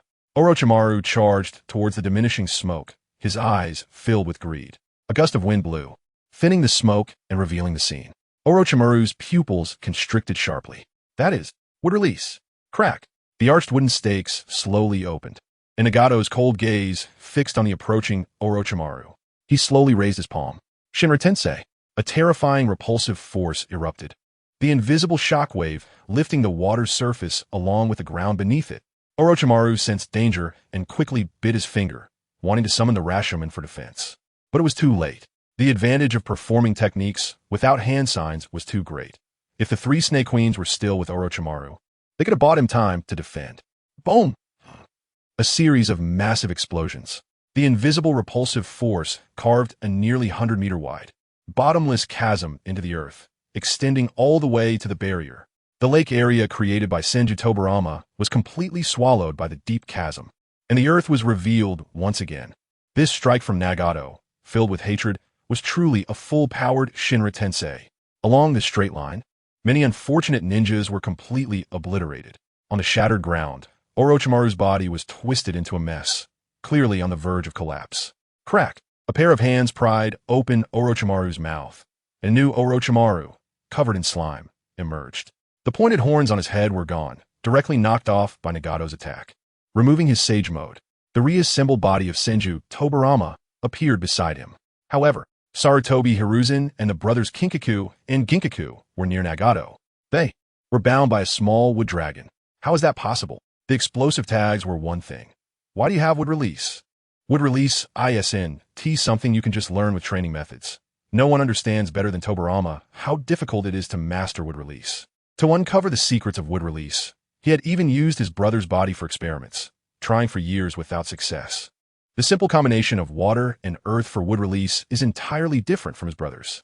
According to Tobirama's speculation, his brother's type of wood release, which has life characteristics, involves yang release. Perhaps it is not to the extent of being eliminated from the bloodline, but it is far from an ordinary bloodline limit. Based on the intelligence collected by Senju Tobirama, Konoha also has a user of wood release named Yamato. That type is the normal wood release. His brothers could perhaps be classified as yang wood release. He stared intently at the wood dragon binding several people, its vitality, its suppression of chakra. Without a doubt, it was wood release of his brother's caliber. How is this possible? Unfortunately, Senju Tobirama did not have a Sharingan. Otherwise, he would be able to see the white Zetsu cells beneath Nagato's flesh. I am sorry, Nagato. Conan felt a bit guilty. I exposed your wood release. Nagato shook his head. It's just some information. It's nothing compared to you. Swish. The three Snake Queens returned to Orochimaru's side, allowing Jiraiya to escape. He glanced around in a daze, his voice a bit hoarse. Nagato, could it be that you were a descendant of the first Hokage? Senju Hashirama was startled and also thought of this possibility. Yes, that's the only explanation. Perhaps my brother had an illegitimate child out there? Nagato, are you also my grandson? Tobirama's emotions became incredibly complex in an instant. Nagato, your father has nothing to do with you Konoha ninjas. Nagato sternly interrupted Tobirama's words. Outside the barrier, Senju Hashirama furrowed his brow, stroking his chin. The Uzumaki red hair plus would release. Tsunade, does she have more than one younger brother? What happened after I died? Chapter 143. Transcending oneself, transcending the world. That guy named Nagato is very strong. Just looking at his chakra, he has almost got half of mine. Senju Hashirama turned to look at Kagami. Hey, Kagami, do you know him? Could he really be my grandson? Uchiha Kagami smiled lightly. Want to go play? Nagato's strength was slightly stronger than he had expected. It seemed his development of wood release was higher than Obito's. Should I say it's no surprise, given his Uzumaki bloodline? The most important thing is, the white Zetsu cells enhanced Nagato's physical strength, allowing him to delve deeper into the Rinnegan. Just now, that Shinra Tensei was practically a directed Super Shinra Tensei level attack, and Nagato didn't seem to exert much effort. With his current abilities, combined with some capable allies, it wasn't impossible for him to contend with Senju Hashirama. Senju Hashirama thought for a moment, but still shook his head. Forget it, I'm not interested. By the way, are you planning to hold this second match here again? If Nagato's attack comes a few more times, there will be too many chasms around Konoha, which wouldn't be good. I have arranged a location for the second match. As for the destruction, it doesn't matter. I can use Earth Release to restore it, and you can come plant trees. I invited you here for this consideration. Even I admit your talent in greening. Aha, it's really rare. I finally have a place where you, Kagami, can acknowledge me. Uchiha Kagami looked at the various teams hiding in the Forest of Death due to the battle between the Akatsuki and the Fire Nation. Some people planned to just hide until the 3 days were over, gambling on luck to be among the 90 survivors. A bit boring. Uchiha Kagami pointed forward and softly chanted. Buruburu Yura. A massive Meijin Viro appeared, towering several dozen meters high, with its eyes on either side of its head being as tall as several people. This is that beast you raised. Senju Hashirama pondered, feeling a clearer perception of the Meijin Viro up close. Its energy attributes leaned towards in release, but it was a bit different. In terms of strength, it was quite evident, comparable to the Nine Tails. If it weren't for being Uchiha Kagami's, such a fierce beast would have definitely prompted Senju Hashirama to prepare a sealing package. What are you going to do? To add a bit of spectacle to the game. Whoosh! The massive body of the Meijin Viro was thrown into a corner of the Forest of Death. Some perceptive ninjas noticed it from a distance. The next moment, Uchiha Kagami's voice echoed within the barrier. A temporary rule has been added. The Meijin Viro will start sweeping from the edges. In simple terms, you either gather towards the center or prepare to kill the Meijin Viro. Uchiha Kagami's words carried a hint of amusement. You can give it a try. By any means, if you kill the Meijin Viro once, I will grant the last killer an additional final reward. What about the reward? Is the reward doubled? Uchiha Kagami paused slightly, noticing the shouting Kakuzu on a large tree. The two spoke across the distance. Kakuzu, where do you get your confidence? Don't worry about that. I just want to ask if the reward is doubled. Uchiha Kagami fell silent. He originally thought that Kakuzu's love for money had its limits, merely compensating for his spiritual emptiness. It can't be like a comedic character, said to have only money in his eyes, right? But now, he saw a pure, well similar to Orochimaru's in Kakuzu's eyes. I see. Uchiha Kagami smiled. All right, Kaku, as long as you can kill Maguro, I'll give you 5 billion. Good, it's a deal. Uchiha Kagami thought for a moment and asked the question that lingered in his mind. Kakuzu, aren't you afraid I might rob you of your money again? Kakuzu was silent for a while. Just because there's a possibility of you robbing me. Should I stop accumulating wealth? If you have the ability, then just kill me. In my long life, the only time I feel emotional is when I'm counting money. Well then, good luck, Kakuzu. Senju Hashirama also noticed Kakuzu and recognized the Takagakure ninja who once attempted to assassinate him. Those green eyes. I remember him. He is still alive, truly long-lived.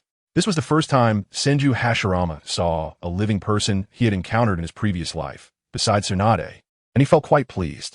Uchiha Kagami recalled something interesting and turned to smile. I heard that Kakuzu tried to assassinate you. What was that about?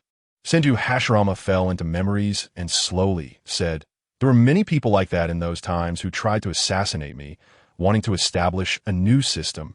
But it wasn't a simple matter. I would let go of those whose intentions weren't bad. They were just pitiful people forced by the higher-ups. Kagami, both Madara and I have spent our lives striving for peace. I don't know his methods, and I can't think of a better way. Senju Hashirama attempted to continue the conversation that was interrupted back then by Tobarama's indiscretion. Kagami, do you know what Madara wants to do? A Jinjutsu that covers the entire ninja world. Oh, well, if you're unwilling. Senju Hashirama's eyes widened tremendously. He never expected to get an answer from Uchiha Kagami. What did you say? What does Madara want to do? Uchiha Kagami smiled faintly. Simply put, he wants to kill everyone. Do you understand? It took a while for Senju Hashirama to digest this massive amount of information. His expression became extremely serious. Kagami, you know the future. Why don't you stop Madara? How do you know I haven't stopped him? Does it only count as stopping if you search the world for Madara? Uchiha Kagami said calmly. The future is unobservable. I never believe in predetermined fate. With my existence, the future has long been unrecognizable. What I need to do is not to lay out according to the original trajectory. As long as I am the strongest, possessing the power to face any situation. Uchiha Kagami looked at the barrier, but he wasn't looking at those people and things. It was as if he could see through the barriers of time and space. Looking at the future in his eyes, whether it's Madara or the Sage of Six Paths, I won't concern myself with their schemes. The only thing I need to surpass is myself. In that indifferent gaze, Senju Hashirama saw determination and persistence, which moved him. After a long silence, Hashirama chuckled softly. Kagami, I'm starting to want to fight you. Unfortunately, my body is too weak right now. Who is Senju Hashirama? The man who ended the millennium-long warring states period, revered by the world as the god of shinobi. He could humble himself for the sake of peace. He is a caring brother and a loving husband. He was the kind-hearted Hokage in everyone's eyes at the founding of Konoha. Beyond those identities, he also has the purest identity. That is the strongest of an era. Even Uchiha Madara, with his awakened Manjiki Sharingan, was not his opponent. And neither was Uchiha Madara with his eternal Manjiki Sharingan. Uchiha Madara still had goals to pursue. Senju Hashirama truly had no one left above him. Being strong doesn't necessarily mean being lonely, but strong people definitely crave battle. Uchiha Kagami's words stirred the long-simmering battle intent within Senju Hashirama. Noticing the change in Hashirama's attitude, Uchiha Kagami's lips curled up slightly. Just wait. I also don't want a grand play in the future to lack your interesting character. I hope you qualify to be the stepping stone for me to cross this world. Chapter 144 Departure, Let us make a trade. Senju Tobarama pointed to Konan and said lightly, I have inscribed the Flying Thunder God seal on her. I can help her remove it, and you can release Hiruzen and the others. In front of outsiders, he couldn't directly call Hiruzen a monkey anymore. The coldness in Nagato's eyes intensified. You are threatening me. Tobarama's words reminded him of the most painful memories. Konan tore off her long sleeves, preparing to cut off her own arm. Senju Tobarama was even more anxious than Nagato, raising his hand to stop her. Don't. I'll help you remove it. Why are you all so anxious? Haven't you learned the basics of negotiation? Nagato tightly grasped Konan's hand, speaking coldly. I won't let a single one go. If you dare to use Flying Thunder God to approach Konan, I'll kill you too. Don't think that just because you're in the impure world reincarnation, I can't do anything about you. I have plenty of means to deal with souls. Tobarama couldn't help but not believe Nagato had just demonstrated it. He had to change the topic, try and make his words a bit gentler. The new generation of ninjas is too impulsive. They go berserk at the slightest provocation. You heard what Uchiha Kagami said. The strength of that monster is evident. If we continue to fight, even if you win, have you considered whether you have the strength to deal with that monster? From what I know about Uchiha Kagami, if no one can defeat that monster, he might directly let that monster kill everyone and end this martial demonstration. Nagato furrowed his brows in silence. If he were in good condition, he would still have confidence against Magurul. At most, it would just be a battle of the Nine Tails level. And using the Earth Explosion Star would definitely seal it. However, to unleash the Earth Explosion Star with sufficient strength, he needs to reserve a large amount of chakra. Jiraiya was clearly a step behind Orochimaru, and on his side, Konan had been inscribed with the Flying Thunder God seal. If he wanted to reserve some strength to suppress Kin and Jin, as well as Hiruzen, it would also tie his hands against Senju Tobarama. Jiraiya indeed hadn't taught them negotiation skills, but after that negative example, Nagato understood. The more you care, the more you have to act as if you don't care. He said expressionlessly, it doesn't matter. My initial purpose was just to see the gap between me and Uchiha Kagami. Whether this martial demonstration ends or not has nothing to do with me. Senju Tobarama, didn't you want to kill those people? Why are you considering their lives now? Nagato. Jiraiya hesitated, wanting to persuade him to at least let the old man go. But with just one look from Nagato, he swallowed his words back. The once introverted Nagato now exuded a tremendous pressure. It seems that Yahiko's death really dealt a heavy blow to him. Jiraiya sighed inwardly, feeling an immense guilt. If he had been tougher back then and taken them away, or if he hadn't left to search for the child of prophecy, would Nagato have turned out like this? Top! Jiraiya jumped to Hiruzen's side. Old man, you're really pathetic. You've been caught. I see. This time you still chose to stand by your disciples. Hiruzen, bound by the wood dragon, smiled. Being able to fully trust his disciples. Jiraiya, you have truly grown. If I had handed Konoha over to you and Orochimaru earlier, perhaps things would have been a bit better. Sarutobi Hiruzen turned to Senju Tobarama. Teacher Tobarama, there's no place for me in this new era anymore. Orochimaru, thank you for giving me the chance to say goodbye to Lake Biwa and the others. And I also saw the lovely Konohamaru. Hiruzen's body, reanimated by the impure world reincarnation, shattered piece by piece. And his soul seemed to be breaking free from the bindings of the wooden dragon. Nagato also sensed something was wrong, and with a thought, was about to use the human pass ability to extract Hiruzen's soul. Whoosh! Hiruzen dodged Nagato's hand with incredible speed, his spirit emitting a faint blue light. This is the spirit transformation technique. Both Tobirama and Orochimaru recognized this technique. Nagato thought the battle was about to begin again, but Hiruzen's soul instantly floated away several dozen meters. Great, I knew this technique would come in handy. I worked so hard to learn it. Hiruzen wore an incredibly relaxed smile. By using the spirit transformation technique, his spirit could sense the souls of others, no matter the distance. Although the barrier limited his perception range, the person he wanted to see was right here. Farewell, Orochimaru. Jiraiya, teacher Tobirama. I want to take a vacation. I haven't had a break in a long time, and I'm so tired. Hiruzen's spirit transformed into a beam of white light and vanished from the sight of the others. Jiraiya experienced the feeling of his teacher's demise for the second time. Moreover, he had a premonition that he would never see Hiruzen again. Tobirama's words confirmed his premonition. That monkey has no regrets anymore. The impure world reincarnation has a little-known requirement. Only souls that have no attachment to the world can be summoned through this technique. In a part of the Forest of Death, Hitaki Tsukumo and others were stealthily moving, and without even the ninja dogs noticing, he was the first to sense something was amiss. He raised his hand to signal everyone to be on guard, his gaze fixed on the source of his unease. In an instant, Hiruzen appeared before them. Third Hokage. Tsukumo's pupils dilated, unable to hide his surprise. After all, this was the lord he had served for decades. Kakashi looked at Hiruzen with a complex expression. He had come to understand what happened back then and felt disgruntled about his father's fate. He also felt disgusted by the exclusion of Hiruzen and the others toward the Uchiha. Among his best friends, there were two Uchiha. Tsukumo. Hiruzen's brow furrowed, as if filled with endless melancholy. I was wrong back then. I should have trusted the younger generation more, just like teacher Tobirama trusted us back then. Kagami said. In the future he saw, you would die, and the Uchiha clan would also perish. I'm glad that future didn't come to pass. He looked at the young people behind Tsukumo, his brow relaxing, a smile appearing on his aging face. We misunderstood teacher Tobirama's philosophy, almost leading the village into a huge crisis. Tsukumo, you are doing well. Don't be like me. Don't be like Danzo. He spoke slowly, and the audience was very quiet. Finally, he looked at Asuma in the crowd. Asuma, take good care of your mother. You have become an outstanding ninja. I am really happy to see your growth. Goodbye, everyone. Farewell, third Hokage.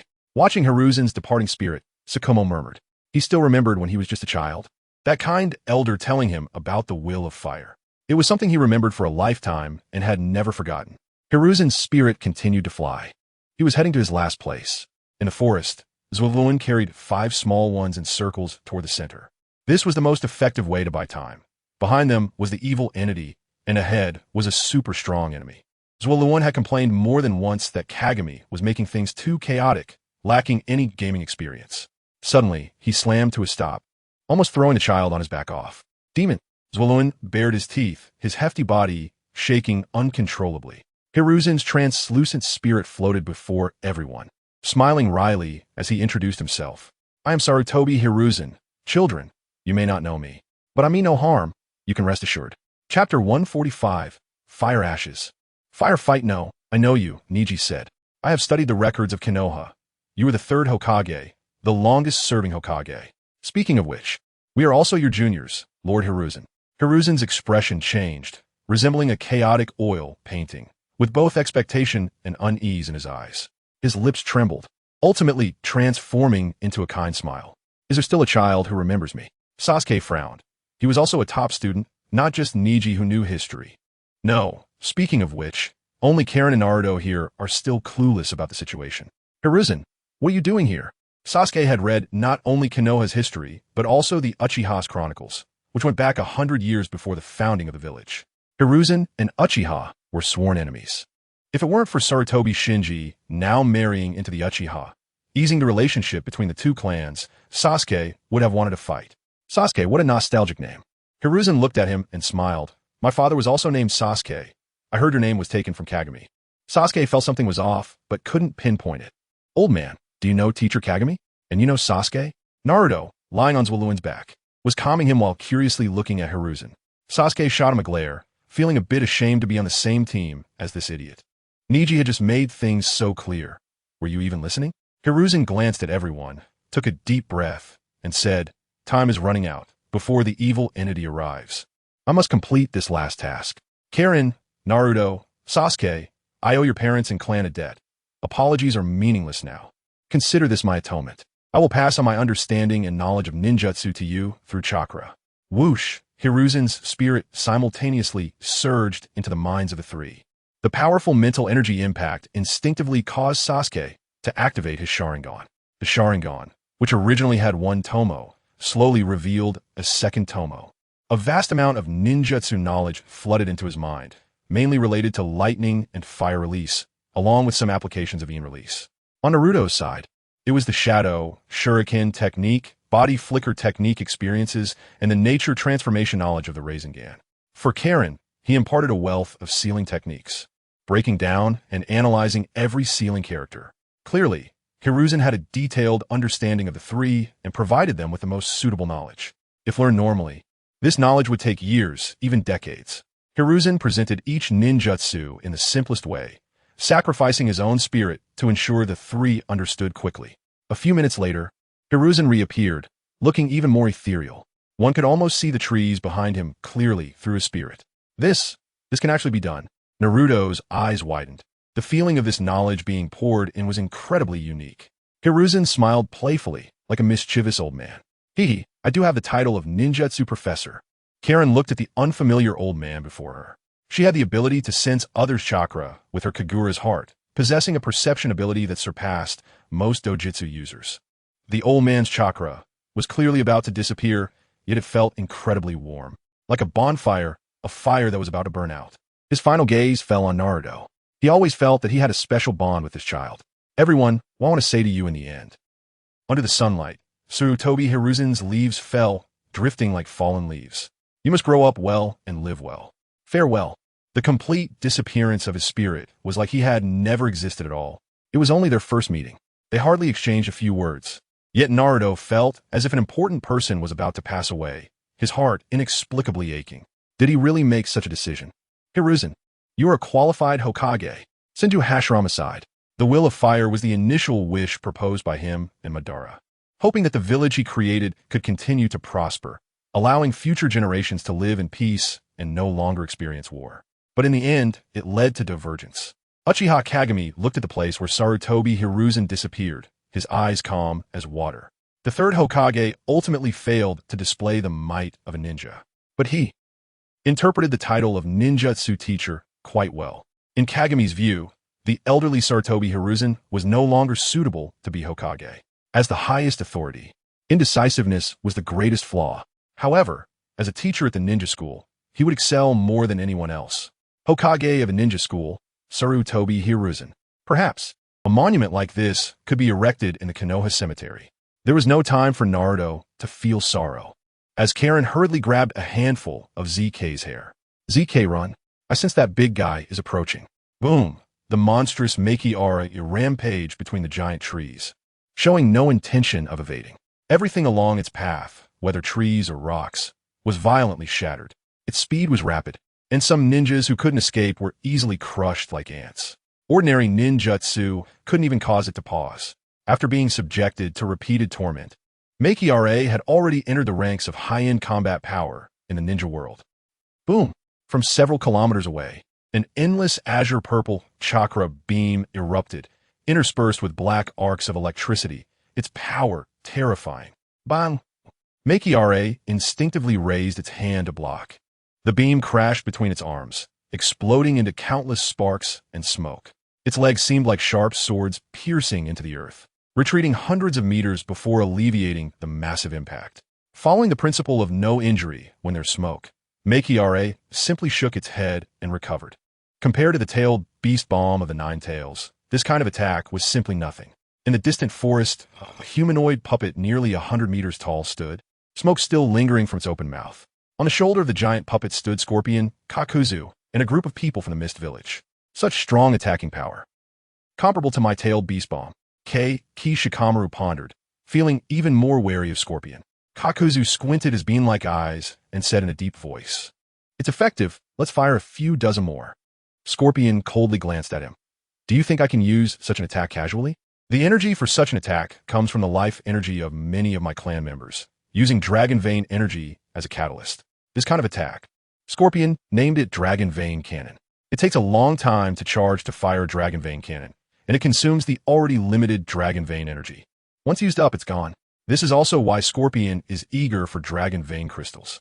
Next, let me first test this monster from a distance. If it doesn't work, we'll abandon the hunt. Red chakra enveloped Ki Shikamaru's body, yin-yang chakra particles converging in front of him. Kid, be a bit more confident. That's 50 billion. Scorpion disdainfully glanced at him. You better have some use before you say that. Just to be clear, if we kill this guy, I want the corpse. Well, just as we agreed before, the extra rewards go to the Mist Village. The corpse is yours, and the bounty goes to Kakuzu. Even May was using a respectful title for Kakuzu, as this guy actually dared to confront Uchiha Kagami face to face. And yet, he came out unscathed, as if he had gained that one's approval. Given the situation, we are all on the same team. We must try to challenge me.I, Chapter 146. Old man. Come out for a duel. A strong sense of oppression swept over, as if the air was being torn apart, producing a sharp whistling sound, accompanied by a deafening roar. The tailed beast bomb shot out like an anti-aircraft shell. Bang! Where it passed, the ground trembled violently, dirt and stones flew, and a powerful shockwave spread outward. Boom! me.I did not dodge, but directly faced the tailed beast bomb. With a swing, it raised its right arm wrapped with a demon-slaying sword, splitting the tailed beast bomb in half. Boom, boom, boom. The split-tailed beast bomb exploded violently, raising a cloud of dust. In the dust and fog, it was like a stampede of elephants. me.I's feet struck the ground, leaving massive footprints as it quickly approached those who dared to attack it. It was a Shiki that lacked independent consciousness, only obeying Uchiha Kagami's orders. It would kill everyone that appeared in its line of sight. It's coming. Damn it, the monster raised by Uchiha Kagami can also use the slash escape? How could it split the tailed beast bomb? Calm down, what's the rush? Ki Shikamaru maintained an unexpected calmness despite his baby-faced appearance. Even in half-tailed beast form, he kept a clear mind. Of course, it also had to do with the fact that Sanbai Isabu's resistance was not very strong. Over the years, since the formation of the Four Nations Alliance, the ones who benefited the most were likely Ki Shikamaru, and Oenoki. The Land of Lightning had such a miraculous place as Turtle Island, which greatly benefited the Jinchuriki's training. Sanbai Isabu was considered a relatively mild-tempered tailed beast, although it had died once under the mysterious circumstances with Noera Rin. It did not care much. It just wanted to live quietly. Freedom was good, but the ninja world was too chaotic now. Having a comfortable Jinchuriki was similar to a swimming pool. It was impossible to form a brotherhood like with GY, Ki, and Kurabi. But when Ki Shikamaru wanted to borrow his power, Isabu also had a casual attitude about it. As for Oenoki, he belonged to the same side in opposition to a common enemy. When both parties hated the same target, reconciliation was easier to achieve. Kisame, make your move. Following Ki Shikamaru's command, a tall man with a shark face stepped out. How wide of a range do you need, Lord Shikamaru? Do your best. Understood. The giant puppet's shoulder erupted with a strong chakra response, even more astonishing than Ki Shikamaru in half-tailed beast form. Hashigaki Kisame. Due to his naturally massive chakra, he was called a tailless tailed beast. Watching Kisame rapidly refining chakra with his hands together, Kakuzu was taken aback. Such strong chakra. Everyone under Ki Shikamaru is exceptional. He scanned the Mist Village's team again. After spending most of the day together, both sides exchanged some basic information. The genius kid from the Bone Pulse, Kagaya Kimimaro. The new generation of the 7 ninja swordsmen. The owner of the double-bladed sword, Kirigakure's Hashigaki Kisame. The lightning-released genius, the new master of the lightning blade, Ringo Amuri. This Hashigaki Kisame should be the strongest among the new 7 ninja swordsmen. What was the name of the owner of the decapitation blade? Oh, it was Zabuza. Not very famous. His chakra seems to be neither high nor low. There was also a little girl about the same size as Jumaro. Do you think we are here for a family vacation? Kakuzu finally looked at Terumi Mei. The information about this woman was not disclosed by Kuratsuchi, but based on their interaction, Kakuzu guessed that Kuratsuchi was treating her as the next generation to train. To stand out among so many monsters, she must have some skills. Just as Kakuzu was still pondering who would be the first to stab him in the back, Kakashi jumped up and made his move. His hand seals were quick and standard. Kakuzu recognized it. ISNT that the water release. Water burst? I can do that too. But the next moment, Kakashi overturned Kakuzu's common sense. Boom! An endless wave of water instantly poured down, as if a hole had been opened in the sea to release water. A massive, oval water sphere covered a kilometer in front. Even the enormous body of Magira staggered. Kakuzu pulled up his collar, trying to hide his greedy gaze. High-quality water release heart. I choose you. He caught a glimpse of Ringo Amuri from the corner of his eye. There was also a top-notch lightning release heart. Choosing to cooperate with the Mist Village turned out to be the right decision. It was simply a treasure trove. I wonder what kind of heart that woman named Terumi May can produce. I'm a bit. Roar. Another earth-shattering roar interrupted Kakuzu's thoughts. Kuratsuchi had completely transformed into a tailed beast, a giant turtle covered in spikes, charging into the water and overwhelming Megira. Whether it was Kuratsuchi or the three-tailed Isabu, they could significantly increase their combat power in the water. Slaps, swipes, headbutts, and tail strikes. The two giant beasts returned to the most primitive way of fighting, a pure power contest. Bang, bang, bang. Boom, boom, boom. In no time, the three tails fell into a disadvantage, being flipped over by Megira, with fierce punches pounding on the back of the three tails. Fortunately, the three tails were also tough and wouldn't be killed easily. Finally, Kuratsuchi seized the opportunity between the punches to shout, "Let us all go together. Are you waiting for me to be beaten to death?" I almost habitually let the commander take on the challenge alone, realizing their significant oversight. The Mist Village members quickly joined the fight. In such an environment, only Kakashi and Killed Moon could support closely. The giant transformed Kakashi slammed into Megira, giving Kuratsuchi a breather. Kakashi summoned a large number of sharks to bite at Megira. "Little girl, aren't you going to join?" Kakuzu looked at Terumi May with ill intentions. Terumi May smiled without reaching her eyes and said, "I still want to see the style of Lord Kakuzu. You are a strong person who has fought against the two generations of the god of ninja and still managed to retreat unharmed." "Humph," Kakuzu snorted softly. "Isn't it just that you're afraid we'll act against you? But since this little girl wants to see, let her see a bit." Twisted black tentacles exuded an ominous aura, sinking into the ground. The battle here was grand and attracted the attention of the surviving strong ones. That guy Kuratsuchi actually teamed up with the Akatsuki organization. When the Akatsuki organization arrived, they were clearly together. Why did they separate during the competition? Noki snorted coldly and said, "They want more rewards. Those who don't know the height of the sky, that Rinnegan is one thing. But where does the confidence of Sasori and that bounty hunter come from? Do they really think that Uchiha Kagami let him go a few times as a joke? And he has the qualifications to compete for a spot?" AI pondered for a moment and asked, "Should we join?" After they obtain a spot, they will definitely want the territories of the Lightning and Earth countries, which feels a bit like working to redeem their own home. If there could be an additional reward, it wouldn't be a wasted trip for them. Noki was tempted. If he could use Dust Release after they fought to a certain extent, wouldn't that make him the final killer?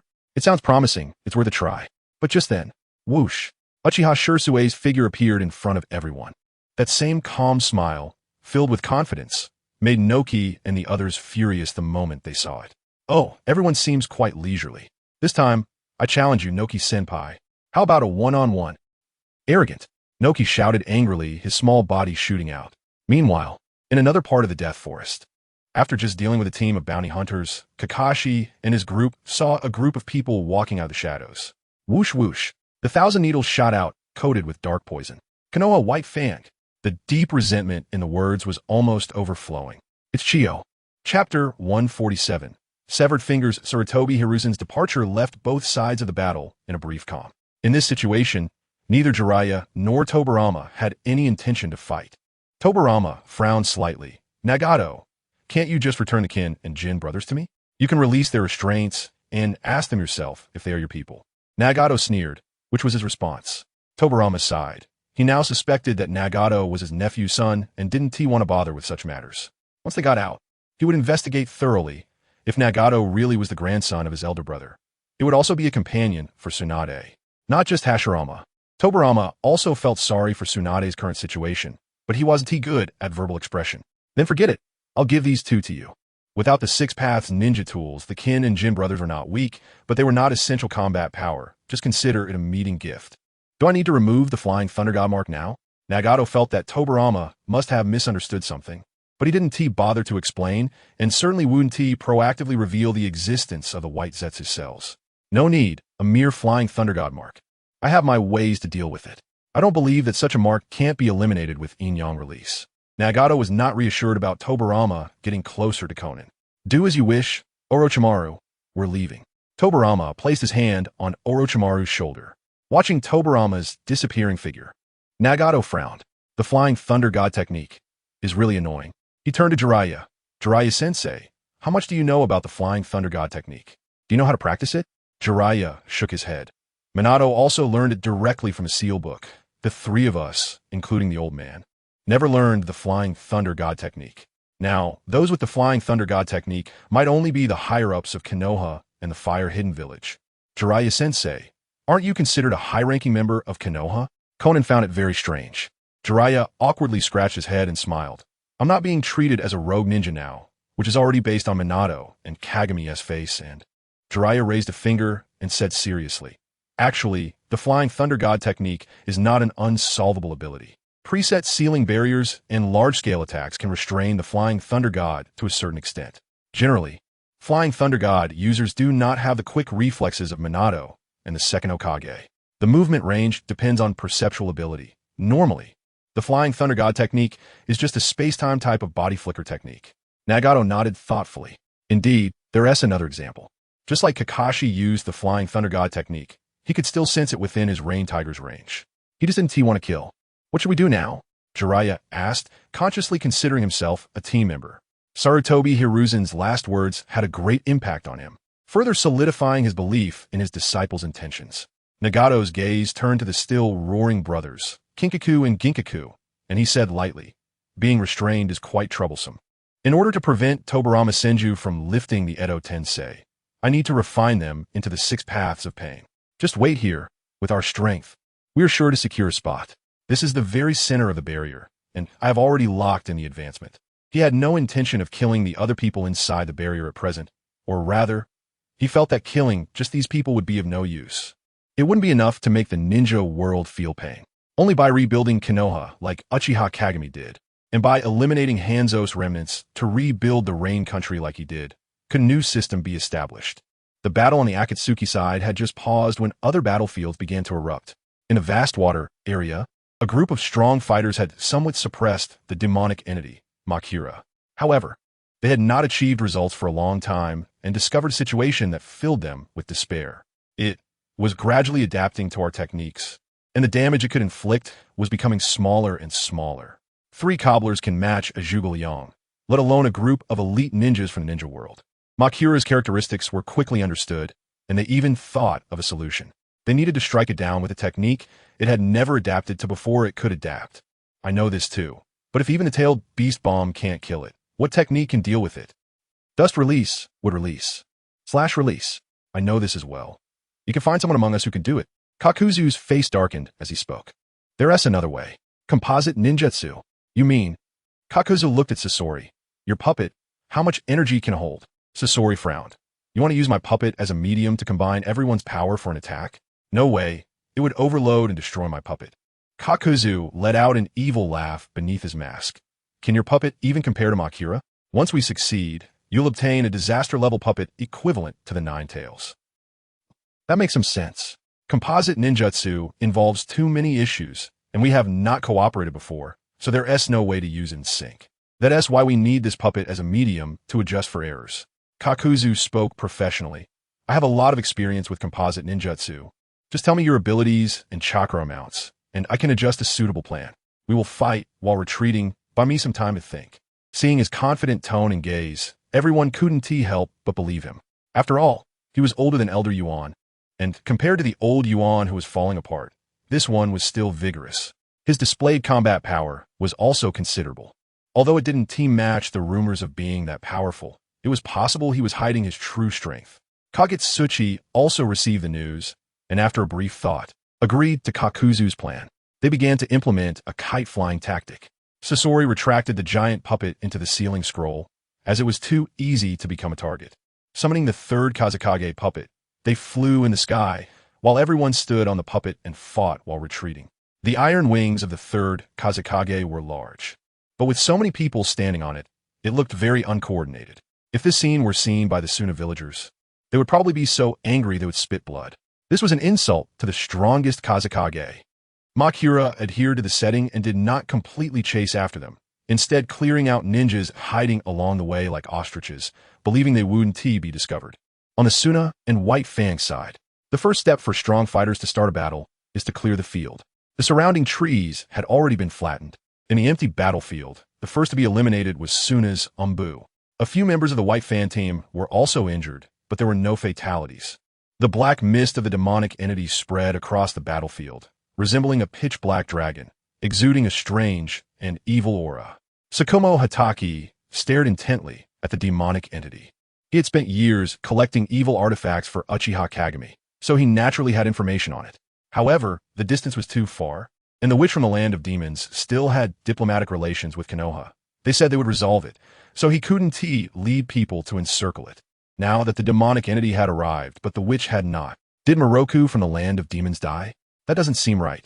I remember the witch from the land of demons came to visit Kagami last year, right? In the distance, there was also a small team. Since the start of the match, they had been stealthy and had not engaged in battle with anyone. This was a team composed entirely of Konoha's I-Technique clan. Lord Genka, Lord Kyumo, should we take action? Hinata Hayashi quietly asked the two in front of the team. Genka and Kyumo, Uchiha Kagami's personal guards, held a transcendent position even among the Uchiha clan. They only obeyed Kagami's orders, and their obedience to him could almost be considered fanaticism.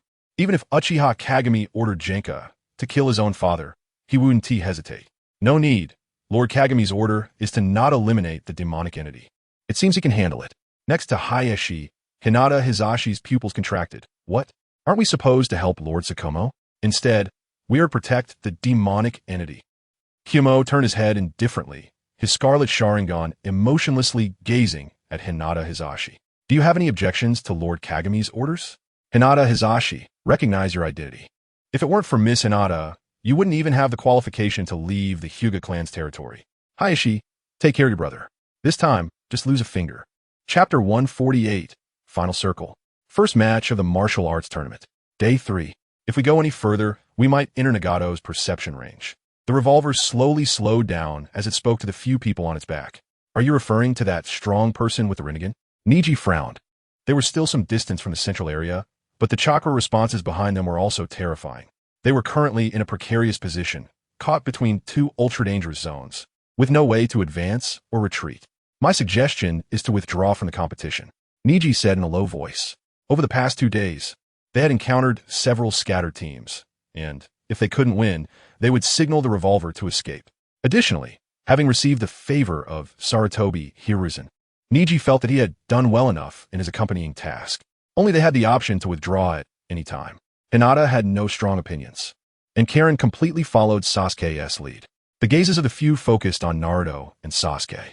Naruto scratched his head, but if we end it like this, it just feels like something is missing. I still want to participate in the second match. Crack.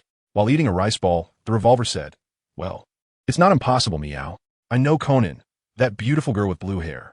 She even treated me to grilled fish, me.I. Revolver-chan, you really are a big shot. Karen looked at the revolver with sparkling eyes. How come you know people everywhere? The revolver proudly puffed out its chest. Of course. Otherwise, do you think my name comes from nowhere? I've traveled all over the ninja world and eaten my way through it. Are you sure there won't be any danger? Sasuke said sternly, arms crossed. Seriously, Nagato's strength is undeniable. If he has ill intentions towards us, even the flying thunder god technique won't be able to get us away in time. After all, it's not an active skill. Their technique still has a brief activation time. A typical strong person would be fine, but if we use it close to someone of Nagato's level, it would be too late. Sasuke, you're usually so bold. Why are you so timid now? If nothing unexpected happened, this was what Naruto would say. Sasuke snorted coldly, knowing you can't win and still going for it. I'm not that kind of hot-blooded fool. Huh, what did you say? Naruto slammed into Sasuke, spitting saliva all over his face. Didn't the master teach us that cool phrase? That's the ninja way I want to follow. Knowing there are tigers in the mountains, yet heading toward the tiger mountain. So passionate. Sasuke wiped the saliva off his face and said, unfazed. The master also said that those who know when to adapt are the true talents. Specific situations should be analyzed specifically. Difficulties must be overcome, not sought out. Sasuke rejected Naruto's words, countering from the facts. Now there might not even be 90 people left. We can find a place to hide and still advance. Instead of foolishly seeking out a known, strongest competitor, Naruto's face scrunched up. Well, you do have a point, but don't you want to see the powerful figure that caused such a deep chasm? The deep ravine created by Nagato's Shinra Tensei is a new sight in the Forest of Death. What's there to see? We don't usually see less, do we? Not to mention the master. I think the Hokage is stronger than him. Uchiha Sasuke crossed his arms and slightly tilted his head, proudly stating, the true strong ones are those few who watch from outside the barrier. I will become that kind of strong person sooner or later. Just then, a few drops of rain fell on Sasuke's face. It's raining? Sasuke found it strange. He had done his research before the competition, and it was supposed to be sunny in Konoha these days. Looking up, he saw a pair of pure white wings blocking his view. Swish! Sasuke immediately drew his blade and activated his Sharingan. The few people with excellent combat instincts also prepared for battle, while Naruto had already started forming a Rasengan. Originally, he couldn't condense the Rasengan so quickly, but it was thanks to Sarutobi Hiruzen's gift. Wait, cough cough. Zwolluen quickly swallowed his food, calling out somewhat ambiguously as he choked. Cough cough. Don't be afraid, Konan is not a bad person. Sasuke did not lower his hands, forming the seals, still remaining on guard. Through the Sharingan's vision, this woman's chakra flow was very strange, not the normal 5 nature transformations of ninjutsu. Zwolluen, you actually came in too. Who are these little brats? Nagato had just completed the transformation project of the Kimimaro and expanded the perception range of the Rain Tiger Free technique. He discovered a familiar chakra. Konan had been inseparable from Yahiko and Nagato since childhood. She recognized Zwolluen, and of course, Nagato did too. However, Zwolluen didn't like this gloomy man who always had a deadpan expression. Long time no see, Konan. Zwolluen paused for a moment, patting his chest, and said, she is Lord Jing's disciple. Don't do anything foolish, we have a trump card. After stopping the others from attacking, Zwolluen also appropriately warned Konan. Konan slowly descended and spoke coldly. I wouldn't go so far as to capture a few little brats to threaten that guy Jing. Don't worry. Or rather, capturing people to threaten was what Konan hated the most.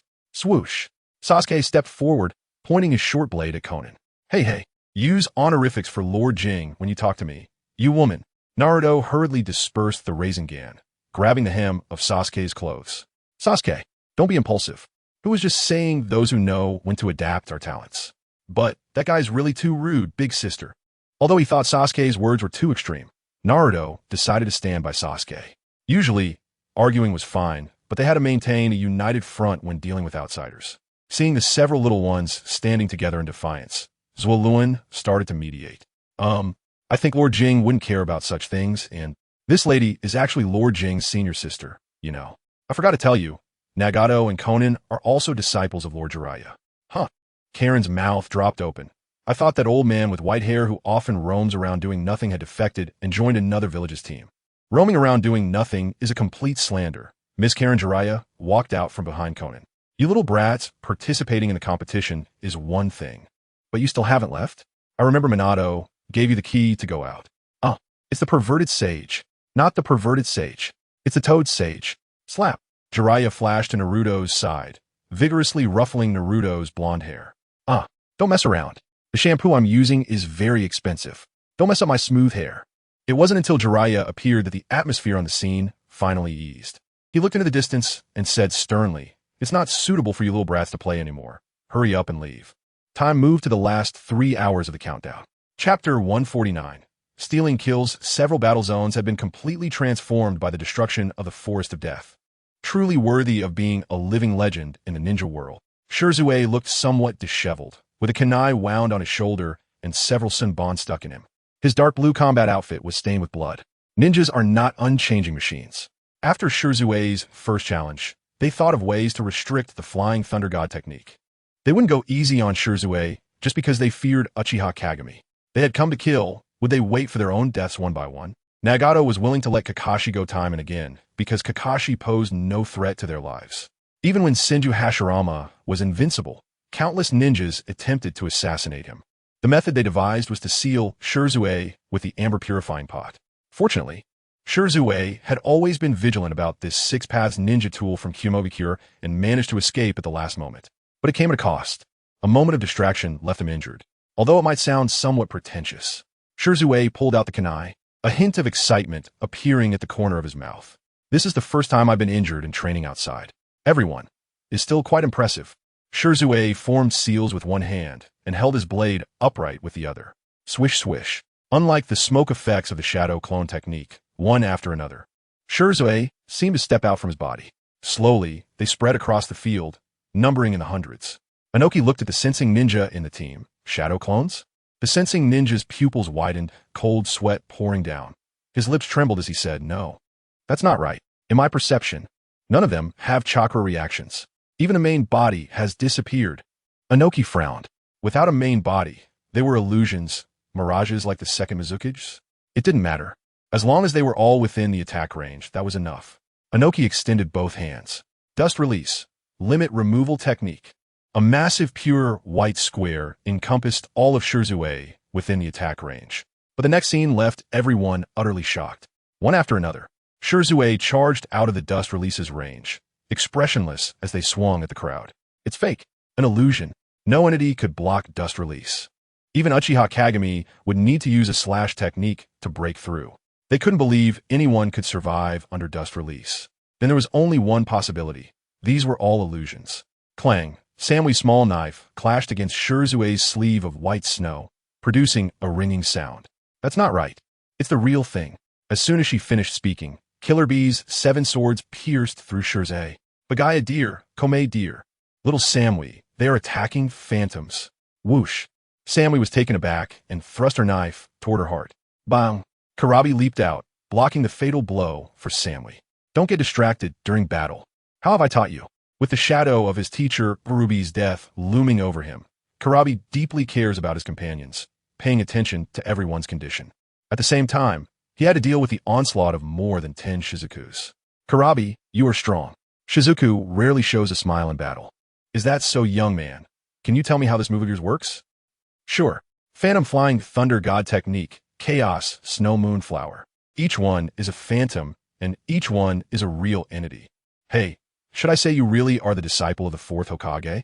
Shizuku's lips curled up. That's a nice name. It has some of Minato-sensei's level. Boom! Karabi unleashed the power of the tailed beast, forcing the phantoms around him back. Everyone, stay away. To deal with someone like Shizuku, who has strong mobility and bizarre ninjutsu, we can only use firepower coverage. Karabi is going to use the 8 tails. All right, Kakuzu, Kahaku said breathlessly, her tone urgent. Kakuzu squinted his green bean eyes and put his paper and pen away. All right, gather around me. I will arrange your ninjutsu output. Scorpion summoned a super giant puppet, feeling a bit reluctant. After this blow, this precious puppet should be ruined. But if we can capture Megira, it's worth it. At the same time, he felt a strange sensation in his heart. Could it be? Am I only able to pick up what Uchiha Kagami left behind? He shook his head slightly, dismissing that thought. Soon, everyone gathered around the super giant puppet, keeping a distance from Megira. Megira ignored the assembled group like a vacuum cleaner, diligently chopping down the surrounding forest. Tried to see if there were any fish that got away unscathed. Among us, the water attribute ninjas are the most, so we will primarily use water attributes, combining to release Water Dragon Bullet, with Lightning Release as support and coordinating with Dragon Pulse Cannon. Yuzu Asakura, you will release the tailed Beast Bomb 5 seconds after my attack. Then Kahaku, you will use Boil Release. Kakuzu quickly explained the details. Kisame grinned. If this is used, the power will be terrifying. Kakuzu, what should we name this technique? Kakuzu rolled his eyes at him. Chakra Shot. Isn't it just mixing various chakras together? Why do we need a special name? Stop talking nonsense. Prepare. An immense amount of chakra gathered towards the giant puppet, making a sound like ice cracking. The sound of gears turning and energy surging intertwined, sending chills down one's spine. The puppet opened its mouth, shining with a harsh metallic light. Water vapor filled the air, and visibility began to blur. Buzz, a massive drone. Roar. A giant water dragon burst forth from the mist, shaking the surroundings.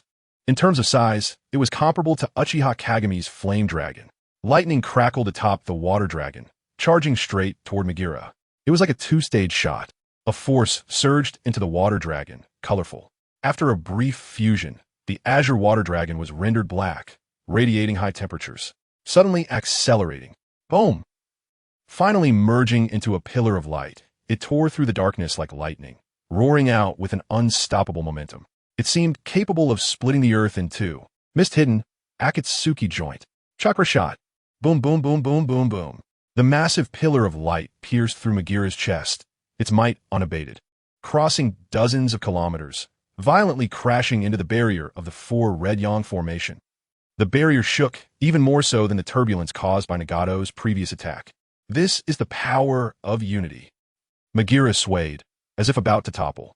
The force of this attack had nearly killed it. Just a bit more. But it's not enough.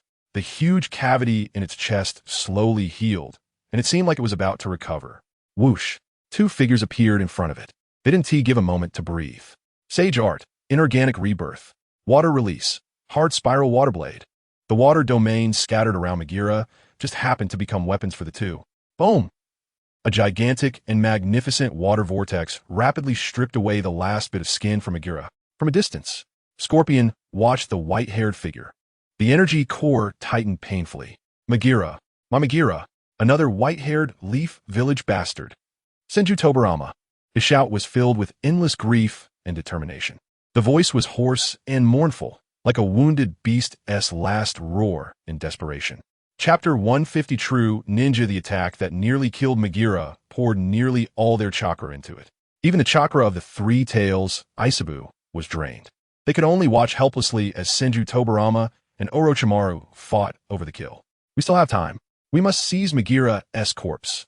Scorpion shouted angrily, forcibly refining some chakra with sheer willpower, controlling the third Kazekage puppet to fly over. After this attack, his giant puppet had become 90 damaged, and if he couldn't get Megira's corpse, he would have nothing left. But no one responded to him.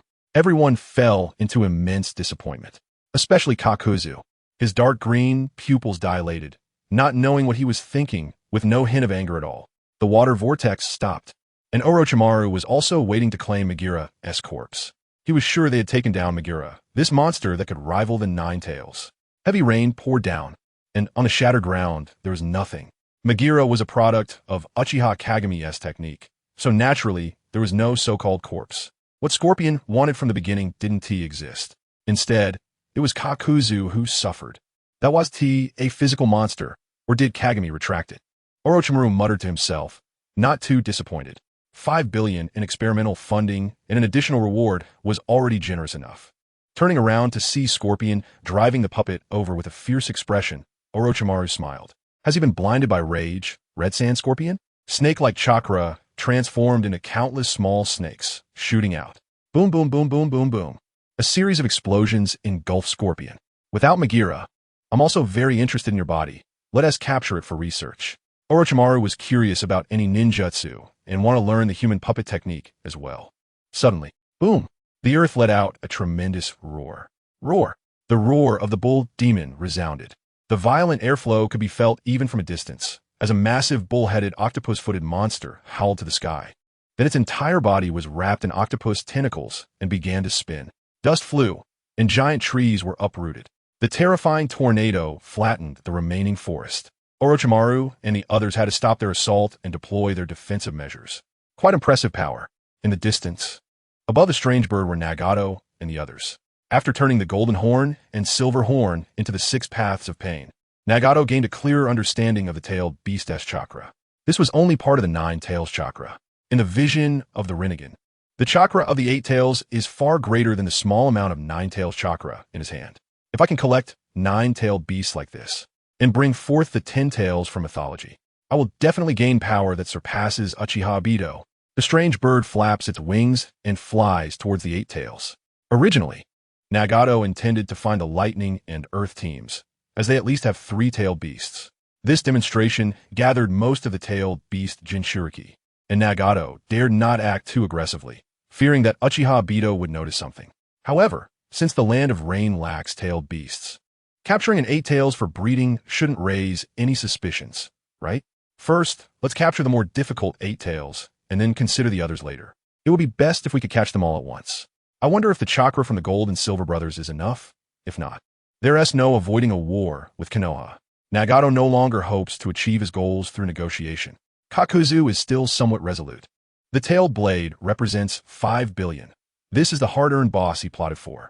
If a normal person were robbed, they'd likely go insane or end up like Scorpion. His Earth grudge fears tentacles entangled Scorpion, who still wanted to charge forward, and he coldly said, "Calm down. Failure is failure. You look too pathetic right now." What do you know? Scorpion's expression today is more than the sum of the past 10 years. You haven't lost anything. Do you know what I've lost? Especially since it was done by that white-haired guy. Scorpion hates white-haired people the most in his life. Second, he hates red-eyed guys. Now, a white-haired red-eyed guy has flashed in and snatched away what he had painstakingly obtained at a tremendous cost. The resentment and huge psychological gap make it a miracle that he hasn't gone insane yet. How could I have no losses? Kakuzu's voice is deep. You should understand what losing 5 billion means to me. But, even if treated cruelly like by Uchiha Obito, I did not give up on myself. Scorpion's expression froze. After years of partnership, he understood Kakuzu's money-first ideology all too well. Kakuzu, you can actually endure this kind of thing. I understand now. Scorpion took a deep breath, even though he no longer needed to breathe. Kakuzu-san, you are a true ninja. I have learned from you. No matter what difficulties I face, I will remain calm. I was the one who lost my composure. Kakuzu nodded approvingly. A hand behind him tightly gripped the tender flesh at his waist. Relying on the pain sensation, he managed to stay conscious. As the range of the tornado expanded, everyone spotted the strange bird flying against the current, along with Nagato and others on it. Leader, is this to capture the 8 tails? Scorpion whispered as he returned to Kakuzu's side. Kakuzu frowned slightly. Isn't it too early? Wouldn't that expose our organization's purpose? Let's wait and see. With the leader's strength, he shouldn't need our help. In my long life, only 2 people's strength is above his. The range of the 8 tails is too large, shattering all of Shirazue's shadow clones. Once the tornado stopped, Shirazue crawled out from the ground, looking somewhat dirty and disheveled. Whoosh! A white-haired woman in a Konoha Jonin vest appeared beside her. Longja remained silent, pressing her hands on Shirazue to perform healing techniques. Shirazue frowned. Have all my last few marks disappeared? Shirazue had considered using Flying Thunder God to retreat earlier, but she couldn't find any of the Flying Thunder God marks. The destructive sweep of the magic technique and the battles of other strong ninjas made this area, capable of accommodating thousands of ninjas in battle, feel cramped. Longja shook her head and said, There's only the one on me left. I was almost affected by the ninjutsu from other battlefields, so I could only come to you. Well, then don't leave my side. Shirazue had long instructed Longja that if she felt danger, she should rush to her side. As long as she was with her, they could still deal with these strong opponents. If she got caught alone, it would be over. No matter what, she would not die. She believes her brother will definitely be watching over her, and if a life-threatening situation arises, he will definitely intervene. No, there's another possibility. Shirazue's mind turned, recalling Longja's inherited techniques. Her brother wouldn't kill her once, and then let Longja revive her, would he? That shouldn't be the case. Her brother said that the promotion of the kaleidoscope doesn't necessarily have to be stimulated by pain or other such things. Shirazue's emotions were complex as she stopped Longja's healing. Gripping Longja's hand tightly, her voice was low as she emphasized once again, You cannot leave me. Oh. Longja responded calmly, without the shyness of a young girl. Shirazue is her family, and such actions are only natural. Chapter 151. What do you want to do? Nagato. 7th Gota. Day Tiger.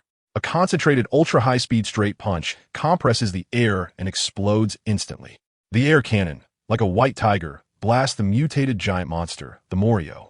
Hundreds of meters away, the dispersing shockwave makes it difficult for anyone to stand firm. Shoma looked at the steaming blue flames of Might Guy, pulling out a smile. Thank you, Guy. Shomalax means to deal with large monsters, especially creatures like Morio that have no fatal weaknesses. After days of fierce battle, Ebi was killed. Rasha lost an arm under the siege of Kakashi and others. Stop. You lost. A cold voice echoed as Kabuto strangled the child's neck. A kunai pressed against his forehead. Surrounding them was a vast expanse of sand. Compared to other battlefields, the appearance and disappearance of the One Tail didn't stir much of a wave. Only those fighting against it, like Kabuto, knew how much effort they had put in to subdue this little brat. The one-armed Rasha's half-body was buried in the sand, looking at his son with a fearful expression. You really are a useless waste. With a cold snort, Rasha disdainfully said, If you want to kill, then go ahead. I was planning to switch to another Jinchuriki anyway. Upon hearing this, the little emotion left in Gaara's eyes gradually disappeared. Kabuto adjusted his glasses and chuckled. Once Shikaku is revived, can you still capture him in the Wind Country? Rasha fell silent. The revival of Shikaku would be in the desert of the Wind Country, which many people know.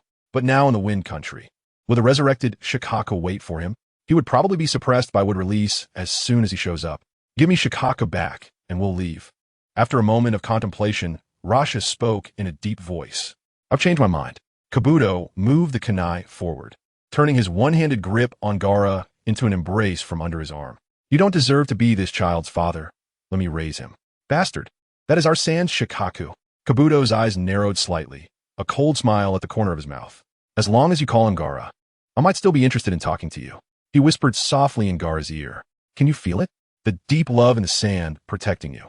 Gaara turned his head in confusion. Kabuto revealed a warm smile to him, just like in a fantasy, a mother's smile. I'm sure your mother loves you very much. Even in death, she will turn into sand to protect you. From now on, you will be my younger brother. This life, treated as a weapon, is too cruel for you. All right, I love you, Gaara. You are. Raikage's furious shout was interrupted by Kakashi, who appeared in an instant. Kakashi swung his sword mercilessly, his gaze sharp. People like you. Do you even deserve to be a father? Inside the entire barrier, there was no trace of greenery left. On the broken land, the various battle groups were already quite evident. Even without being sensory ninjas, one could roughly count the number of people in sight. There were probably only about 100 left. Nagato acted ruthlessly, showcasing a power that shocked the people of the hidden cloud the moment he appeared. A massive wooden dragon coiled around the eight tails, instantly forming a suppression. Would release. How is that possible? Not only Rinnegan, their S also would release. My chakra is being absorbed rapidly. Think of a way. Not only does the wooden dragon have the ability to drain chakra, but it also adds the hungry ghost path of the Rinnegan. It's sucking too fast. Gyuki shouted in terror. The Sage of Six Paths was like a father to them tailed beasts, and he had never used the Rinnegan's abilities on them. Whoosh! A blazing white light burst from midair, shattering the wooden dragon that was binding the eight tails. On the clay bird, Oenoki leaned weakly against Deidara, speaking weakly. Hee. You've seen it, right? My dust release. Even would release can be broken. Give up on your unrealistic fantasies and study dust release properly. Deidara frowned slightly. But you can't beat Uchiha Kagami. I still think explosive/release is interesting. Bastard. Crack. Oenoki, too emotionally charged, accidentally twisted his waist while angrily cursing. Sigh, old man, you've lost both legs, and you're still feeling pain in your waist. Oenoki trembled in pain, and he no longer had the strength to scold Deidara. Just then, a bolt of lightning surged over the massive body of the eight tails, charging straight for Nagato on the strange bird in midair. What do you want to do to my brother? Boom! Furious thunder surged from the ground as me.I struck in anger. Nagato, expressionless, extended his hand. Shinra Tensei. Bang! The lightning fell. Whoosh, whoosh, whoosh. Dozens of ghostly blue flames flew in, resembling rodents. Casually deflecting the fire mouse jewel, Nagato looked at the girl entwined in blue flames on the eight tails. Is the two tails also here? Let us catch them all at once. Rumble. Another wooden dragon rose from the ground. A blazing figure, taking advantage of the wooden dragon just emerging from the earth, smashed it. Lava release, old Zetsu. Boom. The ground erupted, forming a massive semicircle that suppressed the wooden dragon that was being repaired. Bang! Earth style, yellow earth. The battle between the hidden clouds rock ninjas and Nagato became chaotic, with Shizune becoming a mere spectator. Bang! Shizune summoned a giant crow, soaring with the dragon tongue, gazing at the battlefield. Even he was witnessing such a large-scale melee for the first time. The enemies my brother once faced, were they like this? The dragon tongue frowned slightly. Such terrifying power. Will Lord Kagami's organization let the situation get out of control? Shizune had hardly seen Uchiha Kagami in action, having only witnessed it with everyone a few days ago. The moon slash between the mountains and the miraculous flame dragon technique. To be honest, it felt a bit lacking compared to Nagato's overwhelming presence now. No, Shizune said firmly. Brother is invincible. No matter what happens, everything is under his control. Dragon Tongue also recalled the first time she met Uchiha Kagami. The fireworks that looked like miracles all over the city. Yes, after all, that was Lord Kagami. The battle didn't last long before showing a one-sided trend. Even without Jiraiya's intervention, Nagato alone suppressed the high-end combat power of the two major ninja villages. The Six Paths of Pain, with the golden and silver horns, completely slaughtered those few who represented the highest combat power of the two villages. Several Hidden Cloud ninjas had already died at Pain's hands. The furious Killer Bee unleashed the tailed beast bomb, missing Nagato but accidentally hitting several bystanders. For example, a bounty organization, the Xianyuan group. The few who had been hiding until now were wiped out by a single-tailed beast bomb. The heavily exhausted Eight Tails was entangled by wood release, unable to move again. This time, the other few were all repelled, and no one had time to save him. Nagato fell from the sky, stepping on the Eight Tails. Eight Tails captured. He was about to press his palm down. However, in the west, the last bit of twilight fell into the mountains. With a roar, a crimson barrier shot up into the sky, making a huge commotion that instantly stopped everyone's movements. Nagato realized something and hurriedly accelerated, trying to perform the sealing. Time's up. 82 people remain. The voice appeared in his ear. Very close. Uchiha Kagami hovered behind Nagato, his voice indifferent, looking down at him. The first round is over. What do you want to do now, Nagato? Nagato's hand, which was about to press down, froze for a few seconds. Finally, he slowly straightened his body. Nothing. Chapter 152. The first round of the martial arts event ends. Uchiha Kagami stood quietly there. Without the strength of a shadow, he didn't even have the ability to look directly at his figure, only sensing a wave of emptiness. It was as if time had been forcibly paused, everything frozen at the moment he appeared. Whoosh! The figures of Minato Namikaze and Hashirama Senju appeared beside him. Looking around, Minato shook his head with a wry smile. The ecology of this area has been completely destroyed. Even if we could use Hashirama's wood release to restore the greenery, those dead animals cannot be revived. To restore it to its pre-damaged state, this is at least a 20-year project. Kagami, should I use the divine tree birth now? Hashirama looked pained as well. This area is the forest he and Madara saw on the cliffs. Not for now. Uchiha Kagami's gaze shifted, seeing Shizune on the crow. To be honest, Shizune's performance was quite average and did not satisfy him. If in the upcoming second round, he still couldn't undergo transformation, Kagami would have to take coercive measures. SSS, the body of the Eight Tails slowly shrank, causing several people to lose their footing. Both Kagami and Nagato had the ability to hover, slowly descending. Minato and Hashirama teleported to the ground, and the remaining survivors slowly gathered here. me.I supported Killer Bee, looking at Uchiha Kagami's back with a complex gaze. This man, who killed his father, had just saved his brother. Although he also knew that saving Killer Bee was not out of Uchiha Kagami's kindness, but simply Killer Bee was lucky to hold on until sunset. Brother, Lord Kagami. Shizune and Dragon Tongue approached Uchiha Kagami, their heads lowered in shame, defeating the Raikage in a one-on-one battle, disturbing the two major ninja countries, even though he achieved this. Shizune knew it still fell short of his brother's expectations. Uchiha Shizune had his own pride, and his standards were all set against Uchiha Kagami, who had taught him this way. Even when Kagami was several years younger than him, he was already chasing these people to kill, while he had to rely on the Flying Thunder God technique to maneuver. Seeing Shizune like this, Kagami sighed lightly. Next time, don't let me down. Those who heard this sentence were left speechless. At 17, he had defeated shadow-level ninjas, showcasing unparalleled talent and strength. What are you really disappointed about? Uchiha Kagami can't even articulate his own disappointment. Unlike Uchiha Itachi, he hasn't arranged every step for Sasuke. He has set up a stage, hoping that Shursui can undergo a transformation in battle, and at the moment of advancing to the Manjiki, lend him a helping hand. It's like he gave Shursui a startup fund, hoping he would achieve something. At a critical moment, like an IPO, he would give him another push. But right now, Shursui shows no signs of this. His growth leans towards that of an ordinary ninja, like Minato. He is in a steady phase of improvement. However, the Uchiha clan shouldn't be a stable one. Due to their special bloodline, the Uchiha's power experiences explosive growth in stages. With 3 Tomo, Uchiha Kagami cannot be called the strongest among the Kage level, but after acquiring the 4 Tomo Manjiki, he immediately becomes the strongest of his time, even making Uchiha Madara wary enough to move.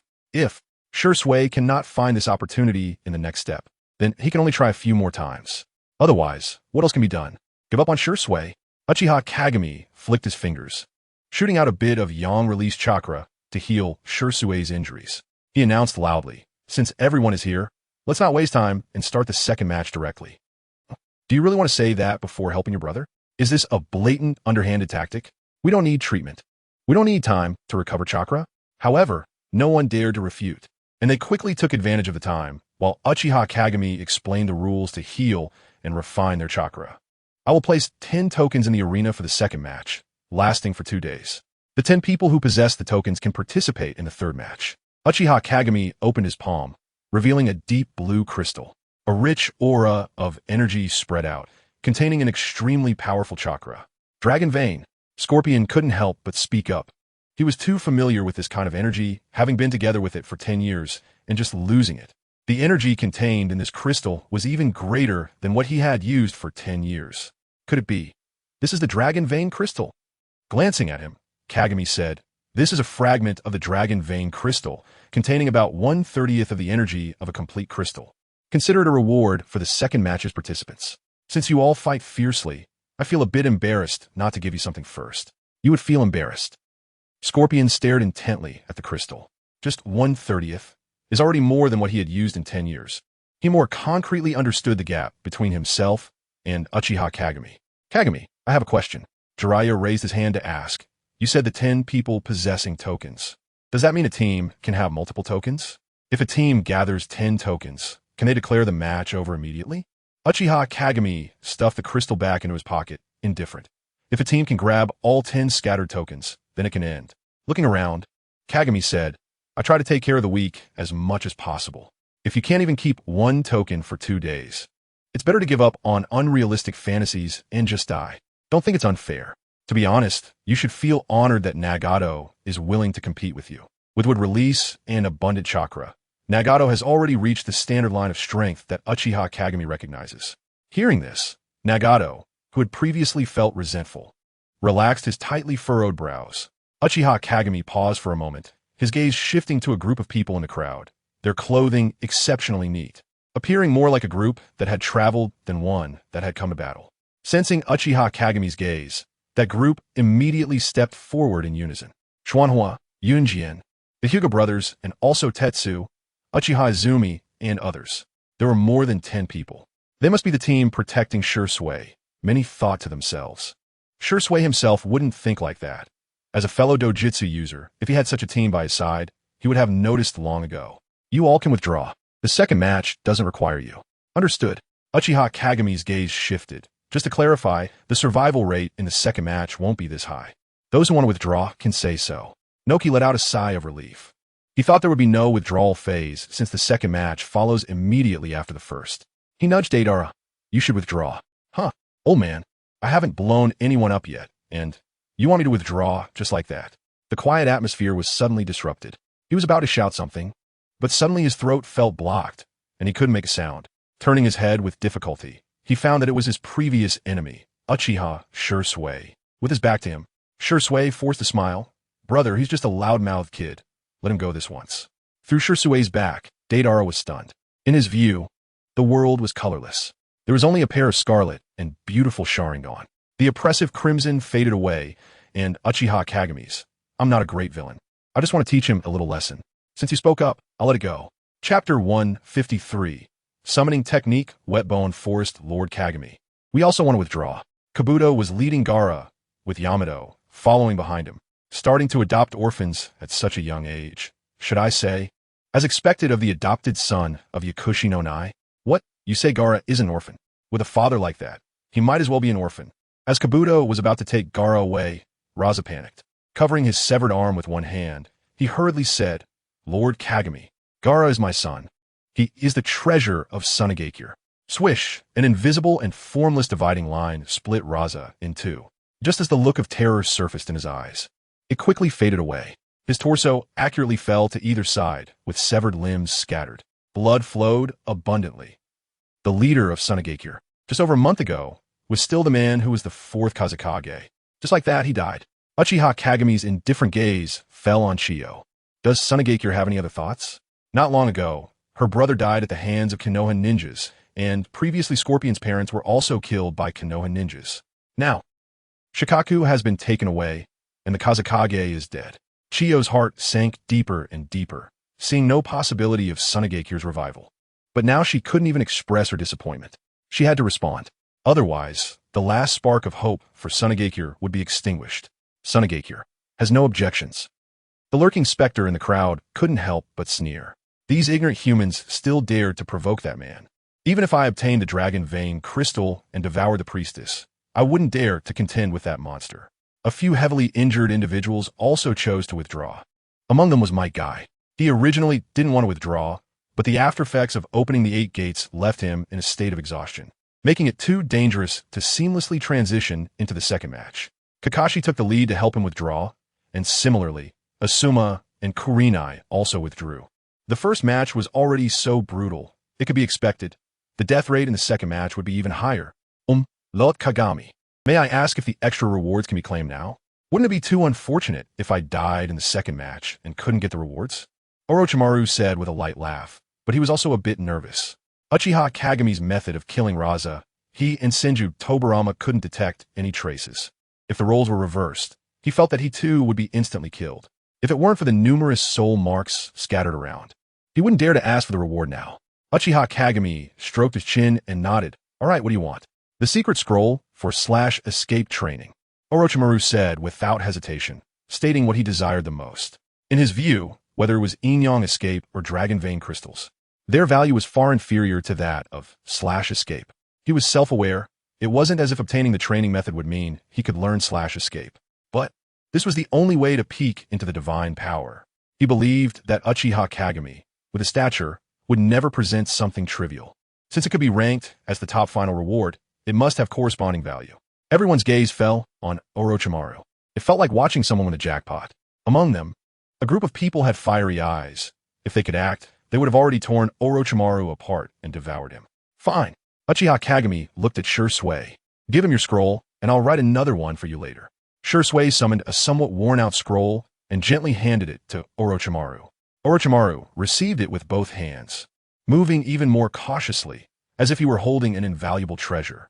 No, not as if. This was an invaluable treasure. It seemed like a casual bestowal, but everyone understood the importance of the secret scroll. From Uchiha Kagami's words, this might be the unique /escape training secret scroll. The crowd's eyes burned with greed, not just from one group, but from everyone directed at Orochimaru. Almost everyone made a decision. In the second round, regardless of any tokens, they would first take down Orochimaru and seize /escape. Noticing the crowd's gaze, Orochimaru certainly knew he was now in a precarious position. He dared not reveal it now. In front of everyone, he summoned a white snake. After wrapping the scroll in several layers, he placed it in the snake's mouth. With a puff of smoke, the white snake disappeared. Do you think this will keep you from being targeted? Nagato squinted his eyes, thinking to himself, if Orochimaru didn't obediently hand it over, he would extract his soul and search his memories. He was confident in claiming the final spot. His original plan was for /escape and the Seven Tails Jinchuriki. After obtaining /escape, he could have an additional option, so why not? Just choose the dragon vein crystal. This thing possesses a strong chakra energy. So, can I ask Kagami-kun to give me the prize now? Orochimaru had already anticipated that he might lose his life in the second round, but it didn't matter. The few people from the Hidden Fire Village were originally forced to participate. The ultimate goal of obtaining /escape had already been achieved, and it was no big deal to withdraw. Plus, with 50 billion in research funding, it would be even more worthwhile. Prize? What prize? Uchiha Kagami frowned in question. The temptation of high funding made Orochimaru unable to help but speak up. It's the 50 billion tails you promised before. Uchiha Kagami nodded. Oh, that one. That was my bet with Kakuzu. What does it have to do with you? When did I say that whoever kills the false void will get 50 billion? Kakuzu. You tell them, did I say that?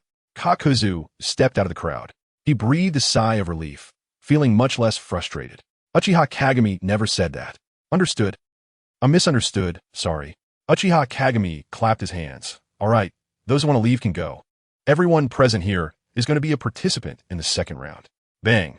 After a puff of white smoke, a huge scroll unfolded in front of Uchiha Kagami. The crowd noticed that on the large blank scroll, there were 3 big characters. Wetbone Forest. Isn't that one of the 3 great summoning sanctuaries? Could it be that Uchiha Kagami has also become a contract holder of the sanctuary? Orochimaru and Jiraiya had seen Tsunade's summoning scroll. It wasn't like this. They noticed that under the 3 big characters Wetbone Forest, there were 2 small words, Living Slug. No, wait. Orochimaru and Jiraiya exchanged glances, realizing something. It wasn't that Uchiha Kagami contracted Wetbone Forest, but that Wetbone Forest already belonged to Uchiha Kagami. Living Slug is the name of the Slug Sage. No wonder.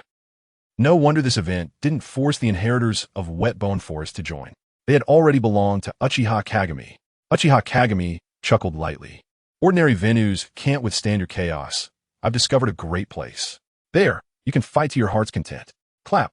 Uchiha Kagami brought his hands together, and a terrifying chakra shockwave sent several nearby people flying. Even Senju Hashirama had to raise his hand to defend. Summoning technique. Wetbone forest. The heavens and earth changed. A pale whiteness began to spread. Gigantic branches, resembling bones, blocked the sky and covered the sun. The air was filled with a lethal amount of light, blue, poisonous mist. An incredibly large shadow occupied everyone's view. Standing atop the living slug sage, Uchiha Kagami looked down at the crowd, waving one hand, and 10 azure crystals shot out in all directions. Thus, the second round of the Ninja World Martial Arts event begins. Chapter 154. Crimson Demon. White Snake Sage on the pale earth. Bone stood like a forest. The dense poisonous mist was almost liquefied, dripping from the branches of the bone forest. Wet Bone Forest, indeed living up to its name. Jiraiya and Orochimaru found it hard to imagine that the gentle-sounding and kind-hearted slug sage lived in such a place. This terrifying place, resembling a hell of white bones. Bang! The immensely large slug sage let out a thunderous roar, splitting into countless sub-bodies. Each sub-body was the size of a house, containing a rich natural energy. Even after splitting into thousands of sub-bodies, the slug sage's main body remained towering like a mountain. From now on, after 48 hours, those holding tokens will be promoted. Besides that, there are no rules. The slugs may help you heal or might attack you. You are also allowed to take action against the slugs. Orochimaru's expression was not good. The 3 great sanctuaries in the ninja world had certain mutual constraints. Frogs fear snakes, snakes fear slugs, and slugs fear frogs.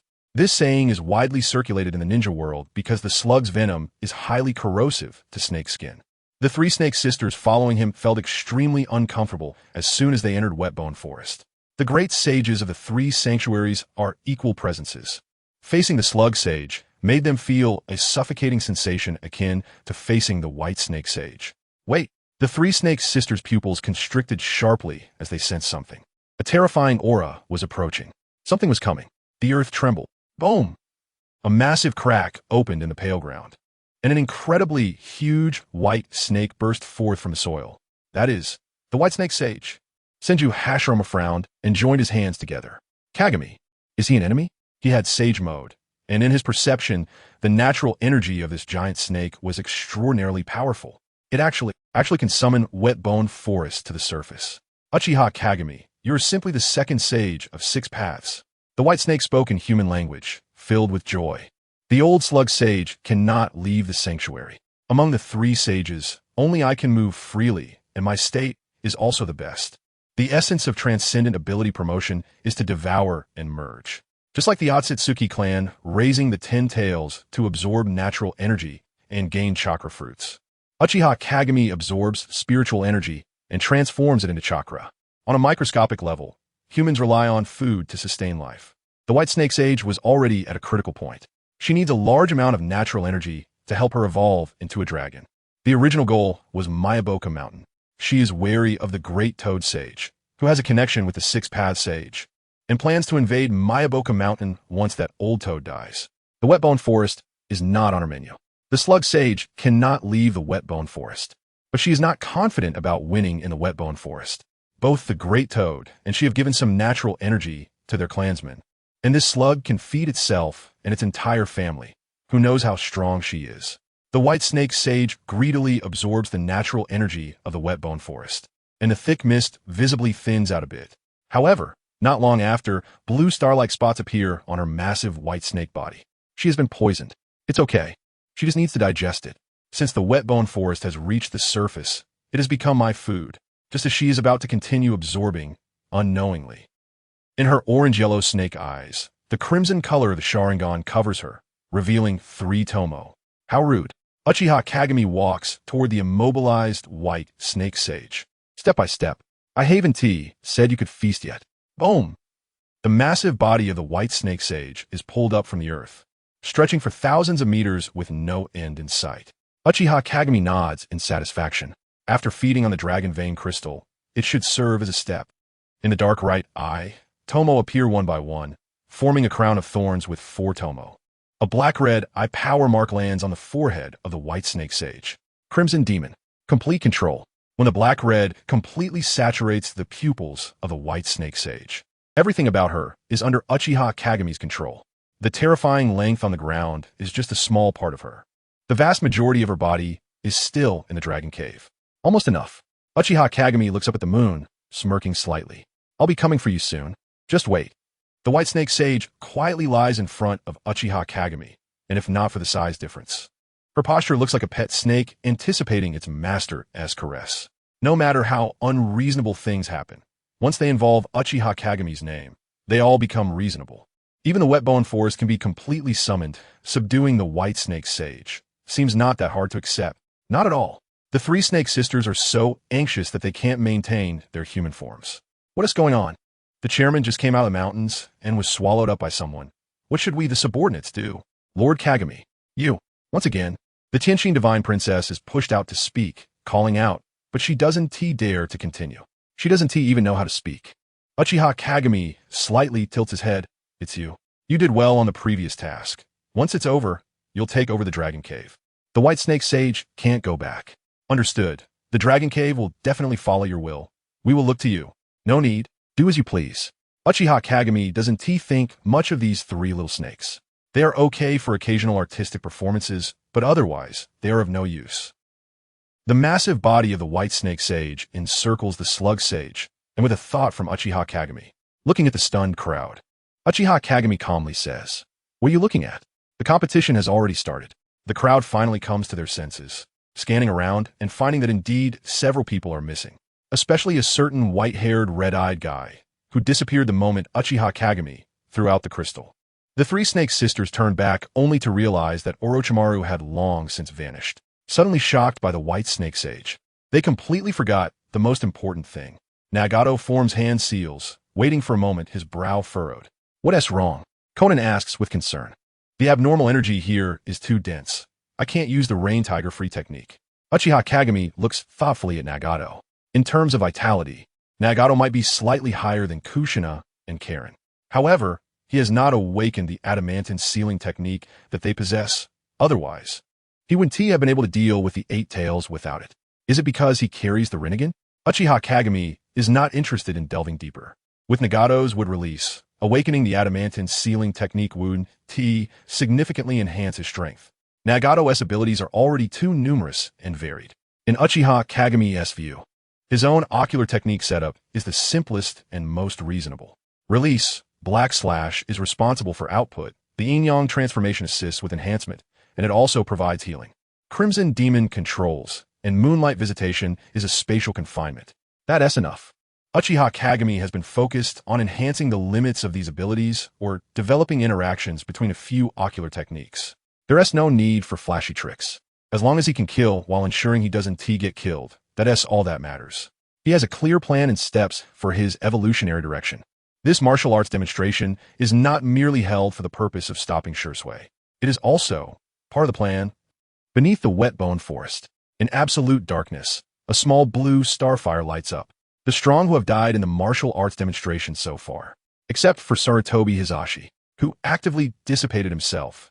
Everyone else's souls are trapped here. Souls are excellent fuel. Chapter 155, Absolute Stronger, the loneliness born from it. Uchiha Kagami. In the sea of corpses and blood, the two-faced four-armed demon god calls this name.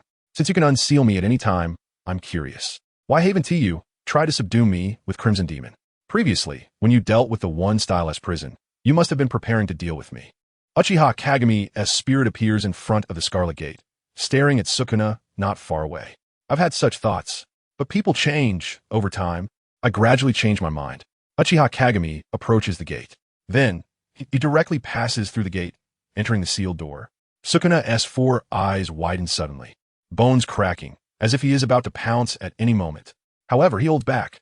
Uchiha Kagami leans against the gate, arms crossed, smiling lightly. This is the reason. Sukuna. Sukuna quietly waits for further explanation. He understands Uchiha Kagami's way of speaking. In fact, you have had several opportunities to interfere with me, or even seize my body. Haven't you? You are very patient. You won't act rashly until you have absolute certainty. I admire this about you.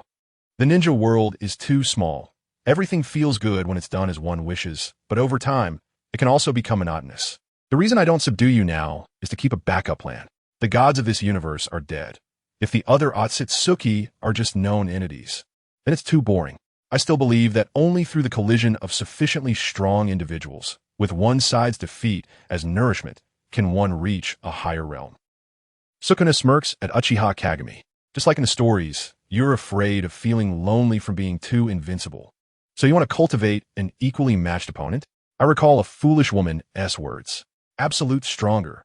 The absolute stronger, born from this loneliness. Must teach you love. Uchiha Kagami laughs, interrupting Sukuna's words. It was that woman, wasn't it? Sukuna, I know everything about you. I don't need anyone to teach me love. There is no need for all that nonsense about loneliness and love. I'm not cultivating an equally matched opponent. Uchiha Kagami lowers his hands and steps closer to the demon god on the corpses. As he gazed upward, his eyes held a malice deeper than a sea of blood, laced with a chilling contempt. His lips curled into an insane grin. There was no need for an even match. Even if I give you greater power, what difference does it make? I am Uchiha Kagami. I cannot lose. Sukuna relaxed his body and slowly sat down. He had heard similar words before. What if you die beneath my slash? What would your last words be? This was what he was curious about. To this day, he did not know that Wataru's final thoughts were trapped in this cage. After spending so many years together, his memories of Wataru had gradually faded, leaving only the man before him. Uchiha Kagami's smile slowly retracted, the malice in his eyes gradually fading. It was the fake smile that Sukuna hated the most. Clearly a complete monster and madman, he had always shown a smile that seemed normal from childhood to adulthood. He had never sensed a shred of kindness in Uchiha Kagami's smile. I don't know, probably curse you. Uchiha Kagami turned and walked out of the ceiling door, speaking lightly. The beginning of the story is you and me. At the end, there can only be one of us. We are not two sides of the same coin. We cannot reconcile. Finally, Uchiha Kagami turned and smiled. Sukuna was slightly taken aback. For the first time, he felt a human emotion in Uchiha Kagami's smile. What kind of emotion it was, Sukuna couldn't quite say. Get ready. In a few days, I will break the seal and we will have our official meeting. If you are too weak, then you can only end up like that old snake. Good luck, Sukuna. Sukuna began to understand. It was anticipation. This time, he did not feel the urge to fly into a rage. Supporting his cheek with one hand, he smiled and said, My name is Fallen Heaven. That's the name I chose for myself. Uchiha Kagami did not turn back. I already knew that. It doesn't matter. Just like I have forgotten my original name. I am Uchiha Kagami, and you're the two-faced Sukuna. That's all there is to it. The ceiling space grew ever more vast, almost boundless, and the dragon veins in the sky could not illuminate a large area. Sukuna emptied his thoughts, quietly waiting. Countless spear encounters, and he had even occupied Uchiha Kagami's body. But to actually meet that kid, it was the first time in Sukuna's life that he felt anticipation for seeing someone. No, Uchiha Kagami. We must be one. We are fated to be intertwined across time and space. I still firmly believe that by devouring you, we will evolve into the most perfect god, a realm that my current thoughts cannot even imagine. We will always be together. Don't compare me to that kind of snake. Buzz, the box of bliss in the ceiling space emitted a low, lingering sound. Sukuna accelerated his consumption of the first style. This feast was about to reach its conclusion. It was also about to reach its climax. Kagami, is there a problem? Minato looked at Uchiha Kagami, who seemed to be dozing with his eyes closed, his voice tinged with concern. He thought that Uchiha Kagami had subdued the White Snake Sage and had overexerted his ocular power. He had a disciple of the Uchiha clan, and he understood the side effects of Sharingan. Uchiha Kagami slowly opened his eyes and smiled, saying, It's nothing, just send out an invitation. Minato did not understand what Uchiha Kagami meant and did not ask further.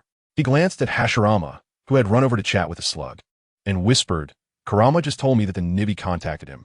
Nagato's control over the tailed beasts is no less than your Sharingan. The combination of Rinnegan and Wood Release is too terrifying. He lowered his voice further, a cold glint flashing in his eyes. The Akatsuki organization has gathered several powerful rogue ninjas. If it's for managing the Land of Rain, it doesn't quite make sense. They didn't accept civilians and had closed off the country years ago. This kind of behavior, Bruce, he is in a hurry to turn the golden and silver horns into puppets. Minato frowned tightly and said coldly, I think their goal is to collect tailed beasts. Uchiha Kagami raised an eyebrow. And the Nine Tails told you this? No, we haven't interacted for long. He only told me what the Eight Tails said, and when I asked him again, he ignored me. So, you mean, you already knew what they were planning? I know, so what? Uchiha Kagami said nonchalantly. Then Minato felt a bit conflicted. If it were someone irrelevant, based on the current intelligence, it would be enough for him to gather manpower to attack the Land of Rain. But Nagato is still their senior brother. Should we talk to Nagato? Minato wasn't afraid of war, but special circumstances should be treated specially. If he could pull Nagato into the Fire Nation's camp, the situation in the ninja world would truly stabilize. Uchiha Kagami chuckled lightly. He originally wanted to talk to me, but I refused. Don't worry. Jiraiya is your double agent, right? If they take any actions that threaten the Fire Nation, I will eliminate them. For now, let them be. If there is no external threat, it's not a good thing for the Fire Nation either. Minato pondered for a moment and nodded. If it were just him, he would definitely find a way to eliminate the threat of the Akatsuki organization as soon as possible. But with Kagami around, it would be fine. Chapter 156 Old Devour. The first clash had clearly showcased the strength of each team. The Akatsuki organization was undoubtedly the strongest by a wide margin. Next was the evil scientist duo, Tobirama and Orochimaru. The Lightning and Earth teams had 2 shadow-level ninjas, 3 Jinchuriki. And the Earth style was far superior to normal Jounin in ninjutsu. The strength of the Mist Hidden and others was also quite formidable. As for the White Fang team, only Kakashi and Minato remained, making it a duo of white-haired father and son. Shizum was in the best state now, able to rank among the top combat powers by himself. Having lost Rashi and Gaara, and with Chiyo injured, she would have already wanted to withdraw if she weren't still hoping to secure a spot in Gainland. She knew the hope was slim, but if she didn't continue, there would be no hope at all. This was a solitary and brave old man. Ahead was a bewildering future, and behind were lurking monsters, making every step difficult. Teams confident in their strength either went after Orochimaru or extensively searched for dragon vein crystals. Uchiha Kagami withdrew his perception of the Wetbone Forest and focused on dealing with the White Snake Sage. Under the power of the Scarlet Demon, the White Snake Sage's soul was completely suppressed. Unless Uchiha Kagami's ocular power was reduced to the point where he couldn't even maintain the minimal consumption of the Scarlet Demon, she would have to continue her puppeteer's life. It was somewhat like Scorpion's human puppet technique. But Uchiha Kagami's technique would not erase the growth potential of the Scarlet Demon's target. Minato, keep an eye on things. I have something to do. Uchiha Kagami sat cross-legged on top of the White Snake Sage's head, his eyes closed, a faint spiritual body merging into the White Snake's form. The spiritual space of the White Snake Sage. A giant white snake was bound by countless black chains, and upon seeing Uchiha Kagami's spiritual body arrive, it howled madly. Uchiha Kagami, you said you would help me transform into a dragon. What do you mean now? Quickly release the illusion. You can't trap me. The White Snake Sage's voice was like 2 rusted blades scraping against each other, making it very unpleasant to hear. After digging in his ears, Uchiha Mirror casually smiled and said, "It's just that controlling you at that time and having to drag you here myself was a bit troublesome. I won't lie to you. I will indeed help this body shed its serpent form." He scanned around and saw many human souls wrapped in flesh in the spirit space of the White Snake Sage, just like what Sasuke saw in Orochimaru's reincarnation space in the original timeline. All of this, combined with what was originally going to happen in the future, made Uchiha Mirror more certain of his speculation. The souls in the ninja world also possess chakra. The strongest spiritual entity, like the Sage of 6 Paths, can observe the ninja world in a state that is neither living nor dead for 7 years. Even the Otsutsuki Yuki village on the moon has not completely dissipated. The principles are too complex for Uchiha Mirror to explain in words. It's enough to know one thing. Souls are also an important source of energy, even more comprehensive than the energy provided by negative emotions. Uchiha Mirror did not know whether the original world had reincarnation, but in the ninja world, there are only 2, Indra and Ashura. Other powerful souls are resting in the Pure Land. They have not disappeared or reincarnated. During the final battle, the Sage of 6 Paths even summoned them to communicate with Naruto and Sasuke. Years ago, Uchiha Mirror had already stopped Kakashi from continuing to sweep away evil spirits because it was useless. It's a simple reason. When one's level reaches a certain height, refreshing low-level monsters in the village yields no experience. Uchiha Mirror began to explore higher-level sources of energy. The Pure Land, such a dwelling place for souls, is speculated by Uchiha Mirror to have been opened by the Sage of 6 Paths. Mythical stories record the actions of the Sage of 6 Paths in creating the world. The ninja world cannot be said to have been opened by him, but calling it the Pure Land seems reasonable. This is not important. Since the predecessors took relevant actions and maintained them for thousands of years, it shows they were useful. Over the years, the work of squeezing out the essence was done by and Uchiha Mirror was not idle either. He found the Wetbone Forest and subdued the living slug. He immediately saw the problem of the slug sage. Her physical energy was too strong, overwhelming spiritual energy, and she could not leave the wet bone forest. The massive natural energy would uncontrollably cause her body to grow until her soul was completely crushed, becoming a mass of flesh that lacked even basic instincts. In short, she would die.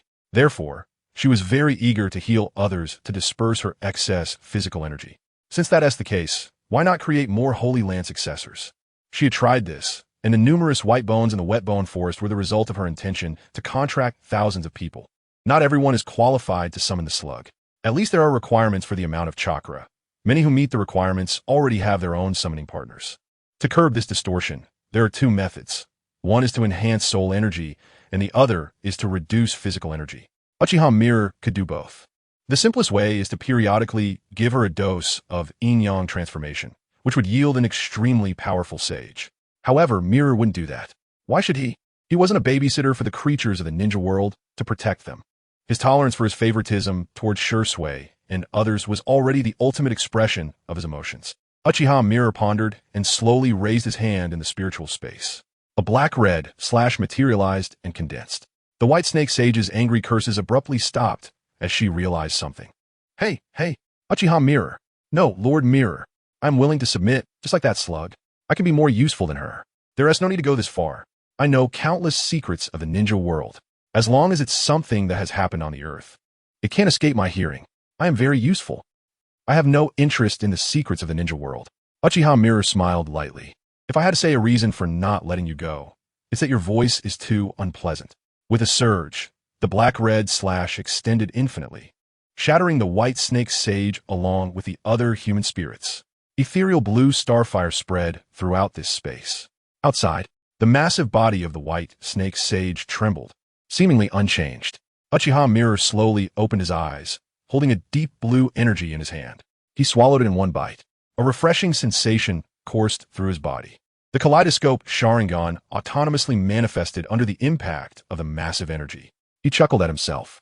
Now he really looked a bit like the legendary monster that devours souls. He turned to the living slug. Go do what I instructed. Afterward, prepare for a new life. I understand. She split again, and one of the special individuals, entirely bright blue, exuded a terrifying aura. The wet bone forest was her territory. Everything happening in this area was within her perception. She found, besides Uchiha Mirror, the only other Uchiha present. Chapter 157 True Desire Hand over the Dragon Vein Crystal. For Mr. Mirror's sake, I won't kill you. Black-purple energy coiled around the battlefield like great snakes. The spirits and Sunagakure surrounded Uchiha Shursui. He grinned maliciously and extended his hand, releasing a handful of shurikens stamped with special marks. Coldly, he said, I have been following you the whole way. I've removed all the Flying Thunder God marks along the way. I say to you, why fight with us miserable ones for something you could easily obtain just by speaking? Shursui tightly gripped a crystal, frowning as he surveyed the crowd. To prevent someone from directly using reverse summoning to transport the crystal outside, like Orochimaru did, Uchiha Mirror had placed seals on each crystal, making it impossible to even place it in a storage scroll. Shursui didn't know if he was lucky or not. He ran in one direction, wanted to place the dragon vein in a safe place. As a result, he discovered a crystal. At the moment of the standoff, whoosh, a strangely shaped serrated sword cut through a black-red snake, and several figures entered the battlefield. It's that Uchiha kid. Need help? Of course. The payment is what you have in your hand. Shursui's frown deepened. It's Kirigakure. What should I do? Shursui knew that the most appropriate response now was to throw out the crystal and let the two groups fight over it. Then he could take the opportunity to escape. But he suspected that this crystal was deliberately arranged for him by his brother. If he chose to give up the crystal, what would that mean in his brother's eyes? What should I do? Tap. The hand of the dragon vein pressed on Shursui's shoulder. Shursui, what are you thinking about? Her voice was cold, devoid of joy or sorrow. Shursui shook his head, wanting to smooth his brows, but unconsciously tighten them. Dragon vein, what should I do to make my brother satisfied? Shursui, you are different. The dragon vein said softly. In fact, since Lord Mirror let us compete together, I knew. No, I should say, I have known my mission for a long time. Don't say that. Shursui sternly interrupted her words. I have never regarded you as a trump card for resurrection. You can forget about using your techniques for a lifetime. The dragon vein shook her head, rarely showing a smile. No, what I mean is, why are you so conflicted? You are Lord Mirror's brother. No one dares to kill you. Why do you still want me to follow you? The dragon vein held Sure Sui's hand. Lord Mirror has never let you choose. No matter what choice you make, he will support you. There has never been a clear option, whether to abandon me or protect me, whether to escape or fight to the death. There is no concept of right or wrong, as long as you can grow through this process. The gentle breeze lifts the white hair of the dragon tongue, and her gaze is lowered. She seems to have something on her mind that she has never mentioned to anyone. It's truly enviable affection. Even in the ninja world, it is just one side of Lord Mirror's balance. You will never be placed on the scale. You are each other's only. So, Sure Sui, just follow your intuition. Understand what you truly want to do. Sure Sui's confused eyes gradually became clear. He began to recall. The first time his brother asked for his thoughts. What was his answer? Clang. Sure Sui tightly gripped the sleeve of white snow, a smile gradually appearing at the corner of his mouth. I have no dreams. I just want to protect my brother's dream. It doesn't matter that I don't have my own name. Being called Uchiha Mirror's younger brother is just fine. His eyes grew brighter, like the lights illuminating a dark alley at midnight. Didn't I decide long ago that as long as I follow my brother's will, that would be enough? I want to pursue legends. I don't need my own path. Just being able to walk the same path as my brother is enough to make me happy. Dragon tongue. I'm here. Sure Sui did not look at her, his voice low. I'm sorry, I can no longer protect you. But don't worry, I won't die. I won't give you the chance to use that technique. Sure Sui raised his head, surveying the crowd with immense pride in his eyes. I will complete this trial and have eyes like my brother's. Thank you all for being my fuel. You should feel honored. You will witness the arrival of a new kaleidoscope. Sure Sui swallowed the crystal in one gulp and charged toward the crowd. Giving up the use of Flying Thunder God, he pressed forward. That child's eye power is much stronger than Madara's at the 3-tomo level. Why is it still 3-tomo?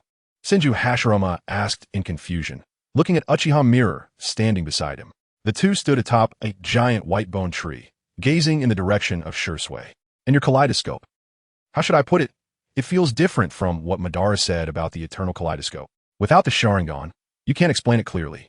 Uchiha Mirror said lightly. Some things, after all, need to be said by others. I made it so clear, yet that little brain of his still can't understand. You should prepare. Prepare for what? Senju Tobarama looked puzzled. Uchiha Mirror shook his head in disdain. Talking to a natural airhead is troublesome. Didn't I tell you to inject Senjutsu energy into that crystal of Sure Sui's? I remember you have a way to resonate with your own Senjutsu energy. I will help Sure Sui advance, and if he can't bear that power, you will use Senjutsu energy to help suppress it. Oh, got it. Senju Tobarama revealed a relieved smile reminiscent of a mother. You really love Sure Sui, just like.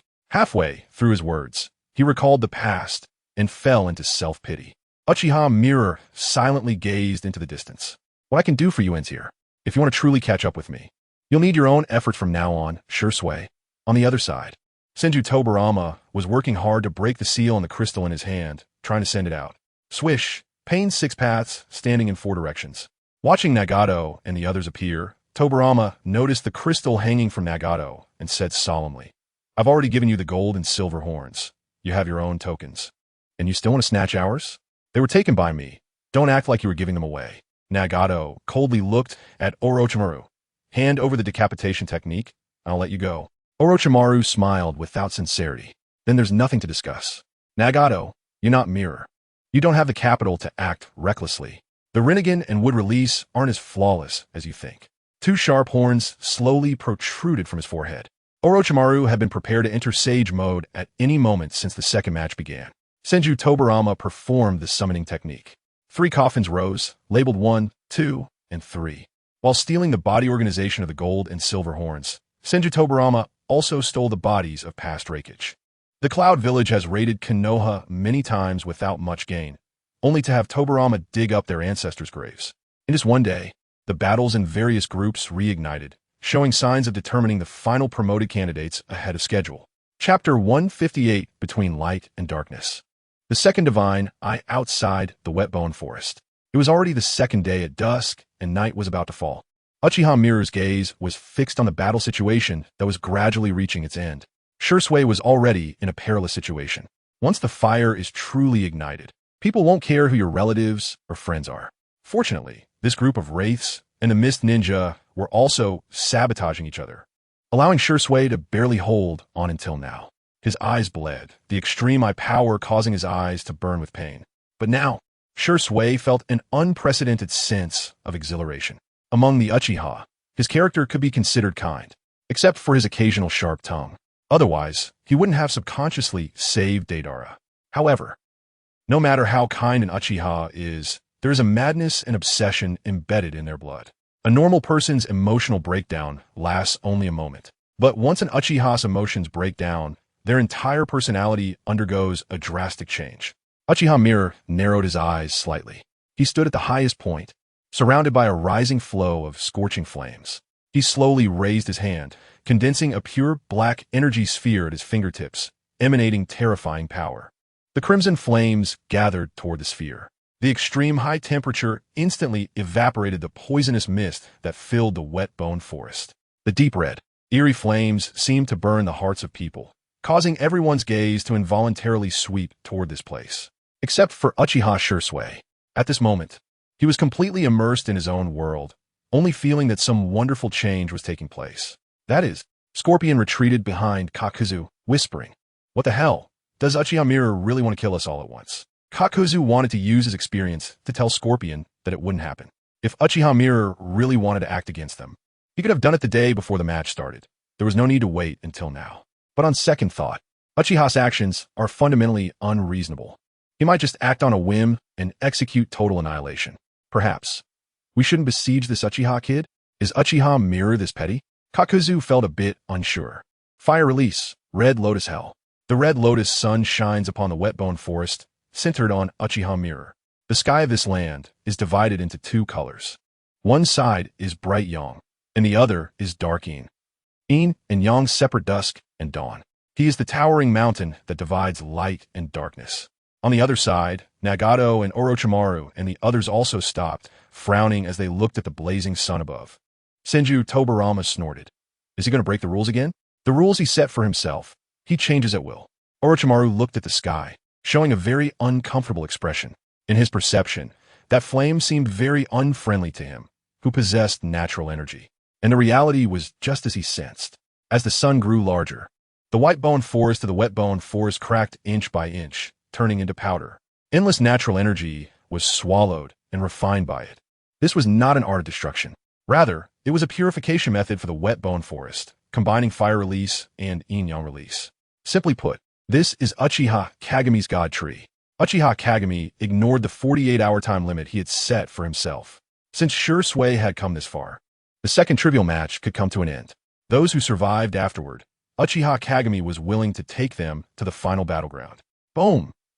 The enormous body of the white snake approached the fireball, stopping about 100 meters away as strands of pure red energy seeped into its body. Uchiha Kageme summoned the sage of the white snake, just as he had promised, to help him become a dragon, only to become my dragon. Below, a flame suddenly ignited among Nagato and the others, forming the shape of Uchiha Kageme, and everyone felt a great sense of crisis. Kageme, you wouldn't attack us now, would you? That would be too disgraceful. Orochimaru nervously swallowed his saliva. He dared to fight against Nagato, but the pressure Uchiha Kageme exerted on him was entirely different. He was now 10 times stronger than during the Konoha Civil War. But the monster in front of him had grown even more. Uchiha Kageme ignored him, coldly gazing at Senju Tobarama. Sarutobi Hiruzen's final choice made me decide to give you a chance for redemption. Senju Tobarama frowned. He did not believe he had any sins to atone for. His actions might be despicable, but they were also in line with his ideals. However, Uchiha Kageme's next words shook him. As Hokage, you once sacrificed yourself for your subordinates.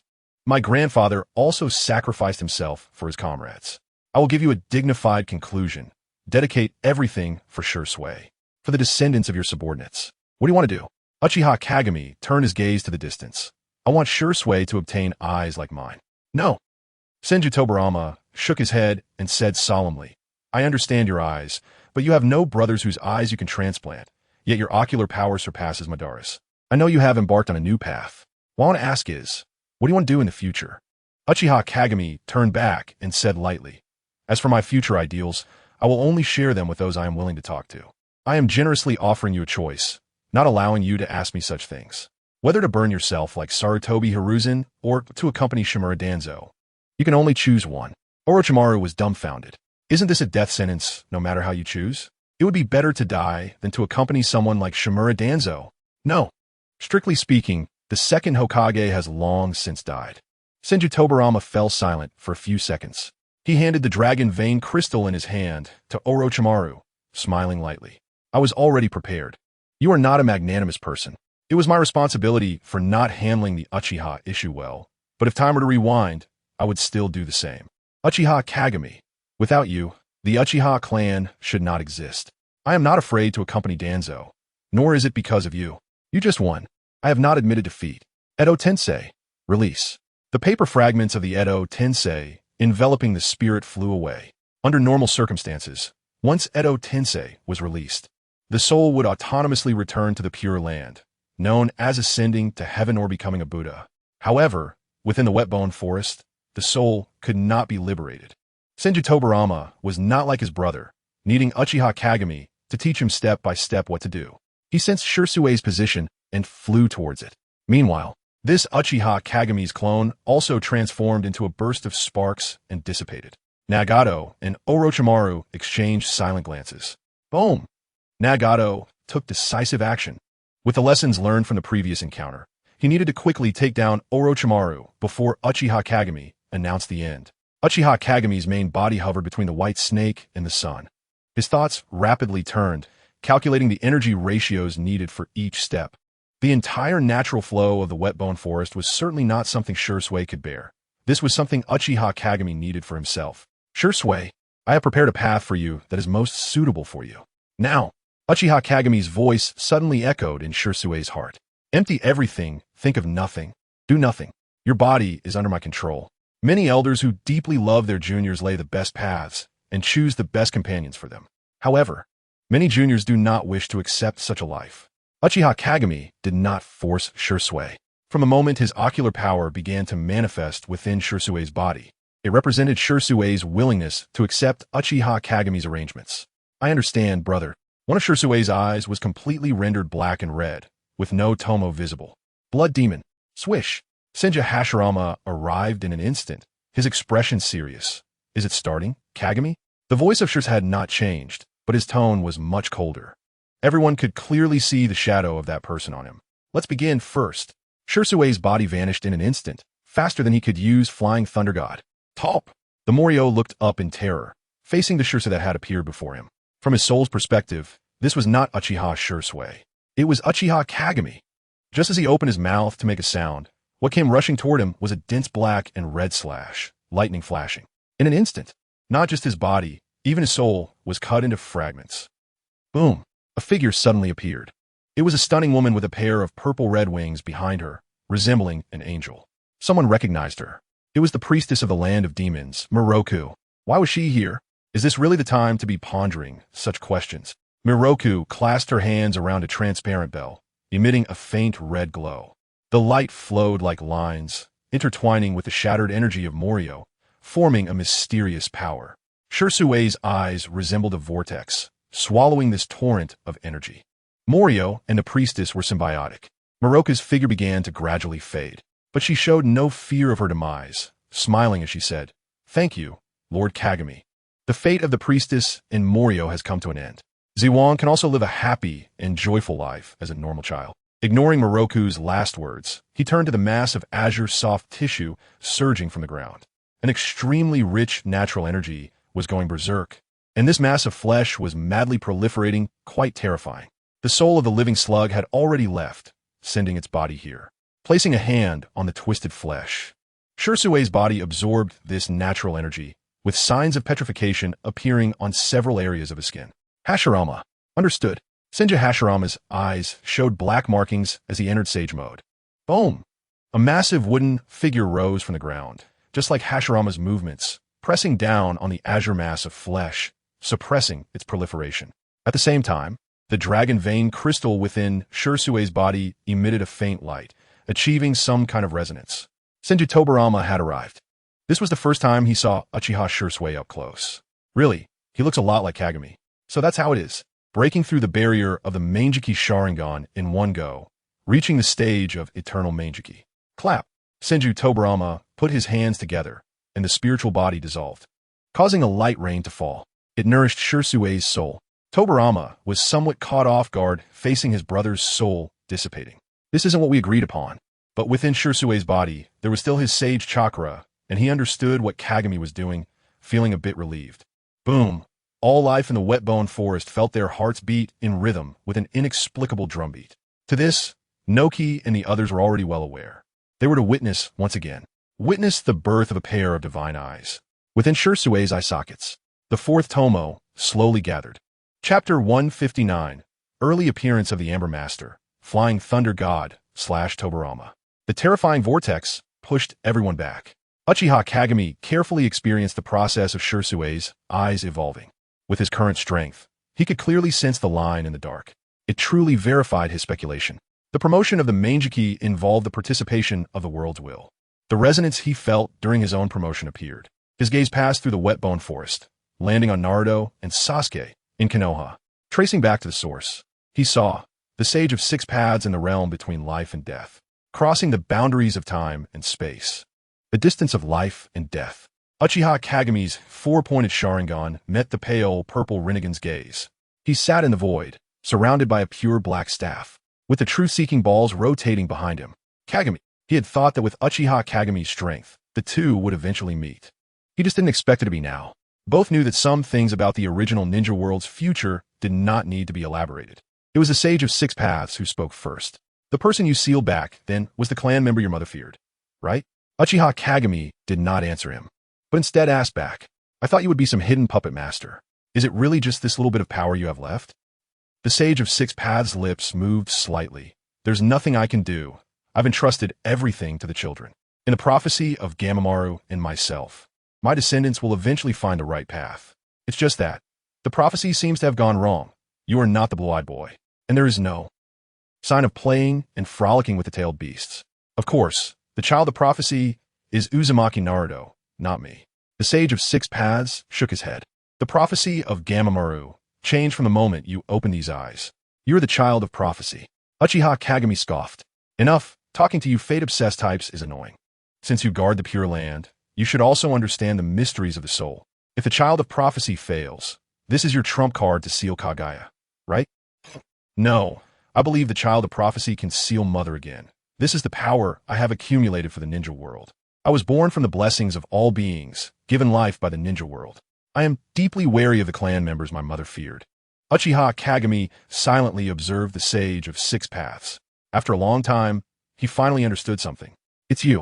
Uchiha Kagami gradually understood everything. I said, even if the world has a will, how could it precisely select the Manjiki? It's because the Sharingan belongs to In Release, making it easier for you to manipulate it. Back then, you helped me ascend, just like I am about to help Shursui now. The Sage of Six Paths did not deny it. I saw Madara summon the Ten-Tailed Shell. As you can see, without using the Pure Land, it is very difficult for me to manifest in this world. I feel something manipulating Madara from behind. For millennia, this feeling has grown stronger. And you seem to know what that unknown thing is. Uchiha Kagami fell silent for a moment. The Sage of Six Paths did not know of Kagaya's existence, but vaguely sensed something.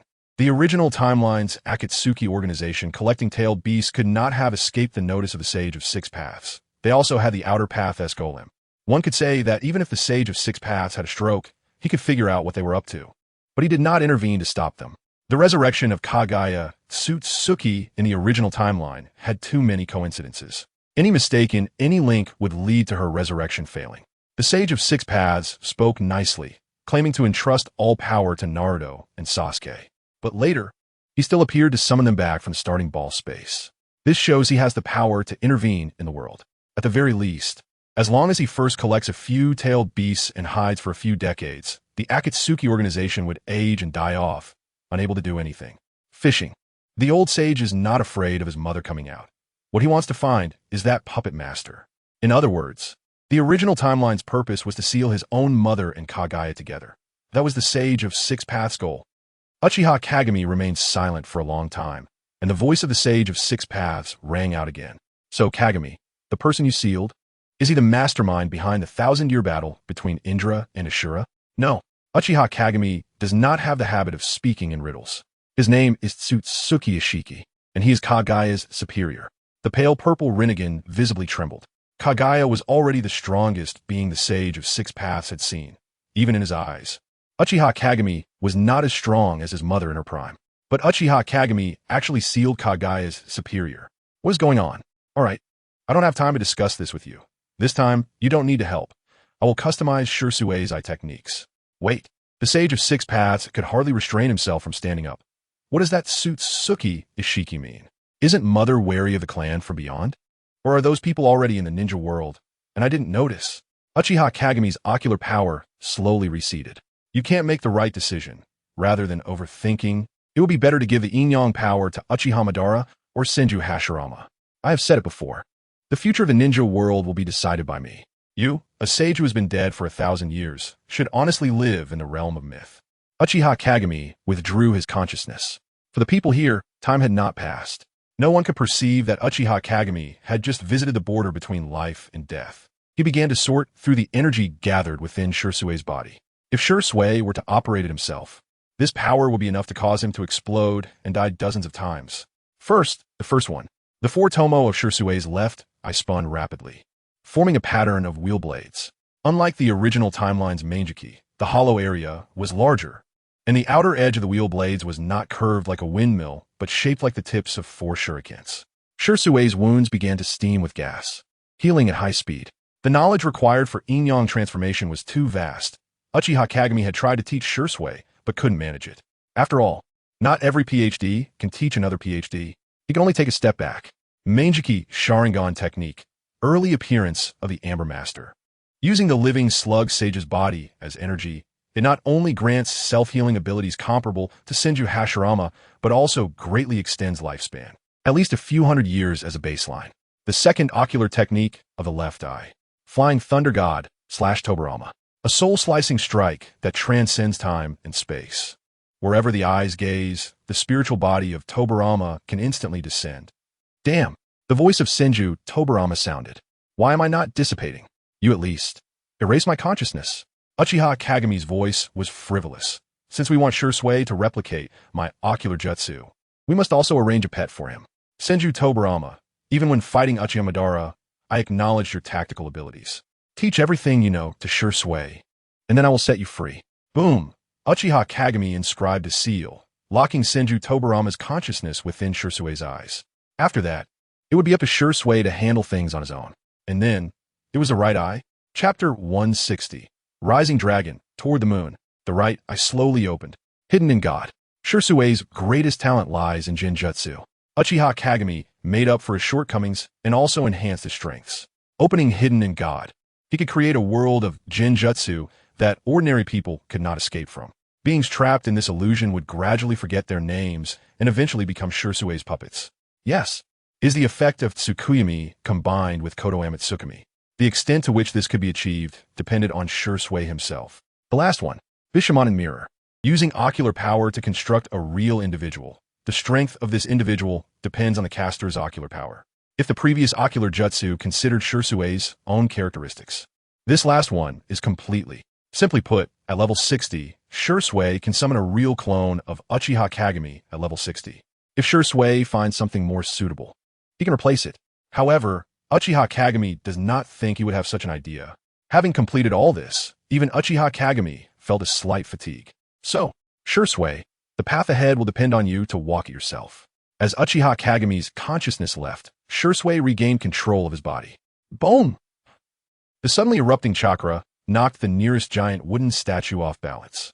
Shursui instinctively looked up, shocked to see Senju Hashirama on top of the wooden statue. You should know. He was still using the Mangeki Sharingan. Whoosh!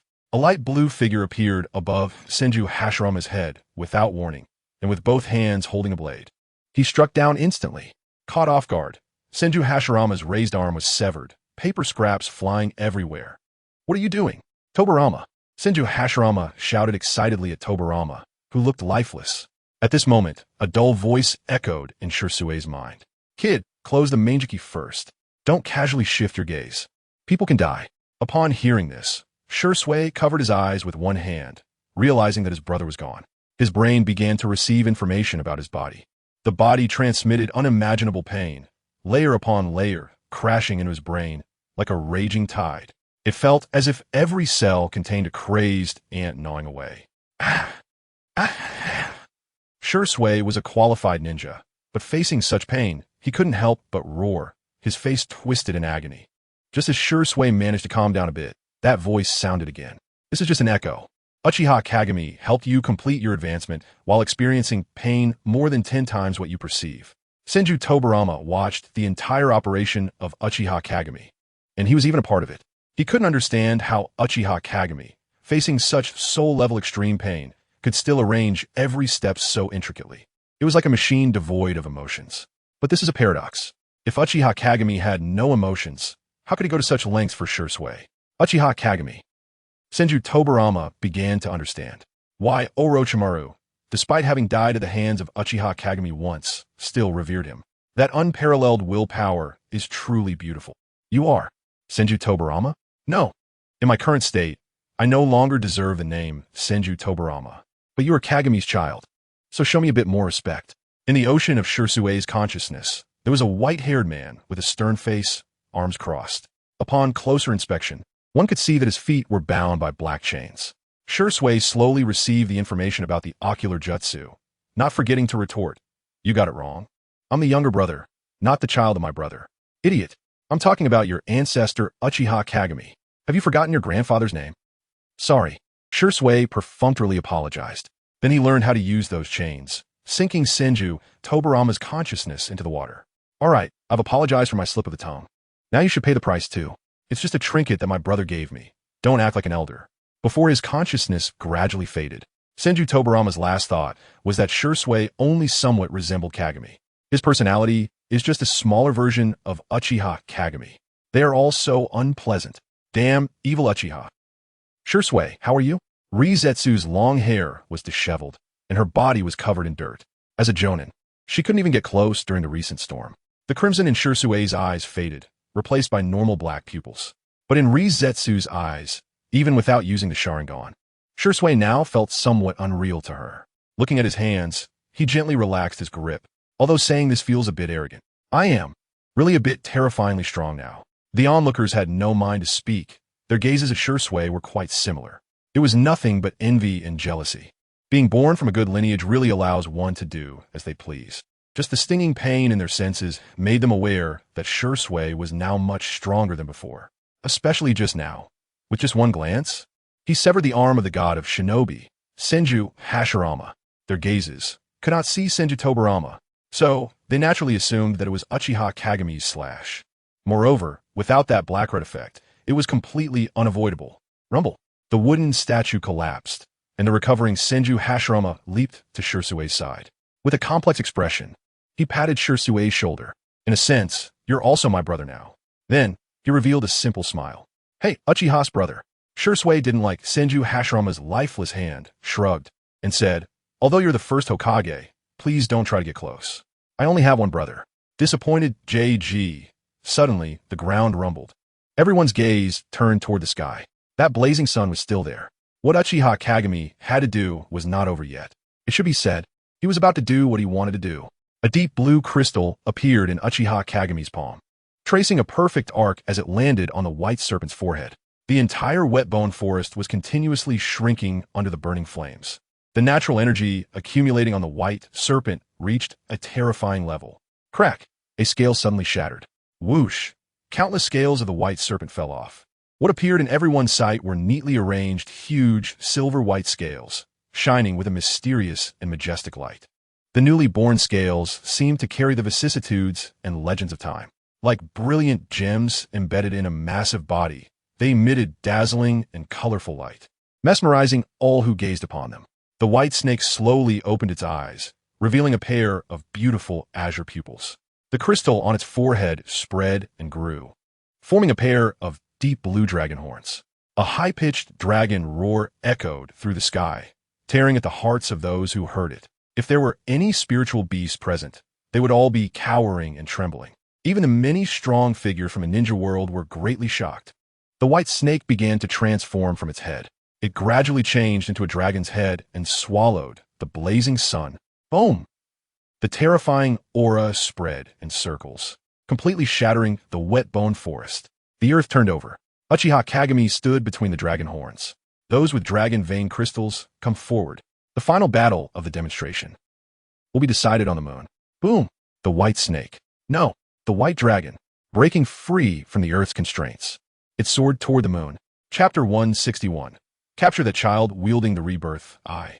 The Earth rose like a dragon. The pure white sacred dragon body twisted and flew upwards. Between heaven and earth. A white rainbow.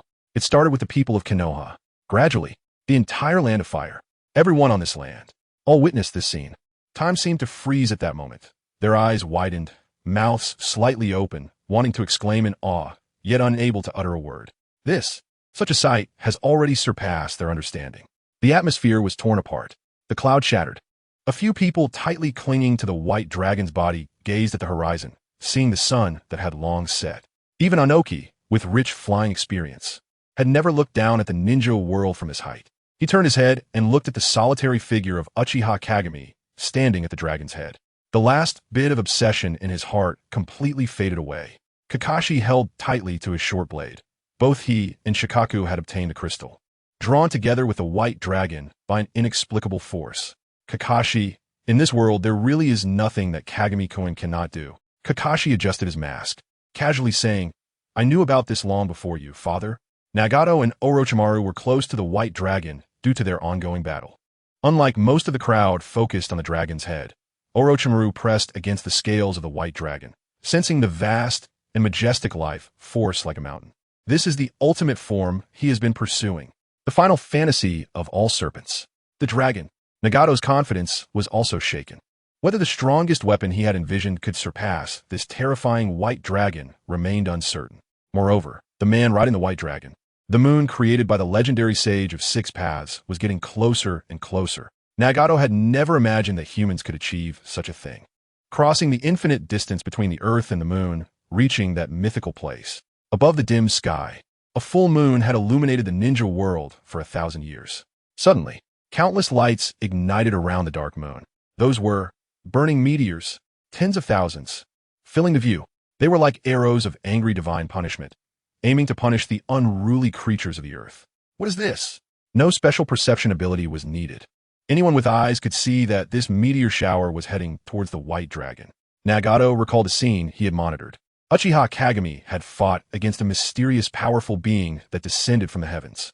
That mysterious being had the ability to control meteors. So, the person who fought with Uchiha Kagami came from the moon. Kagami-sama.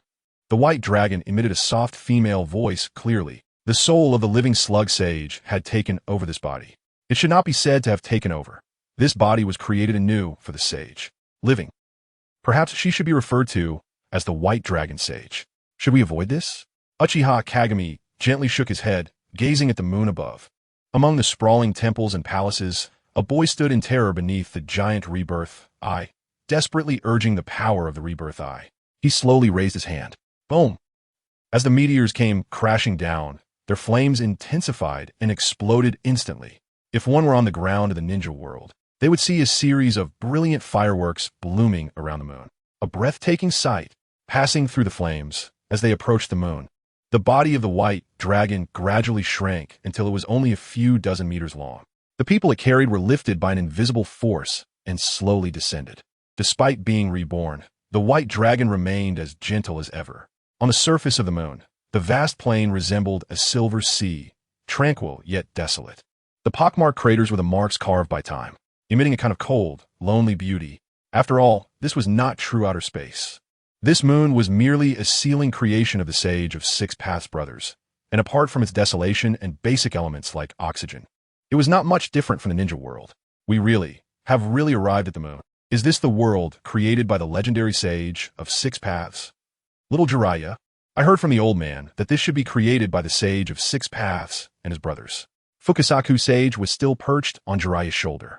Just like how Orochimaru had the 3 snakes, Jiraiya, shouldering 2 toads, was also considered a person. Thus, the third match of the ninja world demonstration concluded, giving birth to 10 final contestants. The following rankings do not represent strength levels. Akatsuki Organization, Nagato, with 6 paths Pain, Akatsuki Organization, Konan. Akatsuki Konoha, Jiraiya, including Fukasaku and Shima, Konoha, Uchiha Shursui. Konoha, Hataki Shikaku. Konoha, Hataki Kakashi. Hidden Stone Village, Orochimaru, with 3 snakes, Land of Earth, Inoki. Land of Lightning, Killer Bee. Land of Iron, Mifune. This does not mean that these 10 people are the strongest among the contestants. Luck plays a part. For example, Mifune almost had his token taken by a bounty ninja. If it were under normal match conditions, he wouldn't have been able to hold on. Similarly, there was Hataki Shikaku. Yes, not Kakashi, but Hataki Shikaku. The Hataki father and son were ambushed by the Lightning and Earth Alliance, wanting to obtain more tokens. Kakashi could still escape using the Flying Thunder God, but Shikaku would be in danger if he continued fighting. Just then, the White Dragon ascended. The only token from the Land of Lightning was with Killer Bee, thus A withdrew from the final match. The more unfortunate ones were the people from the Hidden Mist. In terms of strength, they could have easily obtained several tokens. Just because they stubbornly fought Shursui for a day, Uchiha Kagami ended it prematurely without any martial ethics, leading to their complete elimination. It's a bit regrettable for the Mist to exit, but as for the Sand, it's not regrettable. After the demonstration ended, whether the Sand Village organization still exists remains uncertain. Besides that, there was also the special guest Senju Hashirama. He was picking up a handful of moon soil, examining it carefully. What? Does your wood release still depend on soil quality? That's not it. I'm just a bit curious. Senju Hashirama replied to Kagami's words, suddenly remembering something. He quickly walked a few steps to Nagato's front, looking him up and down. There is a bit of resemblance to Mito. Child, do you remember who your parents are? It's a bit strange for an ordinary person to ask such a question, but for someone like Senju Hashirama, who came from a war-torn era, is quite normal. Many children had lost their parents before they could even remember. Understanding that Nagato was also born in chaos, he asked this question. Nagato snorted coldly, knowing what Senju Hashirama meant. Don't say that I have nothing to do with you. Even if my parents had some blood relation with you, it would be fine. They died at the hands of the Konoha ninjas. Why do you have to ask for their names? Senju Hashirama pressed his lips tightly together and took a step back. Then, amidst the astonished gazes of the crowd, he deeply bowed to Nagato. I'm sorry. It's my responsibility that you were caught in such a cruel war. Don't be so arrogant, and don't put on such a show. Uchiha Kagami's indifferent voice rang out. The rehearsal isn't over yet. He pointed into the distance, where the outlines of palace clusters could be seen. There's a little brat there. Capture him alive. This doesn't count as the official third round. It's just to weed out the dregs among you. Chapter 162 Kagaya Otsutsuki in front of the temple dedicated to the giant Rinnegan. A pale-skinned child with azure hair stood, looking to be around 10 years old. Dressed in loose white clothing, he had a Magatama pattern on his exposed neck. Being born blind, he sensed many powerful chakras rapidly approaching. Fortunately, the most terrifying person did not come, as the filth of the ninja world finally arrived. Since his father did not return, Otsutsuki Shurin knew he had died in the ninja world, anticipating that one day, the beings on the ground would dare to invade the moon. For this, he severed the connection between the earth and the moon, but did not expect that terrifying villain would come to the moon in this way. Otsutsuki Shurin had already resigned himself to death, even if he trained desperately, relying on the highly pure Otsutsuki bloodline to wield more power of the Rinnegan than his father. He still cannot be a match for that man. There is absolutely no chance of victory. Crack! Otsutsuki Shurin gritted his teeth. Even knowing he would lose, since you dare not take action yourself, then I will kill your subordinates, and you will regret it. Regret underestimating me. Otsutsuki Shurin, a massive golden pupil power, surged into his small body. He clasped his hands together and shouted, Summoning technique. The people rushing towards him suddenly sensed a strong chakra fluctuation. The ground on the moon trembled, and an incredibly huge stone statue descended. The statue's face resembled that of an old man, with a pair of small horns on its head. There was a Magatama shape on its chest. Its upper body was large, and its massive arms seemed to contain endless power. Boom! The statue punched out, and a deafening sonic boom erupted. The Yamabuki statue possessed terrifying power capable of suppressing the Nine Tails. Rumbling. The best means of probing is long-range attacks. All present were top-tier ninja world powerhouses, and they could use appropriate tactics without discussion. Killer Bee entered his half-tailed beast form, launching a tailed beast ball. Bang! However, this massive statue had an unreasonable quick reaction, slightly sidestepping to evade the tailed beast ball, and its giant fist slammed directly towards Killer Bee. I'm coming. Inoki glanced at Nagato and Shursui, who were not planning to take the initiative and had no choice but to stand in front of Killer Bee. Currently, the only partner he could trust was Killer Bee. He extended his hands forward, and a dazzling white rainbow shot out. The statue faced the dust release, seemingly melting like snow. Is that it? A smile just began to appear on his lips. The next moment, the statue rapidly restored itself and punched both Inoki and Killer Bee away. Watching the battle over there had already begun. Uchiha Kagami started his own actions. Since he had come to the moon, how could he not meet that person? Blade release. Cold cicada's lament. A wisp of blue smoke drifted from Uchiha Kagami's body and sank into the earth. Senju Hashirama, who was nearby, only felt a faint cicada's cry. Turned to look at Uchiha Kagami, but found nothing unusual. Uchiha Kagami's consciousness traversed layers of darkness. After an unknown amount of time, he came into contact with a layer of solid black material. It seemed to have infinite attraction, suppressing all nearby forces. This is the Six Paths Earth Explosion Star? I have to say, the Sage of Six Paths is a genius. In terms of hard power, Kaguya Otsutsuki is undoubtedly much stronger than the Six Paths brothers. Not to mention the later Naruto and Sasuke. But she has fallen to the sealing technique twice. Uchiha Kagami had long noticed that sealing techniques had a very high priority in the ninja world. However, just because one could develop sealing bloodline techniques does not negate the Sage of Six Paths talent. Uchiha Kagami hovered outside the black sphere, his spiritual body extending a hand to press against it. It could be severed. As long as the main body descends, it would be enough to break this seal. But it isn't necessary. Without the Ten Tails Jinchuriki as a vessel, Kaguya is just a pile of empty data, probably not using much power. Uchiha Kagami has no interest in helping Black Zetsu split the moon to save his mother. The bloodline limit represents the combination of 7 chakra attributes, essentially the standard for Otsutsuki powerhouses. Uchiha Kagami, over the years, had not deliberately studied this realm, just as he does not believe that the Rinnegan is an upgrade of the Sharingan. He also does not think that the bloodline limit must be a path of elimination and evolution. Influenced by his previous life's thoughts, he believes that Yin-Yang is the ability that transcends other attributes. Based on Yin-Yang release, one can develop even stronger powers. His blade release is an extension of Yin release power, a manifestation of spiritual energy. His fire release, after integrating with Yang release, possesses the miraculous effect of refining natural energy. He knows that as long as he breaks through his current realm, his own Yin-Yang release could rival or even surpass the bloodline limit. The world is the duality of positive and negative, yin and yang, void and reality. Other factors may contribute to the structure of the world, but fundamentally, void and reality encompass all phenomena. Ultimately, strength is fundamental. As long as I can blow apart a bloodline limit in a direct confrontation, it can prove that I am the correct one. In his thoughts, Uchiha Kagami opened a very tiny hole on the surface of the black sphere. His spiritual body transformed into a wisp of smoke and flew in. Then the black sphere instantly healed. In the darkness, the only light point, Uchiha Kagami saw that person, or rather that god. Pure white long hair flowed behind her like a flowing galaxy. Her features were pale and exquisite, carrying an unshakable chill, like the most fragile ice flower porcelain in the world. She had a pair of horns symbolizing her bloodline, and upon closer inspection, there seemed to be a vertical scar on her forehead.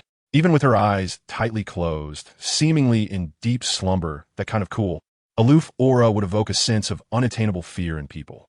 Of course, excluding Uchiha Kagami. After observing for a while, indeed, stripped of the 10 tails and sealed for 1,000 years, Kaguya's power had weakened significantly. Hey, wake up, Kaguya Otsutsuki. The silent space for 1,000 years echoed with another's voice for the first time. Kaguya Otsutsuki's eyelashes trembled slightly, slowly opening her eyes. Boom! A tremendous pressure of life blew Uchiha Kagami's spiritual body into disarray. You, who are you? She seemed to be regaining her ability to speak. The chakra of her feathered robe. For a being of her level, the way to recognize others isn't by looking at their faces, but by directly perceiving their essence, looking at their chakra. Swish! Without warning, a pale hand reached for Uchiha Kagami's face. Sizzle! An invisible slash severed the outstretched palm. Kaguya Otsutsuki recoiled in pain, but in an instant, she restored her hand. She looked at Uchiha Kagami in confusion. What is this? Who are you? Introduce yourself. Uchiha Kagami's spiritual body floated, speaking softly. I am Uchiha Kagami, the master of the ninja world. Kaguya Otsutsuki frowned. You are the child of Yui. You inherited the shinobi world. No, the shinobi world is my nursery. Kagaya Otsutsuki opened her arms like an evil tiger. More like a white rabbit. Uchiha Kagami shook his head helplessly. 1,000-year-old old woman. There's definitely a generation gap. I didn't even make the first move. Giving you enough face. You and that Otsutsuki are the same. You can't understand human language. Chapter 163 Light as paper, the fall of dust release. Kagaya's powerful performance in the original timeline was predicated on occupying the body of the Ten Tails Jinchuriki, Uchiha Madara, and activating the infinite Tsukuyomi, siphoning the chakra of all living beings in the shinobi world. Her theoretical peak state was before she gave birth to the children of Yui. When she consumed the chakra fruit, her power was not divided. Of course, she was just a pure numerical monster, based on her battles with Naruto and others. It was clear that she had almost no battle intelligence. The act of ambushing her seemed less like a calculated move and more like a rabbit that was cornered and bit back. Without the Ten Tails, without the God Tree to provide chakra, not even Kagaya's Black Zetsu was present. As the nominal ancestor of chakra, Kagaya's current chakra was even less than that of Uchiha Kagami, considering the vast difference in combat experience. Kagaya was much easier to deal with than Ishiki. Facing her various skills, Uchiha Kagami only used the plain and unadorned Kai, Black Slash. It's not that Uchiha Kagami looked down on Kagaya. Well, okay. Uchiha Kagami did look down on Kagaya a bit. With her current chakra and various abilities, if they were used by someone like Uchiha Madara, even Kagami would have to be cautious. The spiritual body flickered, passing through to kill the gray bones. Uchiha Kagami chuckled lightly. You really are not suited to be a final boss. He extended one hand, revealing a black cross eye in his palm. Kagaya's pupils suddenly widened. Her cold face filled with fear. Otsutsuki Ishiki. She would never forget this was Ishiki's eye. Whoosh. In the moment she was lost in thought. A pure black spear pierced through her chest, pinning her in place. Really, not only were the skill connections full of flaws, but she could also get distracted in battle. It's commendable that Black Zetsu has been running around for you for 1,000 years scheming. Ishiki, you. Kagaya's voice trembled a little. The reason she was in such a hurry to cast the infinite Tsukuyomi was twofold. On one hand, to guard against the family that would come to hold her accountable, and on the other, fearing that Ishiki was still alive and would come to kill her. Now, the thing she was worried about became a reality. Ishiki really came to find her. Whoosh! Another black spear pierced through Kagaya Otsutsuki at an awkward angle. Kagami's tone was somewhat impatient. Don't put on a show like the Nine Tails. Do you think Ishiki occupied my body? A mere Otsutsuki. How dare you covet my body? I've already told you. I am Uchiha Kagami, the only ruler of the shinobi world. I will eradicate all Otsutsuki from beyond the heavens. You are somewhat considered an ancestor of the Uchiha. Just wait here quietly, and I will deal with you later. Whoosh! 4 black spears appeared out of thin air, piercing through Kagaya Otsutsuki. The tips of the spears ignited with bright red flames. Kagaya struggled, but it was futile. She felt her consciousness slowly sinking into the deep sea. Uchiha Kagami formed hand seals with both hands and coldly shouted, Sealing prison. 6 rods flame prison. With the seal completed, Uchiha Kagami's spiritual body became much thinner. He let out a long breath, the corners of his lips slightly rising. Uchiha Madara, I've gone to this extent for you. Don't disappoint me. Inoki, the Two Tails Inoki. The remains of his body slumped in the pit, gasping for breath. After several days of intense battles, he had just been struck squarely by the statue of Yagura, and he truly had no strength to get up. A figure stood before him, blocking the light. Struggling to open his eyes, he self-deprecatingly smiled. It's fine not to die in a Wagakure, but I can't even die in the shinobi world. Nagato coldly stared at him. Aren't you going to ask me why I want to kill you? Inoki shook his head. The third great ninja war that killed your parents, leading to the siege that destroyed the land of whirlpools. You want to kill me? That is completely reasonable. Will you regret it? Nagato's voice was low. It's people like you who are blinded by power that led to the repeated wars in the shinobi world, causing countless tragedies. Inoki shook his head again. In your eyes, I am an enemy, but I am worthy of being Iwagakure's Tsuchikage. I have no reason to consider your pain. I only care about Iwagakure. As long as there is victory, there will be defeat. Where there is joy, there will be a party that endures pain. Inoki struggled to prop himself up, grinning. I am also a stubborn rock that has endured pain and honed myself to this day. I am the inheritor of my predecessors, the third Tsuchikage. Inoki, don't underestimate me. Light burst forth from Inoki's frail body. The last, dust release. Above the moon, a point of extreme white light illuminated.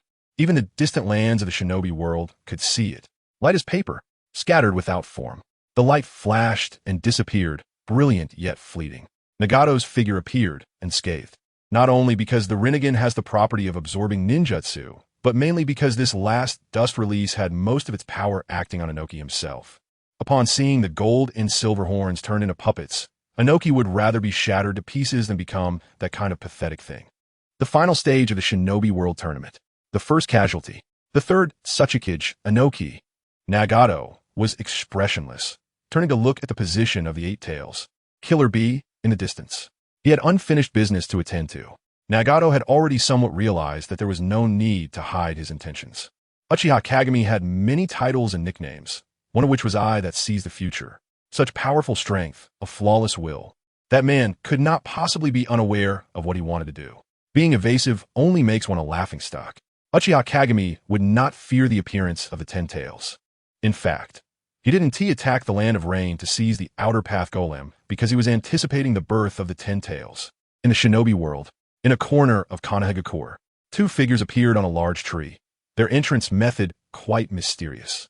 It was none other than Zetsu and Obito. Black Zetsu, what is wrong with you? Although it said there are two people, there are actually three consciousnesses. White Zetsu noticed that Black Zetsu's state was a bit off and asked out of concern. Black Zetsu ignored him, looking up at the bright moon in the sky. He didn't know what was happening up there, but an uneasy thought lingered in his heart. Mom, are you okay? Determined, he spoke. This is a good opportunity. In the current shinobi world, Obito, you are the only Manjikyu Sharingan. It's the best time to act. We need to take the chance to seize the tailed beasts. You want me to steal the nine tails from Minato Namikaze's body? Obito was confident, but not confident enough to operate a space-time ninjutsu user. If the nine tails were still in Kushina's body, they might still hold a glimmer of hope. But after the transfer of the Jinchuriki, they had already determined to use the nine tails chakra within the gold and silver horns. However, what was more uncomfortable was, before they could even plan for the Edo Tensei technique, the gold and silver horns were summoned by Tobirama. Although Nagato ultimately succeeded, their original plan was to take the final step of reviving the Ten Tails into their own hands. The Akatsuki organization is quite complex. There are less than 10 members, with several factions. Zetsu and Obito are part of one group. Delving deeper, Black Zetsu is another faction. As the plan to collect the tailed beasts progresses, everyone's goals differ. Nagato's faction aims for deterrent rule, while Obito seeks the infinite Tsukuyomi. For Black Zetsu, it's simple to save his mother. As for the nine tails, let's put that aside for now. However, there are several tailed beasts in the vicinity. Chapter 164. Nagato, your purity is insufficient. One-tail Gaara, two-tail Yujito, three-tail Yagura. 3 years ago, Obito and Zetsu found the revived five tails and sealed it in the Kamui space. It can be said that now, apart from the eight tails on the moon, the other tail beasts are basically in Konoha. There's no need to capture the nine tails, since Nagato has captured the gold and silver brothers. He must have realized their chakra can also be utilized. Black Zetsu said in a deep voice, at least in terms of collecting the tailed beasts. Our goals align with Nagato's. He will surely look for an opportunity to capture the eight tails and has the strength to obtain the seven tails from Uchiha Obito. I have already informed Kakazu and Sasori to look for an opportunity to take action against Yagura. The only ones we need to deal with are those from the Cloud Village. The troublesome part is, the one tail, he has been brought into the Uchiha clan territory, which is a forbidden place within a forbidden place, and White Zetsu's clone cannot infiltrate it all. Obito fell silent. The place where he grew up has streets and clansmen he is incredibly familiar with. Now he can't even enter. Not just White Zetsu. He's tried as well. Even with Kamui, he couldn't enter the Uchiha clan territory. There's a barrier that seals space-time abilities there. This made him realize, Uchiha Obito isn't incapable of killing him. He just hasn't come to find him. In Obito's eyes, he might just be an annoying fly. Not worth targeting specifically. Just cover the things of concern with a barrier to avoid contamination. How arrogant. You've always been like this since you were young. Underestimating me like this. Obito's eyes turned sharp as he said in a deep voice, let's capture what we can first. We'll start moving, and if Minato intervenes, I will block him. Uchiha Obito and that lucky little Sure are not here. I am the invincible being. In fact, there are also Senju Hashirama, Nagato, and others. But if he names too many at once, Obito's momentum would weaken. The shattered area of the original Forest of Death. Minato shook his head helplessly and looked up at the moon. Thoughts turning, perhaps leveling this area could allow for the establishment of factories and dormitories for foreign workers. Whoosh thud. A flash of orange suddenly stopped. ZR, is there something wrong? The orange cat took a breath and said, the mark left by Lord Obito has been triggered. He instructed me to inform you.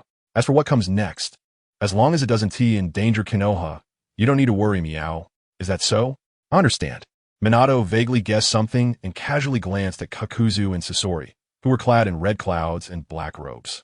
The Akatsuki organization is about to take action. Minato placed his hand on ZR's back and smiled gently. ZR, I'm going to trouble you to run an errand. I'll treat you to barbecue. Barbecue? ZR's eyes lit up, then looked at Minato with confusion. Can you really afford to treat me? Last time you said your salary was almost not enough to pay off your debt for Ichiraka ramen, me.I. Minato cautiously looked around and leaned in a bit to say, it's Naruto. He stole a book from Kushina's savings box to treat those kids to barbecue. Let us go together. ZR rolled his eyes at Minato. I see. If it's Naruto, he will definitely invite me along. You said you'd treat me, but it turns out you just want to mooch a meal. Me.I. don't say that. I've helped you settle the bill many times. Okay, me.I. hop on. I'll take you on my orange flashing comet. All right, let us go. Fire the night wheel, orange flash comet impact. Me.I. It's ignited. Minato, you're truly a genius. AI's expression was grim as he stared at the moon, fists clenched tightly. He wished he could explode the moon. He was extremely anxious, feeling an ominous premonition. Bang! He slammed a fist into the ground and shouted, damn, Uchiha, there should be limits to your wantonness. You must survive. Don't shout so loudly, monkey. The space twisted, and Uchiha Obito's figure appeared before a group of Cloud Village ninjas. He held a katana, swinging it casually. In his eyes, a pair of three-tomo Sharingan looked indifferently at the crowd. Another damn Uchiha. AI's blood boiled, and he was furious. Uchiha Mirai and Sure Sway can be excused, but which corner of the world did this Uchiha pop out from to dare insult him like this? Lightning release, thunderclap. The azure lightning cut through the night. It passed through Uchiha Obito's body. When he turned in surprise, he was met with a pair of scarlet kaleidoscope Sharingan with a three-blade pattern. He still hasn't learned. Don't look directly at the Sharingan. This time, there were no brothers to help him. Swoosh, Uchiha Obito's long blade stabbed towards AI's chest, and the others didn't have time to react. The blade tip pierced into AI's flesh. With a clang, the blade broke, detailing the situation of that moment. Although AI didn't learn properly, he had been caught in the Sharingan Jinjutsu multiple times, which gave him some resistance. The pain from the blade forced him out of the Jinjutsu, and he swung his hand to break the blade. Ah! I yelled, chakra erupting. Don't think I'll die so easily. Who do you think I am? Obito remained expressionless as he tossed aside the broken blade. It was just a random long sword he picked up, just a casual Jinjutsu he cast. What are you? A black-skinned monkey. Getting so worked up about? Uchiha Obito's kaleidoscope rotated, his ocular power manifesting. AI felt a deadly crisis and quickly moved his body. Rip. One of his legs was twisted and broken during the movement. Lord AI, Raikage-sama. In a moment of desperation, someone called out this title. Uchiha Obito watched like it was a circus, smiling indifferently. Keep running, fourth Raikage. In our Uchiha Kaleidoscope's eyes, you so-called former Kages are just clowns. The only one he feared, Minato Namikaze, had left. To Obito, these people were merely insignificant. Boom! The shattered ground welcomed yet another devastation. On the moon, Sure Sway, as the main force, quickly suppressed the Waimura statue, and the Hatake father and son had already approached Otsutsuki Shin. The dual-tasking Otsutsuki Shin being captured was only a matter of time. If it weren't for Uchiha Mirai's request for him to be captured alive, the battle could have ended even faster. Just a brief mention. The three ships of the Land of Iron died in the aftermath. Even though Konan had Jiraiya protecting her, she faced multiple life-threatening situations. Uchiha Mirai's gaze shifted to Nagato. Nagato's hand rested on Killer B's head, who was kneeling on the ground with vacant eyes. Chakra surged into Nagato's body. The severely injured Eight Tails, Jinchuriki, and the healthy Nagato were not on the same level at all. It seems that Nagato noticed Uchiha Kagami's gaze and turned his head. The two exchanged glances from a considerable distance. After 2 seconds, Nagato couldn't help but look away. Uchiha Kagami shook his head and chuckled lightly. Still not enough. Nagato, you can't reach the realm I expect. It seems you were just that one function. He, finally able to illustrate. Below is a representation that is closer to the image of Kagami in my heart. I'm just borrowing this person's image. It doesn't mean Kagami's prototype is him. Okay. Zero little ghost. Hand over the little gift. Chapter 165, Final Stage. Two-sided hostility in the early stages of battle. Shirzei did not make a move. He needed time to adapt to his evolved eyes. To make an inappropriate analogy, if his previous 3-tomo Sharingan could be compared to a handgun, his current eyes are like a missile. Shirzei could skillfully use firearms, but he had no experience launching missiles. Recklessly activating the Mangeki would be like what Tobirama said, whoever looks will die. Even Senju Hashirama was caught off guard and struck, let alone others. After completing the initial adaptation, at least he could control whether to trigger Flying Thunder God Tobirama. Shirzei activated the Mangeki and joined the battle. In an instant, he suppressed the Waimura statue. After all, it was a puppet controlled by the power of the Rinnegan. The activation of the hidden god interfered with the Rinnegan's control over it, causing its movements to slow down. Shirzei's current ocular power was stronger than Uchiha Kagami's when he first obtained the Mangeki. His setup was much better than Uchiha Kagami's at that time. Shirzei was standing on the shoulders of giants. The ultimate ocular technique housed in the Mangeki, Susu. Shirzei thought to himself. He had information about the normal Mangeki and his brother's Mangeki. He even knew that Uchiha Madara's evolutionary path was the Rinnegan. These are two different evolutionary paths. Without comparing combat power, to provide a figurative explanation, the 3 tomos of the Sharingan correspond to Super Saiyan forms from Super 1 to Super 3. Uchiha Madara's evolutionary path is red and blue, while Uchiha Kagami develops along the Super 4 path. Regardless of the path, the properties of a Sharingan do not change. Ocular technique. Buzz, deep green, solidified chakra, surged from Shirzei. The heavy energy fluctuations swept like a hurricane, intimidating all around. Orochimaru, who was nearby, trembled in his heart, his pupils constricting sharply. It's that, the technique that first made me feel death. His voice was hoarse. With a hint of excitement, Uchiha's pride, are you going to use this power too, Shirzei? The power hailed as divine. Susanoo. Boom. The violent chakra overturned the Waimura statue. Amidst the thick smoke, a green long sword broke through the fog. It sliced the statue in half. Under the suppression of the hidden god, the statue's restoration was incredibly slow. Phew, a gust of wind blew, and a massive, deep green warrior stood tall. With Shirzei's ocular power, he could easily mold a Susanoo hundreds of meters high. This was a most suitable size for Shirzei, maximizing both offensive and defensive capabilities without affecting speed. Swish! Susanoo spread its wings. The emerald light pierced through time and space, appearing before the temple in an instant. The tip of Susanoo's blade was only a centimeter away from the forehead of Tsutsuki Waimura. Shirzei looked at him calmly. You are the descendant of Tsutsuki Waimura that my brother spoke of. Surrender, facing the power of Uchiha. Your defeat is only natural. What a joke. Tsutsuki Waimura shouted angrily. The giant Rinnegan erupted with ocular power, energy torrents pouring into him. Zing! A time-space crossing slash severed the torrent.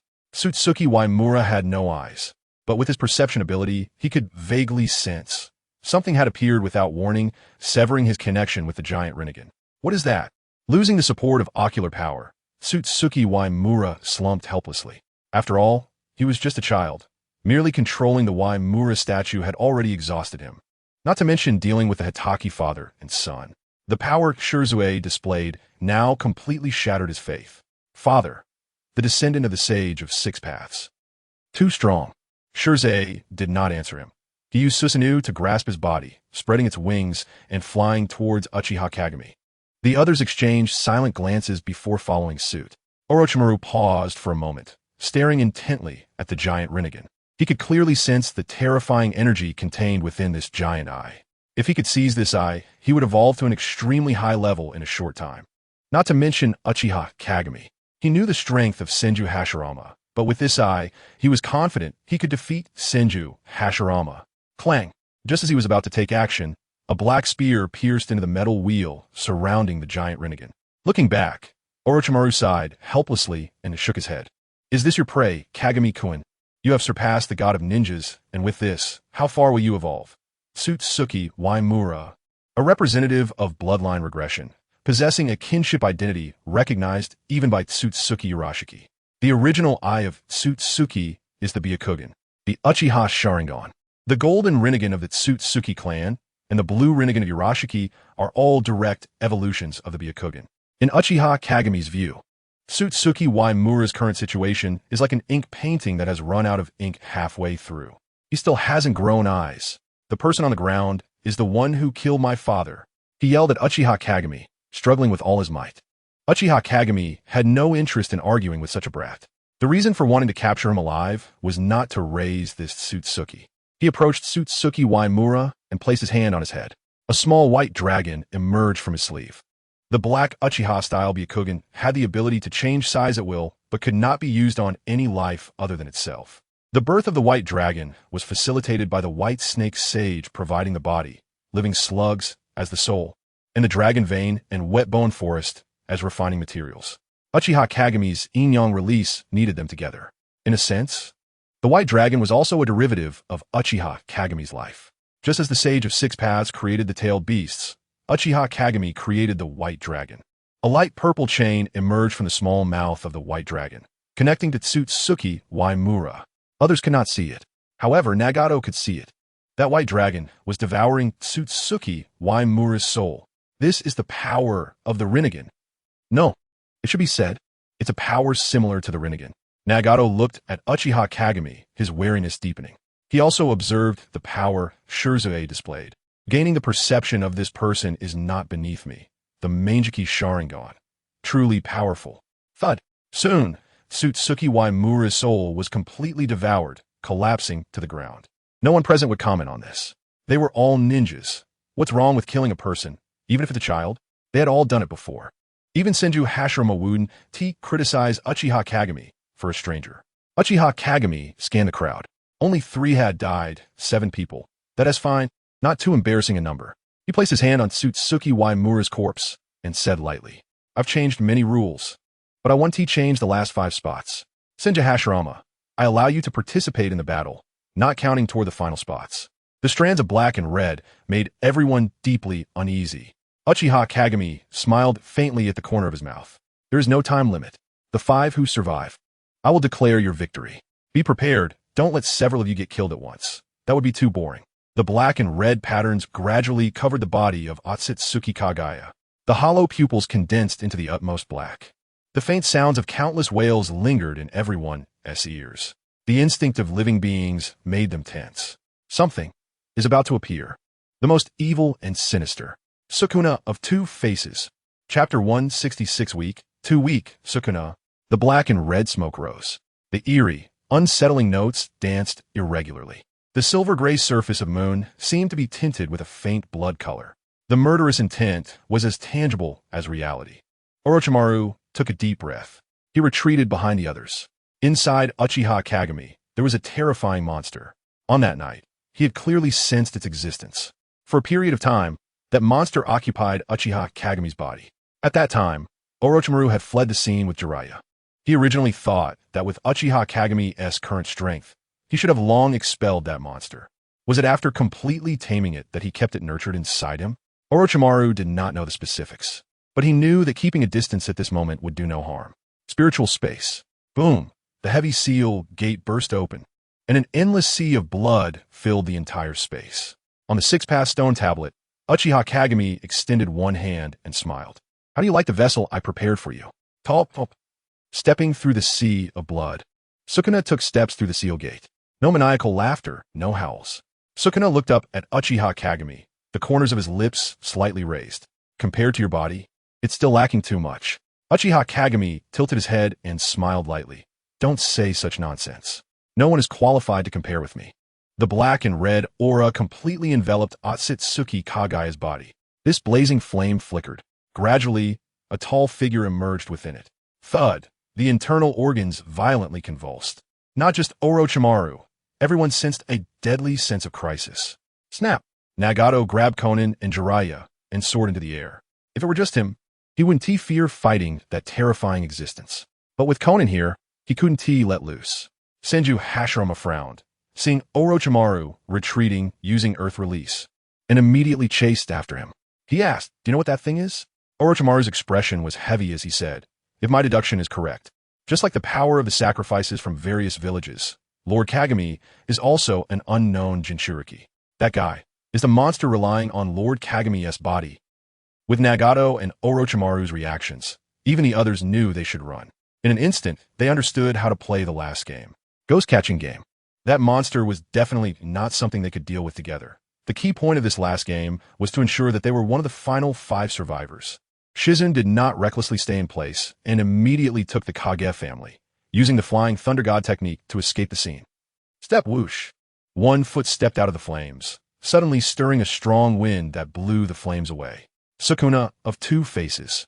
This evil god, soaring over a mountain of corpses and a sea of blood for the first time, truly detached from Uchiha Kagami to interact with this world. Purple-red short hair, twisted 2-faced four-eyed. A tall figure with 4 strong arms, covered in mysterious black patterns. A giant mouth on the abdomen opened and closed, as if chewing on something. He was so tall that he had to slightly lower his head to meet Uchiha Kagami's gaze. So beautiful.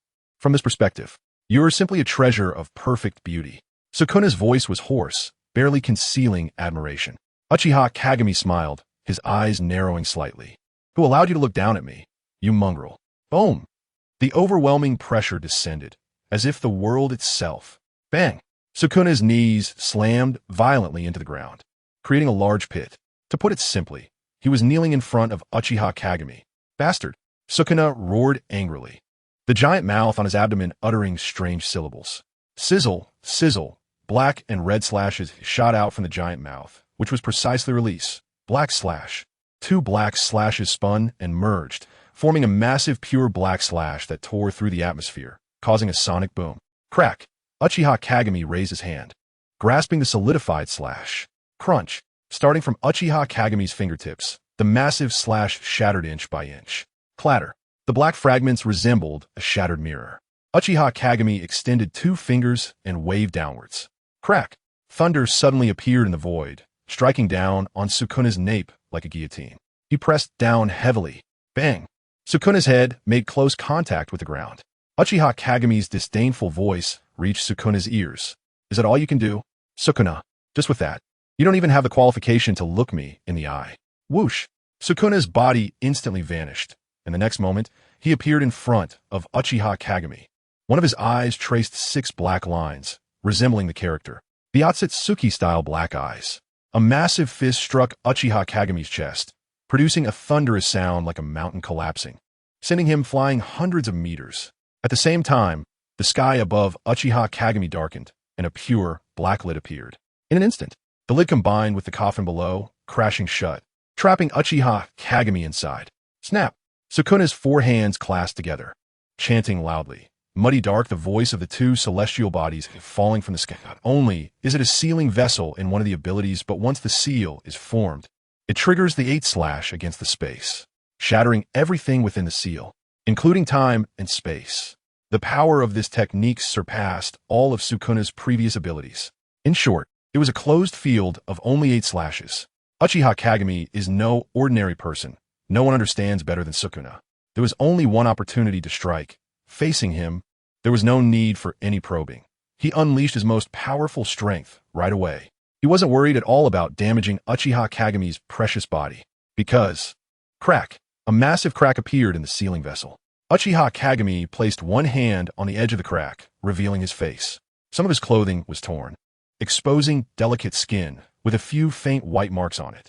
Dragon Scale Reverse Release Double Meteor without even a moment's hesitation. At the instant Uchiha Kagami revealed himself, the fully sung spatial slash descended. Bang! Uchiha Kagami raised his hand to draw a black-red slash, countering the opposing slash. Boom! Like a typhoon passing through, sweeping across the lunar surface, raising endless dust. The splattering slashes fell, causing bottomless cracks. Sukuna expressionlessly unleashed a super high-frequency slash to counter the residual wave of Uchiha Kagami's slash. His 4 arms took the stance of drawing a bow, flames swirling around him like a fluid, transforming into arrows. After completing release in 8, open, the Hellfire arrows were released, and the world was of one color. Uchiha Kagami was calm and unhurried, forming hand seals with one hand. Slash release. 8. A lethal strike adjusted according to the energy difference. The formless and colorless slash cut through the flames, destroying everything in its path. By the time Sukuna realized the existence of this slash, it was already too late. A line of blood appeared from his left shoulder to his right abdomen. As half of his upper body slid down, a hand grabbed his hair. A cold voice came through. Didn't you say that I was just a mere mortal who stole your power? What's wrong? Your current strike is surprisingly weak. Chapter 167, Paranoia. This was an indescribable emotion. Sukuna had tasted the essence of countless powerful beings, granting many a satisfying death. He looked into Uchiha Kagami's eyes. It wasn't team mockery or sarcasm. It was genuine disappointment. How could it be? How could it be like this? The flesh and blood at the severed area began to reweave. No, absolutely not the end. After millennia of unfulfilled desires, if even his opponent could not satisfy him, such a death was too disgraceful. I absolutely will not admit defeat like this. Black flames began to burn from Sukuna's body, not pure black, but mixed with spots of bloodlight. If hell existed, the flames of karma should look like this. A powerful wave of energy erupted, and Sukuna's massive cursed energy was completely transformed into the ultimate In chakra. Uchiha Kagami, answer me. A desperate roar. A mad laughter. Countless black hands with sharp claws burned with karma flames, frantically reaching for Uchiha Kagami. The space twisted. Uchiha Kagami's expression finally changed slightly. With a hint of a smile, he danced among the countless black hands, like a butterfly flitting among flowers, a ghostly figure weaving through. The eerie and terrifying battle transformed into a ballroom. Swish, a long knife slipped from his sleeve, the black of yin and yang covering the blade. Facing the countless black hands, Uchiha Kagami remained unhurried. The dim blade flickering, each black serpent-like hand was severed and harvested. Clang! Uchiha Kagami raised his sword to block, only to see Sukuna gripping a pure black, trident with both hands, swinging it fiercely. It is well known that Sukuna has 4 arms. The other 2 hands held a blade resembling a vajra to stab, while one hand formed seals. A crimson fire line shot out from the gaping mouth in Sukuna's abdomen, carrying extreme cutting power, tearing through the atmosphere. In release, flame release. Sukuna could also use them. Covering flying heaven and divine, martial release with in release was the qualification to use them in such a battle. The existence of this form allowed Sukuna to completely grasp the essence of chakra. However, even his most fundamental slash was defeated by Uchiha Kagami. The abilities developed by Uchiha Kagami are not something every imitation can surpass the original. Seemingly slow, yet urgent. The time around Uchiha Kagami seemed to freeze. Everything was slowed down. This was not the power of time. It was that his movements were too fast. To Sukuna, it felt like watching a video in fast forward.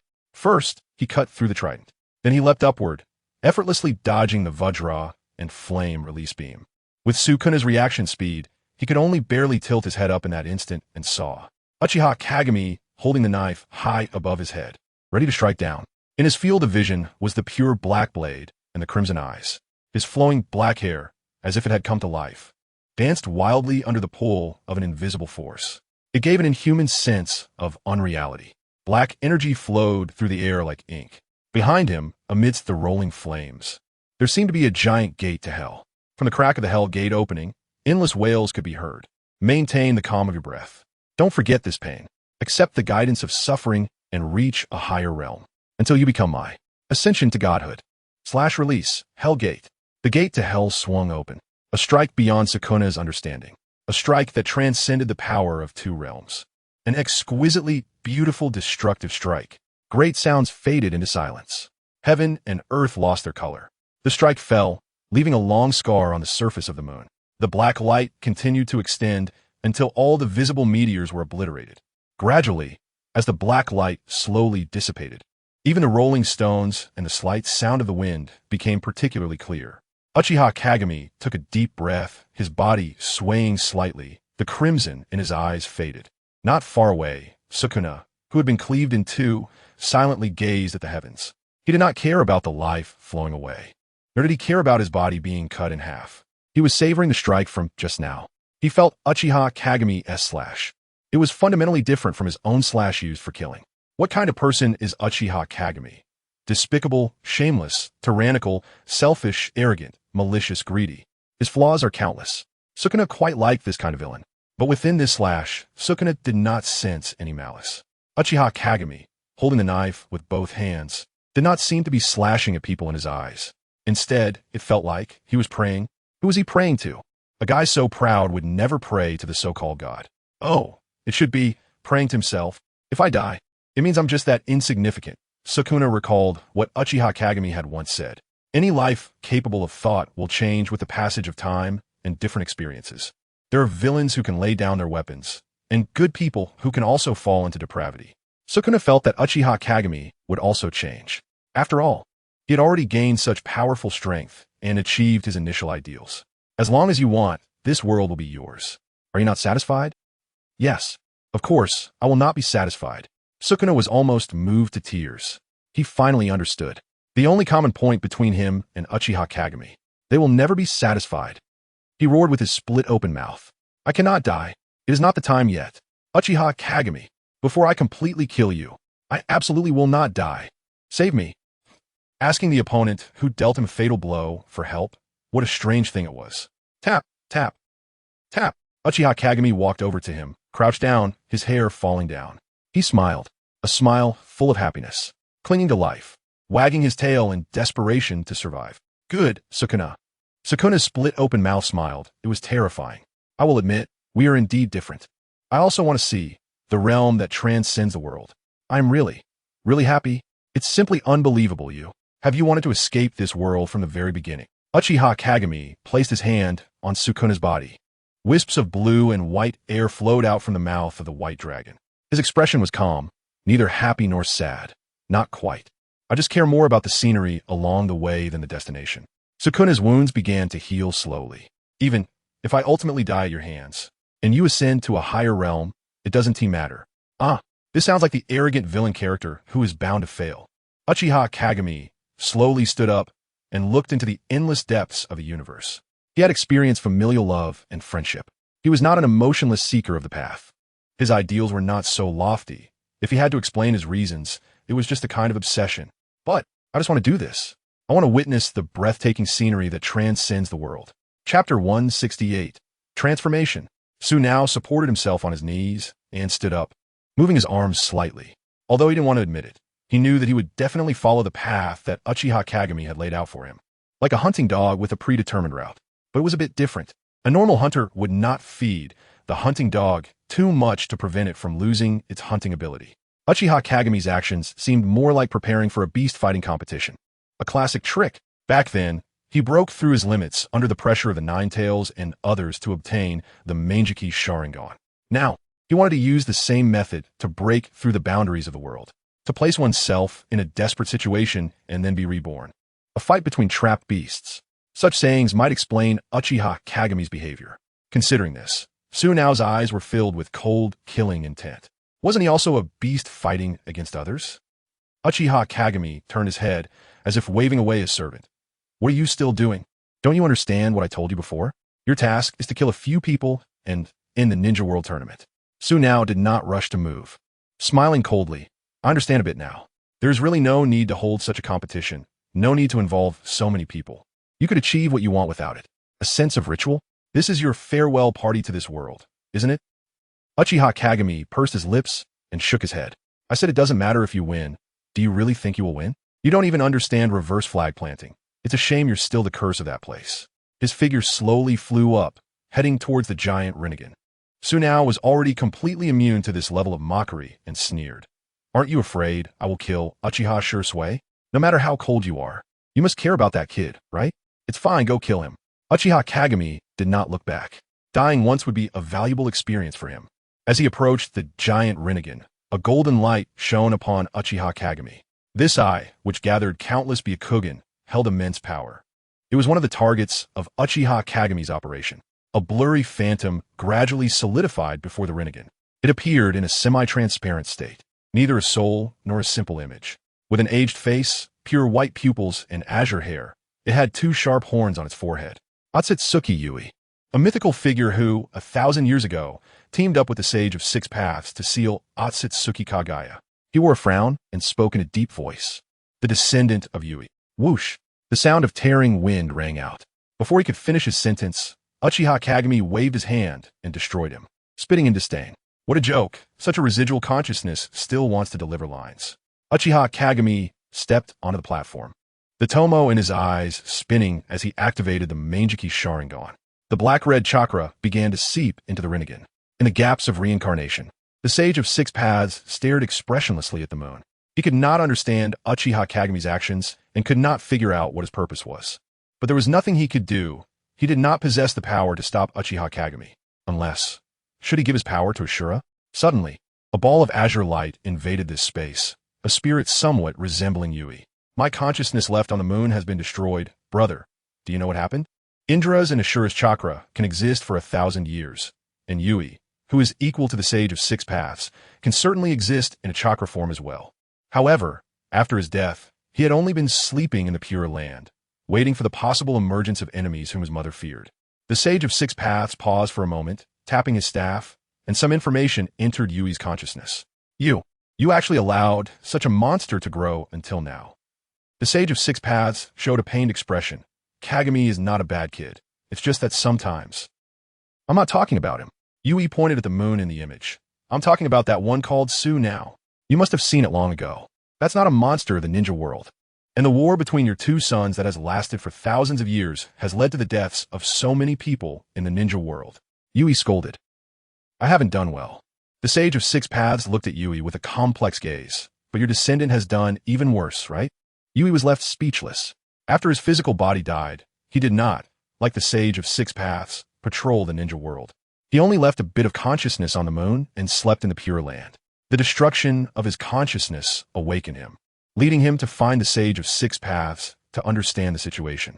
While he was certainly angry about the state of the ninja world, considering the tragedy that had occurred on the moon, at least his brother's descendants still remained, but it seemed that his own descendants on the moon were no more. Only the Byakugan branch family in the ninja world remained, and they did not seem to hold much status. So, what do we do now? The Sage of Six Paths remained silent for a long time. Unless it's absolutely necessary, let's not intervene. I still believe that the future of the ninja world should be entrusted to the later generations. After all, we cannot exist forever. Yui pondered. Your descendant has awakened a completely different eye. If he merges with the power of the Rinnegan, he might reach the level you had back then. The peak state of the Sage of Six Paths was, of course, when he defeated Kagaya and became the Jinchuriki of the Ten Tails after extracting it. The ninja world is special. Although the Otsutsuki clan hunts many planets, the vast majority can only produce chakra fruits, and it is rare to form such a large chakra fruit. Kagaya, who consumed the chakra fruit, possessed true immortality, and sealing was the only way to deal with her. So, strictly speaking, if Otsutsuki Kagaya did not disperse her power and focused on developing her own abilities, at least the initial waves of Otsutsuki hunting would not have affected her much. Unfortunately, there are no chances for things to start over. Otsutsuki Kagaya was not initially the evil goddess bent on destroying the world. In the beginning, she sought power to pacify the chaotic world and was revered as the goddess of the rabbit. It was her fear of the unknown that gradually changed her mindset. I don't know, he chose a path I never imagined. The so-called Rinnegan, which cannot be touched by Yui's descendants, was as thin as a cicada's wing under the impact of Uchiha Kageme's ocular power.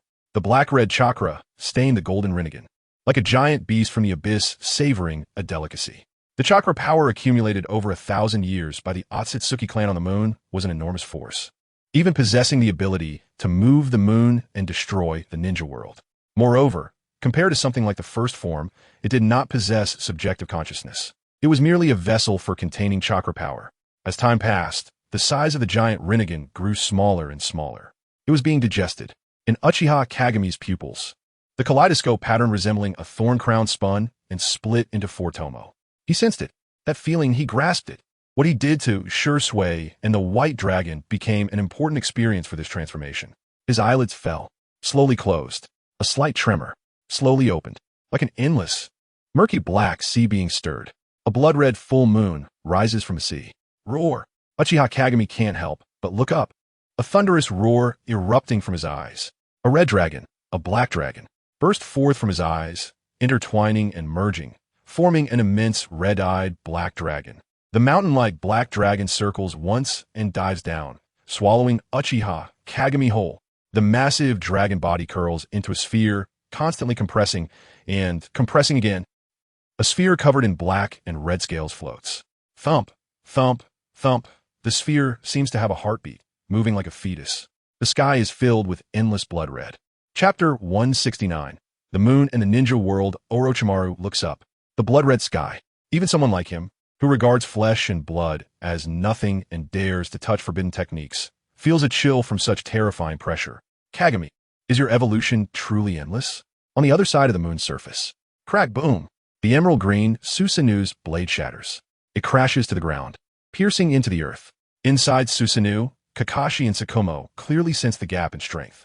So powerful, effortlessly shattering the Yagura statue that obstructed many strong opponents. The third strongest Manjiki Sharingan of the era. Uchiha Kagami and Minato Namikaze's direct disciples, just now displaying an invincible stance, Shursui. Facing that monster, in just one encounter, they fall into absolute disadvantage.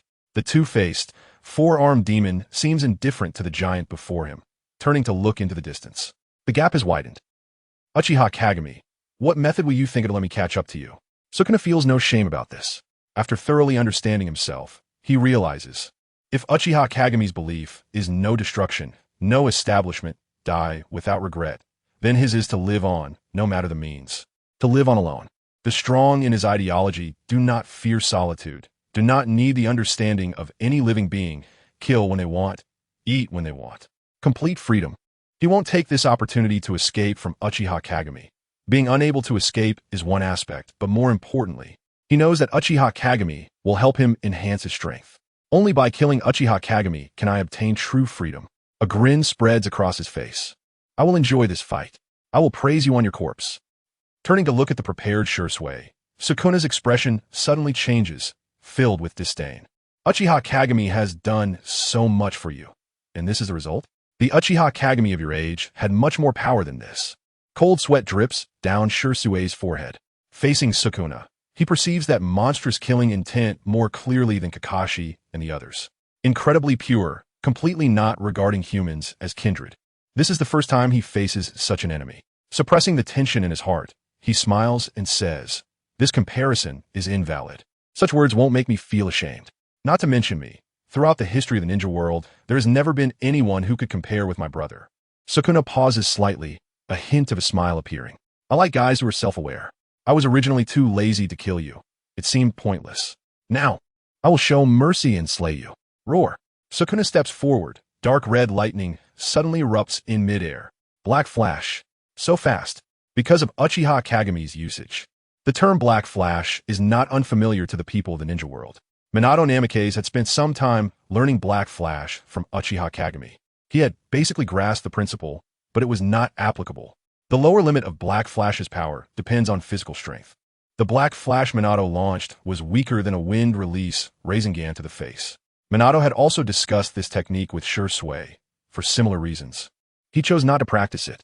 Instead, Sukuna appears in front of the three, raising his hand and pressing down on the gigantic Susanoo. His lips move slightly. Slash. A strike larger than Susanoo slashes diagonally downward. It utterly destroys Susanoo's armor. Boom!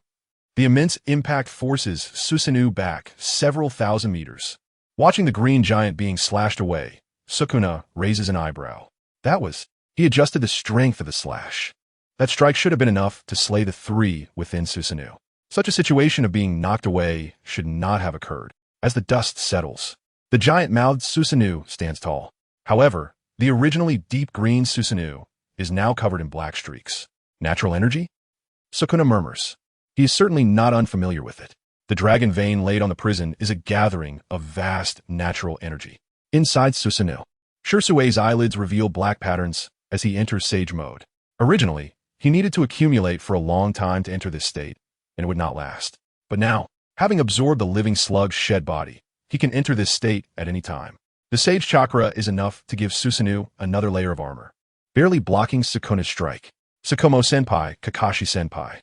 Shursui tightly grips his sword, Shurayuki, and says in a deep voice, "In the upcoming battle, I won't be able to take care of you. Hurry and escape." Understood. Kakashi doesn't hesitate, placing a hand on his father's shoulder and using the flying thunder god technique to leave. If it weren't for his lack of chakra, he would want to bring his father back to the ninja world right now. The moon is too terrifying. It's not something they can participate in at all. Just dodging the aftermath of the strong battle has exhausted him. He is thinking of the ninja world. Meanwhile, people in the ninja world are thinking of him. On the ground littered with corpses and flesh. Only 4 figures dressed in black cloaks with red clouds stand. A few mice have run away. What a pity. Kakuzu retracts the tentacles from the corpse beneath his feet, which happens to be the holder of the lightning blade. Ringo, aim Yuri. TSK, only harvesting a heart. I really don't know what the point of participating in this martial arts demonstration is. His words are filled with resentment and dissatisfaction. Karara. Scorpion carefully puts away 2 puppets, looking in one direction. He intentionally let Granny Chiyo go. He thought that the emotionless core would still be touched. Father and mother. After storing the 2 puppets, Scorpion. Anyway, our goal has been achieved. After extracting the tailed beast, give me the body of that lava-release ninja. At Obito's feet, 3 people lie unconscious, bound by chains. The 2 are from the wooden people, Kuratsuchi and Aji. Thus, 2 to 4 tails have been captured by the Akatsuki organization. Obito places his hand on the several people, bringing them into Kemui's space, and coldly says, "We'll talk about it later." The position of the 6 tails Jinchuriki has already been locked by Black Zetsu. It will be easy to catch it during the retreat. He looks up at the moon, using the moon as the final venue for the martial arts demonstration. Truly whimsical, something Kagami would do. Kakashi, what kind of scene are you seeing right now? Will you lament your own incompetence? Mentioning the moon, Black Zetsu's sensitive skin reacts. He speaks hurriedly. Let's quickly capture the 6 tails. Once Nagato brings back the chakra of the other tailed beasts, we must revive the 10 tails as soon as possible. Just missing 1 tail shouldn't be a problem. Black Zetsu is anxious, if necessary. He will contribute his own chakra to replace the 1 tail. Uchiha Kagami is currently on the moon. What if he finds out about his mother? Black Absolute is really scared. His mother must be very weak now. What will happen if this unfilial descendant discovers her? The Akatsuki organization is engaged in collecting tailed beasts. In both Scorpion and Kakuzu know they are reviving a terrifying monster. But, Absolute, do you really think that by reviving a tailed beast with 1 more tail, we can compare it to Uchiha Kagami? Kakuzu sneered disdainfully. If you ask me, we might as well learn from Senju Hashirama and sell the tailed beast for a good price instead of making a fuss. Obito and Absolute certainly wouldn't explain it to him in detail. How do you know without trying? Uchiha Kagami has the Mangeki, and so do I. I might be able to reach that level. You are human, and I am still human too. Kakuzu felt disdain internally, but didn't say it out loud.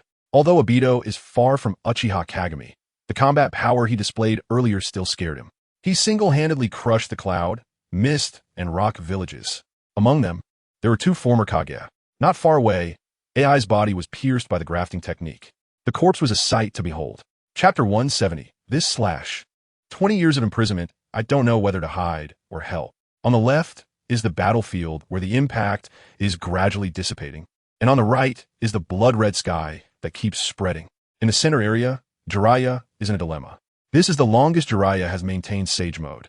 If it weren't for the 2 Sage Toads helping him regulate natural energy, he would have collapsed long ago. But now, the main situation is that the 2 Toad Sages, Fukasaku and Shima, are afraid to separate from Jiraiya. From their perspective, the 2 great sages of the Holy Land are being devoured alive by Uchiha Kagami. Little Jiraiya is, after all, that person's teacher, and there is some emotional connection. If they don't take this chance to get familiar with him, what if Uchiha Kagami suddenly decides to kill the Great Sage Toad? Although, in the Great Sage Toad's prophecy, Uchiha Kagami is indeed the prophesied child who will bring about a change in the ninja world.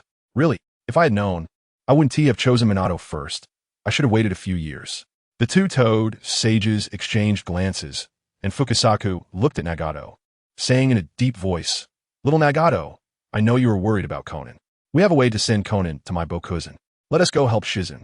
Nagato gazed at the battlefield between Sukuna and Shizen. With his Rinnegan, he could roughly see some scenes. At the end of the 2nd round, Shizen, who awakened the Mangeki, displayed a power that was not inferior to his own. But now he is being crushed overwhelmingly. What on earth is that monster? He turned to look at the worried Konan and then at Fukasaku. That bothers you all. Anyone with eyes can see that Sukuna is the monster residing in Uchiha Kagami's body and can be regarded as part of Uchiha Kagami's power. The Akatsuki organization has tried to negotiate with Uchiha Kagami, but it failed. Since then, no matter how strong Uchiha Kagami is, Nagato has not given up on resisting him. Nagato's goal is peace in the ninja world, while Uchiha Kagami only cares about the Land of Fire, completely indifferent to the suffering in other regions. In the eyes of the people of the Land of Fire, Uchiha Kagami is the absolute noble guardian deity. Most of the ninja world cannot feel the slightest gentleness from this god among men, having repeatedly tried to join the land of fire in vain, facing expulsion and even pursuit. Otherwise, are the people of the ninja world fools? Why would they not go to the good land of fire, but try to cross the desert to seek refuge in the hidden fire village? The Wind Demon clan, which just happened to have good luck, had no idea how many were cursing internally. They just didn't dare to say it to their faces. This clan, which was trashed before, has now climbed up to the high branches of the cat country and cannot be provoked. On the ground, Obito and the others tacitly agreed that Nagato would obtain the 8 tails in exchange for the 7 tails. Nagato also believed that they wouldn't give up such a good opportunity and would definitely collect the tailed beasts well when they returned to the ninja world. Pouring the tailed beast chakra into the outer path golem, the heavenly god capable of destroying the world in mythology, can be resurrected. He still retains a glimmer of hope. With the Rinnegan, he can no longer see a way to get closer to Uchiha Kagami. He can only pin his hopes on the 10 tails. That will be the final charge of the Akatsuki organization against Uchiha Kagami's tyranny. Knowing there is a high chance of failure, Nagato will not back down.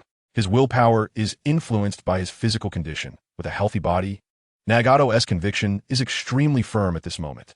Seeing the 2 sages transfer Konin, Nagato finally feels relieved, since he has regarded Uchiha Kagami as an enemy. Now is a good opportunity to fight against that monster and gather intelligence. He clearly sees that Sukuna is using a slash technique similar to Uchiha Kagami's, and its completion is at least a level higher than Shizin's. Perhaps, maybe, there's a slight chance to find a flaw in the slash technique. Swish, swish, swish, the Akatsuki organization mobilized together. Nagato and Jiraiya cautiously lagged a bit behind, while Yahiko and Hell Realm Pain were also in a safe position of the 6-path formation. It is evident that they plan to send a few waves using the pain created by Kin and Jin first. Sensing 2 powerful chakras approaching, Nagato turned his head. He saw Senju Hashirama waving his hand. "Joe, Nagato, Jiraiya, are you going to help too?" Senju Hashirama approached in a few body flicker techniques, and Nagato instantly felt a tightness in his heart, almost unable to resist attacking. Fortunately, Senju Hashirama noticed his rejection and stopped at a certain distance. "Lord First Hokage, are you planning to take action?" Jiraiya's emotions were a bit excited. The 3 Sannin grew up listening to the legendary stories of the first and second Hokage. Tsunade is the granddaughter of the first, so she isn't very interested. Orochimaru has been accustomed to it after many years of contact. The first time Jiraiya went to the hidden fire village to meet the first Hokage, he almost knelt down. Senju Hashirama laughed heartily, scratching the back of his head, although it feels a bit embarrassing to say this. "I'm not worried about Uchiha Shizen. Even I can think of Kagami not letting him die. Kagami is much stronger than me. Well, at least I want to give it a try." Jiraiya suddenly fell silent. Yes, how could Kagami let Shizen die? So what was I worried about just now? "Idiot, what are you standing there for?" A familiar voice rang out as Orochimaru passed by. That's a monster that has learned true slash technique, different from Shizen's half-baked slash technique. Orochimaru doesn't mind losing a life as long as he can experience slash technique a few more times. He holds a scroll of slash technique cultivation. The more personal experiences he has, the more likely he is to learn it. Nagato turned to Jiraiya. "Teacher Jiraiya, aren't you here to experience the slash technique?" "I'm not here to experience any slash technique." "No, wait. That kid Kagami's slash technique, I've seen it so many times. It's something that no one else can learn except him." Jiraiya fell silent, following a few people, internally cursing each other as idiots with Orochimaru. A giant pit with a radius of several kilometers appeared on the moon's surface, countless slash marks. The Susanoo was in a state of disrepair, and within it, Shizen was breathing heavily. Maintaining the strength of Susanoo to block such a level of slash requires too much chakra. "Come on. I haven't had enough fun," yet Sukuna casually flicked out slashes, playing cat and mouse. The demeanor of a strong person is something Sukuna has never possessed. After being bullied by Uchiha Kagami, it feels good to take some revenge on Shizen. This kind of battle where he controls everything has restored Sukuna's long-lost confidence. He turned to look at Senju Hashirama and the others who had arrived on the battlefield, smirking disdainfully. "I just can't defeat Uchiha Kagami. Do you really think that by gathering together, you can contend with me? Do you really think that my 20 years of sealed space was for nothing?" Would release. Birth of the Woodland. Would release. Would golem technique. Sage art, my Gmon. The crimson Tori gate fell, and Sukuna's eyes were filled with extreme disgust. This kind of thing reminded him of bad memories. Whoosh! The cutting blade tore through the atmosphere, shattering the crimson torii. Sukuna formed the Maharaja Mudra with both hands. Drip, like a drop of heavy blood falling onto a calm lake. A strange shrine rose from the still lake, hideous and terrifying. As far as the eye could see, there were endless corpses forming a high throne. Senju Hashirama felt something was off and exchanged a knowing glance with Orochimaru, simultaneously slamming their hands on the ground. Five-story RJ-mon. Five-story RJ-mon. Almost squeezing the three snake ladies dry. Orochimaru also used a summoning technique of the same level as Senju Hashirama, protecting everyone's front and back. A piercing roar erupted, and in just an instant, the two outer RJ-mon declared their destruction. Immediately, two more, the five-story RJ-mon, capable of altering the trajectory of the nine-tailed beast ball, were now as thin as paper. Demon Suppression, Chef Chapter 171, Combined Attack. The sky above the moon was stained with a large expanse of blood. Sukuna's domain tore open a section, countless. Dazzling black and red lightning slashes pouring down like a torrential rain. Everyone gather. Facing this all-encompassing, no-dead-angle offensive, scattered defenses would only result in being defeated one by one. Senju Hashirama jumped onto the shoulder of the damaged Susanoo and injected a large amount of chakra into Shirsui's Susanoo. Chakra has good conductivity. After all, the Sage of Six Paths' original intention for its dispersal was to hope that people could understand each other. This is a capability for communication between hearts. Hence, some battles between strong individuals can perceive each other's thoughts without words. It's just that for some time now, chakra has only been used as a means of attack. After calling for others to gather, Senju Hashirama clapped his hands. Wood Dragon Technique. Roar. 9 wood dragons roared out simultaneously from the sea of trees, intertwining with each other to form a circular barrier. The top of the circular barrier resembled a fanged demon face. Sage Art. 9 wood dragon array technique. Boom! The slashes landed upon it, in which shavings exploded and flew. Within the thick layers of wood, not a sliver of light could enter. Fortunately, Shirsui's Susanoo emitted some light, illuminating the green surroundings, which looked very eerie. Senju Hashirama said urgently, "To be honest, that guy has more chakra than I do, and with the lethality of his slashes, I can't hold out for long. If we want to defeat him, we need to quickly discuss a feasible strategy." Everyone's gaze turned to Shirsui, as he was the one with slightly more intelligence in the room. His name is Ryman Sukuna. My brother mentioned him to me.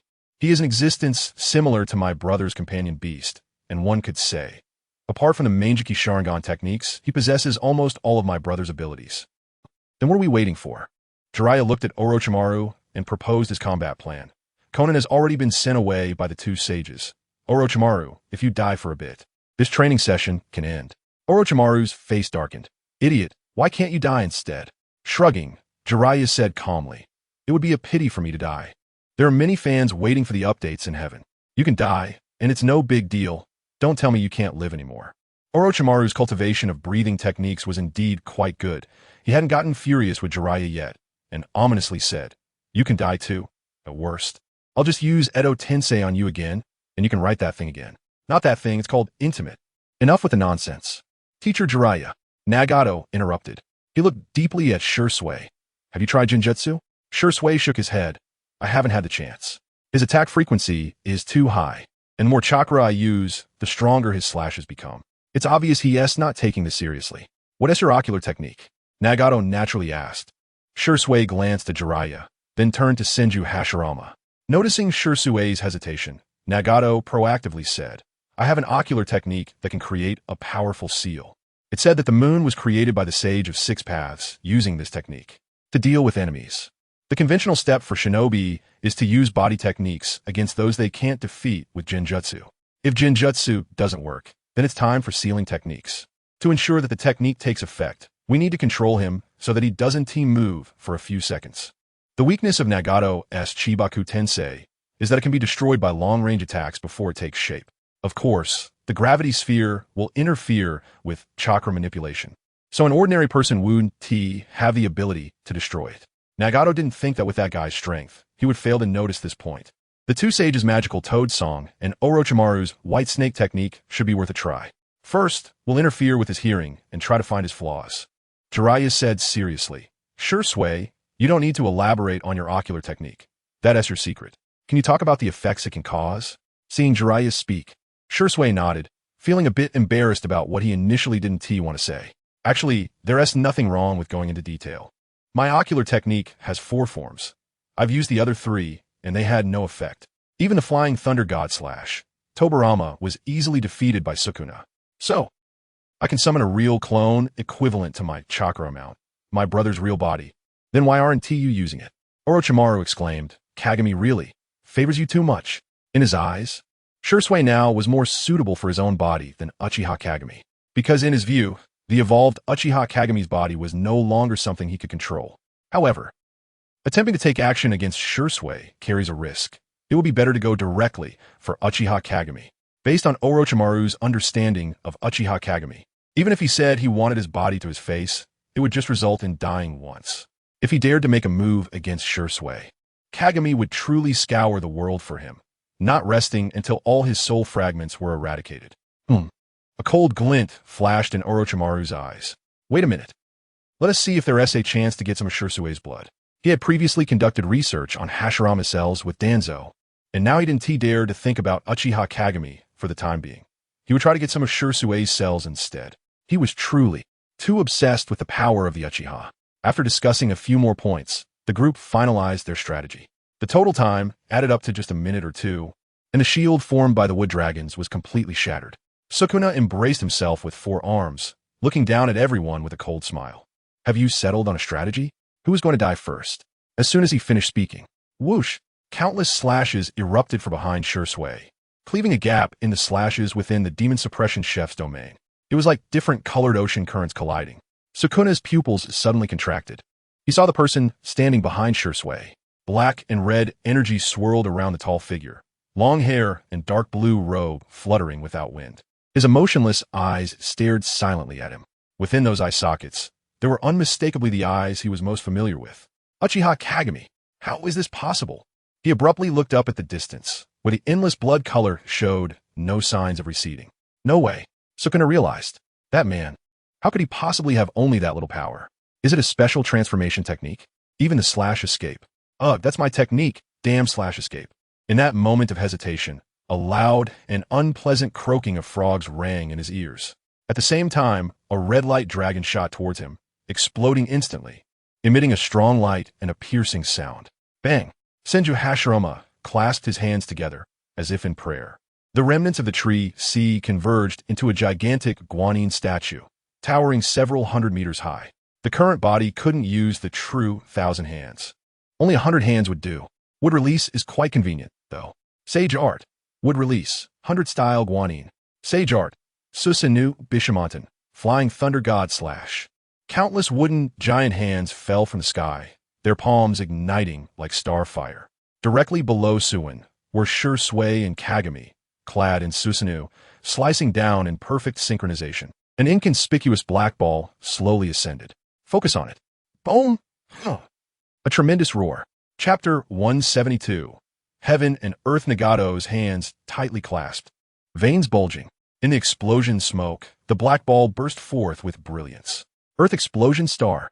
The ultimate sealing technique that created the moon in legend.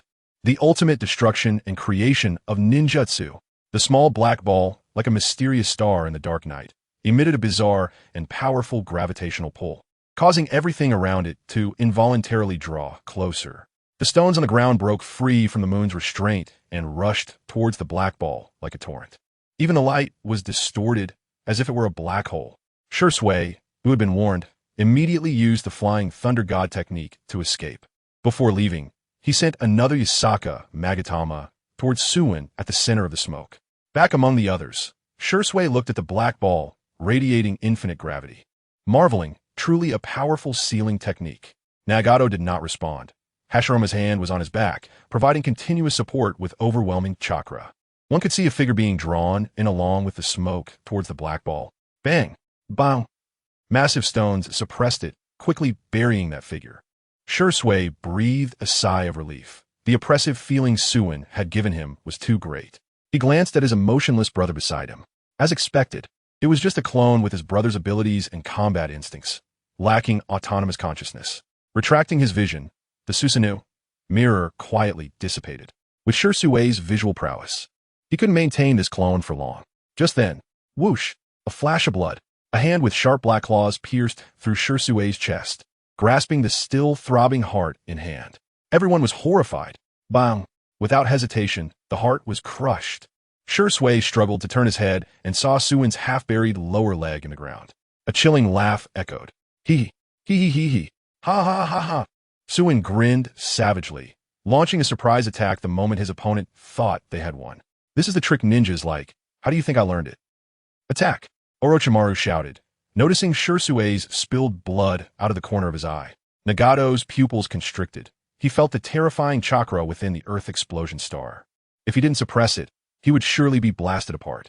Suin pushed away the gradually unfocused Shusui, withdrawing his hand and shaking off the blood that Orochimaru regarded as precious. It wasn't just as simple as crushing the heart.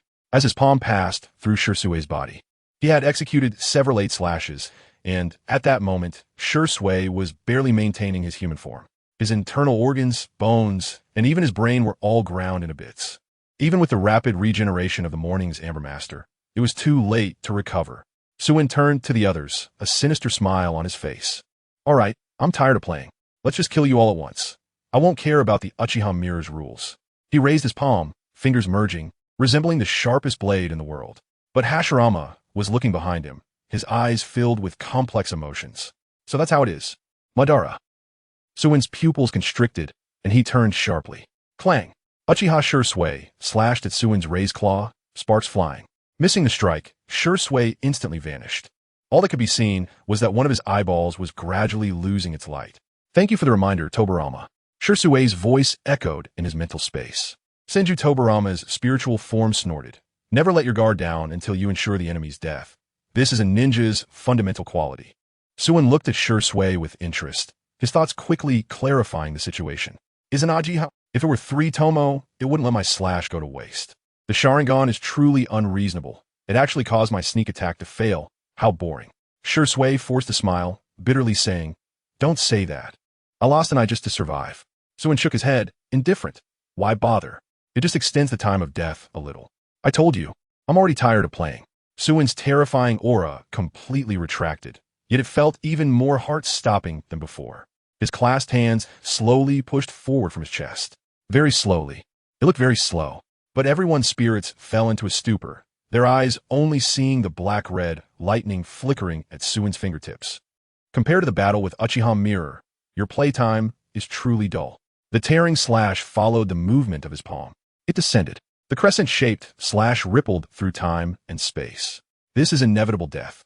As the blade approached, even Shursui couldn't use Izanagi anymore. His thoughts had completely stalled. There was absolutely no way to evade. In the next moment, everyone would face the conclusion of being bisected. But fate did not favor Suin this time. Boom! The sound of a massive heartbeat. Like the bell tolling for a funeral. Like the collapse of stars. The moon trembled with this wave. Everything came to a standstill.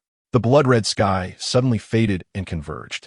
The moon's faint light seemed to be wiped away, plunging into a dead silence. Between the void and the moon's surface, a massive tornado vortex appeared. Everything was swallowed. Thud! Suin was drained of his strength, collapsing to the ground. Struggling to raise his head, he looked towards the center of the vortex, his eyes bursting with a blood-like light. Compared to Suin, the others fared even worse. Instantly drained of chakra, for an average ninja, this would be fatal. Even they were powerless, lying on the ground. Even breathing took all their strength. Orochimaru desperately squeezed his life force. He forcibly turned his head. He wanted to witness. It didn't matter if he died because of it. No. To witness the birth of a deity and die. What an honor. At the center of the shock, the black-scaled sphere cracked open with a snap. The pressure of life levels surged like a flood, instantly filling the moon's surface. Boom! The sound of fetal movement. The massive tornado vortex vanished.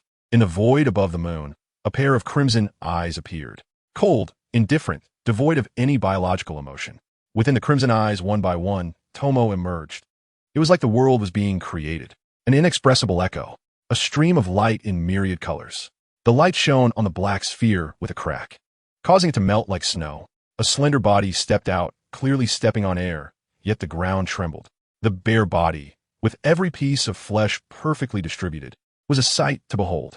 On the forearm, there was a vivid white dragon pattern. The long black hair, reaching down to the toes, swayed as if alive, forming a robe around him. The white dragon on his arm detached and grew larger, swimming behind him, emitting a soft glow. After stretching his arms, he swept back the hair that covered his face, and a hairpin naturally appeared, tying his long hair into a bundle, revealing a pair of crimson Sharingan.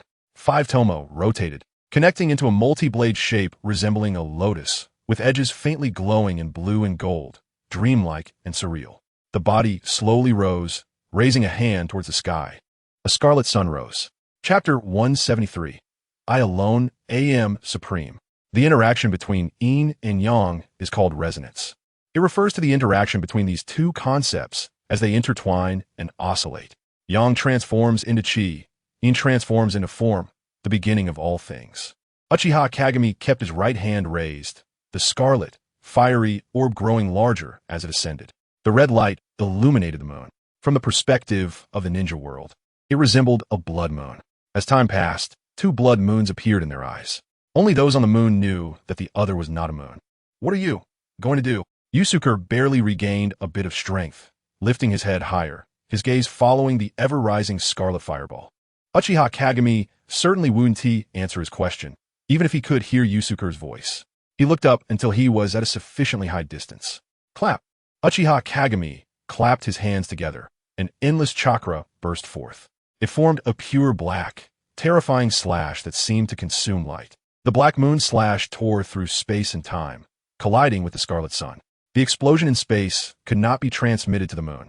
All that could be seen in space was a point of red light as the starting point, with layers of black and red halos radiating outward, resembling a planet exploding. The light radiated in all directions, like a lighthouse in the dark universe, in the gap between life and death. Yumura stared in shock at the scene, his tightly clenched hands trembling uncontrollably. What? What does he want to do? How dare he? Only those who understood a bit of the Otsutsuki clan's secrets knew how terrifying Uchiha Kagami's actions were.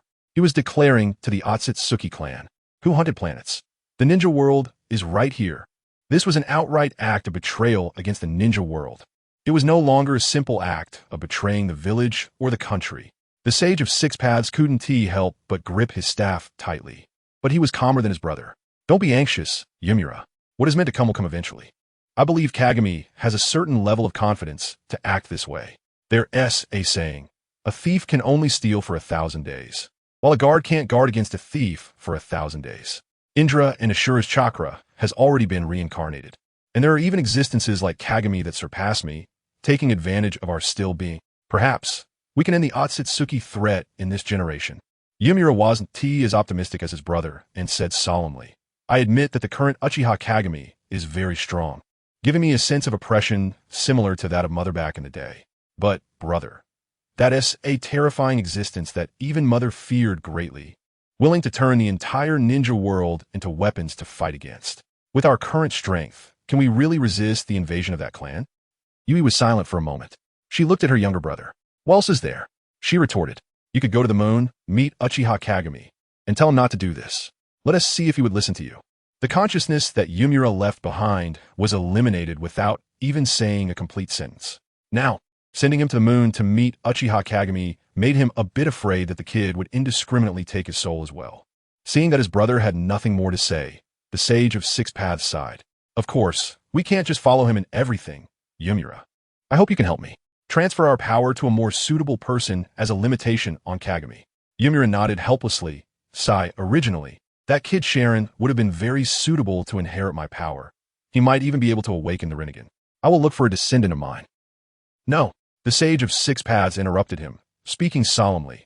You have inherited Mother's Yin release, and seeing Kagami now, I have an idea.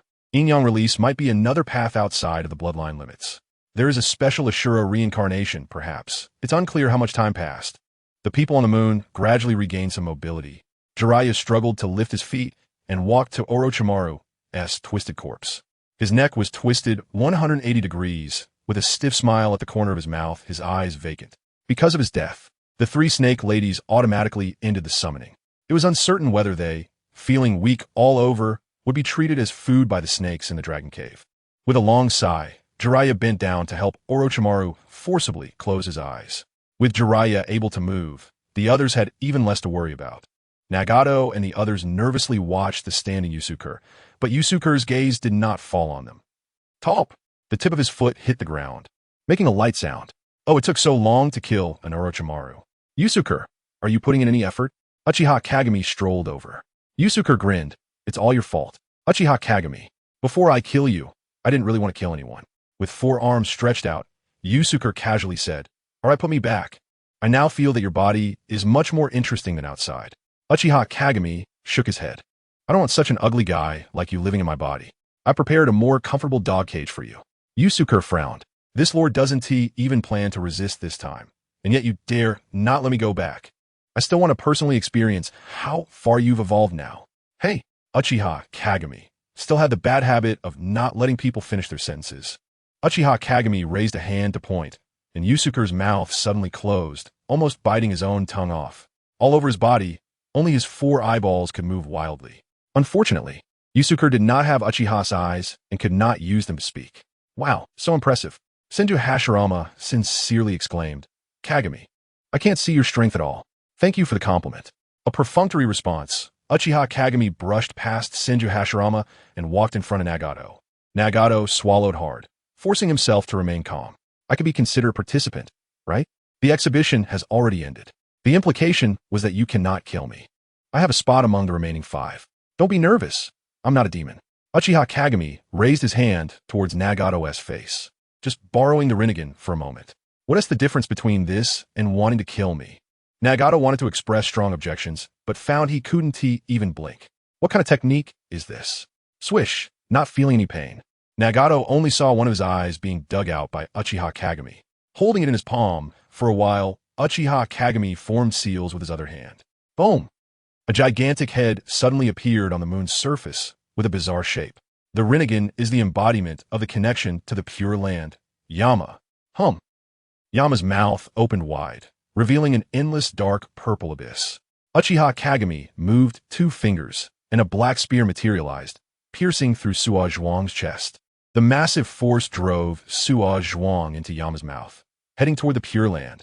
After shoving the Rinnegan back into Nagato's eye socket, Uchiha Kagami disdainfully flicked the blood off his hands. His gaze swept across the crowd, sensing the Hitaki father and son hiding deep in a moon pit. There are too many Konoha ninjas, making it seem like I'm rigging the match. Forget it. It doesn't matter. Let it be. The lazy voice announced the end of the first grand event of the Ninja World. The Ninja World's martial arts contest has concluded. Celebrate. You're the ultimate winners. Chapter 174. Do not be predetermined. Back to you, white-haired one. On a circular platform in midair stood Uchiha Kagami and the others. Looking at the 2 white-haired individuals deep in the moon pit, Kakashi could be forgiven, but Shumo, despite having no merits, still had his hardships. He couldn't be abandoned. Kakashi completely relaxed, not far away, and with a bit of restored chakra, he instantly appeared on the platform with Shumo. Jiraiya, with his flying thunder god mark, was also present. Disdainfully glancing at Kakashi, Uchiha Kagami sneered, You managed to survive, which really lowers the value of this martial arts event. After so many years, if Kakashi still wasn't used to Uchiha Kagami's way of speaking, he would have been infuriated long ago. With a light laugh, Kakashi nonchalantly replied, as Uchiha Kagami's junior. Surviving is only natural. What a thick skin. Haha, wait until you go back and find out what Obito did. Let's see if you can still laugh. Uchiha Kagami had also left a bit of a backdoor on the moon. If Obito and his gang were ungrateful, they would definitely find themselves unable to return. As it turns out, they were quite sensible and did not attempt to seize the One Tail. According to Uchiha Kagami's plan, it was to gather all opponents in the ninja world and eliminate them all at once. Uchiha Kagami had no interest in playing cat and mouse with them. Instead, he nurtured them, let them compete for integration and gather powerful forces. Then, with overwhelming strength, crush them. Finally, he took one last look at the moon, reinforcing the seal with the newly acquired ocular power. After confirming everything was foolproof, he lifted his fingertips and drew in the air. With a strange sound, a dark crack tore open in space. All present were strong ninjas in the ninja world, familiar with space-time ninjutsu, and could see what Uchiha Kagami was doing. This was not something that could be called ninjutsu. Rather, it was forcibly tearing apart space with extremely pure chakra. Let's go.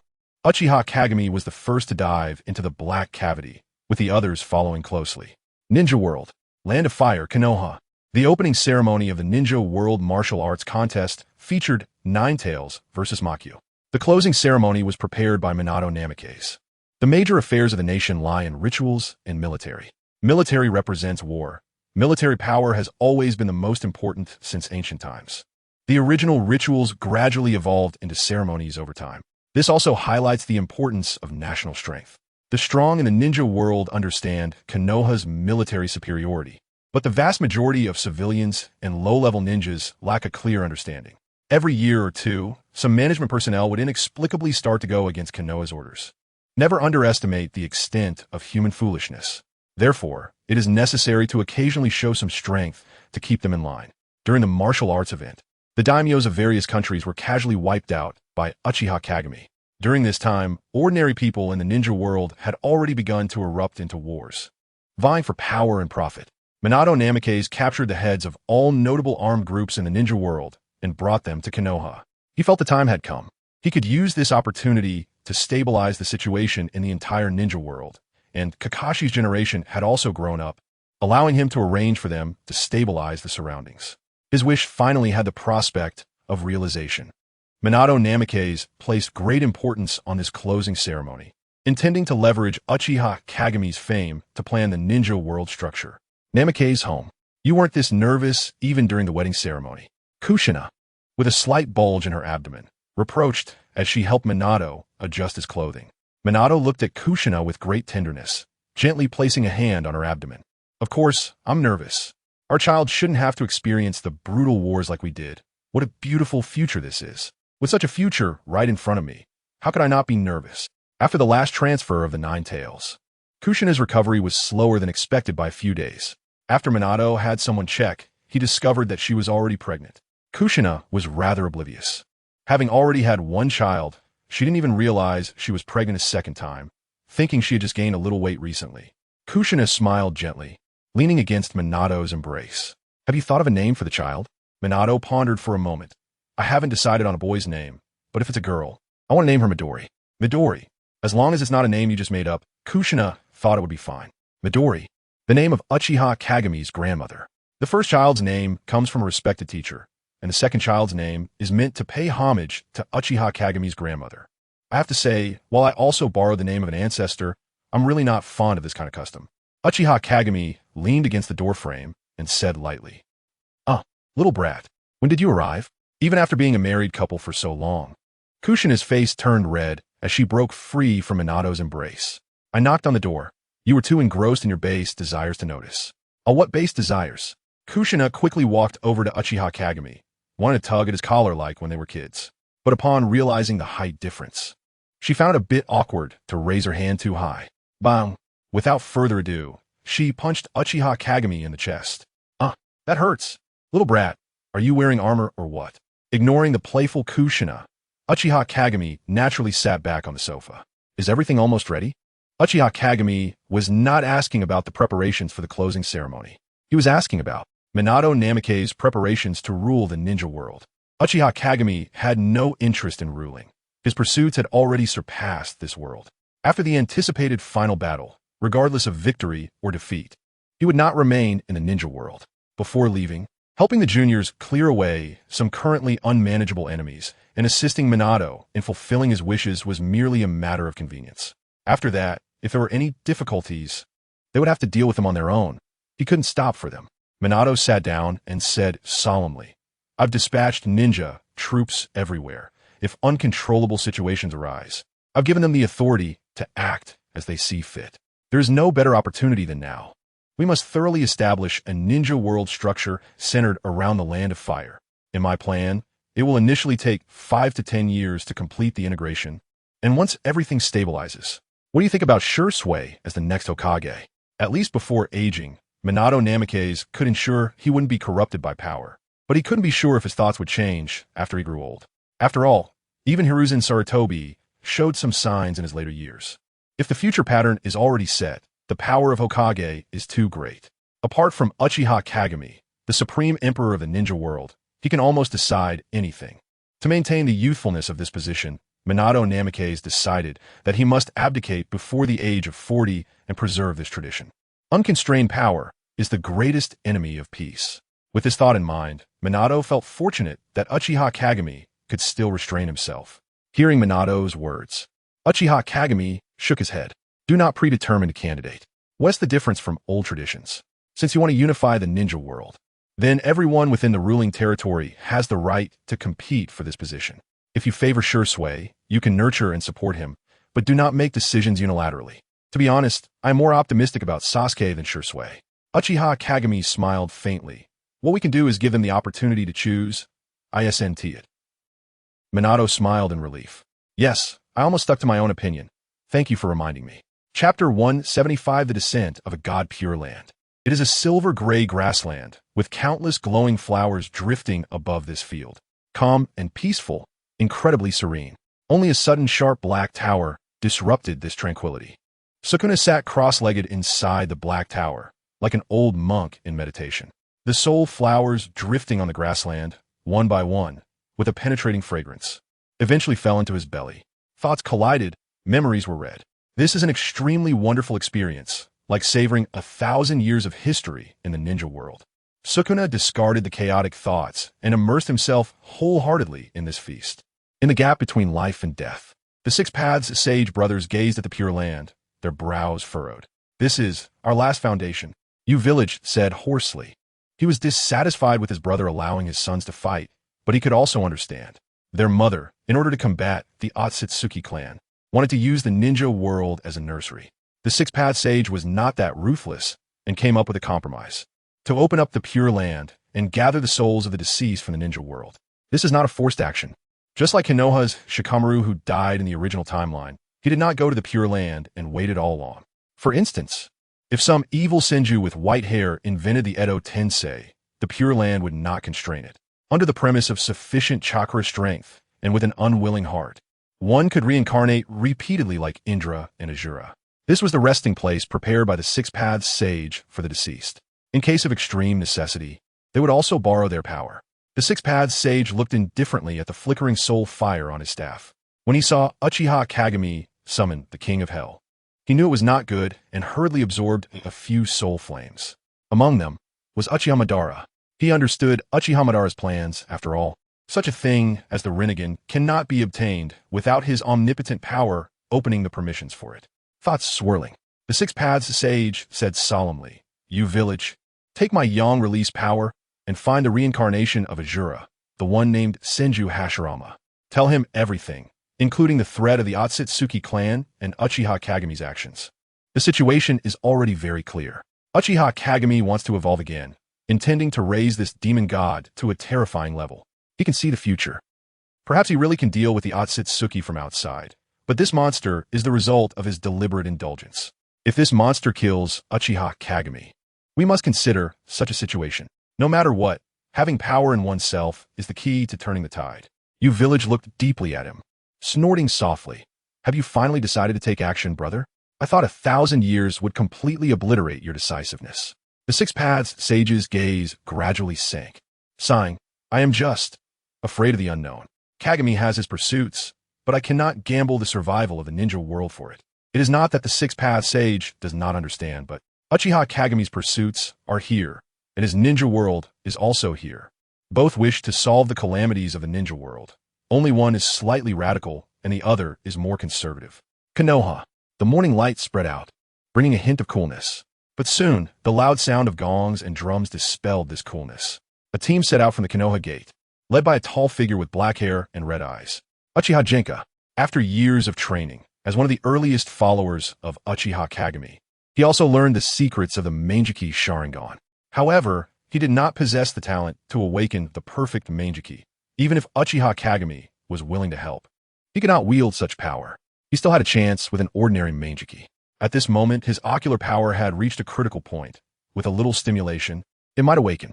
He wore a form-fitting black leather armor and had a silver long sword hanging from his waist, and the Uchiha behind him were dressed similarly. At the back of the team were the carriages escorting the lords from various places. Nominally an escort, but it felt more like a transport. Some Uchiha in the team, unable to hide their thoughts, could not contain their excitement. They knew The moment Uchiha would dominate the world was finally coming. In fact, it was not just people like Senju Tobarama who hoped Uchiha Kagami would rule the ninja world. Many Uchiha also hoped Uchiha Kagami would extend his rule to the entire ninja world. They wouldn't consider issues like management or economy. In their simple minds, there was only one thought: ruling. Isn't it enough to have a bigger fist than the opponent? Their thoughts cannot be said to be wrong. However, back when Uchiha Kagami had not risen to power, they dared to hold clan meetings and confront Fugaku. But now it was different. Uchiha Kagami did not speak, and they did not dare to utter a sound. The solid footsteps resonated, echoing the name of power. Among the crowd watching, Naruto pressed down on Sasuke's shoulder, trying to get a better view, excitedly shouting, "So cool. I want to join the Uchiha Guard too." Bang! Karen punched Naruto on the head. "Get away from Sasuke-kun. Moreover, you are from the Uzumaki clan. You should inherit the name of the Uzumaki clan. What do you mean by joining the Uchiha?" Her little face suddenly flushed, changing her expression. She leaned closer to Sasuke, sweetly saying, "I'm the one who should join the Uchiha, right?" Sasuke-kun rolling his eyes at the two Uzumaki kids. Sasuke looked at Uchiha Genka at the front of the team. He made up his mind. "One day, I will stand in that position. No, I want to stand even higher." A high platform was set up in Konoha Square, with plenty of seats left in front of it. The Uchiha were ushering the summoned lords from various places to take their seats, clearly separated from the high platform. On the high platform, there was only a long table with 8 seats. In the top position, Uchiha Kagami sat in the center, with Minato Namikaze on his left and Kakashi Hitaki on his right. On either side of the long table were Jiraiya, Nagato, Senju Hashirama, and Shursui. Dong, lightly knocking on the table. The square, filled with tens of thousands of people, fell silent. All eyes turned to the high platform, waiting for that person's speech. "First, I officially bestow upon you the title of Hokage." Uchiha Kagami spoke slowly, with no room for dissent. "Jiraiya, in charge of the land of lightning, is named Reikich. Shursui, in charge of the land of earth, is named Tsuchikage. Nagato, allowed to incorporate the land of birds and other regions into his territory, is named Yukikage. Senju Hashirama, in charge of the land of wind, is named Mokikage. Kakashi, who governs the land of water, is known as the Mizukage." When it comes to the point of bestowing titles, everything that needed to be discussed has already been discussed. The crowd will have no other reaction besides agreeing. Specially made hats of the Kage were distributed to everyone by Uchiha Kagami. The people below the high platform held their breath, witnessing a scene that would undoubtedly be recorded in the history of the ninja world. Among the 7 Kage, the Hokage holds a half-level higher rank and has the authority to dismiss the other 6. Uchiha Kagami continued speaking in a calm tone, as if he were talking about something trivial. His gaze swept over the crowd and lingered on Nagato. Uchiha Kagami chuckled lightly, implying, "Of course, you can continue to do what you want. It doesn't matter if you create world-destroying weapons or linger in the ninja world waiting for old friends from the Pure Land. The struggle is far from over. No, the struggle will never end. I sincerely hope to see all of you when the final battle bells ring at the end of the century. Finally, let's start selecting your rewards for victory." Uchiha Kagami leisurely crossed his legs, forming a stark contrast with everyone else who sat upright. He appeared like a deity descending from the high heavenly plane, fulfilling the wishes of mortals. Chapter 176, 3 years' time. 3 years have passed since the end of the ninja world martial arts. The situation in the ninja world has become relatively calm. Led by the Hokage of Konoha, evil forces have been swept away, peace has been restored, and order has been re-established. With the presence of the Hokage from Konoha, no ambitious person dares to show their face. The land of rain has undergone significant changes in the past few years. First, Senju Hashirama provided free assistance for an entire year, extending the jungles of the original land of birds into the land of rain, completing the merging of the 2 terrains. Of course, Nagato cannot compare to this great master of wood release. The hidden fire village in the land of wind also benefited. Under the administration of the reincarnated Orochimaru, the water source project to the west of the land of rain was implemented. The 6 paths of pain, led by Nagato, forcibly blasted out a large river. To be honest, seeing the residents of the land of rain live better day by day, Nagato no longer wants to implement his plan of military deterrence. He has never been a particularly resolute person, after witnessing Uchiha Kagami's divine power and with Jiraiya's guidance. Perhaps life now isn't so bad. This won't do. Nagato has become weak. In a dim underground room, Zetsu, Sasori, and Obito were holding a secret meeting. Even Kakuzu has forgotten our organization's purpose. Sweet-talking the former enemy, Senju Hashirama, Sasori said angrily. How he admired Kakuzu's will. Yet now he is abandoning himself for just a little financial gain from the canal. How pathetic. Obito glanced at the two, indifferent. A few days ago, Nagato talked to me. He wants to heed Jiraiya's words and release the tailed beasts. Absolutely not. Black Zetsu spoke coldly, gritting his teeth. Foolishness. Merging the 10 tails is our last trump card against Uchiha Kagami. If Nagato refuses to recognize this, then we can only resort to backup means. Obito smiled mysteriously. Just like the curse mark left on my heart by Uchiha Madara? Zetsu fell silent for a moment. Knowing this couldn't be hidden forever, he simply admitted, this is a necessary measure. I hope you understand. It doesn't matter, Obito said lightly. Lost in a brief peace, Nagato still hasn't understood the truth of the world. For Obito, his efforts are not just for Rin. It was the scene of Rin actively throwing herself onto Kakashi's blade that completely shattered his worldview. Villages, ninjas, as long as this system exists, tragedies will not cease. Everything now is merely like the era of the first Hokage, maintained by an absolute strongman, forcing a facade of peace. But even this superficial peace has not prevented the casualties from the ninja world martial arts. People cannot understand each other. What truly drives Obito to despair is the world itself. Infinite Tsukuyami is the beautiful world that saves all beings. Both he and Uchiha Madara firmly believe this. The Uchiha are like this. They will never change their minds before suffering a great defeat. Black Zetsu felt slightly relieved. As long as Obito didn't waver, the plan could still be implemented. He continued, not only are there the methods left by Lord Madara, but we also have ways to control the white Zetsu cells implanted in Nagato. Nagato has always been under your control. Sasori pondered for a moment, his tone inexplicable.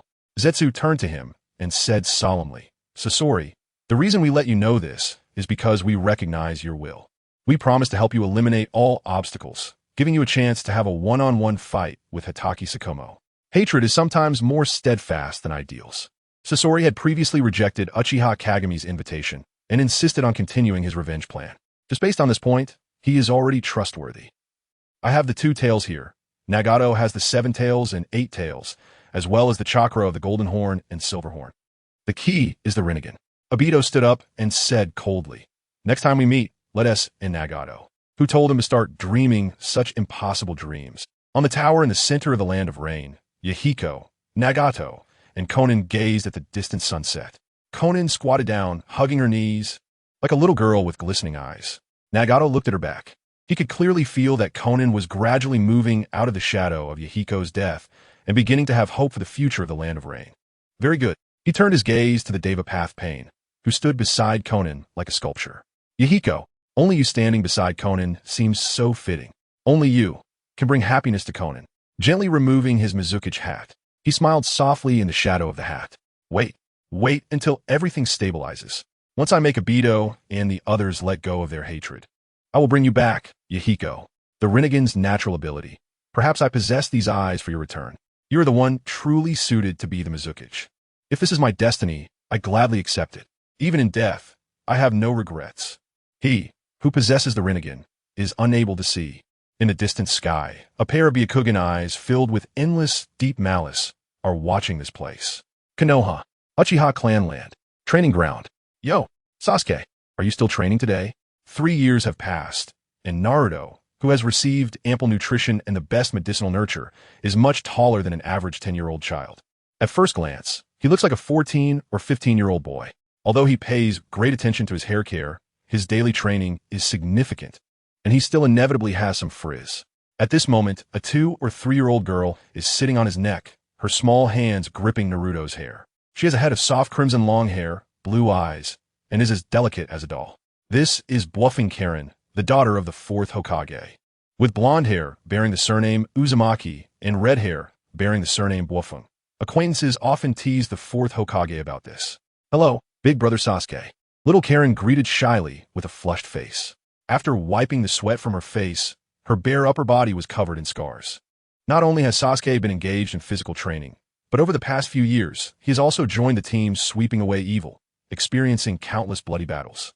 Naruto was already one of the taller kids his age, but compared to the approaching Sasuke, he was still half a head shorter. He couldn't help but exclaim, "It's so strange, Why is it that you, Uchiha, can train to be more muscular than me?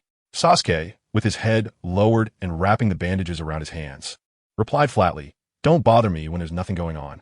As he got closer, Naruto could feel the terrifying power contained within Sasuke's body. Ever since he managed to maintain the four gates in his usual form, he had officially trained with Uchiha Kagami for a year. Naruto always felt that his master was biased, but there was nothing he could do since he didn't have the Sharingan. He could only settle for second best and seek special training from his parents. Looking at Sasuke, who was all muscle, Naruto reached out and poked him. "I can't imagine. You just turned 10 today." 10? Sasuke hadn't paid attention to his age for a long time. "Yes. Aunt Mikoto specifically mentioned to us that she would throw you a party. Didn't you know?" "Boring. Naruto, it's because you care about such things that you can't keep up with me. Your purity is too low." Naruto tilted his head in confusion. "Aren't you just slightly ahead of me? We've fought before, and it's usually about even 4-6. After finishing wrapping his bandages, Sasuke wanted to continue training. "Brother Sure is back. I heard Master will come too." Sasuke walked over to the training equipment, paused, and took out his outerwear from his backpack. So troublesome. Chapter 177. The Outsider Mother, I'm back. Sasuke's residence was near Uchiha Kagami's, and it occupied a significant area. The property prices here couldn't be measured by money. Sure had been sent to the land of Earth to serve as the Tsuchikage, and some people speculated that this was to prepare for his future succession as Hokage. So then, who would lead the transcendent Uchiha clan? Uchiha Kagami had been appearing less frequently in front of ordinary clan members, and the clan's attitude towards him had shifted from that of a respected patriarch to something akin to worship of a deity. In simple terms, the Uchiha clan needed a daily manager.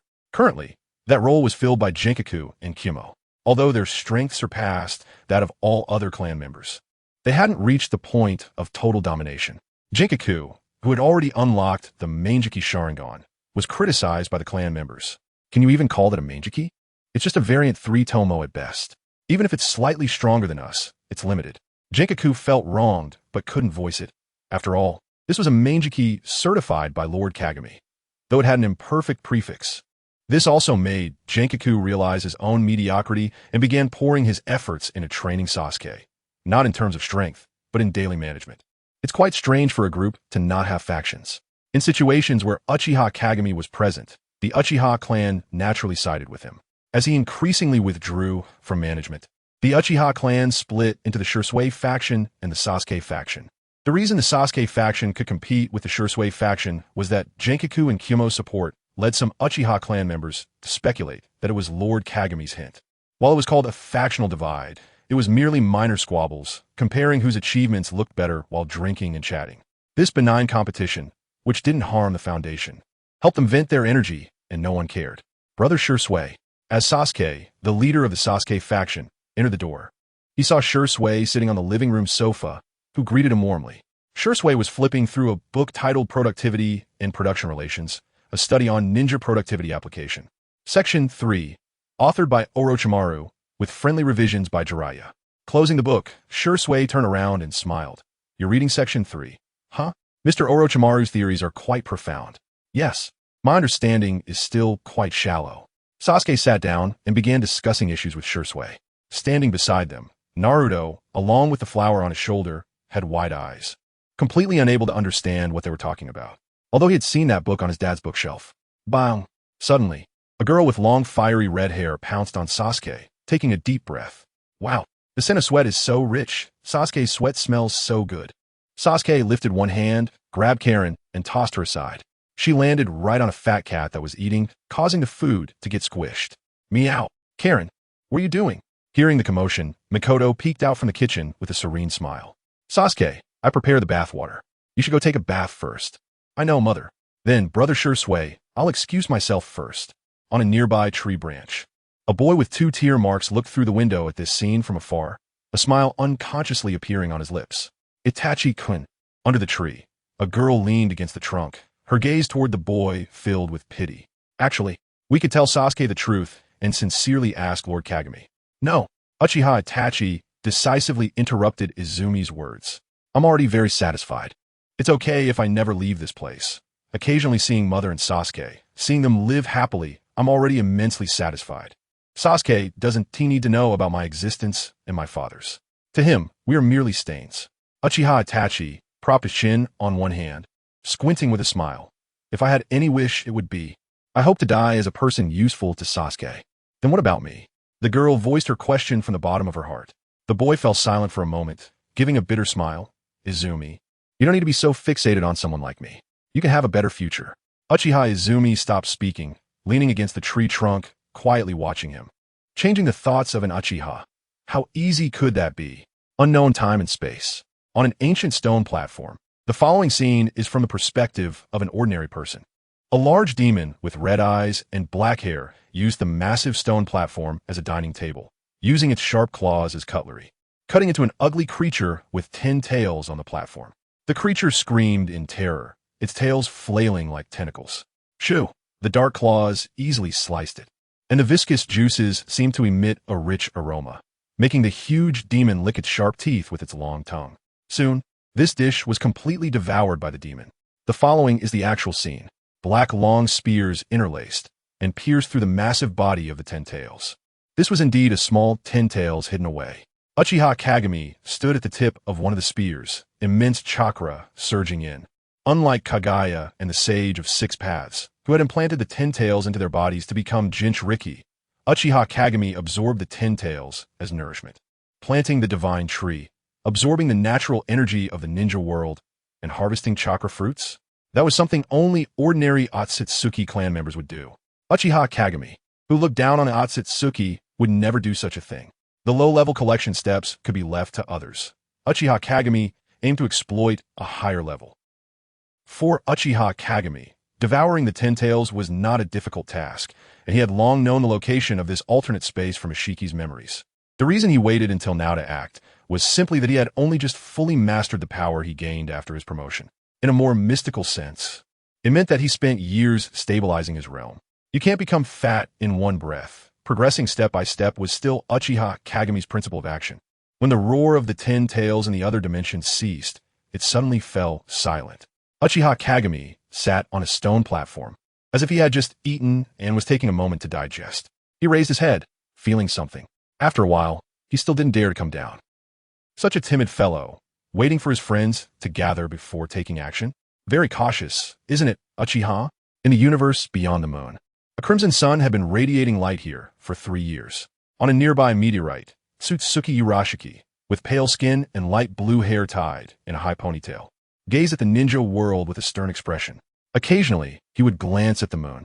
Kagaya was sealed, the divine tree was dismantled, and the Uchiha's abnormal eyes, as well as the Rinnegan. This place called the ninja world is too strange. Maybe I should wait until they arrive. He suddenly turned his head, looking at the crimson fireball. It was an illusion. I feel like someone is watching me. Chapter 178. Birthday party. After taking a shower, Sasuke walked out in loose home clothes. Skillfully, he reached out and pressed a hand on Karen's face, seeing 2 unexpected people. 4th Hokage, Aunt Kushina, hello. Minato Namikaze, holding a gift bag, smiled and said, "Happy birthday, Sasuke-kun." Receiving the gift, Sasuke politely nodded and thanked him. "It's not a big deal. Thank you for making the trip." "Oh, Sasuke-kun is so polite. You're so sturdy. That brat Naruto is so skinny because he doesn't eat his vegetables." Naruto, who was on the sofa, turned his head and complained, "Mom, what are you talking about? I eat vegetables. Besides, I'm already strong. Sasuke has turned into a muscle monster." "Shut up. Call me dear mother, and don't lead little Karen astray." Little Karen, uninterested in her brother and mother's quarrel, was captivated by Sasuke, who had just come out of the bath, his hair still damp. So handsome, so cool, so stylish. Minato picked up his daughter and noticed her unwavering gaze, chuckling. "Do you like big brother Sasuke? Want him to hold you?" Karen was about to nod when everyone's attention was drawn by the sound of the door opening. Creak. Uchiha Kagami was changing his shoes at the entrance and looked up at everyone. "Is today a special day? Why are you all here?" "Huh?"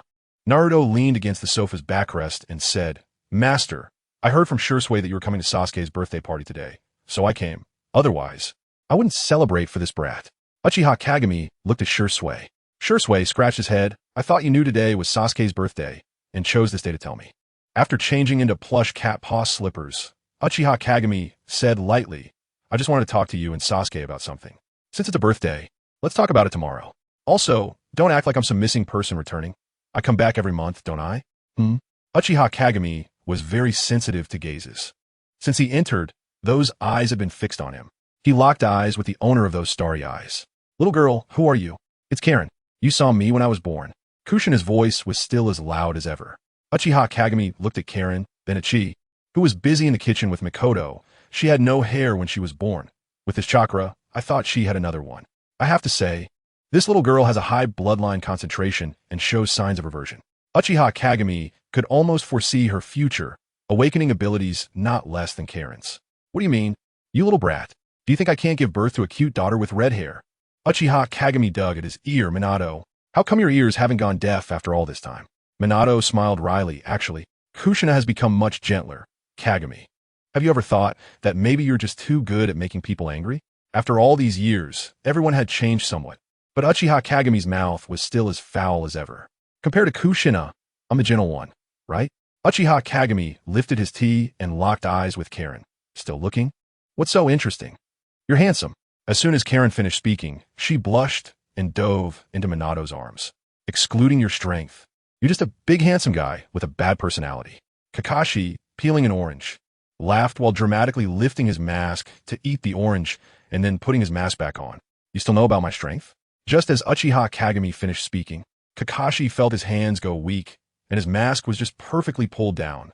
Everyone looked at him curiously. Even Minato had only seen his true face once when he was young. A handsome face with a perfectly placed beauty mark at the corner of his mouth. So this is what Kakashi Senpai looks like under the mask.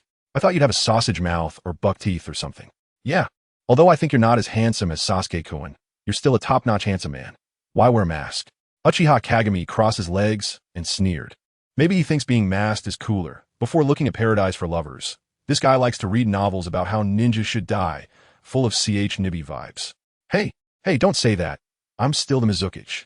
Kakashi Hitaki, who specially returned from the land of water to visit, brought a guard.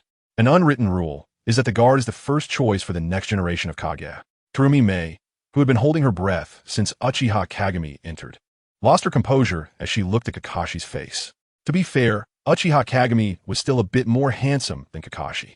However, she didn't dare to look directly at Uchiha Kagami's face. Only a naive little girl like Karen would dare to stare. Uchiha Kagami sneered. "Still can't figure out why I let you be Mizukichi? Because you're a fake." The birthday party was very lively. Except for Terumi Mei, others wouldn't be constrained by Uchiha Kagami's presence. To them, Kagami was a friend, a brother, a strict yet gentle mentor. A person, not the god that outsiders saw. "I didn't prepare anything. Although this isn't of much use to you, it's a memento." Uchiha Kagami took out a worn-out scroll from his pocket and handed it to Sasuke. Minato recognized what it was. "Kagami, that's, a 10th birthday gift from the old pervert." Sasuke received it with both hands, as if it were a treasure. "I will take good care of it. Thank you, master." The fact that Uchiha Kagami had kept it since he was 10 years old made everyone think about how important it was to him. Sasuke wouldn't pretend to be polite and not accept it. He was determined to keep this treasure safe. Naruto looked at Sasuke enviously. He acted carefree, but was quite observant. From Uchiha Kagami's usual actions and his current expression, perhaps Sasuke was the master's most beloved disciple. He didn't say anything, but his mood inevitably dropped. Clap. A large hand pressed on his head. "What are you feeling down about, little brat?" Uchiha Kagami chuckled. "When you turn 10, if I'm still around, I'll prepare a gift for you too." Naruto's pupils contracted sharply, not paying attention to the gift, his focus on Uchiha Kagami's words. "If I'm still here." Tears welled up in his eyes. "Master, how can you not be here? Are you going to die?" Uchiha Kagami gently ruffled Naruto's hair. "Don't worry. I won't die." Chapter 179. The world is too small to make me feel comfortable. In the land of wind, in the hidden leaf village, Senju Hashirama sat alone on a cliff, looking at the thriving village. Strictly speaking, he was not alone, but with a soul from the impure world reincarnation. I've told you many times, going back to the Pure Land now is like a sheep entering a tiger's den. Yatsumura's voice echoed, filled with frustration. This Azura's reincarnation is completely thick-headed. I've said it hundreds of times, the Pure Land is now occupied. If you are willing to accept my brother's Yang release and my Yin release, you can break through your limits in one go and become a being comparable to or even surpassing the Sage of Six Paths. Why don't you understand? Senju Hashirama's expression fell. "Big brother, you said the Pure Land is dangerous, so I'm trying to help." "Help what? Help them fill their stomachs?" Yatsumura was furious. But after calming down slightly, he sighed. "I know what you're thinking. I can only tell you that Uchiha Madara is with my brother. Also, strictly speaking, you should call me second elder. Senju Hashirama's eyes brightened, wanting to ask for details, but Yatsumura's expression changed dramatically in the spiritual space. It's really coming. The beings from the heavens. For the highest beings in the shinobi world, their gaze is not limited to one country or village. Uchiha Kagami could sense their existence as soon as they appeared. The Sage of Six Paths discovered the being from beyond the heavens before Yatsumura. Senju Hashirama. Yatsumura's stern voice brooked no argument.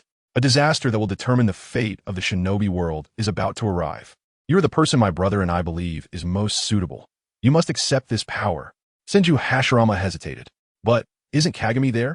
He's much stronger than I am. Yatsumura paused for a moment, gazing at Senju Hashirama. That guy might just be the root of the disaster. Right now, he may not be, but when he truly wants to act, and we can't stop him, it will be too late.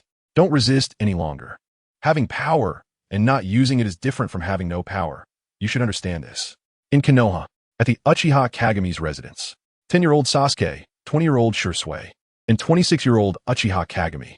If someone unfamiliar saw these three, they would think Shursui was the eldest, and it would be hard to distinguish who was the second between Sasuke and Kagami. Brother, will you never grow old? Shursui sighed. He remembered that Uchiha Kagami had not shown any obvious changes in appearance since he first saw him around the age of 10. Uchiha Kagami held a tea bowl and said blandly, "If I like to joke, I would say that we Scions have a particularly long youth for the sake of battle." You're still joking. Regarding what Scions were, Shursui had some understanding. His brother had mentioned it many times in his childhood. Whenever he tried to slack off during training, he would say things like, "You won't even pass the test of Yamcha." Looking at the confused Sasuke, Shursui thought it was better not to continue this topic and got straight to the point. "Brother, what do you need us for?" Uchiha Kagami took out a nutrient plate in which a pair of Sharingan was soaking in a light green liquid. This is not only Sasuke, but Shursui also did not know about the events from years ago, but he sensed a power different from the ordinary three-tomo Sharingan within. If he had to say, it resembled the eyes of the Schwanwa. It must have been something from a few years before Sasuke was born. Uchiha Kagami looked at Sasuke's eyes and said softly, "These are your father's eyes. I dug them out." Sasuke's pupils constricted and his hands clenched tightly. Every time he wanted to ask his mother about his father, she always told him not to ask. He thought it was because she didn't want to bring up painful memories, so he hadn't asked in the past few years. However, he always had a special feeling, thinking he was not his mother's only son, that he should have a very close brother or sister. That embrace so small. As everyone knows, the Uchiha clan never had Sharingan fall into the outside world. The few Sharingan preserved within the clan were either from those who died of old age or were given to clan members before dying in battle. "So, my father is dead?" Sasuke's voice trembled. Uchiha Kagami shook his head. "No, he has always been in the Uchiha clan." "Then why?" The emotional Sasuke shouted out before realizing he shouldn't be rude to his master.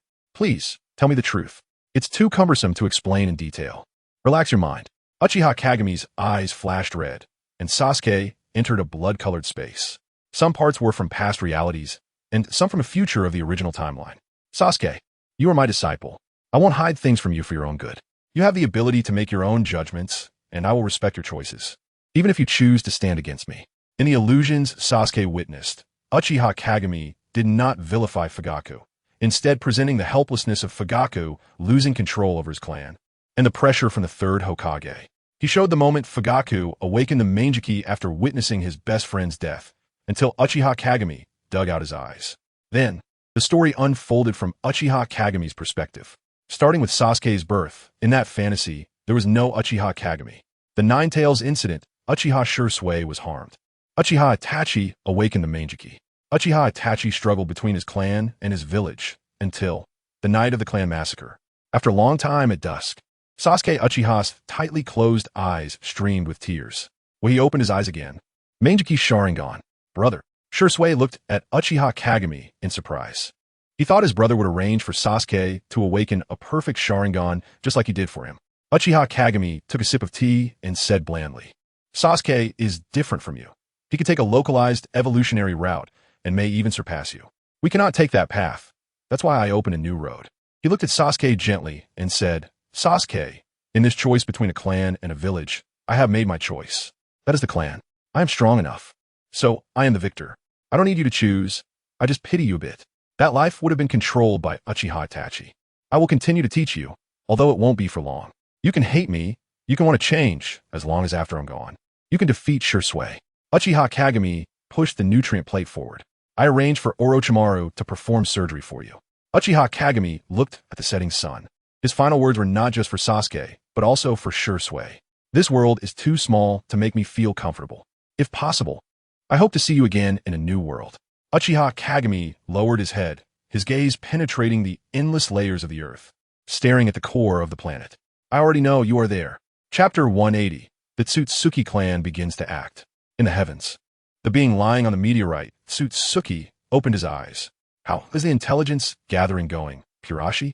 Taoshur has the characteristic pale skin of the Tsutsuki clan, long gray-white hair, and two forward-curving rabbit ear-like hard horns on his head, wearing an aristocratic-style kimono.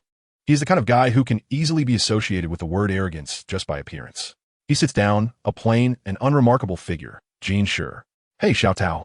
Xiao Jin, you're here. Pirashi's greeting is quite frivolous as he raises his hand to wave. Cut the nonsense. Tell me the current situation of Ishur and Kagaya. Tao Shur frowns slightly, looking at the scorching fireball in the sky. They, along with Ishur's team, are part of the same direction's divine tree planting squad. Normally, there would be a convergence every few hundred years. The divine tree fruits are submitted to the higher-ups of the Tsutsuki clan. After over 1,000 years without contact, they received orders from the higher-ups to search for Ishur and Kagaya. Pirashi's eye technique is extraordinary. In terms of intelligence-gathering ability, he is the strongest among them. His status within the clan is also the highest among the few. He doesn't bring subordinates because he doesn't have the task of planting the divine tree. Exploring the universe feels more like a journey. Ishur and Tao Shur belong to the martial faction of the Tsutsuki clan, while Kagaya and Jinshur are more like tools. Pirashi fell silent for a moment. Well, Xiao Tao, I suggest we report to that lord. This world is too strange for us to handle. Tao Shur squinted. Are you serious? Pirashi's Byakugan turned into red six-tomo Rinnegan, displaying the intelligence he had gathered in visual form. It mainly started from a Ninja World martial arts event. The white dragon rose to the moon. Uchiha Kagami reinforced Kagaya's seal. Finally, it launched a crimson sun into outer space. It was because of this signal source that they could find Ishur's missing world so quickly. Mr. Ishur should have been taken down by Uchiha Kagami long ago. His black eyes appeared in the eye sockets of that ugly monster with 4 arms. Pirashi's expression remained serious. He cared deeply about clan ties. The immortal Tsutsuki clan was actually taken down by the natives, and he felt not only anger but also shame. Seeing all this, Pirashi dared not act hastily. In terms of combat power, Ishur was one of the top existences among them. He had fallen. More importantly, Uchiha Kagami clearly knew of their existence and even actively provided them with a location. It was like fishing, using the ninja world as bait to hunt down the Tsutsuki. This world has given birth to a terrifying monster. Tsutsuki Tao Shur digested the information, casting a gloomy glance at the moon. Kagaya, the disgrace of our clan. First, let's unseal her and understand more before we act. If we notify that Lord rashly, our abilities will be questioned. Tao Shur glanced at Jin Shur. Their tacit understanding needed no words. Jin Shur's Byakugan fluctuated strangely as he took Tao Shur through space to the moon. In contrast, Pirashi stepped back and entered a black space gate. Yomi Birazaka, a black circular membrane, obstructed the sight of the three. This feeling is based on a sealing ability developed from the Rinnegan. Tao Shur pressed one hand against the black membrane, turning to look at Pirashi. That Uchiha Kagami doesn't have a Rinnegan, right? Pirashi shook his head. I don't know. But according to the rumors from those in the ninja world, this seal was created by someone called the Sage of Six Paths. This Sage of Six Paths is actually Kagaya's son. Son? Tao Shur's eyes filled with even more disgust. How could this happen? As the Tsutsuki clan, to have a child in such a low-level biological world. We could just ask. Pirashi pressed his hand against the black membrane, and black squares appeared, opening the seal. He was afraid of acting alone and getting caught, but with Tao Shur there, even if Uchiha Kagami ambushed them from within, they could still escape. In the dim ceiling space, Tsutsuki Kagaya was pierced by 6 black spears, their tips glowing with a bright red, flickering flame. In the center, Kagaya held her hands over her heart, her head lowered, hair cascading down. She seemed to be in a deep slumber. What an ugly posture! Tao Shur snorted coldly, raising his hand to unleash a chakra shockwave. Boom! The torrent of chakra created a massive impact. However, before it could touch the black spears, it vanished in an instant, like a mud cow sinking into the sea. Only the flickering flames grew a bit. This situation was as if Tao Shi's chakra was being absorbed, serving as fuel for the ceiling fire. Tao Shi tried several more times, but the result was the same. Uchiha Kagami, he shouldn't be a descendant of Kaguya, right? Why can we not see through his power at all? Pirashi, shouldering a fishing rod, said solemnly, who knows? There's never been this kind of situation before. Tao Shi's expression changed. Let us try it. Let's break this seal forcefully without regard for Kaguya. Just as he was gathering power, Pirashi spoke. It's better not to. After all, she is also of the same clan. There is another person in the ninja world who has a Rinnegan. We can find him and ask. Tao Shi frowned. Why go through so much trouble? We could just go directly to find that Uchiha Kagami. How strong can a mere low-level creature be? At this moment, Jin Shi, who had been silent, spoke up. Lord Tao, I dare say, it would be better to act according to Lord Pirashi's idea. Hearing Uchiha Kagami's name, I felt an ominous premonition. After all, Lord Ishur is missing, and Kaguya has also been defeated. TCH, how cowardly. Let's do as you say, first capture that guy with the Rinnegan. In a land of rain, Orochimaru, representing the Hidden Leaf Village, Kakuzu, representing the Hidden Rain Village, and Jiraiya, the then Raikage of the Land of Lightning, came for a visit. A three-party meeting. Impossible. Absolutely impossible. Kakuzu asserted. Our Land of Rain clearly dispatched 2,827 ch and above to participate in the construction of the Wind and Rain Grand Canal. According to the agreement, the canal's profits should be distributed according to labor. We should get at least 72.4%. 50-50. What do you think this is? A black market bargain? There's no professionalism at all. Orochimaru waited for Kakuzu to finish. Calmly, he said, the registered ch in the Land of Rain is only a few hundred. I don't want to dwell on this issue any longer. Don't be too greedy. Greedy? Kakuzu slammed the table in anger. What nonsense are you talking about? If we're to speak frankly, it is our water resources that nourish the Wind Country. It's enough that you show no gratitude, and now you want to share the canal's profits with Lord Yueying. Let's go to war, Orochimaru. As Kakuzu grew increasingly agitated, Jiraiya grabbed his arm, advising, Kakunin, don't get so worked up. You're getting on in years. Don't strain yourself. Orochimaru sipped his tea, not too concerned about the matter. Suddenly, his dark golden pupils shrank sharply as he looked up at the sky. From the open, dark black hole, three figures stepped out slowly. The pressure of their life levels fell like a giant mountain. Chapter 181. The Technique of Reincarnation Born. In a corner of the Land of Rain. What is wrong, Kuro? The unified white Zetsu asked. Kuro's state was too strange. He should have been the manifestation of Madara's will, but now he was not his usual calm self. He was trembling in fear. He murmured, they've come. They really have come. How is this possible? Why? Mommy. Black Zetsu decisively separated from white Zetsu, transforming into a puddle of black liquid and leaving. No, I absolutely cannot sit and wait for death. I must find a way. I will definitely save you, Mom. You are immortal, and even those beings from beyond the heavens cannot kill you. Kakuzu struggled to lift his head under the terrifying pressure. What were these guys? This level of pressure far exceeds what he faced against Hashirama's Senju. Bang! Compared to Kakuzu, who found it difficult to act. Jiraiya and Orochimaru responded in time. Orochimaru was engulfed in a pale green, serpentine chakra flame. Over the past 3 years, he had not given up on learning the blade release, although he couldn't master it. However, through some related knowledge, he accelerated the analysis of the dragon vein crystal shards. This allowed him to almost instantly enter Sage mode, significantly enhancing his power. Jiraiya summoned 2 toad sages and, during the brief moment of entering Sage mode, asked, do you two know who this person is? Sage Fukasaku frowned, Byakugan. At least during the few hundred years my wife and I have lived, there's been no such Byakugan expert. Sitting on Kinshiki's shoulder, Mamashiki ignored the few people and turned his gaze towards the central tower of the Land of Rain. Kinshiki, go take care of those guys. As you command. Wait. Urashiki looked at Orochimaru with great interest. Is it an application of natural energy? I'm quite interested. Let me handle it. Whoosh. He cast out the fishing rod in his hand, and the fishing line suddenly extended, piercing through Orochimaru's raised arms. It penetrated into his chest. In an instant, a ball of emerald green energy was pulled out by the fishing line, causing Orochimaru to exit Sage mode. Orochimaru's pupils trembled violently. What is this? Whoosh. Urashiki, holding the fishing rod, appeared in front of the few people with a fake smile. It's not such an impressive ability, I remember. Your name is Orochimaru. The other one is Jiraiya-sensei, the teacher of Uchiha Kagami, right? We have a companion whose whereabouts are unknown and wanted to inquire with Uchiha Kagami. But you know, Kagami-sensei has a bad temper, so please cooperate a bit. Time and space seemed to freeze. The bodies of the few began to freeze from their feet. Whoosh! A black rod pierced through the air. It pierced through Jiraiya's thigh, stopping the time-space freeze. The few looked over. On the nearest tall building, 3 figures in black cloaks with red clouds stood. Nagato, Konan, and Devapath-Pain. Who are you, and why are you attacking Jiraiya-sensei?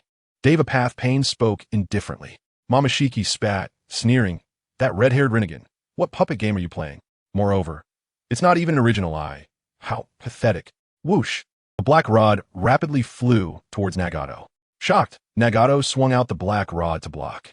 Crack! Without a doubt, it was Nagato's black rod that shattered. The difference in strength between their yin-yang release was like heaven and earth. Whoosh! Nagato's chest was pierced by the black rod, and the flow of chakra became obscure. He was all too familiar with this feeling. How is this possible? Bang! Momoshiki flashed between the few and shattered Devapath-Pain with a wave of his hand. Yahiko! A heart-wrenching scream. Nagato gripped the black rod tightly with both hands, trying to pull it out. Momoshiki looked down at his posture. Don't bother. The purity of this Rinnegan is quite good, but it's too regrettable to be in the hands of someone like you. Hand it over. Momoshiki looked at the explosive tag at his waist. Konan picked up Nagato, tears streaming down her face. I've already lost Yahiko. Nagato, I absolutely cannot lose you again. ZZT, the explosive tag detonated. Momoshiki scoffed coldly. With such a toy, what do you want to do? He calmly stepped forward, intending to chase after the woman. As a result, boom, boom, boom, boom, boom, boom, boom, boom, boom, boom, boom, boom, boom. Centered on Momoshiki, explosions continued without cease. For a full 15 minutes, Urashiki floated in the air, watching this scene with great interest, not bothering with Orochimaru and the others. Just a few small fry. It's more interesting to watch little Momoshiki make a fool of himself. Buildings were destroyed, and the nearby sea was boiling due to the explosions. Boom! A strong wind blew away the smoke. Momoshiki was unharmed, but the feathered cloak he wore was turned to ashes. His expression was extremely grim. TCH. Mere lowly creatures. He slowly raised his hand. A deep red chakra energy ball rapidly condensed. It grew larger and larger. I'm too lazy to chase. I'll just destroy you along with this country. Konan, you hurry and leave. The terrifying chakra fluctuations pronounced the death sentence of the land of rain. Konan desperately tried to pull out the black rod embedded in Nagato. But as soon as her hands touched it, she felt all her strength drain away. She couldn't shatter it either. The hardness of this black rod was far greater than Nagato's. No, Konan tried again and again. I absolutely will not abandon you. You're all I have left. Nagato, Konan cried helplessly. Clearly the land of rain had already begun to improve. Clearly everything was developing for the better. Why? Why at this moment must my hope be destroyed again? God, what have I done wrong? Don't cry, Konan. A deep voice echoed. The figure of Black Zetsu appeared. He reached out, grasping the black rod embedded in Nagato without any hesitation. Whoosh! Just like a hero pulling the sword from the stone, he gave a glimmer of hope to the despairing Konan. Black Zetsu, what are you doing? Nagato looked on in shock at this scene. Only he, who understood yin-yang release, knew how incredible Black Zetsu's action was. It would not be an exaggeration to say that Black Zetsu's mastery of yin-yang release was even above that terrifying Byakugan user. I am a manifestation of Uchiha Madara's will. Nagato, the situation is urgent, so I can only tell you the truth briefly. Just now you heard it. Your Rinnegan was not born with you. The true master of the Rinnegan is Uchiha Madara. Madara awakened the Rinnegan in his old age. He originally wanted to choose a member of his clan as the heir of his will, but whether it was Obito or Uchiha Kagami at that time, neither had the ability to inherit the Rinnegan. You are not the choice of the Sage of Six Paths. You are the choice of Uchiha Madara. Throughout his life, Uchiha Madara wished for the arrival of a peaceful world, entrusted the Rinnegan to you, who harbored peace, and created me to safeguard his remains while also bearing the mission of assisting you. I, like Obito, am here so that you can become the Sage of Six Paths of a new era and create a peaceful world. It's just that now. Black Zetsu's tone became serious. Nagato, you have failed.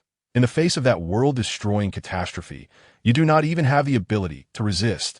The land of rain is about to be destroyed. What can you do? You are powerless. We have worked hard, and Lord Madara has placed all his hopes on you. Yet you cannot do anything. Black Zetsu's words were deafening. No, I still have a way. Nagato gritted his teeth, looking at Black Zetsu. You just said, you still have the body of Uchiha Madara. I can't do it, but if it's the true master of the Rinnegan. Konan tightly held Nagato's hand. What are you going to do? Nagato. Nagato had a complex expression and finally smiled with relief. I have wanted to do this for a long time. It's okay, Konan. I want to bring Yahiko back. And Uchiha Madara. If it's Uchiha Madara, this legendary Mangeki, perhaps, could ask Uchiha Kagami to save the land of rain. Black Zetsu was indifferent. Forget it, being tricked is fine. It saves me from using tactics. He was also thinking, perhaps, it would be better to wait for Uchiha Kagami to solve everything and then resurrect my mother. Even he, who feared the manifestation of Kagaya's will from the Tsutsuki clan, did not believe that people like Momoshiki could destroy the ninja world with Uchiha Kagami. Nagato formed hand seals, and massive chakra stirred up a hurricane. Outer path, Rina Tensei no Jutsu. Endless white light burst forth from the gaps in the broken buildings, announcing the arrival of the legendary figure. Chapter 182. The Return of the Legend. Uchiha Madara. The ocular power has finally recovered. On the border of the Land of Fire, Shirzue was hurrying back to the Land of Earth to continue his work as the Tsuchikage. He sensed the restoration of the jutsu in his eyes and breathed a sigh of relief. 3 years ago, in order to survive in the hands of Katsuki, Shirzue used Izanagi. Normally, even Uchiha Madara's eternal eyes would only regain sight when ascending to the Rinnegan. In terms of ocular power alone, Shirzue's eyes were not comparable to Madara's Rinnegan, but he had an older brother. Uchiha Kagami did not directly help Shirzue regain his sight, but taught him the yin-yang release technique to restore his eyes. It took Shirzue 2.5 years just to learn this technique, but the actual restoration only took a few months. Now, the land of grass, the land of birds, etc., have already merged into the land of rain. This means that in order for Shirzue to go to the land of earth, he would have to pass through the territory of the land of rain. Just as he approached the land of rain, from a distance, he sensed a terrifying chakra. His eyes turned into a spinning pattern of tomo, forming a four-bladed Mangeki pattern. He saw it, the dark chakra rising from the earth. That kind of aura completely surpassed the level of the Nine Tails. What is that? Shirzue knew Nagato's chakra, and that was definitely not something Nagato had created. If that thing exploded, Shirzue could foresee that the land of rain would be destroyed. The land of rain is located at the junction of the wind, fire, and earth countries. If it were destroyed, there would be huge chain reactions. Whoosh! Without hesitation, Shirzue sensed his flying thunder god mark within the land of rain and instantaneously teleported there. In the gap between life and death, the soul fire on the Sage of Six Paths staff flickered violently. Soon a tall man took shape. He leaped out of the soul fire and sensed the summoning. The Rinnegan, emitting a faint glow, turned to see the Sage of Six Paths. The two looked at each other, and a faint smile appeared at the corner of Uchiha Madara's mouth. It's the Sage of Six Paths. I'm going to fulfill your long-cherished wish and bring eternal peace to the ninja world. The Sage of Six Paths looked at Uchiha Madara with a complex expression. How should I explain to you that the stone tablet you saw has been altered? That is not my true intention. It's just, there is no time. He extended his palm, and a black crescent moon entered Uchiha Madara's spiritual body, which is the yin release power he has preserved until now. Madara, you should sense it. You are my child, the reincarnation of Indra's chakra. Senju Hashirama is your brother, the reincarnation of Ajura. You will reunite in the ninja world. Please save the ninja world. Uchiha Madara's spiritual body gradually faded as he moved toward the real world. Finally, Uchiha Madara looked back and smiled. I am not Indra, and Hashirama is not Ajura. Your words remind me of a little ghost who said, I am me, Uchiha Madara, land of rain. Dark clouds pressed down on the city. Momoshiki sneered as he threw a chakra ball, his voice cold. Let's say hello to the ninja world. Boom! The giant chakra ball, dark and spinning, directly slammed into the Rain Ninja village. Wherever it passed, it created powerful shock waves, causing violent explosions, evaporating waves of water, as if the apocalypse had arrived. Light, a brilliant blue light burst forth from within the Rain Ninja village. Like a comet, rising from the earth, it pierced through the endless dark clouds. It was awe-inspiring. Finally, the fierce form appeared. The ancient war god, walking among humans. Susanoo, the violent chakra, ruthlessly tore through the dark clouds. suddenly stirring up a hurricane.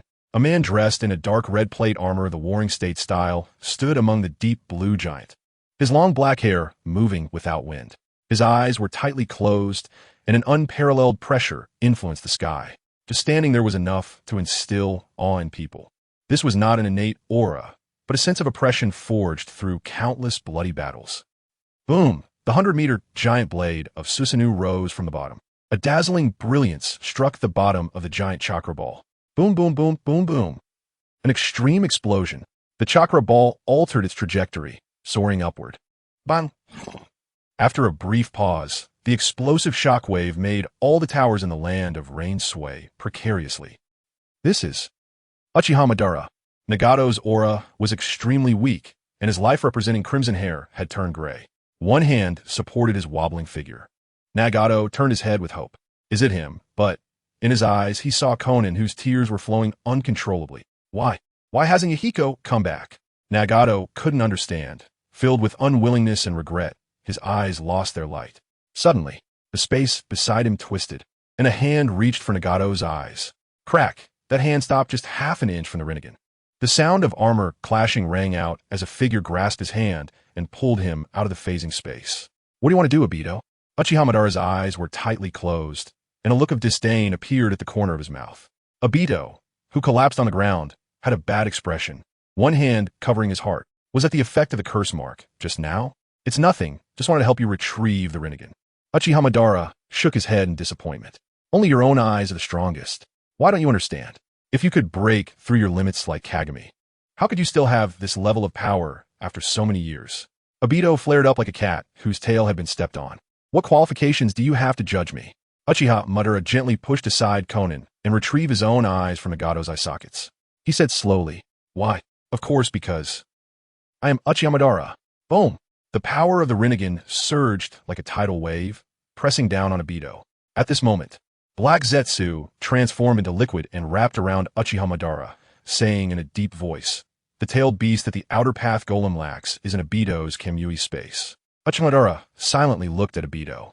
Without needing Obito's consent, his pupils transformed into Mangeki, and the tailed beast in the Kamui space rushed out in an instant. Oh, is this the physical chakra that has separated from the god tree? Not bad. The natives of the ninja world can also do some interesting things. Otsutsuki Mamashiki, Otsutsuki Kinshiki, Otsutsuki Jugen. The three gods descending into the ninja world look down upon everyone. Impulsive attacks do not match the elegance of a god. And Mamashiki's cold gaze eventually falls on Uchiha Madara. Oh, human, your eyes are quite interesting, worthy of being my servant. Uchiha Madara chuckles lightly and forms hand seals. I don't quite understand what you are, but wait a moment. It won't be long, probably. A few seconds. Boom! A massive cloud of smoke rises, and the terrifying outer path golem descends. The purple chains extending from the golem's mouth wrap around the necks of the tailed beasts, forcibly dragging them into the golem. Chapter 183, Uchiha Madara vs. Kinshiki. The shell of the 10 tails. Mamashiki squints slightly and gently floats away from Kinshiki. Kinshiki understands and rushes towards Uchiha Madara, who stands atop the outer path golem, wielding a crimson battle axe. It's one thing to verbally disdain, but does he really have to wait for the transformation to finish? Uchiha Madara remains expressionless, waiting for Kinshiki to enter the range of his limbo, border jail attack. Just after being resurrected, Uchiha Madara senses that the chakra of these three is still above his own. Only this big guy is about the same as himself. Although he doesn't know where these guys came from, in appearance aside from their eyes, they somewhat resemble the sage of 6 paths. Kurizetsu ponders how to give Uchiha Madara some information without exposing himself. The background of 1,000 years of being the mastermind comes into play, and lies come easily. Lord Madara, they might be from the Otsutsuki clan on the moon.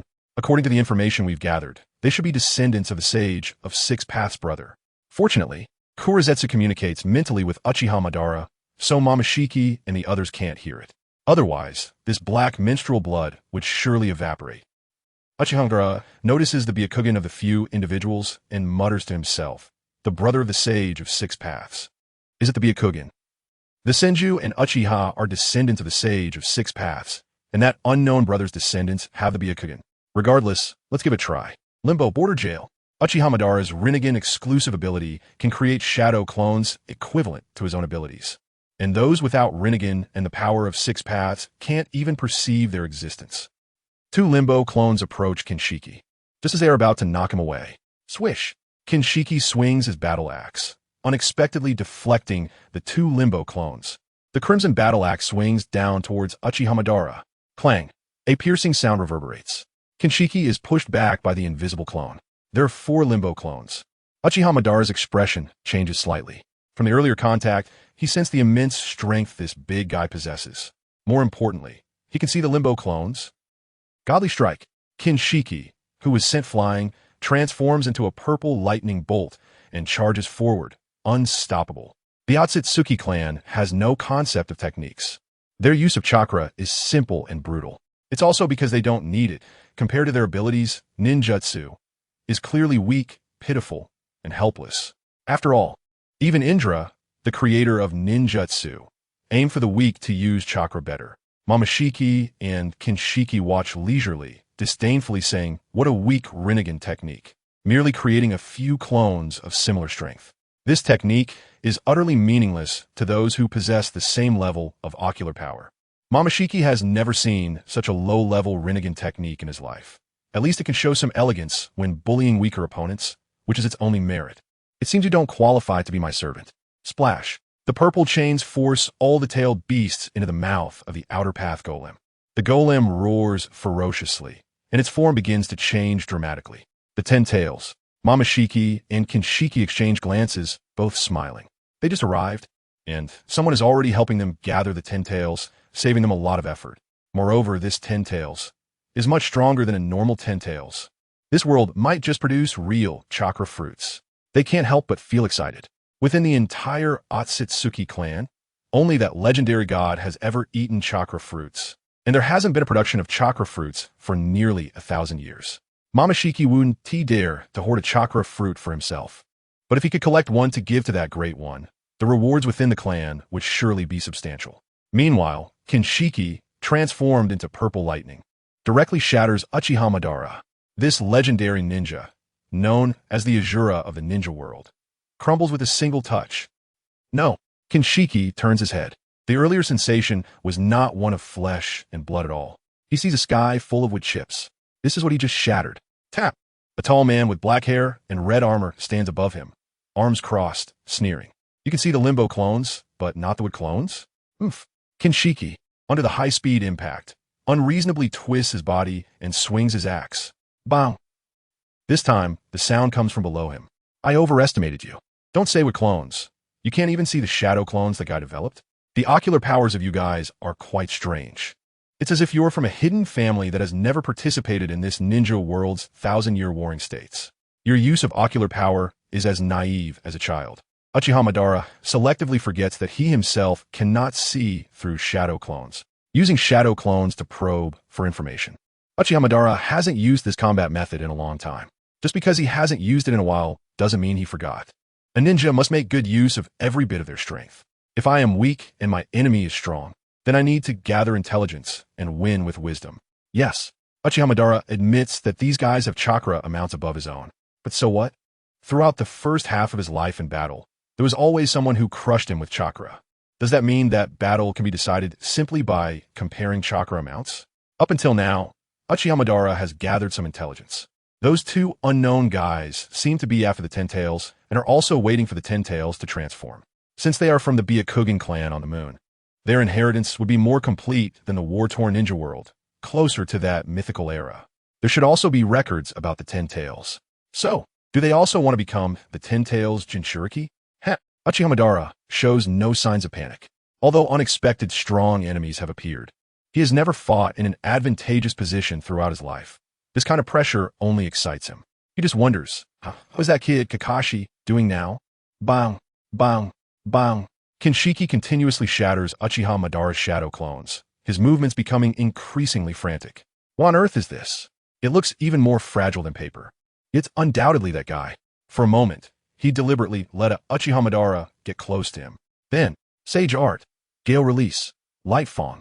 A purple laser nearly decapitates him.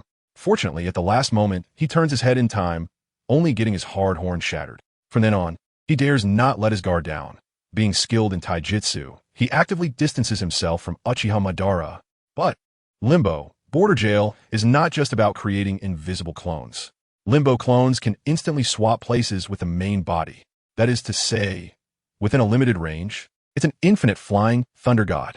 Uchiha Madara's 4 clones had already sealed off Kinshiki's escape route. With a sudden appearance behind Kinshiki, Uchiha Madara formed hand seals with one hand. Since your master sent you to die then, I'll take your head first. In one of his Rinnegan eyes, 6 black Tomo emerged. 6 paths, power of Een. A pure black, truth-seeking ball transformed into a scythe in his hand, resembling the Grim Reaper. The descending blade struck towards Kinshiki's head. Chapter 184. Heroes. Otsutsuki Kinshiki's Byakugan possessed a phasing ability similar to Obito's.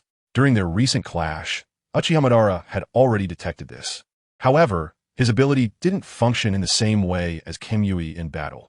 It resembled a method of relocating. Perhaps he never considered developing his ability in that direction, as his physical skills were so strong that he didn't need such an evasive technique. Bang! The scythe made of the truth-seeking ball struck Kinshiki's neck, akin to the fierce collision of 2 mountains. The blade cut in an inch, then got stuck.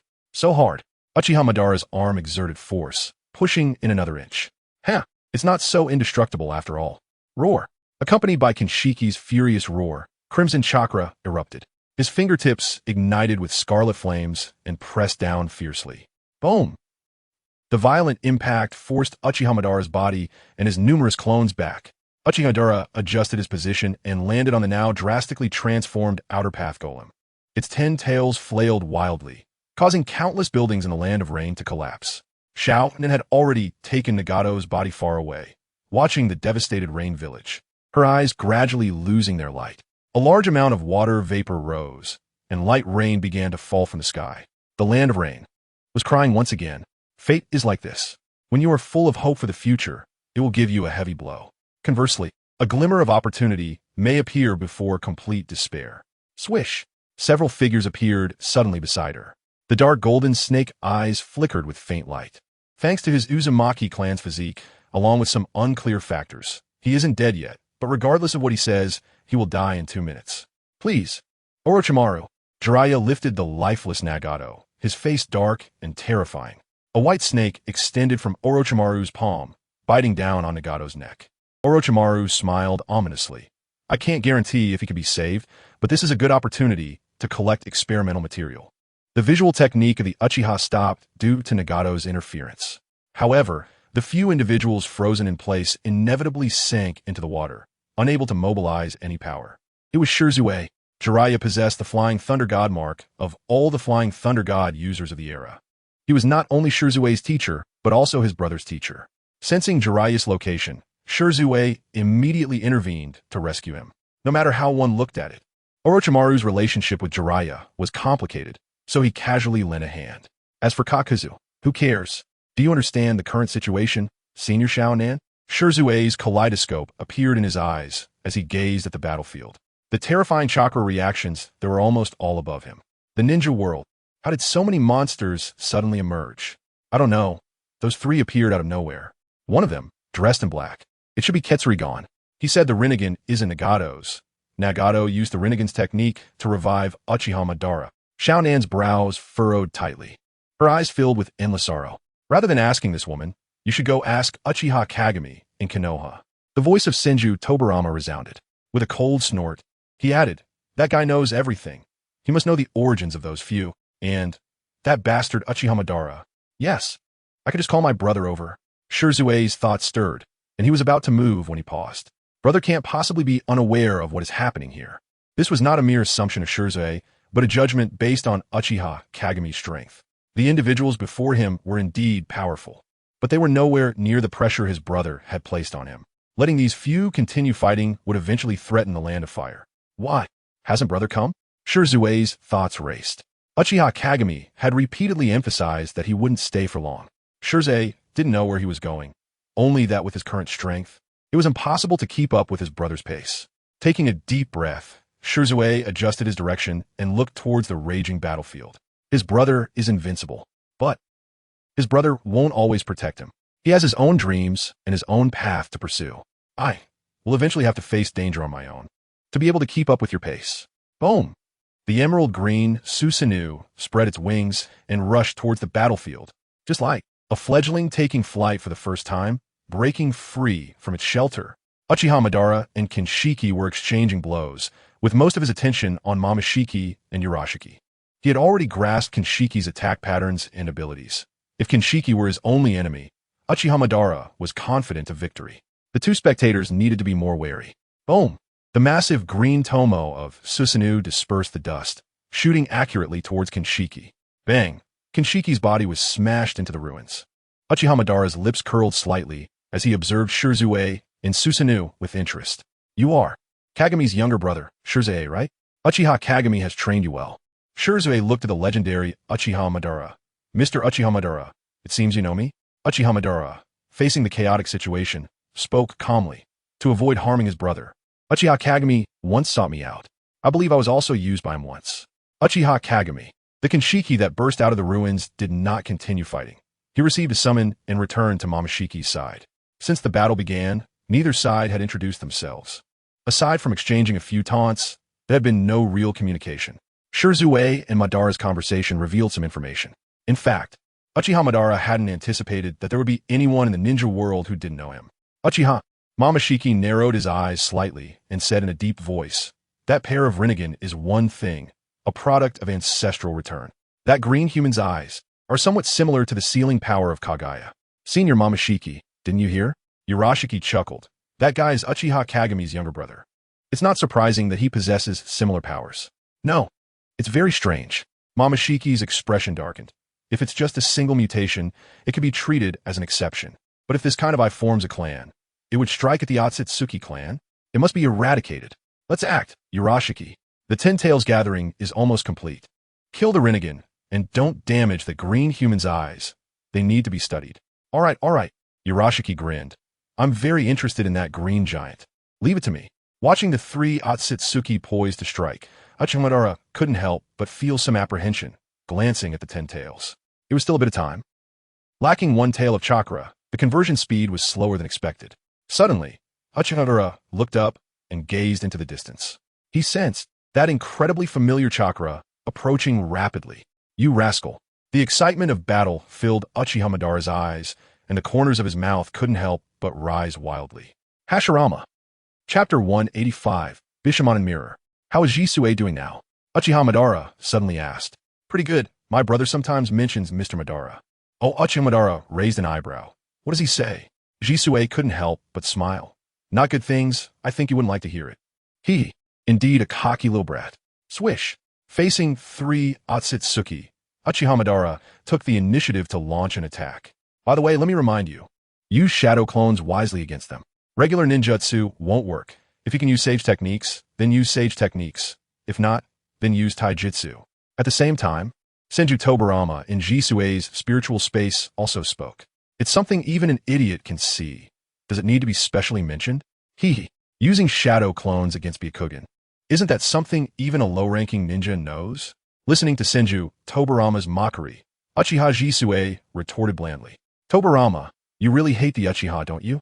It must be tough for you being bound in an Uchiha's body. No, I only hate Uchiha Madara and Uchiha Kagami. But now, those guys give me an even more annoying feeling. The Uchiha only look down on the weak. These guys seem to have a great contempt for humanity as a species. Hey Jisue, what are you thinking? Jisue's pupils suddenly constricted. The voice was too close. Urashiki had surprisingly passed through Susanoo and appeared directly behind Jisue. If he hadn't spoken, Jisue wouldn't have even noticed him. Urashiki tilted his head, the corners of his mouth rising. This is called Susanoo, right? In special situations, it's quite useful. Your battle experience is insufficient. Didn't you notice that Mr. Madara isn't even using his Susanoo? Swish. The fishing line shot straight toward Jisue's face. ZZZ. Urashiki's expression changed. In his line of sight, a tall figure with white hair and red eyes slashed through his fishing line with a knife. You also have a similar ability to Mr. Madara. However, your ocular power is somewhat inferior to his. Jisue gripped his white snow sleeve, sneering. Your way of speaking is quite annoying. It's bothersome to listen. Susanoo quietly dissipated, and at the same time, dark shadows were drawn under Jisue's eyes. Oh, is it the same application of natural energy as that guy just now? Urashiki cheerfully took out a ball of light green energy, stuffed it into his mouth, and after swallowing, he couldn't help but savor it. That's really good energy. Very high purity. Let me try yours. Swish, swish. Jisue instantly dodged, and Urashiki relentlessly pursued. On the other side, Uchiha Madara had also engaged in battle with Momoshiki and Kinshiki. Facing Kinshiki, Uchiha Madara could still appear relaxed, even in a 1-against-2 situation, but gradually fell into a disadvantage despite the assistance of his Rinnegan clones. The Momoshiki and Kinshiki who came through the dimensional barrier consumed a large amount of chakra. Otherwise, Uchiha Madara wouldn't be worth their joint effort. Both sides were focused on the Ten Tails. Uchiha Madara needed the Ten Tails to complete his promotion, while Momoshiki needed the Ten Tails to replenish chakra. As long as they absorbed this chakra, Momoshiki would be confident in finding that Uchiha Kagami, a mere lowly creature, dares to imprison the noble Otsutsuki. Even if the one imprisoned is the shame of Kagaya's clan, it's still an unforgivable act. This is an offense against the gods. Unlike the ninja world martial arts, the clash of top powers in the ninja world had no restrictions. In just a moment, the residual energy alone had destroyed most of the Land of Rain. This country was once again suffering the pain of war. Countless cries echoed in Nagato's ears. I can't die. I still have people to protect. Yahiko can't come back. I must carry out his mission. Tears, warm and heavy, fell on his face. Talp. One hand lifted, gently wiping away Konan's tears. The other hand formed a seal. Orochimaru frowned. Don't move. I can only use natural energy to sustain your life. You're not out of danger yet. It's okay. Nagato's voice was extremely weak. His long hair, which had just regained some color, turned pale again. His hollow eyes looked at Konan. Having lost his eyes, he had never seen more clearly than now. Konan, you must live.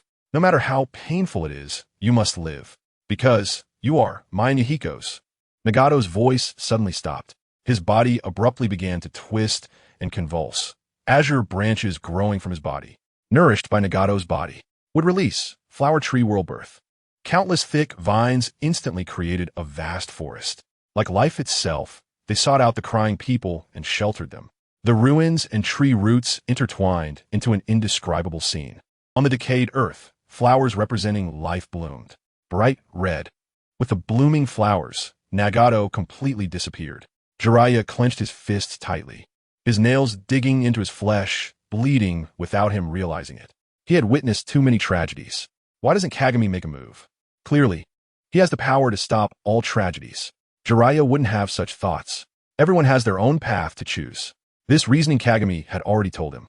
Jiraiya resolutely turned around, even knowing he was no match. Knowing he was bound to die, he would still seek revenge for his disciple. Orochimaru watched Jiraiya's rushing figure, shaking his head helplessly. Still so foolish. I can't teach you even after a few lessons. Those guys should provide very good material. Boom! Jisue was struck into the concrete ruins, with smoke rising from his wounds. Rapid healing, comparable to our clan's recovery ability. Urashiki rubbed his chin, not in a hurry to kill Jisue, probing step by step into Jisue's ocular techniques. The previous phantom slash, and even my emotions being affected a bit by his Jinjutsu ability. Jisue, do you have any other interesting abilities? If you don't mind, how about telling me about Uchiha Kagami's abilities? Jisue spat out a mouthful of blood, looking at Urashiki with a sinister smile. Explaining is too troublesome, it's better to let you feel for yourself. Apart from the first use, Jisue hadn't encountered a situation where he needed to use the fourth ocular technique. With his current ocular power, he should be able to exert some of his brother's strength. Boom! Jisue poured all his ocular power. Bishamontan mirror. Time and space, in an instant, seemed to freeze. Urashiki's pupils widened, unconsciously activating his Azure Rinnegan.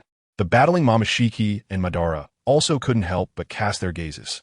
The black long coat rustled, with specks of scarlet sparks swirling around. In the low-hanging scarlet eyes, like the edge of a blooming black lotus, a blue-gold glow was outlined. These eyes, dreamlike, mysterious, and beautiful. He indifferently raised his palm, and everyone else seemed to be pressed the pause button. ZZZ. There was no grand momentum. A black line appeared out of thin air from his fingertip, quietly slicing through. ZZZT. Urashiki's eyes were filled with disbelief. How is this possible? How could it be? I clearly traveled back in time. This slow attack should not be able to hit me at all. All that can be seen is the incredibly smooth cut of the lower half of the body, falling from midair. Chapter 186. This is the power of the Uchiha, the power of the gods. The entire venue fell silent. Uchiha Shursui looked at his lower half falling, stunned and shocked. He didn't even think to grab it in time, to connect it. Even Shursui couldn't believe he could do such a thing. Of course, he couldn't. The Vishaman 10, mirror based on Shursui's ocular power, could not achieve this level at all. In those indifferent eyes, a hint of spirit gradually emerged. Clearly positioned below everyone, yet seemed to be looking down upon them. The consciousness belonging to Uchiha Kagami had descended. Uchiha Madara, you have returned. I've been waiting for you for a long time. Ignoring the powerful Otsutsuki, the gaze of Uchiha Kagami met Madara's. No need for honorifics anymore. Uchiha Madara couldn't help but marvel. You've evolved to surpass the level of the Sage of Six Paths? The corners of Uchiha Kagami's mouth turned down, letting out a light laugh. You're starting your comparison arguments again. All right. Kill these Otsutsuki and show them the power that an Uchiha should have. I can't just pretend I didn't hear such arrogant words. Otsutsuki Peach's face twisted, his form like a streak of light, instantly appearing in front of Uchiha Kagami. His 5 fingers merged, resembling a sharp sword, stabbing towards his heart. Just a lowly inferior creature. Hiss! Otsutsuki Peach's movement halted, a black line suddenly appearing before his eyes. This is, for the second time, Peach finally realized what this was. A strike containing rules. Just like a natural law, once it appears, it must hit. This is a divine technique. The so-called ninjutsu is actually the phenomenon of reproducing divine techniques by condensing chakra and forming seals. Without considering the power, divine techniques are abilities that can be used as long as there is chakra energy present, without the need for sealing steps. All pure Otsutsuki possess a divine technique known as the wedge. The Otsutsuki can carve a wedge onto a vessel, waiting for resurrection and reincarnation. The lesser-known divine techniques, such as Baiku and Daikokurin, are also divine techniques. All divine techniques originate from the god of Otsutsuki. Blood gushed from his forehead, staining Otsutsuki Peach's eyes red. Impossible. How could a guy like you possess divine techniques? Facing a power he cannot comprehend. Is it named divine merely for that? Uchiha Kagami quietly retreated, his figure becoming fainter. I was very careful. I didn't shatter your eyes. Otsutsuki Peach. Eat the gold style and take the fight seriously. The future you lost to the reincarnations of those 2 brothers. I hope you can perform differently this time. Slowly rising. What finally disappeared was that beautiful kaleidoscope Sharingan. Utandura, Senju Hashirama, Otsutsuki Peach. It doesn't matter who. Those who survive will have the qualification to participate in the final battle of the ninja world. Peach's thoughts were completely thrown into chaos. Compared to the bewildered faces of the 3 Otsutsuki, the people of the ninja world had already begun to act. Uchiha Madara charged towards the gradually forming 10 tails, hands forming seals. The power displayed by Kagami did not cause him to lose his fighting spirit. It's getting more interesting. I underestimated you, Kagami. It's not evenly matched. You are an opponent I must fight with my life against. You have exceeded my expectations. At the same time, a distorted space-time vortex appeared on the lower half of Uchiha Shursui. Not far away, Uchiha Bito made his move. He was going to seize the remnants of the Otsutsuki with Kamui. Whoosh! Suddenly, a silver streak pierced through the ruins, incredibly fast. It sliced Uchiha Shursui's lower half in 2. The source of the silver light was the sword-wielding Orochimaru, unable to truly master the slash technique. The extraordinarily talented Orochimaru took a different path, using the scroll of slash technique to develop a method to enhance his swordsmanship. When cast in Sage mode, it possessed a piercing speed that surpassed the speed of sound. Sage Art, Heavenly Cloud Kill. A giant snake instantly swallowed one of Shursui's legs, disappearing with a bang. At the same time, Orochimaru also vanished. I already said my goal is to gather some materials. A leg is the fastest thing to take away. And it's enough. I'm not a hot-blooded kid anymore. Why would I engage in revenge like Jiraiya? Not wanting to die in every major battle. Orochimaru decided to leave while the going was good and reverse summoned to the Dragon Cave. Everything happened too quickly. Even Obito, who was ready to act at the right moment, didn't react in time.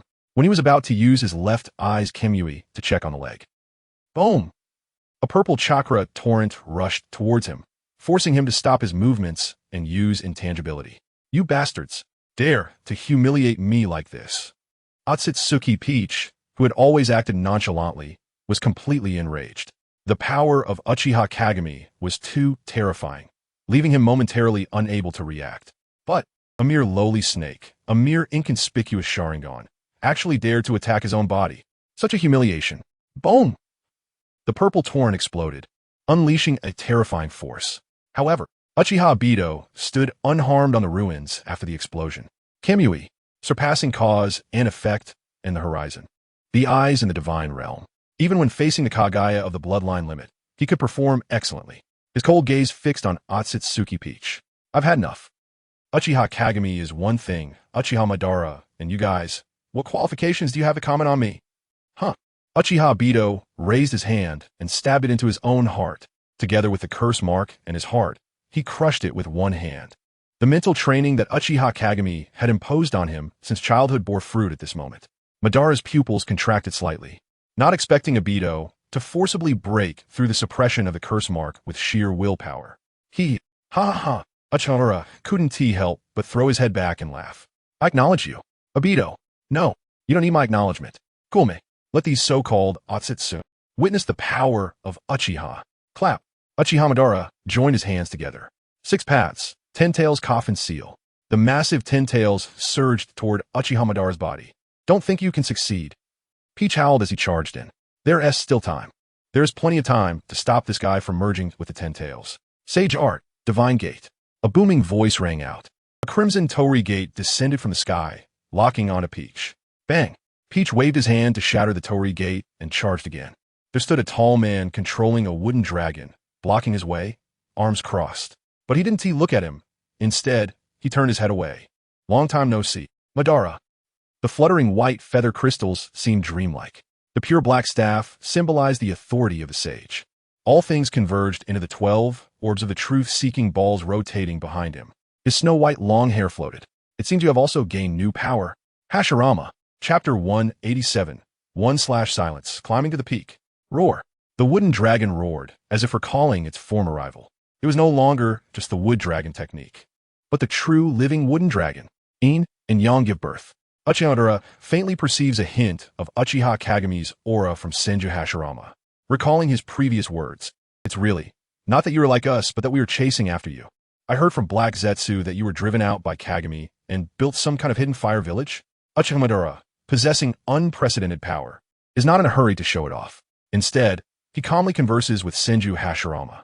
Rubbing his head, Hashirama awkwardly says, since I'm just sitting here, I might as well find something to do. I originally wanted to ask why you wanted to be resurrected, but now that I'm also resurrected, it's a bit awkward to bring it up. Uchiha Madara scoffs disdainfully. What I need to do, you will know later. In any case, let's first get rid of those annoying guys and then deal with you. Whoosh. Even with the insight of the Peach style, is completely unable to capture Uchiha Madara's speed. One hand pressed against his face. That big guy, is it Kinshiki? I heard from Kagami that you seem to be able to absorb his chakra. Go ahead. Right now, you don't have the qualification to dance. Just as Peach style was about to angrily curse, an overwhelming force surged against his face. Boom! His body uncontrollably flew backward at high speed, crashing into Kinshiki. The two of them were sent flying several kilometers back, shattering countless of Nagato's final flower tree realm. Senju Hashirama furrowed his brows, muttering to himself, there's still many people. Let's move them first. Senju Hashirama formed hand seals, and countless branches twisted like giant snakes, wrapping around the people and fleeing in all directions. Nagato's sacrifice was not without value. He exchanged his life for the survival of countless people in the Land of Rain. A branch entangled Jiraiya, who was hiding in the shadows. Senju Hashirama's voice came from the leaves. Little Jiraiya, I know Nagato. In any case, this is a battle you cannot participate in, so leave. Jiraiya tightly gripped the branch, wanting to break free. It's like this again. It used to be like this, and now it's like this. Jiraiya has never desired power as much as he does now. On the other side, a branch wrapped around Shursui. Warm chakra surged in like a torrent, causing his rapid breathing to stop. Shursui, are you leaving? Shursui rubbed his eyes and grinned. I'm Uchiha Kagami's brother. At least let me witness whether you have the qualifications to challenge my brother. Is that so? I see. Senju Hashirama murmured, looking at Uchiha Madara, who stood alone, facing Otsutsuki. Brother, Madara, you trust me like a brother too, right? This time, I'll try to understand you and support you. Because we're also brothers. Konoha. Outside the Land of Fire, the war rages on. but Konoha remains as calm as ever. Uchiha clan grounds, Kagami's residence. The chessboard has black and white pieces scattered about. It's not go, but 5 in a row. The players are Uzumaki and Kazekage Karui. Talp, a white piece drops. 5 pieces connect in a line. Yay, I won. Karui cheers, raising her fist. Uzumaki rubs his face in distress. After losing to 4-year-old Konohamaru, he now loses to 3-year-old Karui, refreshing his record. In the hall, Uchiha Kagami and Minato Namikaze sit across from each other. Minato has a worried expression. He can sense a bit of what is happening in the Land of Rain through Kurama's sensing ability. The appearance of the Ten-Tails has made Kurama go haywire. An orange chakra forms a fox head, seeping out from Minato's body. Uchiha Kagami, don't you understand the seriousness of the situation? I sensed Uchiha Madara. Moreover, he has already become a Ten-Tails Jinchuriki like an old man. So, Uchiha Kagami teases the little orange cat that came to visit with Uzumaki. Not lifting his head, this little guy is Uzumaki's child. Much cuter than Uzumaki and even cuter than the fox. Not enough yet. The current Uchiha Madara is still lacking some. Kurama's fox brows furrow tightly. Uchiha Kagami, you are playing with fire. Uchiha Kagami looks up and chuckles at Kurama. You fear Uchiha Madara, yet dare to shout at me. What? Do you think it's okay to bully a good person? Or should I erase your consciousness? Really clueless. Saying this, he slowly raises his hand. Never mind, Kagami. Minato hurriedly smooths things over, retracting Kurama's chakra back into his body. Smiling wryly. You know Kurama is just anxious. He didn't mean any disrespect to you. Uchiha Kagami lowers his hand. Indifferent. I'm not so petty as to be angry with a beast. Actually, what he said is also what you want to ask, right? Minato ponders for a moment and speaks. Kagami, you want to lure out all the enemies and take them all at once, right? I believe you will win, but can the ninja world really withstand your battle? Uchiha Kagami continues to look down, rubbing the little orange cat's head, making her little paws scratch around. It doesn't matter. Even if it's destroyed, it can be rebuilt. Minato's pupils suddenly constrict. Uchiha Kagami smiles. Just kidding, don't worry. Who would destroy their own home just to deal with a few thieves? I just want to thoroughly cleanse the ninja world. Uchiha Kagami's spiritual space. Incredibly quiet. In the light, golden spiritual ocean, Uchiha Kagami's spirit stands before a vermilion gate. The box of ultimate bliss, dragon vein. 6 paths, stone tablet.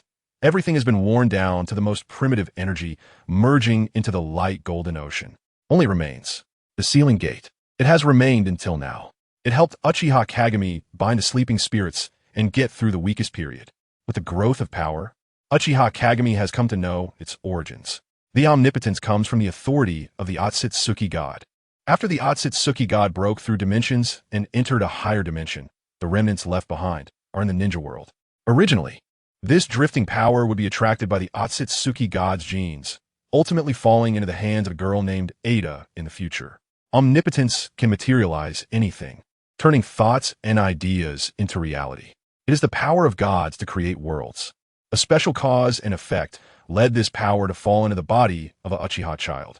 According to the truest thoughts in his heart, it transformed into the gate that confines gods and demons. Uchiha Kagami's hand gently presses against the gate, lips pursed in a light smile. It's somewhat ironic, isn't it? I, who consider myself to surpass the Otsutsuki, initially relied on the power of the Otsutsuki. Isn't it ridiculous to work hard only to find it still because of bloodline? The vermilion gate emits a faint glow, as if saying something. Omnipotence. Are you calling me to merge with you? Perhaps then I can follow the path of the Otsutsuki god. Spirit transcends this world, ascending to a higher dimension. Uchiha Kagami gently caresses the gate. Thank you for your help over the decades. Without you, I might not have the power to change everything. I can understand your feelings of wanting to pursue your master. And thank you for choosing me. But I really hate predetermined paths. Just consider it my arrogance. For this last stretch of road, I want to walk it myself. I thank you, but I no longer need you. I will personally cut open the world. The spirit of Uchiha Kagami emitted a faint black aura, gradually forming a slashing attack. It was a slash like none ever seen before. The slash passed through, as if everything was torn apart and devoured. It quietly landed on the crimson door, splattering forth like the light of heaven and earth being created. In an instant, endless light engulfed the spiritual space, completely annihilated. The spirit and flesh united. At the end of the shattered golden ocean stood a figure in black clothes and black hair atop the peaks. Chapter 188 The Bell of the End of the Century strikes. Reassembling his own body parts, Uchiha Obito approached Uchiha Madara with a gloomy expression. He tilted his head to glance at the leisurely Uchiha Madara. How should I describe this feeling? To the few Otsutsuki, humans are merely nutrients for cultivating chakra fruits, and the world is nothing more than a nursery. Otsutsuki Kagaya, who was defeated by her descendants, has already been regarded as a shame for the clan. Now, a descendant of Kagaya from countless generations should be wailing in sorrow and roaring in unwillingness when facing them. If it comes to it, you should put forth all your strength and adopt an attitude of sparing no effort to defeat us. Why? Why can you be so composed? Who do you think you are? Uchiha Obito, who showed indifference in battle, actually lost control before the arrogant Uchiha Madara. How unpleasant. Uchiha Obito let out a suppressed, hoarse laugh. Crack. He bit off his own fish basket, reached in to dig out his own eyes, and swallowed them whole. With the replenishment of energy, his missing torso quickly restored, and he merged into the golden glow. Are you the first to change? Uchiha Madara hovered in midair, watching Uchiha Obito transform into battle mode within the golden glow. Madara. Senju Hashirama instantly appeared beside him. Speaking in a deep voice, his chakra is skyrocketing. We shouldn't wait. We should strike now to stop him. What if their power after transformation surpasses ours? Uchiha Madara slightly tilted his head. How could you say such embarrassing things? Don't you want to see how strong they can become? Senju Hashirama looked around the devastated land of rain, his voice dull. If it won't endanger ordinary people, I don't mind. What if they escape to other places? The once hesitant Uchiha Obito heard Senju Hashirama's words. He placed a hand on Uchiha Gold's head. Uchiha Gold willingly formed a small chakra fruit, a group of inferior beings. How could I possibly escape from you trash? Bastards! Seeing Uchiha Obito also begin to change form, Senju Hashirama glanced at the indifferent Uchiha Madara and shook his head helplessly. Bang! With hands forming seals, he created 4 wooden clones that rapidly spread out around. Boom! A red transparent flame barrier opened in 4 directions. The rest is up to you, Madara. Uchiha Madara spat disdainfully. How boring. That said, he still manipulated several chakra orbs to form a giant net at the top of the 4 red yang formation. While the two were constructing the battlefield arena, Uchiha Obito and Uchiha Peach also completed their transformations. Their violent chakra burned and distorted space like raging fire. Ridiculous actions. A golden Rinnegan opened in the center of each of their foreheads. Uchiha Peach raised his palm towards a flame formation, and a terrifying black energy sphere erupted. Don't get me wrong, I'm not going to escape. I just want to prove that a mere barrier cannot trap me. Boom!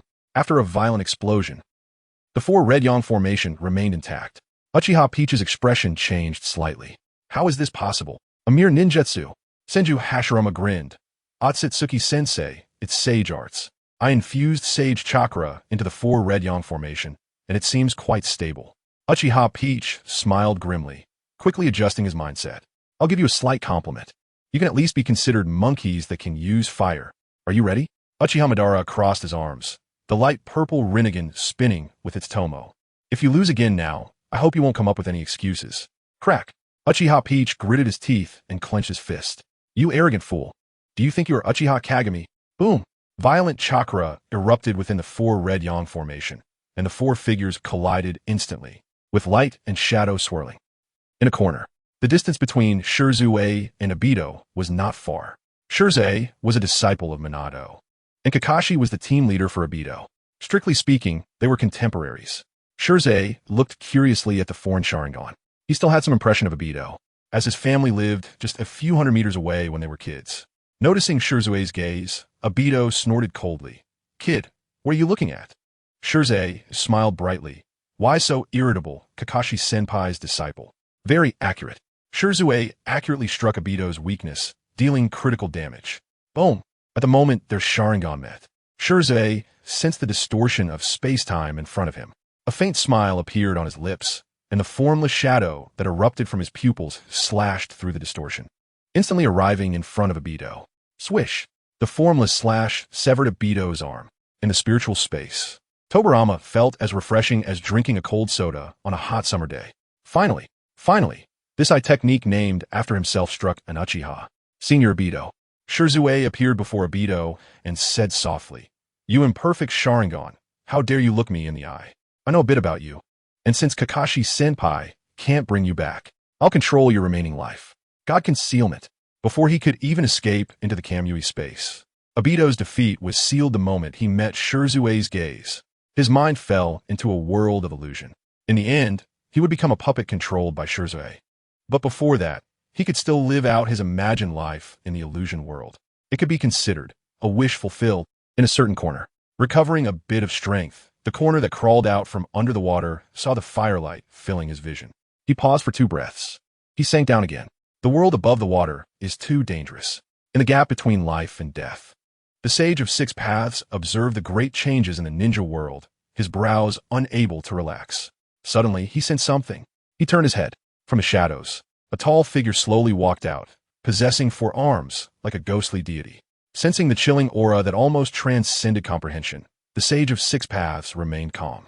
Sukuna, can you tell me what Uchiha Kagami is trying to do? The 4-armed ghostly deity revealed itself, sitting cross-legged opposite the Sage of Six Paths. Sage of Six Paths? Or Otsutsuki Kagaya? How should I address you? It doesn't matter. Perhaps. A smile appeared on Sukuna's lips. This is my answer. What he wants to do is not important. Because I will kill him, I will definitely do so. I will prove that I am the curse he cannot escape from. I despise the world as it really just wants to fall in love with someone. Help me give Uchiha Kagami a sufficiently magnificent death. Black and red spread, filling this space, like an extremely terrifying evil, opening its gruesome blood mouth. When the bell tolls in the darkness. Chapter 189, The Battle of the Four Gods. Inuzuka Kenmei, a monster with a dragon head and snake body, created using earth-style chakra, fighting with a wood dragon. A gigantic pheasant made entirely of flame sword, emitting extreme heat. Whoosh! Uchiha Madara swung his staff, directly exploding the pheasant. After the flames splashed, a giant lava fist came crashing down. The fusion of fire and earth-style chakra. Monkey Rock. Here we must refer to the Nine Tails again. The lava giant possesses the power and speed to easily suppress the Nine Tails. A great Buddha rises from the earth, so huge that it obscures all vision. Sage art. Would release. True Thousand Hands. Transformation into a Buddha. Before this great Buddha, both the wood dragon and Monkey Rock seemed small. All of a sudden, the lowered eyes of the great Buddha slowly opened. They were eyes like the blue sky and the deep sea. Just looking into those eyes brings an involuntary sense of calm. Uchiha Madara looked at the faint blue light emanating from Hashirama's eyes. What is this? Senju Hashirama shook his head. I don't know either. The old man said this is called the pure eye, and its effect seems similar to the Byakugan, but feels less useful than your Sharingan. The old man? The brother of the Sage of Six Paths. By the way, Madara, they said, stop with the nonsense. Hurry up and use your jutsu to clear the area. Uchiha Madara snorted coldly, looking at the great Buddha and recalling unpleasant memories. Times have changed. Hashirama, this trick won't work on me anymore. In the distance, both the Tuka and Yura looked slightly changed. The Yui clan has records on the pure eye. How could the Otsutsuki not know? Just like the Otsutsuki clan's black eyes.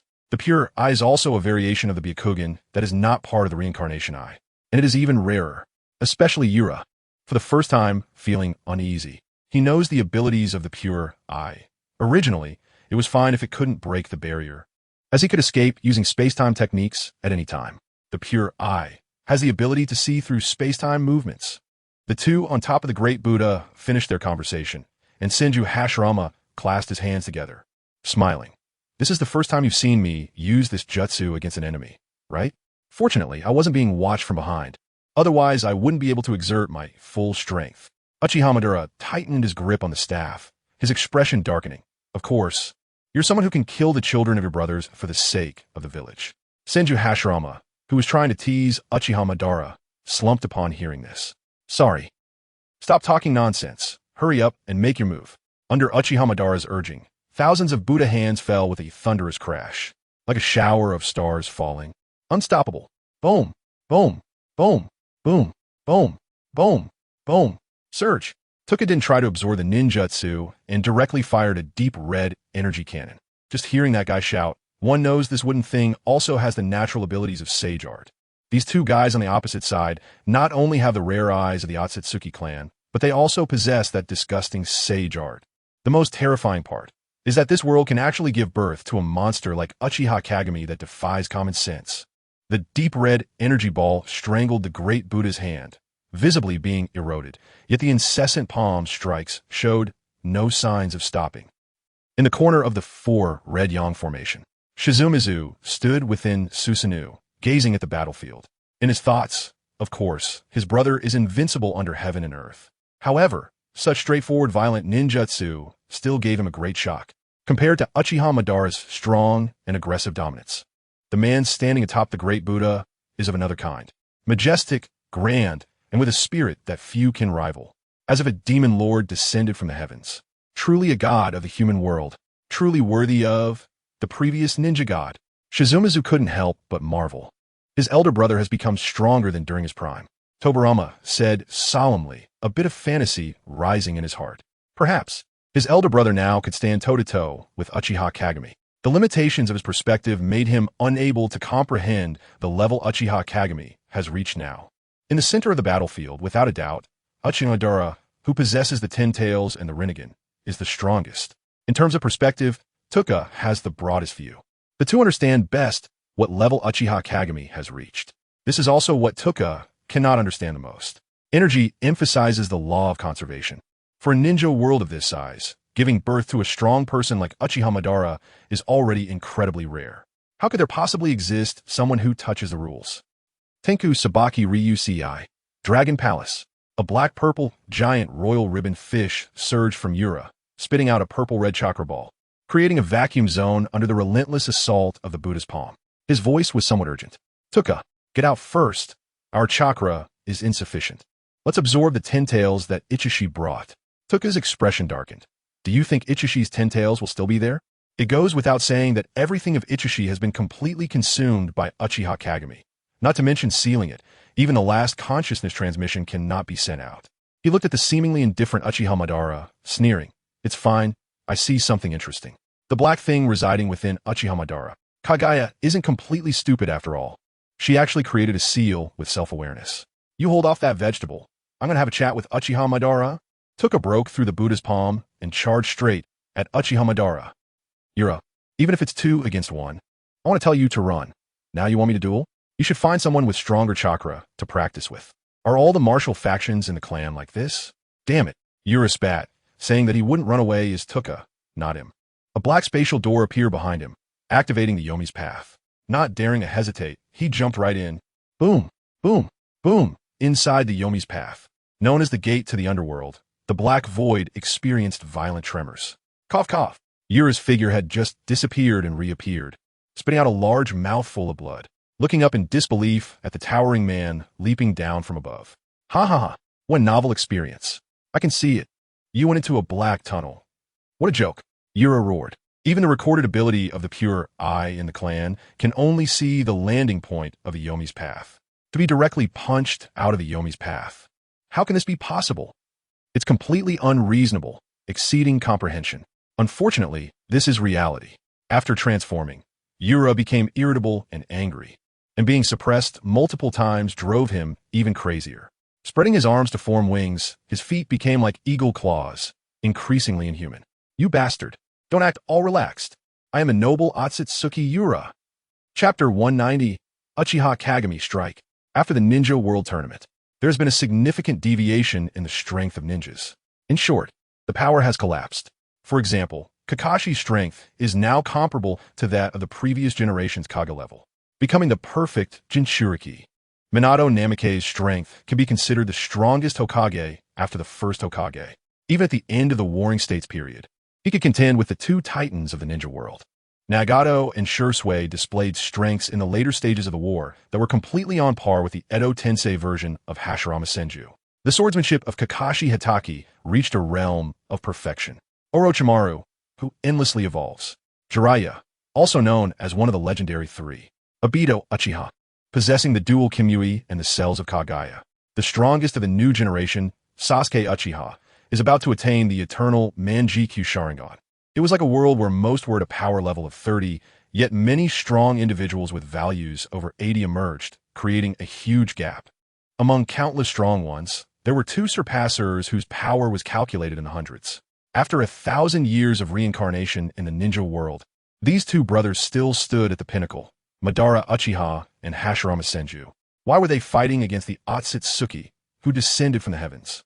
Everything stemmed from that monster who rose like a comet and suppressed the ninja world. The young man became famous without ever suffering a defeat. His name became synonymous with invincibility. Perhaps years later, that name would gradually be forgotten, and what would be remembered is the revered title of Sage of Six Paths. Toby recalled what Uchiha Kagami had said. It seemed his fate was to be defeated by these two brothers. Did Toby believe in fate? Of course. His eyes had the ability to see through others' destinies. In the threads of causality, he touched upon a hazy future. This ability had never failed him, even when facing the high-ranking members of his clan. Unless it was the legendary one. Toby had an ominous premonition and decided to deal with Madara Uchiha before contacting the higher-ups. Yes, he already had a way to handle Madara. Bang! Once again, he was sent flying by Madara's taijutsu. Toby expressionlessly charged forward again. Madara did not dodge, and both exchanged blows, creating a massive shockwave. Whoosh!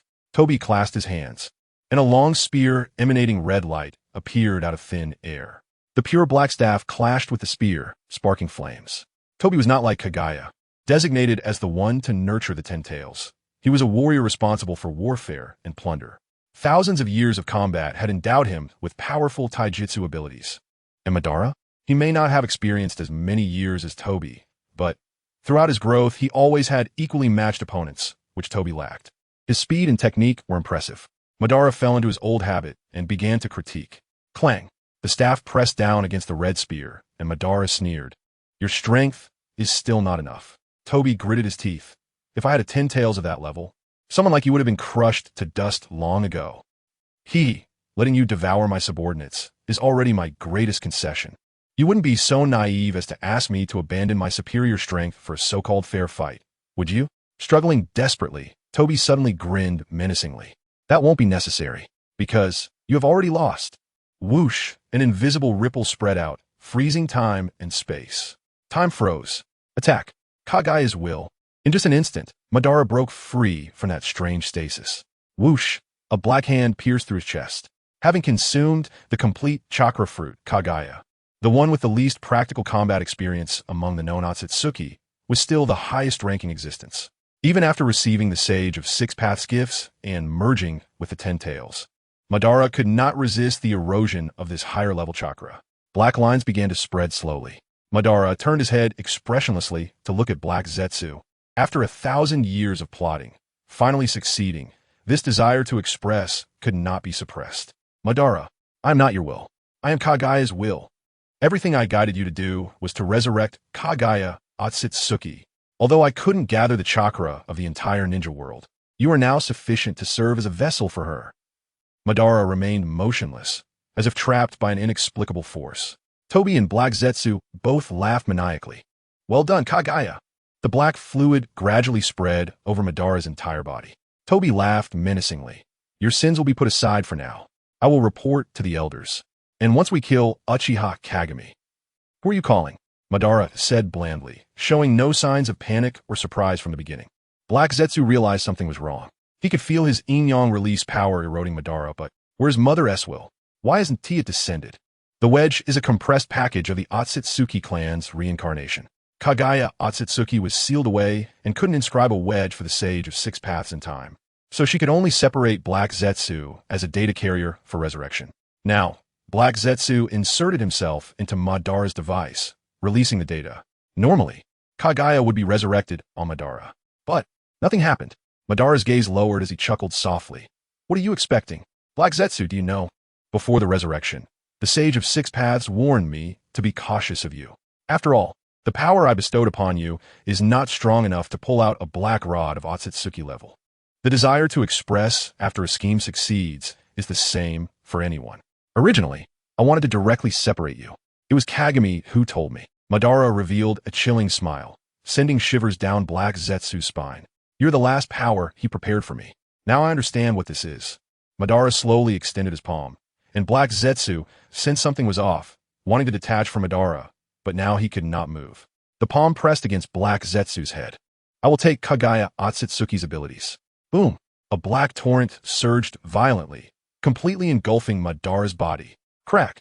The hardened forehead protector on Madara's forehead cracked. revealing his forehead. In the center, a fissure appeared, resembling a tightly closed vertical eye. Before it opened, endless, terrifying ocular power surged forth like a bursting dam. Toby made a quick decision and turned around rapidly. He charged toward the Uchiha, who was being beaten by Hashirama's Senju. The exhausted Uchiha didn't notice the change over here and thought Toby was coming to save him as he saw him charging in. He shouted loudly, "Save me, Toby!"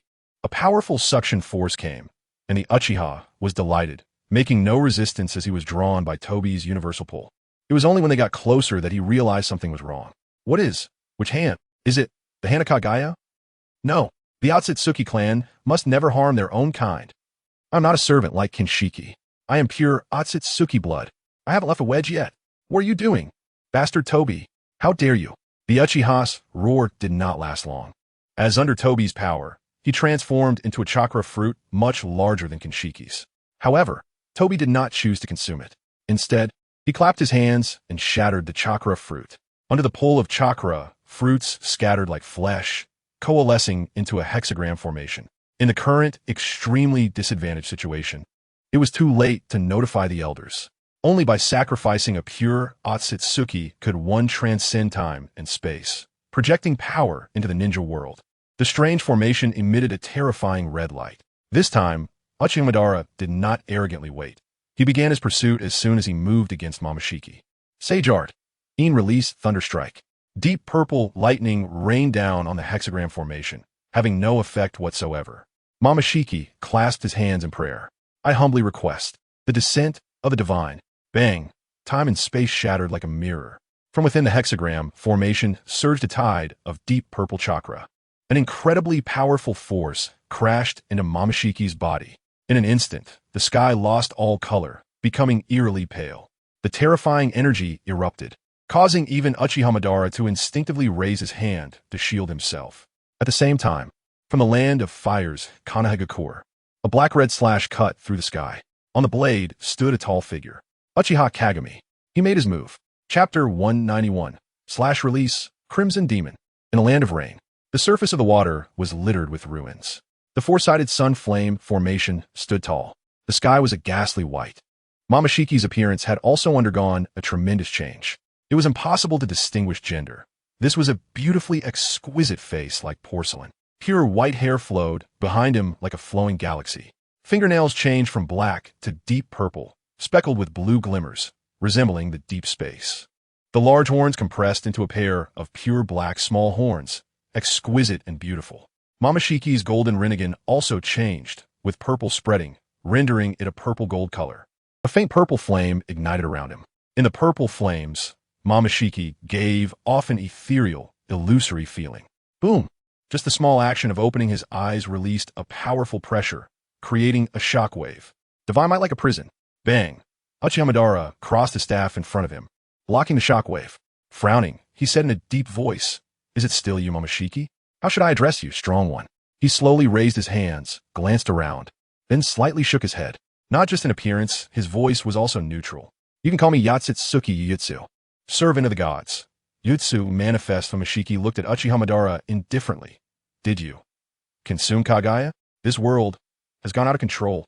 Swish! Senju Hashirama instantaneously appeared beside Uchiha Madara, frowning. This guy might be stronger than Kagami 3 years ago. 3 years ago. Uchiha Madara's expression changed slightly. To be honest, the Otsutsuki before him did not give him an invincible feeling. Having received data on Otsutsuki Kagaya, he possessed many extraordinary abilities. He believed Hashirama's judgment, which made his mood a bit heavier. From the beginning, he regarded Uchiha Kagami as his true opponent. The so-called Otsutsuki was not worthy to be the final opponent that decided the fate of the world for him. If Kagami had this level of power 3 years ago, then after defeating the Otsutsuki before him, would he still have the strength to deal with Uchiha Kagami? "You are thinking about what to do after defeating me." A cold voice sounded, and Uchiha Madara's pupils constricted. The next moment he heard him say, "Indeed, I possess the ability to read the thoughts of others. This is true ocular power." Boom! Yutsu raised his hand, and countless water domains transformed into massive dragons, roaring furiously. Sage Art, Great Fire Extinguishment. Sage Art, Violent Wind Palm. The difficulty of learning ninjutsu does not determine its power, but depends on a user. Wind release can enhance a single fire release technique to the maximum extent. The sea of fire, under the enhancement of the fierce wind, possessed an even more violent power, colliding with countless water dragons. Boom! A massive explosion, endless rising water vapor. The two who had never teamed up before achieved a combined ninjutsu in their first attempt that ordinary ninjas could not accomplish in a lifetime. Not only because of their powerful strength, but more importantly, because of the intertwined fate of thousands of years. A simple test between the two directly tore apart the four red sun formation. Such a terrifying momentum made Shursui pull libido and retreat continuously. This was no longer something he could observe. With a moment's inattention, he might be caught up and forced to use Izanagi to save his life. If this battle were happening in Konoha or Iwagakure, Shursui would not choose to flee. Even if it meant death, he would protect his important belongings. Now, Shursui's lips curled into a faint smile. One of the basic conditions for learning the Flying Thunder God technique is extraordinary perception. He had already sensed it, as the water or mist dissipated. Yutsu looked at the two, his voice still devoid of any emotional fluctuation. One style and your style are dead. I can sense that Kagaya is still on the moon. Each Otsutsuki's existence is a precious asset. You are Kagaya's descendants. Your level of evolution is sufficient. I allow you to follow Momoshiki and join the Otsutsuki clan. Ha! Senju Hashirama chuckled briefly, shrugging and pushing forward the mark on his armor. I am still the last clan leader of the Senju clan. I can only refuse your invitation. Uchiha Madara sneered disdainfully. What Kagami can count as is also worthy of inviting me. A mere outsider, don't speak so arrogantly. Uchiha Madara struck out a fist, and the terrifying chakra was compressed to the extreme before exploding. 80 gods airstrike. Bang, bang, bang, bang, bang, bang, bang. Countless massive fists rained down, leaving no gaps whatsoever. With the power of Sage Mode, it shocked the sky and the earth. Yutsu remained unfazed, countless fist shadows appearing behind him, countering Uchiha Madara. Clap! Senju Hashirama clapped his hands, and countless thick, giant tree branches surged from the ground, continuously growing upward. The terrifying tree realm obscured the sky after reaching a certain height. The front bent downward, forming a spiral-long spear. The tip of the wooden spear was intensely green, almost like ink. As far as the eye could see, there were tens of thousands of dark wooden spears. This terrifying method would not have been developed if Senju Hashirama had not acquired the power of the Feathered Village. The super advanced version of Wood Release, Hell's Chaos. Sage Art, Wood Release. Immovable King, Forest Hell. Whoosh, whoosh, whoosh, whoosh, whoosh. Like the furious Vajra, throwing its might. Countless dark wooden spears fell from the sky, targeting Otsutsuki Yuyutsu. Just then, Yuyutsu's expression changed for the first time. His tightly closed lips slightly parted as he turned to look in one direction. Senju Hashirama and Uchiha Madara also sensed something and looked over there. They saw. The pale sky was cut through by a black-red crescent moon. A person appeared between the sea and sky, without any extravagant decorations. He wore a loose black robe, barefoot, with hair casually draped behind him. It felt as relaxed as just opening his own front door. His indifferent crimson eyes looked at the three, without saying a word. The overwhelming black-red slashes fell like a torrential rain. The illusory, massive fist shadows, the boundless tree realm, all were shattered. You, what are you doing? Kagami, Senju Hashirama shouted loudly. Shouldn't we defeat this outsider first? I spent a lot of chakra to use this technique. Stop showing off your foolishness. Uchiha Madara said in a deep voice. Why do you think? Uchiha Kagami is an ally? Uchiha Kagami, high in the sky, met Madara's Geish. Although they had greeted each other earlier, this was their official reunion. Madara. Uchiha Madara narrowed his eyes slightly. You could have come later. It wouldn't have taken too long. I'll take care of this Otsutsuki and then come find you. Who are you? Yajetsu's voice had some human emotional fluctuations, feeling a bit confused. Clearly just a human. Why do I feel a sense of familiarity? And why? Can't I see through your heart? Uchiha Kagami waved his fingers. Zing! A pure black slash suddenly fell, striking Yajetsu on the shoulder. The immense impact caused him to sink to his knees, bending over. So heavy. How could it be so heavy? Yajetsu wanted to straighten up but felt as if several mountains were pressing down on him. The immense pressure, pain, paralysis, and a wave of drowsiness that struck his spirit. What is this? Yajetsu resisted the drowsiness and saw black runes crawling up his body, faintly revealing murky black light. escape, Crimson Demon. It won't disturb our conversation for now. Uchiha Kagami slowly descended, a smile playing on his lips. Chapter 192, escape, Great Crimson. Uchiha Madara silently watched Kagami, the corners of his lips curling up. I think I understand what you want to do. You want to become even stronger. Shaking his head, Uchiha Madara frowned slightly. I don't understand, Kagami. You are already the strongest, knowing everything. You can absorb Otsutsuki Kagaya's power yourself, even the Pure Lands. The transformation of the peach style into what it is now is also a result of your inaction. Kagami, you have the chance to become the true god of the ninja world. If you were to complete the infinite Tsukuyami, I would willingly fall into that beautiful illusionary world. Madara, you really... Hashirama's expression was complex. Kagami had already told him that Madara's goal was to plunge the ninja world into illusion. His hesitation to question him upon meeting was to discuss the feasibility of the plan in detail after the battle, or to find some compromise, and to bring Kagami along. The three of them working together could surely create a beautiful ninja world. Unfortunately, Madara might still have a few words to say to him. Illusionary world? Uchiha Kagami shook his head, turning his gaze to Yagetsu, who was in a standoff with Crimson Demon, having seen these Otsutsuki from beyond. Do you still plan to do that? Why not? Uchiha Madara retorted. Aside from us, everyone else can slumber in the beautiful illusionary world. As for outside enemies, leave them to us. Uchiha Kagami, tilted his head and chuckled. That's right, deciding the fate of others, even in ninja world. You are very much like me, Madara. Kid, you got it wrong. Uchiha Madara's expression turned displeased. I was the Uchiha clan leader before you. Kagami shook his head. No, Madara. Since I opened up this new path, I am the ancestor of the Uchiha. The three Tomo in his eyes rotated. The fourth and fifth. 5 Tomo coalescing into a stunning pattern, like blooming flowers. The power of his eyes poured forth like mountains and seas. The heavens and earth lost color. Mountains and seas collapsed. From the perspective of the sky, the entire land of rain appeared, as if trampled by a giant. Collapsing. Boom!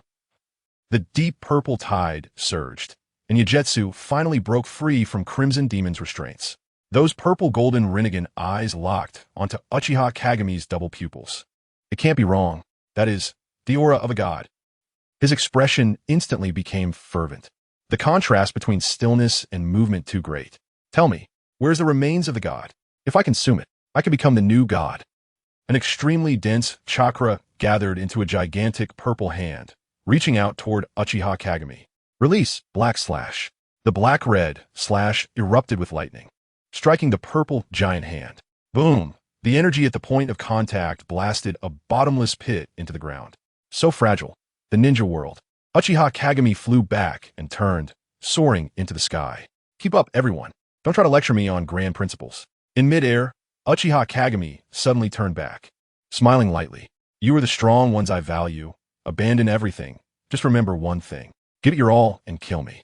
Otherwise, it will be you who dies. Whoosh! A black rainbow cut through the atmosphere. Boom! Yagetsu showed no hesitation, transforming into a purple lightning bolt in pursuit. Uchiha Madara turned to look at Hashirama. Can you keep up? Don't underestimate me, Madara. Whoosh! Whoosh! 2 rainbow lights followed closely. From a distance, the people of a ninja world could see 4 comets rising from the earth, dazzling beyond compare. Beneath the ruins of a land of rain, between the flowing water and stone crevices, several black tentacles struggled to move away the stones pressing down on them. He gasped violently, weakened to the extreme. SSSSS.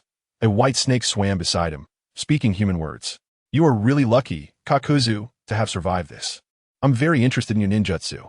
How about we collaborate? The white snake opened its disproportionately large mouth and swallowed a pile of scattered black tentacles. Just a few dozen kilometers from the moon, Uchiha Kagami suddenly stopped. Turned around. This should be good. I can let loose. Snap! Uchiha Kagami put his hands together, and violent chakra erupted from every cell, forming a black-red tide. This is a battle that he needed to give his all. It is also a battle he has been looking forward to for over 10 years. It's been a long time since he faced Otsutsuki Ishiki. As the black-red, murky tide spread, the light coming from space was swallowed. The newly arrived Uchiha Madara and others felt as if they had stepped into an endless abyss. The blackness spread, tinting the nearby moon black. In the midst of it all, a voice echoed. Moonlit Night's deity, great killing tomb. Countless eerie white bones rose from the black sea, forming steps, right up to Uchiha Kageme's feet. Pure killing intent filled the entire space. Whoosh! Two pitch-black long blades were in Uchiha Kageme's hands. His crimson gaze fixed upon the three, the corners of his mouth unable to suppress a smile. All right, let's begin the slaughter. The first to act was Uchiha Madara. The Willgrave clone rushed toward Uchiha Kagami together. This intangible clone was completely clear in Uchiha Kageme's eyes. Zing! Countless spikes suddenly appeared in the Black Sea, piercing through the clone. Uchiha Madara frowned. The clone being eliminated didn't surprise him. It's just, he could feel that those black spikes were draining the clone's chakra. Madara attempted to recall the clone, but it failed. Uchiha Kageme's voice came through. Great killing tomb, a very simple rule. All substitutes, clones, reincarnations, and space-time ninjutsu are prohibited. Not just you, but I'm affected by this rule as well.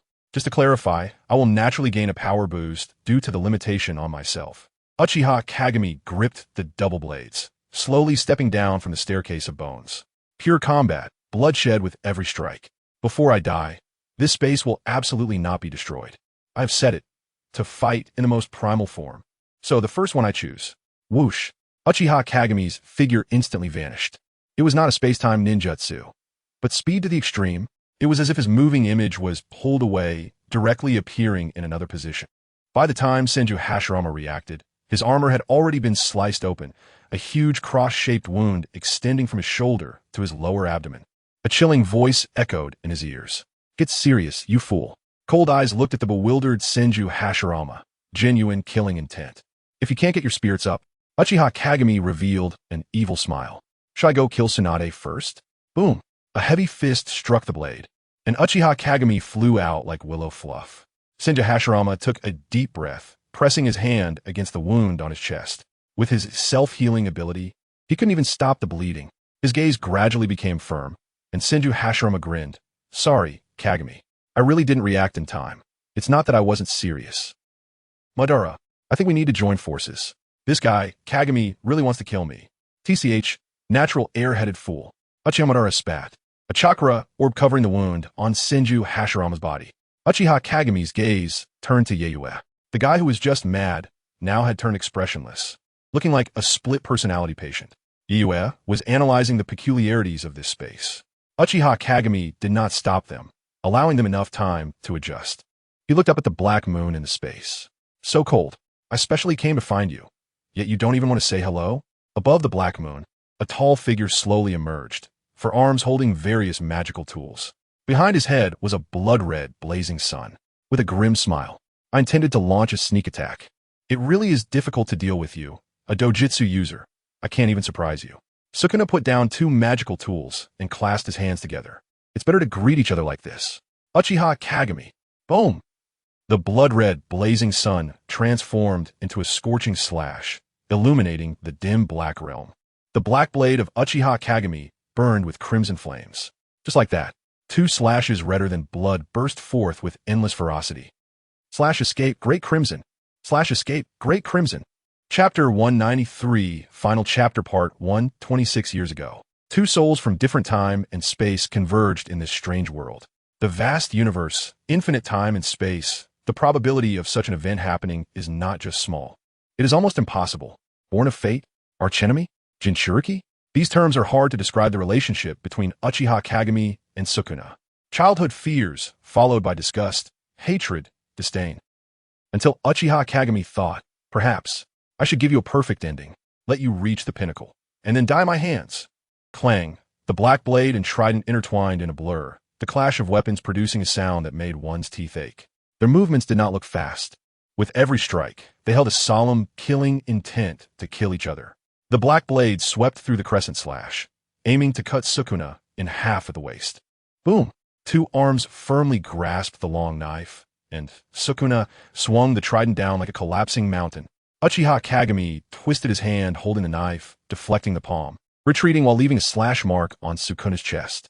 At the same time, the trident grazed his cheek, splattering a spray of blood.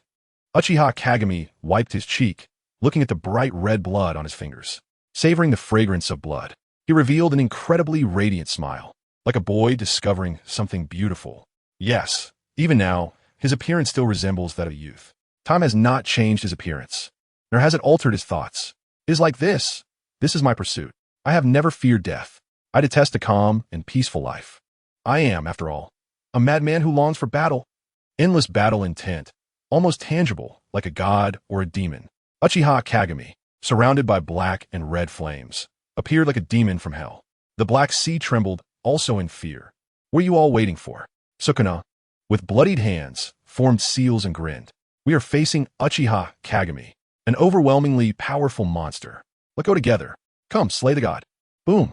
From Sukuna's gaping abdomen, a mesmerizing flame surged forth. The fire blazed like a phoenix, spreading its wings, boiling the Black Sea. Without a moment's pause, the gaping mouth chanted. Dragon scale counter burst double meteor, the complete incantation. Black-red blood flowed from the gaping mouth. Before it could be unleashed, Sukuna suffered a massive backlash. Space-time is ineffective? I don't believe in such things. My slashes are enough to tear everything apart. A crack appeared above Uchiha Kagami's head without warning, tearing apart the dark space-time. It became the only light in this realm. At the same time, Yuyue's eye in the center of his forehead burst forth with a dazzling rainbow. Uchiha lifted both hands, shooting out several gray-white bone spikes from his palms. Killing gray bones. Step. Senju Hashirama, wielding a pure black double-handed greatsword, walked on the sea, approaching Uchiha Kagami. No need for tactical discussions or attribute combinations. The attacks of the four powerful beings were perfectly timed and interconnected. In a vast universe, who can withstand such an assault? Endless light engulfed Uchiha Kagami. 3 days passed. The ninja world. Countless people looked up, gazing at the black moon that dispelled the sunlight. The battlefield that determined their fates. They didn't even have the qualification to spectate. Konoha, on top of the tallest building, Minato Namikaze and others looked up. Dad, will Master be okay? Naruto furrowed his brow, eyes filled with worry. Minato Namikaze didn't know what to say. His heart was very chaotic. That was his like-minded partner with a deep bond. Not being able to help Uchiha Kagami had already made him feel deeply frustrated. Lord Kagami will not lose. The revolver spoke in a muffled voice, continuously looking up at the black moon, having not eaten for a long time. No matter the circumstances, no matter who the enemy is, Lord Kagami absolutely will not lose. The broken border of the land of rain. Shizen also looked up. He never doubted the outcome. It's just that he clearly sensed. After this battle, his brother would really leave. Through Shizen's gaze, Senju Tobarama remained silent. He had once imagined the partnership between Senju Hashirama and Uchiha Madara. With the strength of both, their alliance could flatten the ninja world. Now, it was just one of the ways to deal with that person. No one could see through the black moon, but the existence of the black moon already explained a lot. Moonlit night, demon great killing tomb. It is an absolute domain that isolates space-time, with a time flow rate completely different from the outside, if measured by the rising and setting of the sun and moon perceived by ordinary people. More than 70 days had already passed here. Techniques of profound mystery had no qualification to even appear in this level of battle. Otsutsuki Yuyue was surrounded by purple flames, holding a dark golden long spear. Blinding lightning erupted from the spear tip. Behind him, a deep purple Dharma wheel appeared, engraved with 9 Magatama, spinning rapidly. Bang! The long spear thrust out. The overwhelming pressure coalesced into a massive dragon claw, crashing down. However, he was not attacking anyone. Instead, he was targeting the domain. His body was already covered in countless wounds, his purplish-red blood staining his clothes. He wanted to escape, to flee this slaughterhouse. Boom! The giant dragon claw struck the edge of the domain, shattering the white bone stairs, boiling the Black Sea. Yet, the cage did not show any cracks. A nightmarish voice echoed in his ears. Where do you want to go? Blood-stained hair fell, covering half of his eyes. Cold pupils, glowing faintly in the shadows, stared at Yuyue. Talp! A hand rested on his shoulder, causing him to tremble uncontrollably. I am willing to serve you, to honor you as the new. Whoosh! A black blade flashed, severing the head and sending silver-white hair flying in an arc thud. The first corpse appeared. There was no possibility of reincarnation. Uchiha Kagami, who decapitated Yuyue, trembled violently. One hand on each of his sides. 6 paths, heavenly explosion star. It was as if an invisible deity was clasping its hands together. Centered on Uchiha Kagami, it formed a black hole-like existence. Powerful chakra was compressed and shattered. the strongest technique that once saved the ninja world and sealed the evil gods. At this moment, those who controlled yin and yang even surpassed Kaguya and Hashirama. Crack! The invisible thing shattered. Madara and Hashirama had surpassed the former Six Paths brothers.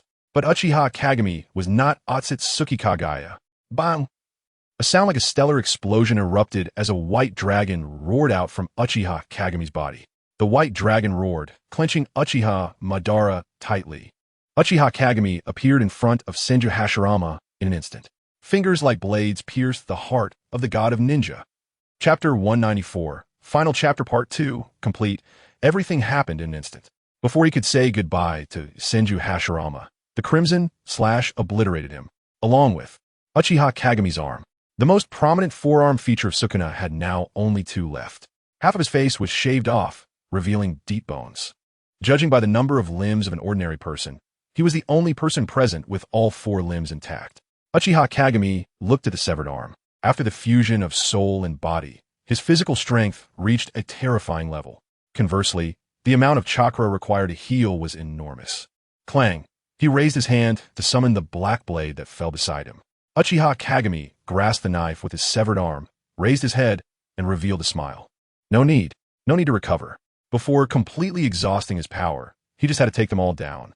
The white dragon bit Uchiha Madara while also enduring his powerful blows. Uchiha Madara, already on the brink of death, still had the upper hand in the battle against the white dragon. Sukuna and Uchiha Kagami exchanged glances. No dialogue, no shouts. Their figures collided instantly. Fists, elbow strikes, knees, teeth, skulls. Sukuna completely abandoned the use of weapons, transforming into the most primal beast, using every organ to participate in the battle. His throat burned with pain. Oh, it was his throat bone that had been bitten through. Uchiha Kagami's expression was emotionless, his eyes eerily quiet. Each stab was executed without any deformation. Boom!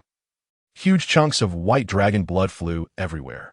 Uchiha Madara, with broken thighs, charged in. His long hair, which had turned snow white due to transformation, now strangely returned to black. The so-called Six Paths attire also reverted to bright red armor. He laughed maniacally. Uchiha Kagami, as his body drew near, his black hair continued to change, losing its color, becoming a colorless pale white. The Rinnegan in the center of his brow closed. In his eyes, there was a hint of crimson. He reached out his hand, his voice somewhat hoarse. Roaring, he shouted, "I will not become a memory." As the wind blew through the ashes, Uchiha Madara's body was disintegrating, ultimately transforming into a crimson beam, piercing Uchiha Kagami's heart. Bang! Darkness collapsed. The dim land of the ninja world once again welcomed light. The black that occupied the moon rapidly receded.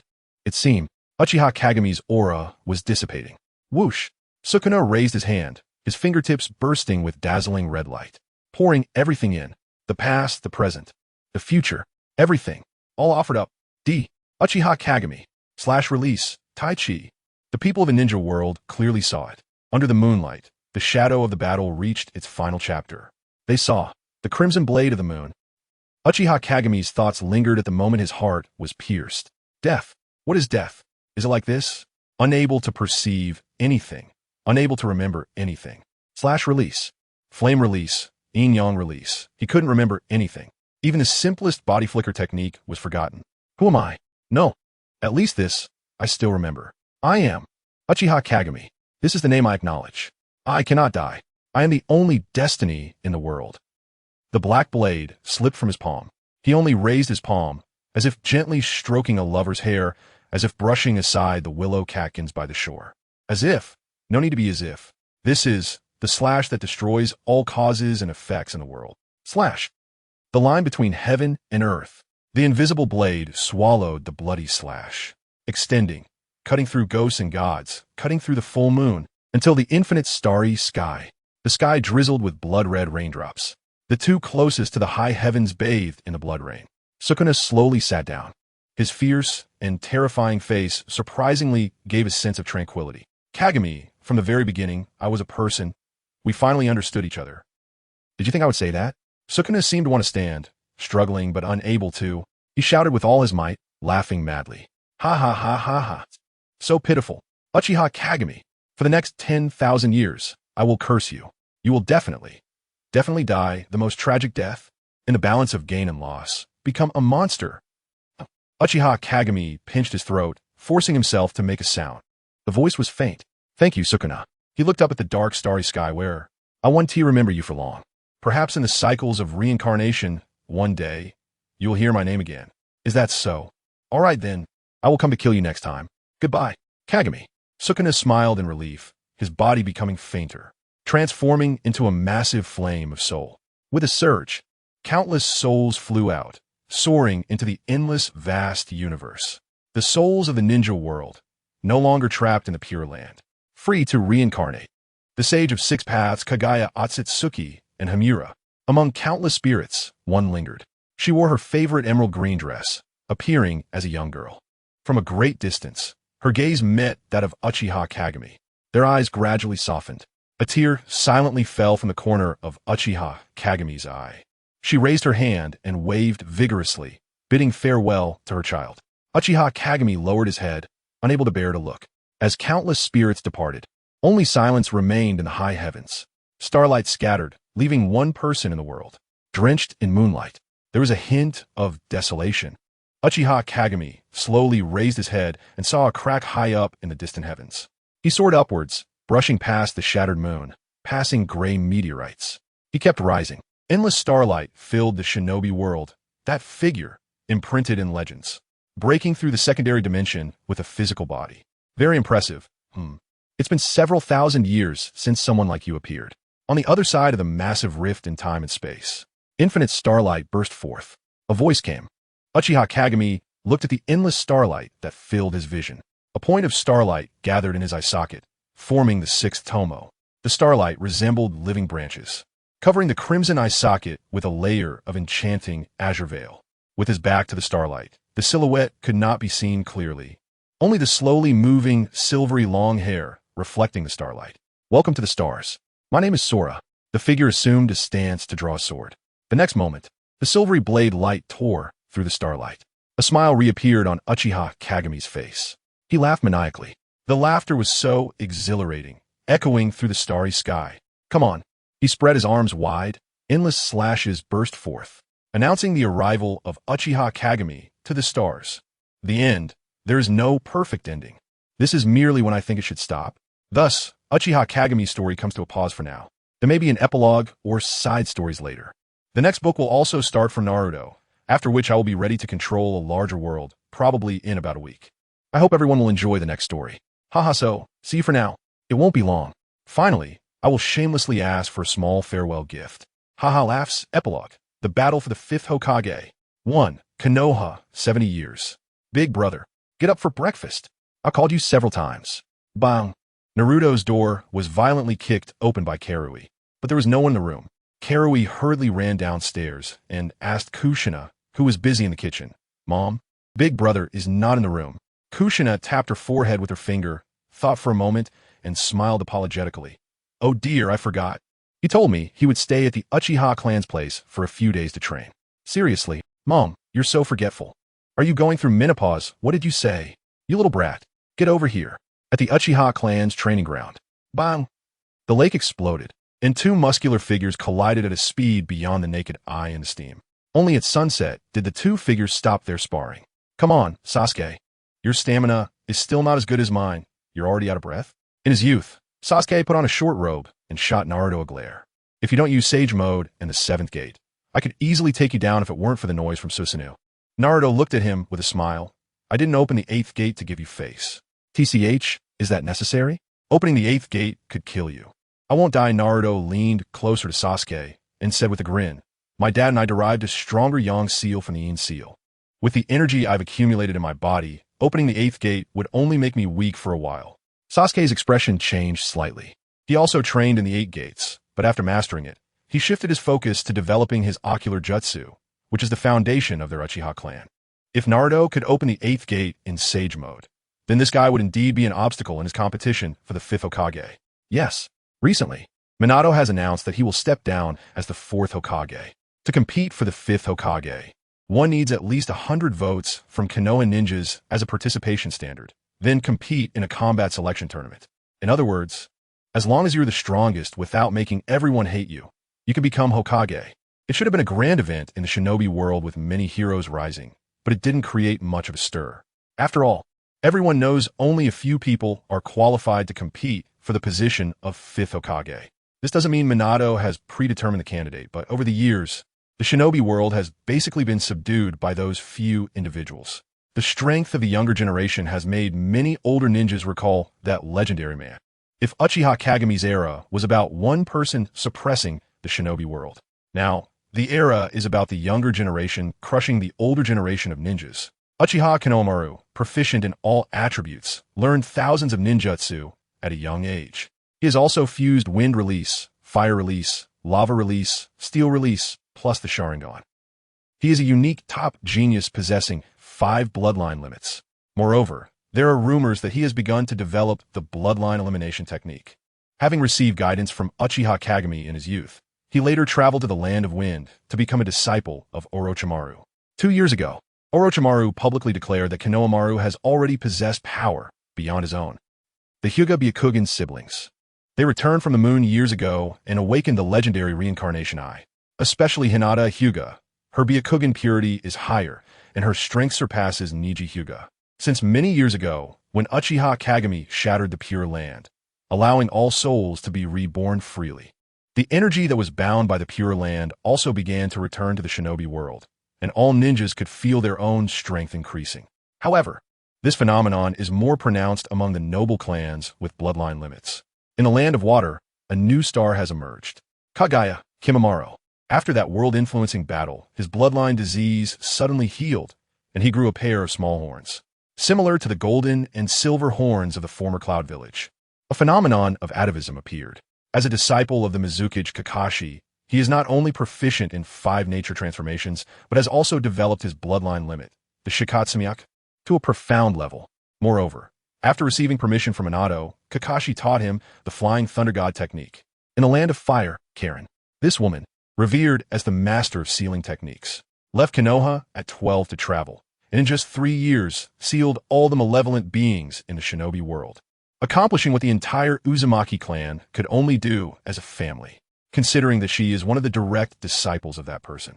Most people find this quite reasonable. The other two are also particularly dazzling existences among a terrifying new generation.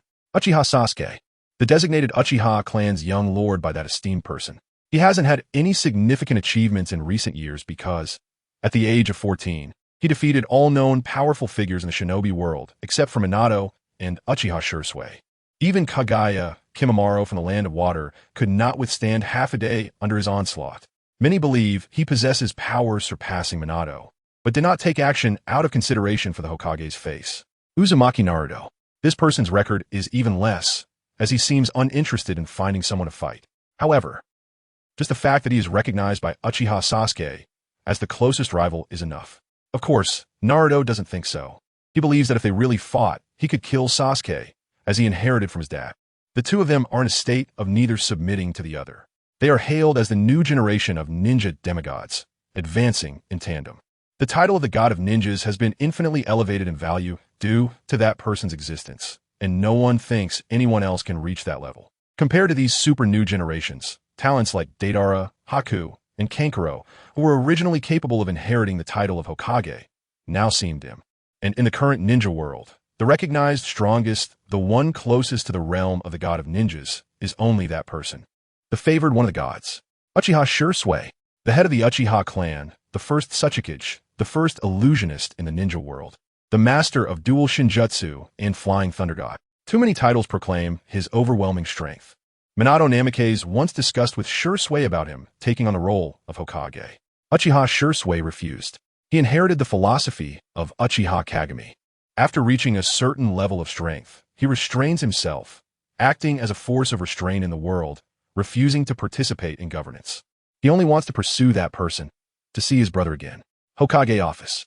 Minato Namikaze is doing the final work, trying to reduce the workload for the next Hokage as much as possible. On the sofa beside him, Kakashi is peeling an orange. During a break, Minato finds the time to greet Kakashi. I heard you also stepped down as Mizukage? Kakashi lifts his mask and chews a segment of the orange slowly. Yeah, after all, that was just a fake title. No need for the trouble of Hokage elections. Minato chuckles. You're still concerned about what Kagami said. I know. Kakashi turns to look out the window, gazing at the sky. I know, he is just that kind of guy I've known since we were kids. He left so casually, not leaving us a single thought. Minato shakes his head with a wry smile. Don't talk as if Kagami has died. If he were here, he must be traveling joyfully in a broader world. Haha, I can already imagine that guy fighting all the way. Kakashi laughs, but there is a hint of bitterness in his smile. Kagami, what you like now? Extra chapter, the battle for the 5th Hokage, 2, Land of Wind. In a spacious and bright laboratory, Orochimaru, wearing a white coat with his hands in his pockets, looks at the boy on the experimental table. The boy, bare-chested, is covered in black curse marks and has terrifying, twisted black tentacles. Konohamaru, do you really want to do this? With your visual prowess, you can safely advance to an ordinary Sharingan. With Shursue's protection, Sasuke's eyes. Actually, you also have your sister, Uchiha Izumi. There is no need to take such a big risk. Give your sister some stimulation. She has a high chance of awakening the Manjiki Sharingan. Discuss it with her. After Jinjutsu, a few Manjiki members appeared. At this time, the Uchiha clan realized that it wasn't that Jinjutsu's Manjiki was too weak. That was the normal Manjiki. Like Uchiha Kagami, Shursui, and Sasuke. Those are levels that surpass ordinary Manjiki. The boy on the experimental table shakes his head, a slight smile on his lips. Teacher Kagami is no longer here. Brother Shursui told me about that step, but he can't help me. My sister is very happy now. I don't want her to awaken the Manjiki, and it's even less possible to take her eyes. I inherited the names of Uchiha and Konoha. I am Uchiha Konohamaru. The boy's eyes burst with red light, and he begins to suck in the black tentacles and curse marks on his body as if through a siphon. This is my own choice, and it will succeed. I will definitely obtain eternal vision. Whoosh! Fiery flames begin to scorch Konohamaru's body, as if tempering it. The few people at the edge of the experimental table quickly step back. Kabuto looks at Orochimaru with some concern. He has taught Konohamaru for most of the time since he entered the Uchiha elite class, like a younger brother. Mr. Orochimaru, Konohamaru won't be in trouble, right? Orochimaru watches the boy, silently engulfed in flames, his eyes revealing admiration and expectation, as if watching a stunning work of art about to be born. He will succeed. He is a man with both the Haruno bloodline and the Uchiha bloodline. I don't care whether he succeeds or not. Not a single cent of that money goes to you. Beside him, a seemingly ordinary middle-aged man with green bean eyes snorts coldly. Orochimaru smiles faintly and nods. Of course. I wouldn't dare not repay Mr. Jiao Jiao. You are my most important employee. Don't get too carried away, Orochimaru. We are partners. I'm not your subordinate. All right. Land of Earth. Iwagakure is nestled among the mountains. The environment here has been transformed by Iwagakure Shursui, making it quite suitable for human habitation. There won't be any falling rocks. However, whoosh! Suddenly, a massive glowing white strikes towards the Iwagakure building. Damn Shursui. Experience my explosive ninjutsu. Hiya! Boom! A tremendous explosion echoes. As the smoke and dust dissipate, the Iwagakure building remains unharmed, with a layer of barrier rippling on its surface. Shursui opens the floor-to-ceiling window and looks at Deidara on a clay bird in midair. Frowning, he says, this is just a different form of Doton, right? What does it have to do with my ninjutsu? If you keep making noise, I'll really lock you in the illusion world and not let you out. Damn Shursui, this is clearly my ninjutsu, and it's an explosive version of it. An upgraded version of the ninjutsu. You. Whoosh. Before he could finish, the almost invisible flying thunder god shattered the clay bird he was riding on. As he fell, he grabbed the railing of the Iwagakure building, his body swaying. Hey, Shursui, I heard Konoha is changing Hokage. Aren't you going? You're recognized as the strongest in the ninja world. I'm not participating. Shursui shakes his head, smiling faintly. They think I'm the strongest just because my eye technique can summon that person. But the brother I summon now doesn't have his consciousness. No matter how hard I try, it's useless. Just thinking about that person sends a chill down Deidara's spine. The scene of the moonlit traversing the mountains in Konoha is deeply engraved in his mind. Shaking his head, Deidara says, back then, I was still young, and I embarrassed Inoki, that old man. If you don't participate, I will definitely take first place this time. I want to change the title of Hokage to Tsuchikichi. Shursui smiles at him. Sure, as long as you can win. You can change it to Explosive Kage. Deidara's eyes light up. Right. Although it feels a bit unfair to Inoki. But the title of Explosive Kage is indeed cooler. Sure, Sway, you have good taste. Well, I'll be off then. Watching Deidara ride away on his clay bird, Kuratsuchi, dressed as a secretary, approaches. He really doesn't know the heights of heaven and earth. How could Deidara be a match for those monsters? Lord Shursui, why don't you advise him? Shursui shakes his head and laughs. It's fine. The Hokage selection won T-cost lives. Besides, he still needs to secure 100 votes from Konoha ninjas first. It's good that you've left. I can have a few quiet days. The land of water. Terumi Mei, the new 6th Hokage, bids farewell at the village entrance. Speaking of which, among the 5 great nations, only the water and fire shadows still maintain their tradition. She adjusts Kurenai's collar and advises like an older sister. I've already taken care of the selection of the leaf ninja for you. All you need to do is perform well. I don't expect you to become Hokage, but you must be safe. Understood? Kurenai nods expressionlessly. Terumi Mei looks at Zabuza and Haku beside her. Kurenai doesn't talk much. Haku, you must take good care of him. The grown-up Haku, still as beautiful as a girl, nods with a smile. I understand, Lady Mizukichi. Zabuza, dissatisfied, says, I'm the oldest here, Mizukichi. You should ask me to take care of them. Glancing at Zabuza, Terumi Mei scoffs. I only let Haku go. When did I ask you? You insisted on following. With your looks, it's a miracle if you don't scare others. Huh. Haku grabs Zabuza's arm and softly says, Don't be angry, Zabuza-san. Kurenai has already left. Let's hurry and catch up. Zabuza glares at Terumi Mei fiercely. I'll settle the score with you when I get back. Terumi Mei remains indifferent. She doesn't want to talk to this problematic guy. The Leaf Village. Izakaya. Today, this place belongs to the Konoha Women's Association. Young women gather around a table, laughing and chatting. Karen, holding a small sake bottle, with a flushed face, shouts, Hey Hinata, how's it going over there? Hinata, who is happily devouring a large piece of meat, looks up. She is not as shy as before. At least in front of others, she can now eat and drink freely, except when it comes to Naruto. Hinata knows what Karen is talking about and blushes. Naruto-kun promised me that as soon as this Hokage selection is over, he will go out with me. What? Karen slams the table angrily. You all wait until it gets to this point to tell me. Hinata lowers her head shyly. What about you, Karen? How's it with Sasuke? Karen shakes her head in distress, taking a swig of sake. Even Aunt Mikoto has urged him. I feel like he doesn't dislike me, but he just won't accept my feelings, saying that I would only slow down his training. As she speaks, Karen sheds 2 lines of clear tears. It's so unreasonable. That kind of thing should only affect my training, right? Like if I got pregnant or something. Karen, in a drunken frenzy, shakes her head and then slams the sake bottle on the table. I made up my mind.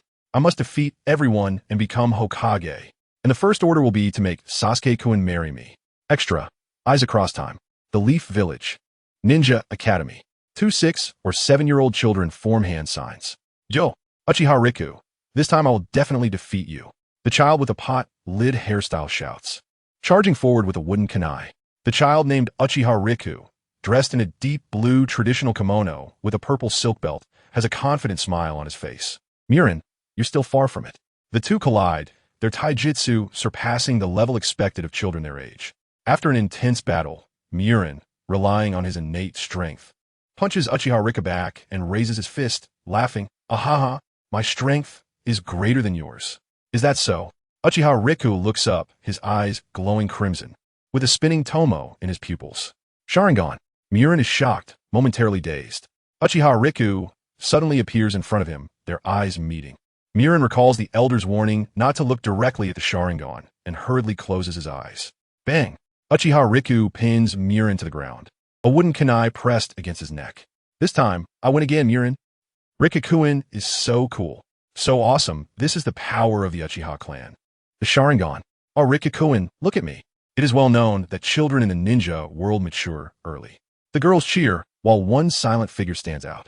She has beautiful long silver hair, porcelain-like skin, and a cold demeanor that gives off an otherworldly vibe. Hey, Kagaya-chan, the girl beside her gently nudges. Don't you think Rikikuin is super handsome? The white-haired girl turns slowly, her voice soft. He's okay, but they're just children. What are you talking about? You're a child too. Kagaya doesn't respond, turning her gaze to the sky, where there should be a full moon. Instead, there are large broken meteor fragments floating in the sky, visible even during the day. She always feels like she has forgotten something. But she turns her gaze back to the scene. Riku is pulling Murin, forming a reconciliation sign. Why? Looking at these two children gives me a sense of peace. No, why do I think of Riku and Murin as children? They are clearly a bit older than me. How strange. The Land of Wind. Laboratory. On stage, the flames consuming Konohamaru grow fainter in color, but the temperature rises. It's about to reach a critical moment. The dark golden snake eyes narrow as Orochimaru performs a seal to summon a vial of nutrient solution. Inside the nutrient solution is a pale blue eyeball with two circles of patterns on it.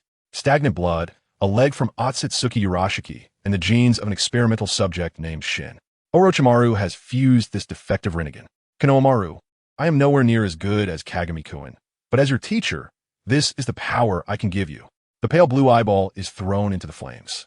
Konohamaru's eyes burst forth with crimson light, instantly engulfing the pale blue eyeball. Orochimaru waits quietly. For the sake of Sarutobi-sensei, he accepts Konohamaru, and his teaching has been devoted. However, he has his own selfish desires. He wants to personally participate in this perfect Sharingan evolution and understand its mysteries. I, too, will definitely obtain such eyes. But Otsutsuki's words cannot satisfy me. In an instant, a beam of black and red light pierces through the laboratory's dome, shooting straight into the sky. In the history of the ninja world, the third pair of divine eyes has been born, the land of Earth, on top of a tall building. Shursui suddenly feels a heart palpitation. For no reason, a pain shoots through his eye sockets. What's happening? Over the years, Shursui has not fought with anyone. Apart from missing his brother, he hardly uses his Sharingan. But now, blood tears flow from his eyes, and the Mangeki has activated on its own. After the shock, what rises in Shursui's heart is ecstasy. There is only one person could do such a thing. Brother. The eyes that transcend time fall. In the spiritual space, the voice of Senju, Tobirama, trembles. You bastard. Can you really come back? The black and red flowing flame slowly gathers into a human form. Only the upper half of the body. The lower half is flickering black flames, unable to take shape. Shursui rushes into the spiritual space, and even as a spirit, tears fall. Brother. The gradually solidified features are exactly the same as in my memories of Shursui. Uchiha Kagami. He opened his eyes, and the black in his pupils resembled an endless abyss. Shursui, according to the timeline of the ninja world, it's been over 10 years, and you still haven't made much progress. Yes, a familiar voice. Shursui was overwhelmed with joy and cried like a child. Brother, without you, I wouldn't know what to do. Uchiha Kagami waved his hand. The black chains binding Senju Tobirama vanished. Senju Tobirama knew what this meant and smiled faintly. Finally willing to give me a release, are you? He didn't look at him. In that instant of seeing Shursui, Uchiha Kagami knew everything about Shursui over the years. Senju Tobirama, I hope you are reborn as an Uchiha in your next life. Perhaps that would be interesting. This was merely Uchiha Kagami's morbid sense of humor, but with his level of power, the world would bend to his will. Even careless thoughts could become reality. This is the realm of a god. Senju Tobirama's spirit dissipated, and Shursui hadn't even had a chance to say anything before he too was expelled from the mental space. In the kaleidoscope, the tomo flowed, manifesting uncontrollably. Bishamon mirror. Over the years, Shursui had used this technique more than once, but no matter how he called out, he received no response. This time was different. In the eye socket of the real body, a human brilliance appeared, just like back then, confident to the point of arrogance, as if between heaven and earth. I am the only one. Uchiha Kagami raised his hand, brushing through his long black hair, which had been cut off by more than half. A slight smile appeared at the corner of his mouth. I recently changed my hairstyle. I think this looks cooler. What do you think? Shursui pinched his nose and choked back tears. The previous hairstyle was cooler. Is that so? Then that's right. Your taste has always been quite terrible. Uchiha Kagami looked into the distance and smiled lightly. Originally, my setting was that after you broke through your current realm, I could establish an anchor point, and consciousness would descend. You are too weak, Shursui. I am sorry. Shursui lowered his head, looking extremely regretful. This made Uchiha Kagami, who enjoyed teasing Shursui, feel a bit embarrassed. He added, well, it's normal that you can't do it in such a short time. I just didn't expect that it was the emergence of the third pair of four tomo that established the anchor point. Orochimaru, Konohamaru, you did well. Whoosh, a deep space door quietly appeared. Uchiha Kagami stepped in, and without needing to greet him, Shursui quickly followed. Crossing nations. The two appeared in the Land of Wind. Extra. Sukuna. Human negative emotions can produce cursed energy and cursed spirits, which can cause real harm and human death, leading to the emergence of sorcerers who use cursed energy to fight against them. This is a cursed world. It is also the source of dual-faced Sukuna. When thoughts returned to his physical body, Sukuna looked at Gojo Satoru, who was cut in half before him. A highly complex expression appeared on his face.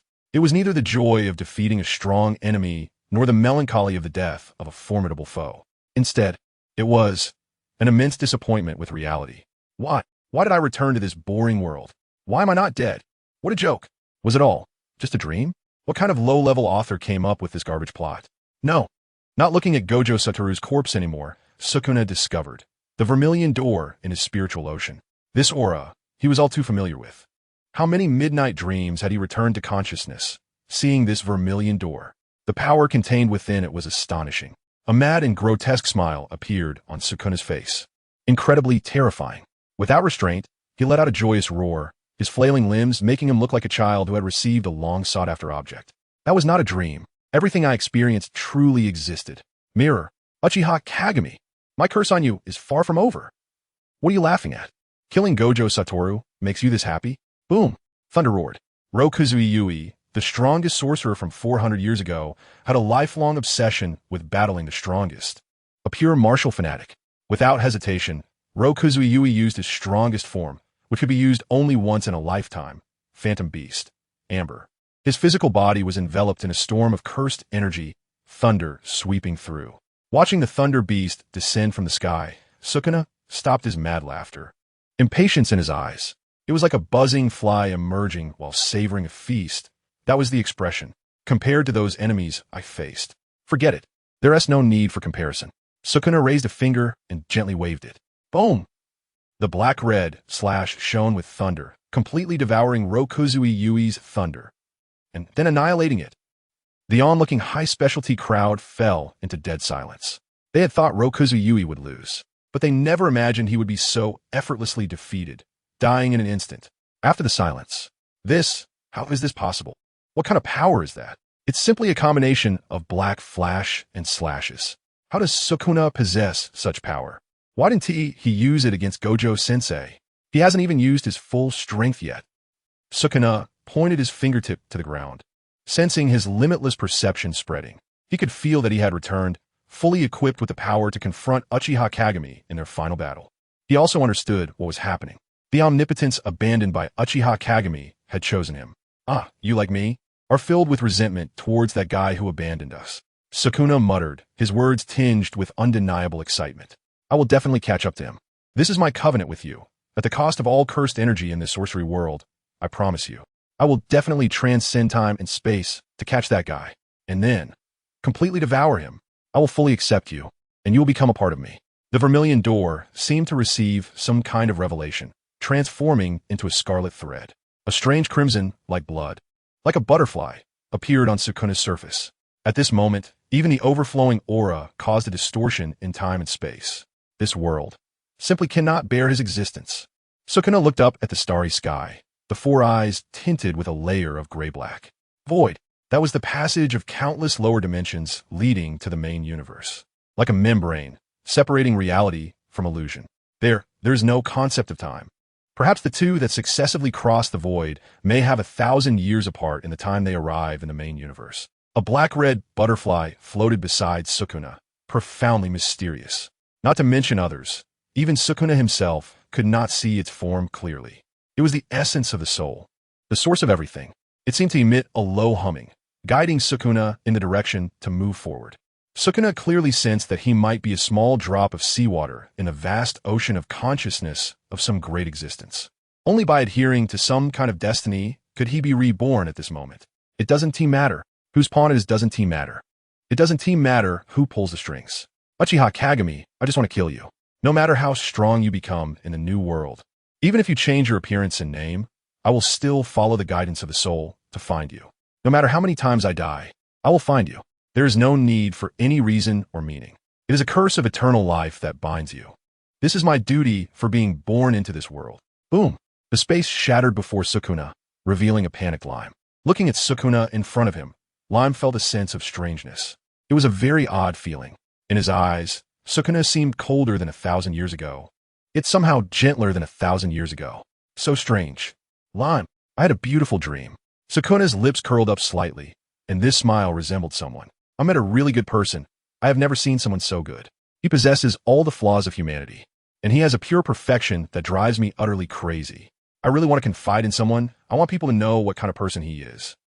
Just like, my vocabulary is really too lacking. I really want you to know. Lime had never seen such a Sukuna. It was like wanting to show off his perfect lover. Lord Sukuna, what have you been through? Where have you been during the time I don't know about? Sukuna took one of his hands, and they slowly flew towards the sky. Lord Sukuna, where are we going? Sukuna did not look back, his voice soft. We're going to find him. You are my important chef. We will eat him or be eaten by him. Either way, it will be an incredibly wonderful experience, and I hope you can feel it with me. I understand, Lord Sukuna. I will always be with you. Such a passionate love. What kind of person could make Lord Sukuna pursue so fervently? Don't even think about escaping. Sukuna, someone from the elite team, leaped over. Sukuna did not look. Like a torrential downpour, the slashes fell from the sky to the ground. Endless, covering the entire nation. The sea nation was completely erased from this moment. The terrifying sea, I swallowed the remnants of the land, and Sukuna did not even have the interest to look back. The person he truly cared about was on the other side of the sky. There are still side stories, and I haven't started writing the new book yet. I've been very busy these days, running around on business trips across provinces, really no time. It's tough to find a little time to write a piece. Just to explain that I'm still alive, haha.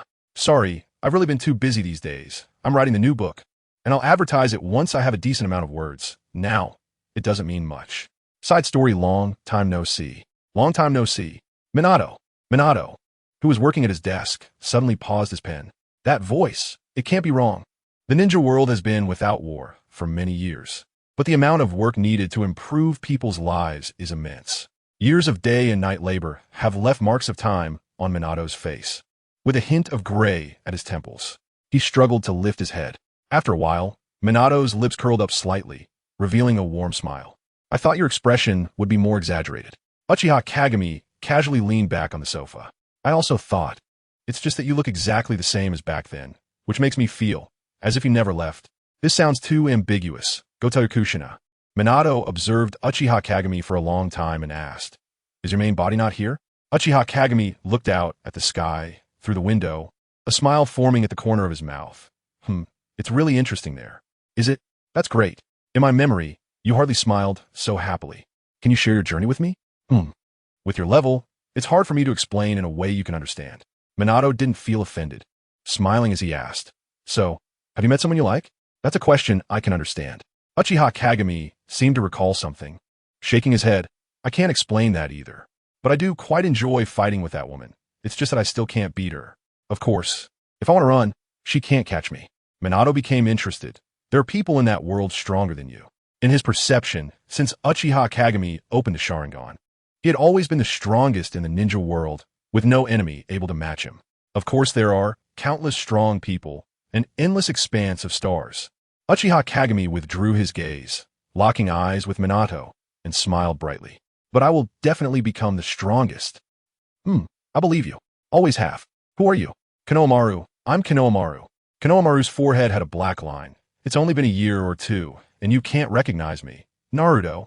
Naruto carefully examined him for a while, scratching his head and smiling awkwardly. Sorry, you seem to have changed a lot. I didn't recognize you at first. Wherever Naruto is, Sasuke is likely to appear. Sasuke's gaze was deep, looking into Konohamaru's eyes. Konohamaru, you have it too, that? Konohamaru turned to Sasuke and smiled. Thanks to Orochimaru-sensei's help, I also have it now.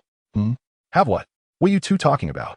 Naruto's gaze moved between the two, noticing that their expressions didn't seem quite right. It felt like they were about to find a place to compete in the next second. Is this your Uchiha code? Don't isolate me. Upon hearing Konohamaru's words, Sasuke then looked at Orochimaru, who was dressed in a simple white kimono behind him. His brow furrowed. I remember, the village hasn't lifted the bounty on you, right? Even if we wouldn't actually go after you, at least don't appear so brazenly in Konoha. How many years ago was that? Orochimaru smiled wryly and shook his head. The one who issued the bounty brought me here. Perhaps thinking I have completed my atonement. The one who put the bounty on you. Sasuke seemed to recall something, his pupils contracting sharply. The voice coming from around the corner confirmed his suspicion. Long time no see, Sasuke, Naruto. You seem to have guessed it. Shurzue appeared around the corner. Smiling, its brother who has returned. Where? Due to the intense emotional fluctuation, Sasuke unconsciously activated his Sharingan. Shurzue pointed his thumb towards the Hokage building. Should be at. Bang! Before he could finish speaking, a flash of orange-yellow lightning darted past, heading towards the Hokage building. Sasuke looked at that back with some surprise. With such speed, he thought it was the boss of the revolver. But that chakra. When did Naruto become the Nine-Tails Jinchuriki? The spacious Hokage office became crowded as more and more people rushed in, especially after several giant orange cats squeezed in. Don't look at me with that kind of gaze. I'm not the type to feel sorry for pets. Uchiha Kagami shot a slightly disdainful glance at the tearful revolver. The revolver's thick paw wiped away the tears, crying out, Kagami, Lord Kagami, why didn't you say goodbye before leaving? Why did you leave me behind? Boo-hoo. It was clear that the revolver wanted to hold it back, but still couldn't manage to do so. He placed his paw on the revolver's forehead. You're already so big, and you're still crying. That's too ugly. A peculiar energy surged into the body of the revolver, restoring its once grayish fur to a vibrant orange due to age. Casually defying the torrent of time, Mirror-kun has truly reached the dimension of the gods. Orochimaru couldn't help but sigh, realizing that he had achieved the secret art of rejuvenation, remaining eternally youthful. It was precisely because of this that he could perceive the hints and understand how extraordinary Uchiha Kagami's actions were. Uchiha Kagami really disliked the feeling of so many people gathered together, waving his hand and saying, Aren't you all supposed to be holding the selection for the 5th generation? Hurry up and get on with it. I have some matters to discuss once you're done. As the crowd dispersed, Naruto approached with slightly reddened eyes. He extended his hand. What about the gift you promised me? Uchiha Kagami was momentarily taken aback, then smiled and said, I distinctly said that I would give you a birthday gift when I was still around on your 10th birthday. I don't care. Just pretend today is it. Tears brimmed in Naruto's eyes, and despite his stubbornness, he lifted his head and reached out. Uchiha Kagami chuckled helplessly and extended his hand, placing it over Naruto's palm. Between their hands, a tiny crack appeared in space, emanating a suppressive aura that made all the powerful ninjas present feel uneasy. Thud, a crystalline, colorful egg landed in Naruto's palm. Inside this small egg, a series of powerful heartbeats could be heard, radiating a mysterious aura. All right, go hatch the egg far away. It should be something interesting. The Nine Tails within Naruto, originally trying to lower its presence due to Uchiha Kagami's arrival, suddenly felt an ominous premonition upon seeing the egg. Something terrifying was about to emerge.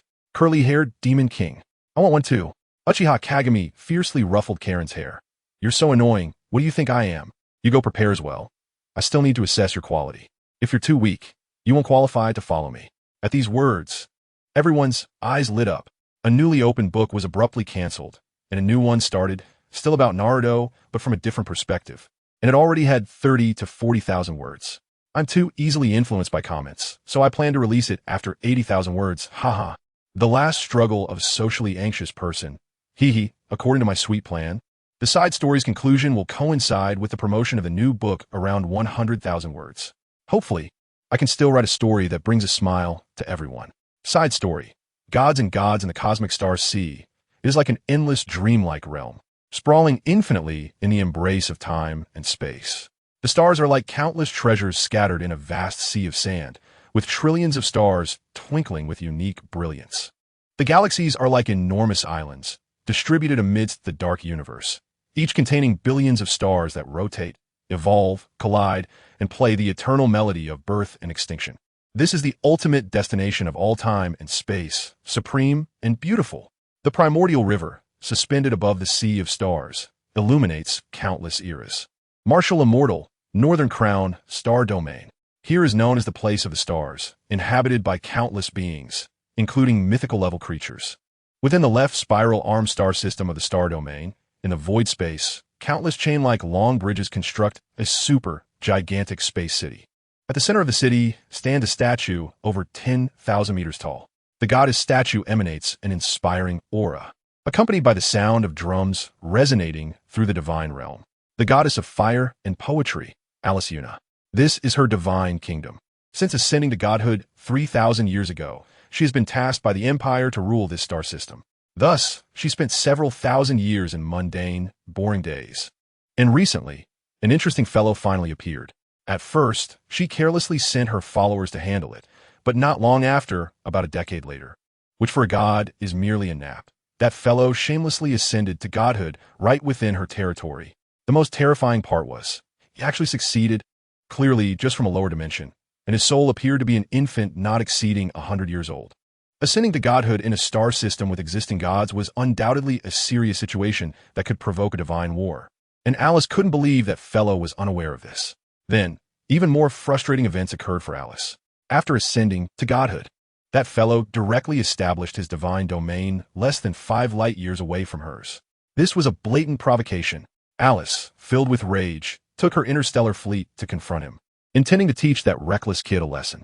Who sets up a nest right at someone else's doorstep? Don't you know to move farther away? The universe is vast, and the number of gods is not enough to be found in every star system. Where can't you go? Alice is a genius. Being a god, she cannot be mediocre. In other words, even among the gods, she is exceptionally gifted. In merely 3,000 years, she completed the mythical atlas and entered the mid-tier domain of gods. Despite this, she couldn't handle a newly ascended fellow. Considering his terrifying evolution speed, Alice knew that if she couldn't drive him away soon, her star system might very well be overtaken by him. Killing him? Alice had never even considered that. She is the goddess of fire and poetry. She cannot kill a god. Only a few battle-crazed individuals would study the killing aspect of divinity and possess the ability to slay a god. Ah, damn it. That little brat is exactly that kind of lunatic. Upon seeing that little brat for the first time, Alice detected his divinity, which possessed the trait of being able to kill gods. This made Alice all the more eager to drive him away. No one could tolerate a person with criminal tendencies living nearby. At the center of the glorious divine court is a circular swimming pool. An elf with long ears rose from the pool, and maidservants draped a robe over her.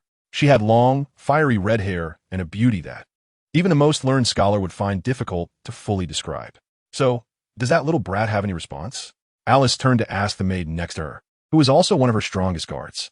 The guard maid, also an elf, furrowed her attractive brows and shook her head. Lady Yuna, there has been no response from the mirror realm. TCH, the beautiful goddess spat, which was completely unbefitting of her identity. Keep broadcasting. Play it 300 times a day. Annoy that little brat to death. The maid hesitated for a moment and said softly, Lady Yuna, all the broadcasting starships we send out have been destroyed. There's a strange barrier surrounding the mirror realm. That kind of spatial tearing attack is beyond our protective means. Has the space stabilization device requested from the Empire arrived? No, the Empire said, to let you handle it yourself. They have more important matters now, and it's a relief that they haven't summoned you. TCH, useless at critical moments. What good is joining this damn Empire? Lady Yuna, be careful with your words. After a moment of silence, another maid spoke up. Lady Yuna, that one has already ascended to godhood. Only you can deal with him. Our fleet isn't equipped with weapons capable of threatening gods.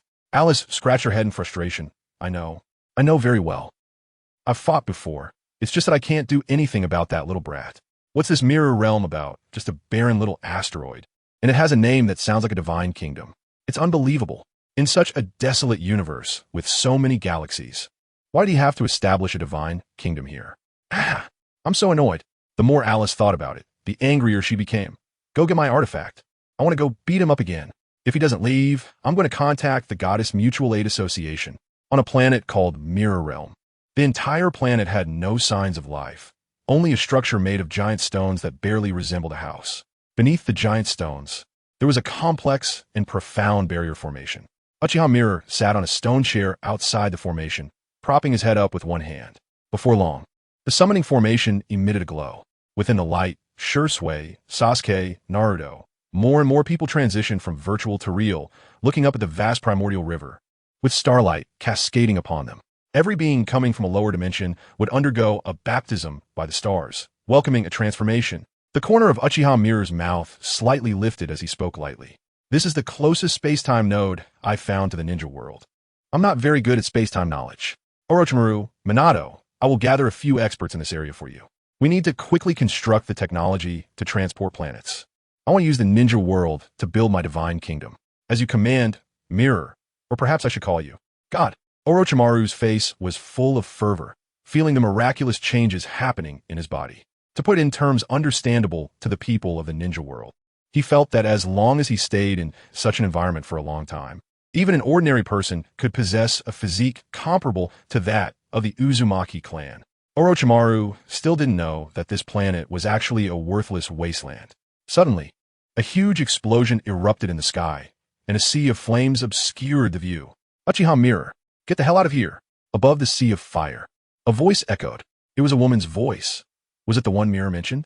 Minato was curious and somewhat surprised. Such a large-scale fire technique had already exceeded his understanding.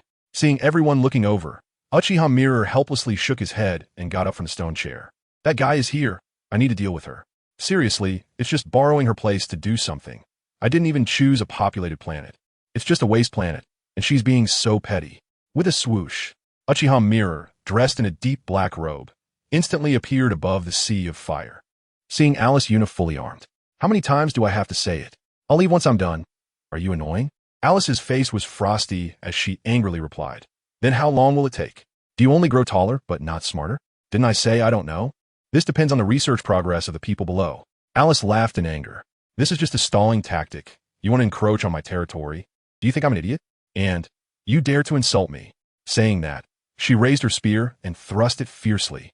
Uchiha Mirror's eyelids fluttered, and the crimson within his eyes flickered. He raised his hand, and a blood-like, eerie slash burst forth from his fingertips. Slash technique, blood red.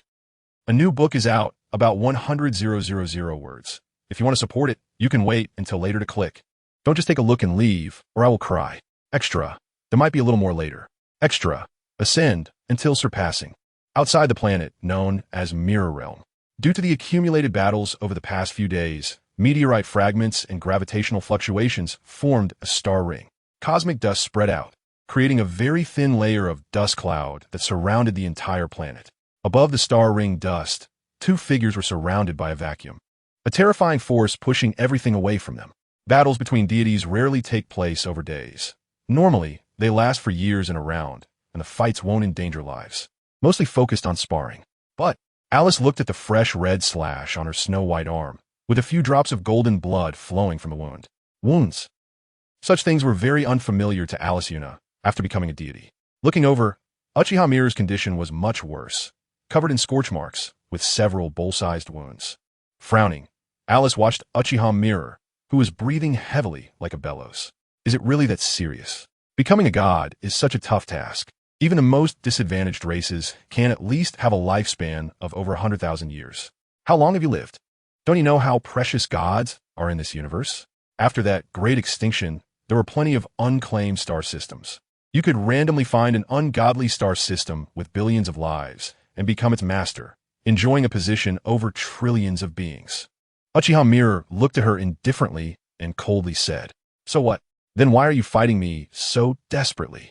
Alice's emotions were somewhat out of control. Although she only had that one wound on her arm, her physical state was much better than Uchiha Mirror's.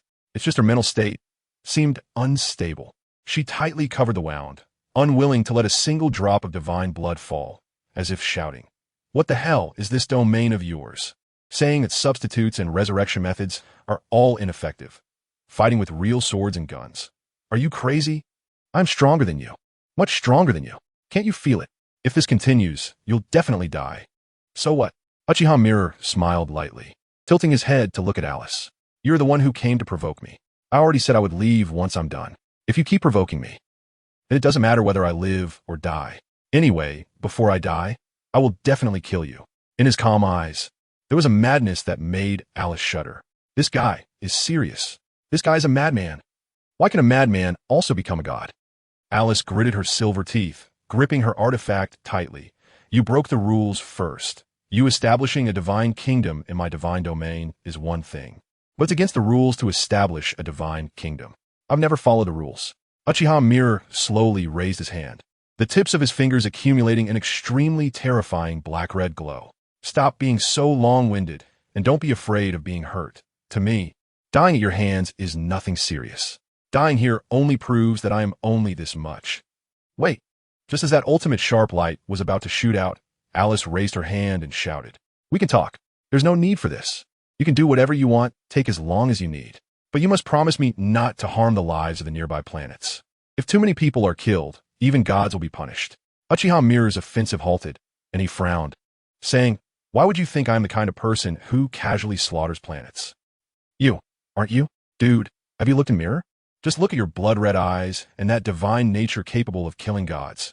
Who would believe you're not a madman who slaughters planets?" The subordinates I revived all said they've never seen anyone more brutal than you. I even suspect you slaughtered a lower dimension and were forced to leave your original dimension by the dimensional consciousness. Of course not. My hometown people can testify that I am the kindest person in our village. Your village? Are you the only one? Still a village. What a tiny metric unit. Alice took a deep breath and said softly, "I believe you. Then can I ask you how long you plan to stay? Don't get me wrong, I'm fine here. It's just that if the Empire sends someone to ask, I should be prepared to respond. Otherwise, if we remain in this divine realm for too long, they might register us as partners, and I would have to pay double taxes." Uchiha Kagami frowned even deeper. What the hell? Even after becoming a god, I still have to pay taxes. Alice sighed helplessly and pointed at the endless star river above the starry sky. When you first feel the starlight of life, you should also have a sense of life transformation, right? Uchiha Kagami nodded. He knew that it was called the starlight of life and understood that it had an evolutionary effect on life. Otherwise, he wouldn't have thought about bringing his hometown up here. Back when he broke through dimensions, it was this opportunity that allowed him to condense the sixth Magatama. After ascending to godhood, his life level was raised again, and the obvious change of Sharingan was that it gained 7 Magatama-like marks. Uchiha Kagami named it the 7-Tomo kaleidoscope, and this state of the Sharingan should accompany him for a long time. It was the perfect state he could imagine. The starlight of life is not an unowned thing. It is energy drawn from the dark side of space by those beings to nourish the main universe. Those beings? Alice hesitated for a moment, thought about it, and decided to clarify it with Uchiha Kagami, letting him know that there are greater powers beyond, that she is from the system and has backing, so he shouldn't be too reckless. Those beings refer to the servants of the God of Gods, who use the great power of the God of Gods to construct and expand the universe we are in. One of the servants, called the Lord of Ultramarine, is the Emperor of the Ultramarine Empire I joined. Another new and intriguing term. Uchiha Kagami had been gathering intelligence over the years, and he was aware of his position in the Ultramarine Empire, but that God of Gods. From this title, one could guess the identity of that being. The God of Gods, that's quite exaggerated. Uchiha Kagami knew his own power. At the moment he ascended to godhood, he even had the thought that the limit of what living beings could achieve should be like this. How powerful could someone called the God of Gods possibly be? Alice keenly noticed that Uchiha Kagami's body was trembling slightly. A smile appeared at the corner of her mouth. "Are you scared, kid? For now on, don't be too arrogant as a god." "Got it. I have no choice. Even as a god, necessary rules must be followed. However, you don't have to feel too constrained. As long as you don't engage in continuous massacres of several star systems, generally speaking, they won't interfere." Uchiha Kagami, you aren't feeling discouraged, are you? I knew there were such existences before, and it was quite frustrating. I originally thought that becoming a god would allow me to do as I please. No. Uchiha Kagami raised his head, the crimson in his eyes becoming even more intense as he gazed at the sky. His body trembled, not because of feeling discouraged, but because of excitement. Why should I feel frustrated? Being a god is not the end. How delightful is that? Great. I will definitely reach that level, and even surpass it. The endless star river flickered slightly, as if in response to his words. Introduction. First of all, my surname is Uchiha. And then I have a sealed, ancient spirit within me. I have never tried to reconcile with the ancient spirit. After confirming that it could not break the seal, Kagami began to frantically squeeze it.